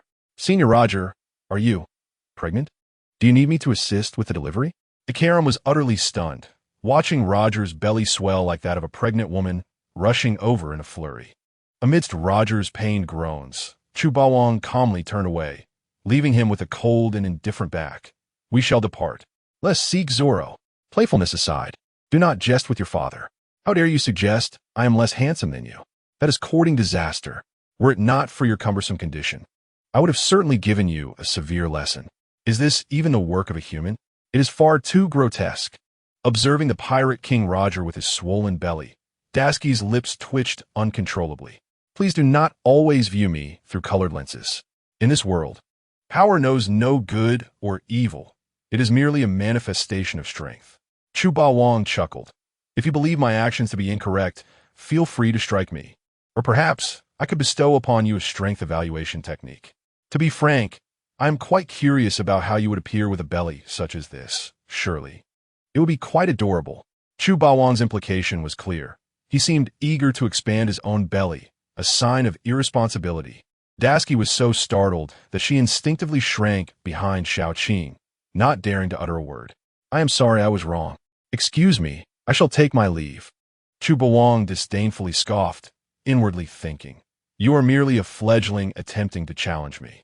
As long as I am not embarrassed, the awkwardness shall fall upon others. Sometimes, habits can be a fearsome thing. Initially, when he employed the strength evaluation technique on Baijike Luo, Chubawang felt a twinge of resistance within. Yet now, he had completely reconciled with it. Even if it meant using the strength evaluation technique to inflate the belly of the petite and adorable Dasky, he would not hesitate. After all, one must eventually bear children. Familiarizing oneself with the process in advance holds no detriment. He had proposed this to Kaya previously, only to be met with disdain. It truly wounded Chu Bawang's fragile and helpless spirit, prompting him to consume an extra bowl during meals. Due to climatic conditions, the Drum Kingdom experienced perpetual snowfall, rendering the entire island as cold as a vast expanse of snow-capped mountains. Towering snow peaks pierced the heavens, presenting a scene of extraordinary grandeur. Having left Roger and Ikaram behind, Chubawang ultimately decided to revel in the unique climate of the Drum Kingdom's icy realm for a while longer before reuniting with Luffy, Zoro, and the others. After all, Luffy possessed the aura of a protagonist. Though considerably weakened by his own hand, locating Chopper would still pose little difficulty. With time still at their disposal, Chubawang and the women began to organize winter attire, ski gear, sleds, and other seasonal equipment. A plethora of rare items, many of which were absent from the Mary, were unearthed. Fortunately, over the past half year, he had not drawn many valuable items, but had accumulated quite a few miscellaneous rewards. Items not immediately needed were stashed in the treasure vault. Most of the treasures discovered by Nami during their previous adventure at the ancient island were also included. Upon arriving at the snowy peaks of the Drum Kingdom, Kaya was as lively as a chirping lark, her voice melodious and enchanting. Nami and Xiao Qin joined in games of snowball fights and snowman building, thoroughly enjoying themselves. Initially, Dasky had exhibited a hint of reserve, but after Nami unceremoniously packed a snowball down her neck, she shed her bashfulness and teamed up with Xiao Qing to form a coalition against Nami. Husband, look, this is my first time witnessing such a vast expanse of snow. It's so beautifully white, Kaya exclaimed, her eyes sparkling with joy. To travel the world with my beloved man fills my heart with unparalleled happiness. She sweetly clung to Chubawang's arm, nestling against his broad and warm chest. In this picturesque moment, lovers leaned against one another, enveloped in a breathtaking landscape, as beautiful as a scene worthy of being captured as wallpaper. Good night, sweet dreams. The snowy expanse of Sitagu Kingdom dazzles, showcasing the magnificent scenery of another realm, uplifting the spirits of the women present. Chubawang has resided in Ziliuobu village for 18 years, yet this is the first time he has encountered such a fierce snowstorm. The climate of Ziliuobu village leans towards a warm breeze, making this snow scene quite rare. In high spirits, he raises a flask of strong liquor and, after indulging in a hearty drink, finds himself inspired to compose poetry. Kinyuankan Shue. The northern landscape, 1,000 miles frozen, 10,000 miles of snow falling. Gazing at the Great Wall, only vastness remains. The great river flows, losing its roaring torrents. The women, drawn by his voice, turn to look at Chubawang, their eyes lighting up, unable to help but hold their breath and listen intently. Father is truly a treasure. Not only does he excel in music and play the piano beautifully, but he also handles poetry with such finesse, dazzling my eyes. The mischievous cat Name appears as if she has discovered mountains of gold and silver, her eyes sparkling with excitement, nearly drooling. Should Chubawang notice, he might liken Name's infatuation to that of a lovesick girl. Mountains dance like silver snakes, and the original wax elephant races, yearning to measure heights with the heavens. On a clear day, they are adorned in red, exceptionally enchanting. The beauty of the land is such that countless heroes bow to it. Chubawang raises the flask high, exuding an invincible aura, as if to toast to this splendid landscape. He reflects on his past life as a wage slave, feeling a surge of nostalgia. Life is fleeting. One must cherish the views along the journey. When in high spirits, one should venture out, enjoying the azure sea and blue skies. The world is filled with splendid sights that must be experienced while young. The women, however, cannot perceive his whimsical thoughts. They believe Chu Bawang is expressing a profound sense of solitude and unwavering confidence. They long to challenge the heavens, seeking to prove their worth. Dasiki's complexion pales as she repeatedly murmurs these lines of poetry, deeply struck by the ambition hidden within Chu Bawang's verses. How could he dare to challenge the heavens? Yet, upon reflection, Chu Bawang has already mastered the Navy 6-style moonstep, suggesting that ascending to the heavens may not pose a significant challenge for him. Xiaoqi remains silent, her beautiful eyes shimmering with an unusual light, fixated on Chu Bawang. She is born from the evolution of the Tian green bull python, and according to her bloodline's memories, every 100,000 years, she must endure a terrifying heavenly tribulation. This punishment from above serves as an invisible suppression of the beast clan, instilling fear in even the mightiest soul beasts. As a soul beast, Xiaoqi harbors a profound reverence for nature and the heavens. She would not dare to provoke divine wrath, let alone utter a single disrespectful word. Yet now, Chu Bawang openly expresses his lofty aspirations to challenge the heavens. My lord, you truly are my creator. Xiaoqi eagerly anticipates the day you seek to measure heights with the heavens. Miss Huang Jinzhu and Miss Qingrenji share the same glimmering eyes, not daring to blink for fear of missing this epic moment, their gazes firmly fixed on Chu Bawang. Chu Bawang ponders for a moment, seemingly contemplating how to craft the subsequent verses. The women watch anxiously, not daring to utter a word, fearing they might disrupt his train of thought. Should such a magnificent poem not flow seamlessly, its momentum and impact would undoubtedly diminish. After a considerable pause, Chu Bawang finishes the flask of strong liquor, and suddenly a gust of cold wind sweeps past, lifting his shoulder-length hair and enhancing his commanding presence. The Qin Emperor and Han Wu, slightly lacking in literary grace. Tang Zong and Song Zhu, somewhat inferior in charm. A generation of pride, Genghis Khan, only knew how to bend the bow and shoot the great eagle. He slowly opens his mouth, his voice as sharp as ice, reciting the final line of the poem. All has passed, the number of heroes. Let us look to the present. Silence. The atmosphere becomes eerily still, almost suffocating, as Chu Bawang's poetry concludes. 10 seconds later, the women, momentarily playing the role of audience, erupt into applause, their clapping resonating like thunder. Yet, Yai nestles into Chu Bawang's broad and warm embrace, a sweet and proud smile illuminating her face, as if she is deliberately flaunting her choice of partner before the others. This is the man I have chosen. He could rely on his looks, yet he chooses to rely on his talent. Do you envy me? Initially, Yai was merely attracted to Chu Bawang's physique, even considering secretly supporting him. However, she did not anticipate that Chu Bawang possesses not only an appealing exterior, but also an extraordinarily intriguing soul. No, to be more precise, he is one in a million.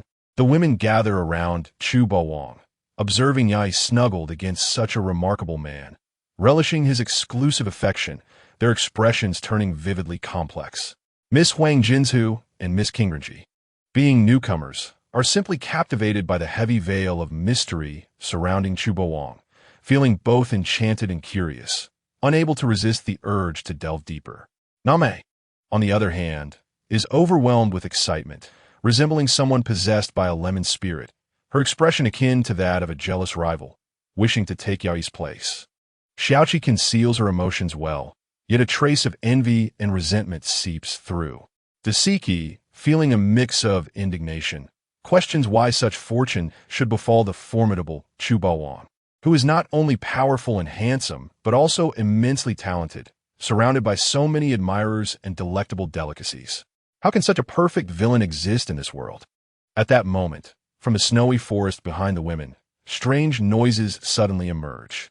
Without further ado, a group of shadowy figures dressed as ordinary villagers emerges, surrounding Chu Bawang and his companions. In their hands, they wield old firearms loaded with live ammunition. The leader, a burly figure towering nearly 2 meters, bears a fierce countenance and carries a large shovel-like weapon resembling a racket. Is this a malicious guerrilla force? Name's heart tightens. Among them, yet he possesses the lowest fighting ability. So she instinctively pairs with Xiaoqi, positioning Yi behind them for protection. A subtle glance at the steadfast Chu Bawang reveals he remains unfazed. His lips curled into a warm smile. The inner tension dissipated significantly. As long as Bao Wang Dalao remained calm, it seemed this confrontation could proceed without much trouble. Even if it turned into a mere display, it wouldn't pose a problem. Chu Baowang wore a faint smile, leveraging the terrain to look down upon the armed villagers. I never imagined that you, as the captain of the Valbo's guard, would possess such a timid disposition. What is this? Mr. Dalton, after observing me for so long, you finally choose to reveal yourself? Amid discussions among numerous seasoned fans, this Dalton was quite a notable figure, often spoken of with great interest. In the original work, Luffy once performed a grand salute to Dalton to save the gravely ill Nami. That was Luffy's first instance of bowing to another. Following this, Luffy began to resemble a competent captain more and more, no longer neglecting his companion's feelings due to fleeting emotions. Despite Dalton's fierce appearance, he was a soft-hearted individual, kind, loyal, and honest, deeply adored by the people of the Drum Kingdom. His only flaw was his excessive kindness. Initially, he was the captain of Valbo's guard, loyal to the commands of the former king of the Drum Kingdom, Valbo. However, he had always been dissatisfied with Valbo's tyrannical rule. When he witnessed Chopper's adoptive father, Dr. Hiralik, being treacherously killed by Valbo, Dalton was moved to tears, and his dissatisfaction intensified, leading him to prevent Chopper from confronting Valbo, as Chopper would have met his demise otherwise. This discontent finally erupted when the Drum Kingdom was attacked by Blackbeard Teach, and then competent monarch Valbo surrendered without resistance. Now, the Drum Kingdom no longer exists. Its former residents, led by Dalton, established a nation temporarily named the Nameless Kingdom, which was later officially named Sakura Country during the World Conference. You are the Bao Wang Dalao referred to by the Straw Hat crew?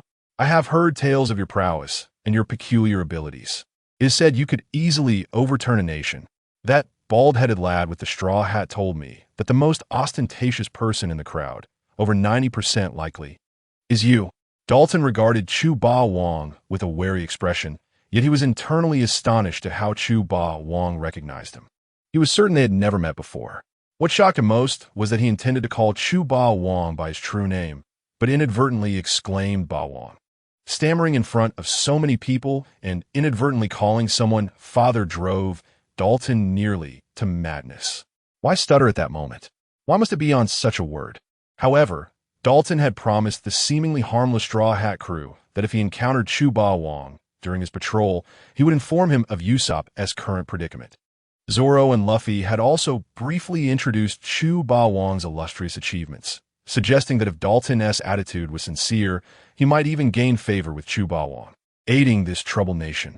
To Dalton's surprise, Luffy was not as foolish as he appeared. He possessed a degree of self-awareness. Chu Ba Wang raised an eyebrow slightly, his expression brightening. Hearing Luffy praise his looks and combat prowess caused a small swell of pride within him. If you compliment me, you are indeed a good friend of Chu Ba Wang.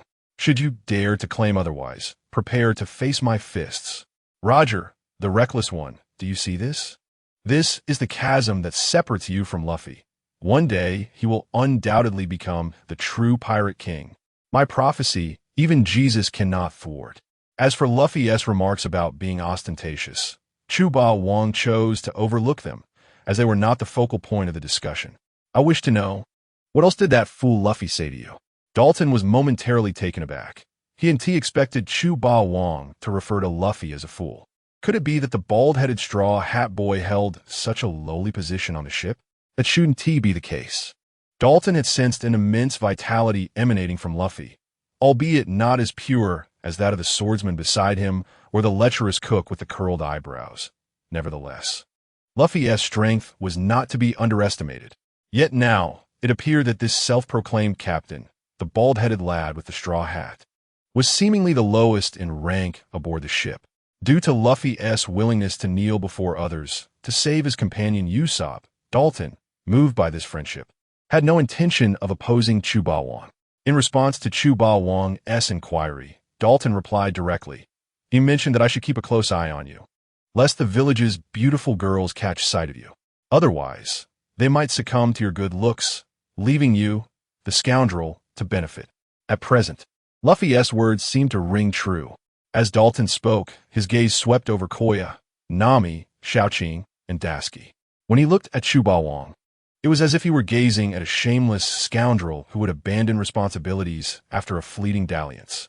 Chu Bawang felt exasperated. Once again, he was mistaken for a scoundrel. Do I truly resemble one? Or is it that the words scoundrel are inscribed upon my face? I, Chu Bawang, am not a scoundrel. You must believe me. As the villagers regarded him with expressions of disdain, Chu Bawang felt an overwhelming urge to shout, I am not a scoundrel. Truly, I am not. Believe me, you handsome people. I merely brought these ladies out for some light-hearted fun. Our relationship is purely platonic and refined. It is not at all as sordid as you imagine. Wait. If you wish to reunite with the Straw Hat Boy, I can guide you. Dalton gestured for the villagers to disperse boldly, even lowering his previously haughty demeanor to invite Chu Bawang to visit the village. He did not believe that a man whom Roronoa Zoro considered a master would be an easy target for bullying. The news of Valbo's demise had yet to spread. Inevitably, this incompetent monarch would return to reclaim his throne, plunging the entire kingdom back into darkness. Despite being an animal-type Nyo fruit user, Dalton felt somewhat inadequate compared to Valbo's Munch fruit. Thus, he needed to forge alliances with potential combat partners. Were it not for the concern that displaying a needy disposition from the outset would put him at a disadvantage, Dalton would not have been so aggressive. Nami turned to Chu Bawang. Father, can we trust this fellow? Chu Bawang waved his hand. Let us follow him. Captain Dalton is kind-hearted, sincere, and beloved by the people of the Drum Kingdom. It would be a good opportunity to sample the local specialties. Dalton remarked, Is this what it means to be a true big shot? To my astonishment, he saw through my true nature at a glance. Initially, he had harbored some skepticism regarding the exaggerated portrayal of Chu Bawang by Lu Fei and his companions, believing that such a divine being could not possibly exist in this world. However, now, Dalton's inner doubts began to dissolve with each encounter with Chu Bawang. As he led the way, he whispered to his deputy in a tone only they could hear, I shall take a slight detour with Bawang. You proceed ahead and return to the village. Advise the young girls to refrain from going out lately. We must ensure they do not cross paths with that scoundrel. Otherwise, I fear some of them may be beguiled by Bawang's handsome visage, and should they fall victim to his debauchery, they would have no refuge to lament their plight. Remember, guard against fire, theft, and Bawang. Chu Bawang appeared utterly bewildered, for while others might not catch Dalton and his deputy's hushed exchanges, he heard every word distinctly. My dear fellow, your facade has crumbled. He truly did not expect that a straightforward man like Dalton, with his prominent brow and earnest demeanor, would betray his principles. As for the beauty of the women in your nation, I can hardly say I have seen it firsthand, accompanied by the enchanting, sword-wielding Xiaoqing, whose allure could certainly rival that of Empress Hankook. Chu Bawang found his standards of beauty elevated considerably. Unless a woman was exceptionally beautiful, he could scarcely be bothered to cast her even a glance. With each crunch of snow beneath the boots of the women, an audible sound filled the air. Initially, Dalton had not noticed, but as they progressed, he suddenly realized that Chu Bawang and his entourage boasted snow gear, far more luxurious and comprehensive than that of the natives who had lived in this icy realm for years. Not only did it provide warmth, but its design was also remarkably elegant, making it an essential item for anyone wishing to enjoy a snowy landscape. To put it bluntly, the glistening snow boots were nearly blinding to Dalton's discerning eyes.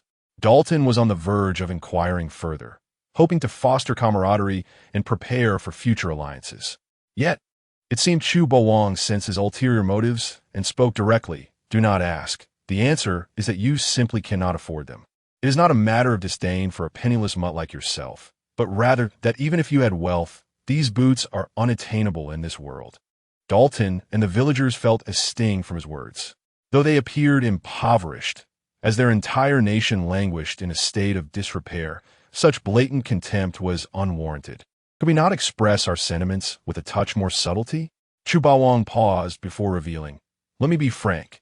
These boots are from the limited edition Swarovski crystal line. Unless you are a girl with whom I share a deep connection, it is futile even to dream of acquiring them.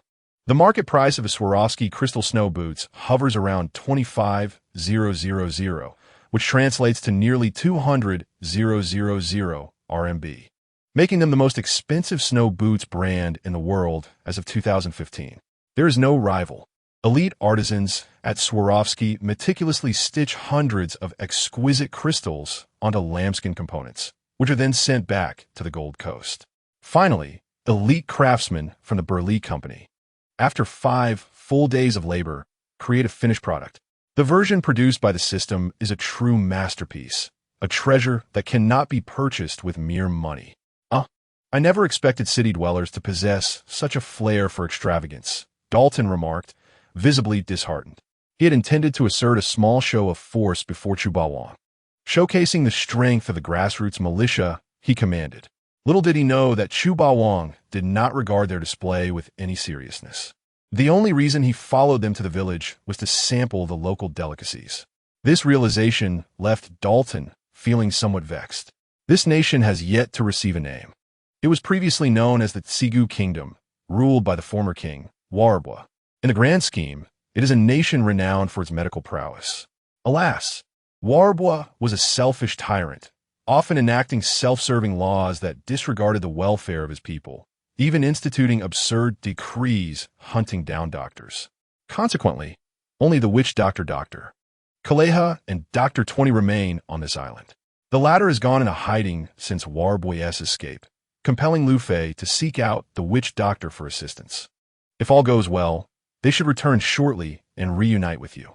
Dalton succinctly summarized the whereabouts of Lu Fei and Zonglong, to which Chubawang nodded thoughtfully in response.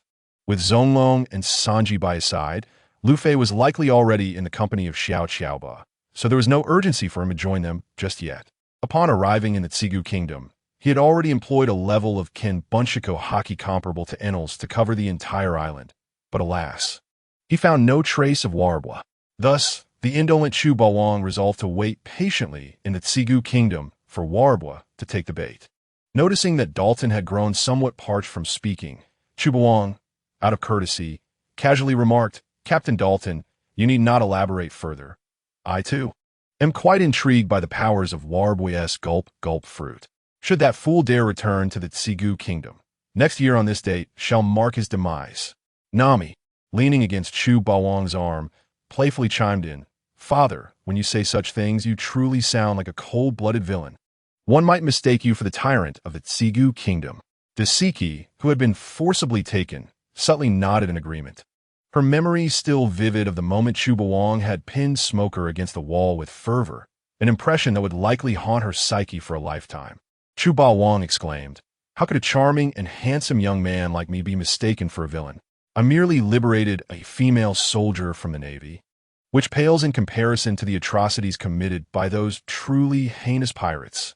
As they continued, Chia suddenly shrank into Chubawang's embrace, resembling a koala clinging to his neck. Her reaction akin to the shock one might exhibit while watching Jurassic Park. She pointed ahead, exclaiming, "Look, there is a bear. It appears fearsome. Should we play dead to avoid becoming its meal?"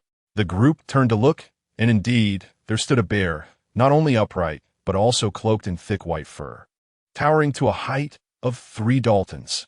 What astonished everyone the most was that this polar bear was surprisingly holding an ice pick, leading one to speculate whether it intended to break through the ice layer, awaiting the moment when the fish would surface to breathe so it could feast upon them. The formidable figure of Chubawang gazed speechlessly at the benevolent-looking polar bear. In terms of ferocity, how could an ordinary polar bear be compared to the essence of the Tianqing Yopong, the true form of Xiaoqing? It was even unworthy of being considered a dessert after Xiaoqing's meal. Chubawang pursed his lips and chuckled as he explained. "This is a local specialty of their Tsigu Kingdom, a polar bear known for its amiable nature towards humans, posing no danger whatsoever. When encountering humans, it nods in goodwill. However, I wonder how well it would fare in a soup." Chubawang's thoughts began to race. He had never tasted broth made from bear bones. If Dao Duan were to discover Chubawang's inner musings, he he would likely be so enraged that he would tremble with fury, determined to confront Chu Baowang. In the hearts of the people of Xigu Kingdom, the polar bear is quite human-like, akin to an embodiment of nature's animal spirits, and in a sense, they consider it a companion. To Chu Baowang, killing a bear for its bones would be akin to slaying one of their kin. Impressive indeed. Chu Baowang, the great overlord, exhibited such extensive knowledge, merely casting a glance to discern the polar bear's species and temperament. andEven felt another shockwave within. He was certain that Chu Baowang had never seen a polar bear before. Yet he spoke the truth with such certainty that any lingering doubts about Chu Baowang's abilities dissipated entirely, leaving only boundless admiration and reverence in his heart. If Chu Baowang were willing to remain in Xigu Kingdom, what could possibly threaten them? Even the troublesome Vieillebois? He suddenly realized that accepting the group led by Xiangjiao, guiding them on their journey to seek medical aid, was indeed the wisest decision he had ever made. Mr. Chu Baowang truly possesses a wide breadth of knowledge. One would not expect him to recognize even the polar bears of Xigu Kingdom and to understand their gentle nature. andEven, not entirely ignorant of human sentiments, seized the opportunity to flatter Chu Baowang, recognizing that building rapport begins with mutual compliments. Only by ensuring the true overlord feels appreciated could one hope to gain their favor. This, without a doubt, is a subtle detail of social interaction. As an old saying goes, the world is not merely about violence. It is about human relationships. A polar bear that enjoys greeting humans? Quite an intriguing concept. Kya suddenly realized this, and, with great decorum, performed a mountain climbing salute towards the polar bear. Na Mei and Da Siki also followed suit, imitating Kya's gesture, and the polar bear, in a rather comical manner, bowed its head in return. Should I replicate Kya's gesture as well? Xiaoqing appeared perplexed, her gaze sweeping past the polar bear. She did not comprehend the significance of such an action. Bowing to a bear? Don't be absurd. This bear is not even worthy of being my dessert. Why should I bow to it? Apart from Chu Baowang, she harbored no reverence for any living creature. Miss Xiaoqing, andEven raised an eyebrow, feeling slightly dissatisfied and wishing to remind her that outsiders ought to respect local customs. However, he was suddenly astonished to find that the polar bear, which he had merely glanced at, displayed no sign of anger. Instead, it appeared fearful, its massive form prostrating on the ground and performing an elaborate bow towards Xiaoqing. andEven was utterly bewildered. Could it be that this polar bear had undergone some genetic mutation? He stared in disbelief at what was normally revered as an animal spirit, now behaving like a human in front of Chu Baowang's maid. The polar bear, with a look of trepidation, crawled on the ground, eager to please like a little dog trying to appease its master. "You are a bear, not a dog." andEven's lips twitched in disbelief, feeling as though life had become utterly surreal. "Let it go. This polar bear is clearly frightened. It likely won't leave without your command." Chu Baowang nodded slightly, signaling for Xiaoqing to refrain from being ostentatious and to maintain a low profile. After all, Xiaoqing's true form is the Tianqing Yopeng from the heart of the starry forest, which exerts a significant influence due to its bloodline pressure on animals. Not to mention, even a Titan ape would have to obediently address her as big sister. Xiaoqing blinked her beautiful eyes and, swatting away the bear like an annoying fly, declared, "Did you not hear the words of my master? Depart at once, and do not show your face before me again, or I shall surely turn you into soup." The bewildered polar bear felt as if it had received a reprieve from execution. Wielding the ice pick it used as a cane, it dashed away in a frenzy, seemingly terrified that Xiaoqing might change her mind and decide to devour it. Who would have thought that even a maid beside the great overlord Chu Baowang could possess such formidable mystique? The polar bear, which even the snow wolves dared not provoke, now behaved like a frightened mouse in the presence of Miss Xiaoqing. It sparked curiosity about what these two beings had been in their past lives and how the great overlord had come to recruit Xiaoqing as his maid. andEven shed all prior disdain for Chu Baowang, his expression now grave. This was the true overlord, both powerful and strikingly beautiful. If he were to discover that the mysterious figure in his eyes was merely a creation of Chu Baowang's whimsical interest, he would likely be left utterly astounded. After traversing for about half an hour and crossing a concealed mountain peak, the group arrived at a village known as Dahao Chiao, the hometown of the quack Dr. Shiluluka. Occasionally, winter hippos and snow antelopes would pass by, and the coexistence of humans and animals here was remarkably harmonious, appearing quite peculiar. Who named this village? It truly sounds lacking in culture. Chu Bawang remarked, if it were up to me, surrounded by snow maple trees and the cold wind climate, naming it Feng Shuizhen would be far more pleasant than Dahao Chiao. That name is utterly dreadful, Dao Duan replied. That strikes a chord, my friend. The name was indeed my creation, and it garnered considerable support from the villagers at the time. Though he felt a surge of frustration within, he maintained a smile. For Chu Bawang's observation was indeed valid. Feng Shuizhen certainly sounded far superior to the Hao Chiao. However, Chu Bawang seemed to regard the matter lightly, for this was, after all, the world of pirates, where ordinary folks suffered under the oppression of the nobility, making survival exceedingly difficult, leaving little opportunity for formal education. Among 10 individuals, 9 were illiterate, and the last was not much better. Individuals like So Long, who were obsessed with swordsmanship yet displayed talent in poetry, were indeed rare. Sometimes, Chu Bawang wondered if So Long were to traverse to the Tang dynasty and become a Han. Would he become the next poetic immortal, Li Bai?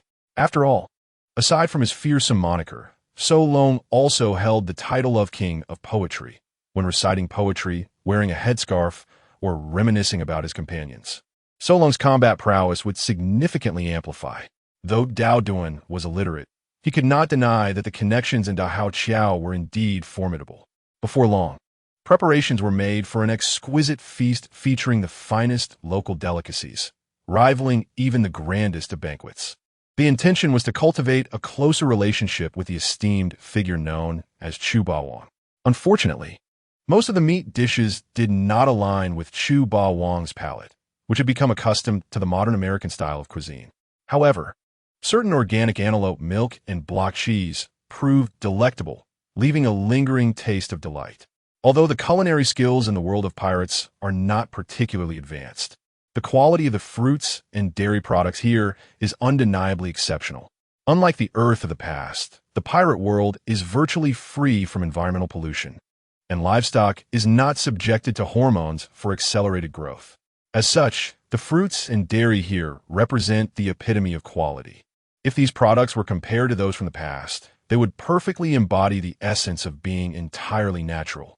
Chu Bawang held a steaming cup of cheese tea in one hand while cradling the affectionate little thief cat, Nami, in the other, exuding an air of contentment.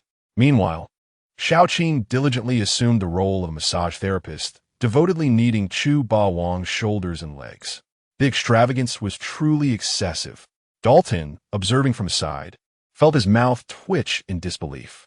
He couldn't help but wonder if Chu Bawang's visit to the Hao Jiao village was truly to seek out talents like Luffy, given that he showed no concern for Usopp's illness. Instead, he appeared to be on a vacation, surrounded by companions, and even indulging in professional massages. Dalton opened his mouth as if to say something, but was promptly interrupted by Chu Bawang's wave. I am aware that Luffy has gone to the palace atop the highest peak of Drum Island, where the so-called witch doctor, Dr. Kureha, resides.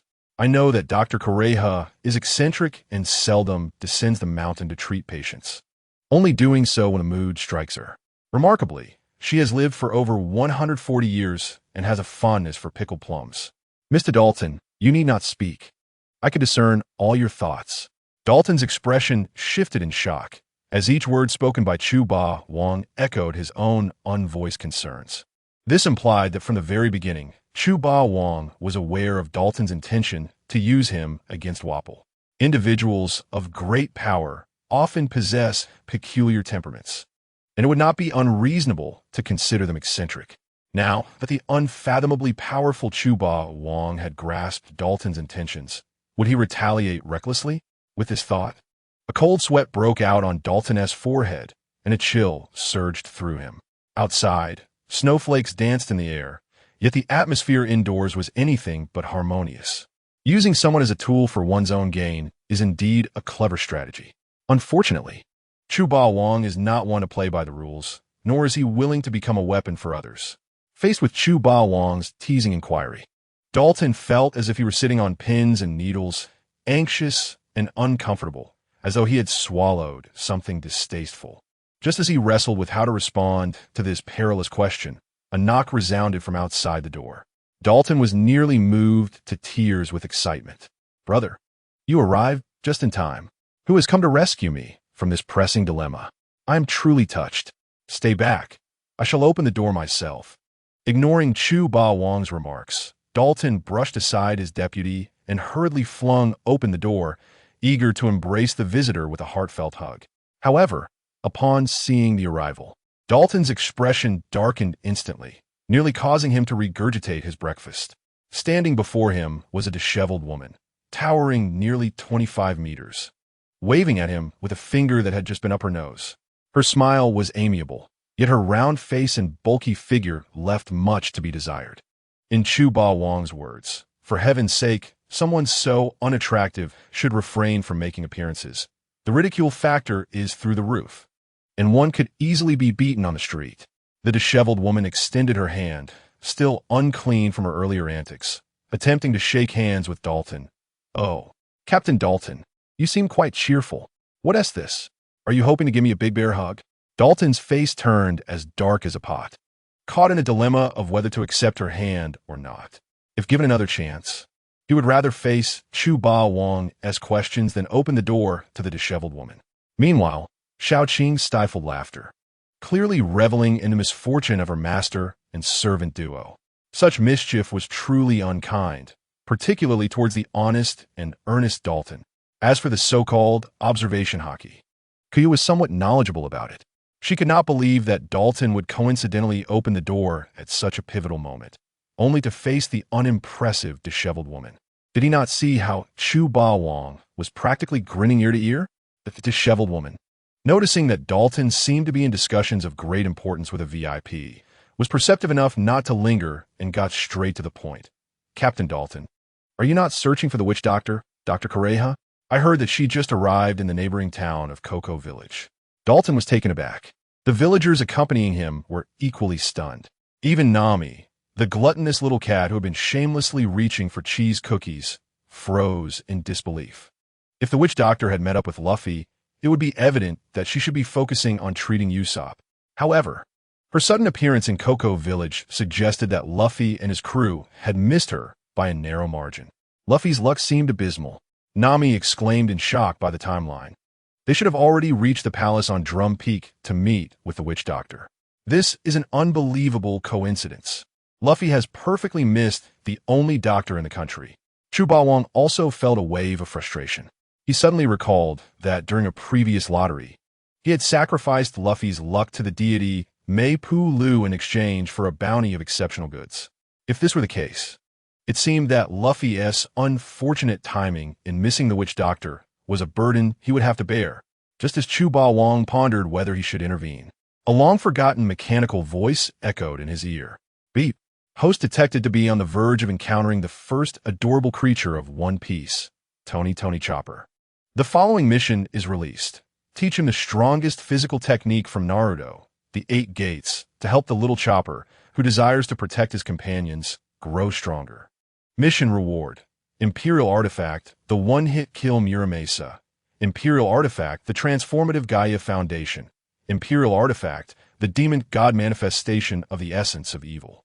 Imperial Artifact, the one-hit kill Muramasa, originally owned by Akatsuki from the anime Akame ga Kill. This demon sword is infamous for its lethality. Any wound inflicted by it becomes poisoned, leading to a swift demise with no antidote available. Renowned for being a fatal blade, a mere graze results in death, and it is crafted solely for the purpose of killing. P.S. Exercise caution while wielding it. A cut on your finger could lead to instant death. In the heat of battle, if one cannot strike directly at the opponent, the incantation becomes ineffective, and it likewise proves useless against the corpses or puppets.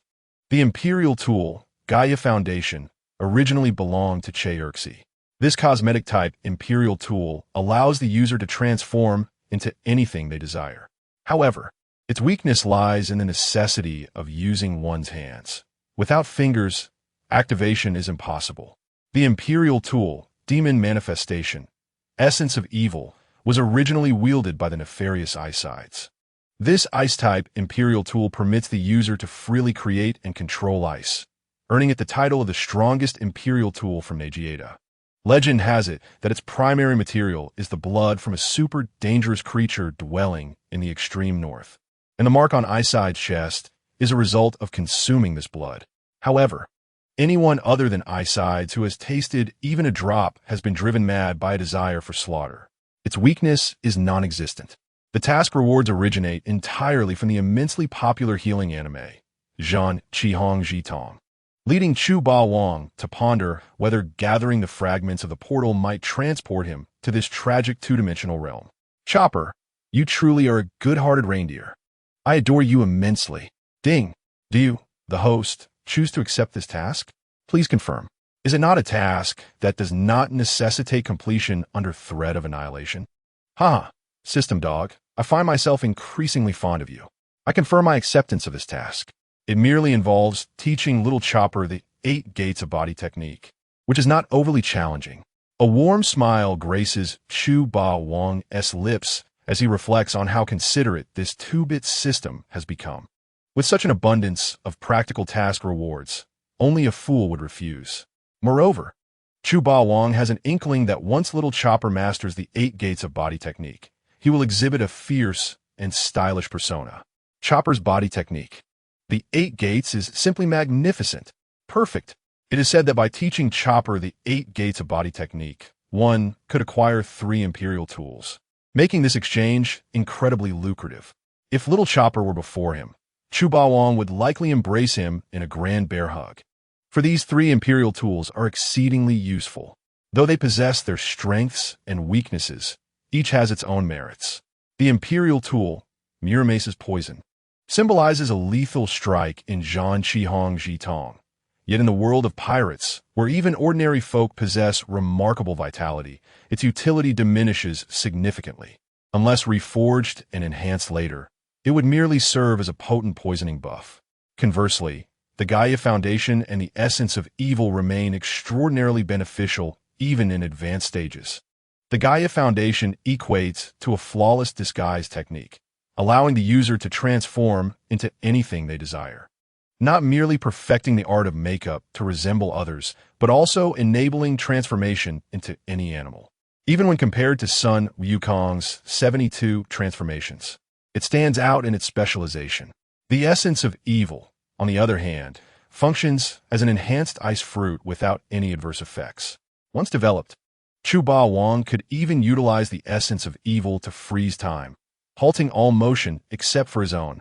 The only lament is that the Essence of Evil does not permit the user to elementalize themselves as one could with the ice fruit. However, this limitation pales in comparison to the ability to freeze time. Presently, with boundless stamina, one wonders just how long he could maintain the suspension of time. Surely, it would not be less than an hour, would it? Chu Ba Wang's gaze flickers with mischief as he regards the wealthy and charming Koya. In the neighboring village of Bighorn Village lies Cocoa Town. Within a bustling bar filled to capacity, the shrill cries of children echo, inciting discontent among patrons. Boss, you must find a solution. Your son has been wailing incessantly, and I cannot enjoy my drink. If this continues, I shan't return. The boss, bowing in apology, approaches his son. Hey, little Dama, what seems to be the matter? Why have you been crying since morning? Have you encountered something distressing? Smile a little. A cheerful heart attracts good fortune. Yet, despite the bar owner's earnest entreaties, the 10-year-old child remains mute, his face contorted in sorrowful wails. This vexes the owner. Now irritated, exclaims, "If you merely cry without speaking, how can I discern your true feelings? Continuing this ruckus will disturb the guests. Speak up, or I shall have no choice but to eject you from the establishment." While the bar's atmosphere grows increasingly clamorous, outside, silence reigns. With all eyes drawn in a singular direction, there stands a striking woman with silver hair and sunglasses, radiating an aura of innate confidence. Those who glimpse her true visage are momentarily taken aback, as though confronted with an ominous omen. She dons a revealing crop top adorned with a metallic ring at her navel, paired with trendy denim-like attire. Despite her age, Dr. Correa's figure is impeccably maintained, suggesting she was once a renowned beauty in her youth. Ignoring her years, she embodies a unique, rebellious spirit, a cool, older woman. Beside this formidable lady is a blue-nosed reindeer, donning a pink hat marked with an X. Oh my, who would have thought such a heartless father would cast his own child aside for the sake of business? The child's incessant crying clearly signals a physical ailment. The cool old woman, Dr. Correa, chuckles ominously, reaching out to pat the thick fur of Chopper, who is in his reindeer form. Her piercing gaze sweeps across the room, prompting many to lower their heads in trepidation, unwilling to meet her eyes. It is noteworthy that Dr. Correa's voice actress, Masako Nozawa, is the same as that of Son Goku from Akira Toriyama's beloved anime, Dragon Ball. The patrons harbor a mixture of admiration, resentment, and wariness towards Dr. Correa. Many have received her treatment. However, her fees are exorbitantly high, leaving them feeling as if a piece of their flesh has been torn away each time they pay. Stay away from me, Chopper. Dr. Correa strides confidently towards the bar's entrance, exuding an air of invincibility. Just as onlookers anticipate her disapproval of the bar owner's treatment of the child and prepare for her entrance, Dr. Correa unexpectedly delivers a punch, smashing through the heavy wooden door of the establishment. Though she is a woman over 140 years old, her latent martial prowess is formidable. If the current Luffy were devoid of his protagonist's aura, it would be debatable whether he could defeat this formidable old woman. The residents are left in a state of bewilderment. If you have something to say, speak it clearly. Smashing someone's door is inappropriate, is it not?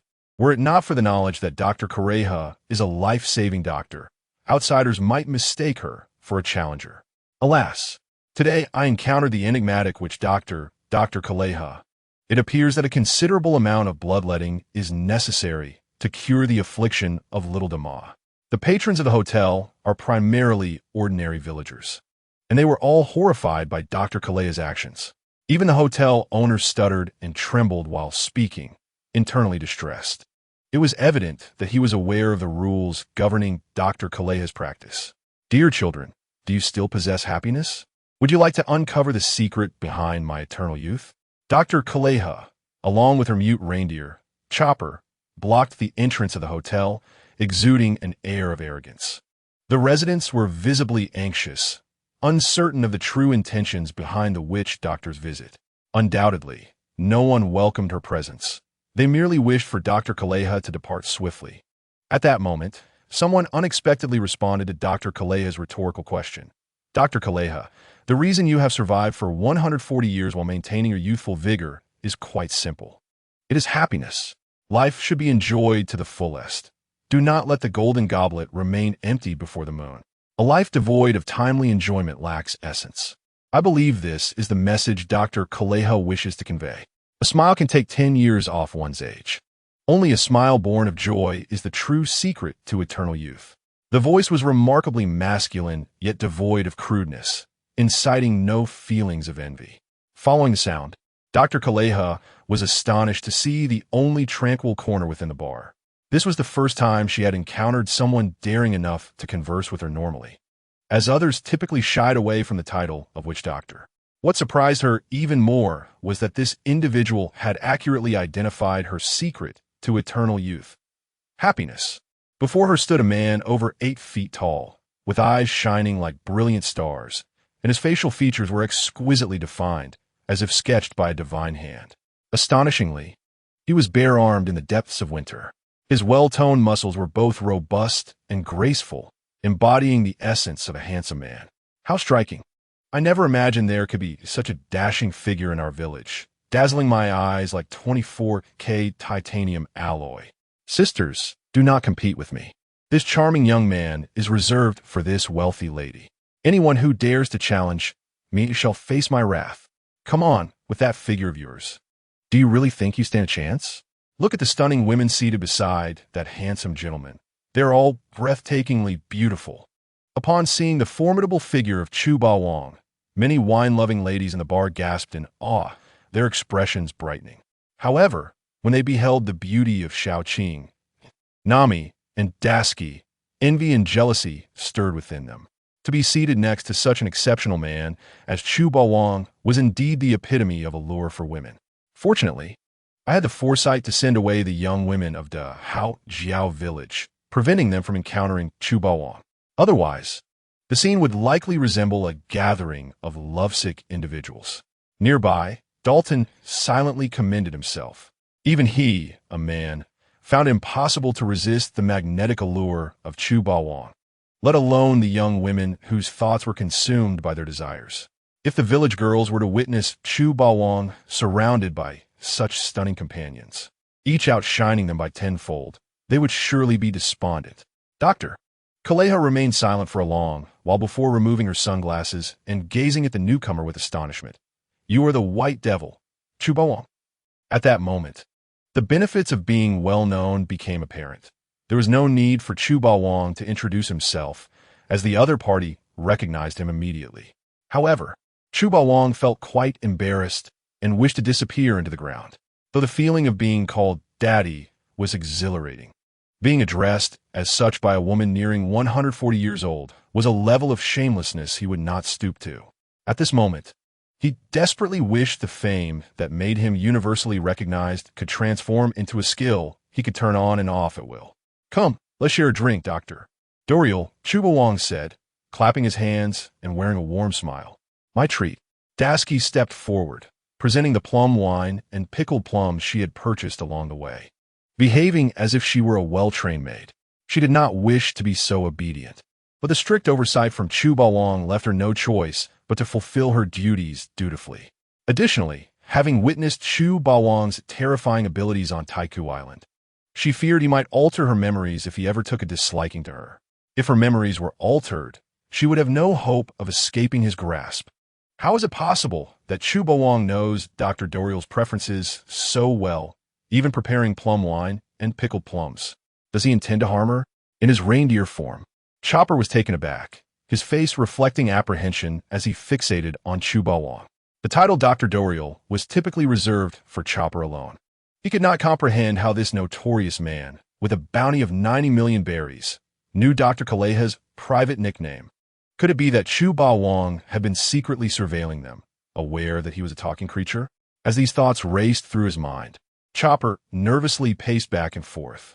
When he met Chu Bawang's gaze, which shone with an intensity reminiscent of a radiant star, he instinctively shrank behind Dr. Kaleha.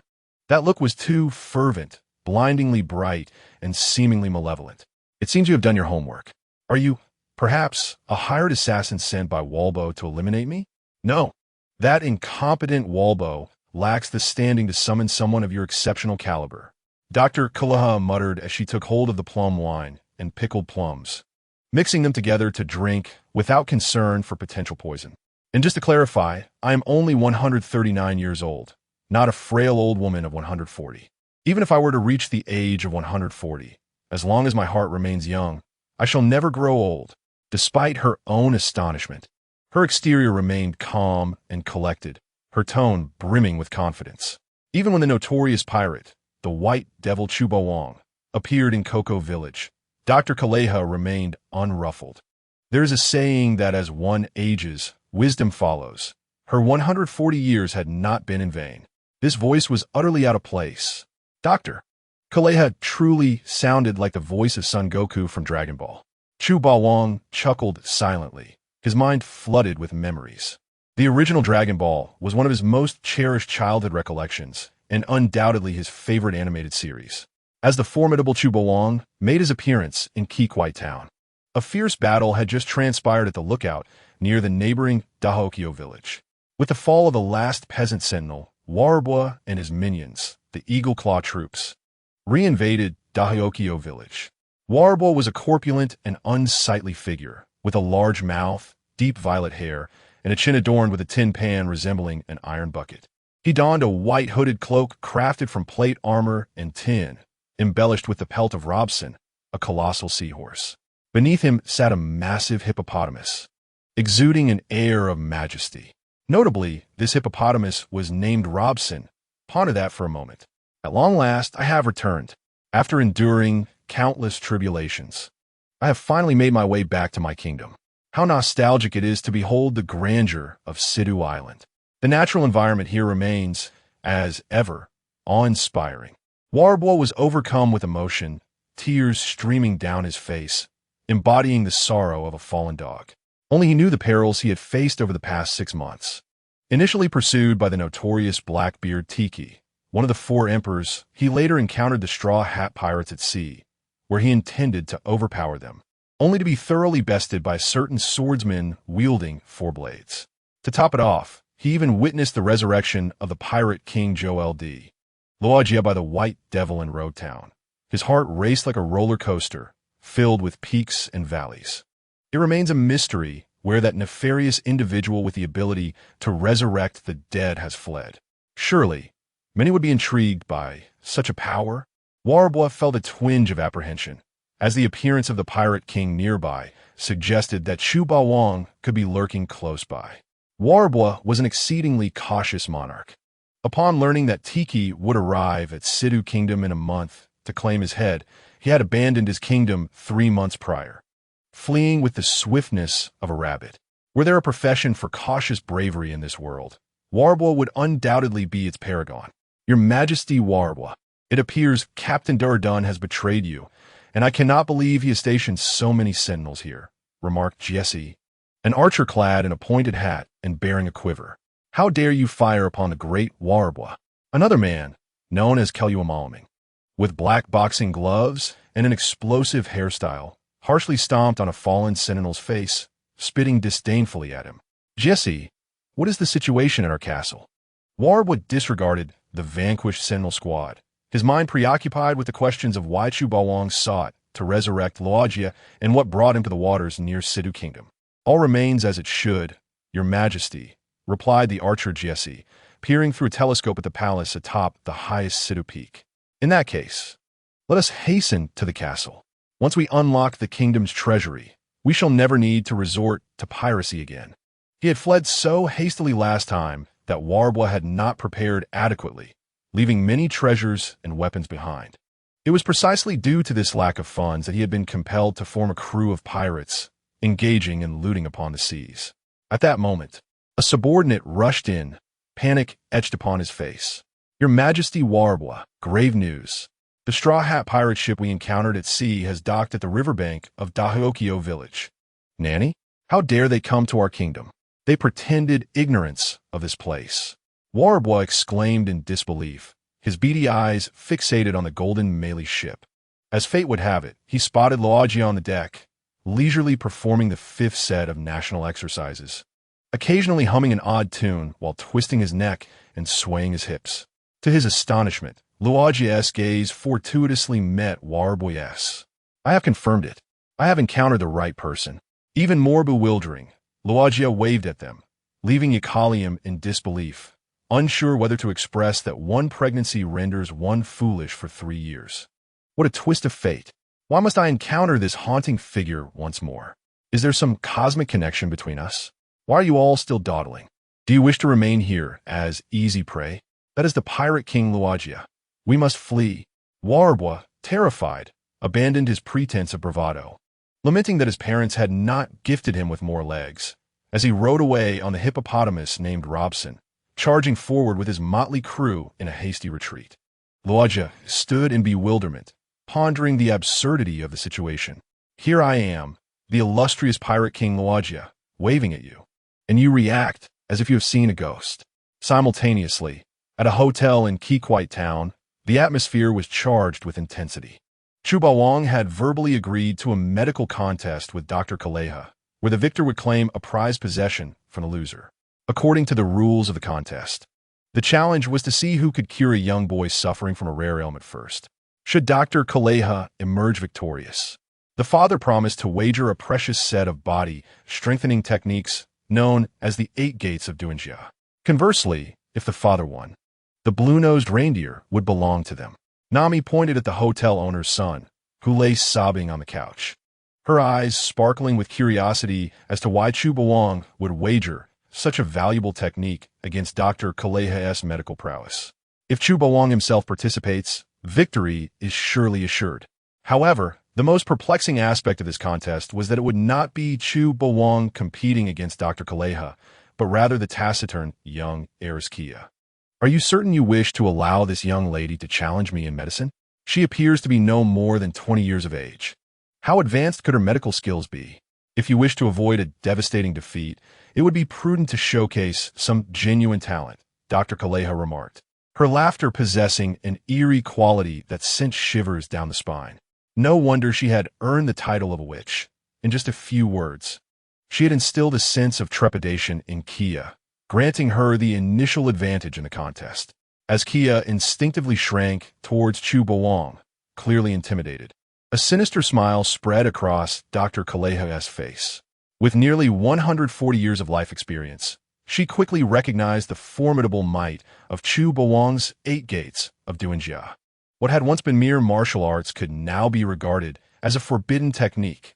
While the curiosity about how Chu Bawang acquired this formidable body refinement manual, comparable to forbidden techniques, lingers, what truly occupies Dr. Kaleha's mind is the pursuit of victory. She cannot refuse Chu Bawang's proposition to duel in medicine.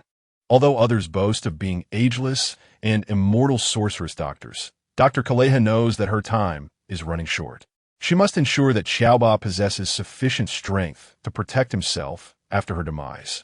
Otherwise, having lost her esteemed mentor Ziliulik and her dear Xiaoba, he would inevitably be perceived as a monster by humanity and captured, facing the direst fate of death. She cannot allow the gentle little reindeer, Xiaoba, to confront such a bleak future. The technique of Beiman Duanjia, perfectly suited for the reindeer Xiaoba who has consumed the Renren fruit, would significantly enhance his chances of self-preservation.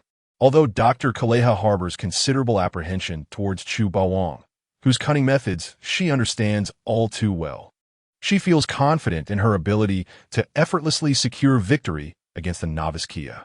Meanwhile, the adorable reindeer Xiaoba, with glistening eyes, nudges Dr. Kaleha's pant leg with his antlers. Feeling both indignant and wronged upon hearing that Chu Bawang intends to wager him, in his innocent mind, he cannot fathom why the very Dr. Kaleha, who treats him like her own child, would consider him a stake in this medical duel. Is it not evident that I am not truly her offspring? Xiaoba muses silently, wishing he could voice his confusion without revealing his ability to speak to others. In contrast to the aggrieved little reindeer, Kia's face is equally etched with concern. Darling, perhaps it would be better for you to duel in medicine with Dr. Kaleha instead. Should I lose? Although she has followed Chu Bawang on countless adventures across the seas, she has not neglected her studies in medicine, experiencing significant growth along the way. Nevertheless, Kia would never presume to surpass the seasoned sorceress doctor, Dr. Kaleha, even if her own defeat were inconsequential. She would feel immense guilt if her failure led to Chu Bawang losing a vital asset.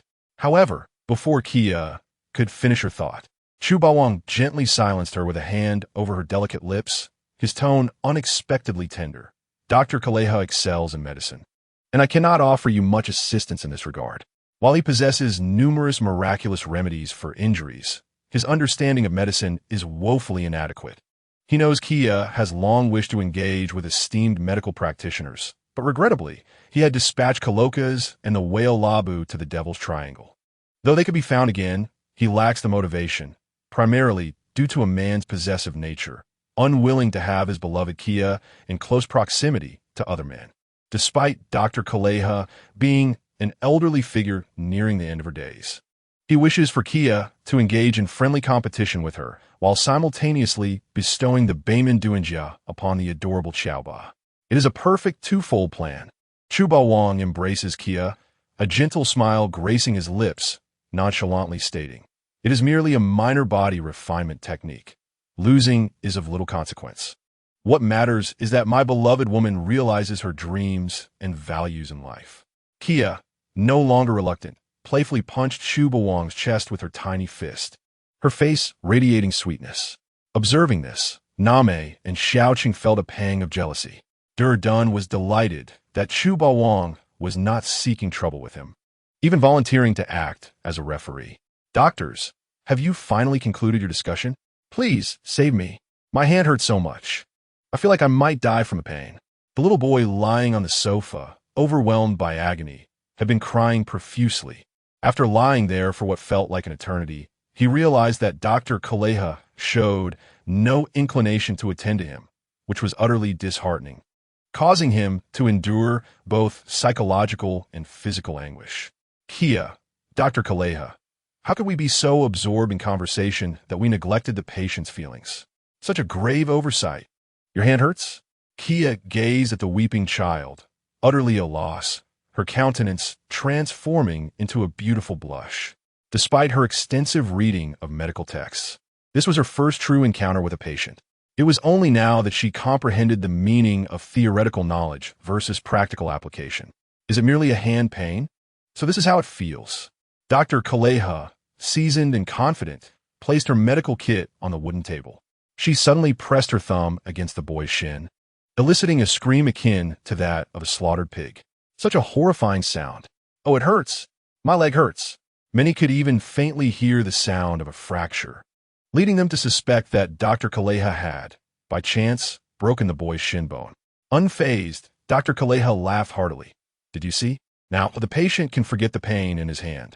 Kia, Name, I'm sorry, but all I heard was the agonizing cries of the patient. Dr. Kaleha, indeed a seasoned sorceress, quickly discerned that the boy's condition was far more complex than mere hand pain. While Kia had an inkling of this, she recognized that theoretical knowledge alone was insufficient, and she had a long journey ahead to apply her learning effectively. In this medical duel, Kia found herself at a distinct disadvantage. Dr. Kaleha glanced at Chu Bawang, astonished to see no sign of anger or embarrassment, even in such a predicament. He remains remarkably composed. Is he not fearful of losing the powerful technique Beiman Duanjia? In truth, for Chu Bawang, although the Beiman Duanjia from the world of Naruto is indeed a treasure, it pales in comparison to what he possesses. Chu Bawang placed a reassuring hand on Kia's shoulder, saying, "Do not worry. Losing is not a significant matter." He had a plethora of these so-called worthless techniques accumulated over the years, unsure of where to discard them. Consider it merely tuition fees for your medical education. Kia, Name, done. Listen, everyone should take note. This is the attitude expected from a habitual show-off. It is merely a trivial Beiman Duanjia. To us, it holds no greater value than refuse. Only those of lesser caliber would wager the adorable Xiaoba for such trifles. Dr. Kaleha was somewhat speechless, certain that Chu Bawang understood the immense difficulty Kia faced in attempting to win against her. Engaging in this medical duel was essentially gifting her free money. This must surely exemplify the concept of wealthy and foolish. The suitability of the situation for Chu Bawang is undeniable. Dr. Kaleha, with a serious expression, pulled down the patient's trouser leg and examined the swollen area of the calf. Taking on the role of a refined instructor, she noted that although the child merely complained of hand pain, the abnormal swelling in the leg indicated a purulent inflammation. Kia pursed her lips in agreement, stating that the current condition was rather severe, as bacteria had already invaded the bone. This represented an infectious disease, where pathogens could infect the human body through various means. Under certain environmental conditions, when the immune system is compromised, the infection could erupt rapidly, resulting in purulent inflammation. The necrotic tissue in the inflamed area is dissolved by proteases released from neutrophils, and the liquefaction process is known as purulence, with the resultant fluid termed pus. The purulent inflammation primarily involves a significant exudation of neutrophils, often accompanied by varying degrees of tissue necrosis and pus formation. Chu Bawang squinted his eyes and, with arms crossed over his bare chest, contemplated for a long while, exuding an air of a sage. Name, unable to suppress her curiosity, inquired, "Father, have you discerned something?" Chu Bawang rolled his eyes and pinched Name's cheek, responding, "I haven't seen anything. I'm not a doctor, so asking me this question is futile. Even if you were to implore me to save lives, it would pose no challenge. However, if you expect me to explain the intricacies, that would indeed be a predicament for me. This reasoning is akin to solving mathematical problems using formulas." Chu Bawang was oblivious to the processes and principles behind the creation of those formulas. Yet, By merely memorizing the mathematical equations and applying them adeptly, he could arrive at solutions. For him, as long as the objective of saving lives was accomplished, whether through his own medical skills or relying on miraculous remedies, was of little consequence.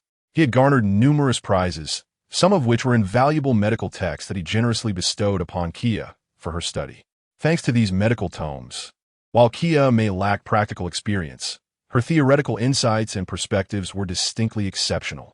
The young girl's understanding was indeed remarkable, and her foundational skills were robust. Had it not been for her limited practical experience, she might have even surpassed him. It is truly peculiar. Every woman accompanying Chu Bawang is formidable in her own right. Dr. Kaleha, the witch doctor, glanced at Kia with astonishment, intrigued by how Chu Bawang managed to win the affection of such a gentle, virtuous, and capable lady. Such an exemplary girl is indeed hard to find. It must have taken considerable effort to pursue her, no doubt. Perceiving Dr. Kaleha's curious thoughts, Chu Bawang merely smirked. If Dr. Kaleha were to learn that the remarkable Kia was actually infatuated with Chu Bawang and had even pursued him, her jaw would surely drop in shock. Chu Bawang demonstrated with his looks that this world indeed values appearances. Being handsome grants him the leverage of being taken care of by affluent women. Had he not awakened his hidden talents after entering the bridal chamber, he might still be a pampered playboy, living off a rich woman. Observing the child in distress, the hotel owner anxiously asked, "Doctor, what is the status of my son's condition?" Dr. Kaleha hardly acknowledged him, her gaze unwavering as she replied, "The initial treatment of such an illness is crucial for survival. Do not disturb me from this moment on. Chaoba, pass me the antibiotics." She donned specialized surgical goggles, wielding her surgical knife with a flourish that hinted at her fierce demeanor, leading one to question whether her intent was to save or to slay. "I will make a small incision on your abscess, little one. Please bear with me." She paused and reconsidered. "Perhaps I should administer some anesthetic first. This looks rather gruesome." The hotel owner's mouth twitched in distress, but before he could negotiate, Dr. Kaleha had already struck the boy's calf with her knife. The young patient, confronted by the gleaming surgical blade, emitted a scream reminiscent of a pig being slaughtered. Meanwhile, the reindeer Chaoba stepped forward and knocked the boy unconscious, demonstrating a remarkable synergy with Dr. Kaleha. Kia and Name exchanged glances, their lips twitching in disbelief. Although administering anesthesia to a child is not ideal for the brain, this approach seemed excessively crude. Chu Bawang, however, wore an expression of admiration, seemingly learning a new technique for administering anesthetics. No wonder she is an experienced doctor. This is far more effective than anesthetics and saves money. The hotel owner was left in a state of despair. As for the payment, Dr. Kaleha's surgical procedure was indeed bloody, yet Kia managed to endure and observe the details, which undoubtedly constituted a tremendous gain for her. She began to draw inferences. Post-operative care is equally important. The patient needs to rest for several days, and the foot must be properly bandaged. The hotel owner hesitated, glancing at Dr. Kaleha, who nodded in affirmation. "Listen to this young lady," apply an ice pack to his forehead. Inflammation typically accompanies fever during the healing process. As long as we get through the initial treatment, safety can be assured. Regarding remuneration, the hotel owner's expression shifted dramatically, his face resembling that of a bitter melon. Clearly familiar with the exorbitant fees associated with the country's only witch doctor, Dr. Kaleha. Perhaps it was due to her unique status in the country that her medical fees were exceptionally high. He had heard that in the nearby Deheo Horn village, Dr. Kaleha had once ruthlessly claimed 50% of a tavern owner's entire fortune after saving his wife. Naturally, in front of so many witnesses, the hotel owner could not afford a default. Should he cause the last doctor to leave Sigu Island, he would be deemed the villain of the entire island. Furthermore, he was also acutely aware that he could not contend with Dr. Kaleha. Previously, there had been delinquents who attempted to evade payment to Dr. Kaleha, even trying to extort her in return. The result was that they were all beaten to a pulp, unrecognizable even to their own parents. Nearly 100 thugs had failed to lay a finger on Dr. Kaleha, and as a mere hotel owner on the economically struggling Sigu Island, he could hardly afford the exorbitant medical fees. As for the substantial payment, I shall waive it for today. My garbage bags and toilet paper seem to be running low, as well as the plum wine and food in the store. The hotel owner was taken aback, not because of Dr. Kaleha's high demands, but rather her surprisingly low ones. In his experience, it was the first time he encountered the notoriously audacious, which doctor charging such a modest fee. Why do you find it surprising that my charges are so low?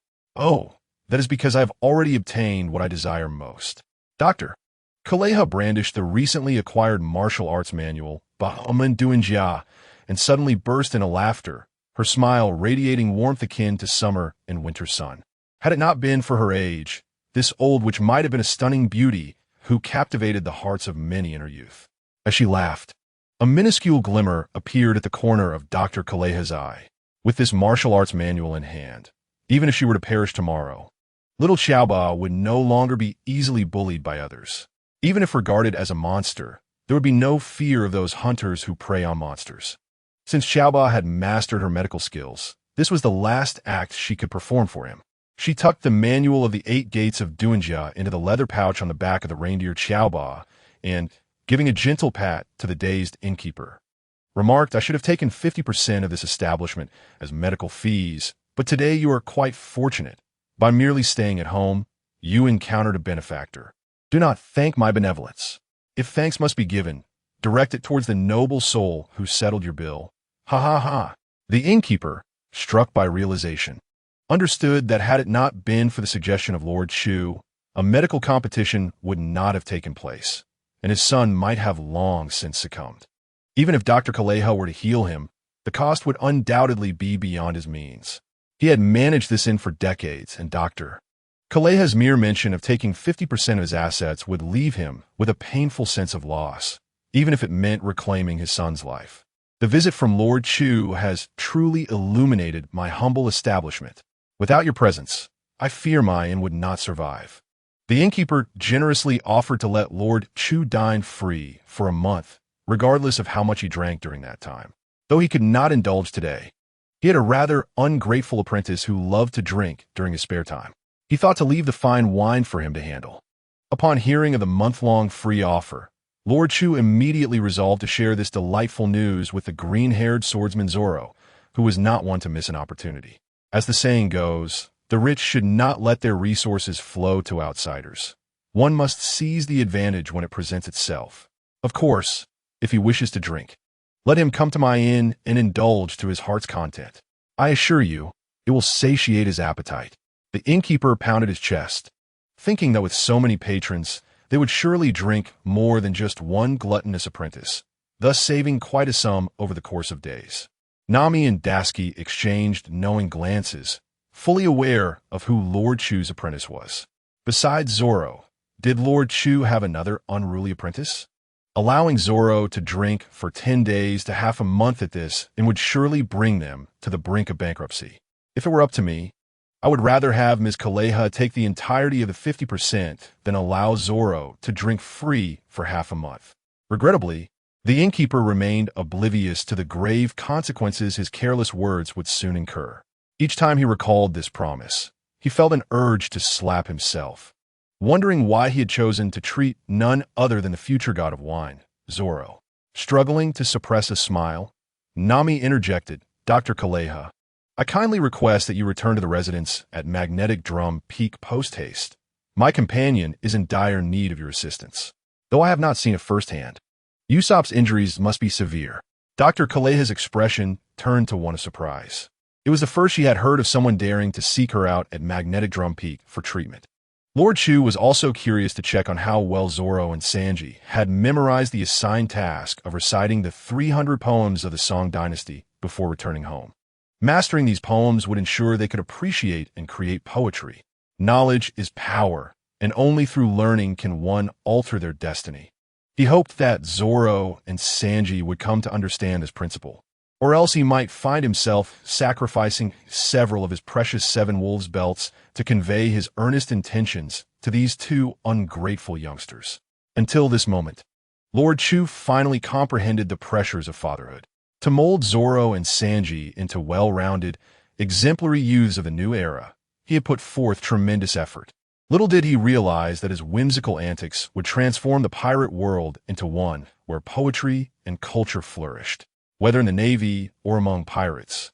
If one could not recite verses or engage in poetic exchanges, they would feel unworthy of mingling.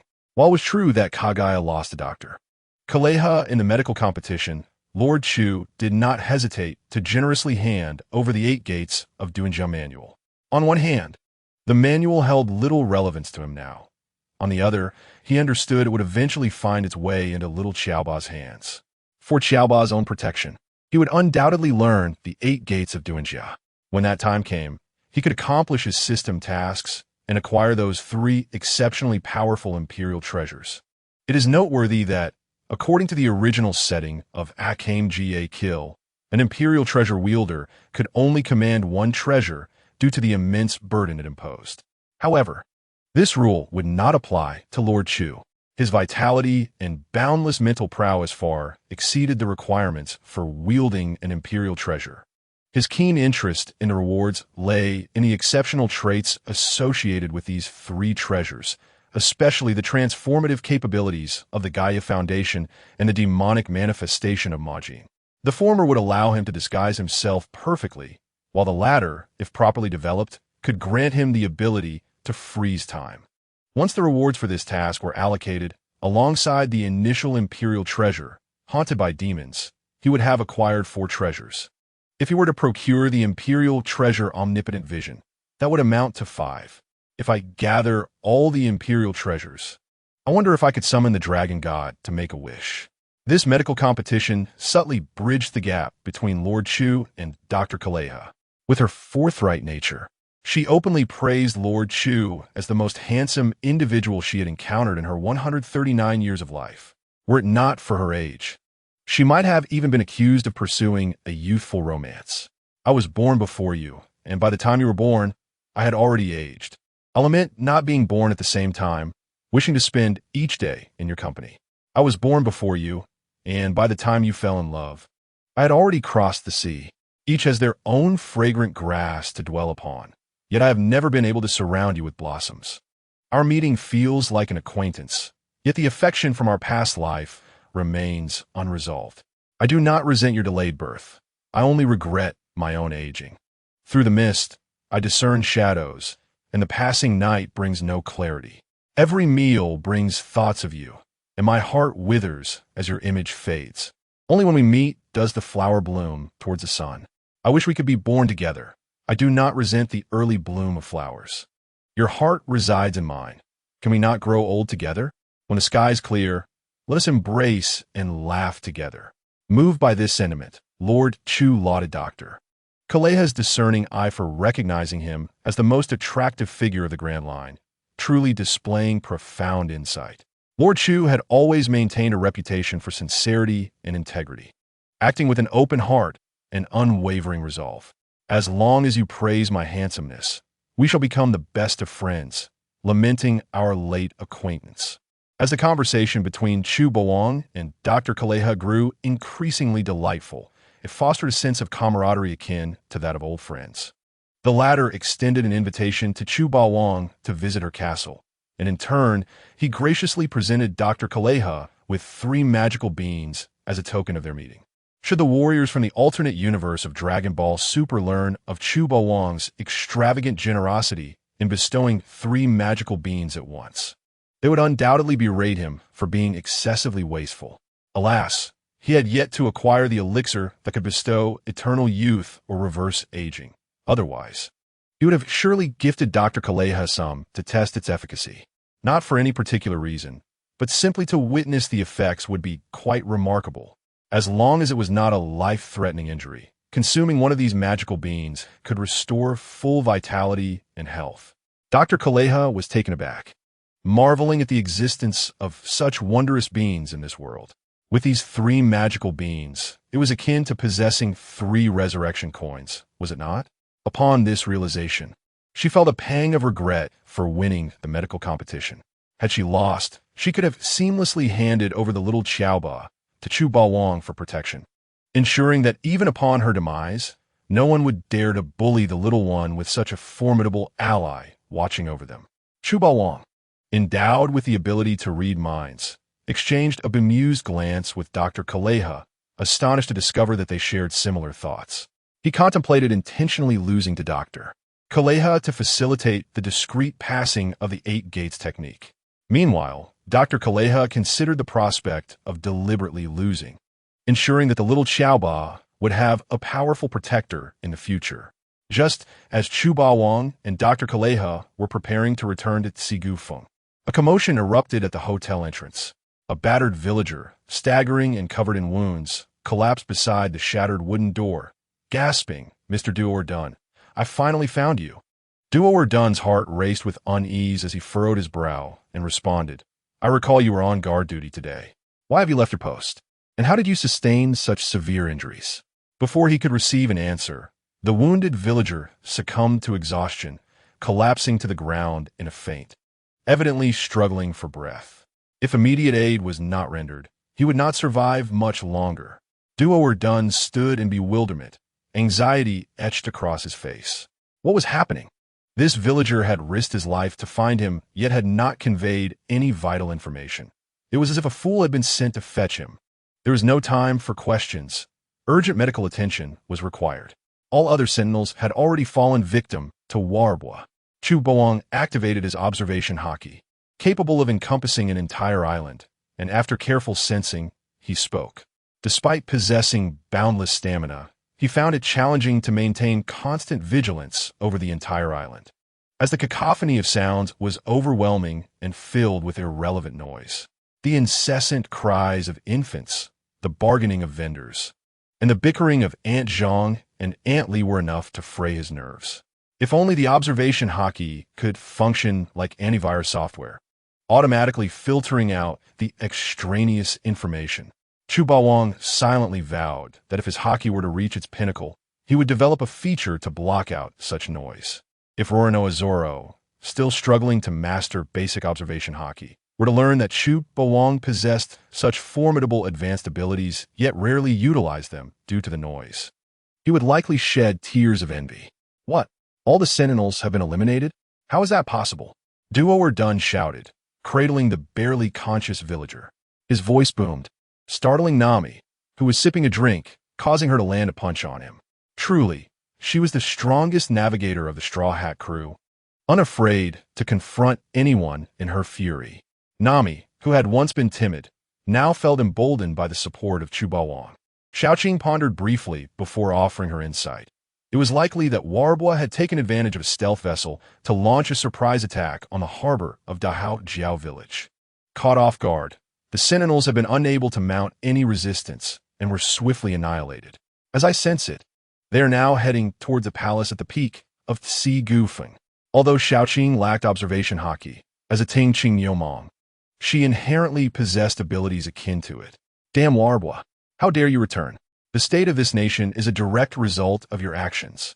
Duo-Dun's chest heaved, his eyes bloodshot as he gripped his weapon tightly, ready to confront Warbwa. Yet at that moment, a pair of iron-like hands clasped his shoulder, rendering the towering Duo-Dun immobile. Looking in the direction of the hand, he saw Chu Bawang's calm gaze, with a height difference of merely half a meter, creating an oddly mismatched scene. Duo-Dun, a Zoan-type fruit user with strength surpassing that of ordinary humans by several fold, was astounded to find Chu Bawang even stronger, effortlessly restraining him with a single hand amidst his rage. The onlookers stood in astonishment, completely unprepared for the revelation of Chu Bawang's immense power, as he subdued the furious Duo-Dun with ease. You youngsters are always in such a rush. What's the hurry? If the sky were to fall, there would be someone tall to hold it up. It's merely Warbwa. My disciple Zoro could easily handle him, Chu Bawang remarked, pinning the enraged Duo-Dun down with an air of nonchalance. The usually gentle and benevolent Duo-Dun's face flushed with anger. Were it not for the disparity in strength, he would have surely retaliated against Chu Bawang before seeking vengeance on Warbwa. The surrounding crowd felt a mix of indignation and helplessness, witnessing Duo-Dun's intent to eliminate a threat thwarted by Chu Bawang's intervention. The situation was indeed distressing. Chu Bawang raised an eyebrow, casting an irked glance at the crowd. What are you staring at? If you're dissatisfied, Step forward and let me strike you. I relish this discontent that you cannot act upon. Xiaofupopo Kuya could hardly bear to watch any longer and cautiously tugged at Chu Bawang's sleeve. She was unsure when it began, but she felt that Chu Bawang had increasingly strayed down the path of darkness. There was no need to panic. They could not do anything to me. Chu Bawang, however, merely curled his lips in indifference, pondering that if his golden finger were not a lottery system, but an emotional one, they would have long been scolded to the point of being unrecognizable by their parents. The Zhuan pianist, have you heard of it? On the highest peak of Sidu Island, a massive complex stood tall, a forbidden zone that ordinary individuals could never hope to reach. The biting cold wind howled as large flakes of goose feather snow swept past, chilling to the bone. It was exceedingly unfriendly to those with acrophobia. Thanks to the presence of the sword spirit Xiao Wan, Zoro and his companions reached Sidu Peak without the arduous trials depicted in the original work. Due to the excessively short sword of Dao Yi Wenzi, Zoro had no choice but to reluctantly row the boat 3 times, transporting Sanji, the injured Usopp, and the unreliable Luffy in 3 separate batches to the palace gates of Sidu Peak. This order was quite deliberate. Sanji first, followed by the unconscious Usopp, and lastly the carefree Luffy. There was no other way. The captain's heart was simply too expansive, rendering his actions somewhat unreliable. Sidu Peak was indeed too high. Moreover, taking care of the ailing Usopp caused them to spend a bit more time on the ascent. Had it not been for Zoro mastering the sword flight technique imparted by Chu Bawang and achieving a commendable level of proficiency, they might still be stranded halfway up the mountain. Meanwhile, shortly after Zoro's group arrived at Sidu Peak, Chu Bawang and his companions boarded their exclusive mount, the Xiaoba, and took a shortcut up the convenient path, arriving a few minutes earlier than Zoro's party. Looking around the empty palace interior, neither Zoro nor Luffy encountered even a shadow. Nami's lips twitched slightly as she glanced at Chu Bawang and said, "Odo-san, father, isn't Zoro equipped with the Gouda map, sword spirit Xiaowin? Could he possibly be lost again?" Just as Nami awaited Chu Bawang's response, a sudden knock at the door interrupted. The moment the door swung open, Zoro appeared, looking bewildered. "Am I truly so unreliable in your eyes? At the very least, I am equipped with the Gouda map and have mastered sword flight. Can't you afford me a semblance of dignity? Mr. Bawang, you have returned from your family visit at last. If you had delayed any longer, your compatriot Usopp would have perished." Casting a glance at Usopp, who was teetering on the brink of death, Chu Bawang felt somewhat speechless. Had he delayed 2 more days, he might not have seen even Usopp's remains.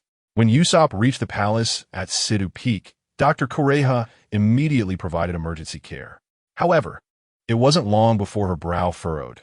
"The target has developed an antibody to the medication. I must take him to the lab for treatment." Though she spoke thus, she had already discerned the cause of Usopp's ailment, Caskia fever, also known as the 5-day fever. Typically, those carrying this pathogen are infested with toxic flat lice found in high-temperature jungles. When bitten by these toxic flat lice, the pathogen enters the wound and remains dormant for 5 days. The afflicted initially experience a fever exceeding 40 degrees Celsius, followed by myocarditis, arteritis, encephalitis, and other symptoms, culminating in a painful death 5 days later. The necessity to place Usopp in a separate laboratory was merely to allow the reindeer chopper to assist, thus enabling Chopper to gain some medical experience. Chu Bawang curled his lip and produced several small, blackish pills. Those unfamiliar with them might mistake these pills as dirt scraped from the body. Yet, in truth, they were derived from a living person, more precisely, from the living Buddha, Jigong, and were known as the stretch leg, stare eyes pills. There is no need for such complications. I possess a remedy that can save Usopp and restore his health instantly. He surmised the cause, likely due to Usopp being bitten by certain poisonous insects on the ancient island. In the original narrative, the one facing this calamity was supposed to be the little thief, Cat Nami. And it was precisely due to Nami's illness that the Straw Hat crew sought a doctor on the nearest Sidu Island. Unexpectedly, Nami had escaped disaster on the ancient island, while the unfortunate Usopp bore the brunt of it. Is that true? If you have such a marvelous remedy, why didn't TU produce it earlier in Cocoa Village? Doctor, Kureha furrowed her brow, sensing that something was amiss. The 5-day fever was not a purulent infection. Its treatment was exceedingly complex, and for someone like Usopp, who had already lost considerable time, to call it a dire situation would be no exaggeration. Now Chuba Wang claimed he merely needed to administer a few pills to save the gravely ill Usopp, leaving Dr. Kureha feeling as though she were listening to a fantastical tale. Moreover, if this remedy were truly so effective, had he produced even one pill in Cocoa Village, Kuya would have undoubtedly secured victory in the medical competition. Observing Dr. Kureha's skeptical expression, Chuba Wang was disinclined to argue further. Mimicking a scene from a television show, he reached out and tapped a certain miraculous acupoint on Usopp's body. Usopp, who had been dazed and unconscious, opened his mouth, and Nami seized the opportunity to feed him all 3 of the stretch leg, stare eyes pills. This time she was wise, knowing that consuming too many would lead to diarrhea, and thus ensure that the tragic fate of Ikelim would not befall them again. Moments later, Usopp indeed awoke, just as Chu Bawang had predicted. "Where am I? Mr. Bawang, have you finally returned from your visit? Or have I arrived in heaven?" It was astonishing. Who would have thought that even a tyrant like Bawang could ascend to heaven? Chu Bawang was left speechless. Had he merely snatched a girl from the marine in Rogtown? How had he become a tyrant? When he defeated the Fishman Arlong in Cocoa Village and saved the entire village, he was hailed as a savior. A paragon of a new era who even helped elderly women cross the street would not be condemned to hell. Heaven and hell were places anyone could choose to visit. For a scourge like him, he would certainly leave an indelible mark on the world for countless years. Before Chuba Wang could tend to Usopp, the little thief cat Nami unleashed a full-powered armed color hockey punch at Usopp. What the hell? Usopp, have you lost your mind, or have I, Nami, become incapable of wielding a knife? How dare you curse father to hell? Had I known this would be the outcome, I should have let you, the ingrate, suffer a few more days of torment from the illness. Usopp, with a head full of bumps, expressed his profound grievance, asserting that he spoke nothing but the truth. Such a character as Chu Bawang, who wreaked havoc in Luo Town and even resurrected Roger, deserves nothing less than the depths of hell. In his daily life, he displays an exceedingly cunning demeanor, parading around in crowded places, reveling in the attention as everyone calls him father. This villain, deserving of hellfire, ought to be subjected to a double frying in oil before being cast into the 18th layer of hell, don't you think? Upon awakening, Wusu immediately sought to comprehend the situation at hand. So, it was indeed the formidable Ba Wang who saved me. My admiration for you flows as ceaselessly as the mighty Yangtze River, akin to the relentless floods of the Yellow River. Observing Wu Suopu gradually adopting a sycophantic demeanor, Chu Ba Wang gazed skyward, filled with melancholy. He merely wished to live modestly, yet it seemed everyone regarded him as a great leader. Since joining the Straw Hat crew, aside from Luffy, who steadfastly remains true to himself, the others appear to have mastered the art of flattery. This led him to question whether he had inadvertently led the Straw Hat crew astray. Watching Wizuko, who seemed to bounce back to life, even dancing the cha-cha with Luffy, Dr. Kaleha found life to be surreal. To her astonishment, he had truly been cured. What on earth was that small clay pill made of? It could instantly alleviate the agonizing affliction known as the 5-day illness. This was nothing short of a medical miracle. Dr. Kaleha was astounded. She had initially thought that Chu Ba Wang possessed little knowledge of medicine, yet he had provided her with an extraordinary surprise. With merely a small clay pill, he had restored Fu, who was on the brink of death. How could this be? Anyone bitten by a venomous creature like the Caskia would have bacteria enter their body through the wound, lying dormant for 5 days and causing immense suffering.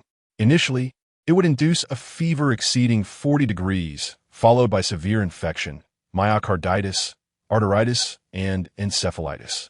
Given the state of the long-nosed boy, he had already been infected for 3 days.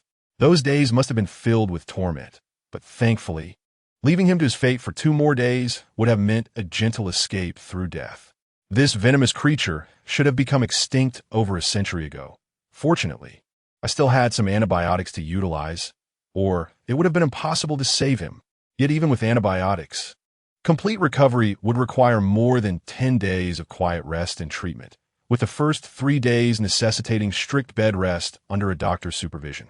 Who would have thought that Chu Ba Wong could revive Wu Supu with just 3 small clay pills? Look at Wu Supu now, joyfully dancing the cha-cha with Luffy and the others. Had the circumstances permitted, he might have even hosted a celebratory party within the palace. Moreover, judging by Chu Ba Wong's tone, that small clay pill appeared to treat more than just one ailment. This was truly perplexing. What exactly was the composition of that pill in Chu Ba Wong's hand? Who had crafted it? Dr. Kaleha, an experienced physician with a century of knowledge, was utterly astonished by the efficacy of that small clay pill. This transcended mere treatment. It could be deemed a medical miracle. Miss Koya, was that small clay pill indeed crafted by Chu Ba Wong himself? Koya paused briefly before responding. It should be. Although I have never witnessed him crafting it, he has always displayed exceptional dexterity and creativity since childhood. He often conjures up many novel ideas, surpassing even Usuko, who enjoys tinkering. It was precisely because Chu Ba Wong exhibited extraordinary talent from a young age, coupled with his striking appearance, that the affluent Miss Koya was so enamored, even daring to pursue him for 5 long years, setting aside her girlhood modesty. Reminiscing about their past, Koya felt slightly flushed, her cheeks tinged with a rosy hue, reminiscent of a bashful maiden. Fortunately, the outcome was favorable. The diligent are not forsaken, and Koya ultimately attained her love. Though Chu Ba Wong had shown some indulgence in beauty during their honeymoon, even forcibly abducting the naive Desiki from the Navy to serve as a maid, and keeping the fashionable Miss Valentine's Day and Little Miss Golden Week by his side, she understood that he genuinely cared for her feelings. No matter how mischievous or self-serving the little thief Nami became, or how alluring the beautiful Ching was, Koya felt a twinge of jealousy. Oh, she almost forgot that Chu Ba Wong could also utilize the powers of the imagination fruit to revive the deceased. In such a case, it seemed the 3 of them had only one path left to choose. Koya was acutely aware that a man as exceptional as Chu Ba Wong could never be solely hers. She had even prepared herself psychologically for the inevitable green hat he would place upon her. However, until now, Chu Ba Wong had never betrayed her trust. Those ignorant Navy officers might believe that Chu Ba Wong's strength paled in comparison to the 4 emperors of the sea, yet Koya harbored a vague feeling that, even if the 4 emperors joined forces, they would find no advantage against Chu Ba Wong. Even so, Chu Ba Wong had never lost sight of his principles or succumbed to indulgence. His actions proved Koya's discerning eye and solidified his reputation as a reliable and responsible man. Perhaps in the future, he might find himself surrounded by many wives and concubines, but Koya knew she would always hold a special place in his heart, and for that, she felt deeply content. She finally understood why Nami, with her dark circles under her eyes, often gazed at her with such longing. If it were her, she would undoubtedly feel envy and resentment. The mere thought of her nightly entanglements with Chu Ba Wong, under the watchful eye of a certain night owl, rendered Koya's delicate face as red as a ripe apple. So, did this mean that Chu Ba Wong possessed some knowledge of medicine? Dr. Kaleha, lost in thought, failed to notice Koya's unusual demeanor, her focus solely on Chu Ba Wong. She was curious about the formula of that small clay pill, which could yield such astonishing results. Surely, he must understand a little. However, he showed little interest in medical texts, often dozing off after reading just a few pages. Koya snapped back to reality, gesturing with her thumb and forefinger in a manner reminiscent of a cosmic gesture. Dr. Kaleha, bewildered, questioned if Koya truly believed that Chu Ba Wong only possessed a modicum of medical knowledge rather than an extraordinary amount. During lunch, Luffy suddenly slammed his palm onto the table, laden with empty plates, and, with a serious expression, turned to Dr. Kaleha, exclaiming, "Please become our companion. We truly need a doctor on our ship." At this moment, Luffy finally comprehended the significance of having a ship's doctor. It was fortunate that they had found a physician capable of treating complex ailments in time, while the timing of the return of Chu Ba Wong was equally fortuitous, allowing Usopp to evade a dire fate. But what about next time? What about the time after that? Would he still possess such good fortune? If they wished to continue their adventures on the Grand Line, a ship's doctor was indispensable. Dr. Kureha's expression was grave. Straw Hat Boy, what did you just call me? Did you just refer to me as an old lady? The oblivious Luffy replied without hesitation, yes. Old lady. However, the last character of the word lady was lost on him, as Dr. Kureha aimed a kick directly at Luffy's round face. Poor Luffy was sent flying several meters, embedding himself deeply into the wall, unable to extricate himself. Truly a man of iron will. No wonder the neighboring Naruto was able to make a name for himself, while Luffy, after over 900 episodes, remained a single dog. Dr. Kureha, regardless of her attitude or appearance, was a vibrant young woman indeed. Chubawang Sai Haopa. Did Luffy truly have no awareness that a woman's age and weight were taboo topics? He raised his afternoon tea in a toast. Dr. Kureha, this cool elderly woman, was quite appealing to him. This was not to suggest he had any inclination for younger women. He simply admired her zest for life. Life should not be burdensome. Maintaining a positive and uplifting mindset is essential to preserving youthful vigor. After being kicked into the wall, Luffy curiously asked, "Who is the neighboring Naruto? Why am I being compared to him?" Chuba Wong smiled lightly.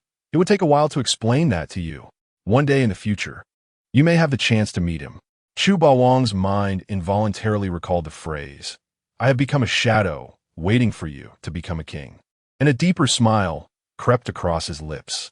If the fragments of the portal were gathered in the future, and they crossed into the world of Naruto, he hoped for a meeting between Luffy and Naruto, wondering what kind of sparks would fly when these two troublemakers collided. Dr. Kureha looked at the naive Luffy with a mix of pity and frustration. "Listen, you all hear this? No wonder Chuba Wong is always surrounded by admirers, never lacking for beautiful companions. Yet you lot are left to obediently consume dog food from the sidelines. With such a silver tongue, even if Chuba Wong were a scoundrel, he could mesmerize young women into willingly approaching him." The wealthy Gurlian nodded in agreement, believing that even without his charming facade and intriguing soul, Chuba Wong could win over a beautiful lady with mere flattery. An optimistic and confident young man would shine in any field. Calling me an old lady is one thing, but wanting me to be a pirate? That is a sheer waste of my youthful years, akin to endangering my life. Dr. Kureha firmly rejected Luffy's proposal. Oblivious, Luffy picked his nose and nonchalantly replied, "If you, old lady, do not wish to venture out to sea, why not let that blue-nosed reindeer be our doctor?" He patted Chopper in his reindeer form and grinned. "I heard from Chuba Wong that this reindeer has eaten the Hito no Mi and is already as skilled in medicine as you, right? His name is Chopper, and he is 2 years younger than me. If you agree to let me take Chopper with me, I will certainly take good care of him. I pledge my reputation as the future pirate king as assurance." When Luffy first heard that a reindeer could master medicine, he was utterly befuddled. However, upon reflection, if a medically skilled reindeer were to join the Going Merry, it could serve as a food reserve during times of scarcity. Luffy became exhilarated, eager to whisk Chopper aboard as his crew member. "What? How does Chuba Wong know that Chopper has eaten the Hito no Mi?" Dr. Kureha was taken aback, her hand trembling slightly around her teacup, her gaze fixated intently on Chuba Wong. Initially, she regarded him merely as a new pirate with a bounty of 90 million berries. But he had continually shattered her worldview. A terrifying martial arts manual was given away without a blink.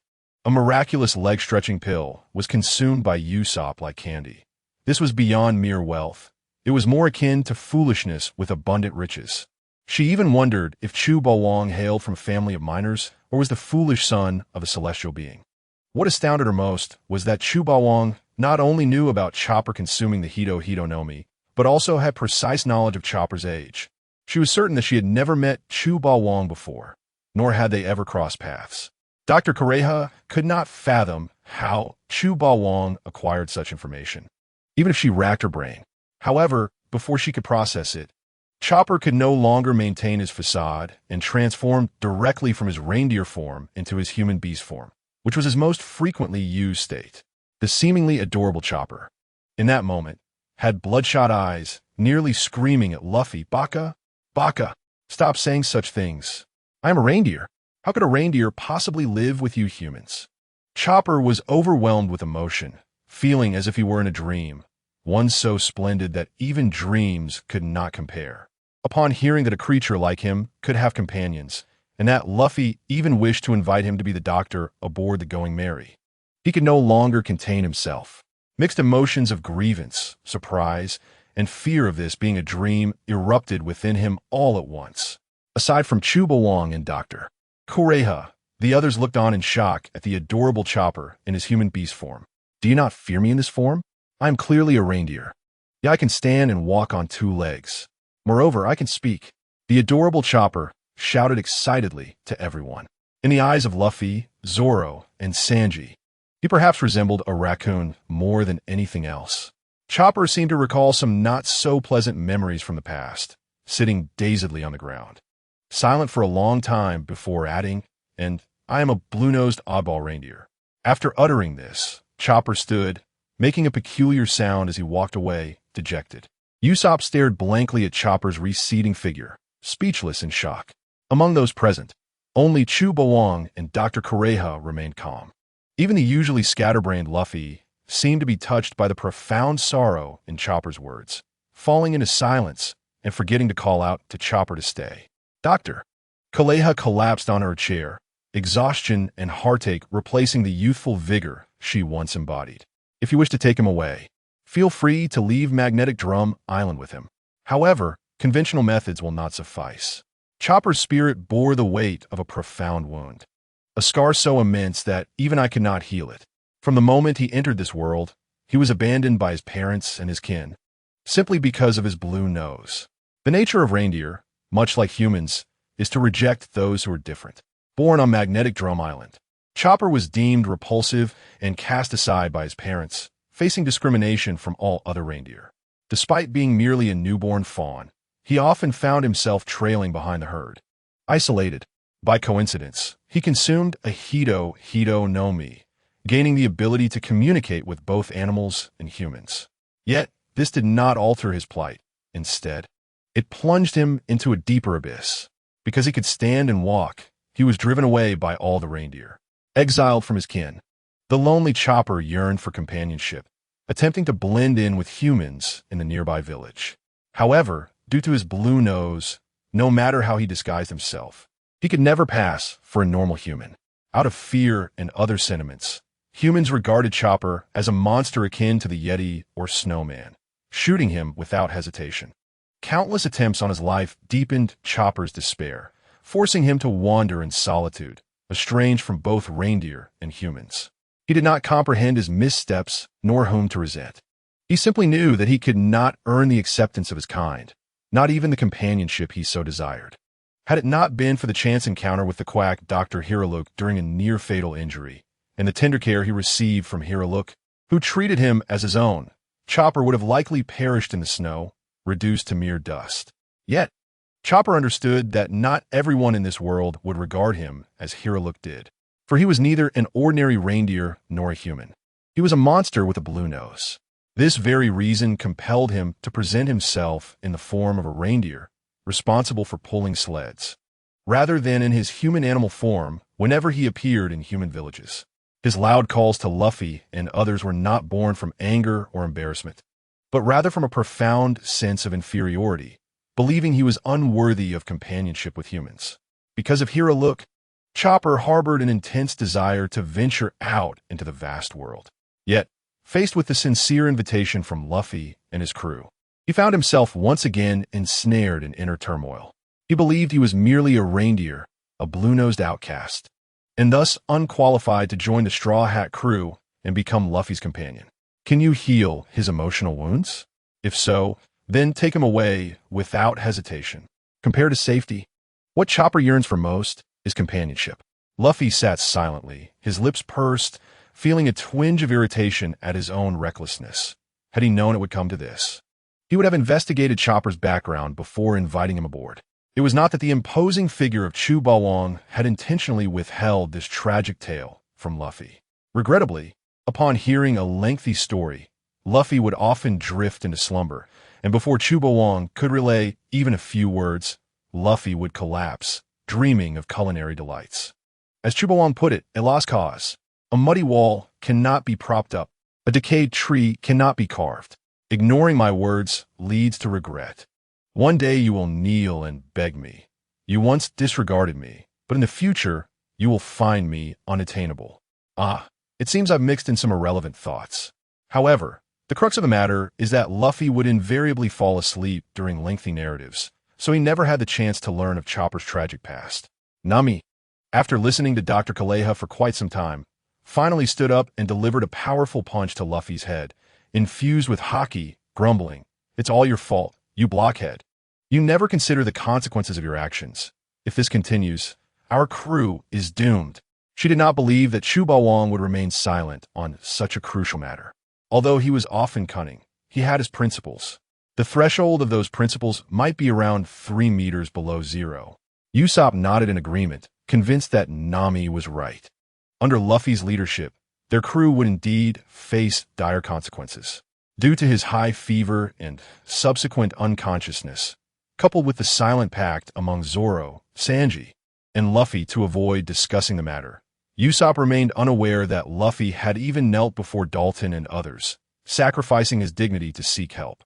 Am I truly unfit to be captain? Luffy sank into deep introspection, crouching in a corner and drawing circles. The last time he had been withdrawn was during a mahjong game, when he had numerous little paper notes stuck to his face, but at least then, he had the scruffy uncle to share in his gloom. Now, Luffy longed for his former companion, Roger, who had once sat in a corner with him. Alone, Luffy crouched and began to ponder how he might persuade Chopper to join their ship. Suddenly, a drunken remark from Joe L.D. Roger surfaced in his mind. In life, one must have a thick skin. There's an old saying, clear waters have no fish, and a despicable person has no rivals. Straw Hat. If you ever encounter a crew member you desire, seize the opportunity. Do not let them slip away easily. If you wish to conquer the seas and attain greatness, relying solely on your strength is insufficient. Even someone as exceptional as me, Joe L.D. Roger, had to invest considerable effort to bring the Dark King, Rayleigh, onto my ship. Now, I impart to you the 8 maxims for recruiting crew members. In summary, it's simply 8 words: deceive, abduct, and carry away. For those stronger or equally matched, deceive them to build rapport. For the weaker, simply knock them out and carry them aboard. You can gradually win their favor later. These were the 8 guiding principles Roger imparted to Luffy regarding crew recruitment. Deceive, abduct, and carry away. I seem to lack the art of deception. Thus, it appears I have only one path left to tread.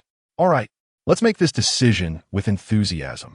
Luffy seemed to be inspired, his eyes shining with excitement as his fists cracked with determination. He was as invigorated as if he had just been given a shot of adrenaline. Is this how Roger brainwashed you all along? Chu Bawang thought, suspecting that both Buggy and Shanks had been coerced onto the ship in similar fashion.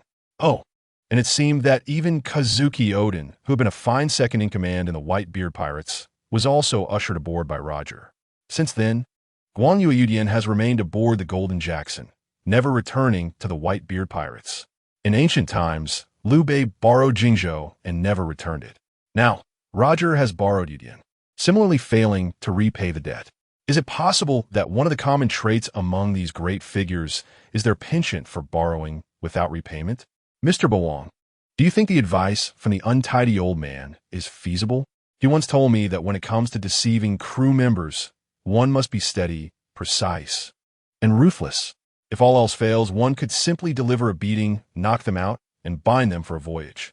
However, I find myself hesitant, as that raccoon was simply too adorable. Nami, Zoro, Dr. Kuraha. Come on, be a decent person.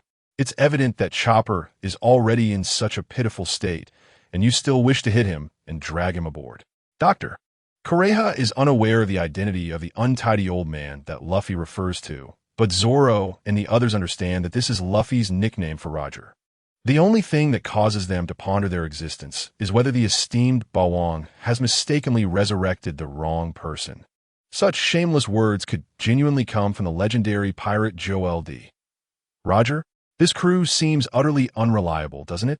Oh, it appears that the Roger Pirates have indeed been disbanded for over 20 years. With such an unreliable captain, Zoro and the others suddenly feel a strong resonance with Rayleigh.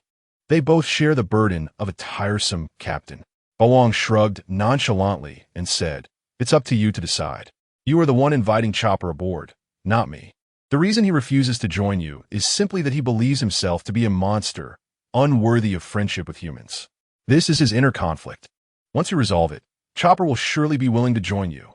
He had said all that needed to be said, and it would not be an exaggeration to call it an act of utmost kindness. As for whether Luffy can persuade Chopper, that will depend on his own abilities. Despite being momentarily caught up in a gambling addiction, leading him to impulsively sacrifice Luffy's hairline and romantic luck, he has also saved Usopp's life several times and even bolstered Sanji and Zoro's combat prowess. Thus, no one owes anyone anything. In the ensuing days, Chopper found himself in a rather unfortunate predicament as Luffy persistently lingered around him, incessantly expressing his desire for Chopper to join his crew. Chopper felt both happiness and inferiority, but could not overcome the mental barrier within himself. He always regarded himself as a monster that should not exist, neither reindeer nor human, and thus felt he had no right to become Luffy's companion. Consequently, he remained silent regarding Luffy's invitation to join Mary. Seizing a moment of peace, Chopper, who had been hiding from Luffy, retrieved the martial arts manual, 8 Gates, entrusted to him by Dr. Kureha from his small backpack. At last, he had managed to shake off the persistent fellow. This manual was indeed the martial arts technique won by Doriel from Mr. Bawang during the medical competition, and it appeared to be quite aged. Chopper was deeply captivated by the contents as he opened the manual. The so-called 8 Gates involve controlling the flow of chakra within the body's meridian system, regulating and constraining chakra in 8 distinct gates. The opening gate, rest gate, life gate, injury gate, duck gate, view gate, shock gate, and death gate. The 8 gates impose a limit on the amount of chakra within the body, allowing the user to unleash techniques exponentially stronger than their original power. However, such power comes at a cost, as the user risks personal injury. The state where all 8 gates are opened is referred to as the 8 Gates of Death, granting tenfold strength surpassing even the 5 Kage, and even enabling movement through rapid footfalls on air. Yet, this state poses a life-threatening risk to the user. From a 6th gate, the View Gate, the user accesses devastating destructive power, but this comes at the expense of their life force. The more Chopper delved into the 8 gates, the more astonished he became by the terrifying aspects of this manual. My goodness, such a formidable martial arts technique exists in this world.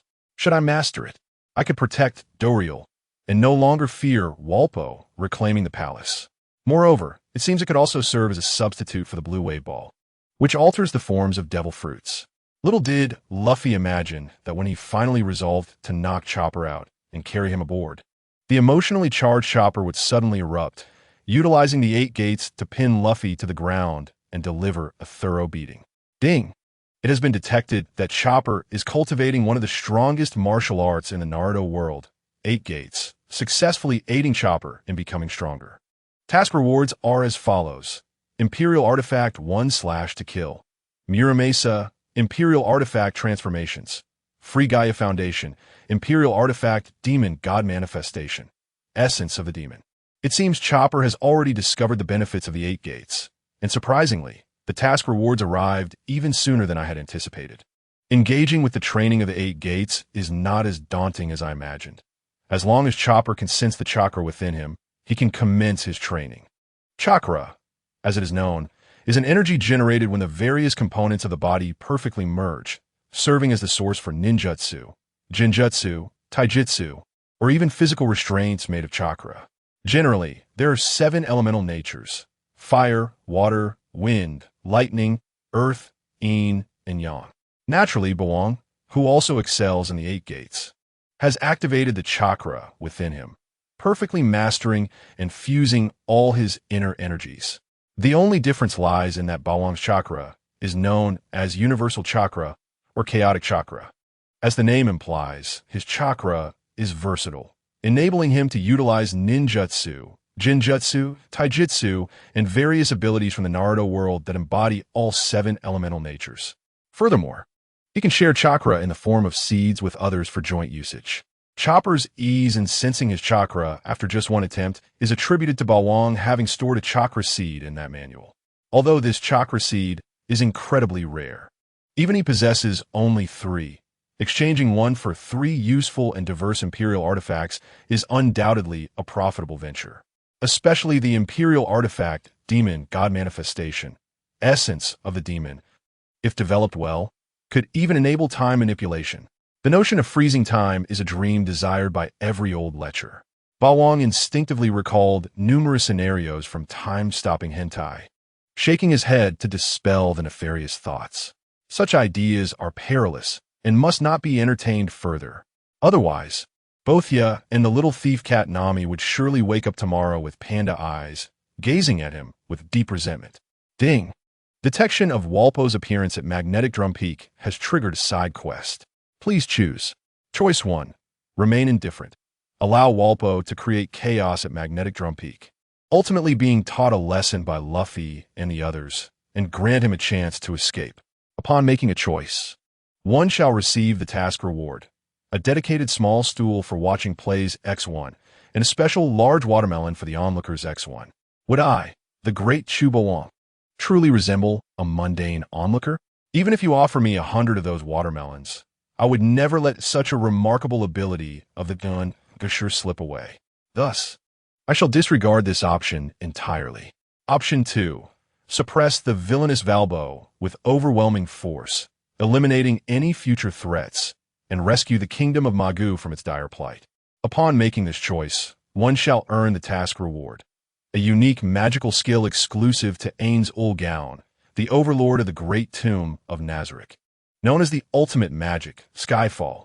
The concept of ultimate magic derives from the popular anime, Overlord, and transcends the tiers of 1 to 10, possessing unparalleled power, an extended casting time, and an impressively flamboyant release method.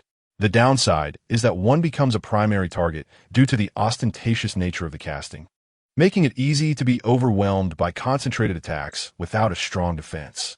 Initiating the ultimate magic as a sign of respect. What a splendid prize. This reward is indeed quite remarkable, suitable for display, and possesses substantial power. Upon successful casting, immense thermal energy descends from the heavens, annihilating all living beings within the target area, inflicting continuous burn damage. While it may not rival the destructive force of Whitebeard's punch that obliterated an island, the visual effects are executed beautifully, providing significant intimidation, making it one of the best choices for display. The magnitude of the skill's damage is not the crux.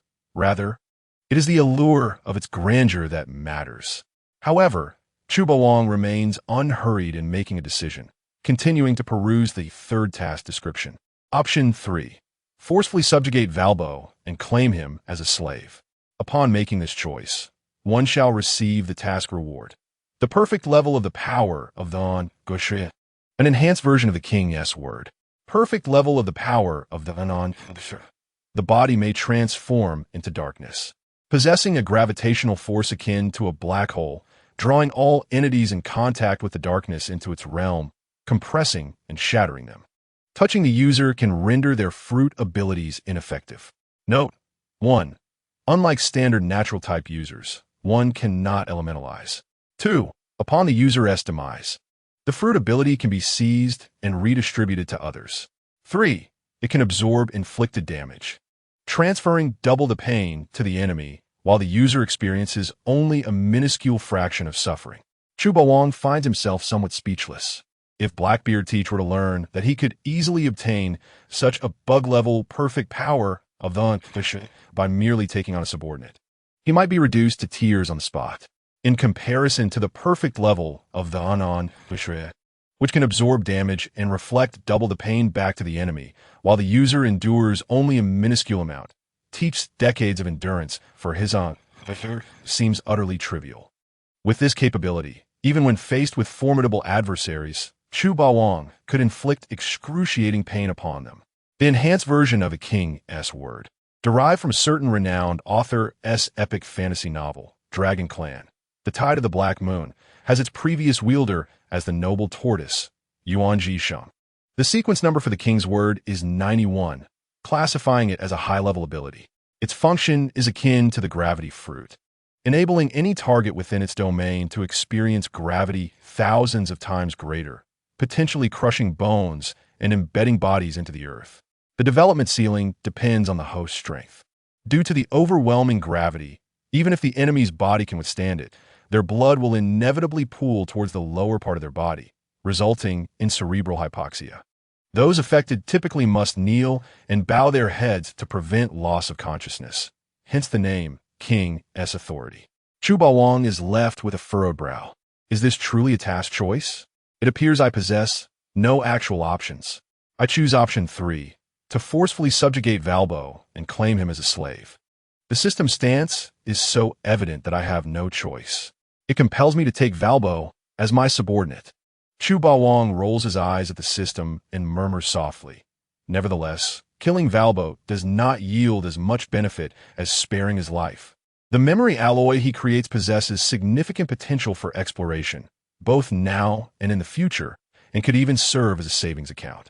It is worth noting that while Valbo may be weak now, he holds immense potential for the future.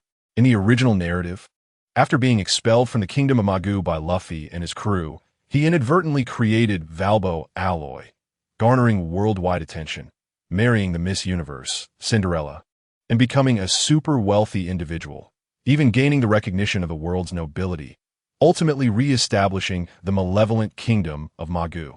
The so-called Valbo Alloy, also referred to as memory metal, is a priceless asset that could be utilized in aerospace endeavors even in the present world.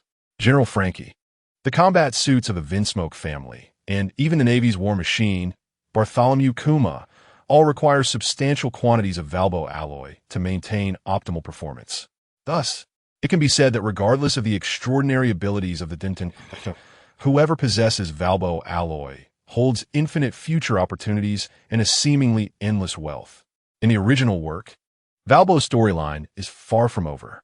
Furthermore, it seems that Valbo's future wife, the Miss Universe Cinderella, is quite beautiful as well. Chu Bawang Subon Siko Mumu Sopti. Familiarity. This statement is overheard by the nearby little thief cat, Nami, who is left in shock, exclaiming, "Huh? Father, you have your eyes on Valbo's future wife? That is coveting another spouse. How are you any different from that scoundrel Chow?" With Nami's exclamation, the gazes of Koya, Dasky, and even the entire Straw Hat crew all converge on Chu Bawang. They had heard Roger casually mention that Chu Bawang seemingly possesses the ability to predict the future. It is likely yet another bizarre ability developed from the imagination fruit. To them, Chu Bawang, wielding the imagination fruit, is the sole bug in this world. What nonsense! I am merely playing the role of a hero rescuing a damsel in distress. Cinderella marrying Valbo is akin to flowers planted in cow dung. Chu Bawang can no longer contain himself and promptly delivers a powerful fist imbued with advanced armament hockey to little thief cat Nami. Well done. Finally, someone has managed to discipline this little thief cat. Zoro and Luffy, unfazed by Nami's reference to the scoundrel, erupt into applause.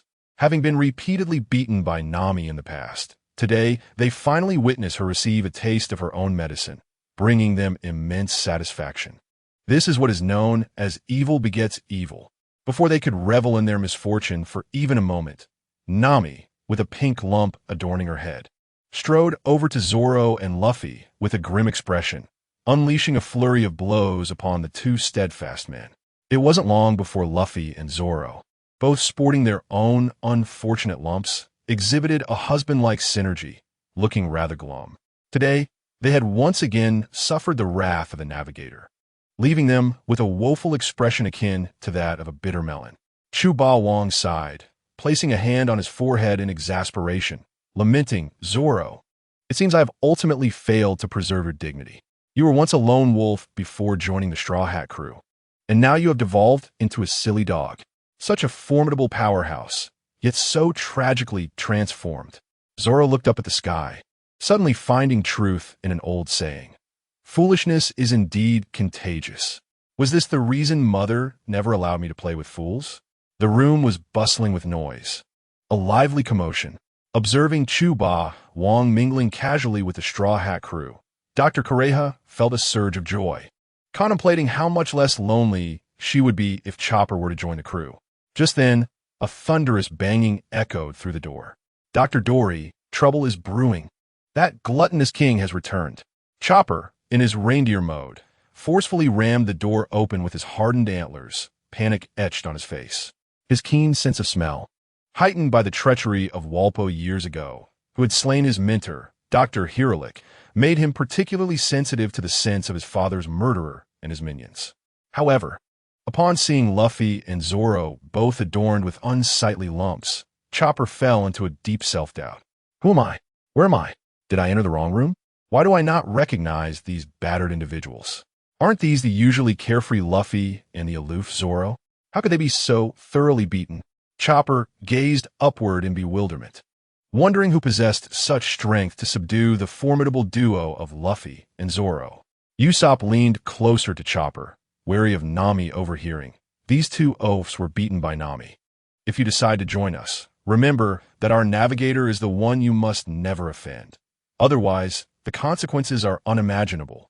Chopper paled, having never anticipated that the seemingly whimsical and adorable Nami harbored such a violent side. As he mustered the courage to observe her more closely, intending to classify her as a high-priority threat, he was abruptly frozen in place. For Nami, now categorized as a prime danger, also bore two rather cute and pink lumps on her head. What in the world? Who could have done this? How could even such a fearsome and violent woman end up with a head full of lumps? Little Chopper, with a head full of large question marks, pondered in confusion. In his perception, the sword-wielding Zoro emanated the greatest threat, his powers seemingly reaching an unfathomable level. Even in his monster form, induced by 3 blue wave balls, Zoro would undoubtedly be an opponent beyond Chopper's capabilities. Next was Sanji, whose wind god legs gave him an ethereal presence, an air of mystery that was both captivating and elusive. As for the enigmatic Chuba Wong, as long as he wished to conceal his strength, even Chopper's animal instincts could not discern his true power. Chopper never imagined that such a powerful figure as Zoro could ever be beaten. He was even more astonished to discover that the fierce Nami, who had pummeled Zoro and Luffy, had also suffered a similar fate. The only distinction lay in the adorableness of the lumps on her head, which were fewer in number. Upon hearing Chopper refer to her as a violent woman, Nami clenched her small fists, causing him to sit down in fright. Enough, you two. Let us finish the task at hand first, Chuba Wong interjected, lightly tapping Nami's head, though this time without sufficient force to induce a lump. Ouch! Mama, look, Daddy is bullying me again. Nami whimpered, rubbing her head while casting a tearful, pitiful look at Koya. Koya, embracing the whimsically mischievous Nami, sighed in resignation. Silly girl, you chose the wrong person to defend you. Chuba Wong not only bullies you, he has also tormented me countless times without your knowledge. If I were to truly intervene on your behalf today, I fear I would be bettered by tomorrow, and you would be left with panda eyes resembling a frostbitten eggplant. It is often said that men pursue women across mountains, while women pursue men through veils. This saying seems to hold little truth in my experience. Reflecting on her 7-year pursuit of Chuba Wong, Koya felt a bittersweet blend of heartache and sweetness. Walpo has returned. This is not good. There are still many precious medical devices I have yet to secure in this palace. Dr. Koreha lowered her head, her tone grave. Luffy, perched by the window, looked down with disdain. So it's that scoundrel who wished to swallow the going merry whole. This troublemaker dares to return. This time, I shall make him fly away, never to reappear before me again. During Chuba Wong and Koya's visit home, the Straw Hat crew had previously encountered Walpo, who sought to devour the Going Merry. Although Walpo's scheme ultimately failed, the head of the Golden Mary, Luffy's prized seat, had been gnawed upon by this meddler. Naturally, Zoro and Sanji had given this ungrateful troublemaker a thorough beating for daring to lay hands on their beloved vessel, gifted by Chuba Wong. Just as Luffy prepared to confront the situation, the cautious Walpo, embodying a profession of caution, was frightened away by Roger, who happened to be out for a stroll. Luffy had never had the opportunity to unleash his frustration on Walpo, leaving him irritable for quite some time. To his astonishment, the rascal dared to appear before him again. If that is the case, then let us settle the score for that prized seat. Afterward, he had been mocked several times by the scruffy uncle in his eyes.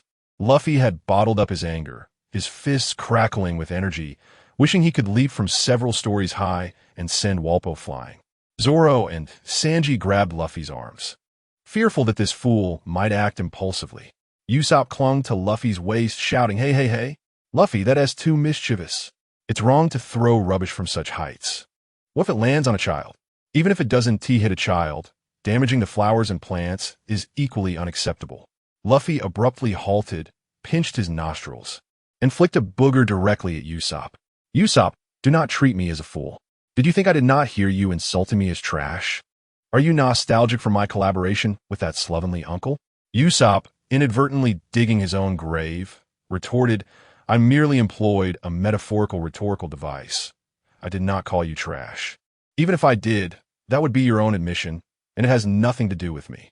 Seeing Luffy prepare for another betrayal, Zoro and Sanji exchanged weary glances, clearly exhausted and longing to disembark. "I'll go check the situation. Let these rascals have their fun. If I end up claiming a head, do not blame me." With a grand gesture, the formidable Chu Ba Wong disregarded the internal conflict within the Straw Hat crew and leaped from the window. As he descended from the towering palace, Chopper and Dalton were left aghast. Is this truly the manner of the hidden powerhouse? It is indeed remarkably swift and convenient. However, defeating Walpo cannot rely solely on your prowess. Oh, illustrious Wong. Muttering under his breath, Chopper charged out once more, racing down the spiraling staircase with fervent speed. His animosity towards Walpo was profound. This scoundrel had murdered the only mediocre doctor, Hiraluk, who had saved his life and treated him as if he were his own son. Chopper's inner world was minuscule, confined solely to the memory of Hiraluk. How could he possibly allow Walpo to escape unscathed? Meanwhile, the somewhat unfortunate-looking King Walpo, riding the sluggish seahorse Robson, finally ascended the lofty magnetic drum peak, reaching an altitude of 5,000 meters. "What a grueling ordeal. I have finally made it," Walpo grumbled, prompting Robson to roll his eyes as if he could speak, surely cursing Walpo for his shamelessness. "At such a high altitude, was it not I who carried you up here? I, the great benefactor, have yet to complain, and you are already dissatisfied. Look, my castle appears unchanged, just as it was in the past. No one can defy my reign any longer. The kingdom of Magnetic Drum shall be resurrected." But just then, a fierce figure descended from the heavens, wielding a single blade that shattered Walpo's body, stitched together with aluminum and iron, as if it were mere paper. "How can this be? Why does a demonic blade greet my return to the throne?" Walpo, dumbfounded, stared at his once proud body, now cleaved open by a violet magical dagger, as easily as slicing through cheese with a hot knife. He had endured countless trials to escape the pursuit of Blackbeard Teach, struggling for survival upon the sea. Yet due to the absence of a skilled navigator, he had been adrift for an eternity. After exhausting all efforts, he had finally returned to the dream of his life, the kingdom of Magnetic Drum, only to be met not by the cheers of the populace, but by a blade capable of slicing through iron like mud. "Your dialogue is excessive." Chu Ba Wong delivered a profound strike, and although Walpo could perceive the trajectory of the attack, he felt no inclination to resist. It was akin to Zoro's one-sword style, great shock against the Snow Woman Monet. Walpo was shaken by the overwhelming force embodied in this strike. Even though Chu Ba Wong's swing was slow, Walpo could discern the path of the cut. Yet he was paralyzed by an absence of defiance. The aura wielded by Chu Ba Wong had subdued everything around him. Even a user of a natural-type devil fruit could not command their own body. With a crack, blood erupted from Walpo's chest, spraying forth like a fountain. Meanwhile, Zoro, who had been bickering with Luffy, seemed to sense something amiss, a cold sweat beading on his forehead. "Master, it appears you have taken action. What a terrifying sword intent." "No, this feels more like a pure aura, an indomitable might." Zoro murmured softly, a spark of realization igniting in his mind, as if he had grasped something crucial.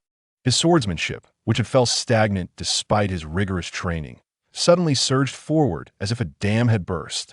Zoro radiated an intensely pure sword intent, his feet moving of their own volition as waves of circular air rippled outward, momentarily leaving the bickering Luffy and Usopp in stunned silence. What is Zoro doing? Has he achieved a breakthrough in his swordsmanship? This guy's talent in the way of the sword is utterly extraordinary. This pure sword intent is truly formidable. Even with my rubber body, it seems I cannot withstand Zoro's strike now. Luffy's rubber form generally allows him to disregard physical attacks, but against extraordinarily sharp weapons, he cannot entirely defend himself, especially when faced with claws, swords, or fangs, as long as the weapon is sufficiently sharp and its wielder surpasses him in brute strength. Luffy remains vulnerable to injury. This is why, in the original narrative, Kuro's cat claws and Arlong's shark teeth could pierce Luffy's body. Sanji, filled with envy and jealousy, fixed his gaze on Zoro, who had entered a state of enlightenment. Damn it, Green Algae Head has become even stronger, now consistently overshadowed by Zoro. Sanji, who frequently quarreled with him, felt a sense of imbalance within himself. Although he had been flattering Chu Ba Wang and singing his praises despite his efforts, he had only gained the first 5 forms of Wind God Leg, remaining far from mastering the complete technique. Aside from diligently practicing Wind God Leg, Sanji had no other options. Looking at Zoro, Chu Ba Wang had bestowed upon him a plethora of sword techniques. Before training, he would ponder for ages to determine which sword manual was most suitable for his current self. The disparity between them was as vast as the difference between a human and a pig. Reflecting on this, he felt a pang of despair. Had he known earlier, he would have risked everything to apprentice under Chu Ba Wang. Zoro's enlightenment came swiftly and departed just as quickly. Enlightenment does not hinge on the length of time, but rather on the depth of understanding gained. Mimicking Chu Ba Wang, Zoro leaped from the castle window, landing gracefully upon the blade of Wado Ikamanji, soaring through the air toward Chu Ba Wang, bowing in gratitude. Thank you for your guidance, Master. Your sword techniques truly astound the heavens and move the spirits. My admiration for you flows endlessly like the mighty Yangtze River, akin to the relentless flood of the Yellow River. With a mere casual swing, Chu Ba Wang had propelled Zoro into a state of enlightenment. Although fleeting, the gains were substantial. To claim otherwise would be disingenuous. Thus, at some unknown point, Zoro, who had developed a habit of imagining every action of Chu Ba Wang, felt he had achieved a new understanding. He believed Chu Ba Wang had recognized his swordsmanship had reached a bottleneck, and so, under the guise of punishing Walbo, he was actually offering guidance to improve his technique. Indeed, it must be so. The master, indeed, is worthy of the title, as he effortlessly discerned my stagnation in cultivation. Fearing the embarrassment my bottleneck might bring, the master intentionally enlisted Valbo to guide my swordsmanship. Such kindness from the master truly moves me. Reflecting on the Master Chu's thoughtful intentions, I, Zoro, felt a wave of shame wash over me. If only I had exerted more effort in my training and possessed even a fraction of the Master's innate talent, there would have been no need for such intervention. No, I must strive even harder. Only then can I live up to the Master's expectations. With this thought, a fierce determination ignited within me, akin to a vigorous surge of energy. Master Chu, however, was overwhelmed by a sense of irony. He wished to convey that he had not schemed so intricately. His attack on Valbo was merely to end matters swiftly, not to spare my feelings. In truth, he had not even recognized my stagnation in swordsmanship. The reason Master Chu appeared to be an untouchable academic genius in my eyes was solely that he had prior knowledge of the examination answers. That was all. I am truly astounded that you could concoct such an interpretation, Zoro. It must be acknowledged that you are indeed a remarkable talent, and I, Master Chu, shall henceforth refer to you as the King of Understanding. Alternatively, one might term you the ideologically transformed Zoro. The term ideologically transformed originates from the character Demiurgos in the anime Overlord, who greatly admires another character, Ainz, believing him to possess omniscient capabilities. Thus, whenever Ainz undertakes an action or offers a statement, Demiurgos often imagines grand schemes or profound significances behind them. In truth, Ains does not ponder so deeply, leading to the notion of ideological transformation every time Demiurgos engages in such fanciful thinking. Indeed, Master Chu is the most concealed powerhouse among them. With Zoro's effusive praise, Dr. Kureha and Chopper cast peculiar glances at Master Chu, although they had always suspected Master Chu of concealing his true strength. Even wagering the unparalleled 8 gates technique without a flicker of hesitation, they had yet to unearth tangible evidence. Now, with just a casual strike against Valbo, Master Chu had inspired a moment of enlightenment in Zoro, even enabling him to break through a minor realm. If not a powerhouse, who else could be deemed so? The pain, accompanied by Valbo's anguished wail, the chaotic thoughts of the onlookers were abruptly interrupted. Zoro, as if confronted by a specter, fixated on the gaping wound on Valbo's chest, exclaiming in astonishment, "My goodness! Having been struck by Master Chu, this fellow still lives, and has experienced the same fate as the world's foremost swordsman, Mihawk. This is a tale I could boast about for a lifetime."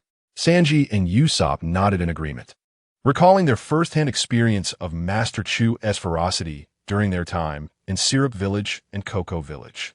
Excluding the ambiguous circumstances of the battle at Log Town, one could assert that thus far, the only individual to survive beneath Master Chu's blade was indeed Mihawk. All others had met their demise at the hands of Master Chu.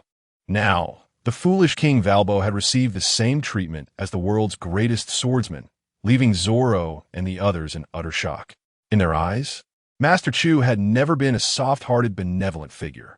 Listening silently to the Straw Hat Crew's discourse, Master Chu found himself momentarily at a loss for words.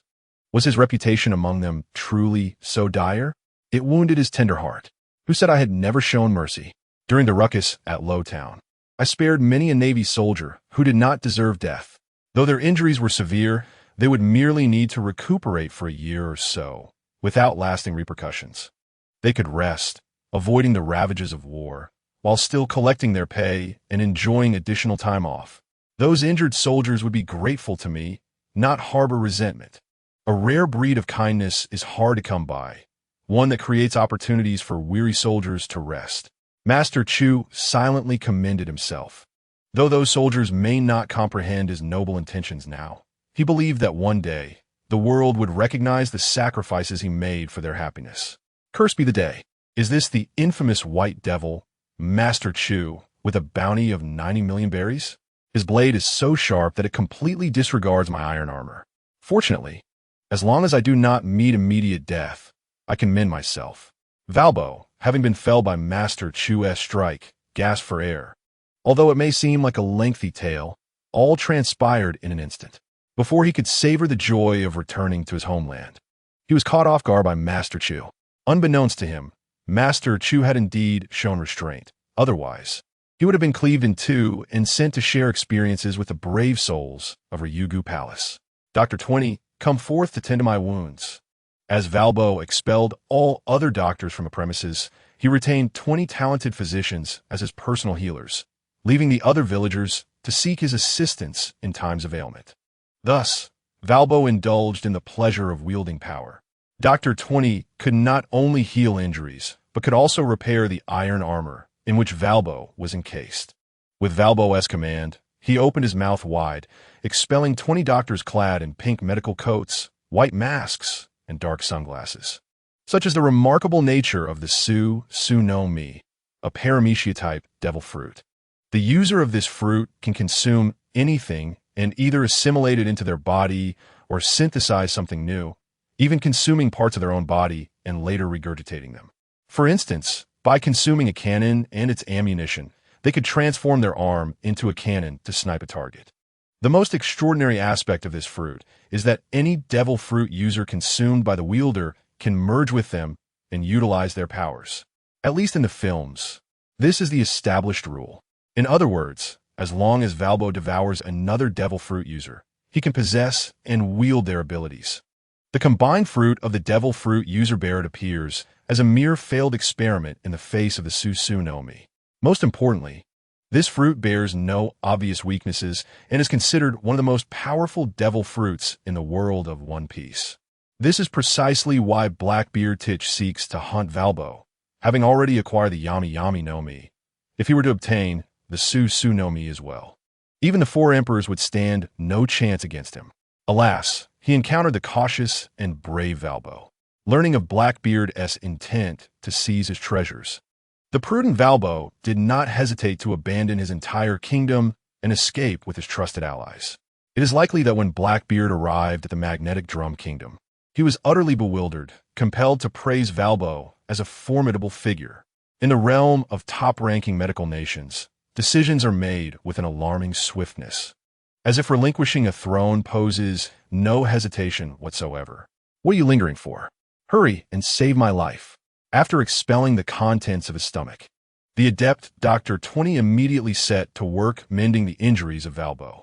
In a mere span of 10 seconds, the remarkably skilled Dr. 20, equipped with a hammer, stitches, and various medical instruments, commenced the intricate process of repairing the ghastly wound on Valbo's chest. The power of the gulp-gulp fruit is indeed remarkable. Alas, such an extraordinary ability would soon be mine. Chuba Wong, arms crossed, exhibited no urgency to directly subdue Valbo. Rather, he observed with keen interest how Valbo, having consumed the gulp-gulp fruit, would navigate his circumstances. Moreover, Chuba Wong was not a loquacious fool like Blackbeard, no matter how cautious Valbo might be. He could not escape the grasp of his impending doom. Regrettably, due to the presence of a censored term, a homophonic substitution was employed. The strike of the White Demon King was astonishingly peculiar. Though Dr. 20 had stitched up the wounds, Valbo still writhed in agony. Beads of cold sweat adorned his forehead as he thrashed on the ground. Possessing the gulp-gulp fruit, his vitality rivaled that of a cockroach. As long as he did not perish on the spot, he could rely on Dr. 20's advanced medical technology to mend his injuries. In the original tale, Valbo had once suffered a grievous gash from Dalton's massive shovel, with blood gushing forth like an unbridled fountain, only to be restored to full health moments later under Dr. 20's care. However, this time, the prowess of Dr. 20 faltered. To be more precise, while Dr. 20 had merely addressed the superficial wounds, the internal organs and blood vessels remained besieged by a sinister blade aura, inflicting unbearable pain. This malevolent energy was a remnant of the thousand-blade strike, far beyond the capabilities of Valbo and Dr. 20 to contend with. Master Valbo, we truly cannot address the malevolent energy within your organs, Dr. 20 exclaimed, his brow drenched in perspiration. They were the exclusive physicians retained by Valbo, seasoned and experienced. Yet even they had never encountered such an eerie sword aura.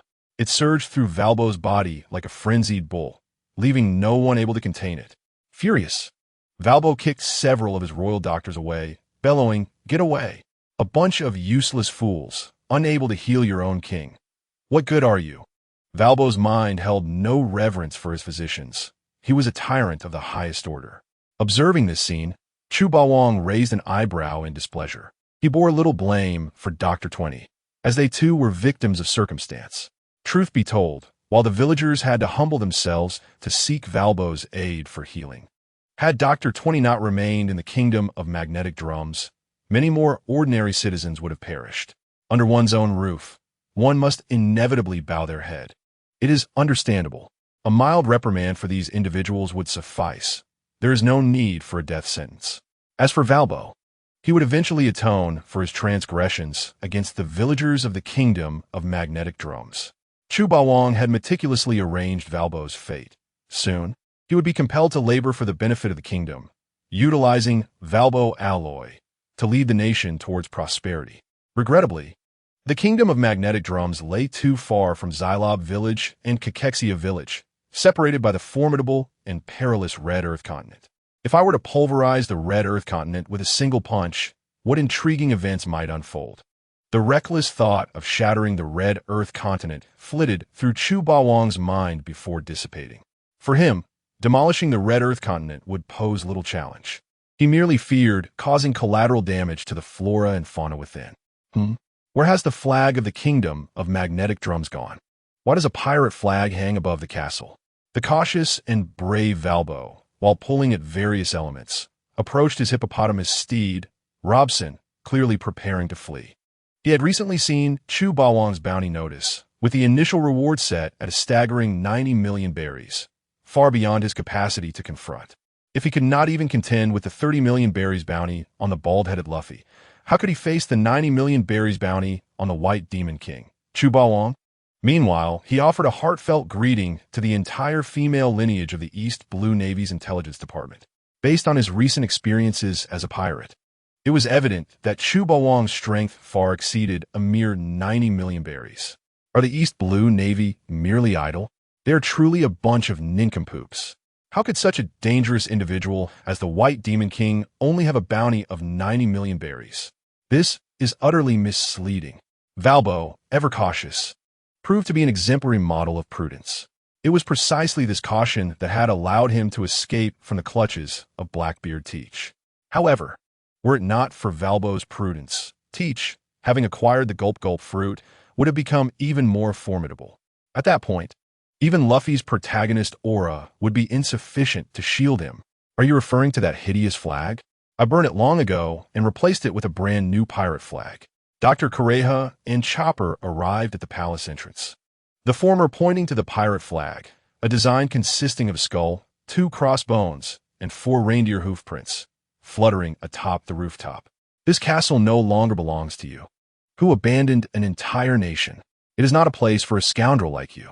The kingdom of magnetic drums has fallen. Leave this nation at once. Dr. Kureha possessed considerable hidden strength. She had previously refrained from resistance solely because Valbo was the king of the kingdom of magnetic drums. Yet now, Valbo displayed no defiance against the menacing pirates, having utterly forsaken everyone. Such a king would inevitably be overthrown by his people.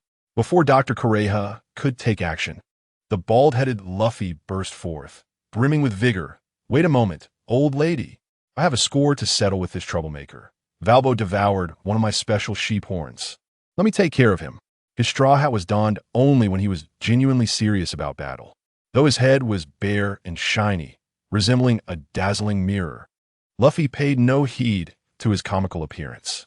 Perhaps this is the advantage of being carefree, unlike Usopp, who clung to his vanity. Despite having only a few stubborn strands remaining atop his head, he would never venture outside without a hat. He had purchased dozens of hats in Logtown, switching them daily for variety. What left Chu Bawang speechless was that one of those hats was a green safety helmet. As an unrelenting critic, he could not help but comment, addressing the somewhat naive Usopp, "That hat suits you quite well. Be sure to wear it." At this stage, the relatively naive Usopp believed that the formidable Chu Bawang was complimenting his keen eye for selecting hats, which led him to merely don a green safety helmet for an entire week. From that moment onward, Chu Bawang grasped a profound truth of life. Foolish individuals may occasionally enjoy foolish fortunes, but one who squanders resources does not. Wait a moment, old lady.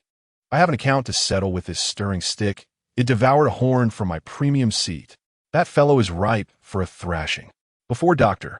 Kureha could comprehend why Luffy likened himself to excrement and referred to Walbo as a stirring stick, the latter swung his fists, each as large as sandbags, and with a sliding step forward, sent the plump Walbo, who had just managed to rise from the ground, flying. Rubber, 7 wounds fist. The sheer force behind Luffy's punch was formidable, likely a culmination of his pent-up frustration over Roger stealing his rations.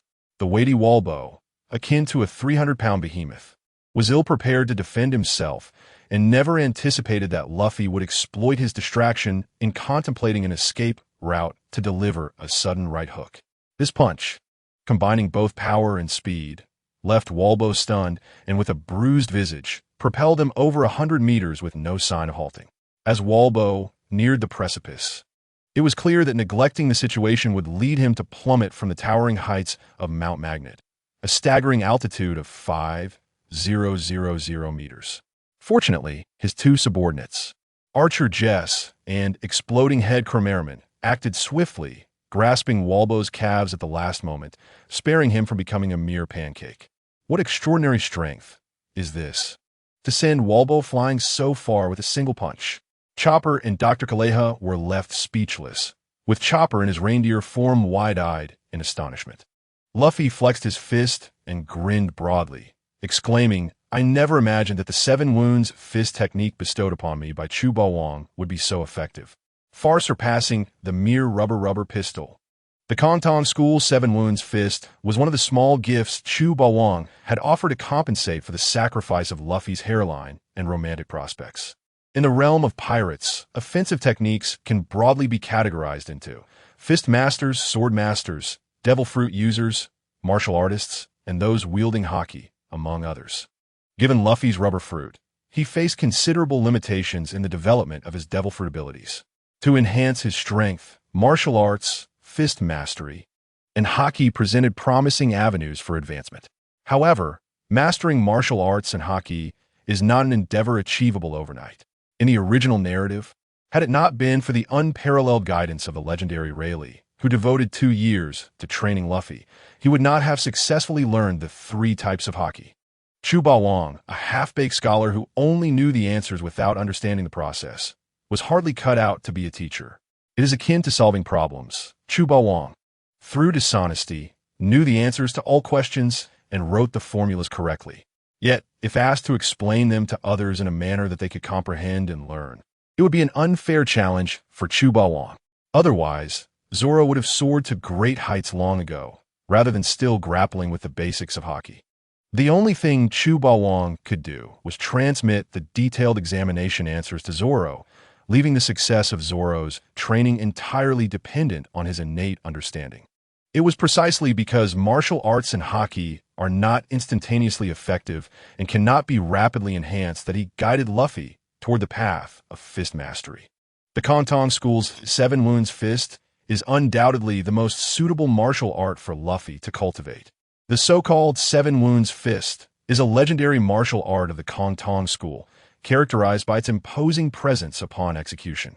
Each punch embodies 7 distinct forms of power, some fierce, some subtle, some embodying strength within gentleness, and others the reverse. The attacks can be horizontal or direct, or even retract inward, overwhelming the opponent with an inexhaustible flow of force, resulting in severe internal injuries. The internal energies of yin and yang, along with the 5 elements, metal, wood, water, fire, and earth, define the 7 wounds.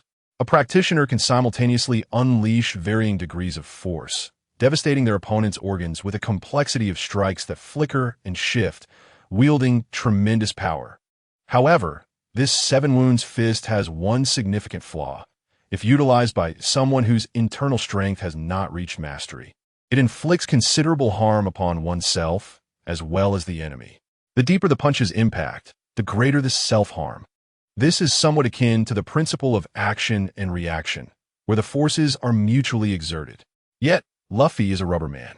The principles of action and reaction ultimately pertain to the most mundane and basic physical damage, which can be completely disregarded by a rubber man.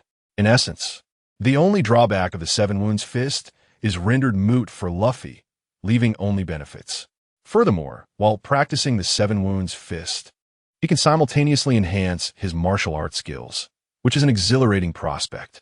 Chu Bawang even contemplated that, were Roger to recover his injuries at a slower pace, he might find himself subdued by Luffy. After all, with the most compatible 7 wounds fist technique at his disposal, Luffy's lethality was incomparable. Trained diligently, this 7 wounds fist aligns perfectly with your capabilities. If harnessed effectively, it may rival 8 gates. Chu Bawang responded nonchalantly, his expression remaining as placid as a still pond. Beside him, the little chopper could not restrain a gasp, clearly startled, yet his expression was irresistibly adorable, prompting one to reach out and touzle his little head. Wow. Chu Bawang is truly extravagantly affluent. He just wagered the forbidden level 8 gates against Dr. Doriel. And now he even possesses the 7 wounds fist technique of the Straw Hat Boy. How many forbidden level techniques does he command? Does he come from a mining family? With the aid of Chu Bawang's universal chakra seed, he had successfully sensed the chakra within him, making significant strides in his training of the 8 gates. He naturally understood the terrifying nature of this secret technique. It can be asserted that even after consuming 3 rumble balls to evolve into monster form, he would still find it challenging to surpass the state of the opening of the first gate in the 8 gates. Initially, it seemed impressive for Chu Bawang to present the 8 gates in such a short time, but to discover that he also possessed a comparable 7 wounds fist, which he graciously bestowed upon the simple-minded Luffy, was astonishing. Even if his family were mining tycoons, such extravagance is truly uncalled for. P.S. The physical capabilities of characters in Naruto and One Piece cannot be generalized. The enhancement provided by the 8 gates must also be calculated individually. Moreover, the 7 wounds fist integrates harmoniously with Luffy. While the 8 gates is powerful, it is not particularly suited for Luffy's path of fist mastery. In any case, the protagonist remains invincible. Ha, Mr. Chubawang, look. I merely used 1 punch to send Walbo flying. The 7 wounds fist you taught me is truly remarkable. Luffy exclaimed excitedly, akin to a child who has just received a candy bean, continually boasting before Chubawang. Understand. Initially, Chubawang responded somewhat dismissively to Luffy, but the more he pondered, the more he felt something was amiss. The 7 wounds fist, as the name suggests, encompasses 7 distinct methods of striking. The entirety of the incantations includes Suinshin Jua, Shangfei Jua, Tsue, Ganchang Jua, Songli Jua, Jingshi Jua, Ihuanghu Jua, and Qishang Zong Jua. Logically, one would expect Lu Fei to unleash 7 distinct martial techniques. Nevertheless, during his encounter with YoruFlies, Lu Fei indeed threw numerous punches, albeit employing a singular method of striking. Furthermore, the Qishang Chuan is characterized by its lethal intent, aiming directly at the vital points, with the potential to either obliterate an adversary or leave them gravely injured. Yet, in Lu Fei's hands, its potency appears considerably diminished. Could it be that Lu Fei, desiring merely to vanquish his opponent rather than to kill, has slightly modified the Qishang Chuan? This possibility cannot be dismissed. Contemplating this, Chubawang felt a twinge of frustration. MMP, I imparted upon you 7 techniques capable of swiftly claiming lives, yet you resort to but 1. And that 1 has been transformed into this feeble, ineffective blow. It is utterly incapable of causing fatal harm. Were the founder of the Kongtong sect, Mulingzi, to learn of this, he would undoubtedly rise from his grave to impart some wisdom to Lu Fei regarding the essence of life. However, after a moment's reflection, Chubawang chose to disregard it. One should never attempt to reason with the simple-minded Lu Fei. The more one engages in discourse, the more one risks being dragged into absurdity, reducing one's intellect to a mere 25. At times, Chubawang finds himself pondering how the intellectually challenged Kapu, with an IQ of 25, could possibly father the genius Drag, with a staggering IQ of 250. Moreover, how did the prodigious Drag produce the obstinate Lu Fei, whose IQ seems to hover around 25? Such thoughts elude comprehension. Casting a glance at YoruFlies, who had been dispatched by a single punch, Dr. Kaleha turned to Lu Fei, her brow furrowed in confusion. Wait a moment, Straw Hat Kid. How do you know YoruFlies? I met him on the high seas. Lu Fei replied, his demeanor akin to that of an agitated gorilla as he stomped through the snow. These troublemakers were pirating at sea, constantly causing me grief. And they even sneakily devoured a horn from the Mary while I was distracted. Fortunately, Zhong Long discovered this in time and gave him a thorough lesson. Otherwise, my special seat would have been completely devoured. As it happened, that fellow fled in terror upon encountering the disheveled uncle. Otherwise, I would have certainly given him a sound thrashing. Choba, having remained silent for a moment, still could not grasp why Lu Fei was so fixated on likening YoruFlies to a troublemaker. Surely, that would imply that everyone aboard the ship at the time was akin to that description. Ms. Kaleha, do not look at me. Such language was not imparted by me. Furthermore, I am not in league with this simpleton. Chubawang discreetly distanced himself from the dim-witted Lu Fei, wary of being affected by his folly. A powerful yet foolish individual, indeed, possesses an alarming capacity for absurdity. Such self-destructive rhetoric, it seems, can only be uttered by one afflicted with a lack of reason. Even a simple-minded triceratops would not engage in such ludicrous actions. Regarding the debate of who truly reigns as the most foolish among Lu Fei and the triceratops, it appears that Lu Fei holds the upper hand. I am exceedingly vexed. Straw Hat Blot, curse Bawang, how dare you disregard my royal presence? I shall reduce you to mere flesh. YoruFlies, having been sent flying by Lu Fei's punch, nearly toppled from the summit of Magu Peak, visibly infuriated, attempted an acrobatic maneuver to regain his footing. Yet, owing to his considerable girth, the attempt failed miserably, resulting in a comical flopping motion that left Shu Bawang wincing and his lips twitching in irritation. Is there truly no more reasonable human being in the world of One Piece? Why does everyone associated with Lu Fei seem to devolve into absurdity? With a head full of questions, Choba turned to Zhong Long and inquired, Mr. Zhong Long, may I ask, did that fellow's arm seem to elongate just now? Yes, indeed. What of it? Our captain is a rubber man. A rubber man? What does that mean? Zhong Long replied nonchalantly. In simple terms, he is a monster. Of course, in Bawang's eyes, our captain is merely a troublesome simpleton. Choba was taken aback. To equate his captain with a fool, was that truly acceptable? To do so in front of Lu Fei seemed rather disrespectful. However, what truly plunged Choba into prolonged silence was Zhong Long's inadvertent mention of the word monster. The reason Choba had repeatedly declined Lu Fei's invitations was that he viewed himself as an incomprehensible creature, feeling unworthy of joining the Straw Hat crew or forming friendships with humans. This might stem from deep-seated insecurity, akin to the reasons behind Usopp's estrangement from Lu Fei in the Water 7 arc, rooted in self-doubt. Observing the contemplative and conflicted visage of little Choba, Zhong Long, appearing calm on the surface but internally elated, thought, it seems that Master Bawang's insight was indeed accurate. This raccoon's inner turmoil revolves around the concepts of monstrosity and insecurity, preventing him from wishing to accompany us. Zhong Long admired Master Bawang's astute perception. It was remarkable how, at such a young age, he possessed the wisdom to navigate the complexities of life. My admiration for you flows like an unending river, akin to the Yellow River's flood, relentless and unyielding, steadfast as the earth crumbles and the heavens collapse. Casting a glance at Zhong Long, who seemed to be basking in self-adulation, Chu Bawang fell into a long silence. He sensed that the ethos of the Straw Hat crew had begun to sway under his influence. None of them were learning properly. The techniques I imparted, kicking, punching, and swordsmanship, have yielded no tangible results.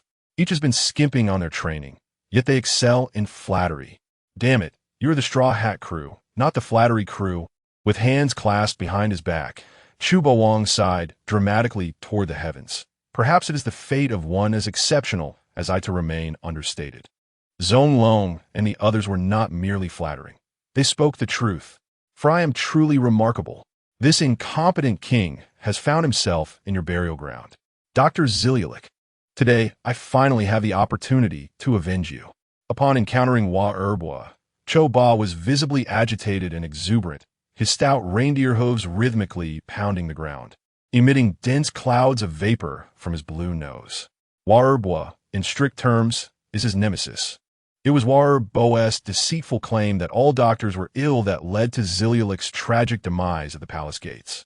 To honor Zilialik, who treated him as a father, Choba had hoisted the pirate flag crafted by Zilialik atop the palace. As the saying goes, enemies grow exceedingly hostile upon meeting.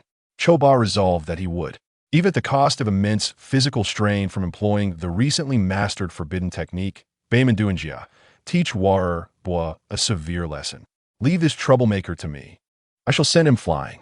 Lu Fei pounded his chest in assurance, declaring that while YoruFlies was indeed despicable, in his eyes, he was the perfect punching bag, ideal for honing his newly acquired rubber Qishang Chuan, a diluted version. Exchanging a glance with Lu Fei, Choba perceived the flames of fierce determination and combativeness burning brightly in the other's eyes. Clearly, both were resolute in their desire to claim YoruFlies' head. When a king reaches the point of being universally reviled, one could say that YoruFlies has indeed achieved a unique notoriety. The formidable Chu Bawang sheathed his demonic blade, Qianren, casting not even a glance at the rather punchable-faced Warbwa. It seemed he could afford to overlook this opportunity. After all, the time spent torturing Warbwa would be better spent enjoying the snowy scenery with a companion. Once Chopper finished venting his anger, he could return to recruit Warbwa as a subordinate, which was not an unfeasible prospect. However, it appeared that the system did not wish for Chu Bawang to miss any opportunity to display his grandeur. Ding! The final battle in the Magnetic Drum Kingdom is imminent. A selection task has been triggered. Option 1. Sabotage and prevent Chopper from joining the Straw Hat crew. Selecting this option will yield the task reward, Post-Heavenly Spiritual Treasure. Tiger Blade X1. Option 2. Follow the normal plot and refrain from interfering with the storyline. Selecting this option will yield the task reward, Post-Heavenly Spiritual Treasure. Binding Immortal Lock X1. Option 3. Accelerate the plot by swiftly defeating Warbwa and claiming him as a slave. Selecting this option will yield the task reward, Post-Heavenly Spiritual Treasure, Gold Brick X1. Upon hearing the mechanical voice of the system once more, Chu Bawang was momentarily taken aback. Why was even the gold brick categorized as a post-heavenly spiritual treasure? Surely, the system could not be mistaken. In the realm of Hong Wong, while post-heavenly spiritual treasures are not exceedingly rare, they remain quite precious compared to ordinary cultivators. Renowned artifacts such as Nez's Universe Ring and the Hunyuan Silk are merely post-heavenly spiritual treasures as well. To present me with a gold brick as a treasure is to tarnish the honor of the Universe Ring and Hunyuan Silk. System, are you malfunctioning? Please do not scare me. I rely on you to elevate my status and help me soar. The system expressed its disinterest in conversing with the host and responded with an array of ellipses. Post-heavenly spiritual treasure. Gold brick. This was one of the weapons used by Neza when he activated his 3 heads and 6 arms. In the original work, Neza utilized this brick to injure Moon Neza, break free from captivity to rescue Huang Feihu's family, and shatter Han Rome's protective mirror. Crafted from celestial gold in the shape of a brick, it can be thrown to attack enemies, serving both as a concealed weapon and a means to display one's prowess. It is indeed an essential item for both home and travel. Note, if the gold brick does not incapacitate an enemy, it may be picked up by others. That little hint was rather out of place, yet it held a grain of truth. After all, a brick made of pure gold could indeed be snatched away if mishandled. Consequently, it seemed I had no choice but to embrace the role of an opportunistic dog. For Chu Bawang, this was essentially a task devoid of choices. While the effects of the Tiger Blade and Binding Immortal Lock were commendable, they lacked the enticing allure of the post-heavenly spiritual treasure, Gold Brick. Thus, Chu Bawang swiftly opted for the third task. He had initially hoped for a confrontation between Chopper and Luffy against Warbwa, allowing them to bond through battle. As long as it did not impede his opportunity, he was indifferent to how the duo handled their skirmish. However, given the circumstances, accelerating the plot seemed the wiser choice. How could it be? This notorious white devil, with a bounty of 90 million berries, was constantly watching me, leaving me no chance to escape. In that case, let us engage in a fierce struggle. With Chu Bawang observing closely, even Warbwa's meticulousness proved futile. Escape was utterly impossible. The subsequent events unfolded with relative ease. An enraged Warbwa had no choice but to charge at Chu Bawang, clearly intent on a mutual destruction. As for the final outcome, the fish indeed perished. Yet the net remained intact. The farce could finally draw to a close. Chu Bawang extended his palm toward the rapidly approaching Warbwa, fingers poised like a dragon's claw. His voice, cold and resonant, chanted an incantation that seemed to echo from the primordial depths of time, commanding the world with an authority befitting its sovereign. Word spirit sovereignty. A field resembling gravitational dominance unfurled. This was a highly unique domain, granting hybrids and dragonkind mastery over elements and rules. In the lexicon of word spirits, 89100 was classified as a dangerous word spirit, 101112 as high risk, and anything beyond 113 is classified. High-tier word spirits may not necessarily surpass their low-tier counterparts in utility, yet they transcend conventional forms, allowing direct control over the 5 elements: earth, water, fire, wind, and spirit. The serial number for word spirit sovereignty is 91. Even more perilous than the word spirit wielded by the infamous Chu Zihong in the original tale. Within the realm of word spirit sovereignty, even the most physically robust individuals would find their blood pooling toward the lower half of their bodies under the weight of extraordinary gravity. This would lead to cerebral hypoxia, and in severe cases could result in blood gushing forth from their bodies, a phenomenon referred to by cultivators as self-detonation. Therefore, those affected typically adopt a posture of supplication to avert cerebral hemorrhage. It was precisely for this reason that this word spirit was ultimately designated as word spirit sovereignty. The moment the domain was established, it instantaneously affected Warbois as he hurtled toward Chu Bawang. With a crack that echoed through the air, bones fractured, and the once menacing Warbois tumbled to the ground, his body sounding like popping beans, blood pouring from his arms and torso, under nearly 50 times the normal gravitational force. Even the notoriously resilient physique of pirates could not withstand such pressure. Warbois fell into unconsciousness, blood gushing from his nose. "Oh dear, Mr. Bawang, you have forsaken the principles of martial ethics, seizing our bounty while our backs were turned." Chopper and Luffy stood momentarily stunned, gazing in disbelief at the bloodied Warbois. Moments later, they let out almost pain howls. "Boss, this isn't how you play the game. You snatched even Warbois' bounty. Have a little dignity, will you?" Luffy, who had been full of vigor just moments ago, now appeared despondent and defeated, casting a resentful glance at Chu Bawang as if he were a homeless beggar. To be frank, Luffy's stubbornness was quite pronounced. He was the epitome of a headstrong individual. Whatever he set his mind to, he would pursue it relentlessly, undeterred by the dangers ahead. Unlike those who knowingly walk into peril, Luffy was the type who could become fixated on a single goal. If he declared he would defeat Warbois, then defeat Warbois he must. If he did not deliver a thorough thrashing to Warbois, he would find himself in discomfort. It was precisely for this reason that Luffy's gaze toward the bounty-hunting Chu Bawang grew increasingly resentful, leading one to wonder if Chu Bawang had stolen his precious bone. When the world just transpired, why did Lord Warbois suddenly lose consciousness, with even his blood vessels bursting? It seemed that Lord Warbois had drawn his last breath. Warbois' two subordinates and all the doctors were left dumbfounded, paralyzed in fear, unable to move. In the face of death, even the two most loyal subordinates of Warbois dared not launch an attack against the overlord of Chu, fearing that they might become corpses themselves in the next moment. This was utterly bizarre.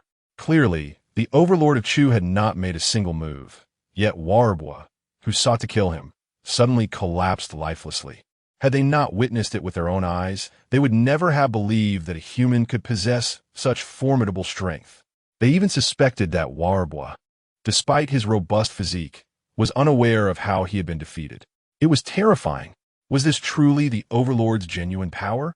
Stunned, Xiao Ba's expression grew grave as he murmured to himself.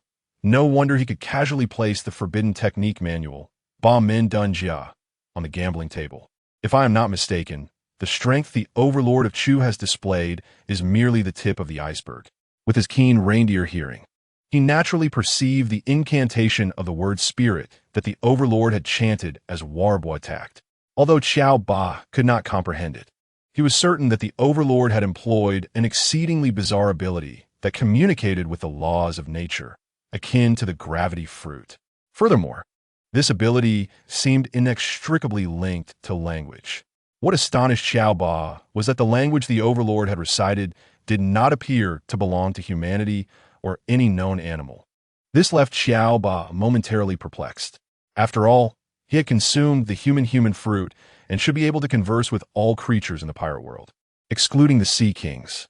However, despite their terrifying nature, the Sea Kings were undeniably lacking in linguistic development, incapable of wielding such destructive power.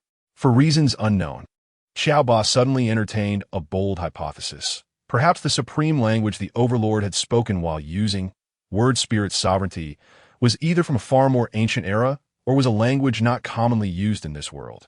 Startled by his own thoughts, Xiao Ba chose not to delve into the details any further, redirecting his focus to Warbois, who had been swiftly vanquished by the overlord. There was little utility in pondering too much. The primary concern was still how to deal with his father's murderer, YoruFlies.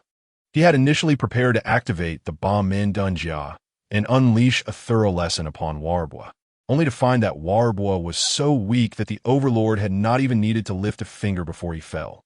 Thinking of this made Xiao Ba feel a bit vexed, as he was left with a pent-up fury accumulated over the years, unsure of where to direct it. It was amusing to realize that this little reindeer had quite an imaginative mind, almost touching upon the truth of the world. The true secret of word spirit sovereignty lies in mastering the power and authority over the world through the dragon script, enabling one to issue commands to the rules of the world. Casting a profound glance at Xiao Ba, the overlord of Chu slightly lifted the corners of his mouth. He had not anticipated that, despite Xiao Ba's youthful mind, he could conceive that the language he recited while using word spirit sovereignty did not originate from this world. No wonder he had so much fun playing with Usopp and Monkey D. Luffy after boarding the ship. Ultimately, these three individuals possessed minds akin to those of 13 to 15-year-old adolescents. Moreover, even if Xiao Ba guessed that his word spirit sovereignty was not a power of the pirate world, it posed no threat to him. With this thought, the overlord of Chu felt fortunate for having developed in a secluded manner for 18 years in Xylob village. However, had he known that such an experience would grant him a golden opportunity, he would surely have taken action with the wealthy girl, Kuya. After all, he had spent a full 18 years in Xylob village, gaining affection and courting the rich girl. A diligent and visionary young man like him was truly rare. Glancing at YoruFlies, who was barely clinging to life, the overlord maintained an outwardly calm demeanor. Initially, when he had been killing, he felt a slight psychological burden and could scarcely bear to look at the corpses. Yet, for the brutal and foolish YoruFlies, there was no need to waste his dwindling compassion on such scum. Soul Gem Memory Modification. Without further ado, the Overlord employed a 3-step brainwashing technique on YoruFlies, reminiscent of how he had tamed dinosaurs on the ancient island. Soul Gem Memory Modification. Without further ado, the Overlord employed a 3-step brainwashing technique on YoruFlies, reminiscent of how he had tamed dinosaurs on the ancient island. Mission 3. Accelerate the plot, swiftly defeat YoruFlies, and capture him as a slave. Upon selection, you will receive a mission reward, Postnatal Spiritual Treasure Gold Brick X1. Ding! Mission achievement accomplished. The Postnatal Spiritual Treasure Gold Brick can be permanently used. It must be said that the system was quite considerate. Tasks of this selection type were akin to generous gift packages. Even if one ultimately failed to complete the task, they could still enjoy a temporary usage right. Naturally, if the mission was not completed, the system would reclaim the rewards in the end, and when this would occur likely depended on the whims of the system's overseer. However, given that this little system failed to detect his playful puns to obtain the novice gift package, its intelligence was somewhat questionable. The Overlord of Chu seriously doubted that even if he failed to complete this plot-accelerating mission, the system would not immediately confiscate the rewards. After modifying YoruFlies' memory to make him a slave, the Overlord had effectively secured permanent access to the gold brick in the possession of the third prince, Neza. Once YoruFlies, who was barely hanging on, fully regained consciousness, he could begin his role as a worker diligently focused on creating YoruFlies alloy. At that point, it would be a matter of financial windfall for the Overlord, although, at present, he had little need for money. After all, he was a man under the protection of a wealthy girl. Even if the funds of the wealthy girl, Kuya, ran low, the adopted daughter, Nami, who controlled the economic lifeblood of the Straw Hat crew, surely would not mind him enjoying free meals aboard the Mary. Luffy and Xiao Ba, weren't you both seeking revenge on YoruFlies? I've already knocked him down. He is still alive. If you wish to exact your vengeance, feel free to come forth. After all, with my divine resurrection technique, I need not fear that Xiao Ba and Luffy would truly smash this piggy bank to pieces in their fury. With the absence of YoruFlies as a foe, Xiao Ba and Luffy would miss out on an opportunity to fight together against a common enemy, which would inevitably affect the acceleration of the plot. For this reason, he suggested that Luffy and Xiao Ba give YoruFlies a harsh lesson. Xiao Ba, Luffy, upon hearing this, both the reindeer and the man simultaneously rolled their eyes at the Overlord. How can we possibly be angry when you've already turned Warbwa into a cripple? Initially, both were indeed filled with righteous indignation, dissatisfied with Warbwa's actions. However, looking at Warbwa, who lay bloodied and on the verge of death, neither Luffy nor Xiaoba found the courage to strike a blow against a weak and defeated opponent. They ultimately were not the sort to kick a man when he was down or bully the weak. Thus, after a moment of frustration, they chose to let Warbwa go. Moreover, Luffy had just witnessed the formidable Chu Bawang employing a three-pronged mind control technique on Walbo. It was evident that Walbo would no longer have the capacity to commit heinous acts or sow discord. Although Luffy did not wholly endorse Chu Bawang's tyrannical methods, he refrained from voicing his dissent.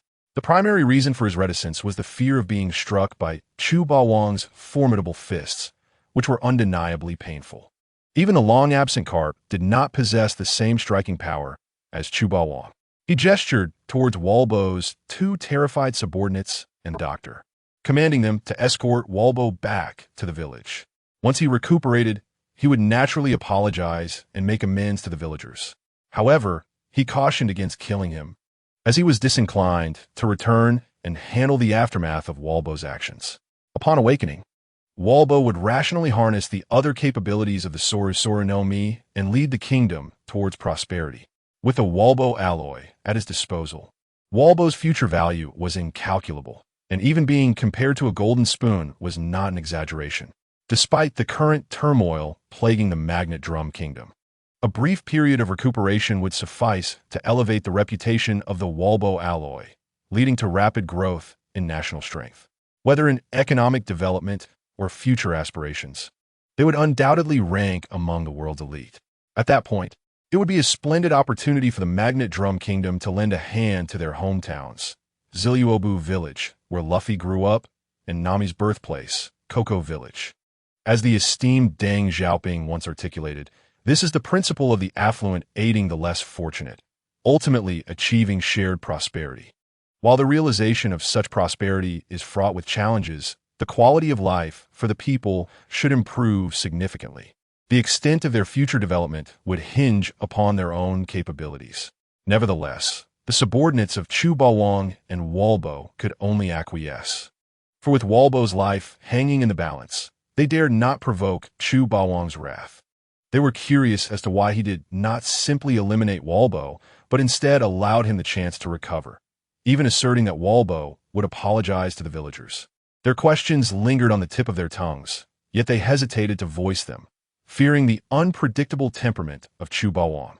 After all, uttering the wrong words could lead to dire consequences. Escaping with their lives was already a stroke of good fortune. The battle, while lengthy in description, concluded in a mere instant, leaving the onlookers within the castle bewildered. Walbo was struck by Chu Bawang, sent flying by Luffy, and subsequently knelt before Chu Bawang, bloodied and on the verge of unconsciousness. He was carried off the stage on a stretcher, and thereafter there was no further continuation. Captain Dalton, who had just donned his battle attire, was left with a myriad of questions. Was that it? What kind of battle had transpired? Walbo appeared far too weak. A single strike and a punch, and he was finished? Surely this was a jest. This was not the Walbo he had previously encountered. A resilient minor boss with a health bar exceeding 100, equipped with healing, defense, and summoning buffs. He resolved to report that Chu Bawang was utilizing cheats and must be reprimanded. Luffy voiced the very thought that had been simmering in Dalton's mind. In response, Chu Bawang bestowed upon Luffy a resounding slap, his expression grave as he gazed skyward, inhaling deeply before stating with earnestness, Chu Bawang, do not cheat. The news of Walbo's defeat and near-fatal injuries swiftly spread throughout the Magnet Drum Kingdom. The villagers rejoiced, drumming and decorating their doors as if it were a festive occasion. The renown of Chu Bawang's victory over Walbo became widely known in a remarkably short time. Many villagers beseeched Dalton to introduce them to the esteemed Chu Bawang, hoping for an opportunity to publicly express their gratitude. At the very least, they wished to host a banquet in his honor. Unfortunately, Dalton's repeated attempts to convey their wishes yielded little response from Chu Bawang. On one occasion, he did receive a rather awkward reply, I have no desire to mingle with you insignificant folk, especially when there are no rewards to be gained. Why would I waste my time hosting a banquet with you? Do you think I am so easily persuaded? If you genuinely wish to express your gratitude, then bring me 10 to 20 tons of that delicacy I had in the Haojiao village, the snowflower cake, as provisions. As for anything else, do not even think about it. I have many companions to entertain and no time to waste on you. This was the essence of Chu Bawang's haughty demeanor, uttered while he engaged in a snowball fight with Nami and Koya, devoid of any semblance of a grandmaster. Dalton, upon hearing this, felt utterly embarrassed. The snowflower cake, made from the rare Tianshan snow lotus, was notoriously difficult to produce, and even securing 10 to 20 tons was an unrealistic expectation. Only when hosting the most esteemed guests would they consider serving it. Since Walbo had plunged the kingdom into chaos, the difficulty of production had only increased. Recognizing that it was Chu Bawang's decree, Dalton resolved to fulfill the great man's culinary desires, even if it cost him dearly. He gritted his teeth, determined that while it might be challenging to procure 10 to 20 tons of snowflower cake, gathering a few kilograms from the entire Magnet Drum Kingdom was indeed feasible. With Walbo no longer present as a convenient scapegoat, the once uncomplicated integration of a Straw Hat Crew's chopper had encountered a minor hiccup. Consequently, Luffy and his companions found themselves lingering a bit longer in the Magnet Drum Kingdom, while seeking a physician to join their ranks. Meanwhile, Chu Bawang took advantage of this time to explore the realm, traversing much of the kingdom with his companions. As a traveler in the pirate world, Chu Bawang was not merely a figure of words.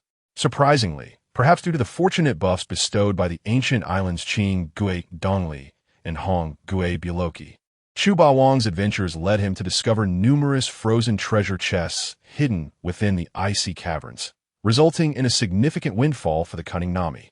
With her previous savings combined with the Straw Hat Crew's economic support, Nami likely amassed a staggering fortune of nearly 500 million berries. This was no trivial sum. Possessing 500 million berries, Nami could undoubtedly be considered a wealthy individual. Even Koya, who shared her fortune with everyone they encountered, was now likely worth billions. Miss Golden Week and Miss Valentine's Day were grinning broadly, contemplating how they would have eagerly sought out Chu Bawang for the chance to acquire wealth had they known that being his captive would yield such financial rewards. The only source of frustration for Chu Bawang was that although the lucky buffs had led him to numerous treasure chests, they proved less effective during the actual lottery draws. The rewards drawn are nothing but trash, a perpetual source of anguish for the unfortunate non-lucky draw. This has made Chu Bawang sigh deeply for an extended period. If it weren't for the recent improvement in his luck when searching for treasure chests, he might even suspect that the Xiando he gifted to the two giants had been taken for free. Otherwise, why is it that he cannot draw legendary items? Moreover, on the gravely injured Shenyong water bow, while Chopper hesitated on whether to join the Straw Hat Crew, this individual regained consciousness under the care of Dr. 20. At the moment of awakening, he immediately knelt before all the villagers in repentance and even penned a profoundly terrible self-criticism declaration, expressing his willingness to atone for his previous mistakes through labor, striving to develop the Wat Bo alloy to ensure that all living beings in the Magnetic Drum Kingdom could lead happy lives. This astonished everyone in the Magnetic Drum Kingdom. They never anticipated Water Bow's sincere and touching attitude of remorse. It defies logic. How could the foolish King Water Bow possibly be someone who acknowledges his mistakes? Truly miraculous. Water Bow had merely received a beating from the formidable Bawang, yet his entire worldview had been reshaped.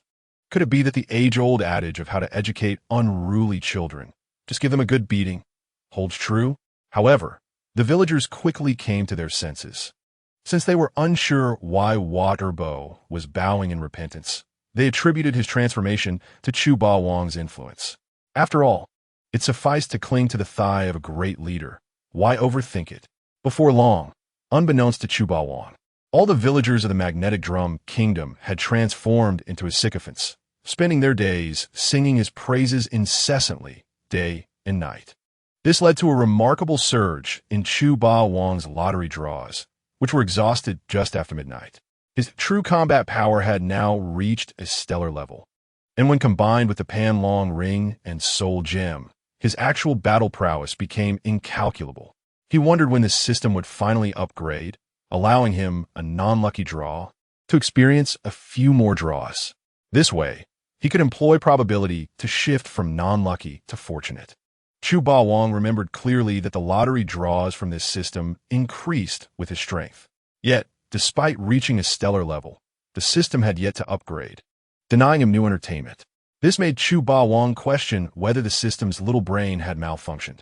While he certainly reveled in defeating weak opponents, he could not remain confined to battling mere NPCs day after day. What a farce it was for a mighty figure of his caliber to be stuck in a novice village as a formidable boss.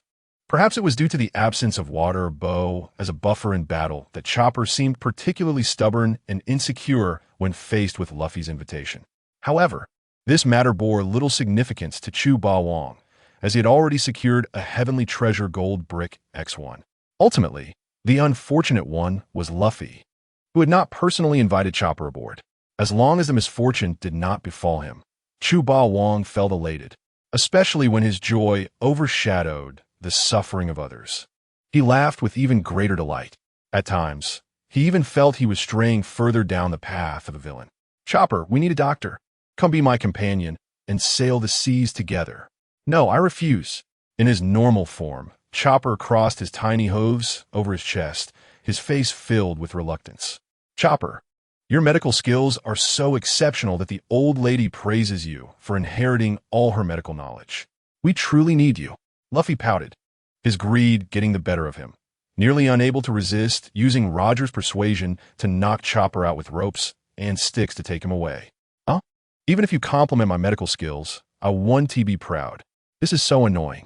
Chopper's face flushed with embarrassment, unsure where to place his little hoofs. After a prolonged silence, he delivered a kick to Luffy's head while grumbling, "Bastard, I refuse to become a pirate with you. I'm a reindeer. How could a reindeer possibly be friends with humans? I'm a monster. Even reindeer do not acknowledge me as one of their own, let alone humans." With determination, Luffy raised his arm, shouting to the heavens, "Nonsense. Come with us now. I need you." At the same time, Luffy, already bewitched by Roger, quietly grabbed a large wooden mallet from behind. It seemed that if Chopper did not agree, he would employ the 8-character mantra Roger had taught him to abduct Chopper onto the ship. In life, one must have a thick skin. As the old saying goes, clear water has no fish, and the despicable are invincible. Straw Hat Kid, should you ever encounter a crew member you desire, seize the opportunity and never let them slip away. If you wish to conquer these seas and become supreme, relying solely on your strength is insufficient. Even someone as outstanding as my brother Joe LD, Roger had to expend considerable effort to bring the Dark King Rayleigh onto his ship. Now, I shall impart to you the 8 maxims for recruiting crew members.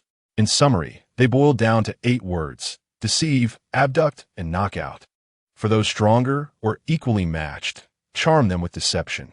For the weaker ones, simply knock them out and carry them aboard, and you can gradually win their favor later. This is the 8-character mantra Roger bestowed upon Luffy for recruiting crew members. Deceive, abduct, knock out. The unkempt uncle's words ring so true. Luffy found Roger's advice quite sensible. And coupled with his brother Ace's teachings on living without regrets, he felt that if Chopper did not join his crew, he would regret it for life. This thought only spurred Luffy's reckless determination. Lacking understanding of the art of deception and abduction, Luffy felt he had no choice but to resort to knocking Chopper out and carrying him away. "No, I refuse." Just as Chopper was about to finish his protest, the dim-witted Luffy swung the large wooden mallet down on Chopper's small head. A thunderous crack echoed, as if a bolt of lightning had struck. The force was so great that it even split the wooden mallet in two. Had it not been for Chopper's successful training in the 8 gates and the opening of the first gate, significantly enhancing his physical condition, he would have surely been knocked unconscious on the spot by the foolish Luffy strike. Unfortunately, due to the modifications from the chaotic chakra seed, Chopper's physique now far exceeded his previous limits. A mere wooden mallet posed no threat to him. Everyone present stared in disbelief at Luffy. Even little Chopper was filled with confusion. "Why are you all looking at me? I didn't do anything. You must believe me." Luffy scratched his head awkwardly, pretending as if nothing had happened, slowly concealing the broken mallet behind him while whistling. Chopper, Dalton, Dr. Kureha, I can't believe you. You really have been brainwashed by that old coot Roger. It was indeed you who invited Xiaoba aboard, only to resort to force, attempting to incapacitate him and forcibly bind him to the ship. Cursed Roger, what on earth have you been telling Luffy? You've even distilled the essence of recruiting crew members into a mantra. You deliberately spread such nonsense to torment our captain. The next time I see him, I shall surely take my revenge. Just you wait, GOLD, Roger. Today, I shall unleash my newly mastered flame blade. Zoro, with a look of despair, gazed skyward, cursing Roger's ancestors in his heart. The last time, it was this fool who insisted on drinking with him, leading to an insurmountable debt to Nami, amounting to several 100,000 berries, with interest alone being a staggering sum. He has now seen through Roger's so-called Pirate King facade. This scoundrel is the laziest on the ship, always challenging him to drinks and deceiving Luffy, engaging in behavior unbefitting a pirate.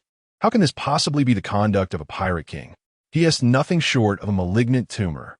Originally, their captain's intelligence was questionable, and now he's been further misled. If he does not teach Roger a proper lesson, this dysfunctional crew is bound for ruin. Moreover, they must exploit Roger's current weakened state to bully him a few more times, for opportunities will be scarce in the future. To quote Chuba Wang, one must strike Roger while the iron is hot. Once he recovers, they may find themselves outmatched. Regaining his composure, Xiaoba's gaze darkened, fixating menacingly on Wang Luffy. You foolish oaf, how dare you attempt to ambush me? Fortunately, I have mastered the forbidden technique of 8 gates, or your scheme would have succeeded. You think to knock me out and carry me away? Huh, not even a doorway exists for you. Today, I shall show you my true power. 8 gates, first gate open. Ah, you Wang Luffy, you think to overpower me and carry me aboard? I will not let this slide. As Xiaoba regained his composure, his eyes darkened, glaring intently at Wang Luffy. Despite his youthful mental age, he was not naive. If he could not decipher Luffy's intentions now, he would have wasted his life thus far. Even if he were to be knocked out and carried away, he would not mind going along with the flow and joining the Straw Hat crew as Luffy's comrade. However, the dilemma lies in the fact that if he were truly knocked out and carried away, how would Xiaoba maintain his dignity? As the doctor aboard the Mary, being tied up and taken aboard by the captain, does Xiaoba have no sense of pride? With this in mind, Xiaoba, already simmering with resentment due to Chuba Wang's actions against Walbo, was now utterly ignited by Luffy's provocations. 8 gates, first gate, open. Due to Walbo's public act of contrition before the villagers, having truly reformed, Xiaoba could not bring himself to exact revenge on his father's murderer in front of the crowd, just as he was seeking an outlet for his anger. Foolish Luffy presented the perfect opportunity. 8 gates? What an absurd notion. Yet, you're no match for me. Luffy erupted into laughter, only to accidentally drop the large wooden mallet behind him. If acting well could earn him an Oscar, Luffy would forever remain unworthy of such a prize. You dare to jest? I shall strike. Upon unleashing the 8 gates, Xiaoba's mental restrictions were entirely lifted, allowing him to unleash his full physical potential, albeit at the cost of exhausting his energy. This significantly enhanced both his attack power and speed, while Xiaoba's usual form possessed average strength. Within him lay the dormant, giant monster form, capable of overpowering the war machine, Tyrant Kuma. Although Xiaoba had yet to engage in many battles, the giant monster form was sufficient to dominate the current Luffy. So swift. Just a moment ago, Luffy was laughing heartily and urging Xiaoba not to overestimate himself. And in the next instant, he found a pair of massive hooves crashing into his face. Luffy, startled, attempted to defend himself but was already too late. 8 gates, Lotus Blossom. Xiaoba moved with incredible speed, leaving an afterimage in his wake. Before Luffy could react, Xiaoba was upon him, his small reindeer hooves striking Luffy's chin. The latter was sent flying like a kite caught in the wind, and before he could mount an effective defense, Xiaoba reappeared behind him, locking him in a grip that forced his head downward, slamming him into the ground. Before Luffy could recover, Xiaoba, using sheer strength, hoisted him from the ground, and pounded him mercilessly. After this encounter, a sizable bump adorned Luffy's head, reminiscent of a small hill. Dazed, Luffy raised a thumb in admiration, exclaiming, "Wow, Xiaoba, you're incredible. You even caught me off guard. With such excellent medical skills and such powerful strikes." Is this what the mighty Bawang refers to as violence? I have decided, Xiaoba, you are a partner I shall cherish. If I let you slip away, I shall regret it for a lifetime. Except for Chu Bawang, who remained composed, the others were utterly bewildered, struggling to comprehend the situation. What is happening? Why has Xiaoba's speed and attack power suddenly surged? It seems his strikes truly pack a punch. And you, are you not a doctor? Why is your combat prowess more terrifying than that of our Straw Hat Crew's top 3 powerhouses? It truly is a case of violence and might. How infuriating! Even if you praise me, I shall not become conceited. Upon hearing Luffy's compliments, Xiaoba's face flushed with embarrassment, unsure where to place his small hooves. Suddenly, he remembered he was still angry. I cannot allow this scoundrel who aims to knock me out to escape unscathed. Thus, he directed his little hooves toward Luffy's round face. You scoundrel, stop changing the subject. You have yet to explain why you struck me with that large wooden mallet. The sturdy Luffy scratched his head, foolishly responding, the answer is quite simple. It is because I want you to be my partner.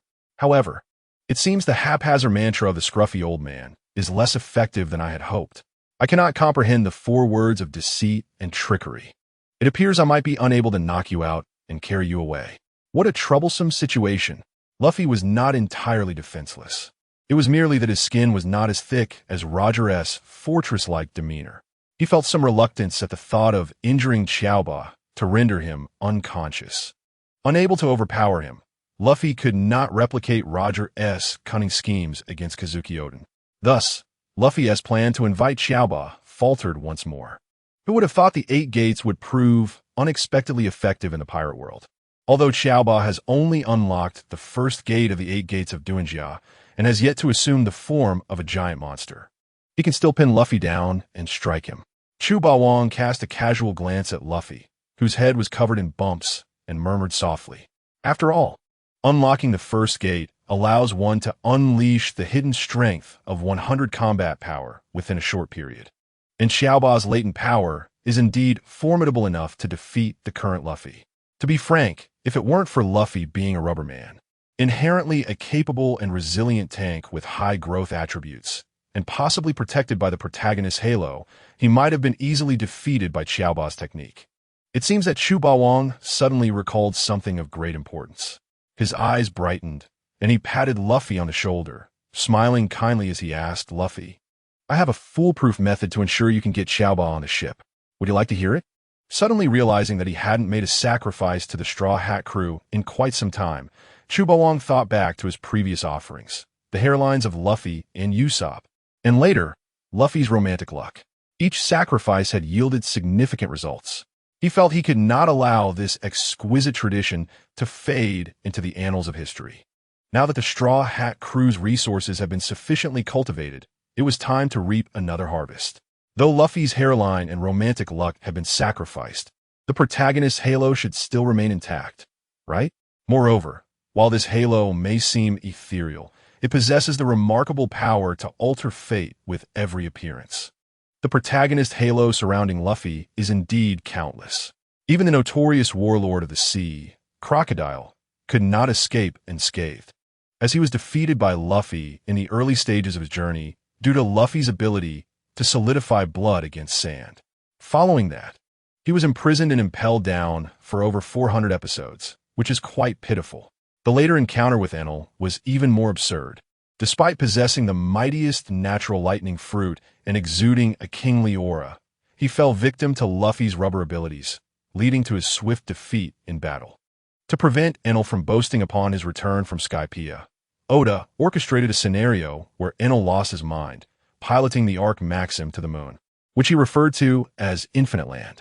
If this doesn't exemplify the protagonist's halo, then Chu Bawang would argue that his interdimensional sun-collecting system isn't an exploit either. As the alliance between the foolish Luffy and Xiaoba reached an impasse, Chu Bawang felt compelled to seize the opportunity to play a trick on Luffy. He patted Luffy's shoulder once more, smiling kindly as he asked, "Luffy, I have an infallible method to get Xiaoba onto the ship. Would you like to hear it?" Luffy was momentarily taken aback, then joyfully prepared to give Chu Bawang a big bear hug, exclaiming, "Really?" The others looked on in confusion, unable to discern what scheme Chu Bawang was concocting. In truth, they recognized that Xiaoba was not unwilling to join the Straw Hat crew. He merely struggled to overcome his inner demons. Luffy was only one layer away from successfully inviting Xiaoba aboard. However, breaking through that final layer was neither easy nor difficult. It depended on the method. If approached incorrectly, Xiaoba might never join the Straw Hat crew. Xiaoba was exceedingly self-deprecating, feeling inferior even compared to Usopp, who performed various odd jobs on the Mary as a carpenter. If I don't believe in myself, who can I trust in this world? And keep your distance. Let's talk properly without getting too close. It makes me seem like an easygoing person. Chu Bawang disdainfully pushed Luffy away to avoid any drool on his beloved clothes. He did not want to get too close to the foolish Luffy, fearing he might catch his clumsiness and end up babbling incoherently. In truth, I wish to say that you, Chu Bawang, are indeed not a casual person. Yet when you act casually, it truly seems unrefined. However, I held back my desire to retort against Chu Bawang. Still, I cannot fathom why you wish to help me. Mr. Chu Bawang, you're not the type to lend a hand. Luffy nodded, pretending to contemplate seriously. Chu Bawang rolled his eyes, clearly at a loss. How am I not the helpful type? I once assisted an elderly lady across the street and received a Good Citizen Award. Enough of this meaningless chatter. Just tell me if you want Xiaoba to join the Straw Hat crew. If not, then forget I said anything. If you're willing to pay a small price, I can help you get Xiaoba onto the Mary and make him your companion. Luffy nodded enthusiastically. Of course I want Xiaoba to be my partner. It's just that he seems a bit resistant. Luffy's stubbornness is well known. He is the type to charge headfirst into situations. Xiaoba is the companion he recognizes and longs to include, and if he fails to invite Xiaoba aboard, it would be a lifelong regret. Yet, he fears what price he might have to pay. After spending days together, Luffy had developed a survival instinct aboard the Mary. Whenever Chu Bawang displayed that kind smile, it signaled that someone was about to face misfortune. Chu Bawang made a gesture to halt further conversation, signaling Luffy to refrain from speaking. In that case, do not hesitate. I will persuade Xiaoba to join the Mary. Once successful, I will take a small halo from you. Luffy was momentarily stunned, filled with question marks. Halo? What halo? I was unaware I possessed a halo.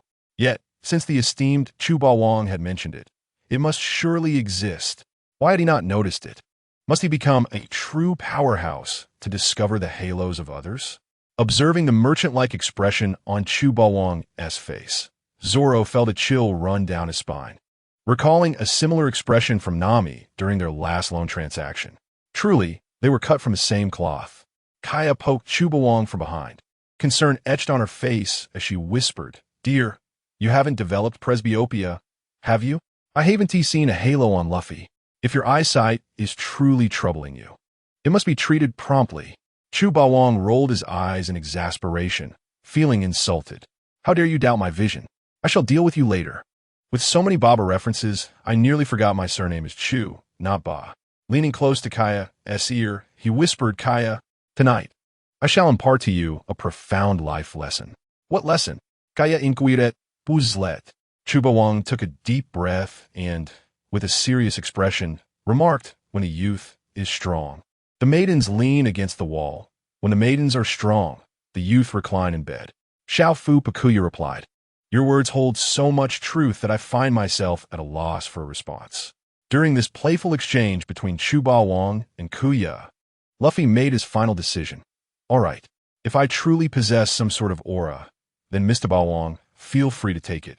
However, thereafter, you must ensure that Chopper becomes my companion."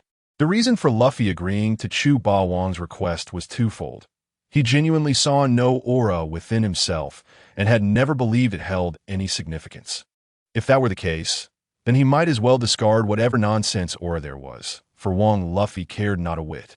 Moreover, the confident Wong Luffy did not believe that his potential to become the Pirate King was in any way contingent upon possessing an aura. If lacking an aura meant he could not become the Pirate King, then perhaps he would be better off without that title. Thus, the terms of the deal were officially established. I will help you bring Chopper aboard, and your aura will henceforth belong to me. To be honest, Chu Ba Wong was uncertain whether Luffy still possessed the protagonist's aura, but regardless, offering it up as a sacrifice to the European Emperor would suffice. Even if it did not grant him entry into the realm of the elite, there would be no substantial loss. Should he, by some chance, receive a legendary reward, Chu Ba Wong would not hesitate to bestow upon Wong Luffy a stroke of fortune in the future. After all, securing the title of Pirate King was merely a trifling matter. Not to mention, even if he could grant Luffy the title of World King, that held little significance to him. As long as it led to his own substantial gain, he would not concern himself with whether Luffy was the Pirate King or the World King. Nami, with a peculiar expression, tugged at Chu Ba Wong's sleeve and inquired, "Father, you wouldn't be planning to knock Chopper out and carry him away, would you?" Chu Ba Wong rolled his eyes and playfully swatted Nami's head, finding the act oddly satisfying. What a ridiculous notion. Would I, Chu Ba Wong, engage in such a lowly act of deceit? In this world, only by empathizing with one another can we truly touch each other's hearts. If you wish for Chopper to join the Straw Hat crew, you must discuss ideals and life with him. With that, Chu Ba Wong embraced Kuya and continued their snowball fight. He felt confident that convincing Chopper to join the Straw Hats would be as effortless as Zhang Fei enjoying a simple dish. In less than half an hour, he could have Chopper willingly aboard. As evening fell, a jubilant Chu Ba Wong returned to Chopper's apothecary, where he usually ground herbs. Within 10 minutes, he emerged from the room, giving a thumbs up to the anxiously waiting Zoro and the others. All set, Wong Luffy. You simply need to follow the procedure to welcome your new doctor. Chopper, burdened with a large package, closely followed Chu Ba Wong, his cautious demeanor akin to that of an apprentice just taken under a master's wing. I've decided. I want to set sail with you all to become a pirate. One day, I will create a universal cure to heal all the world's patients. As soon as Chopper finished speaking, everyone gasped in astonishment. Had Mr. Ba Wong truly broken through the barrier that Chopper had maintained for so long? This was astonishing. The gulf between a seasoned expert and a novice was evident. Luffy had tried tirelessly for days without success, yet in mere moments, Mr. Ba Wong had Chopper eagerly flocking to him. What had the master said to Chopper? Luffy's face darkened. Even he, despite his simplicity, understood the embarrassment of the situation. After days of futile attempts, here was Chu Ba Wong, having achieved in minutes what he could not in days. It was an affront to his pride. Nevertheless, Luffy, with his big heart, quickly brushed aside his concerns and eagerly welcomed Chopper into the fold as a potential companion. What did pride matter? Securing a worthy ship's doctor was the most pressing issue at hand, was it not? Perhaps this was the advantage of Luffy's optimistic nature. Even a moment of disappointment never dampened his spirits. The only time he had truly struggled to overcome a psychological hurdle was when Ace passed away. "Chopper, welcome aboard," Luffy exclaimed, extending his hand toward Chopper without a hint of concern for the previous rejections he had faced. "But I must clarify, my initial intention was merely to learn from Mr. Ba Wong about creating the universal cure. I agreed to become a pirate only for that reason. I want to become a doctor capable of curing any illness." Chopper hesitated briefly, nervously shaking Luffy's hand. Though outwardly calm, his heart raced with excitement. This marked the first time he would have companions beyond the mediocre Dr. Hiralik. From this day forth, he would no longer be alone. Luffy cared not for Chopper's reasons for agreeing to join. In his heart, Chopper was already one of his destined companions. He promptly enveloped Chopper in a hearty embrace and laughed. "This is perfect. Not only have I gained an exceptionally skilled doctor, but I've also resolved the issue of food reserves. In the event of an emergency when provisions ran low, they could rely on Chopper for sustenance." Chopper's expression darkened. "Did I just hear a rather significant military secret? You treat us as comrades in life and death, yet you regard me as mere provisions? How could you?" Chopper felt a surge of frustration, regretting his hasty decision to join Chu Ba Wong without further consideration. "You're someone I personally brought aboard. How could I allow you to suffer?" Chu Ba Wong reassured him, ruffling Chopper's little head. However, he soon found himself troubled by how to produce the universal cure he had promised Chopper. Surely, he couldn't simply fabricate a remedy out of thin air. When in doubt, it was time to draw lots. One try was insufficient, then 10 more it would be. In a certain sense, the remedy he had in mind was precisely what the little reindeer Chopper yearned for. If not for its glaring side effects and abundant stock, he would not have been so quick to dismiss it. Unfortunately, the remedy could not be mass-produced in the world of pirates, as it was derived from the legendary healer Ji Gong's millennia-old black mud. He couldn't just conjure Ji Gong out of nowhere, could he? Nevertheless, Chu Ba Wong was not without a strategy. Having spent an entire day in merriment, he still had his 100 lottery attempts unused. It was fortuitous that he had new offerings for sacrifice.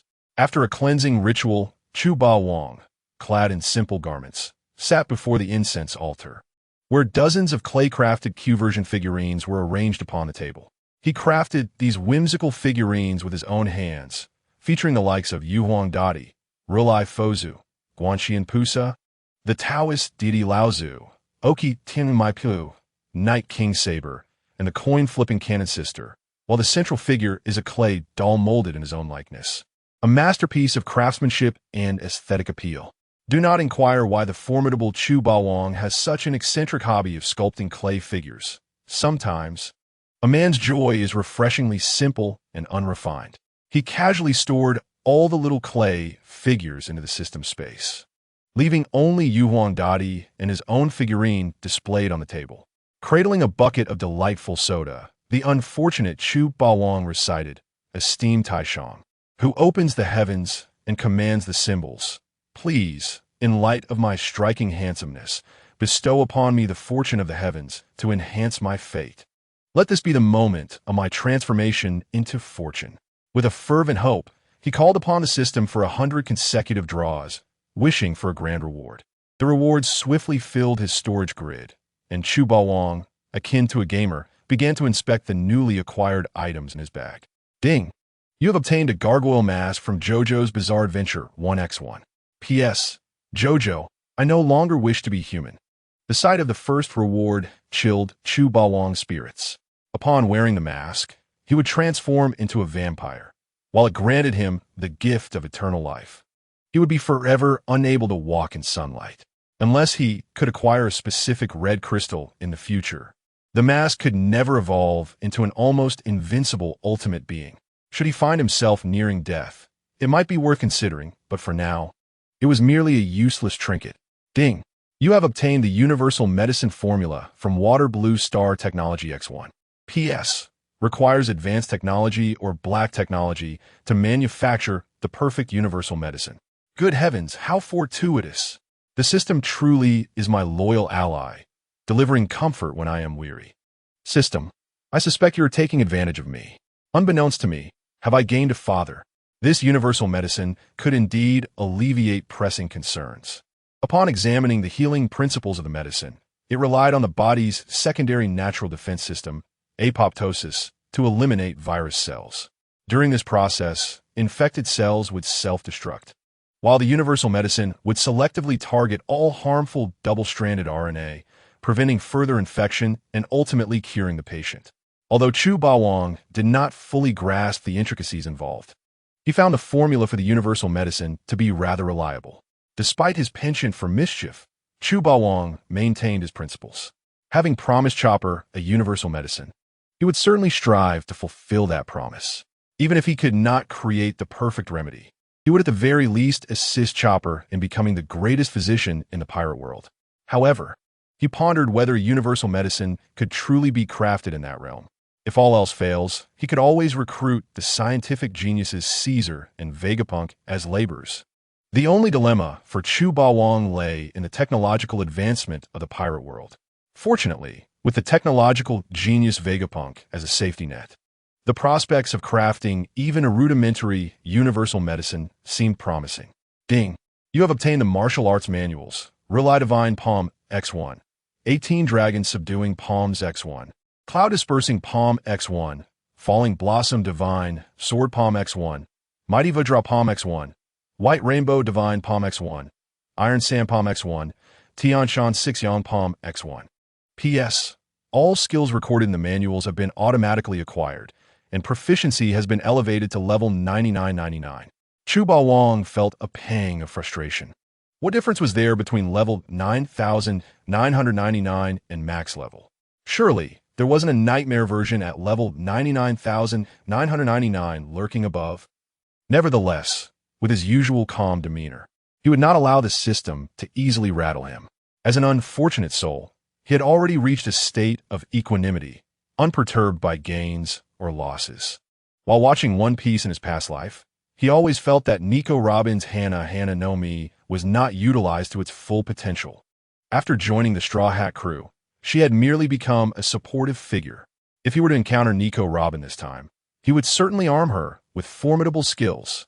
First, he would teach her the Relay Divine Palm, followed by the 18 Dragon Subduing Palms, and then the White Rainbow Divine Palm. Just the thought of Nico Robin employing the Relay Divine Palm sent a thrill of excitement through him. Moreover, if the Hana no Mi could be specifically used for massages, it might yield remarkable results. It seemed that the tone of the pirate world was shifting unexpectedly. Nonetheless, upon reflection, he realized that his Supreme Noah's Ark aircraft carrier was lacking a professional female masseuse.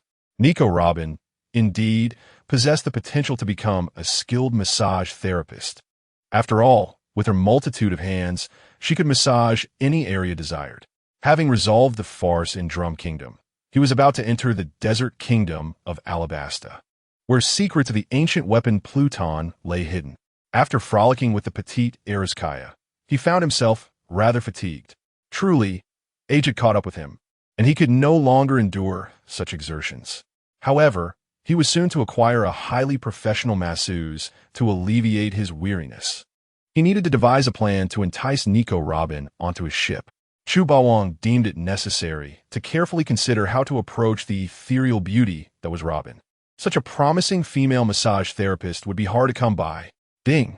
You have obtained Pea Shooter X10, Sunflower X10, Cherry Bomb X10, Potato Mine X10, Snow Pea X10, Twin Sunflower X10, Hypno Shroom X10, Squash X10, Watermelon Catapult X10, Corn Cannon X10. The system's actions were so outrageous that they nearly caused him to injure his back. All of these were mutated plans from the classic game Plants vs. Zombies, and their functions were self-evident from their names. Ding! You have obtained the legendary treasure, the Power Gem of Infinite Origin, Purple. This gem enables the user to master and manipulate all powers and energies they seek to command. Additionally, the gem itself contains boundless energy that can support and enhance other gems. P.S. Using the Power Gem may result in backlash against the user. Chu Baowang instinctively glanced at the dragon-patterned ring on his thumb, embedded with the Soul Gem, Orange. He had completed 13 of the quests to gather 6 Infinity Gems. Was the system truly intending for him to emulate the likes of Thanos and snap his fingers to erase half of all life in the universe? In the past, the Almighty Father Thanos and the Avengers battled fiercely over the 6 Infinity Stones, leaving each other in disarray. Yet, astonishingly, I have effortlessly acquired 2 of these Infinity Stones. If the purple sweet potato essence Thanos were to discover this, he might very well be driven to despair. Once again, the legendary treasure has graced us and Luffy. My dear Luffy, you are indeed my harbinger of gifts. I find myself at a loss for how to express my gratitude. Ding! You have received a packet of white sugar. Ding! You have obtained a little Tyrant gaming console. Ding! You have acquired a jar of Guan, Sheng Yuan honey. The subsequent notifications were mere trifles, and after a cursory glance, I, the Overlord of Chu, deemed them unworthy of further attention. The sheer power of this stone of strength has filled my coffers to overflowing, rendering all previous rewards inconsequential. My investment of precious minutes to bring Chopper aboard the Mary was undeniably worthwhile, as it allowed me to sacrifice Luffy's protagonist aura, truly an invaluable asset. Should similar opportunities arise in the future, please be sure to inform me. Rest assured, I, the Overlord of Chu, simply delight in performing good deeds without seeking recognition. Meanwhile, as I reveled in the joys of the lottery, the Straw Hat crew made significant progress in their endeavors. Due to Chopper's impending departure, Dr. Kureha prepared to unveil the inventions of the quack Dr. Hiralik, specifically the Sakura cannon, to honor Chopper's farewell. Although Hiralik was but a mere human, he could be regarded as Tony Chopper's godfather and Dr. Kureha's closest companion. With a scatterbrained disposition and mediocre medical skills, coupled with an unconventional hairstyle, he nevertheless possessed a noble heart yearning to save humanity and his homeland, making him one of the rare individuals in the Drum Kingdom devoid of racism. Years prior, Hiralik's demise awakened Dalton, the then captain of the kingdom, to his own potential. When does a person truly meet their end? Is it when a bullet pierces their heart? No. Is it when they receive a terminal diagnosis? Not at all. It is when they are forgotten by the world. Even if I vanish, my dreams shall endure, and that dream will undoubtedly heal the ailments of this nation. I have lived a splendid life. Thank you, Chopper. These were his final words to the inheritors of his will, Chopper and Dalton. Hiralik's life was devoid of any significant regrets. Even in his final moments, his aspiration to fill the Drum Kingdom with cherry blossoms was nearly realized. Chopper, we are quite alike, and before I depart, I must impart one truth. Nothing is impossible if you truly desire to achieve it. As he bid farewell, memories of life with Hiralik flooded Chopper's mind. Tears cascading down his cheeks. They had shared laughter, mischief, escapes, arguments, discussions, and transition from strangers to heart-wrenching goodbyes. Recalling those moments felt as though they had occurred just yesterday. Dr. Kureha, has Dr. Hiralik's research truly come to fruition, or is this merely a comforting ruse? If he were to perish due to an unsuccessful experiment, I would be overwhelmed with sorrow and guilt. Chopper's apprehensive inquiry stemmed from a grave error he had committed. Due to his lack of medical knowledge, he had mistakenly harvested a poisonous mushroom, drastically shortening Hiralik's remaining days from 10 to merely 3. He feared that Hiralik's claims of success were merely meant to placate his overwhelming guilt. Dr. Kureha removed her sunglasses and affectionately ruffled Chopper's small head, reassuring him, "Rest assured, Hiralik did not deceive you. He dedicated 30 years of his life to completing his most important experiment in his final moments." This formidable woman commanded Dalton's subordinates to retrieve numerous cannon-like devices from the palace armory. The shells were filled with a red, powdery compound that, when it settled on the white snow, transformed the falling snowflakes in a vibrant pink. By night, it resembled a cascade of cherry blossoms. This was the answer Hiralik had sought for 30 years, a means to allow cherry blossoms to bloom in the Drum Kingdom, a place where they could not naturally thrive. Thanks to Hiralik's legacy, and after years of effort, Dr. Kureha had finally replicated enough of the powdery compound and loaded it into the shells. Tonight marked the perfect moment for the cherry blossoms to bloom. Are you ready, lads? Aim for sky, fire. At Dr. Kureha's command, the militia simultaneously pressed the cannon triggers, and the barrels unleashed a thick cloud of smoke. Boom! Boom! The endless snowfall descended like wool, drifting gracefully with the wind. The resounding blast shattered the tranquility of the entire Drum Kingdom. Villagers from the Great Horn Village, nearby Cocoa Village, and beyond were astounded by the cannon fire echoing from the drum peaks. What on earth is happening?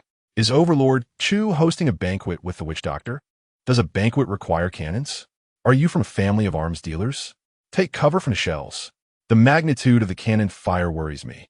I fear an avalanche may bury us beneath the snow, leaving us penniless even for a grave. It is too dark to see anything. Where's Captain Dalton?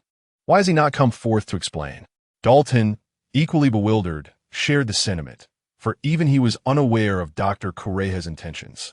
Nevertheless, in the presence of Dr. Kureha, who shared a deep friendship with the savior Overlord Chu, he found it difficult to resist her commands and simply allowed her to direct his subordinates.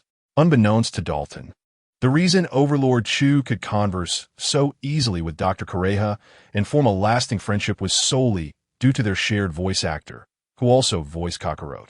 Among all anime from the island nation, Overlord Chu's favorite was the explosively passionate Dragon Ball, a series he had cherished since childhood. Speaking with Dr. Kureha felt oddly familiar, as though he were conversing with Goku. Now, the lights can be turned on. At Dr. Kureha's command, all the militia members activated the illuminating flares. as the combined glow of nearly 100 flares lit up the drum kingdom like midday. It momentarily blinded the eyes. Chopper and the Straw Hat crew, poised to depart, halted in their tracks as if they had stumbled upon treasure. A bewildered Dalton stood frozen, gazing incredulously at the pink snowflakes cascading from the sky. The once pristine white snow, now tainted with the powdery compound, transformed into a gentle rain of cherry blossoms. If one were to employ a metaphor, the scene resembled an ocean composed of an overwhelming deluge of cherry blossoms, saturating the air and adorning the faces of onlookers with the emblem of the Jiaoba reindeer's pirate flag, fluttering proudly in this rain of cherry blossoms, exuding an exuberance that was nothing short of flamboyant. From a distance, the majestic Ci Gu Feng, towering an altitude of 5,000 meters, appeared to be enveloped in vast, pink snowflakes, resembling a cherry blossom tree that could only exist in the realm of manga. You could not help but exclaim, "How beautiful!" It reminds me of the drifting cherry blossom rain depicted in literature. Nearby, the members of the Straw Hat crew nodded in unison, equally captivated by the breathtaking sight. Alas, lacking the sophistication of education, they could only express their astonishment with a crude exclamation, yet the theatrical effect was undeniably impressive. What a splendid tribute. Hiru Ruk, I never expected that even after your departure from this world, you would still bestow upon me such a grand gift. Detlet Jubawan, unabesli et persin fen fet hat mi datino. Beauty is beauty, and ugliness is ugliness. Chu Ba Wang has never deemed it necessary to belittle others to showcase his own excellence. Suddenly recalling something, he turned to Zoro and Sanji, whispering, "By the way, I just remembered that when Kuya and I returned home for a visit, I left you two with an assignment to recite Song Dynasty poetry, didn't I?" I recalled that in that collection of 300 poems of the Song Dynasty, there seemed to be verses about cherry blossoms. Recite two for me, and let this serve as a check on your assignment. Kuya, Nami, Xiaoqing, the remaining members of the Straw Hat crew, shared the same expression of dismay. Zoro and Sanji exchanged glances, their faces resembling that of someone suffering from constipation. Chu Ba Wang, are you a devil? In the face of such a heart-wrenching ocean of cherry blossoms, it would be one thing to remain unmoved, but to demand a review of the assignments left prior to our visit. Zoro appeared utterly disenchanted, yet he complied with Chu Ba Wang's request, reciting with clarity, Huan Shi Shabai, Su Sure of the Song Dynasty. Peonies and cherry blossoms bloom anew, a grand gathering in the renowned garden heralds the fragrant season. In the early summer of Luoyang, spring graces the expanse of Guangling. Half-opened red jewels resemble a bodhisattva's visage, as the deep vermilion stains the lips of willow branches. Before the wine, a confidant remains. Chu Ba Wang nodded in satisfaction. Truly worthy of the title of Poetry King, Lu Zoro, your memory is indeed commendable, and your recitation is equally impressive. It seems that in the future, Zoro will undoubtedly become a well-rounded sword master of the highest caliber. As his first disciple, he had indeed proven himself to be passably competent. Now it's your turn, Sanji. In a fit of inspiration, Chu Ba Wang continued to play the diligent teacher. Sanji thought to himself, I have a saying that this transaction is not worth discussing. Faced with such an unpredictable figure, he felt utterly exasperated. However, as his wind god leg training remained incomplete, he had no choice but to suppress his reluctance. Otherwise, all the effort he had invested in ingratiating himself with Chu Ba Wang would be in vain, and the rapport he had painstakingly built would likely be obliterated. All right, when it comes to competing with the algae-headed one, I've never been defeated. Even in reciting poetry, I, Sanji, refuse to be outdone. Chu Ba Wang gestured with open hands, chuckling, Sanji, please commence your performance. Sanji cleared his throat. Casting a challenging glance at Zoro, Kai sang Zibai, Zhao Shi Xia of the Song Dynasty. After the plum blossoms fade, the cherry blossoms bloom, delicately tinged in pink. A test of heavenly craftsmanship. A myriad of flowers and blossoms resonate in harmony. The lingering cold has yet to permit a gentle opening, lamenting the sorrow of rain and wind. The seeds are encased in bamboo baskets. 10,000 rounded orbs astonished in unison. How about that? My memory is quite remarkable, isn't it? Compared to the algae-headed one, I have recited 5 more characters. Zoro retorted. You recited 1 more character than me? It's clearly just 3 more characters. Wait, are you counting punctuation marks too? No way. I can't allow myself to be outdone by a lecherous Kappa in any regard. Zoro, who has always refused to be inferior, could not easily concede to Sanji's provocation. He promptly retrieved 300 poems of the Song Dynasty from his waist, flipping through its pages with fervor, determined to find a poem with more characters to surpass Sanji. Sanji disdainfully remarked, "Don't bother looking. The poem with the most characters in that book I memorized on the first day. You cannot win against me." Zoro replied, "Are you kidding me? You agreed to be a slacker together, but you alone became a top student. Let us end this friendship, you lecherous Kappa." Algae-headed, are you disputing this? Lecherous chef, I couldn't care less about you. Moments ago, Zoro and Sanji had been amicable, but in an instant, they were face to face, neither willing to concede. Their expressions twisted in fury as if they had encountered a mortal enemy, eager to draw their swords and strike each other down in sacrificial rage. The newly joined member of the Straw Hat crew, Chopper, was left dumbfounded. Is this the initiation ritual for the Straw Hat crew? Am I to join a pirate crew that revels in such violent ferocity? This is absurd. My desired companions should not be like this. Faced with the reality of his recent induction, Chopper thought they should strive to leave him with a favorable impression. This chaotic crew, always embroiled in conflict, hardly seemed to be a welcoming environment. The pitiful Chopper looked up to the sky in despair, feeling as though he had unwittingly boarded a pirate ship with no hope of retreat. If it weren't for his lingering thoughts of Chuba Wang's miraculous medicine formula, he would be seriously contemplating whether to join this troublesome crew. Nami gently patted Chopper's little head, holding his tiny paw in comfort, saying, "Resign yourself to your fate. You are now one of this madcap crew. We pirates live life in a manner that is free and audacious. You will get used to it in no time. However, while these fellows may be lacking in intellect, common sense, and frequently engage in infighting, now that you have joined us, we shall all be comrades henceforth." Zoro and Sanji had always held a mutual disdain for one another. Their rivalry and bickering were not new. There was hardly any method to definitively prevent their squabbling. Even if the legendary pirate king Joel D. Roger were to intervene.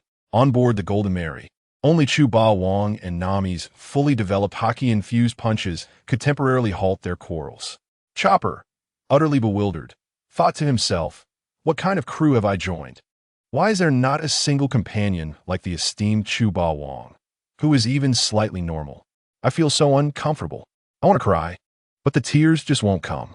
Gazing skyward, he lamented, "The sorrow I had so painstakingly cultivated has been completely disrupted by these 2 fools. I had prepared to leave my hometown, yet my heart is heavy with nostalgia. Now, I am left unsettled by the increasingly foolish antics of Zoro and Sanji. I cannot fathom how Chuba Wang manages to endure this group of buffoons bouncing around in front of him all day." He now feels a sense of alienation from the Straw Hat crew due to his perceived lack of eccentricity.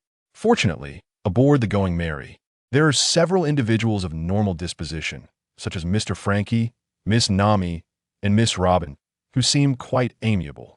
At this very moment, however, the formidable Chuba Wang is grappling with a rather grave concern.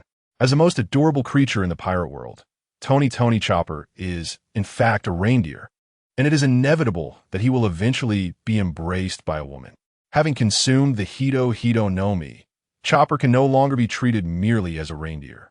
Although Chopper's mentality currently resembles that of a child, he will inevitably grow up. It seems that I must seek out a female reindeer and employ a transformation technique to address Chopper's matrimonial prospects before he becomes overly indulgent. Of course, the simplest solution would be to transform Chopper directly. Nevertheless, I recall having seen a transformed Chopper in a pirate forum, who appeared quite adorable as a bee-steered girl. The cunning Chuba Wang finds himself oscillating between the notion of transforming Chopper and the idea of making him a devoted husband. Upon returning to the Going Mary, the first order of business for the Straw Hat crew is to host a party. At the feast, Zoro and Sanji continue their usual antics, even while feasting on food and drink, as they engage in a competition over who can memorize the entirety of 300 Tang poems. Their dedication to study is commendable, bringing a tear to Chu Bawang's eye. If only I had possessed such a proactive attitude towards learning in my youth, I might not have grown up to become a mere worker, a cog in a machine. To welcome our new companion, Tony Chopper, cheers, exclaims Luffy, as he enthusiastically stuffs 2 chopsticks up his nose and dances excitedly. In his exuberance, he hands Chopper a pair of chopsticks, inviting him to join the revelry.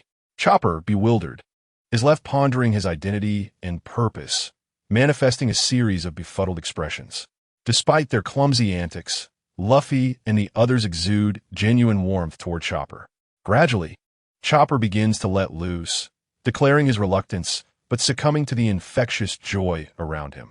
As he accepts the drink from Usopp and dances alongside Luffy, it becomes clear that every individual who joins the Straw Hat crew transforms from a lone wolf into a jovial companion.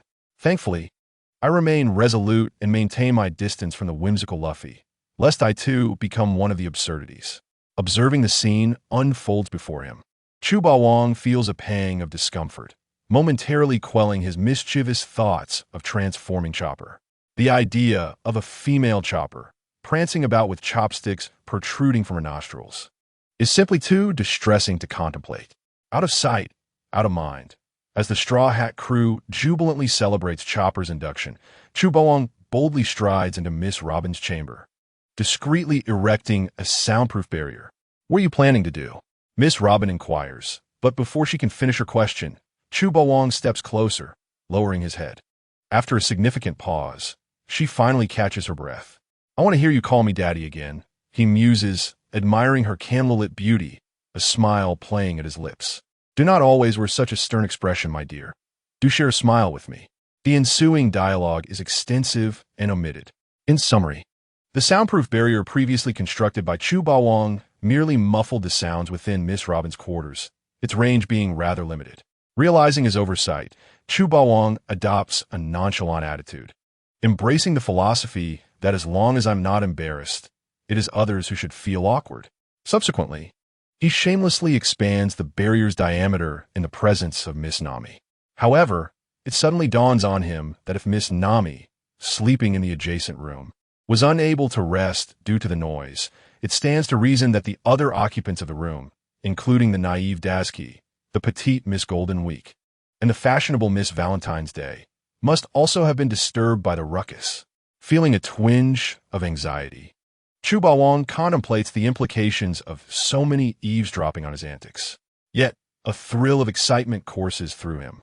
Tentatively, he inquires, "Are Daisuke and Golden Week asleep?" "Why don't you take a guess?" Miss Nami retorts, her face adorned with a smile that conveys the absurdity of anyone managing to sleep through such noise. "Goodness, even you, a mere sword attendant, dare to challenge me." Chu Bawang thinks to himself. Nevertheless, upon reflection, he finds solace in the fact that while Miss Golden Week may appear to be a child, she is of mature age. Even Miss Nami, who lurks in the shadows, is on the cusp of adulthood. Although the distinction is minimal, it remains noteworthy. Despite the myriad of thoughts swirling in his mind, Miss Nami steps forward with grace, lowering her head slightly. "Master, you need not elaborate further. I understand that I was summoned by Miss Robin to alleviate her burdens. To serve at your side is a privilege I cherish, and should we share an intimate moment tonight, it would be a rare fortune." Chu Bawang nods in agreement, finding no fault in her words. He is not one to be overly pretentious, living life with unrestrained ease, and as long as his conscience is clear, he feels no need to hold back. As a modern man, his mindset is quite liberated. He neither suppresses his desires nor behaves in a morally rigid manner. He does not perceive Miss Nami, transformed from the Azure Cow, as beneath him. In terms of beauty, she stands equal to the likes of Hancock, and her ethereal qualities may even surpass those of the Empress. The following day, as the sun rises high, Miss Robin, Nami, Daisuke, Miss Golden Week, and Miss Valentine's Day gather around the dining table, exchanging knowing glances filled with unspoken understanding. Shortly thereafter, Chu Bawang, impeccably dressed in a white tailcoat, takes his seat. "Good morning, night owls," he greets them. "Ah, how delightful it is to address you as the charming panda cubs, each of you sporting those adorable panda eyes from sleepless nights." Behind the formidable Chu Ba Wang stands the enchanting Xiao Qing, her youthful visage adorned with a sweet and contented smile. However, her gait appears slightly unnatural, and upon closer inspection, one might notice her skin has become increasingly smooth and delicate, her figure more slender. There's a remarkable transformation in her demeanor, exuding an aura of vitality and grace, reminiscent of a celestial being descended from the heavens. Her fair complexion is tinged with a blush akin to rosy jade, a captivating beauty that embodies the freshness of morning dew and the allure of budding blossoms. Perhaps this is the additional benefit bestowed by the attentions of a man. After Chu Ba Wang took his seat, Xiao Qing dutifully followed, standing gracefully behind him to offer a gentle massage. It was evident that Xiao Qing had been summoned to the chamber of the esteemed Madame Kuya the previous night, hinting at untold secrets.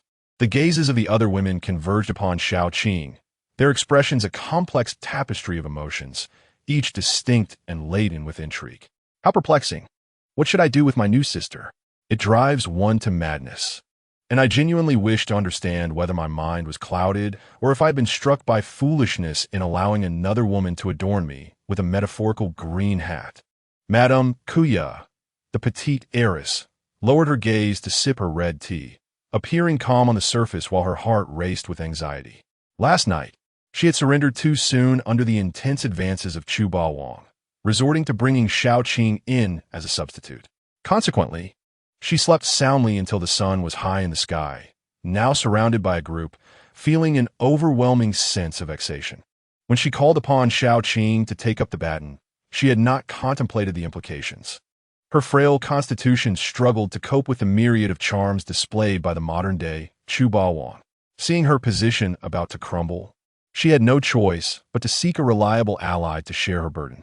Yet now, she abruptly realized that she might not be mentally prepared to embrace a new sister. What baffled her even more was the fact that she had taken the initiative to summon Xiao Qing from the neighboring room.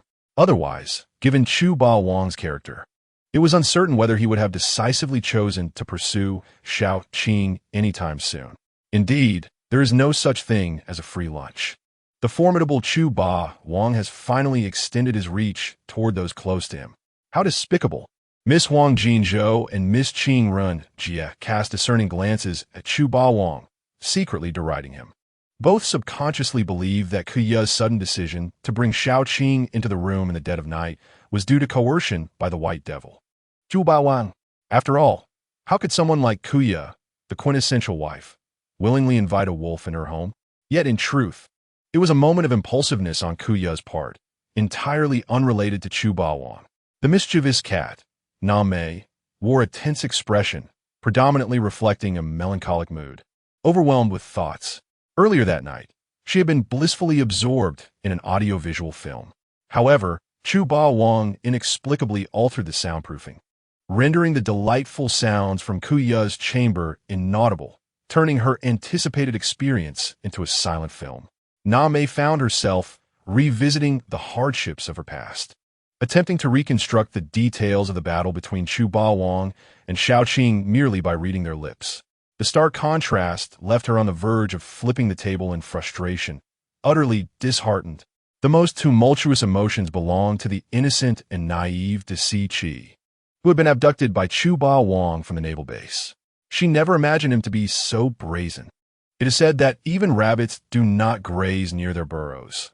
Yet here was Chu Ba Wang, showing no restraint even toward his own maid, Xiao Qing. She vaguely sensed that this unique undercover mission in her life might demand a sacrifice for the justice she espoused. Consequently, Da Si Chi appeared utterly despondent, shrinking into the least conspicuous corner of the dining table, fearing that Chu Ba Wang might casually declare that the Si Chi would be responsible for attending to him that night. Such a scenario would be nothing short of a nightmare. In that case, the Si Chi would have no possibility of resistance. Even if she were to end her own life, it would be of no consequence, for Chu Ba Wang could simply revive her while her body was still warm. Indeed, I'm not a scoundrel, nor am I the reckless driver you presume me to be. I merely aspire to be a quietly charming gentleman. Alas, it seems you do not believe me. The theatrical Chu Ba Wang took a leisurely sip from a glass of fresh milk, attempting to justify himself. The women, in perfect unison, rolled their eyes at him. You're not a scoundrel? If you were not, how could you entangle yourself with so many women? Just look at the chaotic crew aboard the Mei Hao. How many of these women have no connection to you? Chu Ba Wang, if you're not a scoundrel, then we shall broadcast a live egg-smashing event. Enough of this. I, Chu Ba Wang, find it beneath me to argue whether I'm a scoundrel. He drained the glass of milk, uninterested in further debates. Continuing down this path would yield no fruitful outcome. By observing Na Mei's subtle expressions, he could tell she was evidently envious of Xiao Qing, and it would take some time to soothe her feelings. But what could he do? He was equally at a loss. Both Na Mei and Xiao Qing had long been enamored with him, yet he had to proceed methodically, one step at a time. Otherwise, chaos would surely ensue. Clearing his throat, he inadvertently revealed his scoundrel nature. I shall take my leave. You wretched women have thoroughly wounded my fragile heart. I am in a most dismal mood. Fortunately, Captain Dao Air Tongue has produced a considerable amount of snowflake cakes for me. So I must journey to the Drum Kingdom to procure some small gifts to mend my wounded spirit. Farewell, my dear ones. Let us not miss our evening rendezvous. With a playful wink, Chu Ba Wang vanished from sight. He distinctly remembered that the local specialty, snowflake cake, was a rare delicacy he could still savor in this piratical world. Fortunately, he had recently acquired a new Oriental culinary arts cookbook, which Caillou was currently studying. It will not be long before I can savor the home-cooked dishes from my beloved Shui Lanxing, a true delight from the land of the Tsigu Kingdom. More precisely, it should now be referred to as the Yinghua Kingdom, even though this nation has only witnessed a fleeting bloom of cherry blossoms, achieved artificially through the use of compounds. Upon returning to the Tsigu Kingdom via instantaneous teleportation, Chu Ba Wang swiftly procured a bounty of delicious snowflake cakes and local fruits from Duolin. It must be said that while the culinary offerings in the world of pirates may not be of the highest caliber, the unique fruits are undeniably exquisite and sweet. In my previous life on Shui Lanxing, there were indeed many addictive fruits, but they pale in comparison to those found in the pirate realm. The environmental pollution on Shui Lanxing is simply too severe. Conversely, the pirate world is largely devoid of such pollution, yielding fruits that are entirely natural and of the highest nutritional value. This return to the Yinghua Kingdom, ostensibly for the purpose of collecting rents, conceals Chu Ba Wang's true intention, to resurrect the quack Dr. Shi Lulik. Given that at the time, Choba had not yet joined the Straw Hat crew according to the storyline. Chu Ba Wang deliberately waited until Choba had integrated into the crew before arriving in the Yinghua Kingdom to resurrect Shi Lulik. Otherwise, had Chu Ba Wang resurrected Shi Lulik prematurely, it is conceivable that Choba might deviate from the plot and not join the crew at all.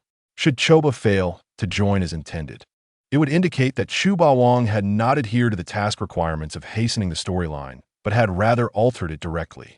This would imply that the not-so-intelligent little system might confiscate his acquired treasure, the golden brick. While losing a single treasure is not grievous, Chu Ba Wang detests the thought of having his possessions pilfered by others. Furthermore, with the inclusion of the tool, Warbwa, and the quack Shi Lulik, the cohesion of the populace in the Yinghua Kingdom would undoubtedly strengthen, making it not merely a dream to rise to the ranks of world-class powers in a short span. At that juncture, he could provide some assistance to Ziluobu Village and Kexia Village, thus justifying his prolonged indulgence in their hospitality. As Chu Ba Wang prepared to depart the Tsigu Kingdom and return to the Meili ship, Duolin suddenly interjected. By the way, Mr. Ba Wang, I just recalled something.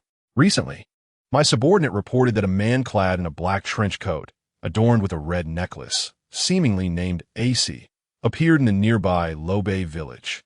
It is said that this AC was in pursuit of the whereabouts of Blackbeard Tiki, and he even inquired among the villagers about you and the Straw Hat Lad.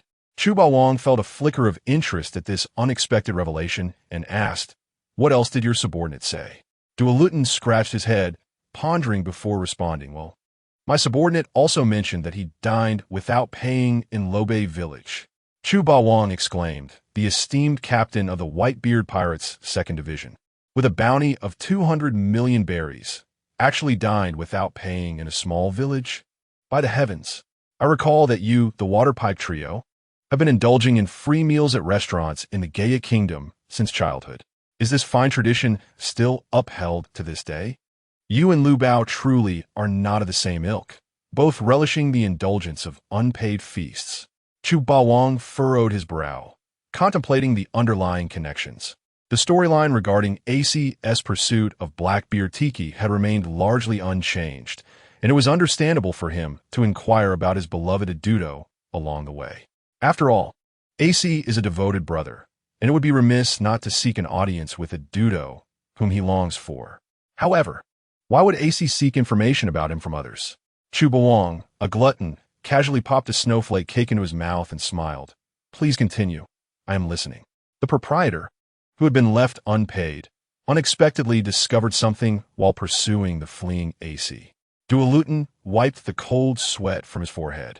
As he produced a piece of paper from behind him, his hand trembled slightly, as if under tremendous pressure. Chu Bawang effortlessly took the paper, which was no ordinary sheet, but rather a recently issued bounty notice from the Navy headquarters and the world government. It was the hefty bounty notice of the White Devil. Chu Bawang. The photograph had not changed. It still depicted Chu Bawang in a pristine white suit, elegantly seated beside a pure white piano, only his profile visible. Yet, an irresistible charm emanated from him. Even through the photograph, one could not help but call out his name, Bawang. However, the bounty amount had skyrocketed from 90 million berries to a staggering 1 billion berries, more than tenfold. This is a remarkable feat in the Grand Line, where bounties exceeding 300 million typically increase at a slow rate. Even the former pirate king, GOLD, Roger, had never received such an honor. How lazy must the Navy's intelligence department be to have not even updated the photograph of this father figure? Dualutin was left dumbfounded. Do great figures truly have such peculiar perspectives on matters? Shouldn't the foremost concern upon receiving a bounty notice be the bounty amount? Why first examine one's own photograph? Yet, he did agree with Chu Bawang. There are times when the Navy's intelligence department is indeed lethargic, unless there is a significant change in appearance. A wanted photo can be utilized for decades without alteration. Of course, this could also be due to insufficient military funding for the intelligence department or embezzlement by certain corrupt officials. Gazing at the bounty notice boasting a staggering sum of 1 billion berries, Chu Bawang fell into deep contemplation. He finally understood why, every dawn, his lottery chances are fully exhausted. Under the universal stutter-inducing buff, anyone who glimpsed this wanted notice would call out his name, Bawang, from thousands of miles away. The system, oblivious to the pun, failed to deduct points, resulting in Chu Bawang's lottery chances being entirely consumed before dawn. All right, I shall keep a close watch on this fellow's movements, Chu Bawang casually remarked to Dualutin before laughing heartily and departing in haste. Unbeknownst to him, the narrative had swiftly progressed to the Alabasta arc truthfully, compared to saving AC from being slain by a Kainu. He found himself more intrigued by the familial drama between GOLD, Roger and his son, the Devil's progeny, AC. One can only wonder how GOLD, Roger fared in this Alabasta arc, and whether he would encounter Fire Fist AC, and what sparks might ignite between them. It is worth noting that AC harbors no fondness for his biological father, Roger. Even the Iron Fist Carp cannot sway AC's steadfast conviction in viewing Whitebeard as his sole father. Will GOLD, Roger succeed in reclaiming his only son from the grasp of Whitebeard? Moreover, it is presumed that the venerable Baihuzi Edward Newgate has already learned of the resurrection of Roger. Should the two encounter one another during the Great War at the summit, one cannot help but wonder what expression would adorn his face. It truly stirs anticipation. With this thought, the formidable Chu Bawang grows increasingly eager for the meeting between Roger and the remnants of the bygone era, certain to leave many in astonishment. At this juncture, he has comprehended the true motive behind Fire Fist Ace's pursuit of him, which is merely to implore him to resurrect the unfortunate 4th Division Captain, Sachi. who was slain by the nefarious Blackbeard Tiki. However, Chu Ba Wong is resolute in not allowing himself to be led by Fire Fist Ace, nor does he wish to clean up after the Sandy brothers. He, Chu Ba Wong, possesses his own plans and calculations. As long as he can make this world a tad more intriguing, he does not mind adding a bit of oil or vinegar to the mix or fanning the flames slightly. Near the borders of the desert kingdom of Alabasta, aboard the Golden Mary, the sky is adorned with clouds, the expanse is bright and clear, and the sun's rays scatter in all directions, illuminating everything. Upon returning from the Sakura Kingdom, Chu Ba Wong promptly changed into beach swim trunks and boldly made his way to the second deck, skillfully reclining on a sunbed, sipping juice with his legs crossed. Beside him are the ever-dutiful Xiao Qing and Dasky, enjoying a life of utmost comfort. What? You inquire how he navigates the sisterly relationship between Xiao Qing and Kuya? One must savor the intricacies. However, Chu Ba Wong has yet to disclose to the dramatic Roger the possibility of Ace appearing in Alabasta. He is curious to witness Roger's expression upon an unexpected encounter with Ace, devoid of any preparation. On the deck railing of the Mary, the newly embarked chopper is perched, gazing in wonder at the endless ocean, allowing the warm, gentle sea breeze to tousle his fur. This is his first venture beyond the perennial snows of the Sakura Kingdom, and he harbors an insatiable curiosity for all things new. How magnificent! The sea is truly vast. Chopper now feels an overwhelming sense of happiness that has swept away the burdens of the past few days, leaving only boundless joy and hope. Ahead lies the ideal realm of the universal remedy, and behind him are steadfast companions. What is there to fear about the future? Indeed, for a pirate, it is essential to roam freely and adventurously across this expansive ocean. Luffy, seated in his exclusive VIP seat, exclaimed with excitement. To him, piracy symbolizes the essence of freedom. The so-called Pirate King is the freest man in the world. Chopper's eyes sparkled like stars as he reminisced about the once pirate doctor, Dr. Hiralik, and could not help but exclaim, "Is this what pirates ought to do? They are indeed remarkable." Chu Ba Wong, basking in the sun on the second floor, let out a derisive snicker. Everyone in the world takes pride in becoming the Pirate King, yet they overlook that pirates are inherently symbols of chaos. They glorify malevolence while discarding virtue. In a sense, this reflects the sorrow of this world. If everyone takes pride in being wicked pirates, what future remains for this world? As for Luffy's Straw Hat crew, it is perhaps more fitting to refer to them as a touring or adventuring party. Of course, there are no absolutes in this world. Not all pirates embody evil, nor do all navies represent justice. In certain respects, the Navy may even surpass pirates in their transgressions, and it would not be an exaggeration to label them as the lapdogs of world corruption. At that moment, a colossal shadow suddenly swept overhead, completely shrouding the Golden Mary. The immense figure was comparable in size to the ship itself. Chopper, clearly witnessing such a peculiar creature for the first time, could not help but exclaim, "My heavens! What kind of monster is that?" "That is a seagull," Luffy, in his naive manner, declared, feigning knowledge. Chopper appeared utterly bewildered. "Are you kidding me? Is your seagull raised on pig feed?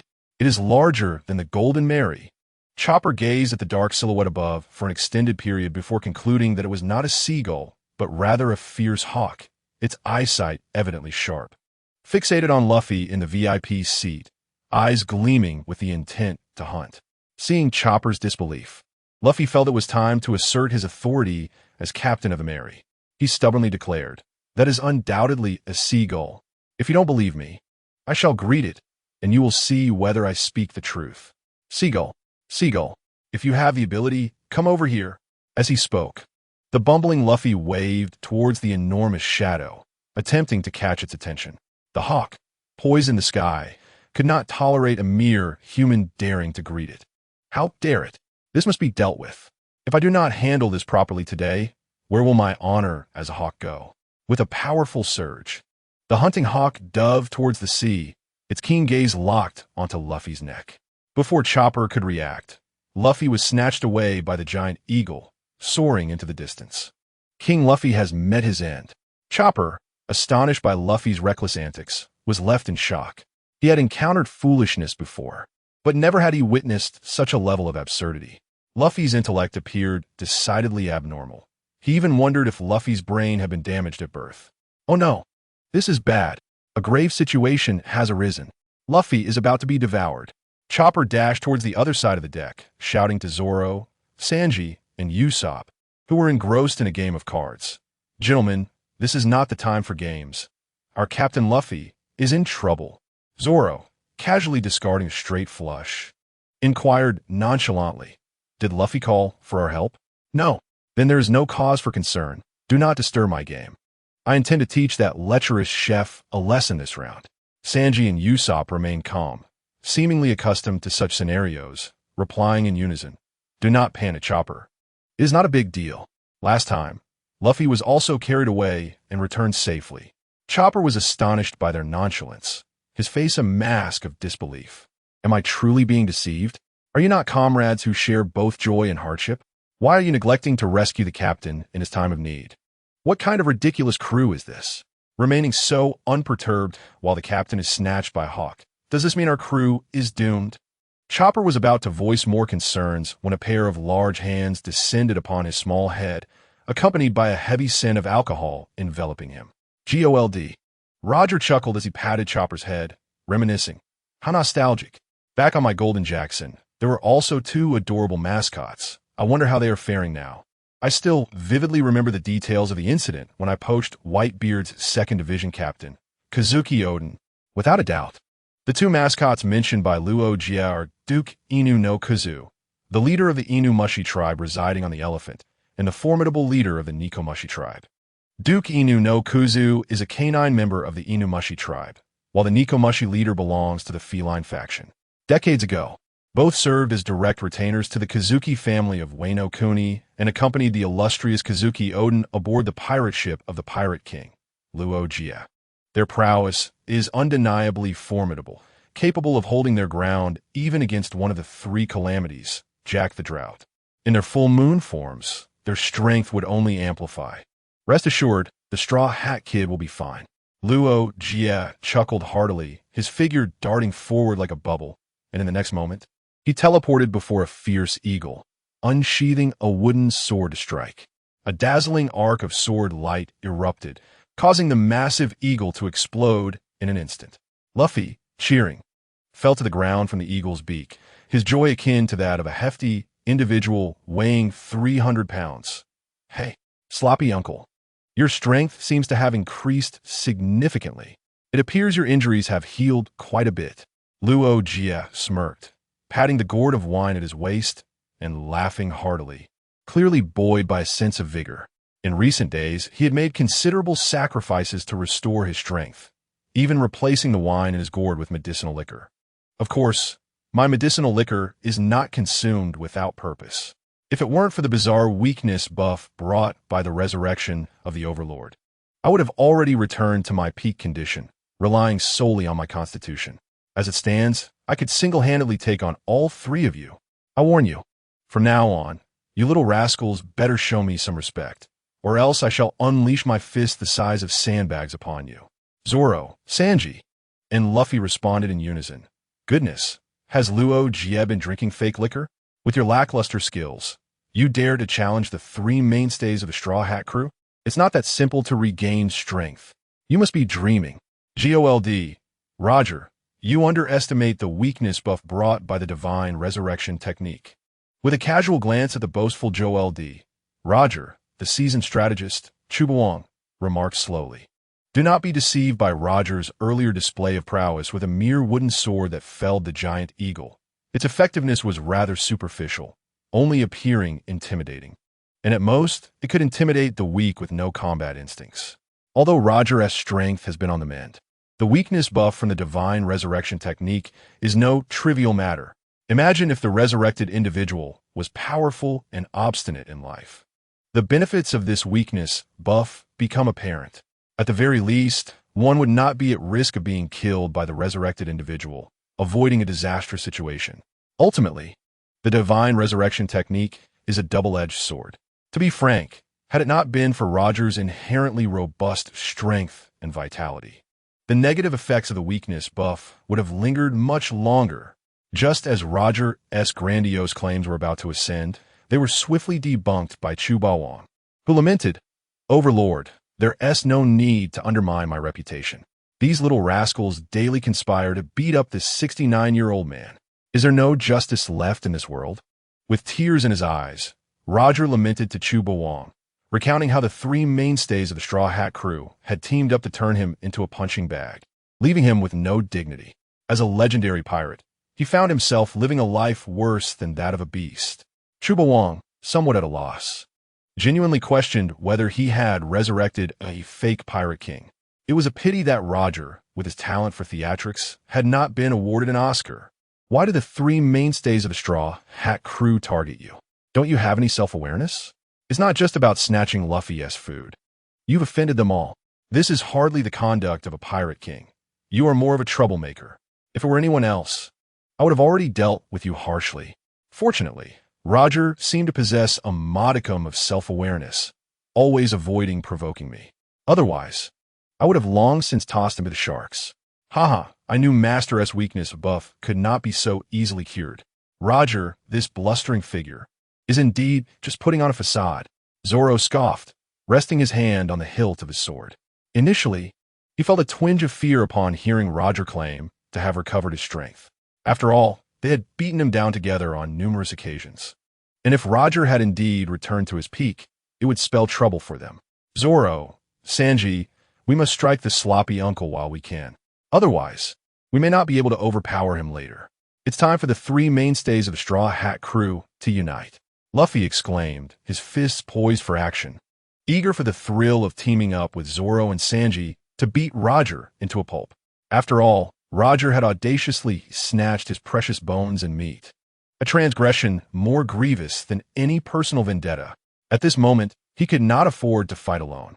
Despite the lingering weakness buff, Roger's might was undeniable. When they first met, Roger had used a formidable level of haki to nearly annihilate Luffy, who aspired to be the Pirate King. If the three mainstays of the Straw Hat crew fought individually, none could be assured of victory against Roger. They might even be defeated one by one. In a choice between beating Roger or being beaten by him, any sensible person would know which path to take. The three mainstays of the Straw Hat crew exchanged knowing glances, all sharing a smile. It was time for their audience-pleasing, post-meal entertainment of beating up Roger. If you are brothers, then let us unite to take down Roger. As Zoro and the others' expressions darkened, the habitual show-off Roger became anxious. He had simply wanted to show off a little. Why was it so difficult? Ahem, the world is so beautiful, yet you are so aggressive. This is not good. Not good. Take heed of my advice and lay down your weapons. Young ones, fighting is truly detrimental to harmony. If there are grievances, why not discuss them over drinks? Roger took a couple steps back, but this was not out of fear of the king, Luffy. He merely felt a twinge of apprehension towards Zoro's pure sword intent. It has been proven that Sualong possesses remarkable talent in swordsmanship. Even without the aid of haki, he can inflict harm upon the current Roger.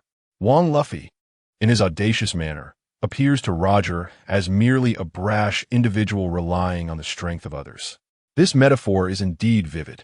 Although Luffy may not seem particularly astute, he is aware that only when both Sualong and Sanji are present can he confront Roger effectively. In Roger's eyes, Luffy's bravado is no different from that of sycophant. Just as the three principal members of the Straw Hat crew prepared to join forces against the former Pirate King, GOLD, Roger, a graceful figure suddenly appeared before them. The woman bold enough to stand in front of Luffy and Sualong is undoubtedly the formidable thief cat, Nami, known for her prowess aboard the Going Merry. Having just emerged from the drawing room, Nami witnessed the impending chaos involving Roger and the others, while the onlooker, Chu Bawang, reclined on a beach chair, enjoying the spectacle. Nami's expression darkened immediately. With a flurry of small yet formidable punches infused with haki, she swiftly ended the farce, exclaiming, "You lot are far too troublesome. Whether you're brawling or on the verge of brawling, can't you find some peace?" Chu Bawang retorted, "I haven't taken any rice from your family. I'm merely enjoying a chilled watermelon over here. What have I done to deserve this?" Truly, she is the world's strongest navigator. Even the resilient Sualong and Luffy found themselves on the receiving end of her single punch, leaving them with bruises. Naturally, the Straw Hat crew would not dare to resist Nami. Confronting the ship's female navigator would be sheer folly. As for Roger, who lay on the ground, frothing at the mouth after being knocked down, it was clear that even with 100 lives, he would not dare to retaliate against Nami's strike. If Chu Bawang's daughter wished to strike you, consider it an honor. Furthermore, a light blow from Nami would not cause lasting injury. It was far less severe than a beating from the three main forces of the Straw Hat crew. Roger, a seasoned rogue, was acutely aware of the consequences and, upon receiving Nami's punch, decided to feign death on the ground, displaying an impressively calculated demeanor. The most bewildered of all was Chu Bawang.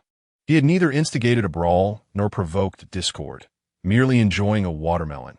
Yet he found himself subjected to Nami's pointed remarks. Chu Bawang felt utterly exasperated.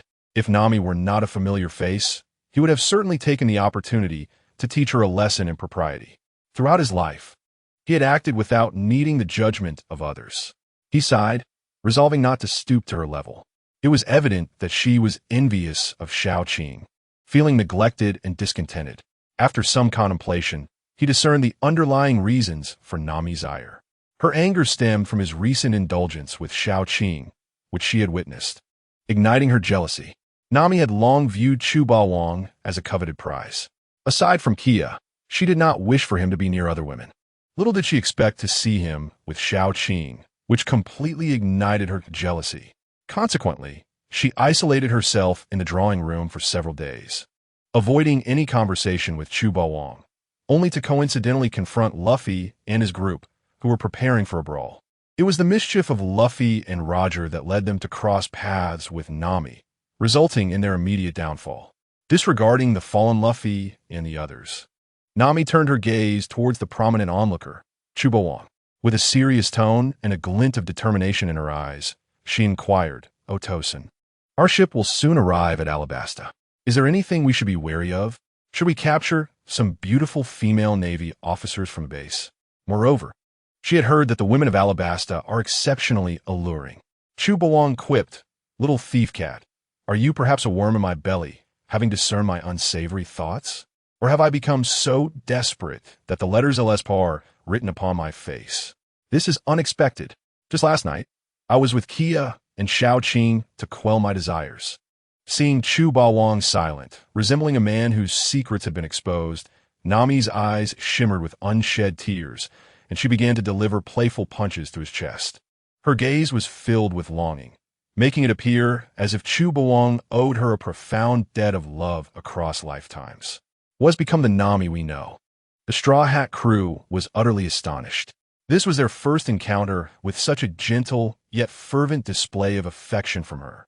Although she unleashed a flurry of punches, they lacked any real force. It appeared more as a display of endearment than genuine anger. "Calm down. There are many eyes upon us. If this continues, the grand image your father has cultivated will crumble." The stalwart Chu Bawang would not grant Nami the chance to disrupt the moment. He decisively pulled her into his embrace, positioning her sideways upon his lap. This gesture was strikingly ambiguous, teetering between intimacy and decorum. An overwhelming aura of masculinity enveloped Nami. Initially irritable, the little thief cat became docile, akin to a cat under the influence of catnip, sitting upright on Chu Bawang's leg with an earnest demeanor. Nami, her cheeks flushed and unable to meet Chu Bawang's intense gaze, stammered a response. The next moment, her face reddened further, yet she felt a comforting warmth that could almost elicit a purring sound. "Ah, women, you simply crave my presence. Your honesty is commendable." Chu Bawang smiled, harboring a sense of disdain internally while maintaining a tender smile characteristic of the Sea Emperor. He gently patted Nami's head, continuing the affectionate motion akin to petting a cat. Indeed, calling Chu Bawang's actions petting a cat would not be inaccurate, for Nami, after all, is a cat. "Nami, your face is quite flushed. Are you unwell?" Luffy, oblivious to the nuances of gender dynamics, merely registered shock, mistakenly believing Nami had fallen ill like Usopp. Even with all his mental exertion, Liu Bale could not fathom why Nami turned crimson merely from a hug by Chubawang. Idiot captain, do shut your mouth. If you wish to court your own demise, do not drag us into it. Sauron and Sanji, in perfect synchrony, covered Luffy's mouth, forcefully pressing him down to feign death. They exhibited remarkable knightly spirit, discerning what ought to be spoken, what should remain unspoken, what was appropriate to observe, and what should be ignored. To put it succinctly, any negative information related to Chubawang should be heard, seen, spoken, and disseminated as little as possible. Otherwise, should Chubawang discover that one holds leverage over him with the intent to cause him trouble, he would undoubtedly obliterate you without leaving a trace. Chopper, you are still a child. You must not witness such fervent displays. Moreover, Chopper, do not divulge this incident to Miss Koya. Otherwise, you might very well be silenced by either Chubawang or Nami. The most prudent course of action is to maintain that you saw nothing and remembered nothing. Usopp, glancing around, felt compelled to cover something as well, so he placed his hands over Chopper's eyes. Chopper, bewildered, had no time to react before Usopp, fearing the consequences of knowing too much, pressed him to the ground to feign death alongside him. A covert glance at the unkempt Joel D. Roger, who lay with abandon on the ground and was now snoring away, left Chopper utterly flabbergasted. When he first boarded the Mary, Chopper was astounded, for he had witnessed with his own eyes the legendary pirate Joel D. Roger, who lived only in textbooks, sprawled on the deck of the Mary, basking in the sun. Chopper was struck dumb, feeling as if he had been hit by a thunderbolt. Was not the pirate king Joel D. Roger executed over 20 years ago? How could he possibly be aboard this humble Golden Mary? Could it be that the pirate king Roger had faked his own death? After spending days with Roger, Luffy, and others, Chopper gradually came to accept the shocking truth that Roger was still alive.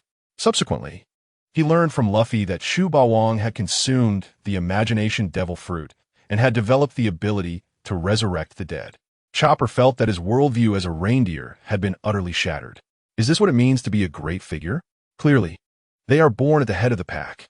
The powers of the imagination fruit are astonishing, granting the ability to bring the dead back to life.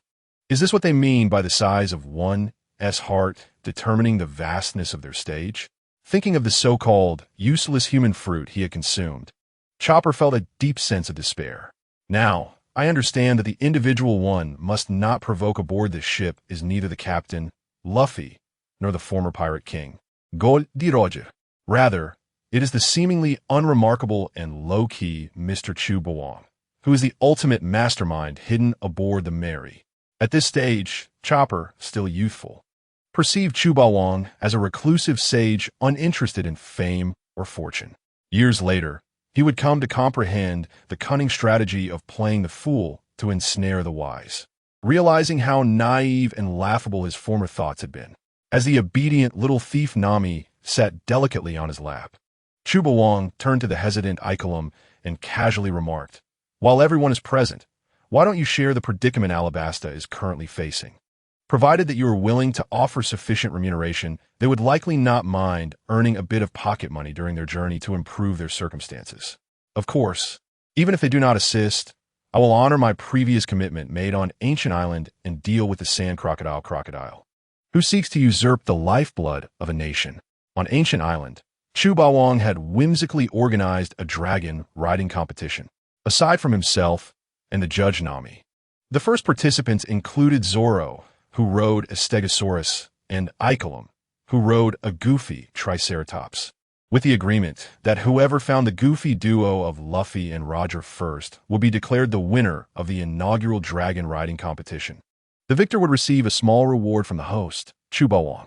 For the sake of fairness and enjoyment, Chubawang did not utilize his observation haki, and Zoro refrained from seeking assistance from his companion, thereby commencing the first dragon riding competition.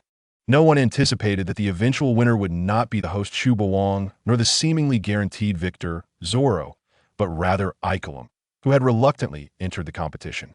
According to Icolum's own words, he had struggled to make the goofy Triceratops take even 2 steps, and his victory was purely a stroke of luck. He had not found Roger and Luffy.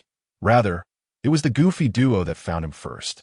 As the winner of the first dragon riding competition, Icolum sincerely expressed his hope that if Chu Wang would consider it, he might lend a hand to Alabasta, with the promise of sufficient goodwill in return. Icolum was evidently a clever man. He dared not explicitly demand that Chu Wang assist Alabasta. For those with true power, verbal agreements hold little weight. The true bigwigs act according to their own desires. In other words, while a bigwig may grant you a favor, you must never overstep your bounds. Very well, Mr. Chu Wang. I will now share with everyone the current plight of Alabasta, as well as pertinent information regarding Baroque works and Crocodile. A hint of cold sweat appeared on Icolum's forehead, for Chu Wang's tone seemed far too relaxed and casual. It sounded as if, to him, dealing with a warlord of the sea was as trivial as stepping on a mere cat or dog. However, Icolum did not perceive Chu Wang as merely boasting.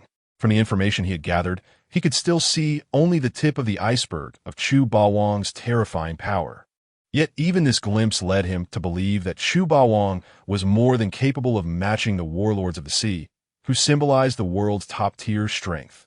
Besides, there was a legendary pirate king at his side to back him up. Dealing with a mere warlord of the sea was surely a trivial matter. Alabasta is my homeland, once a land of plenty where the people lived in peace and prosperity, situated in the first half of the Grand Line as a superpower. However, for the past 3 years, aside from the capital Alyabarna, not a drop of rain has fallen in the rest of the country. Under the machinations of Baroque works, the citizens believe the drought is the result of the king's clandestine use of dance powder. It is precisely for this reason that His Majesty Kabura, once cherished as a benevolent ruler, is now scorned by the very people who once adored him, branded as a tyrant. A relentless drought lasting 3 years has precipitated widespread civil strife within the nation, resulting in numerous innocent casualties. Presently, the leader of the rebellion, Kosha, has amassed nearly 400,000 insurrectionists in the capital. Should this be coupled with the 600,000 troops of the National Defense Forces, the impending conflict would undoubtedly lead to untold suffering and despair among the common folk. However, the notorious Crocodile, a member of the Shichibukai, is recognized as a legitimate pirate by the world government, and due to his frequent interventions to purge towns of nefarious pirate crews, the majority of the populace perceives him as a benefactor rather than the orchestrator of this conspiracy. Icolum observed Roger and Luffy, who were engrossed in the unfolding events. Sprawled across the deck, unable to suppress a twitch at the corner of his mouth, he remarked, "Roger, dear benefactor, might I suggest you all rise and listen to my words? Your current posture makes it quite challenging for me to immerse myself in my role." Icolum felt on the verge of being driven to tears by the antics of Roger and the Straw Hat crew. If it were the Straw Hats behaving thus, he could perhaps fathom their actions, but Roger himself joining in was bewildering. After all, he was the most infamous and ruthless pirate chronicled in history, a figure who heralded a new era of unparalleled strength. To see him cowering on the ground out of fear of a certain individual's wrath would surely tarnish his legendary status. Roger, upon hearing this, was immediately displeased, retorting with righteous indignation, "As a man who has already danced with death, I have no desire to experience that sensation again." Currently, Nami is comfortably seated on the lap of the formidable Chu Wang, the two of them feeding each other crystalline grapes, their actions straddling the line between propriety and impropriety. I fear that should I glance any longer, I may inadvertently utter some gravely foolish remarks. For the sake of my own life, it is prudent to remain prostrate and feign death. After all, even with my eyes closed, I can still hear Icolum's discourse. Zoro, Sanji, and Usopp shared similar sentiments, petrified that Chu Wang might choose to silence them should they draw attention, all lying on the ground like limp fish, continuing their charade of lifelessness. A fleeting glance at the harmonious scene of Chu Wang and Nami, engaged in mutual fruit feeding, sent a chill down Icolum's spine.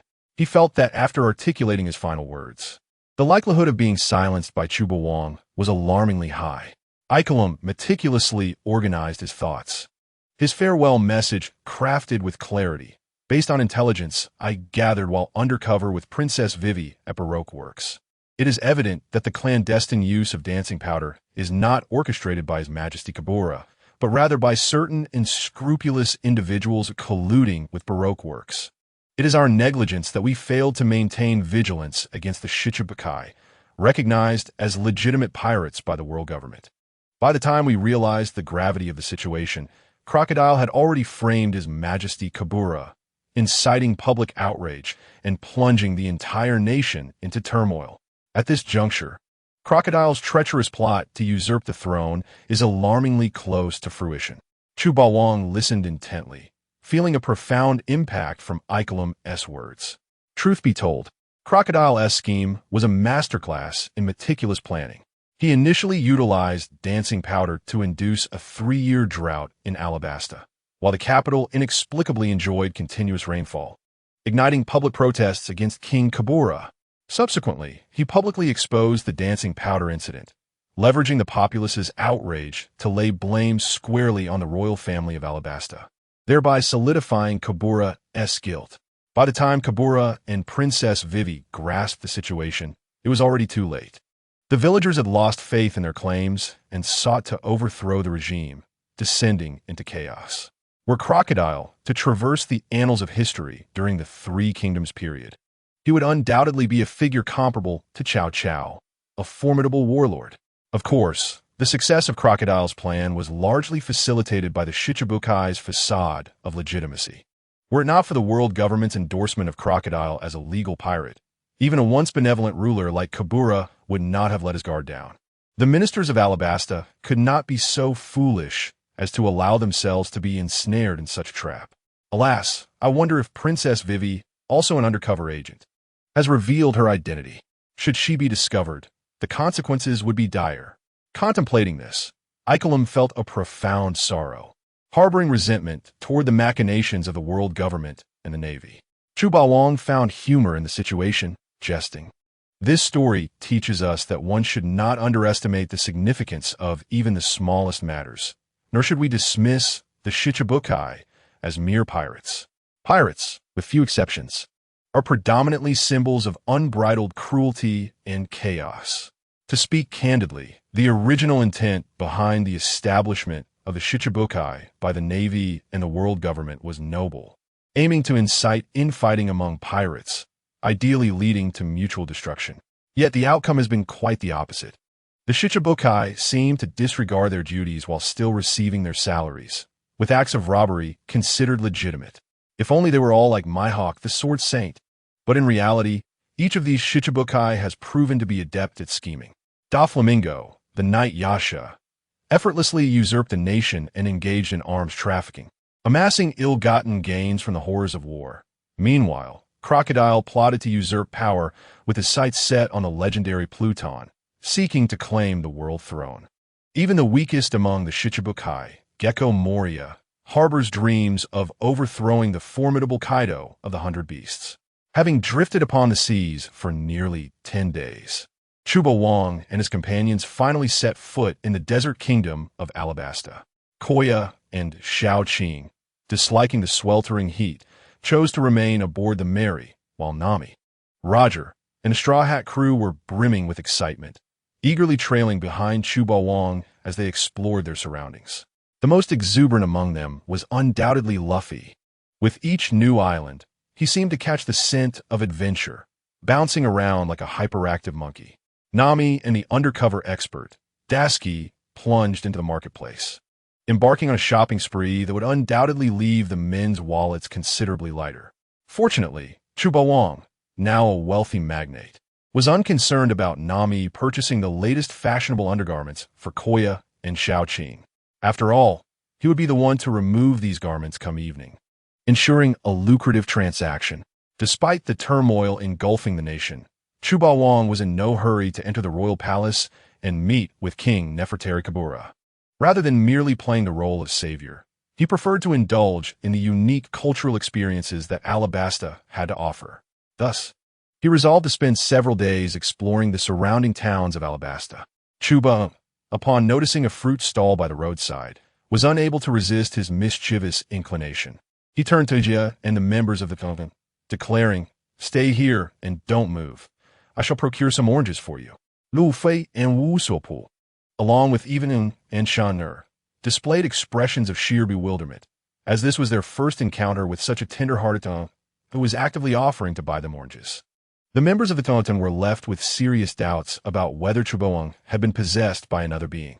The situation was dire.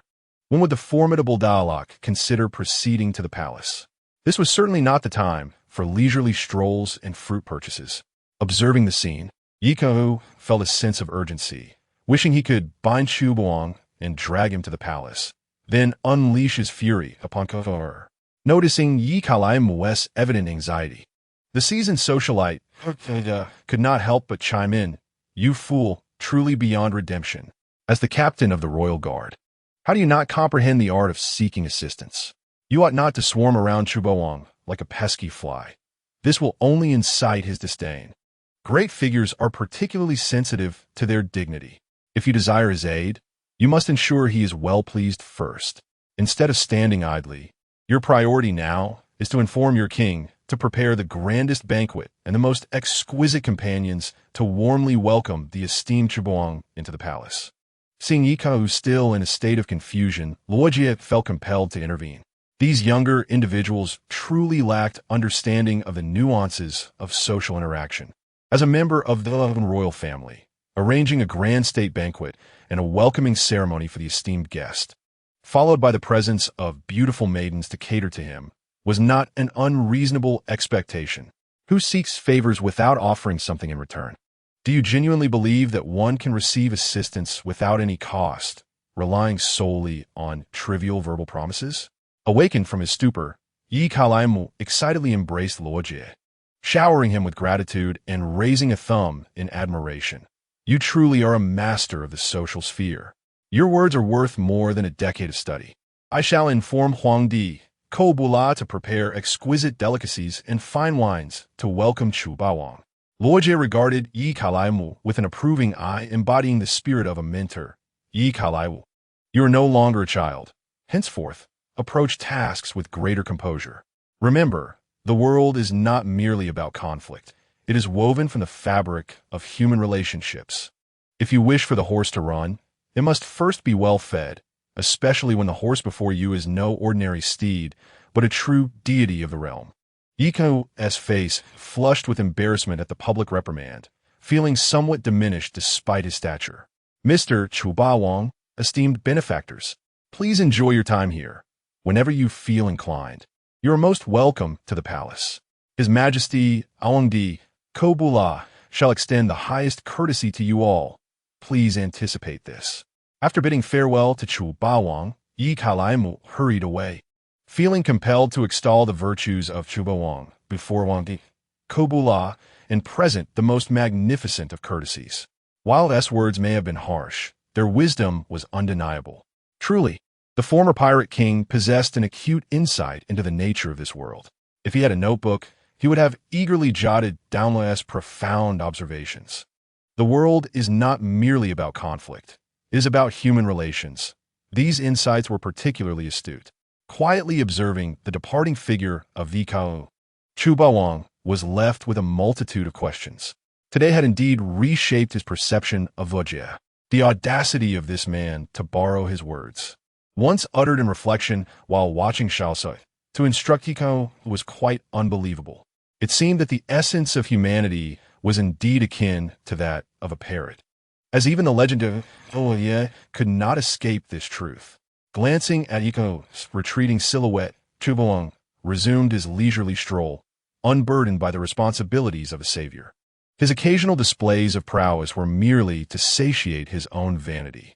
Moreover, compared to the arduous role of a savior, he preferred the languid existence of a carefree individual. Finally, having arrived at Elevating, the momentous encounter between two and it loomed on the horizon. The author humbly acknowledges their limitations and hopes to craft this narrative with care. Indeed, its reasoning held merit. The reason Chubawang had not immediately approached the palace was to afford Kala a moment of respite, granting them ample time to prepare for the feast. Although Chubawang was indifferent to his own reputation, he valued the significance of ceremony. If one wishes to summon a savior, one must at least provide an extravagant procession, accompanied by charming maidens as a matter of course. While the grand procession could be foregone, the presence of delightful maidens was non-negotiable. Such was the nature of Chu Baoang, a man who placed immense value on ceremonial significance. As he sought to procure some fruit, an unscrupulous old merchant intercepted him, eager to peddle his dubious wares. "Do not miss this opportunity. Would you care to visit my humble shop, esteemed Chu Baoang? Within lies a treasure of great renown, a mysterious relic I unearthed from ancient ruins. It is said that a single bite of this golden apple can grant one a millennium of life." Upon arriving in Alabasan, Chu Baoang had also noted certain details in the intelligence reports. It appeared that the enormous bounty of 10 billion bili had yet to be posted. This was precisely why the ordinary villagers did not perceive him as a marauding pirate. However, considering that So had recently appeared near Thungongo with his latest bounty notice, it was not entirely out of the realm of possibility that elite pirates like Kulokur were aware of his audacious exploits in Nugget. After all, in truth, the Longsha Chugo held a distinct advantage in intelligence gathering over the as they were backed by the formidable Navy headquarters. Noticing the villagers displayed no fear of him, Chu Baoang was content to maintain a low profile. He waved his hand, his gaze firm, and directly rejected the merchant's offer to prey upon unsuspecting travelers. "I beg your pardon. I harbor no interest in living for a millennium. It suffices for me to live well today." The shopkeeper intended to voice further thoughts, but was abruptly startled by the piercing gaze of Chu Baoang. That pair of eyes glimmered with a feral intensity, akin to a predatory beast, causing the shopkeeper to shrink back, compliant as a quail, no longer daring to linger. In a short span, Chu Baoang selected some fresh oranges from the fruit stall, packaging them before generously distributing them to Salong and the others. It was only then that he noticed Roger seemingly scribbling fervently with a steel pen, and to his astonishment, he discovered that Roger was documenting his own golden words.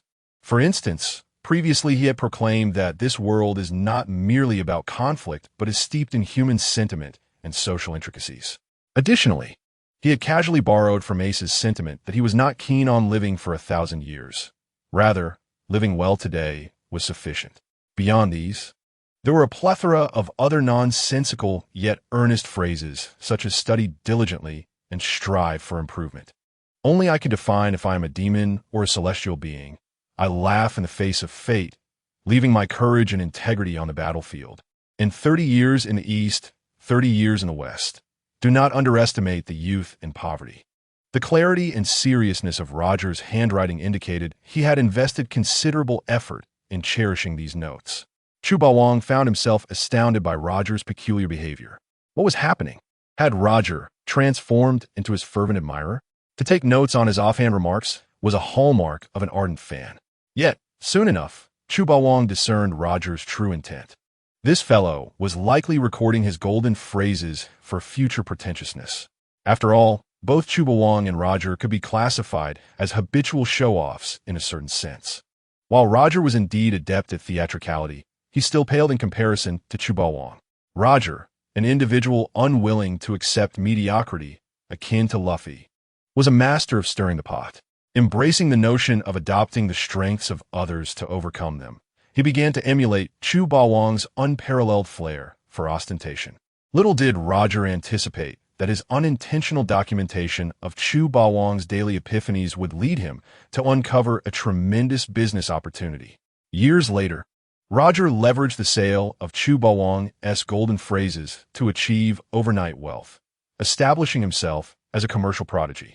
It was precisely through his exclusive compilation of Chu Baoang's golden phrases that GOLD, Roger birthed yet another epic marvel within the realm of piracy. Of course, that is a tale for another time.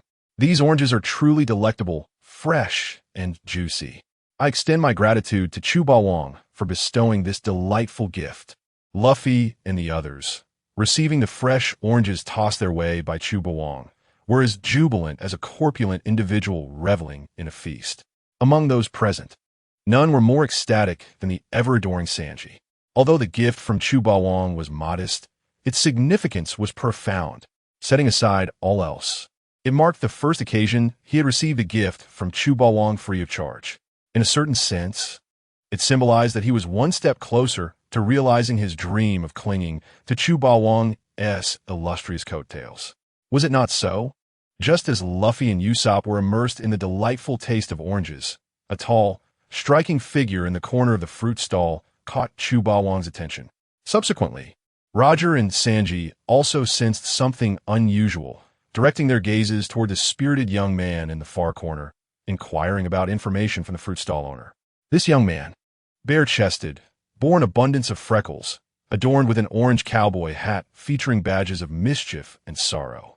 His lower half sported signature denim shorts, and a leather dagger hung from his waist, complemented by a red bead necklace. On his left arm, he bore a tattoo inscribed with the letters ASC. This marked with an X. Notably, a depiction of the Whitebeard Pirates emblem was etched on his back. Perhaps this tattoo represented the honor he cherished most in life, rendering it particularly conspicuous. Undoubtedly, this individual was none other than the 2nd Division commander of the Whitebeard Pirates, known as Fire Fist Ace. Chu Baowang's gaze flitted between Fire Fist Ace and the disguised Roger, his expression one of bewilderment. How absurd! I merely sought to purchase an orange, yet inadvertently created an opportunity for this father-son reunion. Fire Fist Ace, carrying a small travel bag, politely inquired about information from an elderly female shopkeeper. "Excuse me, have you seen these two men?" He retrieved 2 wanted posters from his bag, one depicting the notorious Chu Baowang with a staggering bounty of 1 billion, and the other showcasing Straw Hat Luffy with a mere bounty of 30 million berries. Although Ace's primary mission was to hunt down Blackbeard Teach and locate the rumored Chu Baowang, who possessed legendary resurrection abilities to revive the 4th Division commander of the Whitebeard Pirates, Sachi, he was a devoted brother. Despite being tasked by Whitebeard, he felt compelled to inquire if any villagers had glimpsed his beloved brother. As for the resurrected Roger, he was conveniently overlooked by Ace. In Ace's eyes, he felt only loathing for Joel D. Roger, devoid of any admiration or affection. In essence, whether Joel D. Roger lived or perished was of no consequence to him. He could never forgive the scoundrel who abandoned his mother. Should Ace encounter the resurrected Roger, the likelihood of him affectionately calling out father was slim. Instead, he would likely unleash his mightiest attack, the Flame Emperor, hurling a colossal fireball directly at Roger's visage. The elderly shopkeeper scrutinized the wanted posters Ace presented for an extended period, mumbling, "Is this Monkey D. Luffy? And this one is the White Demon Chu Baowang." Ace replied, "Madam, can we converse properly? I know this name is indeed captivating, even nearly impossible to pronounce in full," prompting one to simply call out Baowang. "But must you exclaim Baowang so many times? Isn't that a tad excessive?" Ace clearly had suffered from this very issue before. He harbored serious doubts that Chu Baowang had consumed the stuttering fruit, rendering anyone who encountered his name or image a stutterer. Yes, these 2 individuals are Monkey D. Luffy and Chu Baowang. They may have arrived in this city. I wonder if you have seen them? I have been searching for them for quite some time. Ace maintained a smile, suppressing his inner displeasure as he once again uttered Chu Baowang's name. What should have been pronounced as Chu Baowang instead rolled off his tongue as Baowang. This left the Fire Fist Ace, who had sworn only to call Whitebeard Old Dad, feeling quite distressed for an extended period. Unbeknownst to him, he felt that every time he uttered the name of Chu Baowang, it was akin to calling him father. This drove Ace to the brink of madness, yet he could only accept it begrudgingly. After all, if Marco's intelligence was accurate, the entire Whitebeard Pirates crew would need to treat Chu Baowang with utmost respect, for it was only Chu Baowang who possessed the divine resurrection technique that could resurrect their deceased comrade, Sachi. It is noteworthy that while ordinary people were aware of Chu Baowang's notorious rampage in Lowtown, they remained oblivious to the fact that Joel D. Roger had been resurrected. Should the news of Roger's revival spread, it would deal a devastating blow to the Navy's authority and credibility, not to mention a catastrophic defeat for justice itself.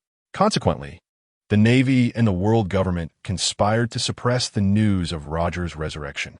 Only those powerful factions that had established watchful eyes in Lowtown Certain residents who had witnessed Roger's revival and Smoker's trusted subordinates were aware of the true peril that Chu Bawang represented, possessing the ability to resurrect the dead. Chu Bawang was a ticking time bomb for any faction.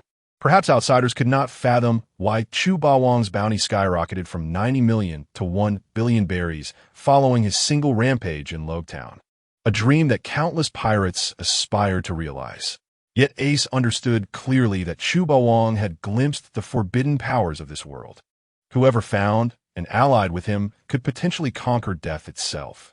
The control over life and death was no longer mere talk. In truth, aside from Fire Fist Ace, those within the world government, the Navy, numerous ambitious individuals, and the desperate denizens of the seas who were aware of the truth were frantically searching for Chu Bawang's whereabouts. Thus, any information regarding Chu Bawang and the Straw Hat crew was being sold at exorbitant prices in the dark world and black markets. It seemed that the seemingly simple-minded shopkeeper failed to provide any substantial answers after a long pause. He merely suggested to Ace that he could inquire at the nearby restaurant, as the owner was well-connected and might possess the information he sought. "You make a valid point. Thank you for your suggestion. I'm rather hungry now, so I shall check out that restaurant. Perhaps I will find something delectable." Hearing this, Ace, who had a penchant for enjoying free meals without payment, wore a joyful smile.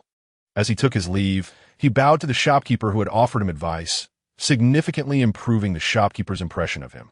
Chu Bawang cast a deep glance toward the fruit stall owner, harboring suspicions that there was a deep-seated enmity between the fruit vendor and the restaurant owner. Why else would she send Ace, who was known for feasting without payment, to inquire at the restaurant? Was this not akin to sending a dog after a meat bun? One could hardly expect the habitually freeloading Ace to suddenly develop a conscience and pay for his meal. Focused on gathering information, Ace was oblivious to the gathering of the Straw Hat crew hidden behind a wall, enjoying juicy oranges, and Roger, who preferred to remain inconspicuous for the time being, had requested Chu Bawang to cast a veil of illusions over him. Thus, Ace did not initially notice the presence of his comrades, nor did he realize that he had already been spotted by the keen-eyed Chu Bawang and Roger. To his surprise, encountering Ace here was unexpected for Chu Bawang, who wore a warm smile. The name Fire Fist Ace undoubtedly represented a form of faith among fans, ranking among the few male characters capable of rivaling the likes of Whitebeard Edward Newgate and Roronoa Zoro. Last time, Dalton from Sakura Kingdom mentioned that Ace was inquiring about him and Luffy, and now they had this chance encounter on the street. Aside from Chu Bawang, Zoro and Roger also noticed Ace's unusual interaction with the fruit stall owner, yet they refrained from acting impulsively. Both could sense Ace's formidable power, which had already surpassed the general strength expected of pirates in the first half of the Grand Line. As for the foolish Luffy, he had been hiding behind the wall from the beginning, engrossed in his enjoyment of the oranges, completely unaware of Ace's presence. Since peeling the oranges was necessary to savor their best flavor, Luffy had yet to finish the large bag of oranges that Chu Bawang had bought. This young man possesses remarkable strength. Even among my original crew, he would rank at a respectable level. Roger expressed great surprise at Ace's appearance, even with his discerning eye. He had to admit that if Ace continued to grow, he would undoubtedly become a formidable force. Most importantly, Ace appeared exceedingly young. Youth signified both the capital for victory and a future filled with boundless possibilities. Zoro remarked coolly, "Indeed, he is a formidable adversary. Unfortunately, he still pales in comparison to the nearly 19-year-old Chu Bawang, even if just slightly." Roger rolled his eyes at Zoro's comparison. "You cannot possibly compare a prodigy like Chu Bawang to a mere peer. Surely you jest." After spending time together, Roger had learned from Usopp that Chu Bawang was actually a young man under 19 who had lived a rather ordinary life in Ziliobu village. However, Roger was acutely aware of the terrifying nature of Chu Bawang. In his eyes, Chu Bawang's hidden strength was unfathomable. Each time Chu Bawang acted, he would invariably challenge Roger's worldview. Had Roger ever encountered a youth under 19 who had mastered advanced haki, resembling a fearsome dragon? Had he seen someone so young develop a godly resurrection technique from a devil fruit? Had he witnessed a youth possessing a ship far more luxurious than the Demon Slayer fleet? Had he met a young man who could merely glare at others and make them experience the agony of 10 months of pregnancy and childbirth? Roger could attest to all of this.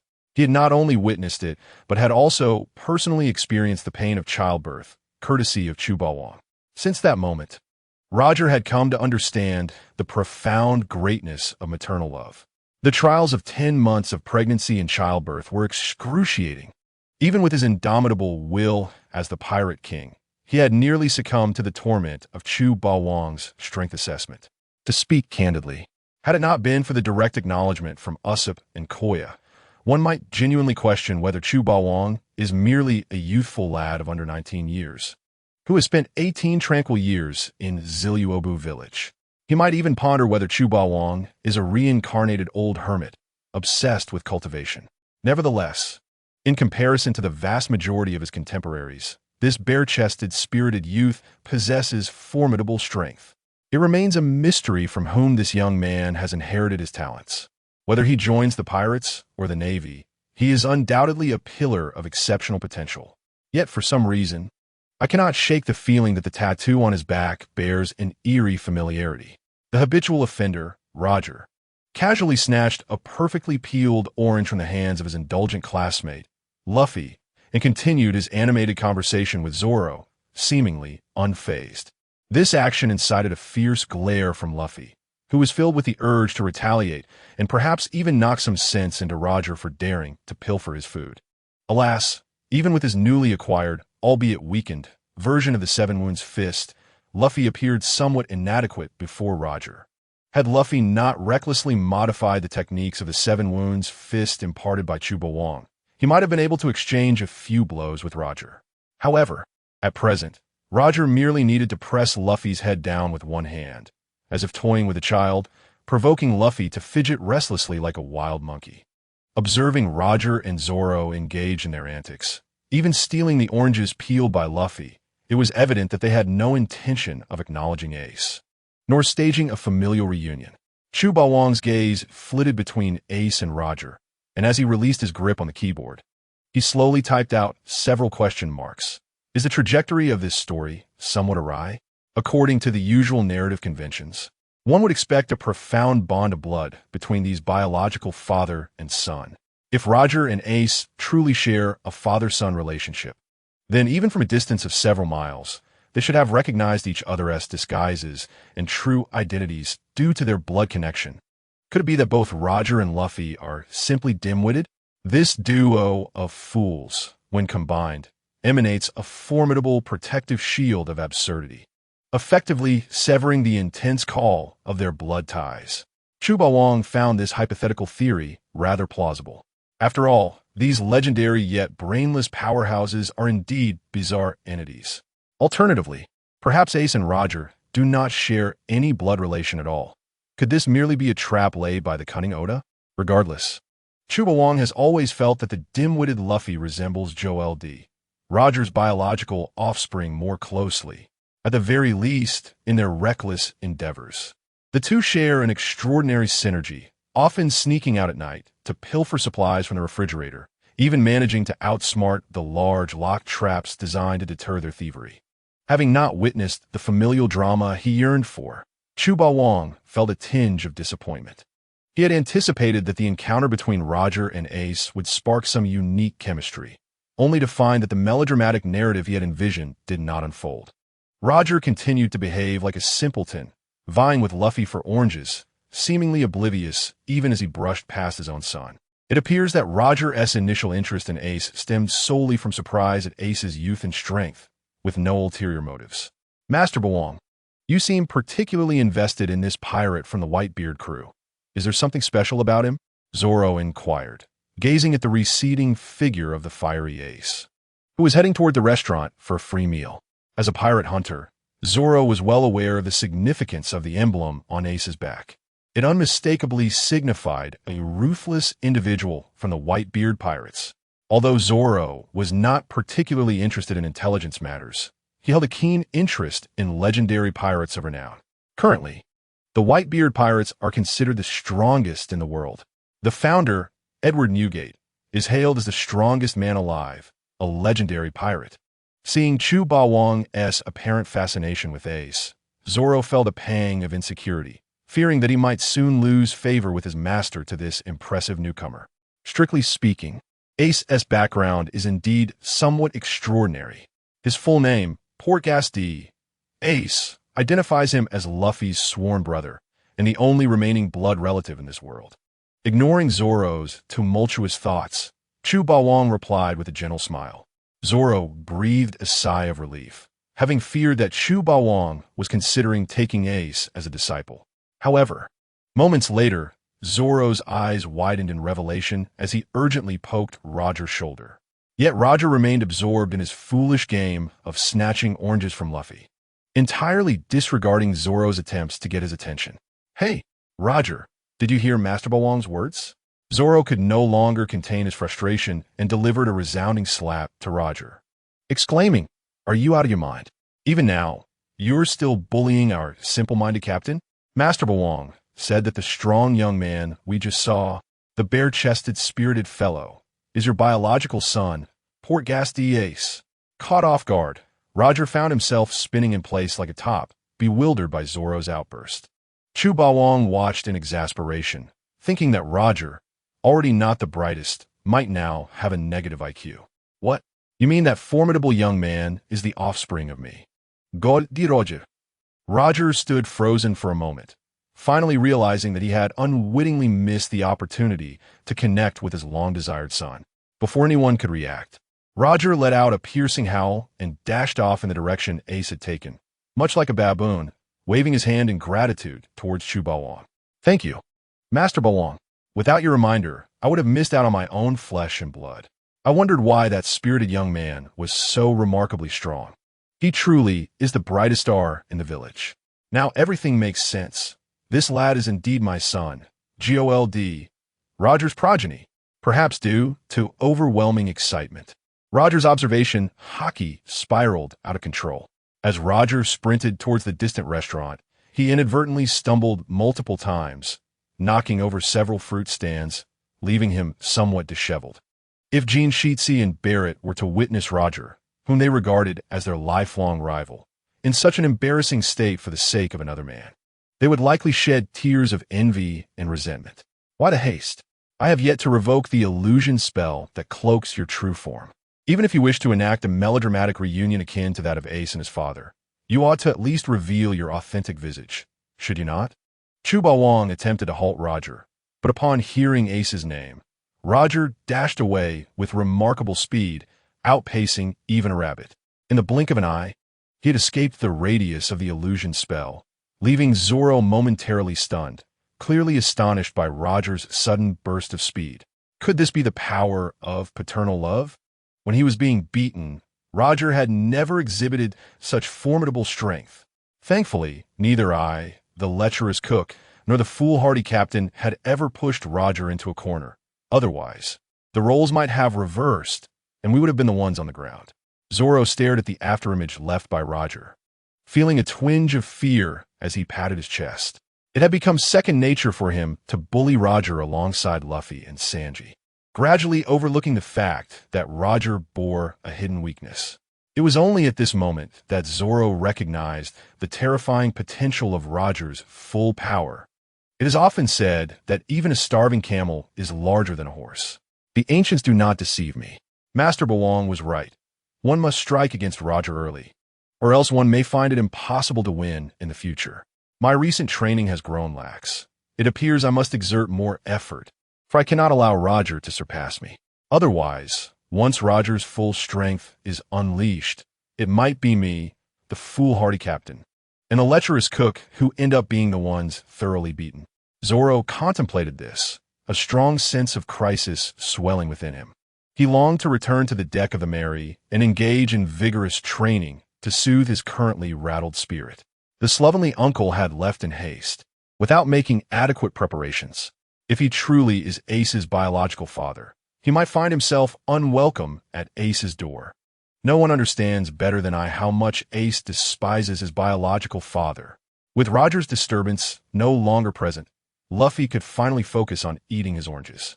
Perhaps his appetite was correlated with Lu Bao's intelligence, as Lu Bao appeared unusually calm at this moment, refraining from contending with Roger for the opportunity to meet Ace.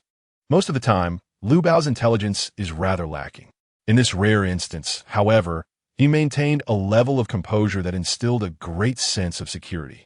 Although Luffy longed to see Ace, who he hadn't encountered in 3 years, he sensed that the slovenly uncle yearned to meet Ace even more urgently. Chu Bawang remarked with a gentle smile, "Roger wishes to mend Ace's scarred childhood in one fell swoop, but I can only say the odds are nearly non-existent." Before his public execution, Roger entrusted the unborn Ace to the hero Garp in the underwater prison of Impel Down. Yet even the revered Navy hero, Garp, cannot control everything within the Navy headquarters.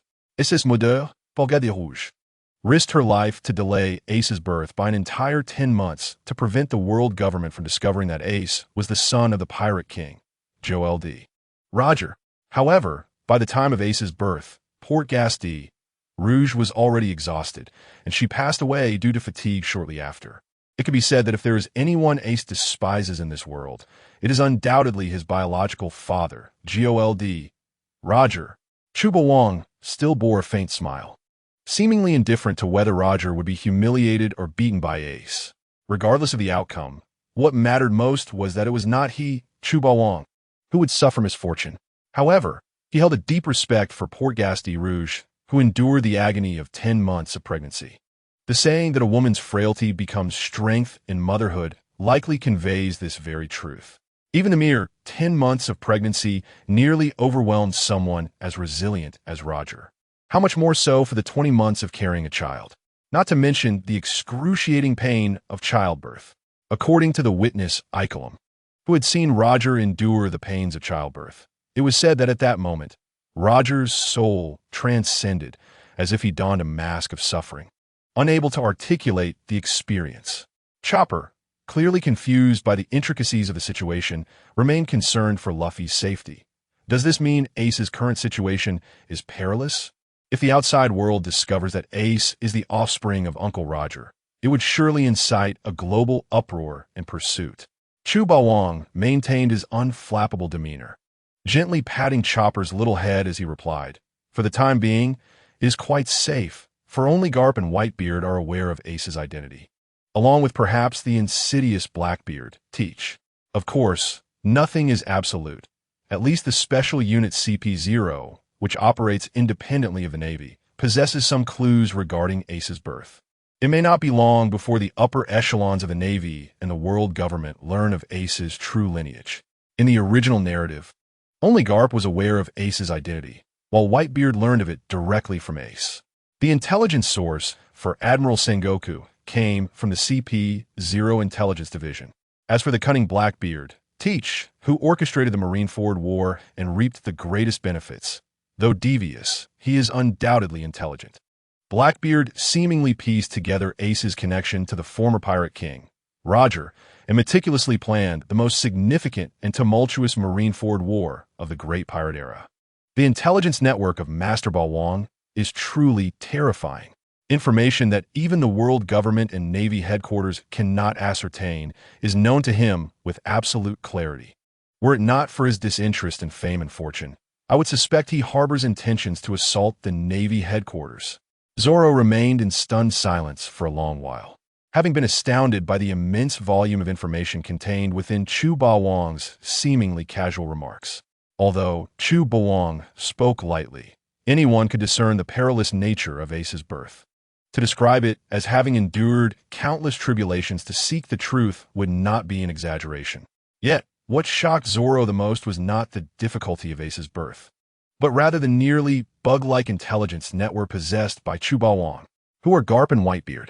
One is the invincible Navy hero who defeated the Sea Overlord Rocks, and the other is the legendary pirate known as the world's strongest man. These two esteemed figures are the recognized pinnacle of combat prowess in this world. Only these two possess the complete knowledge of AIC's true identity, which underscores the immense difficulty of acquiring such information. Although Soalong remains oblivious to the enigmatic nature of the CP-0 Intelligence Division, it is evident that being directly governed by the world government, it must be anything but ineffectual. At the very least, it surpasses the Baroque works by several streets. The fact that even the CP0 Intelligence Division, under the auspices of the world government, is unaware of AIC's origins, while Chu Ba Wang is fully informed, even analyzing the intricacies with remarkable clarity, raises questions about the vastness and sophistication of the intelligence network capable of yielding such precise conclusions and information. I now ponder whether Chu Ba Wang, who commands such an extensive intelligence network, harbors ambitions of unifying the Grand Line and the New World. Suolong displayed an expression of discomfort, yet he quickly dismissed his own speculation. If it were not for Chu Ba Wang's habitual languor, lounging in his armchair under the sun, too lethargic even to flip like a salted fish, he might suspect that Chu Ba Wang truly possessed the ambition to unify the Grand Line. Alas, Chu Ba Wang often resembles a slothful fish, merely waiting for death. Of course, every action of the lethargic Chu Ba Wang, seen through Suolong's perspective, is enhanced by an automatic filter of admiration. Though Chu Ba Wang is merely a lazy fish, Suolong consistently embellishes him into a figure of tranquil wisdom, an ethereal sage detached from the mundane. Usopp, stroking his chin in contemplation, finally interjected, "Mr. Ba Wang, I suddenly recall that you didn't remove the illusion from Roger. Did you? For some reason, I can't shake the idea that if Roger were to appear before AIC in the guise of a stranger, even attempting to have AIC call him father, he would undoubtedly find himself forcefully subdued." In Usopp's eyes, the only individual who could command such respect without suffering a beating is Chu Ba Wang, for no matter how formidable an opponent may be, they could not surpass him. It has even been suggested that perhaps even Chu Ba Wang's assessment of strength could leave adversaries kneeling, merely by casting a glance. After all, even the pirate king Joel D. Roger, who has personally experienced Chu Ba Wang's strength assessment, declared it a terrifying anomaly, vowing never to undergo such an ordeal again. Usopp continued, "Based on the power Roger has displayed thus far, it seems even our Straw Hat Crew's 3 main fighters would struggle against him. If he were to confront the second in command of the world's strongest pirate crew, he would likely be humiliated and defeated by the enraged AIC. Considering Roger is the very reason AIC was born without a mother, it could be said that AIC's past is far more tragic than mine." Usopp was abandoned by his father, Yasopp, at a young age, and following the death of his mother, Banchina, due to illness, he began a life of solitude. Unlike AIC, he primarily felt pride for his father rather than resentment. Usopp once believed his own childhood was quite miserable, yet upon comparing it to AIC's, he realized his early years were akin to paradise. After all, he had experienced the nurturing love of a mother, something AIC had been deprived of since birth. Living like a weed, unloved and uncared for, Sanji remained silent for a while, observing Usopp before conceding, "All right, I admit AIC's childhood was indeed a tad worse than yours. But Roger is a seasoned veteran. Surely he wouldn't allow his own son to beat him to a pulp." Sanji had never witnessed Roger suffer greatly at his or Suolong's hands.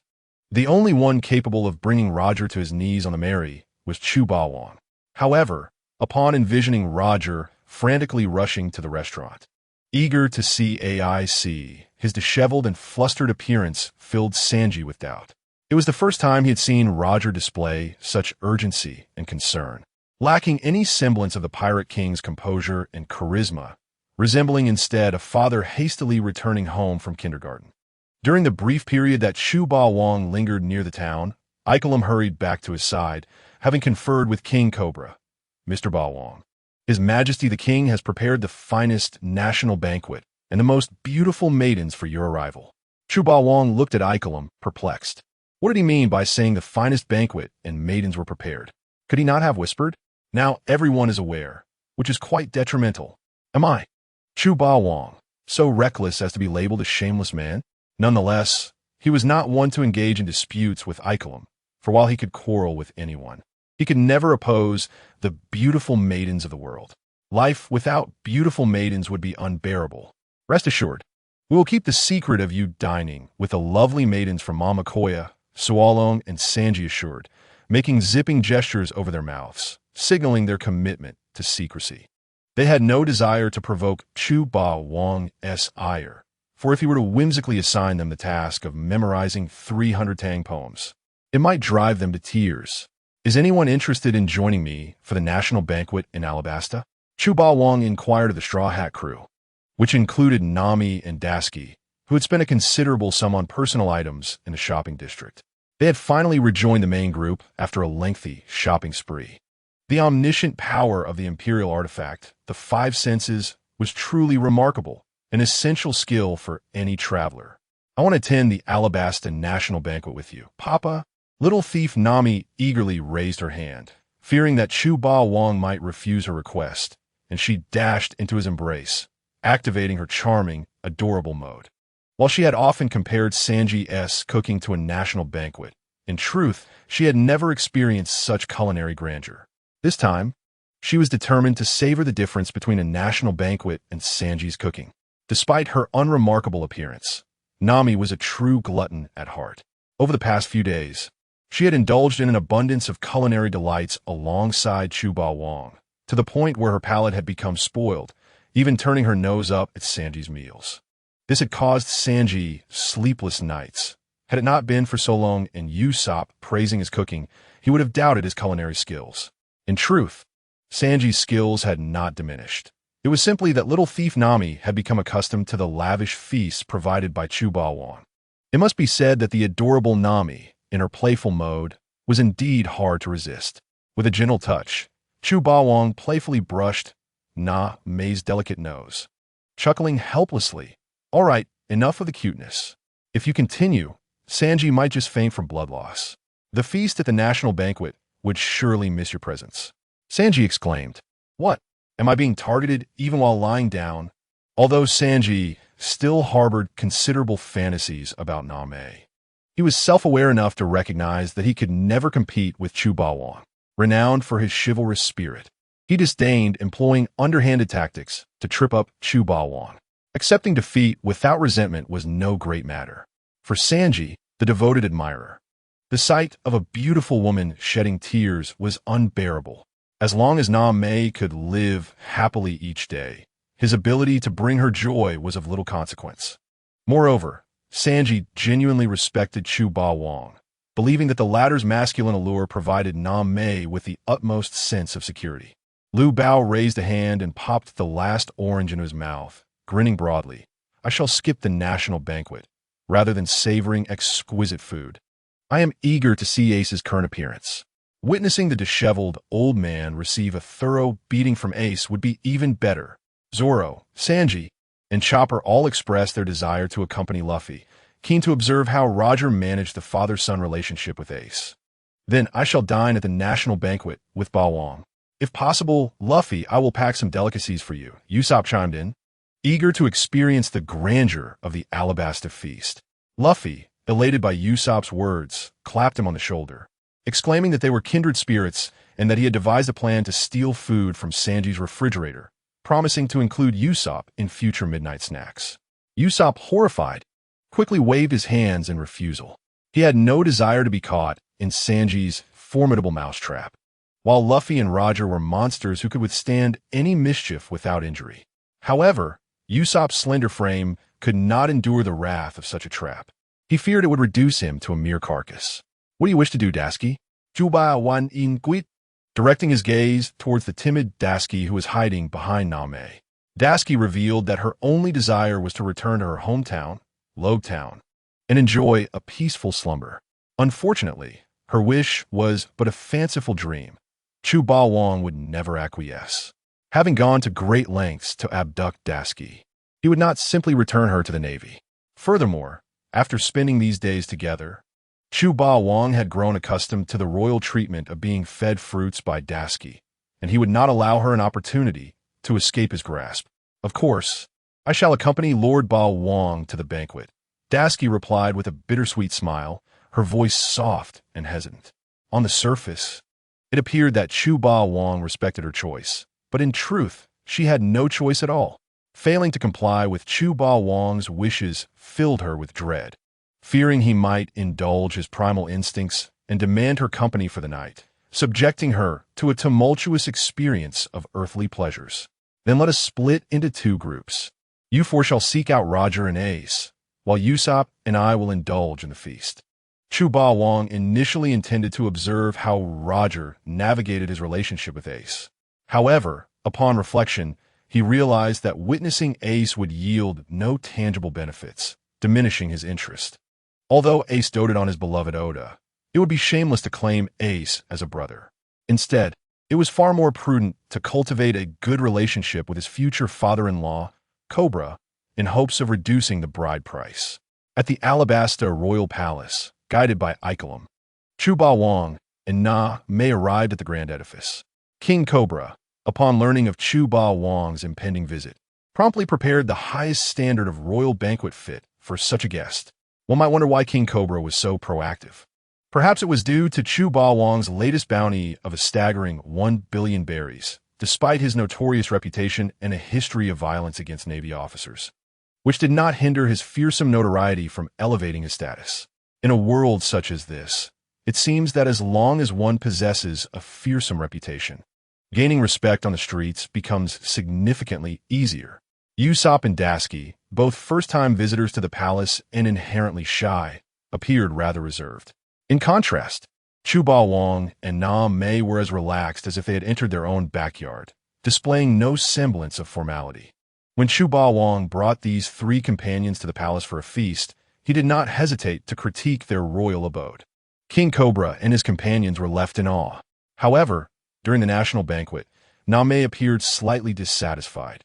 She had anticipated a delightful feast, yet upon tasting the offerings, she found them far from exceptional compared to the culinary delights Chu Ba Wong had provided.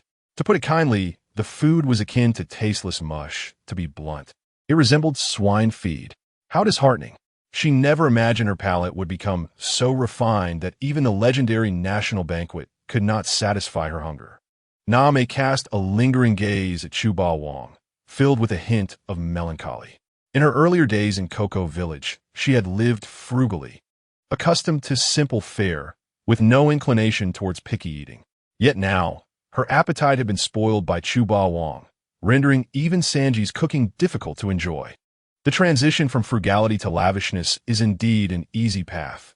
However, the reverse is fraught with difficulty, as ancient wisdom attests. Was this truly the pinnacle of Alabastus National Banquet? Aside from the delicious fruits, the other dishes bore no distinctive qualities. Such disappointment. These delicacies paled in comparison to those crafted by Ba Wong. Did no one in this world possess culinary skills that could surpass those of Ba Wong? Beside her, Dasky's expression tightened, her dreams of the national banquet dissipating in an instant. She was immensely curious about the methods Chu Ba Wong employed to create such delectable dishes, as these royal offerings could not even compare to a fraction of his culinary prowess. The thought that Chu Ba Wong might one day be captured by the Navy and possibly face execution filled her with a quiet sorrow. For reasons unknown, in a fleeting moment, Dasky found herself wishing the Navy would never capture Chu Ba Wong, allowing her to remain by his side as a carefree maid, indulging in his culinary creations.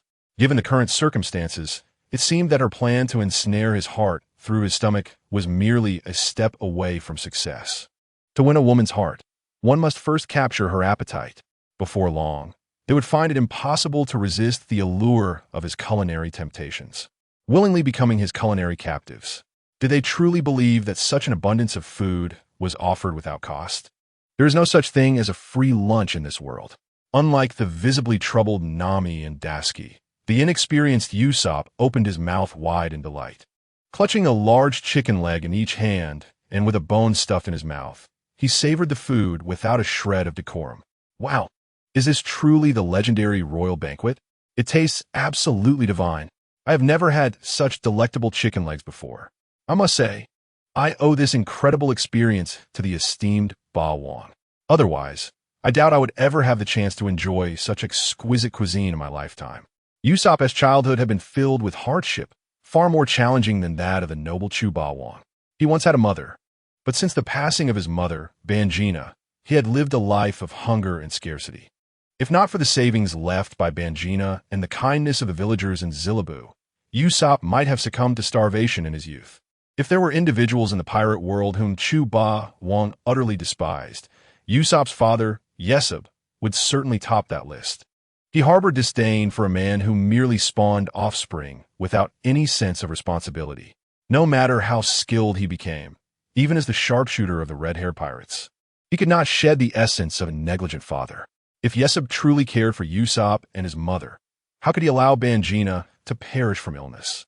At that moment, with grease coating his mouth, Usopp suddenly noticed that Chu Ba Wang and his companions sat silently, having barely touched the sumptuous feast before them. Confused, he inquired, "Ba Wang, Nami, why aren't you eating? This is food worthy of a royal banquet. Missing this opportunity would be a grave loss. This bone is absolutely delicious, truly a testament to the royal chef's exceptional skills." Chu Ba Wang, at a loss for words, thought to himself that this child truly had not seen much of the world. He chuckled and shook his head, too weary to offer an explanation. In truth, even if he were to explain, it would likely lead to further misunderstandings, and he might end up footing the bill for a meal. He certainly could not state that the royal delicacies Usopp was enjoying were, in comparison to his own culinary creations, mere swine fodder. "Captain Icolum, can we truly rely on these individuals? I sense that Ba Wang seems somewhat dissatisfied with our service." King Cobra of Alabasta summoned Icolum, whispering anxiously, for he was deeply unsettled. A notorious pirate with a bounty of 1 billion berries possessed the power to devastate a nation, even at the peak of Alabasta's strength. Defeating such a foe was uncertain, especially now, as the kingdom faced both internal and external turmoil. Icolum confidently replied, "Your Majesty Cobra, do not fret. Ba Wang harbors no anger or dissatisfaction. His reluctance to partake in the feast is simply due to a lack of appetite. As long as we demonstrate our sincerity, a benevolent figure like Ba Wang would never deliberately mock us." If Dasky heard this, she would likely be infuriated. Chu Ba Wang was a kind-hearted individual. Have you ever seen a good person brazenly invade a naval base and rescue captives from the hands of the Navy? With a sigh of resignation, Cobra expressed, "I hope this calamity comes to a swift end. The conflict between the rebel army and the royal troops has become irreconcilable. If this stalemate continues, war is inevitable. The combined forces of both armies exceed 1 million. Should a battle erupt, the casualties would be catastrophic, dragging Alabasta into a quagmire of war, with consequences too dire to contemplate. If war remains unavoidable, I am prepared to abdicate at any moment to apologize to my citizens who suspect me of using dance powder to manipulate the rain. To speak candidly, there are not many enlightened rulers in the pirate world, and Nefertali Cobra undoubtedly ranks among the foremost. His governance philosophy emphasizes that the nation is its people. He understands the importance of nurturing the populace and prioritizes their welfare during his reign, earning him the love of his subjects. In the original narrative, it was precisely due to Cobra's wise governance that Crocodile's schemes repeatedly failed, prolonging the situation for 3 long years until the Straw Hat crew arrived to provide assistance. This was nothing short of miraculous in a pirate world akin to a feudal society. Otherwise, imagine allowing a once prosperous nation to endure 3 years of drought. Within 10 months, the ruling authorities would likely be crucified by the uprising populace and rebels. After several rounds of wine, Nami's smile brightened considerably. Although the royal delicacies did not suit her taste, the specially supplied organic fruits and various dairy products were delightful. As the saying goes, one cannot bite the hand that feeds. With her and Usopp indulging in their meals, even Nami, with her thick skin, felt the need to utter some pleasantries, didn't she? With a cheerful demeanor, Nami asked, "Your Majesty Cobra, is the situation in Alabasta stable these days? Is there anything we can assist you with?" King Cobra looked at Nami's insincere professional smile, struggling to suppress his irritation. Who said I needed assistance from this little girl? Moreover, asking a Straw Hat crew, who lacked formal recognition, to confront a warlord of the sea with a legitimate license felt rather peculiar. After much contemplation, Cobra realized that enlisting the pirate Straw Hat crew to trouble Crocodile would merely enhance Crocodile's reputation and improve his circumstances. Was this the most absurd way of calling out a thief? However, given the current circumstances, Cobra's confidence in Chu Ba Wong was lacking, insufficient for him to share the hard-won intelligence. After all, Crocodile's status as one of the warlords of the sea was too precarious. Not only was he immensely powerful, but he also had close ties with the Navy. If Cobra were to disclose all information and Chu Ba Wong failed to eliminate Crocodile as anticipated, it could provoke a dangerous response. Such reckless provocation might invite Crocodile's ruthless vengeance. Furthermore, despite Ikelim's reassurances, Cobra could not bring himself to believe that Chu Ba Wong was truly a good person. After all, if he were genuinely benevolent, how could he bear the notorious title of the White Devil, branded as a ruthless pirate by the Navy and the world government? To be honest, this was his first encounter with a person carrying a bounty of 1 billion berries, yet being labeled a good person amidst such infamy. Moreover, although the domestic situation was tense, it had yet to reach the point of outright warfare, allowing Cobra some time to gauge Chu Ba Wong's true character, to ascertain whether he was indeed as helpful as his subordinates claimed. With this thought, Cobra donned a practiced smile, creating a tension-filled contrast with Nami's somewhat disingenuous grin. "Thank you for your concern, Miss Nami, but for the time being, we do not require assistance from you or Ba Wong. Well, I hope that Alabastan truly is as peaceful and prosperous as you claim." Nami paused for a moment. Clearly, Ikelim was in such a hurry to return to Alabastan that there must be an enormous crisis facing the nation. How could Cobra appear so composed? Was this merely a farce reminiscent of an emperor who is calm while his eunuchs are in a frenzy? However, with her keen intellect, she quickly unraveled the complexities of the situation and decided to refrain from further inquiries. After all, the strength of Alabastan was known to them. Should they indeed face an insurmountable crisis and seek the aid of the formidable Chu Ba Wong, she could seize the opportunity to extort a considerable sum. Realizing her dream of sudden wealth, one party desires to slaughter, while the other willingly submits. Such a plump target is truly a rarity. At that moment, the previously silent Chu Ba Wong suddenly spoke, feigning ignorance as he inquired, "Your Majesty Cobra, I heard from Ikelim that you have a precious daughter, seemingly named Wei Wei. Is it not true that today is the grandest banquet? Why have I not seen Princess Wei Wei emerge to greet us?" Nami, Cobra, and Ikelim were taken aback, nearly choking on the gravity of the question. "Dear Chu Ba Wong, could we not exercise a modicum of restraint? Even if you intend to take advantage of the situation, a subtle approach would be more prudent. Is it truly appropriate to so brazenly draw attention to a nation's princess?" Chu Ba Wong's somewhat frivolous tone sparked discontent among the gathered ministers and King Cobra. Although no overt accusations were made, the disapproval in their gazes was palpable, particularly directed at Ikelim, who had introduced him. Was this the savior Ikelim had so painstakingly brought forth? Even if he could triumph over Crocodile, it seemed he would ultimately face a grim fate, beset by wolves and tigers, with his own safety in jeopardy. "Chu Ba Wong, might we not exhibit a touch of decorum? I understand your fondness for beautiful maidens, and thus I informed Cobra's subordinates to arrange for the most exquisite palace maids for your enjoyment. Yet, your direct summons for Princess Wei Wei to make an appearance is rather perplexing. She is the apple of Cobra's eye, the cherished jewel of all Alabastan." Ikelim's expression was one of despair. Cobra had already regarded his words with skepticism, and it was only after presenting the billion-belly bounty that he succeeded in persuading Cobra to allocate a substantial amount for the most prestigious banquet. Yet, after holding his tongue for so long, his first utterance was to broach such a shocking topic. This was, after all, the highest-tier banquet, in front of so many dignitaries.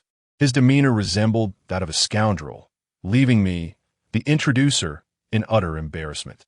Indeed, it was not just Ikelim. Even Dasky, who had accompanied Chu Ba Wong to enjoy the feast, felt indignation. "What a scoundrel! All this time you have been so kind to me, yet it was merely a facade. I knew you were not the type to adhere to moral conduct.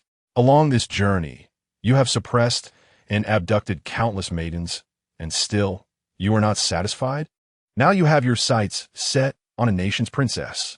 Even a usually audacious thief, Nami, was taken aback as she realized Chu Bawang had revealed his predatory intentions. I have always sensed that father harbored ulterior motives. There is no way he would work for others without gain. But I never imagined he would set his sights on the unacquainted Princess Wei Wei. This is truly beastly behavior. Is your constitution truly capable of withstanding such demands? Had Chu Bawang been privy to Nami's thoughts, he would have confidently retorted that his stamina was indeed ironclad. If one were to doubt, they could inquire with Koya and Xiaoqing, who endured nightly tribulations at his hands. Cobra's expression darkened, clearly shocked by Chu Bawang's audacious behavior. According to royal protocol, at such a banquet, it was expected for Princess Wei Wei to be present to welcome guests. However, in typical circumstances, even if the princess did not attend, it would usually not be mentioned. Who could have predicted that Chu Bawang would deviate from the norm? In the case of formal diplomacy, Cobra would naturally have arranged for Princess Wei Wei to participate in the banquet. Unfortunately, upon witnessing Chu Bawang's somewhat frivolous demeanor, he realized that inviting Princess Wei Wei now would be akin to pushing his daughter into a pit of fire. In that moment, Cobra theatrically adopted a mournful expression. Actually, Wei Wei has gone missing recently. What? Your daughter is missing, and yet you assert that this country faces no troubles? Are you truly her father? A stunned Dasky stared at Cobra in disbelief. Missing? Your Majesty Cobra, is it not a bit much for you, as a father, to be so nonchalant? Realizing the gravity of the situation, the earnest Dasky patted her chest and assured, Your Majesty Cobra, it seems you are facing a significant dilemma. Should you require assistance from our Navy, do not hesitate to ask, and I shall do my utmost to assist you.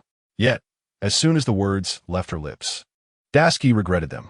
She was now a captive of Chu Bawang, entirely lacking the means or authority to aid Cobra. Uttering such impracticalities, she was more likely to seek help from Cobra than to provide it. What? Miss Dasky, you are indeed a member of the Navy. If so, why do you associate with the infamous Chu Bawang? Cobra was equally astonished, staring blankly at the peculiar pairing before him. A pirate, Nami, and a Navy officer, Dasky, alongside the notorious Chu Bawang? Who could elucidate this bizarre alliance? Icolum, feeling awkward, scratched his head and temporarily assumed the role of a professional commentator. Miss Dasky is indeed a member of the Navy, having served under Captain Smoker in Lowtown. However, she is currently a captive under Chu Bawang's command, attending to his daily needs. Cobra was taken aback. Such crucial information was revealed only now. The nobles and ministers invited by Cobra were similarly dumbfounded, gazing in shock at the unfazed Chu Bawang. The significance of Lowtown to the Navy and the world government is beyond measure. The commanders dispatched, they're certainly not weaklings, likely at least of the rank of Rear Admiral. Yet, how could it be that Chu Bawang managed to seize a female soldier from their ranks? This was truly a disgrace of monumental proportions. At that moment, the once opulent nobles finally comprehended the terrifying prowess of Chu Bawang, their faces turning pale with fear. As their gazes shifted to Icolum, a hint of resentment was evident. Icolum, with a resigned gesture, spread his hands, indicating the urgency and weight of his tasks.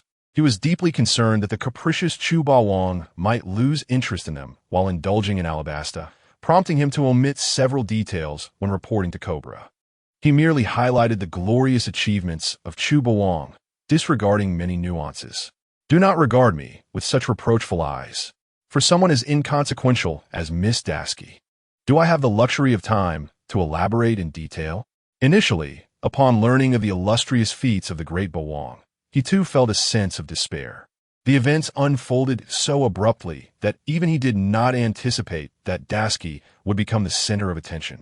After all, in the eyes of Icolum, Dasky had always been an inconspicuous figure with mediocre combat prowess, leading him to subconsciously overlook her.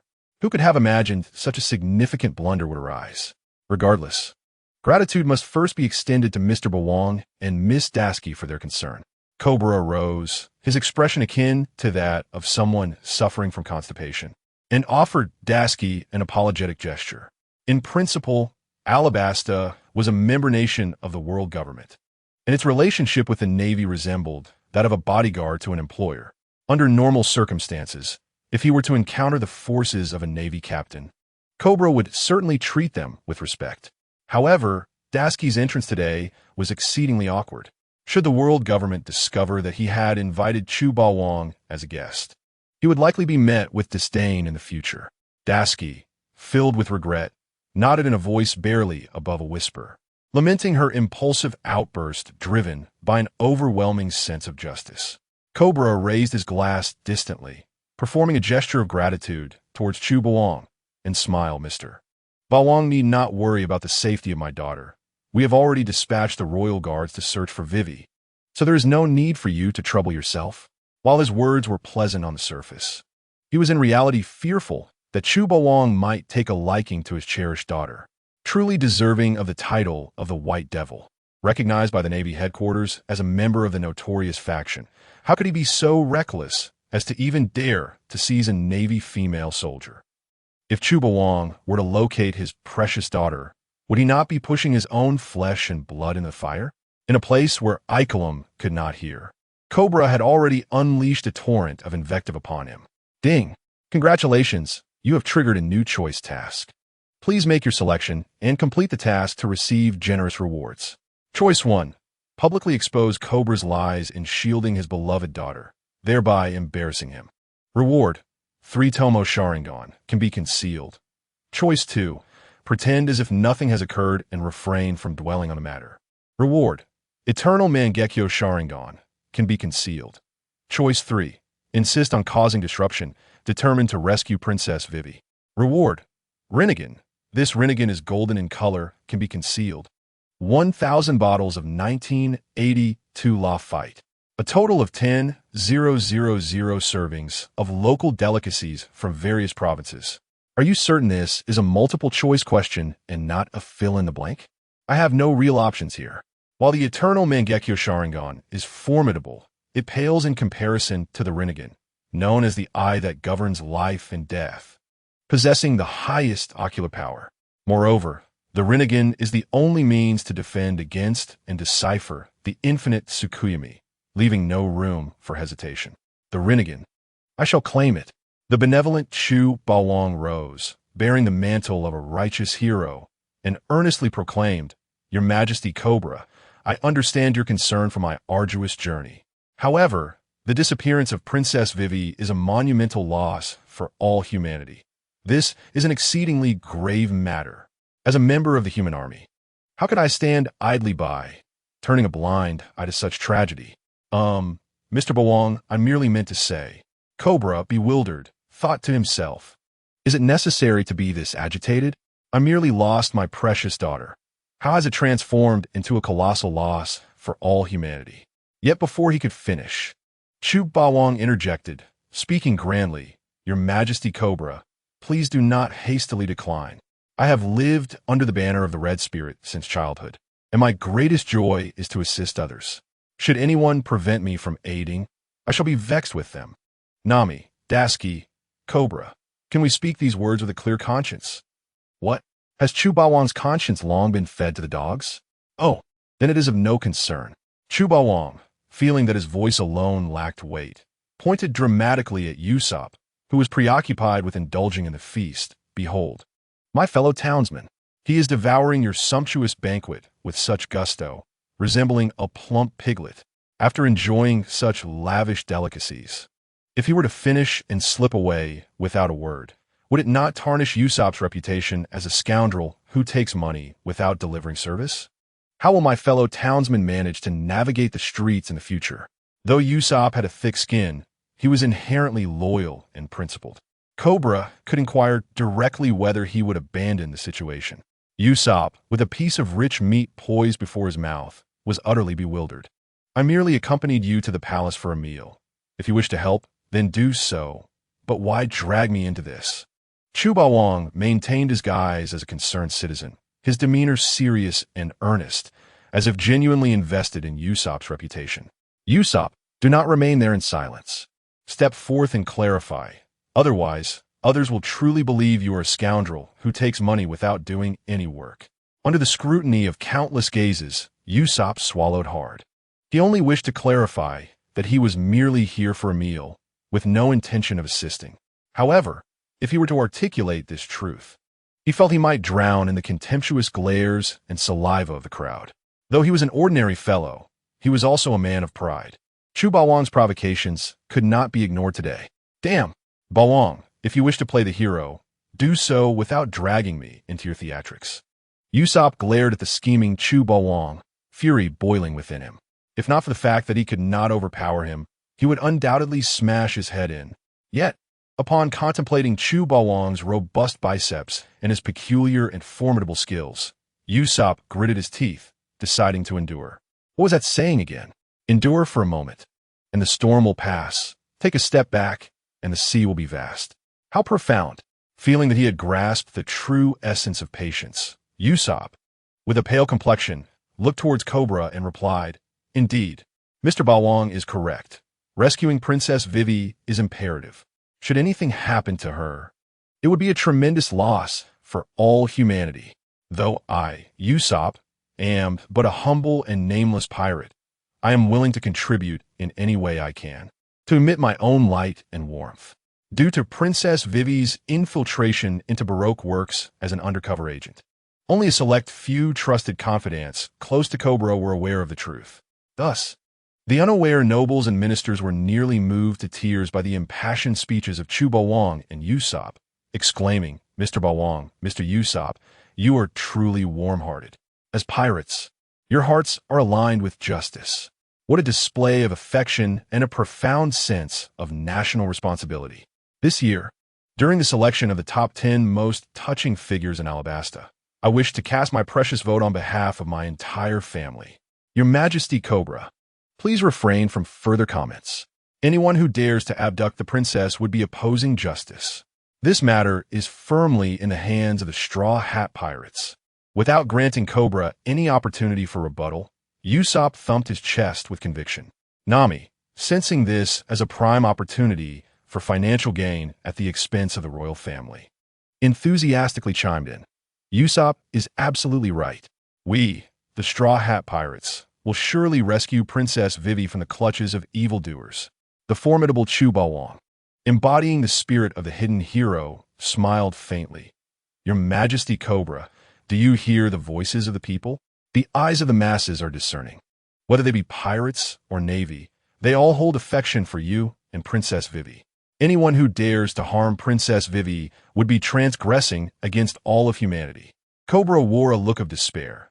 The peculiar alliance of this navy and pirate, Chu Bawang, left him utterly speechless.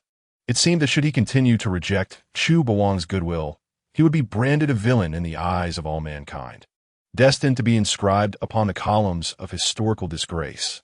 Given this predicament, I can only extend my heartfelt gratitude to all of you. Recognizing Chu Bawang's unwavering stance, Cobra understood that the truth could no longer be concealed. The formidable figure was determined to intervene in the matter, and he could scarcely obstruct such a force. As a monarch, Cobra possessed a modicum of self-awareness. He realized that, even with his army of 700,000, he could hardly contend with the bounty of 1 billion berry that Chu Bawang commanded, not to mention the additional threat of 300,000 rebel forces and Crocodile lurking nearby. It is worth noting that even among the New World, those with bounties exceeding 300 million are exceedingly rare, primarily consisting of high-ranking officers from various pirate crews. As for those notorious pirates with bounties reaching 1 billion berry, it is safe to say that such figures should not even appear in the first half of the Grand Line. Even in the New World, they could be considered a rarity, with the likelihood of encountering one on the street being slimmer than winning the lottery. To his astonishment, Cobra found himself face-to-face with a wild outlaw boasting a bounty of 1 billion. What kind of fate had he encountered? In this small land of Alabasta, two extraordinary beings had converged. One was the infamous warlord of the sea, while the other was a notorious criminal with a bounty exceeding 1 billion. At this realization, Cobra was left pondering whether to lament his fortune or misfortune, feeling utterly exhausted and yearning for retirement. With Cobra's concession, a melodic mechanical voice resonated in Chu Bawang's ears, accompanied by a chilling sensation in his eyes. It felt akin to a cold compress. Simultaneously, His mind was flooded with extensive knowledge regarding the Rinnegan. Undoubtedly, the Rinnegan is regarded as the most potent ocular technique in Naruto, far surpassing the ordinary Sharingan. The Rinnegan, originating from the Otsutsuki clan and the chakra fruit of the divine tree, grants its possessor mastery over both yin and yang, encompassing at least 6 variations of chakra nature and bestowing extraordinary abilities. It can embody both the creator deity with the power to forge worlds and the destroyer deity capable of annihilation, while also being the sole technique capable of defending against and unraveling the infinite Tsukuyomi. The Rinnegan passed down from the Sage of Six Paths, known for its purple hue, predominantly appears in red, yellow, and blue among the Otsutsuki clan, with the yellow variant being the most formidable. The Rinnegan awarded by the system possesses a golden hue. Beyond its abilities to observe, replicate, hypnotize, dispel illusions, and utilize bloodline limit techniques, it also enhances agility, speed, and the ability to break seals. If Madara were to discover that Chu Bawang casually acquired the highest tier Rinnegan merely by sharing a meal, capable of countering his ultimate technique, he would likely be infuriated to the point of bloodshed. Following the rather mundane state banquet, Chu Bawang and his companions retraced their steps back to the palace. Usopp even took the liberty of packing a substantial amount of delectable royal cuisine for Luffy, though it remained uncertain how much of it would actually reach him. After all, given Roger's tendencies, he would undoubtedly seize any food meant for his son, Luffy. Should Roger successfully persuade Ace to join forces, it would seem Luffy might never dine again. Chu Bawang, are you truly determined to assist Alabasta in locating the missing Princess Vivi? The ever-justice-driven Daisuke regarded Chu Bawang with skepticism, her eyes filled with doubt regarding his intentions. What? Is it not within my capacity to perform a good deed? Chu Bawang, clearly displeased with Daisuke's attitude, playfully smacked her backside. In these times, genuinely good-hearted individuals seem increasingly scarce. Not only have good people diminished, but even the belief in their existence has waned.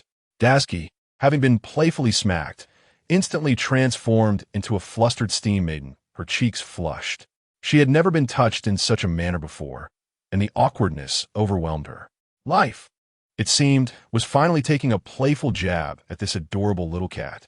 Regardless, I wholeheartedly support my father's decision to seek out Princess Vivi. In stark contrast to Daisuke's startled response, Nami clenched her fists in excitement, her eyes gleaming with visions of wealth. If we truly manage to find Princess Vivi, perhaps Cobra will reward us handsomely. Chu Bawang rolled his eyes at Nami's words. This little thief truly had a knack for associating everything with money.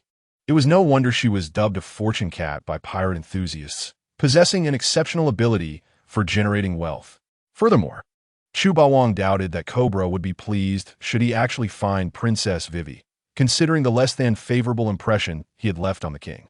In Cobra's eyes, the appearance of Princess Vivi would likely lead to her being thrust into peril by Chu Bawang, subjected to various unjust treatments. However, one must ponder, is there truly such a thing as absolute fairness in this world? To expect the genuinely strong to be bound by the same rules, constrained by societal norms, is inherently unjust. Weakness is the original sin. Father, how on earth can we find Princess Vivi? Logically speaking, given her prolonged absence with Ikelim, could it be that the Baroque works have captured her as leverage? Nami, akin to a money-motivated fortune cat, incessantly circled around Chu Bawang, inquiring about various matters, clearly intent on extorting a substantial sum from Cobra to enhance her dowry. In theory, if Ikelim's identity had been exposed, Princess Vivi would likely have found it impossible to continue her work within the Baroque works, and she might have been captured and subjected to severe interrogation. However, in an ironic twist of fate, Princess Vivi was assigned a special mission, which has temporarily hindered her return to Alabasta, allowing her to narrowly escape danger.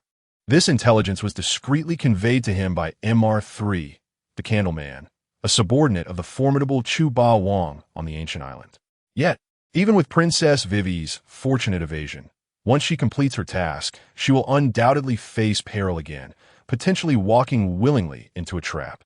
Chu Bawang playfully pinched Nami's adorable cheeks, relishing the tactile pleasure of her smooth skin, and he wore a satisfied smile. Although both Ykalem and Princess Vivi were undercover agents within Baroque Works, they were not partners within the organization. Currently, Princess Vivi should be obliviously executing a mission assigned by Crocodile in some obscure corner. Therefore, we need not worry about her safety or hastily search for her whereabouts. While Ykalem provided numerous potential locations where Princess Vivi might appear, it remains a daunting task to locate a single individual in the vast expanse of Alabasta, akin to finding a needle in a haystack. If ultimately unsuccessful, it would be a fruitless endeavor, and Chu Ba Wang was certainly not one to engage in futile pursuits. However, as the old adage goes, to catch a thief, first catch the king. Once we locate either Crocodile or Nico Robin within Baroque Works, the conundrum can be effortlessly resolved. Both possess the authority to command Princess Vivi to return to the base. With either Nico Robin or Crocodile found, we can simply wait for Princess Vivi to come to us. The chaos engulfing Alabasta is fundamentally due to Baroque Works' clandestine machinations supporting Crocodile. As Princess Vivi is also a member of this organization, we can swiftly ascertain her location by targeting this angle. At this moment, Dashki, who had been feeling anxious, suddenly radiated with renewed vigor upon hearing these words. She had initially believed that Chu Ba Wang was merely seeking amusement, and any attempts to assist would be perfunctory. To her astonishment, Chu Ba Wang had genuinely devised a viable solution. This strategy is astoundingly ingenious, effectively cutting the roots of the problem. Lord Ba Wang, you truly are remarkable. You have swiftly conceived a method to resolve the issue. It is remarkably incisive. In that moment, Dashki expressed her genuine admiration and appreciation. In contrast to opposing Chu Ba Wang, Dashki's nature aligned with the principles of kindness and order. Although she currently found herself as Chu Ba Wang's captive, as a member of the Navy, she steadfastly upheld the ideals of supporting the weak and prioritizing the people's welfare, remaining undeterred by the mistreatment she endured. Alabasta was on the brink of a massive conflict, and Dashki could not bear the thought of warriors being drenched in blood. Consequently, she became exceptionally obedient, hoping that Chu Ba Wang would truly quell the source of the impending war. To speak bluntly, if Chu Ba Wang could indeed spare Alabasta from turmoil, she would dutifully comply with any command, even if it involved preparing herself for his favor. Lord Ba Wang, given that Baroque Works has been clandestinely instigating chaos for 3 years before being caught, it stands to reason that this organization is well concealed, with its internal informants maintaining the highest level of single-line contact. So, where shall we begin our pursuit to uncover their stronghold? Chu Ba Wang rolled his eyes at Dashki's naivety, musing whether she had perhaps overindulged in her meal. Is it really so complicated to discover Baroque Works headquarters? Do you genuinely think my subordinates are merely idle? However, I do hope Dashki remains true to her character. Each person possesses unique qualities. Nami, Dashki, and even Koya and Xiaoqing are no exceptions. If the women around me were all mere masks, my life would be exceedingly dull. Only by preserving their individuality can life become genuinely vibrant. Dashki, you have precisely hit upon the crux of the matter. Chu Ba Wang laughed heartily, channeling his inner Sherlock Holmes as he spoke without a script. Ykalem and Princess Vivi hold too low a rank within Baroque Works to access the headquarters. They can only passively await summons. However, while they may lack access to the core secrets of Baroque Works, they possess a wealth of useful information as prisoners living in the shadows. Before I sought Princess Vivi, I employed some clever tactics to infiltrate Alabasta's maximum security prison and gleaned valuable intelligence from the mouths of desperate criminals. In a city called Rain City in Alabasta, there lies a renowned underground casino known as the Rain Banquet, a hotspot for illicit activities and a hub of information flow. What you may not expect is that the owner of the Rain Banquet is, in fact, a woman. Furthermore, she is known by another moniker in the realms of global politics and the Navy, daughter of the devil, Nico Robin. Listening to Chu Ba Wang's articulate analysis, Dashki couldn't help but nod in agreement, declaring, "This method is indeed brilliant. Those heavy criminals operate in the shadows, possessing a wealth of clandestine information. It is truly clever of you, Lord Ba Wang, to seek intelligence from these prisoners. The influence of the Rain Banquet on the underworld is substantial. Baroque Works surely wishes to expand its power. Typically, two tigers cannot coexist on the same mountain unless they are of different sexes. From the current intelligence, it is evident that Nico Robin, the proprietress of the Rain Banquet, shares an exceptionally close relationship with Baroque Works. Although she disapproves of Chu Ba Wang's manipulative tactics, Dashki cannot help but admire how effectively he has developed his devil fruit abilities. The imagination devil fruit and the whimsical thoughts of Chu Ba Wang are a perfect match. Regarding devil fruits, although there exist hierarchies of countering powers, the true strength of a user depends on their mastery of the fruit. Chu Ba Wang's development of his devil fruit is unparalleled, with no one able to rival him. If only Lord Ba Wang were a talent within the Navy, I would not have to stand against him. Dashki's heart fluttered as she gazed at Chu Ba Wang, her eyes shimmering with an unusual emotion. Most within the Navy are merely brash and brawny fools. Individuals like Chu Ba Wang, who possess both intelligence and strength, are exceptionally rare treasures. Observing the positions of strategic geniuses like Zhang Guo and He Kanmu within the Navy reveals much. Chu Ba Wang originally intended to take Wu Suo to broaden his horizons, yet unexpectedly, this fellow from the same hometown proved to be utterly disappointing. Upon hearing that Chu Ba Wang and Nami were to meet with the underground forces for a showdown, he suddenly developed a peculiar ailment known as unable to log into Rainy Land, swiftly making his escape to seek out Luffy and Zoro. Nami muttered softly, "Wu Suo truly lacks responsibility. He always runs away the fastest." Dashki, brimming with enthusiasm, was eager to capture those villains and send them to prison. Never mind him. With the formidable Chu Ba Wang backing us, we are certain to prevail. Following Zoro, Sanji, and Roger, the naturally naive Dashki also joined the ranks of the enthusiastic. Before long, Chu Ba Wang guided Nami and Dashki to the city of Rainy Land. The rampant underground forces and criminals here were closely linked to Crocodile, for this was his lair. In order to amass sufficient wealth to prepare for conquering the seas, Crocodile secretly constructed numerous exclusive casinos, masterfully controlling everything from behind the scenes. On the surface, he presented himself as a warlord of the sea who punished pirates and upheld justice, while clandestinely plotting a coup. Wow, is this the largest Yuan casino in the area? It certainly exudes luxury.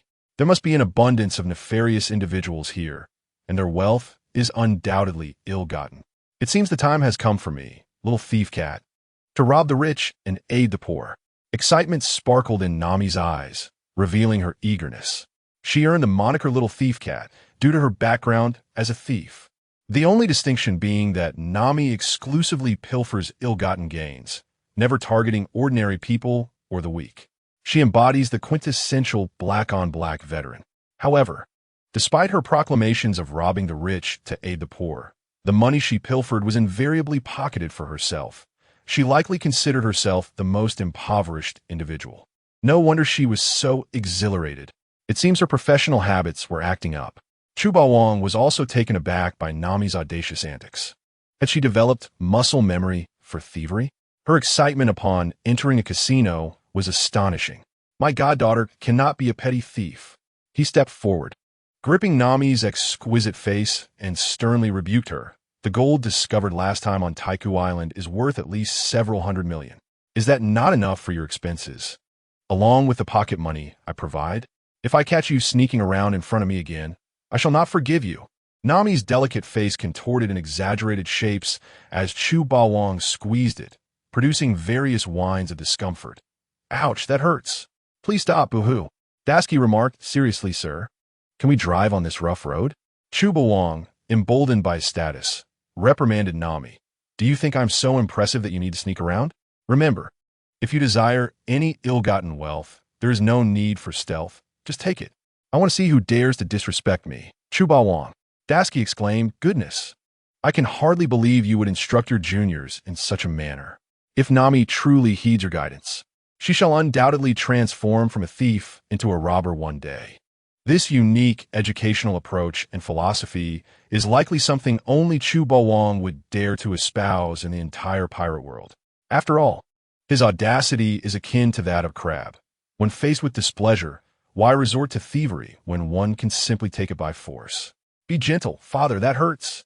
Due to the considerable height difference between Chu Wang and Nami, she had to tiptoe to alleviate the fiery sensation on her face. If Luffy and Zoro were to witness this scene, their jaws would surely drop in astonishment. Even their most formidable navigator was being treated so poorly. How could this be tolerated? The trio laughed heartily, their steps continuing as they ventured into the grandest Yu casino. Upon entering this opulent establishment, Chu Wang was immediately assaulted by the acrid smell of smoke and the raucous noise, shattering his rare good mood. What further irked him was the sight of a rather clueless young man with yellow hair, striding toward Nami and Daisuke with confidence. Damn it, why must there always be some fool attempting to ruin my day, no matter where I go? Unexpectedly, a burly figure approached, seemingly captivated by Nami and Daisuke. His chest bore an absurdly grotesque, skull-like emblem, emanating an intimidating presence.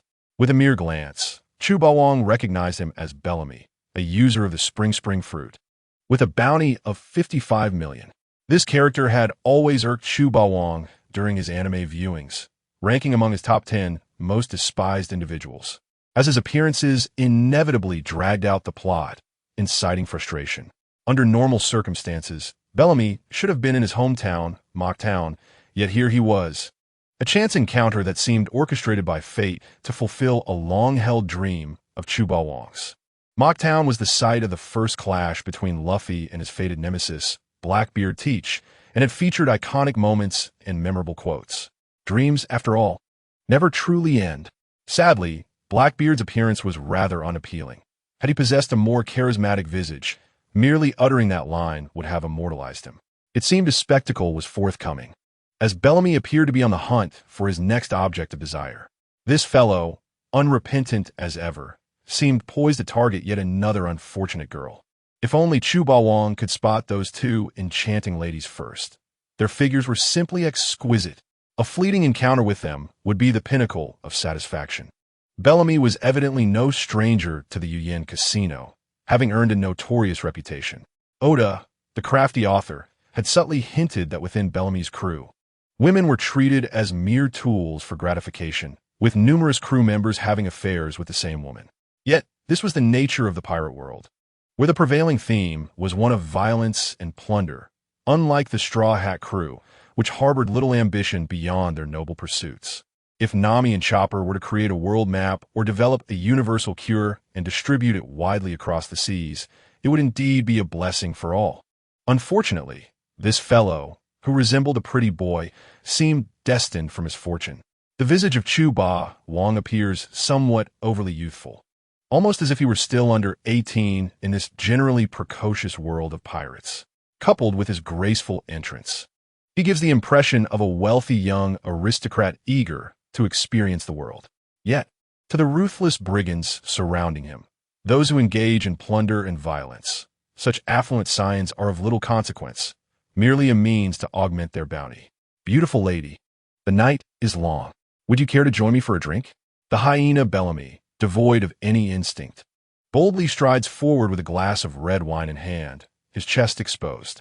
As for Chu Wang, he is almost deliberately overlooked by Bellamy. This world is not solely populated by fools like Luffy. Others such as Drought Jack and the imbecilic Bellamy are equally notable members of the Fools League. However, as Bellamy approaches within 5 paces of Chu Wang and Nami, his expression suddenly shifts to one of horror. Silence. Chu Wang casually waved his hand, unleashing an advanced technique from the Navy's 6 powers, the flying finger gun, which pierced through Bellamy's thigh like an air bubble. One bubble, seemingly a bit shaky, swept through Bellamy's groin with alarming precision. Bang! Bellamy, now drenched in sweat, could not withstand the assault even as a spring man. His knee crashed heavily into the ground, causing him to kneel before Chu Wang. How is this possible? How could you master the Navy's 6 powers? The intense pain jolted the hyena Bellamy back to reality, yet he remained incredulous at the unfolding events. He could hardly believe that he had been so thoroughly bested by an obscure individual and feared to look down at his injuries. Terrified he might never again see the light of day. Dog, what were you about to say? The onlookers barely registered a flicker as Chu Wang's form flickered, his long, sharp fingertips poised at Bellamy's brow, exuding an air of calm indifference. Bellamy, without needing to think, understood the vast chasm separating them. With just a thought from his opponent, his life could be extinguished completely. To think that this was Bellamy, the hyena, a pirate with a bounty of 500 berries, who had achieved victory in mere moments of confrontation. While battles may seem lengthy, this entire exchange transpired in the blink of an eye. The gamblers were filled with disbelief, their eyes wide with terror. Initially, they had perceived this individual as merely a boy in his teens, allowing Bellamy to approach him with reckless bravado, only to discover he had bitten off more than he could chew.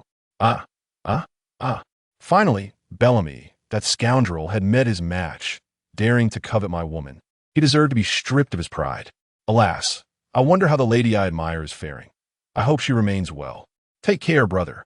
I've been through it myself. Luckily, I have a patch of grass I wish to donate to you. If you want to live well, you must wear a touch of green upon your head. As he gazed into Chu Ba Wong's indifferent eyes, Bellamy nearly soiled himself. A strong instinct for survival compelled him to beg for mercy. Ba-ba-ba-ba-wan, me lo. Unfortunately, Chu Ba Wong had no interest in interacting with Bellamy. He simply reached out and snatched the unopened bottle of wine from his grasp, shattering it into a myriad of glass shards. Crying out was futile. Obey my command, and I shall spare your miserable life. Hearing Chu Ba Wong's decree, Bellamy dared not resist, desperately mixing the glass shards with the spilled wine on the ground, grinding his teeth and swallowing the mixture. Chu Ba Wong's gaze remained tranquil, seemingly unfazed by the extremity of the situation. To him, if one was identified as an enemy, there was no need for mercy. Should an ally be inadvertently harmed, they could simply don the enemy's attire and be buried in a pit. Very well. Now, swallow all the glass shards you just ingested. Chu Ba Wong's lips curved into a warm smile. This smile, however, felt like a confrontation with a demon to the thick-headed Bellamy, causing him to tremble with fear. He had already held all the shards in his mouth, and now he was required to swallow them whole. Do you wish for me to expel glass shards from my bowels, with no other options? Bellamy had to gnash his teeth and chew the shards into submission, swallowing them with great effort. It must be said, the average physical constitution in the pirate world is extraordinary. Despite having his pride shattered by Chu Ba Wong and consuming a bottle's worth of glass shards, Bellamy still clung to life.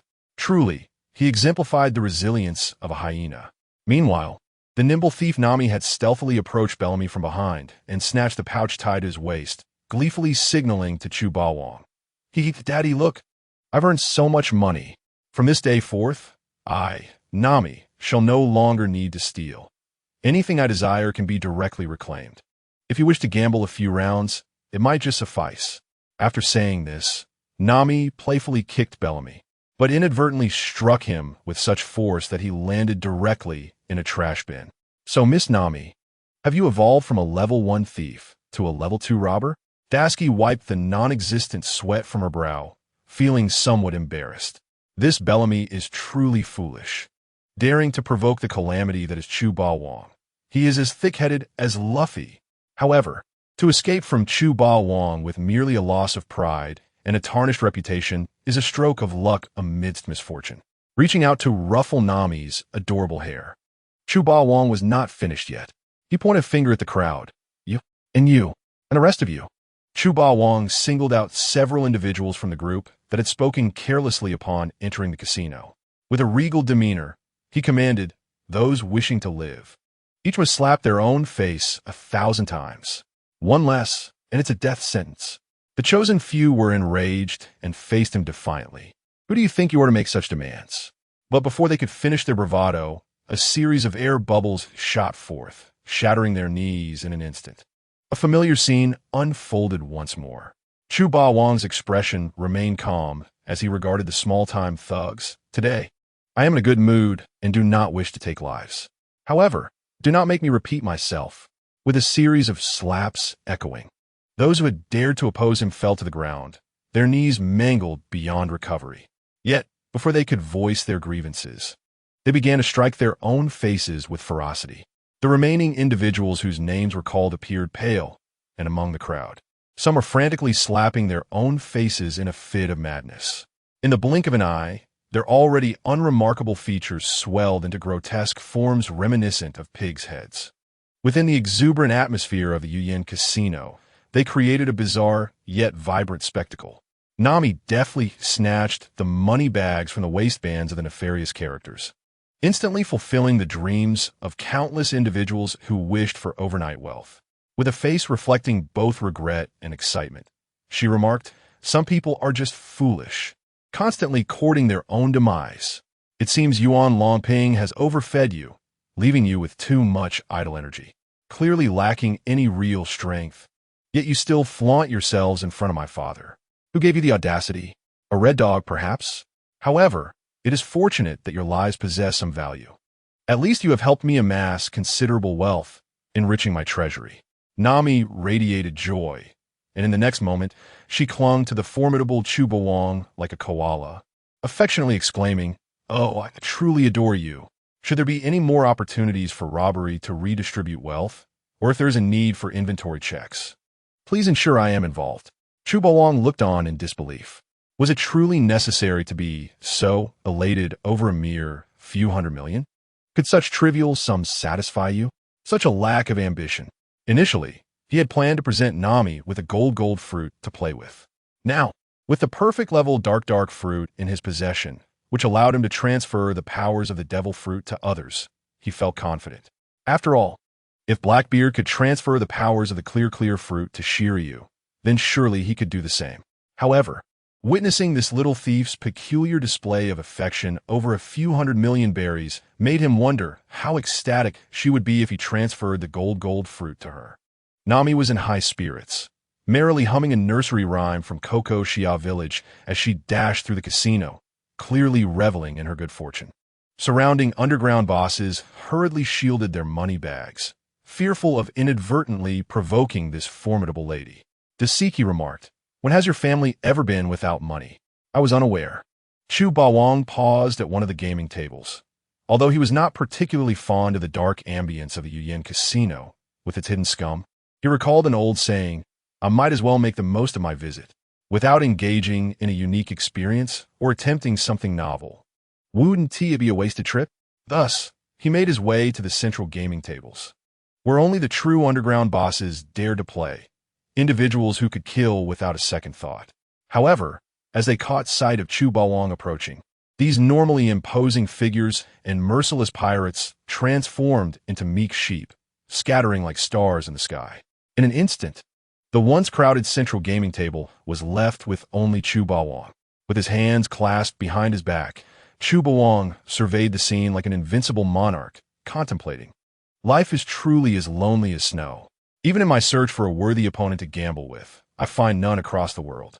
He boldly approached the central gaming table, causing the underground bosses to scatter in fright, akin to birds fleeing from a predator. In the blink of an eye, the once bustling table was left with only a dealer, a flustered woman who looked at Chu Bawang with trepidation, her voice trembling as she said, "Mr. Bawang, it seems no one dares to gamble with you. Perhaps you should try another casino?" With an impassive demeanor, Chu Bawang took a seat beside the dealer, with Nami and Dasiki flanking him, their faces filled with curiosity. He spoke in a cool tone, "Since no one dares to gamble against me, let your casino's owner come forth to play a few hands." The Yin Casino was the stronghold of Crocodile. The visible operator was him as well. He understood the principle of capturing the leader first, rather than embarking on a fruitless search for Princess Vivi. It would be far more convenient to capture the head of Baroque Works and then notify Princess Vivi to meet him at a certain location. "Apologies, Mr. White Devil, but our boss is not present. How about I play a few hands with you? I wonder if I qualify to join this table?"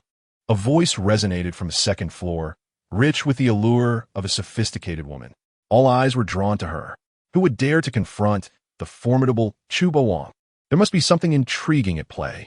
Descending the staircase was a woman embodying the essence of an aloof, elegant lady, tall and striking, with features both rounded and defined. Her eyes sparkled like stars. Adorned with a purple round hat and cascading black hair, she wore a low-cut purple top and fiery short shorts, completing her attire with cool, lacy boots.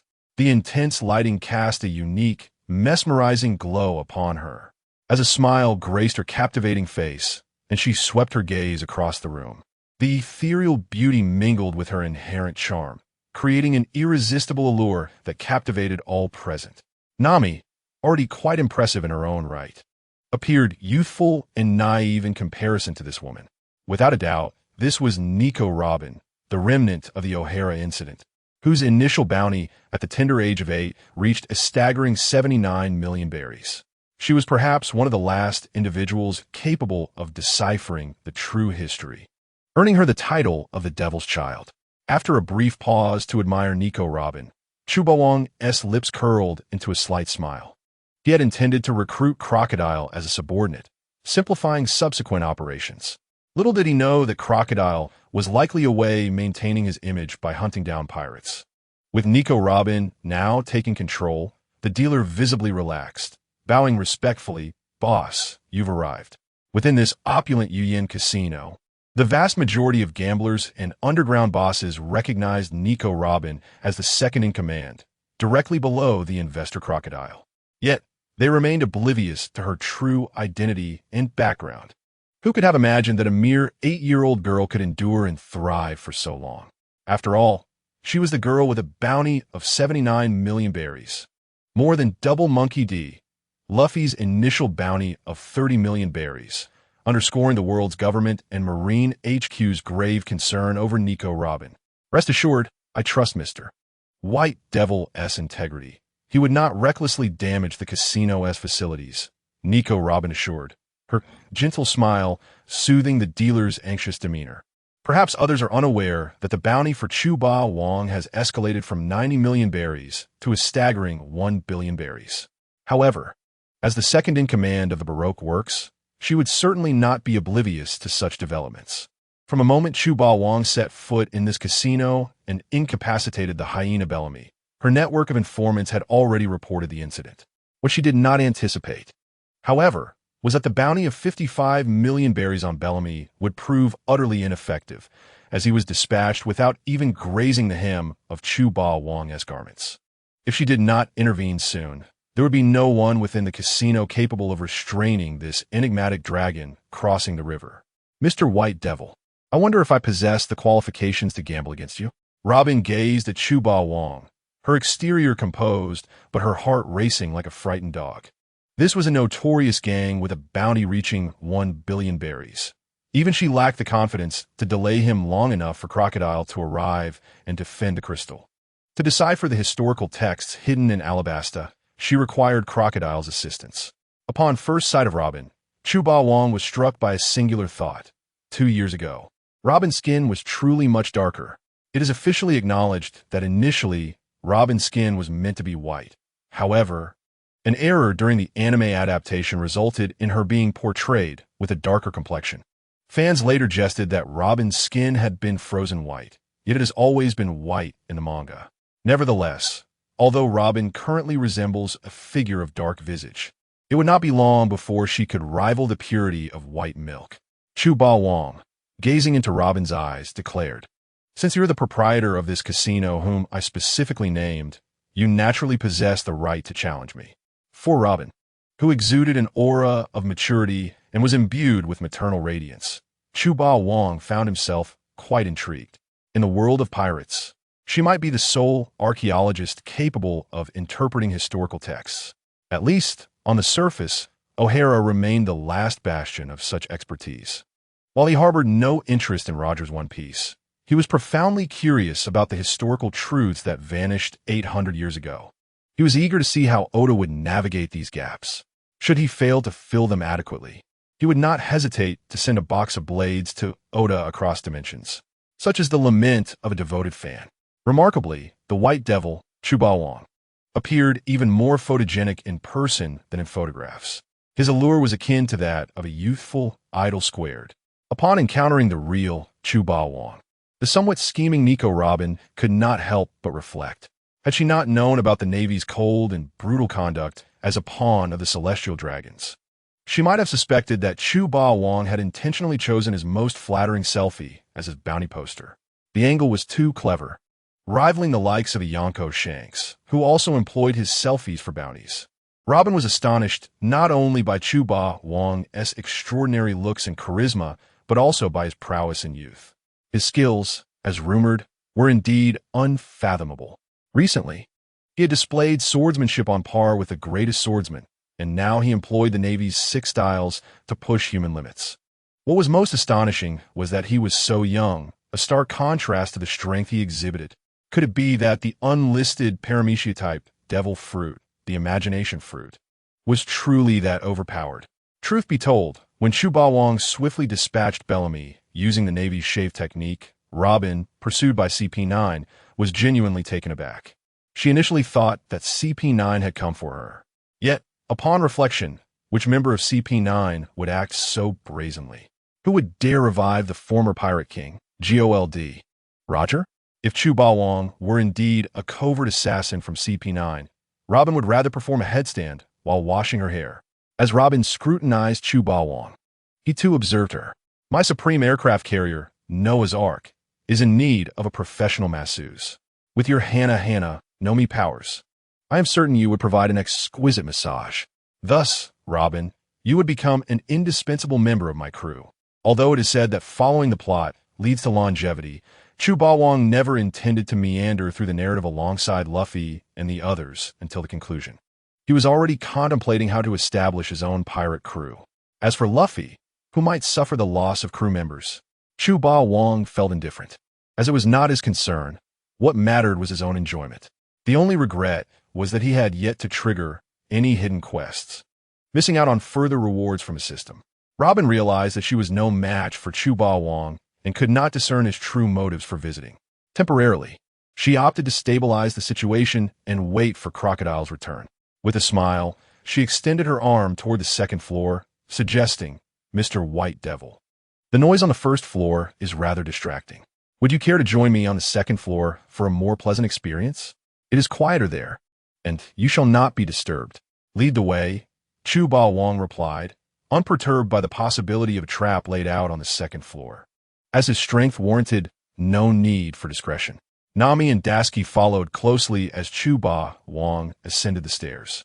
Before he had even departed for 3 seconds, those below, whom Chu Ba Wang had singled out, with faces swollen like pig heads, exchanged glances, halting their frantic self-inflicted slaps.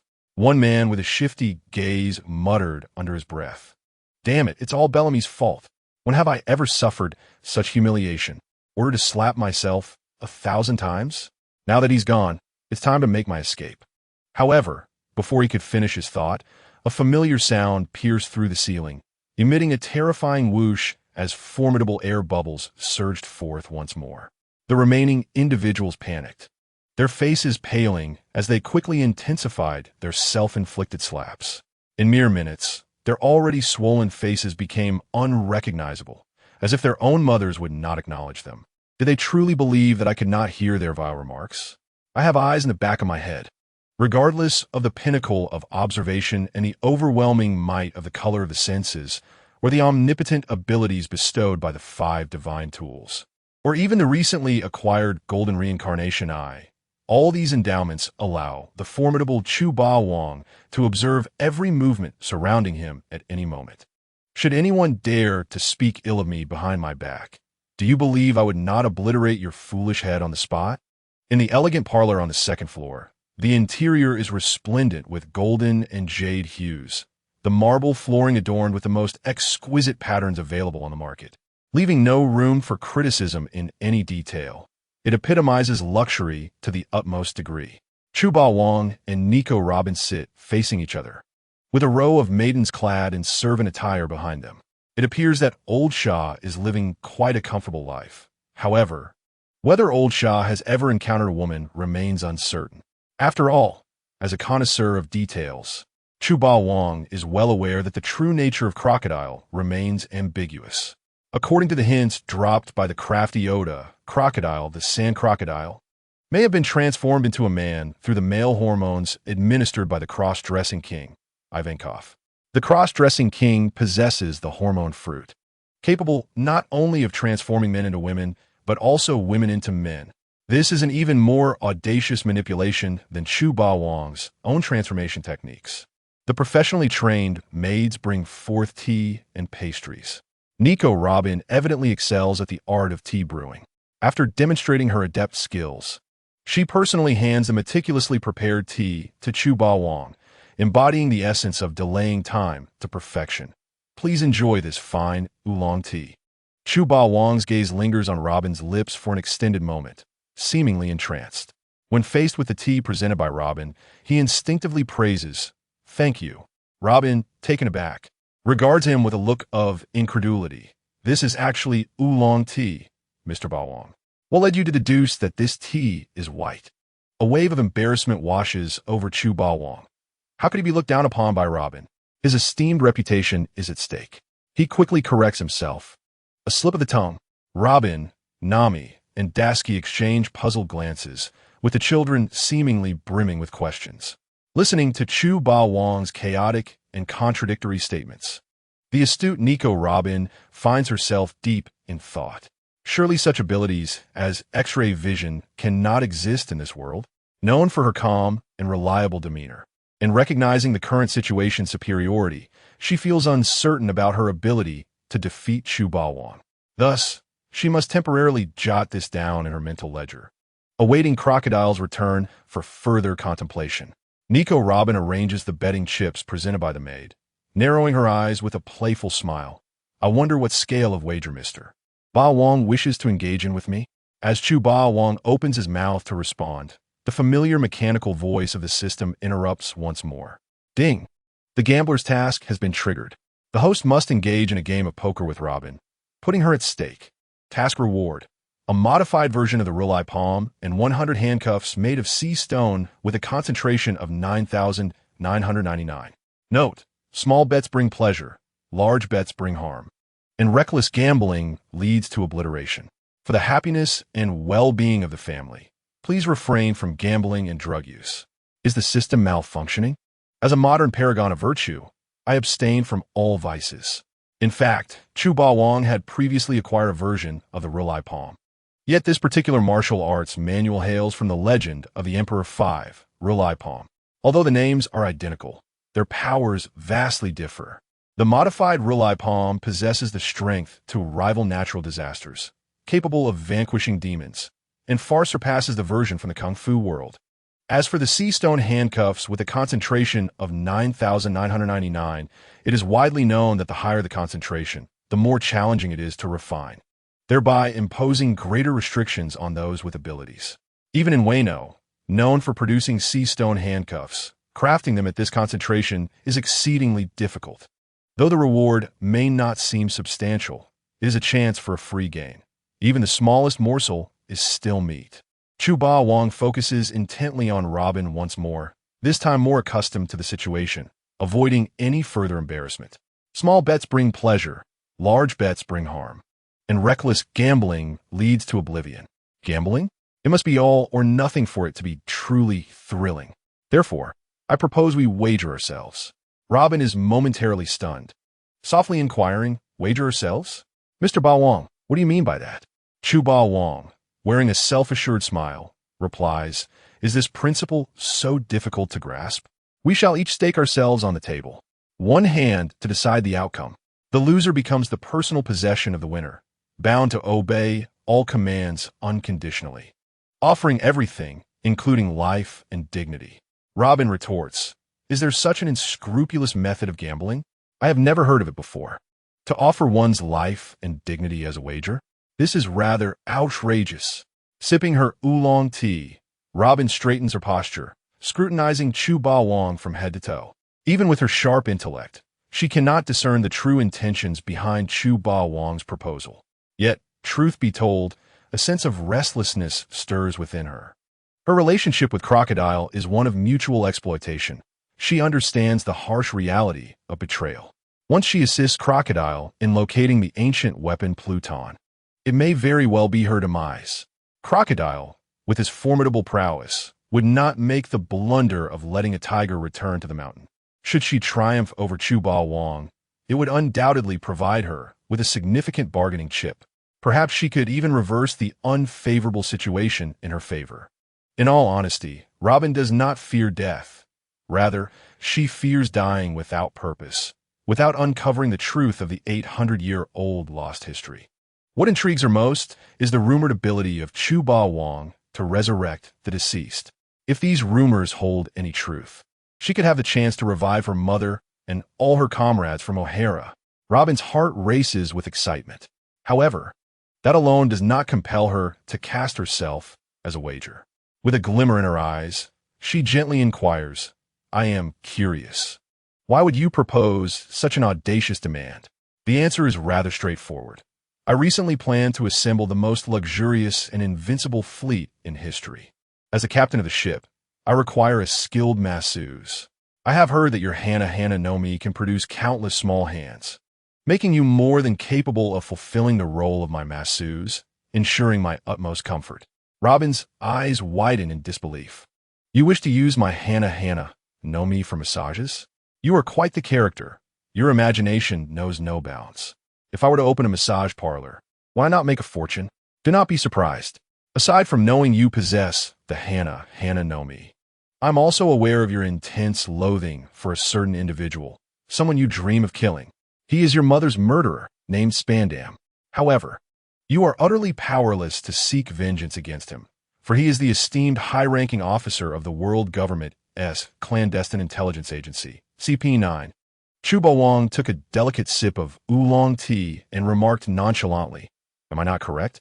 The Devil's Child, Nico Robin?" In the following moments, he emphasized the name Robin to ensure that his words pierced through the veil of uncertainty surrounding her. Upon hearing this, Robin's heart raced and her body quivered slightly. Her gaze instinctively darted around, searching for any lurking eyes. Robin had honed her skills of disguise over nearly 2 decades of cunning battles against CP9 and the world government. "How did you recognize me?" she breathed, her chest rising and falling with tension, a chilling aura enveloping her. Yet in Chu Ba Wong's eyes, this display was nothing short of enchanting, leaving one utterly captivated. Indeed, Robin exuded an undeniable allure. The wanted poster depicted Robin as she appeared at the tender age of 8. However, she had since blossomed into a tall, statuesque beauty, making it improbable for anyone to recognize her true identity. Even in the rainy casino, a place she often frequented, only Crocodile knew her alias, Miss All Sunday, let alone her true name. What astonished Robin was that Chu Ba Wong had effortlessly unveiled her notorious title and true name, which the world government had placed a bounty of 79 million berries upon. If she could not silence him today, her peaceful days in Alabasta might come to an abrupt end. "Answer me." Robin's heart filled with murderous intent as she demanded. "Who else knows of my hiding place in Alabasta? And are you truly an agent of the world government?" Chu Ba Wong wore a warm smile, bursting into laughter. "An agent of the world government? Huh, you underestimate me far too much. That bunch of scum doesn't even deserve to carry my shoes. Besides, can you name a single CP9 member who is as handsome as I am?" "Goodness, are you subtly complimenting your own looks?" Robin retorted. "While I concede that you are indeed quite handsome, your audacity is a touch excessive." Chu Ba Wong's playful banter eased Robin's apprehension slightly, leading her to believe he was not a member of CP9. Given CP9's ruthless nature, they would have apprehended her on sight. "If you're not with CP9, then what grievance could we possibly share? Are you after my bounty?" Cautious, Robin refused to relent easily, seeking further information from Chu Ba Wong. Nearby, Nami and Das Bonez were thoroughly entertained. For a mere bounty of 79 million berries, it hardly seems worth it for Chu Ba Wong to get personally involved. "Oh, Robin, I never anticipated you could be so naive, so unlike your future cunning self," he teased. "If you wish for answers, then let us gamble. I will lay it all on the line. Win or lose, you will obtain the answers you desire. I ask you once more, do you dare to wager everything with me? Were it not for the opportunity to acquire 100 pairs of sea prism stone handcuffs from the system, Chu Ba Wong would have long since subdued Robin. The system demanded that she win in the gamble, meaning Robin had to willingly agree to the game, or else he could not claim the task reward. In truth, the reward was trivial. Chu Ba Wong merely relished the thrill of cunningly obtaining something for nothing. Nico Robin furrowed her brow, her gaze unwaveringly fixed on Chu Bao. Yet, no matter how she pondered, she could not decipher the true intentions of the elusive Chu Bao. Did he genuinely only desire a professional masseuse? Clearly, Mr. White Devil was quite confident in his gambling skills. However, Robin also possessed a fair understanding of gambling, having never tasted defeat since her debut, earning her the title of an undefeated champion. The game involved 3 dice. She could roll them herself, and they would rely on skill to predict the total sum. The one closest to the actual total would emerge victorious. Based on your wager, I shall match you entirely. With everything riding on this single throw, fueled by anger, Nico Robin swiftly snatched an antique wooden die from the servant's hands and slammed it onto the table before Chu Bao. When it came to gambling, she had never lost, especially not in a game involving dice. As a user of the Hana no Mi, she could not only perceive the dice's internal state, but also utilize her powers to cheat, secretly altering the total count to whatever she desired. If she were to lose, it would indeed defy all logic. Did Chu Bao truly believe he could surpass her in a game of chance? That was rather audacious. Excellent. Such spirit. Anyone who backs down is nothing but a coward. Delighted at the prospect of outsmarting the system, Chu Bao swiftly moved behind Nico Robin. Wait, what are you planning to do? Robin exclaimed, startled by his swift movement, which left her no time to react. Before she could finish her sentence, she felt an overwhelming weakness wash over her, collapsing into a rather compromising position on the table. Her delicate wrist had been securely bound by the sea prism stone handcuffs that Chu Bao had snatched from the Navy. You ambushed me. You liar. You truly are a pawn of the world government. I'll let my guard down. What do you intend to do with me? As a woman, I beg you for a swift end, should you wish to harm me. Chu Bao rolled his eyes in exasperation and playfully flicked Robin's smooth forehead, grinning. What do you think I want? Naturally, it's to prevent you from cheating. Did you really think I was unaware of your propensity for trickery in the casino? However, in terms of cheating, you are merely a novice, while I am a master. Since this was a gamble, it demanded fairness and justice, relying solely on pure luck. Should anyone wish to cheat, it would no longer be a game of chance, but rather an act of deception. Chu Bao dramatically clasped the other end of the sea prism stone handcuffs to his own wrist, smiling. Now that you are aware, I possess the powers of the imagination fruit. You should understand that the sea prism stone affects me as well. However, my physical abilities far surpass yours. Even the strongest sea prism stone may not restrain my movements. Yet, the derived abilities of the devil fruit are rendered entirely ineffective. The reason I engage in this endeavor is to wager with you in a manner that is both fair and just. Thus, this is a gamble entirely reliant on luck. Upon hearing this, Nico Robin's face flushed with embarrassment. She was taken aback by the integrity displayed by the formidable Chu Bao, realizing that she had underestimated him by judging him with a petty mindset. Indeed, if the Hua fruit were employed to cheat, it would not qualify as gambling at all. However, without resorting to the Hua fruit for deception, Robin, who had never studied gambling, possessed no confidence of victory. Should she lose, she would become the private property of the opponent henceforth. Wait a moment. Could it be that the reason Chu Bao was so upright was that the Hailu stone handcuffs he wore were false? With this thought, a cautious Robin immediately raised her hand in protest. How can I ascertain whether the Hailu stone handcuffs you wear are genuine? If mine are authentic and yours are counterfeit, wouldn't that mean you could cheat while I could not? That would be exceedingly unfair to me. You clever little rascal, you are excessively prudent. No wonder you managed to survive alone at sea for 20 years by the tender age of 8. It would truly be a pity if you did not pursue a career as a cautious hero. Chu Bao smiled nonchalantly and exchanged the Hailu stone handcuff for those binding Robin's wrists. Now you have no argument left to contest your defeat, do you? Robin's expression turned grave, as she could indeed feel the authenticity of the Hailu stone on her wrist, leaving her feeling deeply ashamed. I sincerely apologize. I did not expect you to be so forthright. I truly misjudged your character. Chu Bao shrugged dismissively and placed the dice within Robin's small palm, winking and cheerfully stating, "You are the lady. You shall roll the dice. We shall engage in a duel, leaving the outcome to fate. A single roll to determine victory." Nico Robin, holding the dice that symbolized the initiative, felt a wave of emotion well up within her. In a scenario where neither party could cheat, the one who held the dice wielded the power. Chu Bawang's gentlemanly gesture bestowed upon Robin one of the rare moments of warmth in the world, causing her previously frozen heart to crack ever so slightly. Robin shook the dice haphazardly before slamming them onto the table. In truth, she had no knowledge of gambling techniques and lacked the ability of seasoned gamblers to discern sounds and positions. So she could only rely on her intuition to guess a number randomly. My luck has always been favorable, and the most probable sums for 3 dice are 10 and 10. Therefore, I shall bet on the larger number, 11.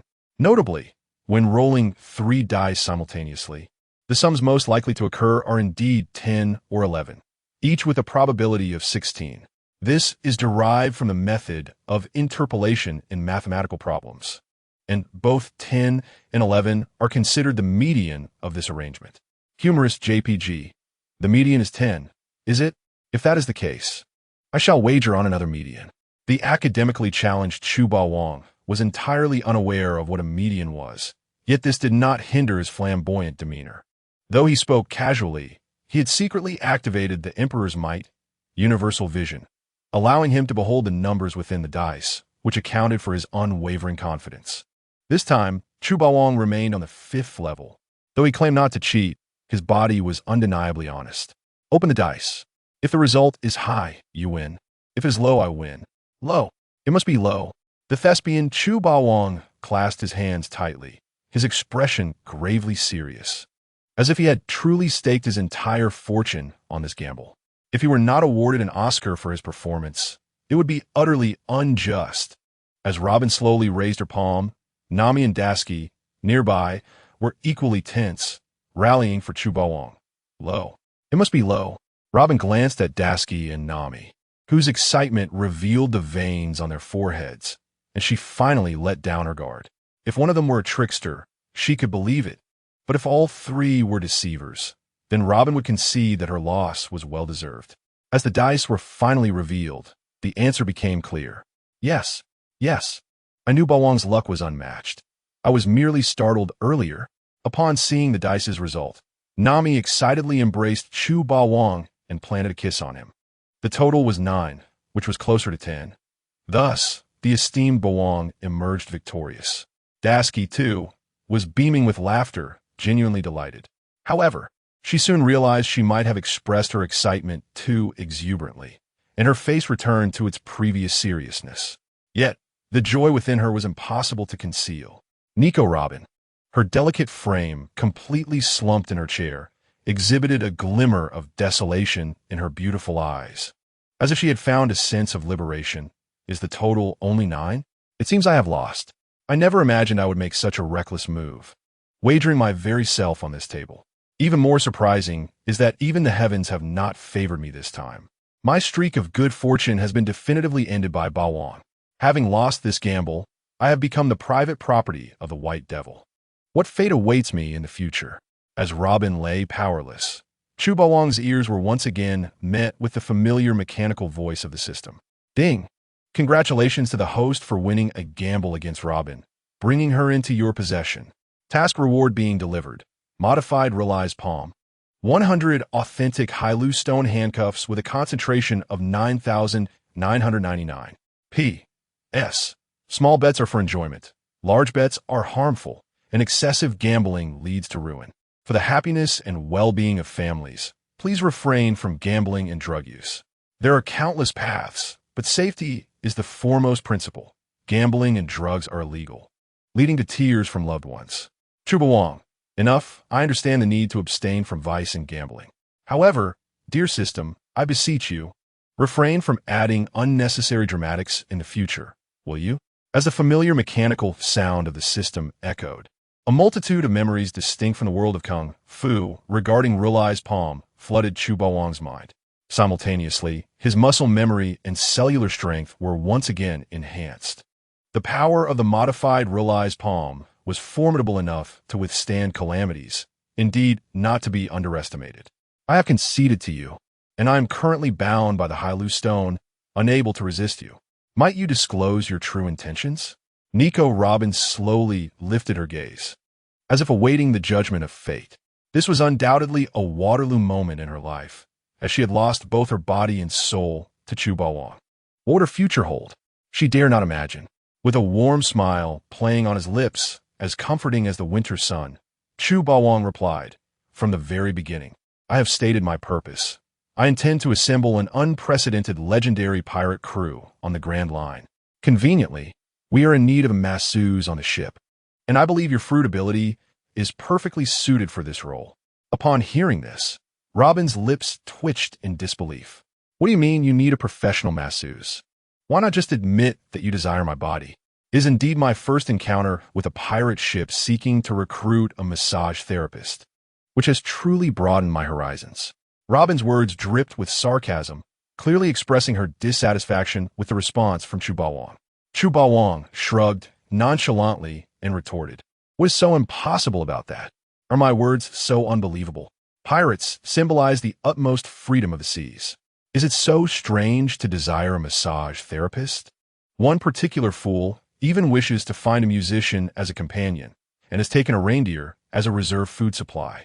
Nami and Dasky noted that had Luffy and Chopper been present, a fierce brawl would surely have erupted.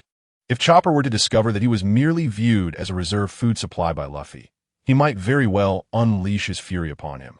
Once Chopper unleashes the 8 gates, he could transform into a ferocious force, and in a less than serious confrontation, Luffy might not stand a chance against this reindeer. "White Devil, whatever you intend to do to me, just make it swift. I am weary of resisting this accursed fate," Nico Robin declared, straightening her posture, her eyes brimming with sorrow as she spoke with a tragic smile. "Ever since the O'Hara incident began 20 years ago, I have been fleeing since the tender age of 8. The morally ambiguous Navy, having completely degraded into mere lackeys, seeks to capture me, while those ruthless pirates, the Sandmen, aim to claim the bounty on my head. The world is vast, yet I have no place within it. This world is truly dreadful. Commodore Saul, I am deeply sorry. You once said that no one born into this world would ever be alone, yet despite my years of searching, I have never found a companion willing to protect me sincerely." She knew that inevitably she would be captured, but she had not anticipated that day would arrive so swiftly. The despair of her kin teetering on the brink of death felt as if it had occurred only yesterday, and the parting words of the giant Saul resonated deeply within her memory. Dasky, who had initially planned to apprehend Robin, stood in stunned silence. For reasons unknown, she felt a vague suspicion that the reports regarding the O'Hara incident in the newspapers might conceal deeper truths. Leaning closer to Chu Bawang, Dasky whispered, "Lord Bawang, may I inquire whether you know the true circumstances surrounding the O'Hara incident? I wish to know what the Navy did to those historians." "By my mother's name, Dasky, you are indeed quite wicked. To think you would use me as your personal encyclopedia." Chu Bawang responded, "If you want me to divulge the truth behind the O'Hara incident, you must agree to bring me a basin of water for my feet tonight and scrub my back while I bathe." He crossed his arms, looking provocatively at Dasky. Although he had no qualms about being utilized, even as an encyclopedia, he was not one to suffer losses without extracting some form of interest in return. Truth be told, Chu Bawang believed he had been too kind-hearted, as since taking Dasky in, he had not compelled her to perform any embarrassing tasks. Even as a maid, her duties merely consisted of feeding him fruit and tidying up his quarters. If he did not engage in a few mischievous acts, he felt he would be doing a disservice to the notorious reputation granted to him by the world's corrupt governance. "I, Chu Bawang, aspire to be a villain. Very well. Provided you reveal the truth regarding the O'Hara incident, not only will I bring you the foot bath tonight, but I shall also personally assist you with your bathing and back scrubbing." To Chu Bawang's surprise, Dasky readily accepted his proposal, prompting him to regard her with newfound respect. Initially, he had assumed she would be one of those naive individuals unwavering in her faith in the justice of the Navy, lacking any understanding. Much to his astonishment, she exhibited a spirit of skepticism towards authority. In the original narrative during the Punk Hazard arc, it was Dasky who alerted Smoker, then a Navy captain, to the possibility of a traitor within the G5 Navy division. This was undoubtedly a significant provocation to the Navy's facade of righteousness. In light of your earnestness, I shall reluctantly assume the role of your informative guide. However, I advise you to prepare yourself mentally. The revelations I will share may shatter the ideals of justice you hold dear. The truths concealed within the O'Hara incident are murkier than you imagine. O'Hara was once the most renowned archaeological haven in the West Sea and the birthplace of Nico Robin. It boasted the world's most scholars and the largest library, the Tree of Knowledge. However, the world's corrupt governance, wary of the dangers posed by the interpretation of historical texts, was unwilling to allow the truths of 8 centuries ago to surface. When Robin was merely 8 years old, O'Hara was brutally bombarded and annihilated by the Navy's Buster Call, leading to its complete erasure from maps the following year. The great O'Hara and its scholars were obliterated in this man-made catastrophe. During that Buster Call operation, then Vice Admiral Akano, Red Dog, Sakazuki ordered the bombardment of civilian vessels, fearing that scholars might be concealed among the refugees. This is why, despite numerous non-scholars boarding those evacuation ships, only Nico Robin survived from O'Hara, clinging to life. Among the 3 admirals of the Navy, Akainu Sakazuki's methods were the most ruthlessly iron-fisted. He harbored no pity for pirates and, to flawlessly execute his orders from superiors, he even commanded the shelling of civilian evacuation ships to prevent any scholars from escaping O'Hara. It was precisely because he understood the profound impact and upheaval such absolute justice would bring to the world that Akiji Kazan chose to sever ties with Akainu Sakazuki in their struggle for the position of Fleet Admiral. Their power struggle raged for 10 days and nights, resulting in the bizarre climate of Punk Hazard, where one side was frozen and the other engulfed in endless volcanic lava. As we all know, Akiji lost a leg, while Akainu sustained a grievous injury, leaving only the enigmatic Monkey D. Kizaru still actively navigating the waters. In truth, the archaeologists bore no guilt. These forgotten histories should not always be obscured by those in power who seek to conceal the truth from the masses. The blame for the O'Hara incident lies squarely with the world's corrupt governance and the Navy that has mistaken foes for allies. Although Chu Bawang held little interest in the world of One Piece, he possessed a profound curiosity regarding the 100-year gap in history that had vanished. System, oh come on. Is your curiosity really about the lost 100 years of history? You are clearly lusting after Robin's form. You shameless rogue. Those scholars sought the truth of the vanished history purely out of professional ethics. On what grounds did the world's corrupt governance justify their slaughter?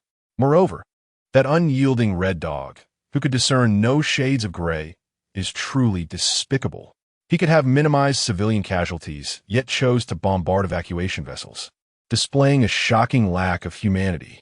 The little thief cat, Nami, trembled with fury at the words, her small fists clenched tightly, wishing she could make that Red Dog, who slaughtered innocent civilians, taste the might of her Rui Jingu Bang right then and there.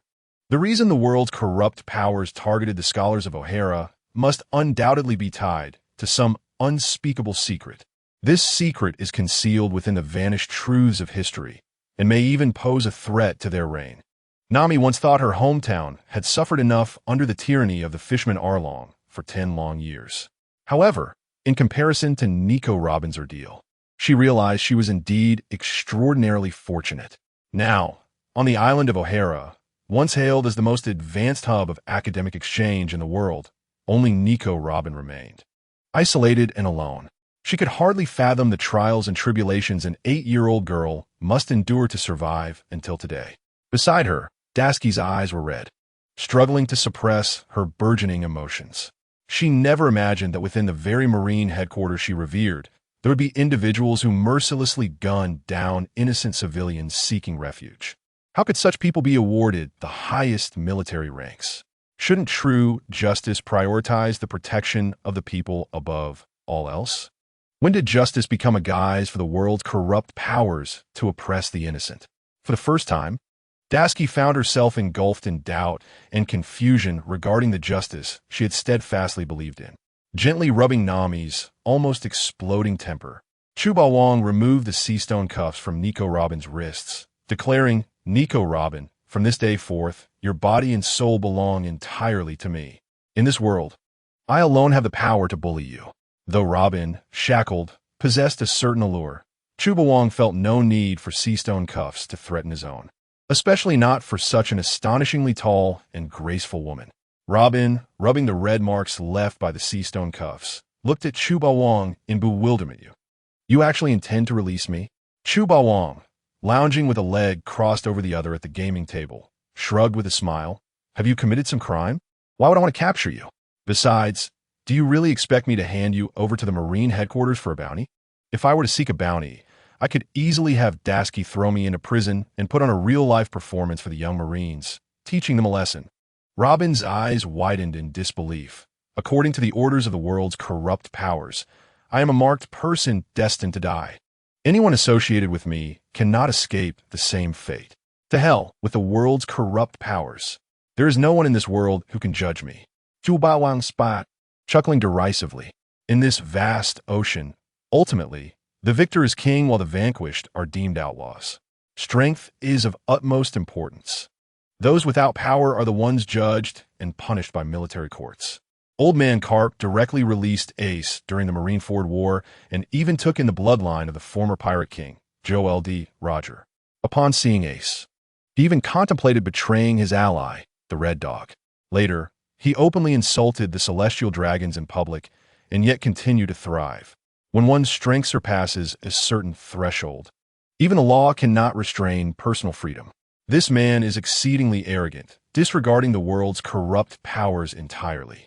Observing the strikingly charismatic man before her, boasting with unmatched bravado, Robin couldn't help but feel a surge of emotions. Indeed, such audacity is necessary to earn the notorious title of the White Devil. Moreover, if the rumors of a divine resurrection are true, it is the world's corrupt powers that should be most anxious and wary. The former rulers of the sea were not limited to the pirate king, Joel D. Roger. The sea overlord, Rox, although perished at God Valley, harbored ambitions to overturn the world's corrupt powers. If he were to be resurrected, chaos would undoubtedly ensue across the seas. Chuba Wong possesses the divine resurrection ability, akin to a superpower wielding nuclear arms, bestowing upon him unprecedented deterrence, commonly referred to as nuclear threat. With such a threat in hand, Chuba Wong will surely leave the world's corrupt powers restless, wishing to eliminate him swiftly. They would never permit a resurrected enemy who threatens their dominion, especially a dangerous figure like Rox, to see the light of day. It is no wonder that after the ruckus in Rogetown, the bounty on Chuba Wong and the Straw Hat crew skyrocketed tenfold or more. Robin's sister, I am truly sorry. I am actually a soldier of the Marines. Yet I failed to uncover the truth behind the O'Hara incident that led to so many scholars and your mother being vilified for over 20 years. Had I been present at that time, I would have defied orders and refused to execute the absurd command to bombard the refugee ships. But it is too late to say all this now. Even I cannot offer you any remedial measures. Dasky stepped forward, her face wet with tears, sobbing, Robin, I am truly, truly sorry. Dasky's rank was merely that of sergeant, and there was still a considerable distance to reach the rank of major. To genuinely speak up for Robin, she would at least need to be a rear admiral to have any say. Wait, Miss Dasky, let me sort this out a bit. Why is a Marine like you appearing beside the wanted Chuba Wong? The information I received indicates that Sergeant Dasky was supposed to have been killed by Chuba Wong. Nico Robin paused, suddenly realizing she had overlooked some vital information, her expression one of confusion as she gazed at Dasky. Perhaps due to the severe repercussions of the incident involving the Marine female soldier Dasky being abducted by Chuba Wong. The higher-ups of the Marine headquarters collectively decided to release an announcement declaring Sergeant Dasky had died heroically in the line of duty. The primary reason was their disbelief that the frail Dasky could survive under the brutal hand of Chuba Wong. They could not have imagined that after being abducted, Dasky not only survived, but was well-fed and thriving under Chuba Wong's care. In fact, under the modern culinary delights, Dasky had even put on a bit of weight. What? You say that I have already been killed by Chuba Wong? Dasky exclaimed, equally bewildered. However, perhaps due to her time spent with the cunning Chuba Wong, her intelligence had notably improved. Before long, she pieced together the entire sequence of events. Those high-ranking officials at the Marine headquarters were truly duplicitous, fabricating false reports. To maintain the facade of justice, they concocted whatever lies they could. Indignant at the notion of her own death, Dasky raised her small fist in frustration, eager to punch those who spread rumors and lies. Observing the adorable expression of her little sister in anger, Robin couldn't help but smile. I never expected there to be kind-hearted individuals within the Marines. Her beautiful eyes sparkled with light as a warm smile graced her lips. Major Saul, and even the Admiral Akiji, had once treated her with kindness. As Robin teetered on the brink of sorrowful reminiscence, the formidable Chubawang sensed it was the opportune moment to seize the day. If he failed to capitalize on such a splendid opportunity, could he still call himself a man? Nicole Robin, since you have now become mine, my person, I must prepare for you a most extraordinary gift that you could never have imagined. Nanny? Bawang, you are actually going to present a gift again? When Sister Darsky joined, there was no welcome gift. Bawang, you are so biased. Is it only when you see a well-endowed lady that you bestow gifts upon her? Upon hearing the mention of a gift, Nami instantly transformed into a dramatist, clearly intent on stoking the flames and vying for a precious welcome gift for Darsky as well. Ah, you little thief, I thought you were my dear little cotton-padded jacket, but now you've turned into a treacherous little garment. Can I also receive a welcome gift from the esteemed Bawang? Darsky looked at Chu Bawang with longing, her gentle gaze nearly melting hearts. To claim she was not expectant would be a falsehood. Logically, she had arrived before Robin, yet had never received a welcome gift from Chu Bawang. Before her, Kia, Xiao Qing, and Nami had all been rewarded with life's most cherished gifts. Hee Bawang, you mustn't. Nami playfully stuck out her tongue, her expression unbearably charming. Clearly, she had inherited Chu Bawang's cunning approach to life. You talk too much. You greedy little cat. Have devoured so many of my delicacies, yet seldom uttered a kind word. Today, you dare to speak on behalf of Darsky, an outsider. Chu Bawang pinched Nami's cheek, his face contorted into a fierce grimace. Bawang, be gentle. You're truly hurting me this time. Sister Darsky has been with us for so long. How can she be considered an outsider, right? Even Sister Robin has received your welcome gift. Why can't Darsky?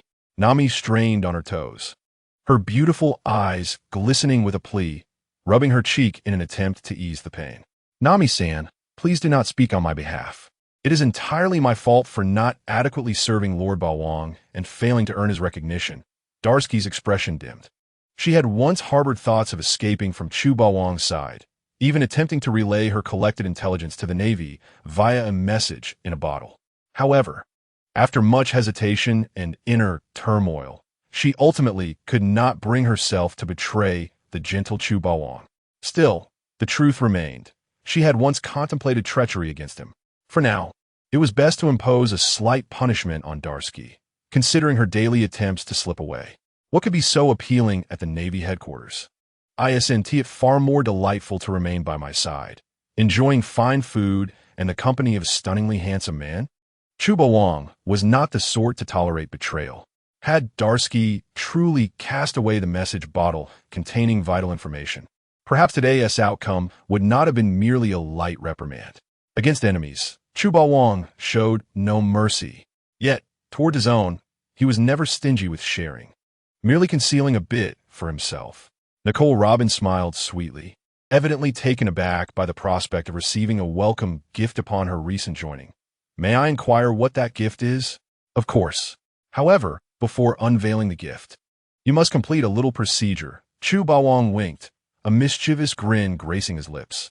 If you kiss me, I shall immediately reveal the nature of your unexpected welcome gift. Is this how the great ones behave? Or is it just you, Chu Bawang? Upon hearing his playful suggestion, Robin's gaze flitted over Chu Bawang's breathtaking visage, her resolve wavering. Logically, Robin ought to have firmly rejected Chu Bawang's proposition. However, how could she resist? Chu Bawang was undeniably handsome, standing out even amidst a sea of faces.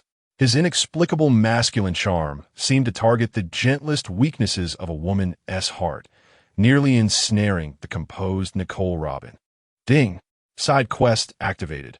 Obtain Nicole Robin's first kiss cannot rely on brute force or coercion. Within 1 hour, acquire Nicole Robin's first kiss for a reward, Squirrel Navigation Class Core World X1. Within 6 hours, acquire Nicole Robin's first kiss for a reward, the Modern Technology Alchemy Manual for Electric Rice Cookers and Induction Cookers X1. Within 12 hours, acquire Nicole Robin's first kiss for a reward, a large hand-push tractor valued at 50,000 high-quality spiritual stones, equipped with various flying magic arrays, waterproof arrays, and charging arrays. Within 24 hours, acquire Nicole Robin's first kiss for a reward, the Emperor's New Clothes X1. Once worn, cannot be changed. Spells involving disguise and illusion will also become ineffective. Within 72 hours, acquire Nicole Robin's first kiss for a reward, a permanent negative buff that states, "Fortune shall be shared among all, but difficulties I shall bear alone." System, what mischief are you instigating? I merely jested, not intending to actually have Robin kiss me. You must believe me, system. This was truly embarrassing.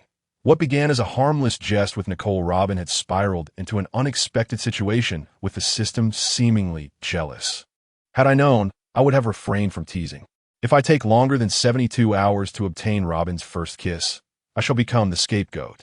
The most vexing part is that I cannot resort to force with Robin. Chu Baowang, yearning for a playful encounter, now found himself in a panic.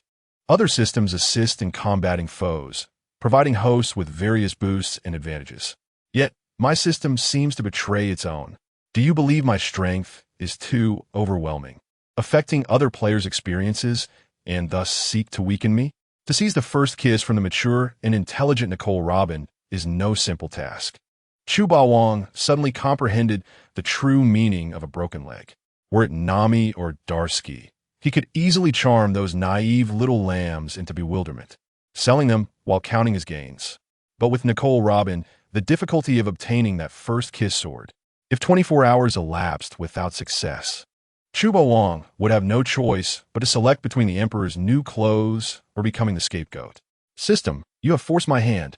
This year, I shall attain Robin's first kiss, regardless of the means. Chu Baowang clenched his teeth, feeling an unusual surge of emotion. Moreover, the Squirrel Navigation Class Core World holds significant value, whether for longevity or purely to enhance my strength. I must acquire it. The Core World of Song Shu Hong not only allows for the projection of lotus phantoms to adorn cups, but it also serves as a means to ferry individuals from one realm to another.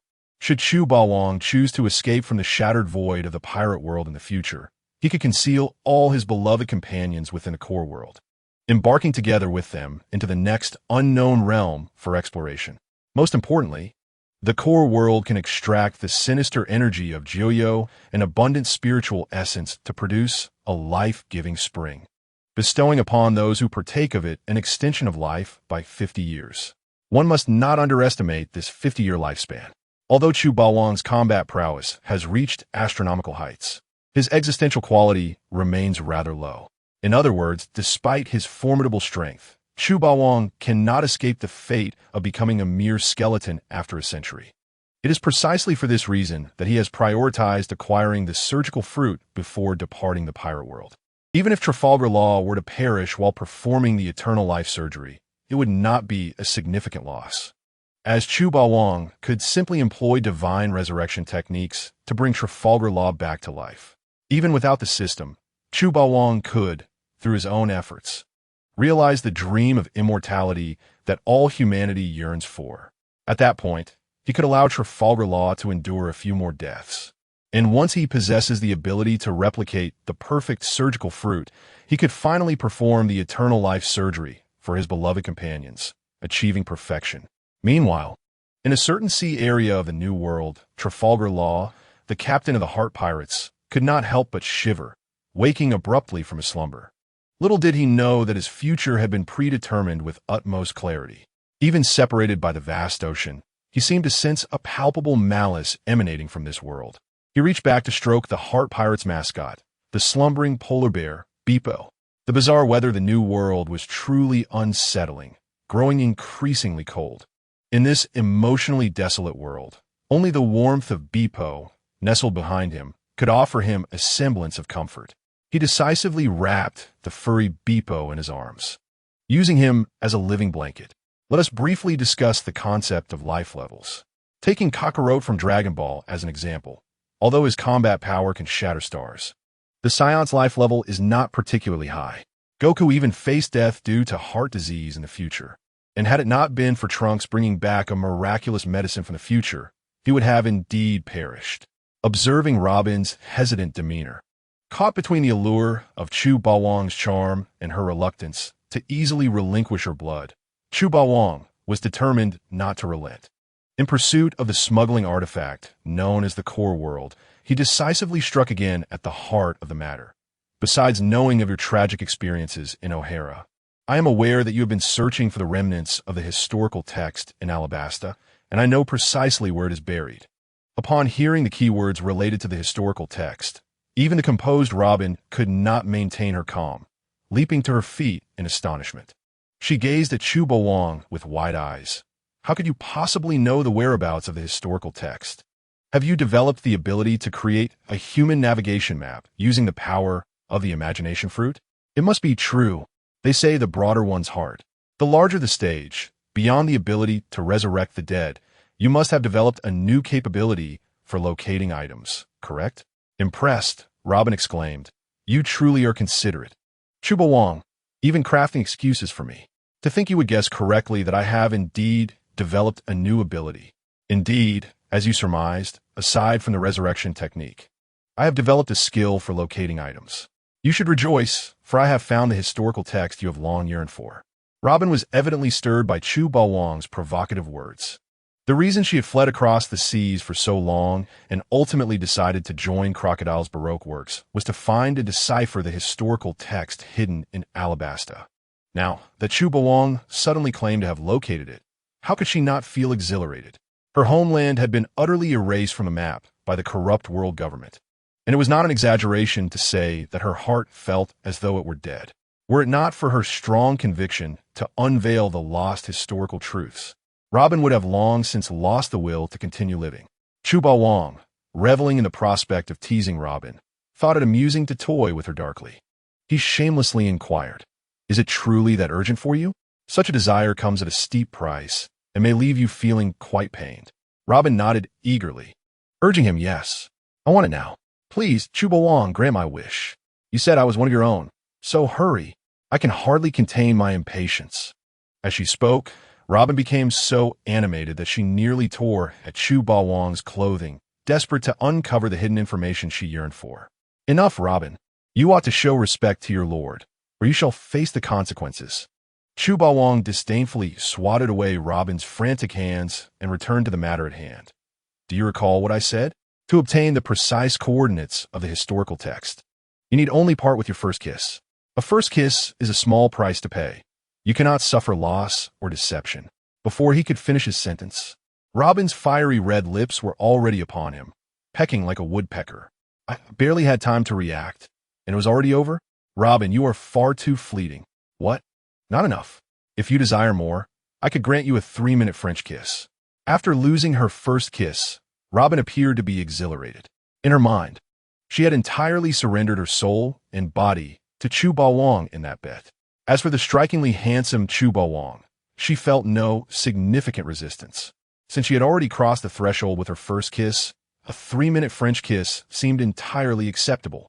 Robin's peculiar mindset could be described as an example of the broken pot breaking further. This reasoning could equally apply to a man dressing as a woman, whether by coercion or choice. Chu Bawang shrugged nonchalantly, a smirk playing on his lips as he regarded Robin, whether it be a deep kiss or not. "I have no particular preference. You may proceed as you wish." The subsequent narrative is omitted. Congratulations on winning Nico Robin's first kiss within an hour. Task reward: Squirrel Hangs Core World X1.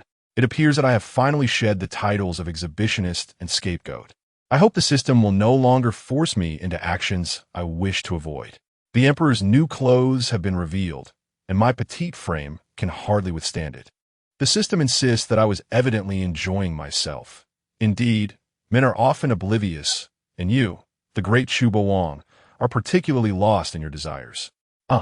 My peculiar knowledge has increased. Apparently, a French kiss lasting 3 minutes can take such a form. However, I noticed that Sister Robin's technique was rather inexperienced, making her seem quite passive in front of the old master. Although Chu Bawang was brazenly indulging, Nami and Dasky shared a tacit understanding, closing their eyes and whistling, pretending they saw and heard nothing. These two clearly harbored their own agendas, deliberately enabling and covering up Chu Bawang's infidelity. As for their motives, one could easily guess. Should this suffice? Nico Robin, fully resigned, gazed eagerly at Chu Bawang, demanding to know the whereabouts of the historical text of Alabasta. Chu Bawang, beaming with joy, urged patience, suggesting that since it was nearly evening, everyone must be quite hungry. The most crucial thing is to eat. After our meal, we shall seek the whereabouts of the historical text. A bewildered Robin suspected she had been deceived and had even assisted the deceiver. As a naive girl who had traversed the world for nearly 20 years, having been tricked into a compromising situation and offering a dowry, was there any hope left for her? The most crucial thing is to eat. After our meal, we shall seek the historical text. Chu Bawang gestured for Robin to sit down and join the feast. The pursuit of sustenance is paramount. Recently, I procured a batch of 1982 Law Fight from the Alabasta Palace. If now is not the time to share it with Robin, when would be? The gambling tables within the casino abound, sparing Chu Bawang the trouble of retrieving portable tables and chairs from the system space. A person is iron. Food is steel. One grows anxious when a meal is missed. Sister Robin should dine with us before we search for the historical text. The greedy Nami and Dasky cast aside their modesty and, like wind-up toys, quickly found seats. Wielding knives pilfered from the maids, saliva flowing freely. Those unaware might think they were possessed by a gluttonous spirit. Robin thought to herself, how could I waste time eating with these foodies? Isn't my greatest purpose to decipher the historical text? Whoever obstructs my quest for the historical text will face my wrath. No, my mind is solely occupied with the historical text. I have no desire to join your meal. I will instruct the chefs to prepare delectable dishes for you. And as soon as you finish, we shall set off to uncover the historical text concealed in Alabasta. Robin shot a fierce glance at Chu Bawang, her eyes seething with rage, wishing to devour him alive for suggesting a meal. Just as she prepared to summon the maids for the tasty dishes, Chu Bawang interrupted. There is no need to trouble those mediocre chefs. I can handle our nourishment myself. Dinner is non-negotiable. Will you join us in this feast? Robin, nearly at her breaking point, stared in disbelief at the unruffled Chu Bawang. What does this mean? Do you truly view the Rain Banquet Casino as a tourist attraction? After the revelry and chaos, do you wish to partake in a DIY dinner? Are you genuinely foolish or merely pretending? Should we not hasten to leave the casino? Or must we wait for Crocodile to return to dine with us? Chu Bawang, please do not jest. Your culinary skills cannot compare to those of the professional chefs at the casino. Robin, on the verge of tears, regretted her delay, her face reflecting urgency. Do not bother preparing my portion of rice. I will not partake of your Huangmin chicken. Regardless, as the devil's child, Nico Robin, I would rather starve to death than consume your rice. Upon hearing Robin's vehement declaration, Nami and Dasky exchanged peculiar glances, wondering why they felt they had heard such words before. Unable to eat Chu Bawang's rice and Huangmin chicken? Surely you jest. You must have never endured the culinary humiliation from your father. Otherwise, you would retract your naive claims. 5 minutes later. Oh my, how delicious. This rice is extraordinarily good. Is this truly a culinary delight meant for this world? It is simply too appealing. Nami, do not devour that Huangmin chicken so quickly. Leave me a taste.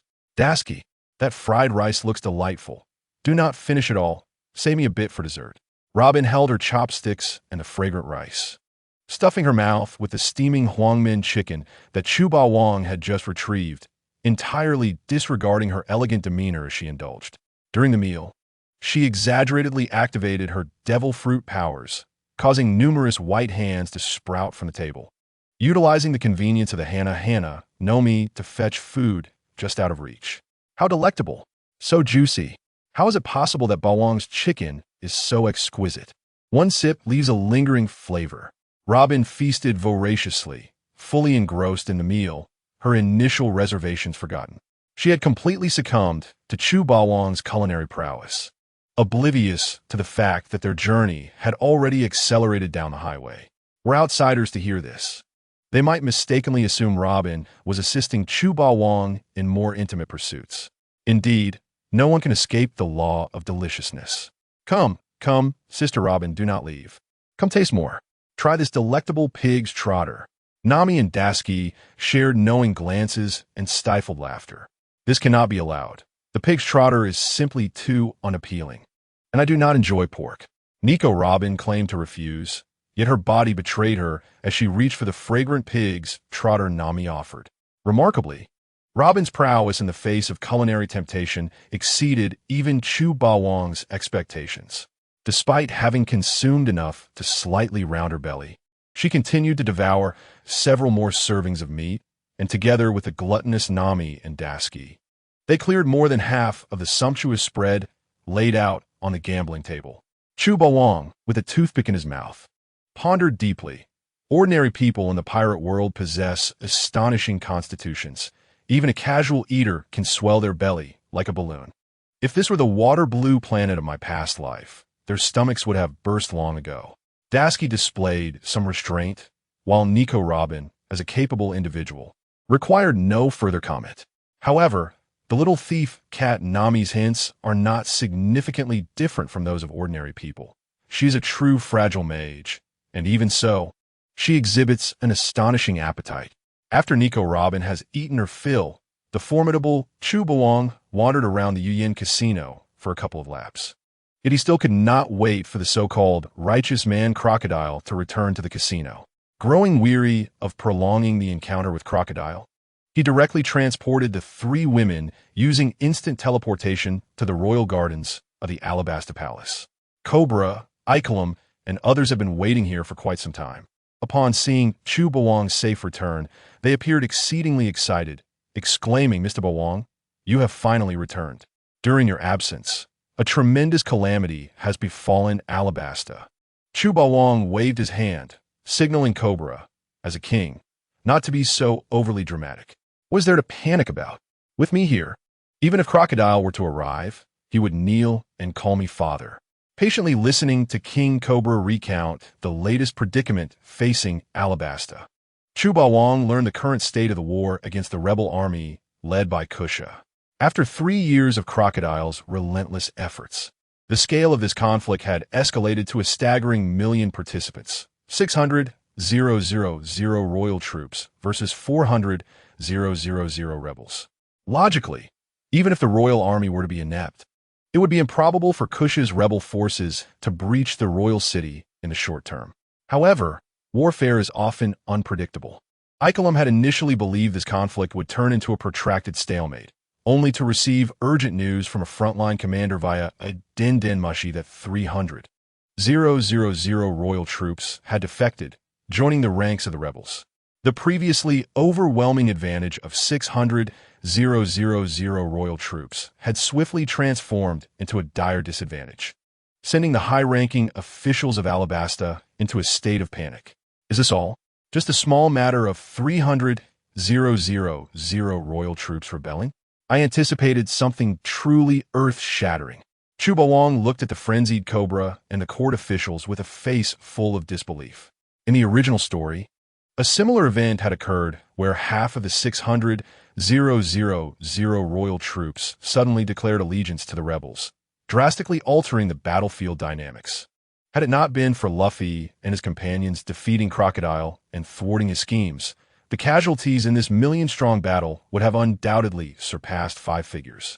The 300,000 royal troops included some who had been incited by Crocodile's undercover agents within the army, while others believed Cobra had lost the people's support and that his reign was nearing its end. Nevertheless, these developments did not deviate from the original plot's confines. Chu Bawang initially thought something extraordinary had transpired. Just as he began to take an interest, Cobra doused his enthusiasm with cold water, leaving him quite displeased. Yet, what seemed like a trivial matter to Chu Bawang did not hold the same sentiment for others. "Mr. Bawang, is this not enough to elicit concern?" Cobra and Icolum were left dumbfounded, as if turned to stone, while numerous nobles trembled, their voices quaking as if facing the apocalypse. Half of the royal army has suddenly defected before the grand battle. How can we possibly fight now? They were genuinely frightened. Initially, when hosting Chu Bawang, the nobles had been somewhat indifferent. After all, even without his assistance, the royal army's strength should have sufficed to resist the rebels' advance. The only headache for these nobles was the identity of the mastermind behind the framing of King Cobra. Cobra had yet to expose Crocodile's conspiracy, knowing that doing so would only demoralize the troops. Although Alabasta was a prominent power in the first half of the Grand Line, it could not compare to Crocodile, one of the 7 warlords of the sea. The disparity in high-tier combat strength was simply too great. Moreover, Alabasta had become a desert nation outside the royal city. To defeat Crocodile, who possessed the powers of the Sansan fruit, in his own territory was nearly impossible. At this point, even if Cobra's faction could win the war, it would be of little consequence. The mastermind Crocodile would not be significantly harmed by their feeble resistance. Once Crocodile's coup succeeded, the majority of the nobles present would be eliminated. Their only hope for survival lay in clinging to Chu Bawang's favor. Enough! Stop your blubbering in front of me. Chu Bawang dismissed the assembled nobles with a wave of his hand. I anticipated the royal army's defection. I merely forgot to inform you in advance. Cobra was on the verge of tears, both shocked and despondent. You could forget something as critical as this? Your heart must be quite large. However, at this point, Cobra dared not express any blame toward Chu Bawang. During the banquet, his respect for Chu Bawang was largely superficial and not intended to curry favor. While Usopp indulged shamelessly, many nobles privately sneered, yet Cobra merely frowned, refraining from intervening. They could only blame themselves for failing to recognize the opportunity to align with such a powerful figure. Had he known Chu Bawang's immense capabilities, Cobra would have surely swallowed his pride to introduce his daughters to him and foster connections. Much to Cobra's astonishment, just as he contemplated using the strategy of introducing beautiful maidens to Chu Bawang, the assembled nobles seemed to read his mind. Mr. Bawang, if you would be willing to alleviate Alabasta's urgent plight, I have a lovely daughter who I would gladly introduce to you. Respected Mr. Bawang, please, I implore you to show mercy and save the suffering people of Alabasta. Regardless of the outcome, I would be honored to introduce my precious granddaughter to you. The nobles clamored, each eager to present their cherished daughters to Chu Bawang as they scrambled to avoid the annihilation of their families. In mere moments, Chu Bawang had become the object of a frenzied competition, the scene akin to a chaotic matchmaking event near a bustling marketplace. If there's nothing else, kindly step aside. I have no time for you at the moment. Chu Bawang waved his hand dismissively, his voice low as he sent the crowd away. Can't you see I am walking with a lady? Have some sense. Chu Bawang saw through the true faces of these nobles. Why had they not been so fervent during their first encounter? Only when disaster loomed did they remember to act courteous. Regretful now, are we? When you previously disregarded me, now you cannot even aspire to my level. Chu Bawang would not grant these nobles any face. Kabura is indeed a commendable king, but that does not imply that all the noble lords are virtuous. Nevertheless, although these noble factions may be akin to parasites, as long as they do not interfere with the romantic pursuits of the formidable Lord Chu, he remains indifferent to their trivialities. Kabura turned to the ministers behind him. Having clearly sensed Lord Chu's displeasure, and with a change in countenance, issued a stern command. You all may leave for the time being. Do not disturb Mr. Bawang. Thus, the noble lords departed, filled with trepidation, acutely aware that their presence was ill-timed. Once the bothersome flies were dismissed, under King Kabura's guidance, Lord Chu and his companions descended into the basement of the Royal Garden's mausoleum. Here lay the historical texts that Robin had long yearned for. However, the specific location of these texts was known only to Kabura, the sovereign of the nation, as per the ancestral edicts adhered to by each reigning monarch. Kabura sighed with a bittersweet smile, stating, "This is the palace where our ancestors rest, and ordinarily, outsiders should not be permitted entry. Were it not to spare the lives of 100,000 soldiers from senseless loss due to war, I would never allow so many outsiders into this sacred ground." This serves to underscore just how deeply Kabura cares for his people. Alabastan, as a dominant power along the Grand Line, indeed possesses many commendable qualities, particularly in the selection of its king, which has not gone awry. Lord Chu nodded slightly and reassured, the deceased deserve reverence. Your Majesty need not worry that we shall intentionally damage the items within the tomb. Once Robin has translated all the historical texts, we shall take our leave. Hearing this, Kabura finally breathed a sigh of relief. As they conversed, Robin had already taken out her notebook, filled with excitement and fervor, diligently transcribing the cryptic symbols from the historical texts. With her remarkable memory, she committed all the symbols to her mind, ensuring that even if the notebook were lost, she could replicate the texts in their entirety. Is this truly the legendary historical text? It is simply magnificent. Gazing at the towering square stone tablet before her, Nami could not resist drawing her dagger and scratching the surface, only to find that no mark was left behind. Kabura, watching her with trepidation, wished to intervene and halt Nami's vandalism of the artifact. However, upon catching a glimpse of Lord Chu's mildly threatening gaze, he reluctantly lowered his hand. Nami, the spirited and restless cat, could not remain still for even 2 minutes before concocting a new scheme. She dashed over, wrapping her arms around Robin, her orange eyes glimmering with peculiar symbols. Sister Robin, what is written here? Do you think if I make a rubbing of it, I could sell it for a handsome price? Robin mused. This girl appears intelligent and quite lovely. How is it that at such a young age, she is already ensnared by thoughts of riches? Such a vital artifact as the historical text is invaluable even in the New World. To even consider profiting from selling rubbings of it is an ill-conceived notion. Whoever marries, you will likely never lack for wealth. Robin also realized that those associated with Lord Chu seemed to lack a modicum of sanity. Either they were obsessed with wealth or had an insatiable penchant for collecting swords. Who could tolerate such eccentricities? Nami, do refrain from jumping around aimlessly. Do not disturb Robin as she acquires new knowledge.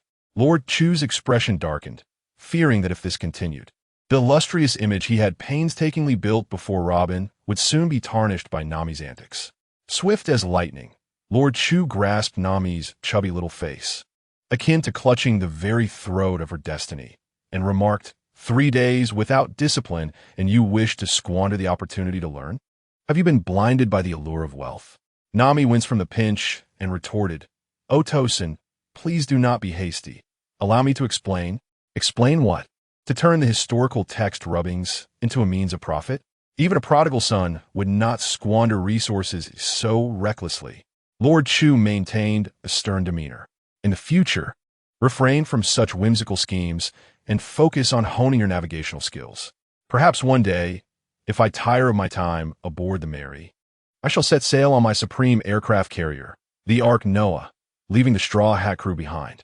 Should you wish to join me at sea, your navigational skills must be impeccable.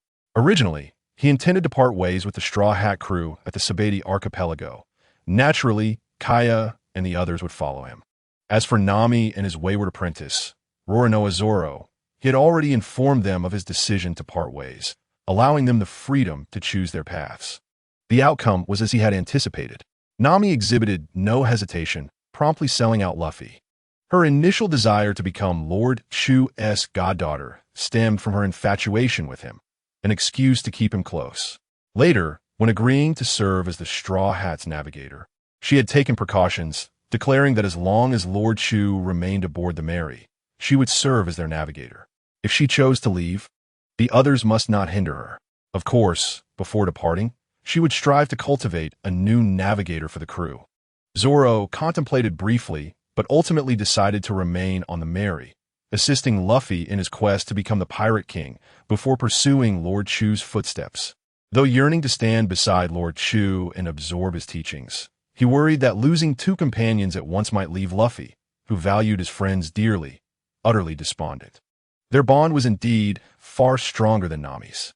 Nami rubbed her reddened cheeks, pouting in discontent and lamenting, but do not be so eager to leave. I have yet to teach Roger navigational skills. Senior Roger is truly a poor student, lacking intelligence and unable to grasp even a fraction of my navigational prowess. It troubles me greatly. If I were to leave with you, I fear that within half a month, the newspapers would publish tales of the Straw Hats encountering disaster at sea, leading to our demise. This was not mere theatrics on Nami's part. The might of nature is not something ordinary mortals can contend with. Without a professional navigator to guide their course, sailing the seas would be tantamount to courting death. Should they encounter fierce storms, horrific maritime disasters could ensue.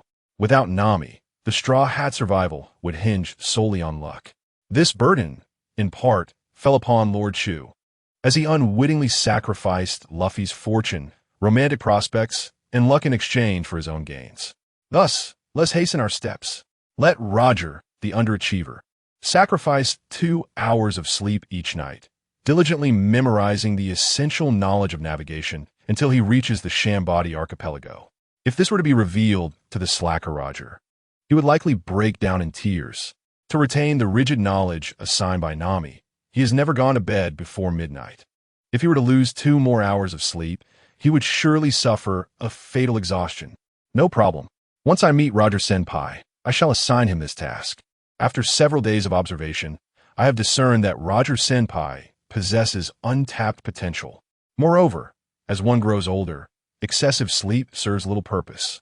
When Roger Senpai finally rests in peace, he can sleep as long as he wishes. Nami, with her slightly devious personality, once wielded Big Mom's life card as a means of coercion during the cake arc, and thus would not be inclined to alleviate Roger's burdens. If she were a boss, her employees would likely have to count their money before being sold off. You and your father are both devils, each with a heart darker than the last. Nearby, Daisuke observed in trepidation, her gaze at Nami and the Chubawang akin to that of a person staring at a human demon. Even in the art of exploitation, none are as ruthless as the two of you. You have directly bled the sheep dry. What? Chubawang possède sa divine résurrection technique. Then it is no concern. Slaughter the sheep and resurrect it to continue the exploitation, disregarding the sheep's feelings. After deciphering the cryptic symbols of the historical text, Robin double-checked to ensure no crucial information was overlooked. Having completed this task, she turned to Chubawang. Lord Bawang, would you like me to elaborate on the specific contents of this historical text? That will not be necessary. I am not interested in the whereabouts of the ancient weapon, Pluton. Though the name Pluton sounds impressive and has yet to surface, estimates suggest that its destructive power could merely annihilate an island. Its ordinary punch surpasses that level. If Pluton were an armored, mecha-like ancient weapon, Chubawang might exhibit a modicum of interest. Yet, that would be the extent of it. No matter how striking, could it rival his entire set of Mark battle armor? Have you heard of Iron Man's latest nano armor, 50 Malawian Quatches? He could teach Pluton a lesson in no time. Since you are uninterested, Lord Bawang, wait. Robin instinctively nodded, but then her eyes widened in astonishment as if she had discovered a new world. Staring at Chubawang in disbelief, Lord Bawang, how did you know the true contents of this historical text? Could it be that you have utilized the powers of the imagination fruit to comprehend all ancient languages and interpret historical texts? Goodness! If the imagination fruit has indeed developed a textual capability, that would be astonishing. Compared to the Hana no Mi, I would not even be worthy of being your shoe shine. Others might believe her devil fruit to be extraordinary, yet she had not fully realized its potential. The development of a devil fruit is no simple task. For someone like Chubawang, who has continuously developed multiple abilities from the imagination fruit, even the experienced Robin found this to be an unprecedented exception. Chubawang lies with ease, maintaining a calm demeanor as he stated, I possess a fair understanding of the historical text content. During moments of sheer boredom, I developed several language systems using the imagination fruit. However, the destructive power of Pluton is rather limited. Annihilating the world is not as simple as that. Robin was utterly astounded. A part of her felt a deep frustration that would be deemed inappropriate to voice. She had dedicated decades of effort, coupled with extraordinary memory and relentless study, to master the intricate ancient scripts, only to be informed that someone had developed several language systems. Meeting Chubawang's slightly disdainful gaze, she couldn't help but bitterly smile. Initially, I was somewhat wary of Lord Bawang, thinking you might share the ambitions of Crocodile, who sought to dominate the world. Yet, it seems you have no interest in Pluton at all. Crocodile had promised her protection from the corrupt world government in exchange for her assistance in uncovering the whereabouts of the ancient weapon Pluton. Their relationship was one of mutual exploitation. However, Robin had no desire to aid Crocodile in discovering Pluton. Her sole interest lay in historical texts.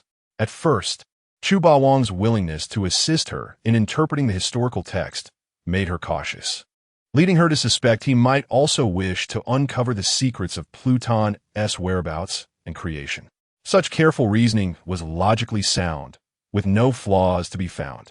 Nevertheless, upon hearing that Chu Bawang was already aware of the historical text information, a wave of guilt surged within Nico Robin. Lord Bawang has shown me such trust, yet I have repeatedly doubted him. This is truly unacceptable. From the very start, from the gambling dice to the exquisite feast only recently, he had even brought her to discover a piece of historical text. Chu Bawang had been nothing but generous and forthcoming with her. Yet, she had the audacity to doubt him. Realizing this, even Robin, with her cunning nature, could not help but feel a tinge of remorse. Blushing profusely, she lowered her head and earnestly entered apology mode. Lord Bawang, I truly apologize. I must extend my sincerest apologies. I just accused you of harboring grand ambitions. Chu Bawang placed his strong, long, and firm finger against Robin's red lips, rendering her speechless. A slight smile graced his lips as he whispered, "No need for excessive words. If you genuinely feel remorse, then pledge your loyalty through your future actions." Robin was taken aback, her beautiful eyes widening. All she could think was, Lord Bawang's fingers are so thick, so long, so warm. Chu Bawang, having silenced Robin, gazed into her eyes and said, "After all, we have only known each other for half a day. It is entirely natural for you to suspect my intentions regarding the historical text. There is no need to apologize. In time, as we spend more moments together and grow to understand one another, you will come to know the true nature of my character. Moreover, if you have no place to reside tonight, you may share a room with Nami. I will persuade the Straw Hat crew, and I am sure they would welcome the addition of a caring older sister in their adventurous journey." Robin trembled slightly, a surge of indescribable emotions welling up within her. How to describe this feeling? It was akin to being caught passing notes with a classmate, feeling the shame of a child caught in wrongdoing. What is happening to me? Why do I feel this overwhelming heat? Though she referred to Chu Bawang as Lord, it was merely out of curiosity. Chu Bawang, in all likelihood, had not yet surpassed the age of 20, meaning he was at least 8 or 9 years her junior. He could almost be her younger brother. Yet she found herself compelled to lean into Chu Bawang's embrace, yearning for his care. If it is said that a woman 3 years older than a man can embrace gold bricks, then should we not aspire to embrace agate diamonds? Robin, dear sister, what troubles you? You appear somewhat unwell. Could it be a fever?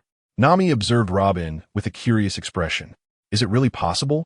Is she blushing merely because Otis-san touched her lips with his finger? What if tonight, while sharing a room with me, she inadvertently witnesses a moment between Chu Bawang and Kuya? Would she not be so embarrassed as to wish to disappear into the ground? Starting tomorrow, the Mary will have another insomniac who indulges in late-night films, and she will be watching alongside me. I'm fine. You need not worry about me, Robin stammered, avoiding Nami's inquisitive gaze. If Nami and Dasky were to discover her inner thoughts, she would surely be mocked for being an old cow courting young grass.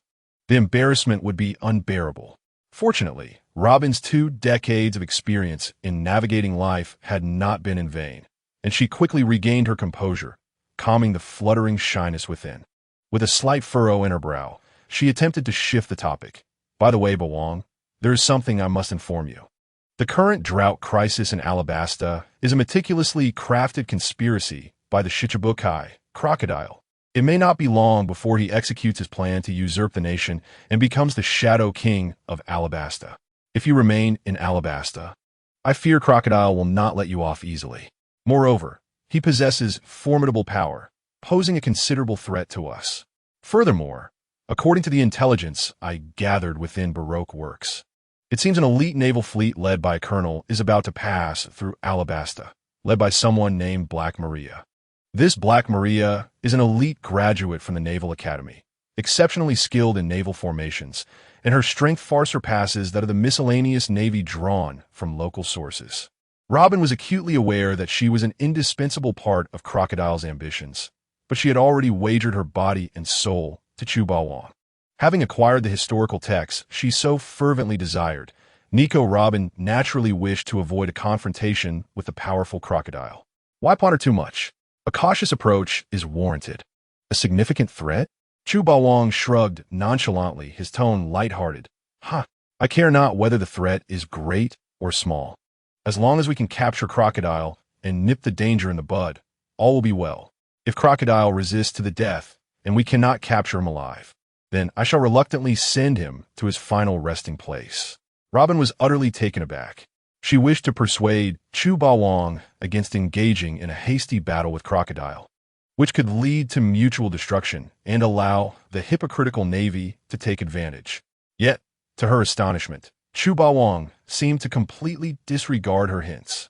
He even appeared eager to take the initiative and extinguish the danger before it could flourish. Robin's eyes widened in horror, hesitating as she inquired, "Bawang, you do not intend to confront him personally, do you? That would be utterly unwise." Chu Bawang turned to Robin, a gentle smile gracing his lips. "What is unwise about it? Do you doubt my ability to contend with Crocodile?" Robin hesitated, concerned about undermining Chu Bawang's pride. Yet considering the serious consequences, she steeled herself to continue. "Bawang, I believe you may have misconceptions regarding the overall strength of the Shichibukai. While Crocodile seeks the utmost fruit power, his Sansan fruit is one of the most troublesome Logia-type devil fruits. Upon contact, he can reduce his opponents to desiccated husks, and those who have faced him have met frightful ends." Recalling the horrific fates of pirates who had opposed Crocodile, a chill coursed through Robin. She spoke again, this time in a softer tone. "Though you possess swordsmanship that rivals the greatest swordsmen and have achieved the remarkable feat of defeating Smoker, the white hunter stationed in Logtown, I believe it would be prudent to avoid making enemies of a pirate of Crocodile's caliber. At the very least, it would be wise to wait until the naval fleet led by Colonel Black Maria has departed before taking action against Crocodile." Robin held no fondness for the Navy, and her lack of first-hand experience with Chu Bawang's brutal combat style led her to misunderstand his strength. Unconsciously, she equated the might of the world's greatest swordsman, Mihawk, with that of Crocodile. After all, both were formidable pirates of the Shichibukai level, and their strengths should be comparable. Although there was a tendency in her words to elevate others while diminishing her own, her intentions were ultimately well-placed. Having finally found an appealing and charming young man who cared for her, Robin was disinclined to see Chu Bawang being invited for tea and conversation by the shameless Navy. She wished not to witness him suffer a downfall due to overconfidence, only to be captured by the passing Black Maria and thrown into Impel Down. "Dasky Nami, you too must persuade Bawang to reconsider. This is far too impulsive. Crocodile's strength is truly terrifying. He surpasses the likes of Arlong and Smoker by many folds." Robin could not bear the thought of Chu Bawang's overconfidence resulting in calamity, only to fall prey to the opportunistic Black Maria. Most importantly, she had heard that Black Maria was nicknamed the Queen of Temptation within the military. If Chu Bawang were to be captured by her, would he not be overjoyed and forget all else? That was certainly not the scene Robin wished to witness. Crocodile is a malevolent being with a human face and a beastly heart. Yet, Bawang does not appear to be entirely virtuous either. If they were to engage in mutual destruction, it would ironically benefit me greatly. Upon hearing Robin's plea, Dasky's expression faltered, her heart in turmoil. Logically, as a captive, she should be encouraging Chu Bawang to engage Crocodile in a battle to the bitter end. If both could be apprehended and Colonel Maria could rescue her from the clutches of evil, it would be utterly perfect. However, upon learning the truth of the O'Hara incident from Chu Bawang and realizing that Robin's tragic fate stemmed from the Navy's extermination orders, Dasky began to question the very justice she had steadfastly upheld. Is true justice not about serving the common people? Since when did the Navy become a mere tool for corrupt powers and political elites? I desperately wish to spur that damned villain, Bawang, into combat with the sand crocodile. Yet after spending these days together, I feel that Bawang may not be as bad as I initially thought. If he were purely evil, would he have destroyed the dragon pirates? Would he have risked conflict with the Navy, killing the despicable rat of a colonel? If one or two acts of hypocrisy could be explained away, what then of the Sakura Kingdom and Alabasta? Although I am a captive taken from the Navy, he has never once overstepped his bounds with me. Conversely, he generously introduced me to an abundance of exquisite delicacies that I had only dared to dream of, placing immense trust in me across various matters. This allowed me to perceive the absurdity behind the concept of justice that the Navy purportedly upholds. Moreover, he often graced me with a radiant smile that resembled the warmth of the sun. Although the esteemed Lord Bawang has taken many lives, the vast majority were those wicked individuals who deserve their fate, or the scoundrels who could not be punished by law. If such actions are deemed villainous, then what can truly be classified as virtuous? The collusion between the vile Colonel Navy scum and pirates that threatened Kiki Shia village, the concealed truths surrounding the O'Hara incident, and the treacherous plans being orchestrated by the warlords of the sea, all coalesce in Daski's heart, instilling profound doubt regarding the authenticity of the Navy's claimed justice. In a fleeting moment, Daski found herself engulfed in an internal conflict. Coincidentally, at that moment, Lord Chu Bawang cast a fleeting glance in her direction. She gazed into his starry eyes and the subtle smile that danced at the corners of his lips.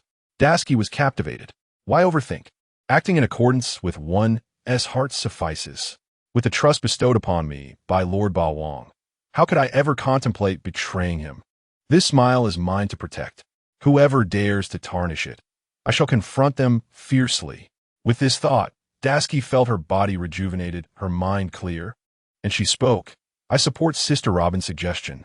Although the bounty on the sand crocodile doll is not yet 100 million berries, vastly overshadowed by Lord Bawang's billion berries, his reputation as a peer to the world's greatest swordsman, Mihawk, suggests that while there may be a gap in strength, it is not insurmountable.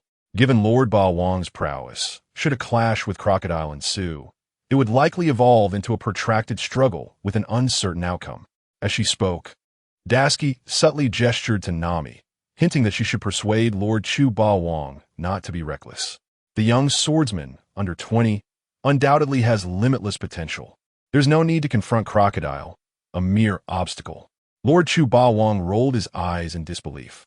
So, you all think I cannot swiftly defeat the sand crocodile? The notion that Crocodile could stand against Mihawk is laughable. He would be utterly oblivious to his own demise. Moreover, South Morong and the boastful North Xiao Feng were once renowned together, yet they were ultimately proven false, with Jiao Ji, a mere foreign monk, besting them. Robin, in a state of urgency, implored, Nami, aren't you Lord Bawang's cherished companion?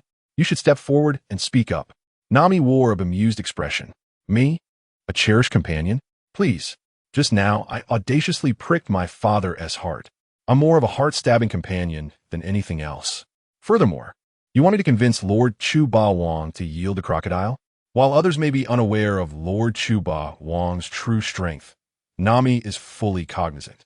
Are the warlords of the sea truly formidable? How do they compare to the former pirate king, Gold Roger, who heralded the age of piracy? Mihawk, the world's greatest swordsman, is also one of the warlords. Yet, what does that matter? At the Bar Thai restaurant, he recognized the disparity between them and fled in disgrace, lacking even the courage to draw his sword against Lord Chu Bawang. Had it not been for Udo-sen advising me to remain low-key and allow the world's greatest swordsman a modicum of dignity for future encounters, I would have boasted about my triumph over all of Alabasta, where everyone greets me warmly as Udo-san. King Cobra is quite the eloquent individual, and the ladies here are captivating. I truly adore this place. The conversation eventually circled back to the decisive moment when Lord Chu Bawang made his stand.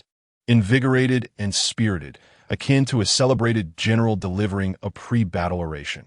This crocodile is certainly not a commendable character, ostensibly masquerading as a benevolent figure who supports pirates.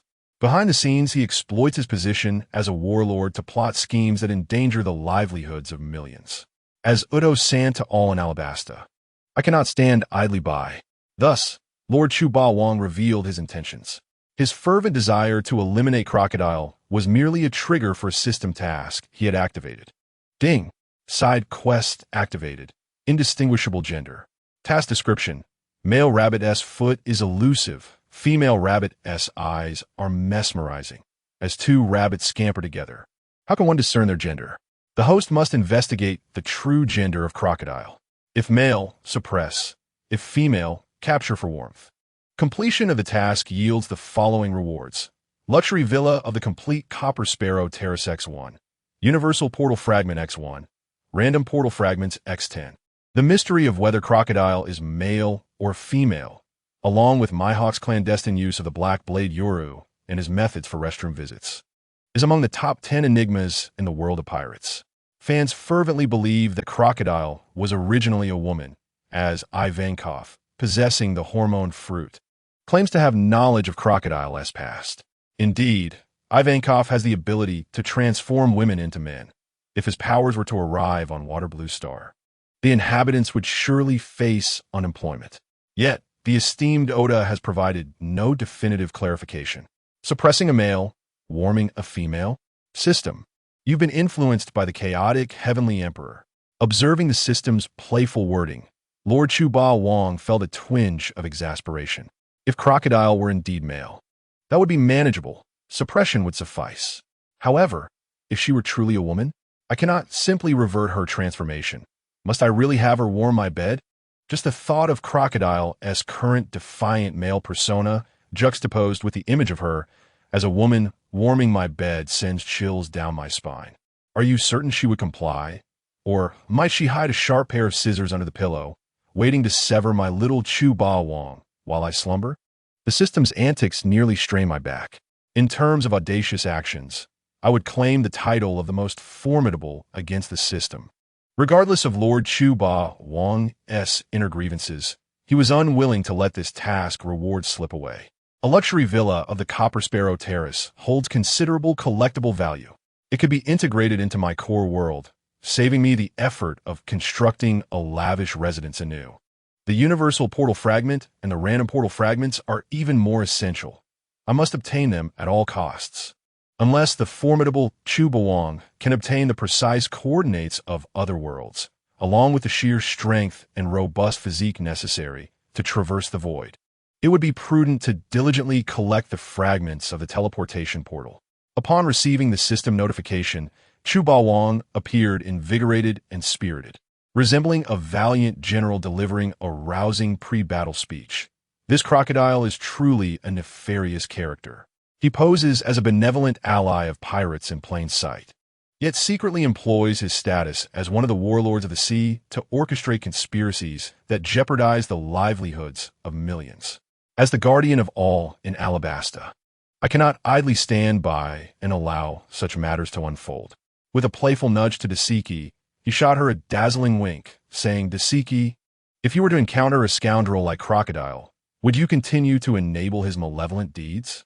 Desiki shuddered slightly, instantly transforming into a vaporous maiden. Ding! Chu Ba Wang has activated the skill Love Elbow Strike on you, and the skill Ambiguous Wink has also been employed. Ding! Your defenses have been breached. Ding! Chu Ba Wang has inflicted a total of 10,000 critical damage points upon you.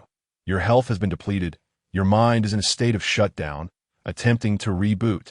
But the reboot has failed, and it is recommended that you replace your brain immediately. Desiki was well aware of Chu Ba Wang's intentions. At this juncture, she was faced with a choice of allegiance. Given that Desiki had never betrayed herself, Chu Ba Wang granted her an opportunity to realign her faction. Would she stand with him to confront Crocodile, or cling to the Navy's foolish and obstinate sense of justice, allowing Crocodile to continue his wickedness? I believe you are correct, my lord. Although Crocodile is one of the warlords of the sea, his actions endanger the populace of this nation. It is utterly heinous, regardless of his motives. Our conflict with him has become irreconcilable.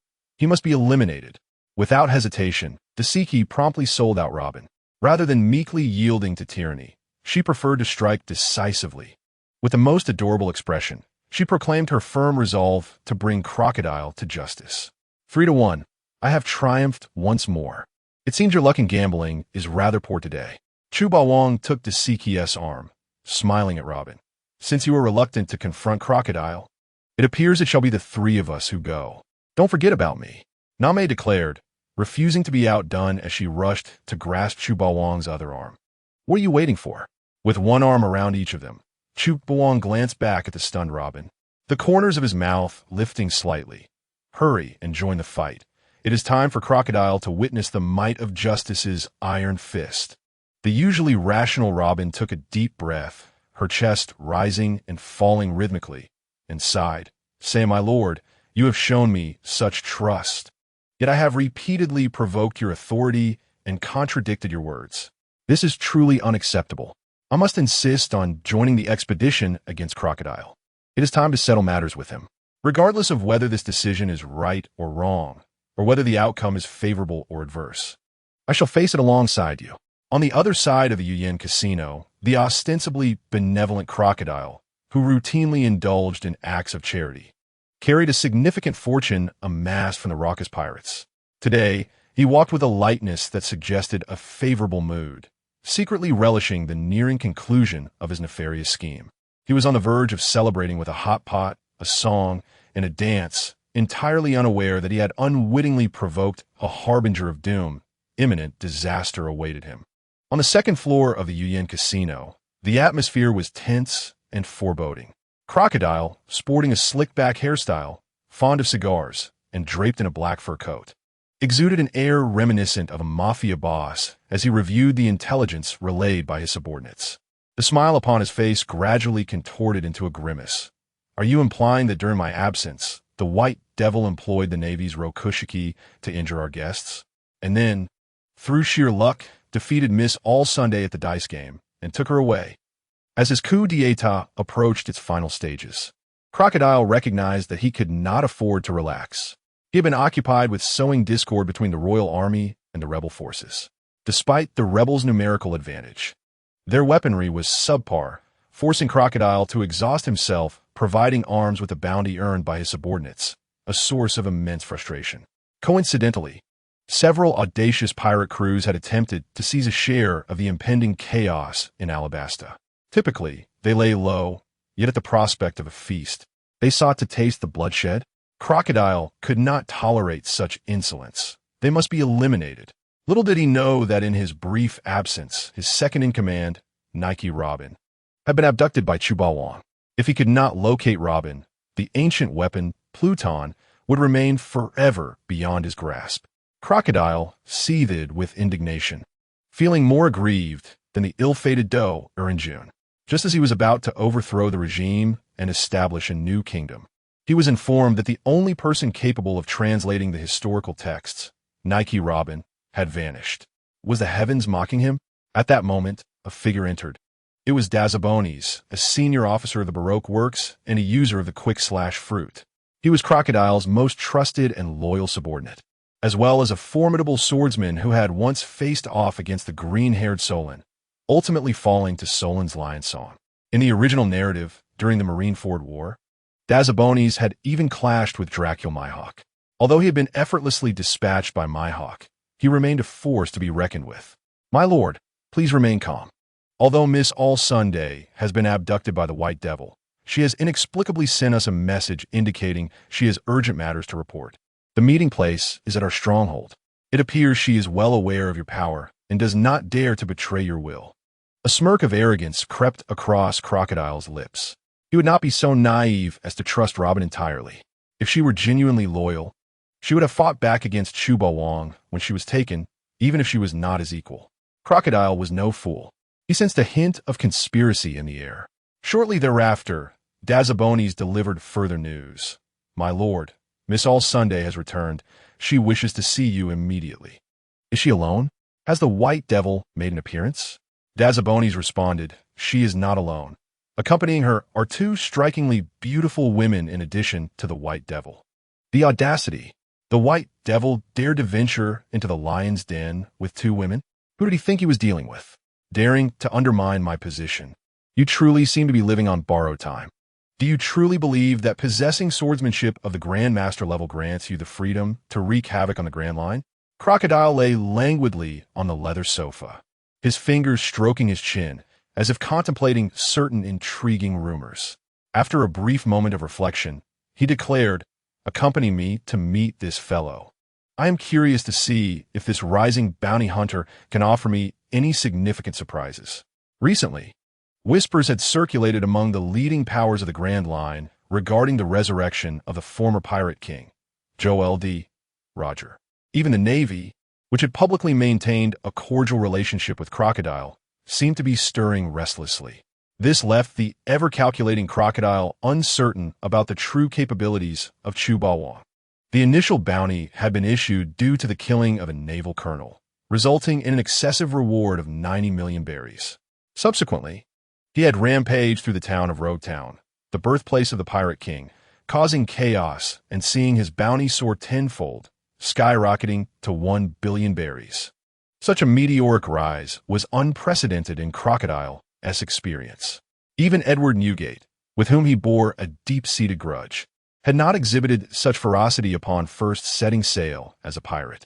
Outside the Yin Casino, Chu Bawang, with one arm around Nami and another around Dasky, accompanied by the ever-watchful Robin, approached the entrance of the casino. The main event has arrived. While jesting with Nami, Chu Bawang suddenly uttered a perplexing remark.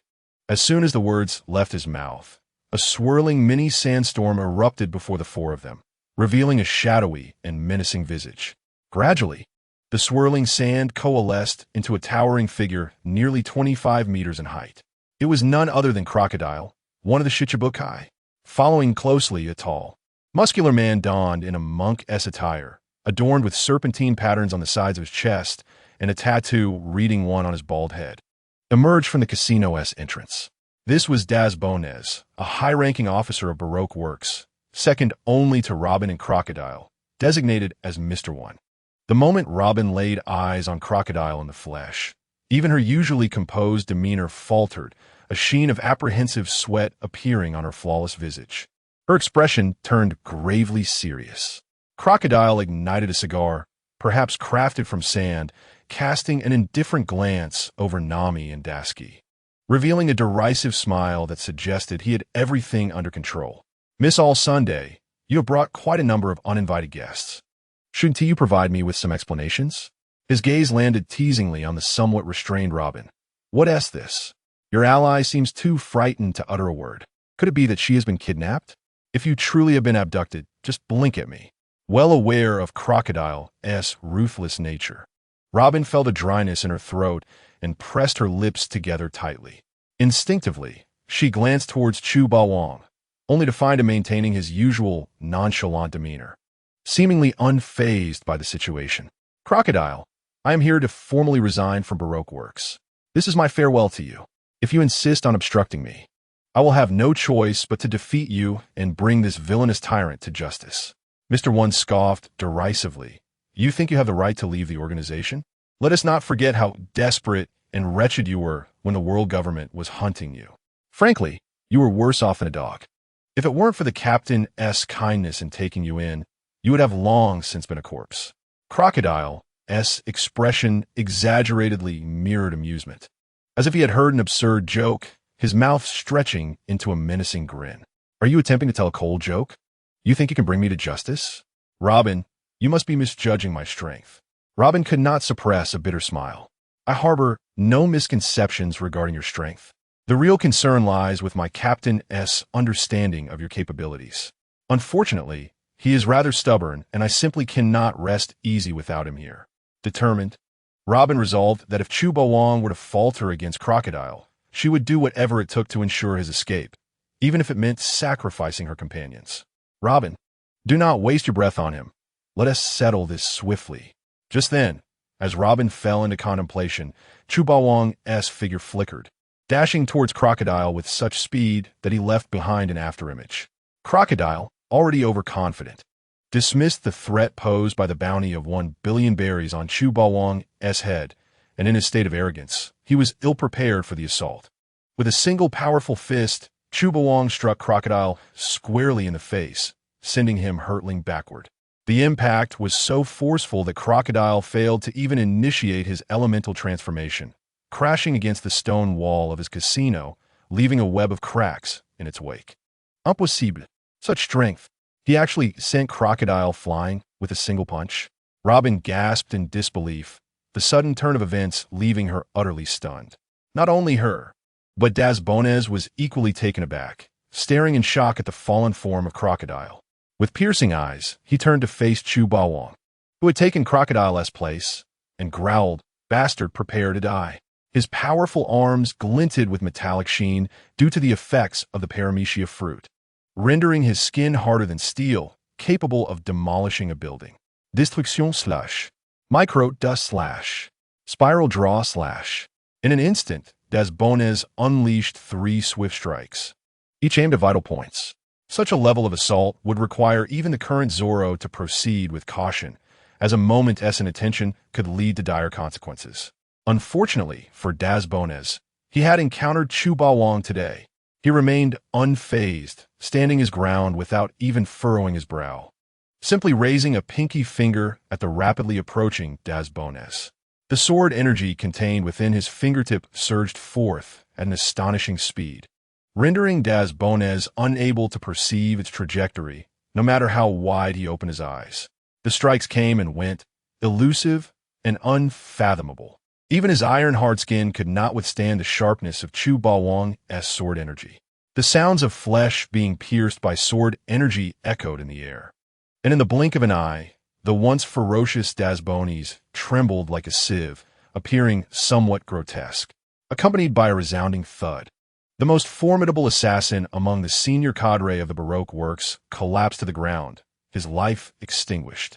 Robin gazed at her colleague, who had instantaneously met his demise, her expression one of astonishment. Mr. One was actually slain in an instant. Is this the prowess of a grand swordsman? His strikes are truly terrifying. Nami proudly lifted her small nose, declaring, "Of course, Daddy's fingers are incredibly powerful. This is merely the simplest of techniques. He has an array of tricks up his sleeve. For some reason, I always feel like you're being mischievous, but I have no evidence to catch you. How is this possible? Even his fingers can unleash sword energy? Those fingers must be enchanted." Daski was evidently taken aback, her lips agape in astonishment, ample enough to fit a goose egg. The battle unfolded at an astonishing pace. Daski barely had time to discern the details. However, being a swordsman, she was no stranger to the characteristics of sword energy. Daski felt a sense of despair. She longed to unleash a piercing sword energy herself, but found it elusive. Yet, Chu Bawang showcased an array of flamboyant maneuvers, not only cleaving the earth and parting the sea with a single stroke, but also generating formidable sword energy with mere fingers. This truly left Daski envious. "Damn that white devil. I never expected your speed to be so remarkable, launching a surprise attack when I was caught off guard. How shameless." Crocodile, having been sent flying by a punch, abruptly rose from the rubble, his brow knitted in frustration. His sharp gaze bore a shadowy, rebellious glint. Crocodile spat a mixture of blood and saliva, dislodging 2 shattered teeth, nearly swallowed in the process. He gasped, nearly choking in disbelief, his eyes narrowing as he glared fiercely at Chu Bawang. "What are you looking at? I extracted 2 of your rotten teeth free of charge. Is there a more fitting business deal in the world?" He hoped Crocodile was not a woman, or else his composure would surely shatter. Shaking his head, he realized that pondering such matters was futile. First, he needed to knock Crocodile unconscious for the system to assess whether Crocodile was male or female. The top 10 unsolved mysteries of the pirate world were about to be unveiled by him. Chu Bawang's figure flickered, moving with an extraordinary grace reminiscent of the delicate waves, treading upon the intricate patterns of the I Ching's 64 hexagrams in a specific sequence. Crocodile's eyes flashed as he locked onto Chu Bawang, only to be shocked to discover that Chu Bawang employed an enigmatic step, leaving behind only fleeting afterimages. What an odd step. Even the Marine's 6 styles pale in comparison. Crocodile smirked coldly, immediately elementalizing his body and laughing arrogantly. "But this time, I shall not be careless. Let me show you the power of the natural element. Yet, before he could finish his sentence, Crocodile, now elementalized, was propelled back into the wall like a cannonball. His face was one of utter desolation. How had he returned to the original crater? Robin's beautiful eyes widened in disbelief as she observed Crocodile's return to his former position. Her mind filled with question marks. How is this possible? Is it the Haki that counters natural type abilities? How has Lord Bawang mastered Haki at such a young age? Wait, the level of this Haki seems rather high, and the refinement of Haki appears somewhat coarse. How old could Chu Bawang be? Surely not over 19. To have cultivated Haki to such a terrifying extent, now at 28, she had yet to even touch the threshold of the three-color Haki. The disparity between people is indeed more pronounced than the difference between humans and pigs. Chu Bawang flicked his arms, adorned with the dark dragon-like Haki, and disdainfully raised a middle finger at Crocodile.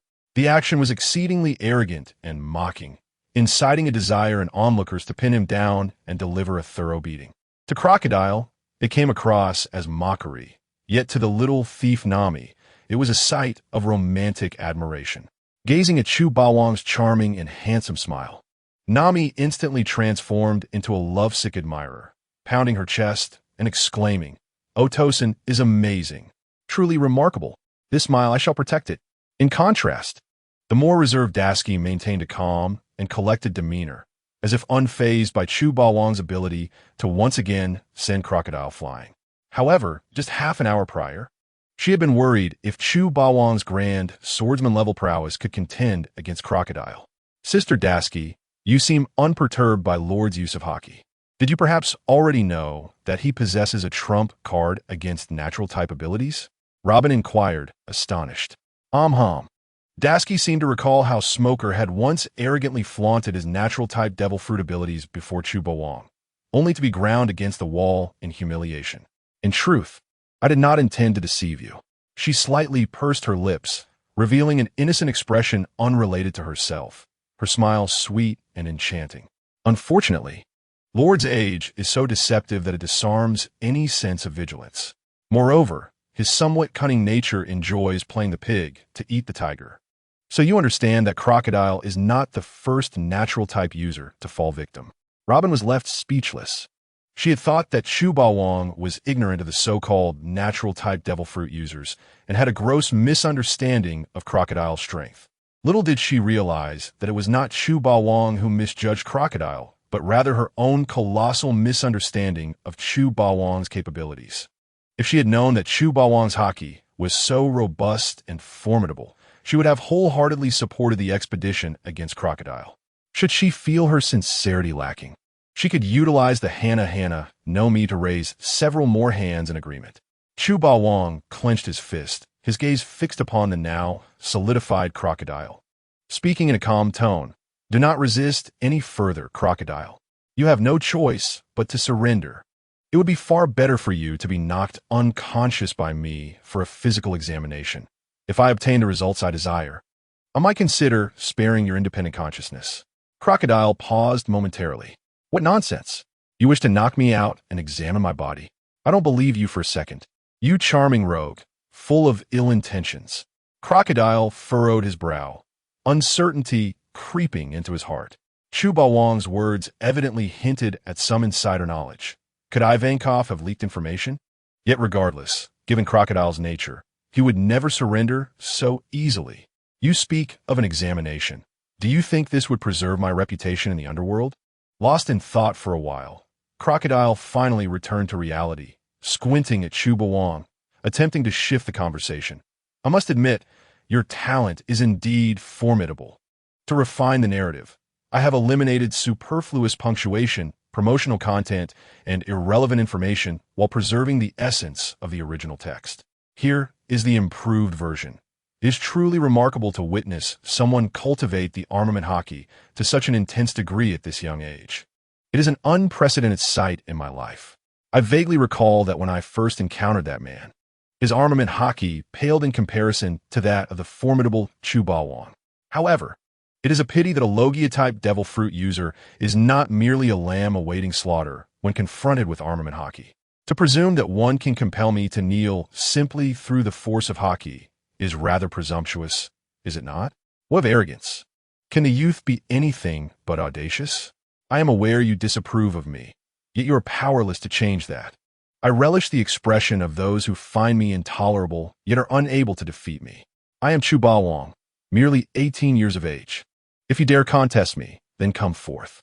Nami, Robin, Dasky, Crocodile, with a furrowed brow, had never encountered such a brazen individual in his life. Today was indeed an eye-opener. Do you truly believe you, a mere youth, possess the right to command my allegiance? Surely, you have never faced the harsh realities of life.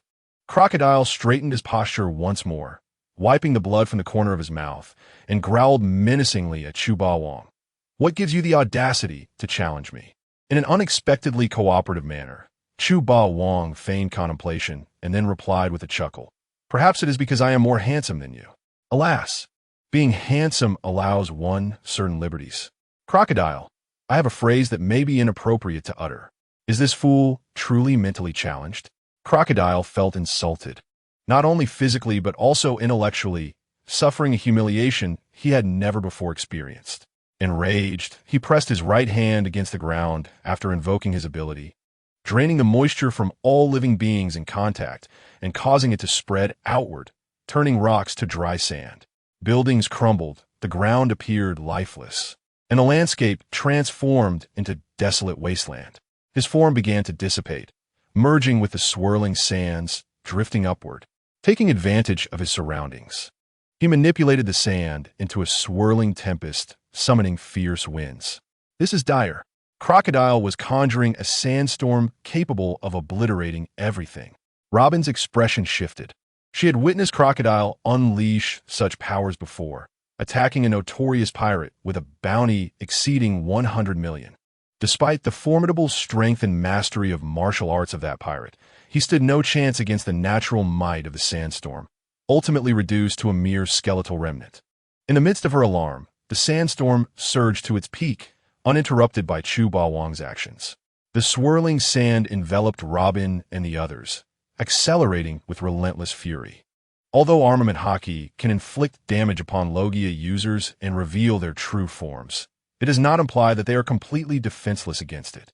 If you are incapable of discerning my true form, your efforts will merely strike air, yielding nothing of substance. The tempest raged, filled with Crocodile's derisive laughter. Suddenly, the colossal sandstorm coalesced into numerous small sand whirlwinds, resembling wild stallions racing forth, transforming into countless sharp blades aimed at Chu Ba Wong. Indeed, as one of the warlords of the sea, you must possess hidden trump cards. I have never seen you employ such a technique against Luffy in the original narrative. Chu Ba Wong mused, recognizing Crocodile's prowess as a warlord. Even Luffy, now adept in the Seven Wounds Fist, might struggle against him. He had never witnessed Crocodile utilize this move in the original story, demonstrating a newfound mastery over his abilities. Had it not been for Luffy's fortuitous circumstances, he would have long been reduced to a mere dried corpse by Crocodile. Crocodile sneered. Is this your first encounter? Then appreciate it well, for these are the final moments of your life. As he spoke, the formed sand blades approached Chu Ba Wong. With a vigorous motion, Chu Ba Wong's arm surged with rich, robust armament hockey, enveloping it in a thick layer of black substance, akin to donning heavy armor. With a powerful punch, he targeted the approaching sand blades, shattering them into dust. You believe you have vanquished my sand blade with a single blow. Your satisfaction will be short-lived. Crocodile continued to sneer, the temperature around him seemingly plummeting. Just as Crocodile's words fell, multiple sand blades surged from the left, right, above, behind, and beneath Chu Ba Wong simultaneously.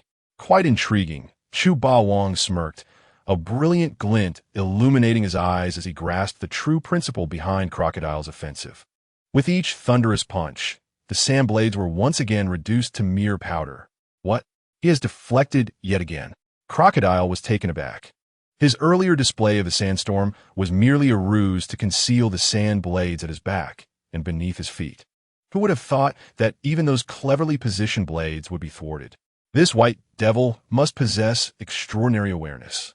Damn it, I have never suffered such indignity. Even Whitebeard never dared to strike me so. A sudden jolt of pain shot through Crocodile's front teeth, intensifying his anger as he grumbled, "I shall see what method you employ to counter my ultimate attack."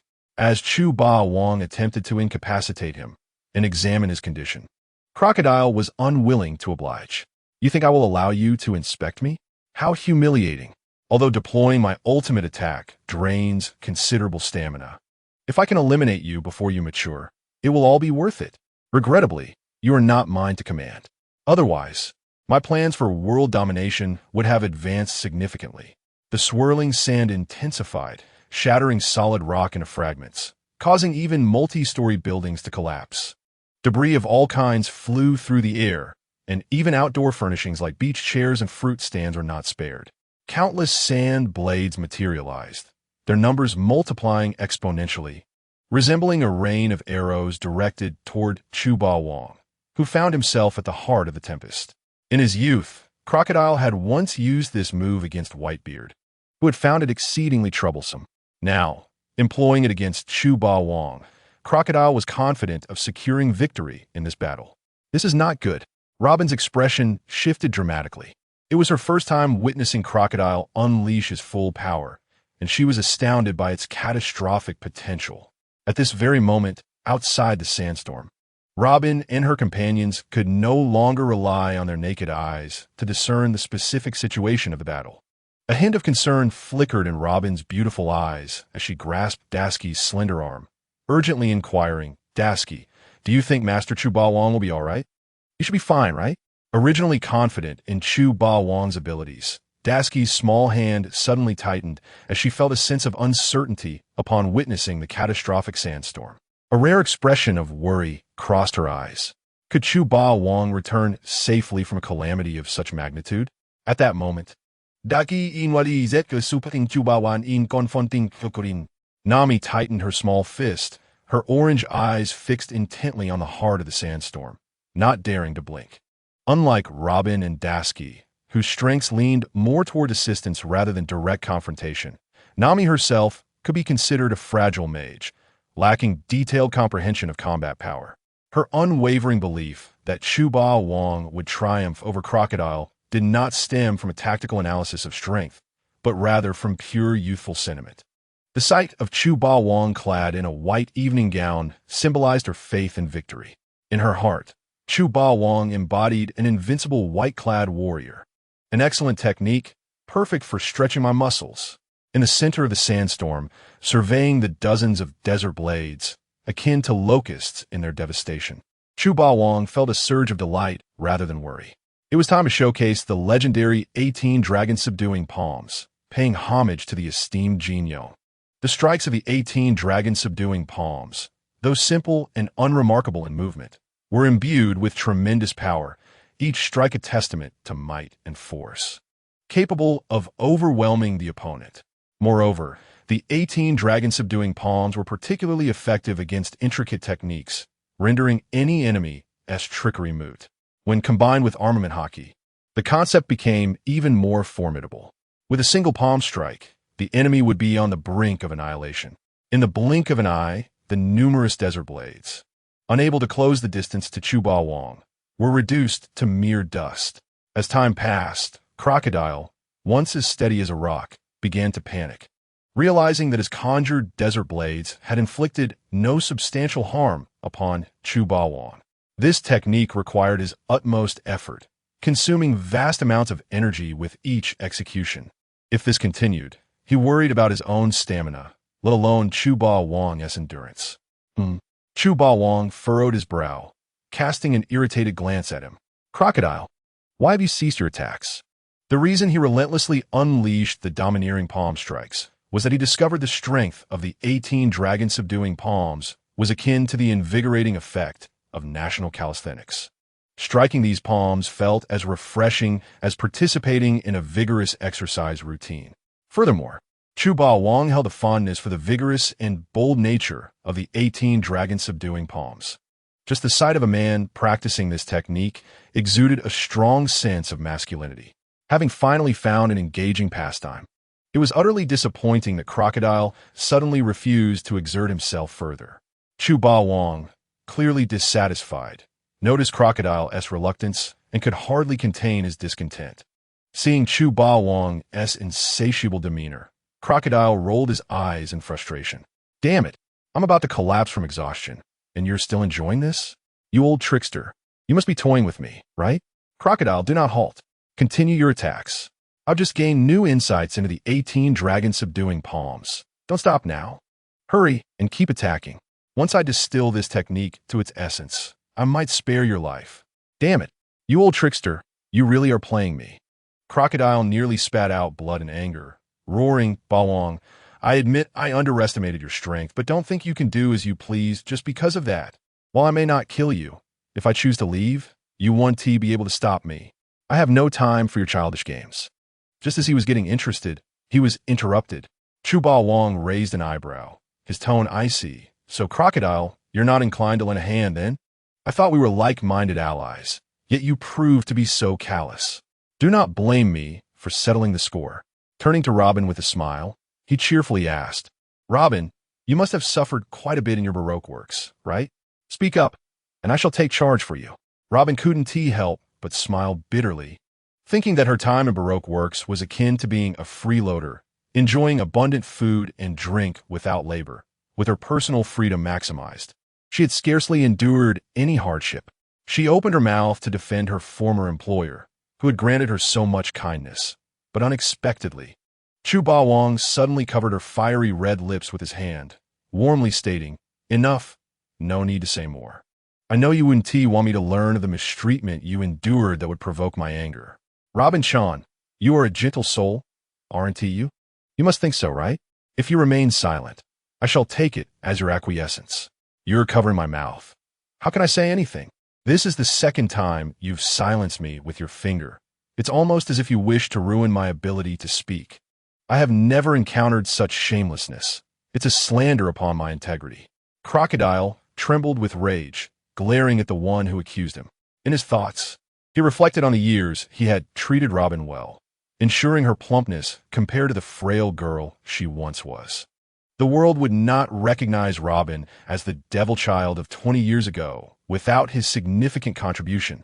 Now, he awaited her to decipher the historical texts, only for this interruption to steal Robin away. To make matters worse, he never anticipated such insolence, accusing him of mistreating her. With a cold smile, Crocodile arrogantly declared, You think you can threaten me? Huh. As long as I conceal myself among these billions of grains of sand, you won't even find my true form.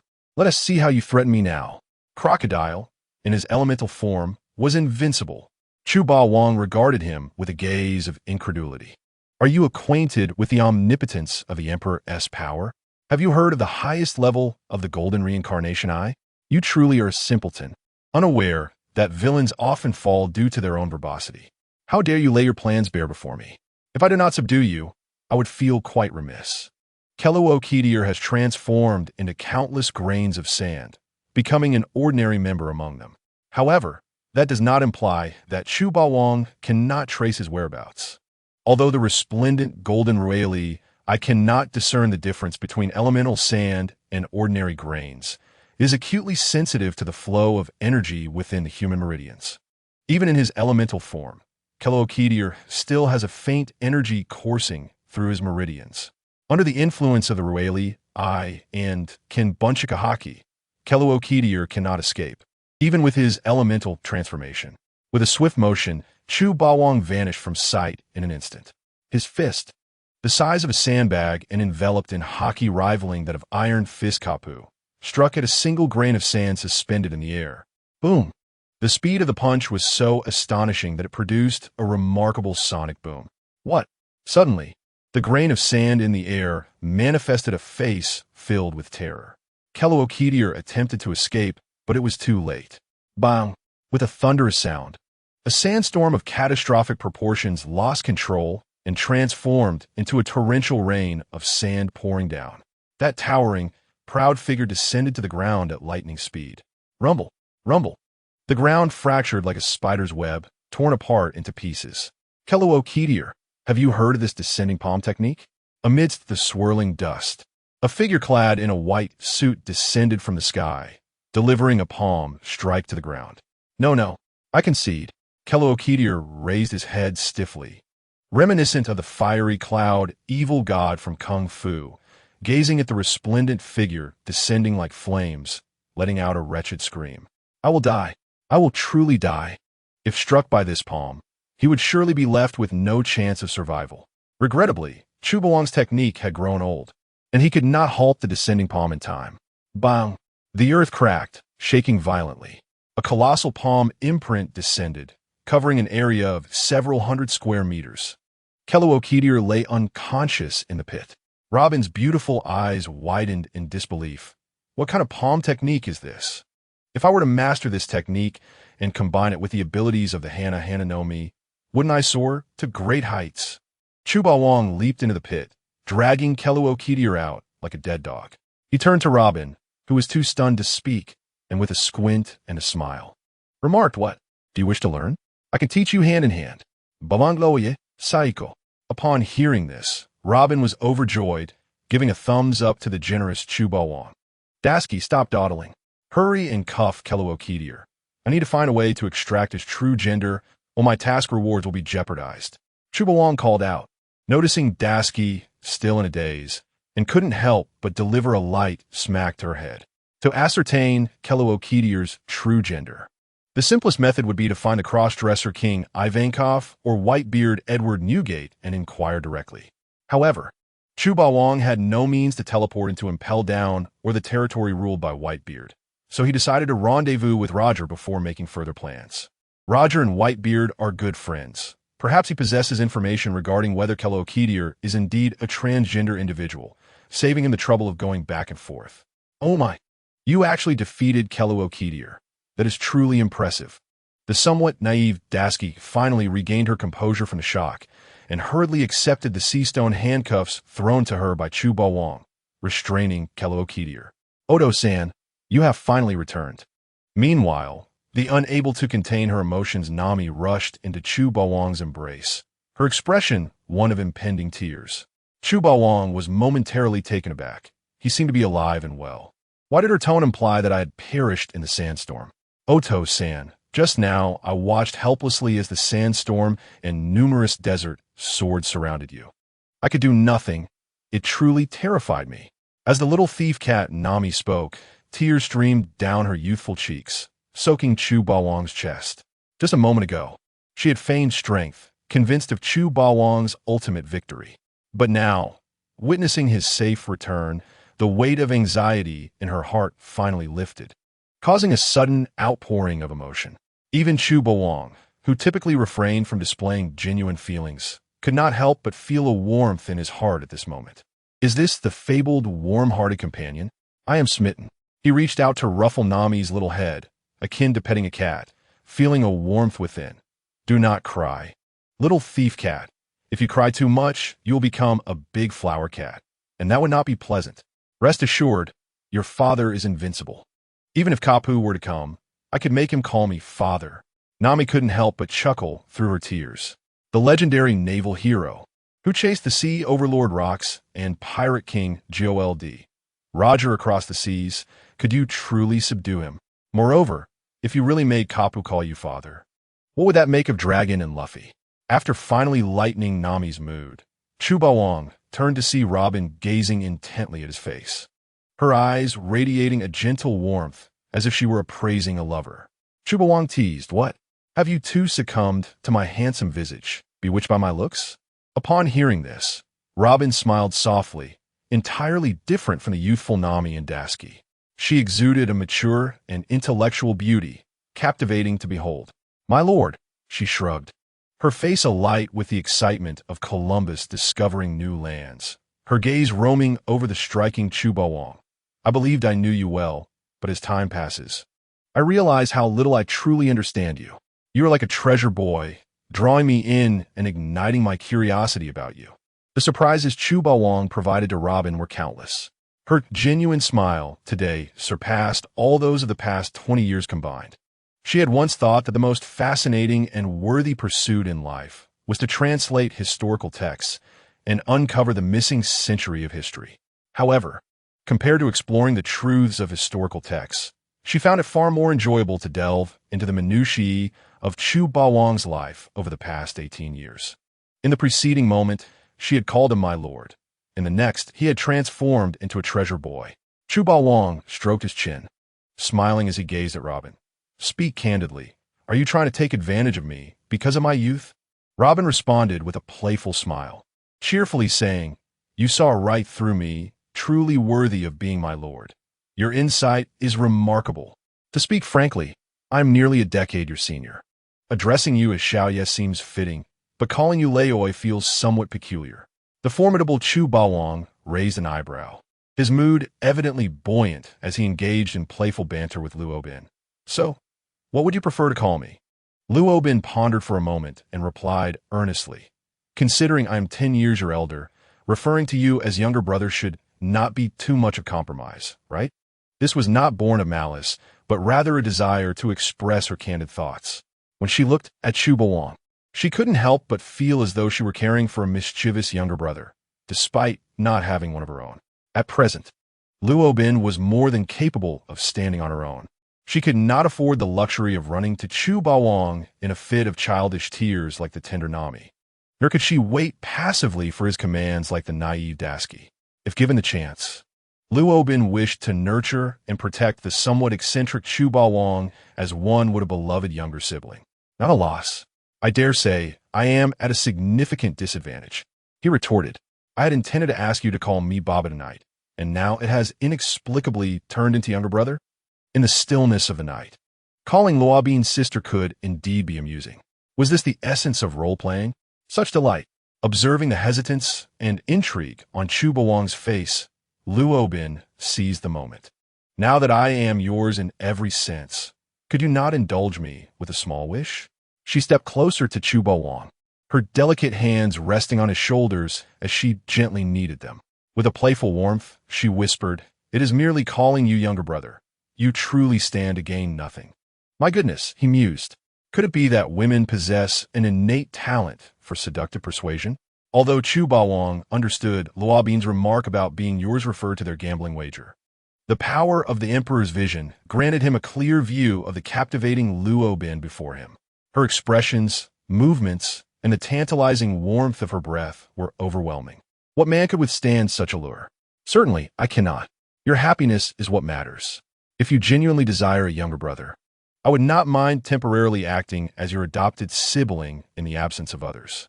Chu Bawang turned his gaze elsewhere, having thought that the charming Xiaoqing was enough of a distraction. Little did he know that there were greater challenges beyond her. The seasoned Chu Bawang was gradually acclimating to the benefits of the Emperor's vision, yet he could not withstand the overwhelming presence of Luo Bin, which was simply too grand, too striking, and too intimidating. If she were to embrace him, would that not be ecstasy? Luo Bin, being attuned to every subtle detail, noted the fleeting expression of surprise on Chu Bawang's face, which she adeptly captured. Coupled with his momentary awkwardness, a bold hypothesis formed in her mind. She glanced down and realized she could not see her own toes. Suddenly, she understood why, during their previous encounter at the casino, Chu Bawang had remarked that her tea was quite large and white. If she could not see her toes, how could it not be large? While the likelihood of her hypothesis was high, considering Chu Bawang's cunning nature, she resolved to wait for the opportune moment to test her theory when he was most relaxed. Soon enough, Luo Bin devised a plan to subtly probe for answers. If her suspicions were confirmed, it would mean she had grasped a significant aspect of Chu Bawang's character. At that point, she would have a candid conversation with him and perhaps make a few modest requests. Where shall we go next, Leoi? And how should we handle Keluokita? Glancing at Luo Bin, who had effortlessly gained the privilege of calling Chu Bawang younger brother, Dasky felt a pang of envy akin to a lemon squeezed too tightly. I too wish to have the privilege of addressing Chu Bawang as younger brother. Despite her seemingly naive demeanor, Dasky was nearly 5 years older than Chu Bawang, 2 years older than the current Lu Suolong, 1 year older than Nami, and 6 years older than Kaya. The oldest yet the least senior. Initially, Dasky believed that Luo Bin would be her companion through thick and thin, yet in mere moments. She had acquired the privilege of calling Chu Bawang younger brother, Dasky felt as if she were about to burst into tears like a child, unable to contain her disappointment. Kelookita no longer poses a threat. For now, remain here while I discard him on the deck of the Mary. With Xiaoqin guarding him, even with all his cunning, he shall not escape my grasp. Once I return using my instant teleportation, we will rendezvous with Sualong and Luffy. Roger, that old rascal, is truly unreliable. I have apprehended all of Baroque Works and its second-in-command, yet he has yet to resolve the family drama with Ace. Perhaps, as a mere spectator, I might witness the grand finale of this familial saga. Meanwhile, several naval warships arrived at the harbor entrance of Alabasta, where thousands of well-trained naval soldiers took position at the Alabasta Royal Palace. Leading them were Colonel Tina, known as the Black Barrier, and Smoker, the former captain demoted to lieutenant due to the Rogue Town incident. Within the Alabasta Royal Palace, Cobra reluctantly convened a grand national banquet to entertain Tina and Smoker, who were inspecting the troops. After several rounds of drinks, Smoker, who had initially worn a furrowed brow, found a moment of relaxation. Just then, Ikelum rushed into the hall in a flurry. Eager to share Chu Boang's impressive achievements, Ikelum caught sight of Smoker and Tina enjoying their meal at the main table. His cheerful demeanor vanished, replaced by a look of utter despair, a transformation so swift that even seasoned actors would feel envious. Cobra, Your Majesty, there is grave news. The White Devil has caused yet another calamity. As Ikelum prepared to reveal Chu Boang's triumphant feats, his gaze darted to the banquet, where Smoker and Tina were feasting. The once joyful smile was replaced by a face as sorrowful as if he had lost his parents. The speed of this transformation would leave even professional actors in shame. What? The White Devil has appeared in Alabasta? Upon hearing Ikelum mention Chu Boang, a sense of foreboding rose within Smoker. This Chu Boang had never known peace. Having slain naval captains, resurrected the notorious pirate King Roger, and even assaulted him while abducting his personal secretary. What could the White Devil possibly be plotting in Alabasta? What happened? What trouble has the White Devil caused now? Colonel Tina lit a cigarette, her brow furrowed in concern. Colonel Tina, it appears that the White Devil unexpectedly ventured to the Yu casino, where he rendered Crocodile, one of the Shichibukai, utterly incapacitated. Ikelum spoke with a palpable sense of anxiety. What? He has incapacitated the sand crocodile? Crocodile? Smoker looked utterly bewildered. The White Devil is truly that formidable? He can even defeat a notorious pirate of the Shichibukai caliber. Indeed, this is what our soldiers have witnessed. Crocodile lost his front teeth, and his face has swollen to that of a pig's head. It was quite a ghastly sight. Ikelum feigned sorrow while secretly reveling in the news, turning to Smoker to say, most importantly, the soldiers reported that a young female Navy officer personally placed handcuffs on Crocodile. A young female Navy officer? That must be my dedicated secretary, Nami. Smoker's lips twitched slightly. By all that is sacred, what kind of sorcery has this White Devil cast upon my secretary? To make the obedient and dutiful Nami willingly apprehend Crocodile? Surely, it must be the captured Nami. Black Cat Tina adjusted her deep purple gloves, frowning. She instinctively believed that Nami had endured too much torment, forcing her to succumb to the tyrant's oppression. However, in truth, no one had coerced Nami. This is all my fault. I failed to protect her, Smoker lamented with a bitter smile. Now, Nami has captured Crocodile as a Navy soldier and has also provided critical intelligence, which is certainly not good news for the Navy. The Shichibukai are recognized as legitimate pirates by the Navy headquarters and the world government, serving as a significant counterbalance to the increasingly rampant pirates in the New World. If Nami, under the Navy's banner, has captured Crocodile, will the other Shichibukai not suspect that the Navy is plotting to eliminate them and dismantle their alliances? When a rabbit dies, the hound is cooked. This is an unchanging truth. Where's he now? Where's Crocodile being held? Black Cat Tina inquired. Colonel Tina. According to our soldiers' reports, Crocodile appears to be confined aboard the Straw Hat pirate ship. What? Upon hearing this, Smoker was enraged, his emotions flaring. This White Devil truly has the audacity, declaring war on all the Navy. At this moment, Smoker remained oblivious to Crocodile's insidious plans for treachery. He was blinded by hatred, believing that Crocodile, as a member of the Shichibukai, was an ally of the Navy. He did not inquire into the reasons behind the tyrant's capture of Crocodile. Black Cat Tina, however, managed to maintain her composure, stating, "The immediate priority is to retrieve Crocodile. The timing of Nami's intervention is exceedingly sensitive. If the other Shichibukai become aware, they might suspect that we are secretly orchestrating some grand conspiracy. Currently, the New World is in turmoil. Any discord between the Shichibukai and the Navy will increase the pressure we face from the Four Emperors and the increasingly rampant pirates."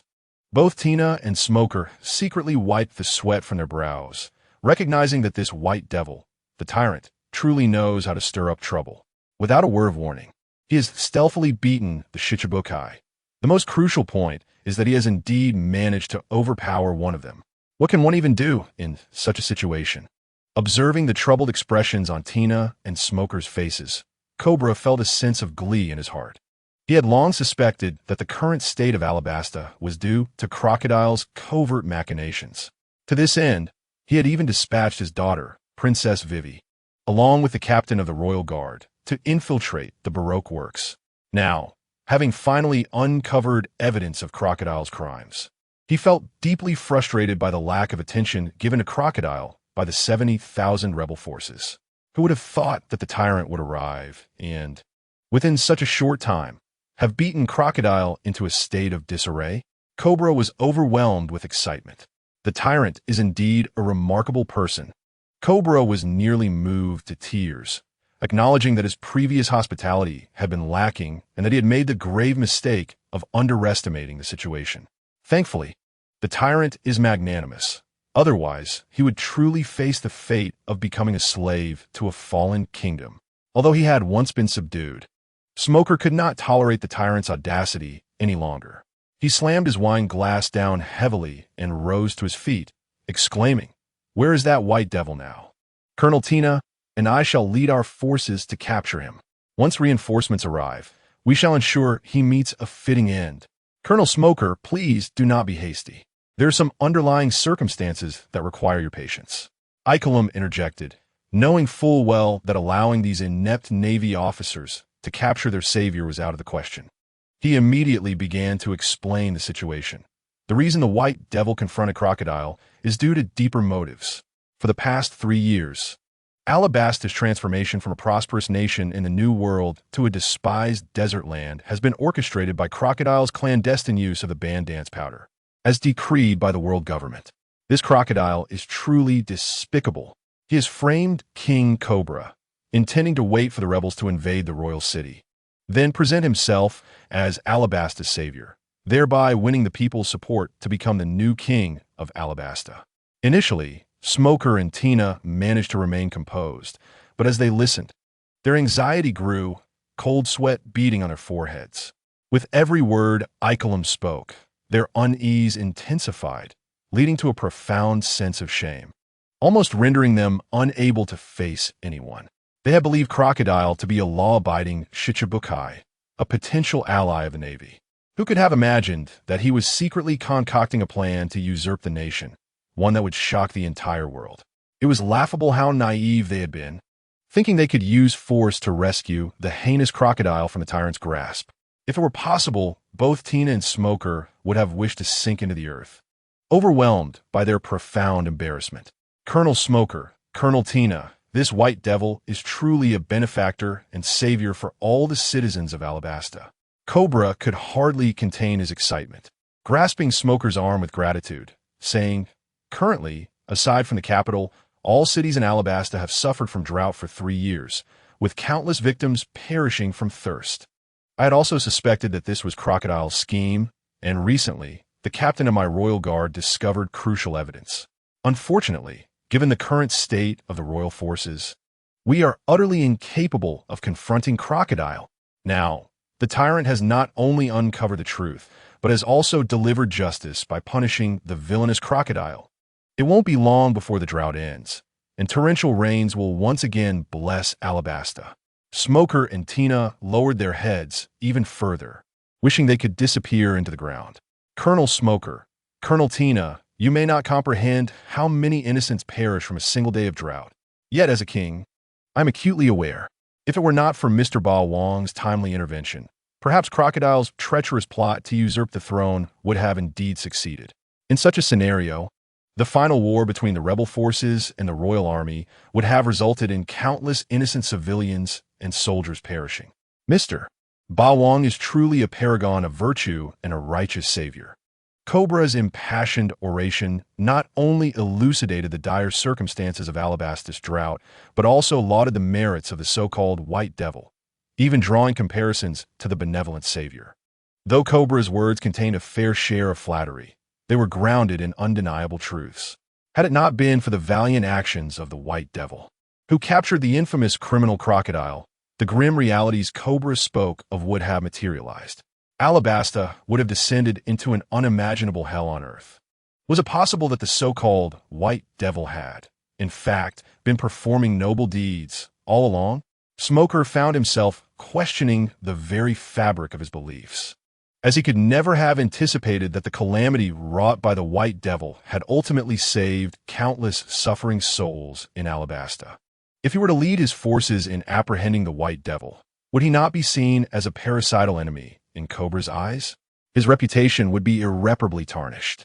Tina whispered, "Smoker, my investigations into the White Devil have revealed that, despite his reckless demeanor, he has indeed accomplished numerous benevolent acts. While he did slay many Marines and pirates in Cocoa West Village, you surely understand that those auxiliary Marines cannot be compared to us who graduated from the Naval Academy. Now, having decisively defeated the nefarious Crocodile, he has indirectly saved millions of hard-working citizens in Alabasta. Perhaps it is time we removed our tinted glasses and viewed the White Devil's actions more objectively. Although the White Devil acts impulsively at times, when one sets aside the chaos of Logtown, he does not embody the traits of a mindless destroyer. In Tina's eyes, the White Devil is characterized by a forthrightness that aligns with his true nature and ethical principles. He neither represses his inner desires nor embodies the essence of a debauched scoundrel. Tina, your perspective is perilous. I advise you to refrain from speaking favorably of the White Devil in public." Smoker exclaimed, astonished in a tone only audible to her. "Are you aware of the current bounty on the White Devil? A staggering 1 billion berries. You, who frequently confront pirate crews in the New World, surely comprehend the terrifying implications of such a bounty. To speak candidly, even some of the current warlords of the sea do not command such a price. The upper echelons of the Marine and the corrupt world government are wary of the White Devil's ability to resurrect the fallen. Should he be captured, the outcome would most likely be tragic." The steadfast Smoker wished to shield his dear friend Tina from any repercussions arising from the actions of the White Devil. Tina frowned, harboring discontent towards the recent actions of the Marine and the world government, yet chose to remain silent. A villain with a bounty of 1 billion berries is not a figure she could easily critique. Now that the mastermind, Crocodile, has been dealt with, the immediate task is to contact the rebel leader Kosha to avert the impending war. Smoker offered Cobra an apologetic gesture, feeling a deep sense of guilt. "I will report my observations in Alabasta to the Marine headquarters and request military support. If war is inevitable, both Captain Tina and I will strive to ensure the safety of all royal family members in Alabasta. As for the White Devil, we may have to leave him to his own devices for the time being. However, when next we cross paths, I will proceed to apprehend him in my capacity as a Marine." Smoker hoped fervently that the White Devil would adopt a more discreet approach and refrain from causing further disturbances, as the relentless stream of sensational news was becoming overwhelming for him. Cobra, recognizing the importance of human relationships, understood that Smoker and Tina would turn a blind eye to the White Devil's actions. Smoker advised, "Princess Vivi is your only daughter and must be our priority for protection. You should allow her to remain within the palace, where she can stay safe with our soldiers." Cobra reflected that Smoker was becoming a de facto ally and replied, "To be frank, my daughter has been missing for 6 months and is unlikely to make contact in the near future." Smoker was taken aback. "Is Princess Vivi truly your biological daughter? As a father, should you not have acted sooner? It is indeed alarming that you only speak of her disappearance now."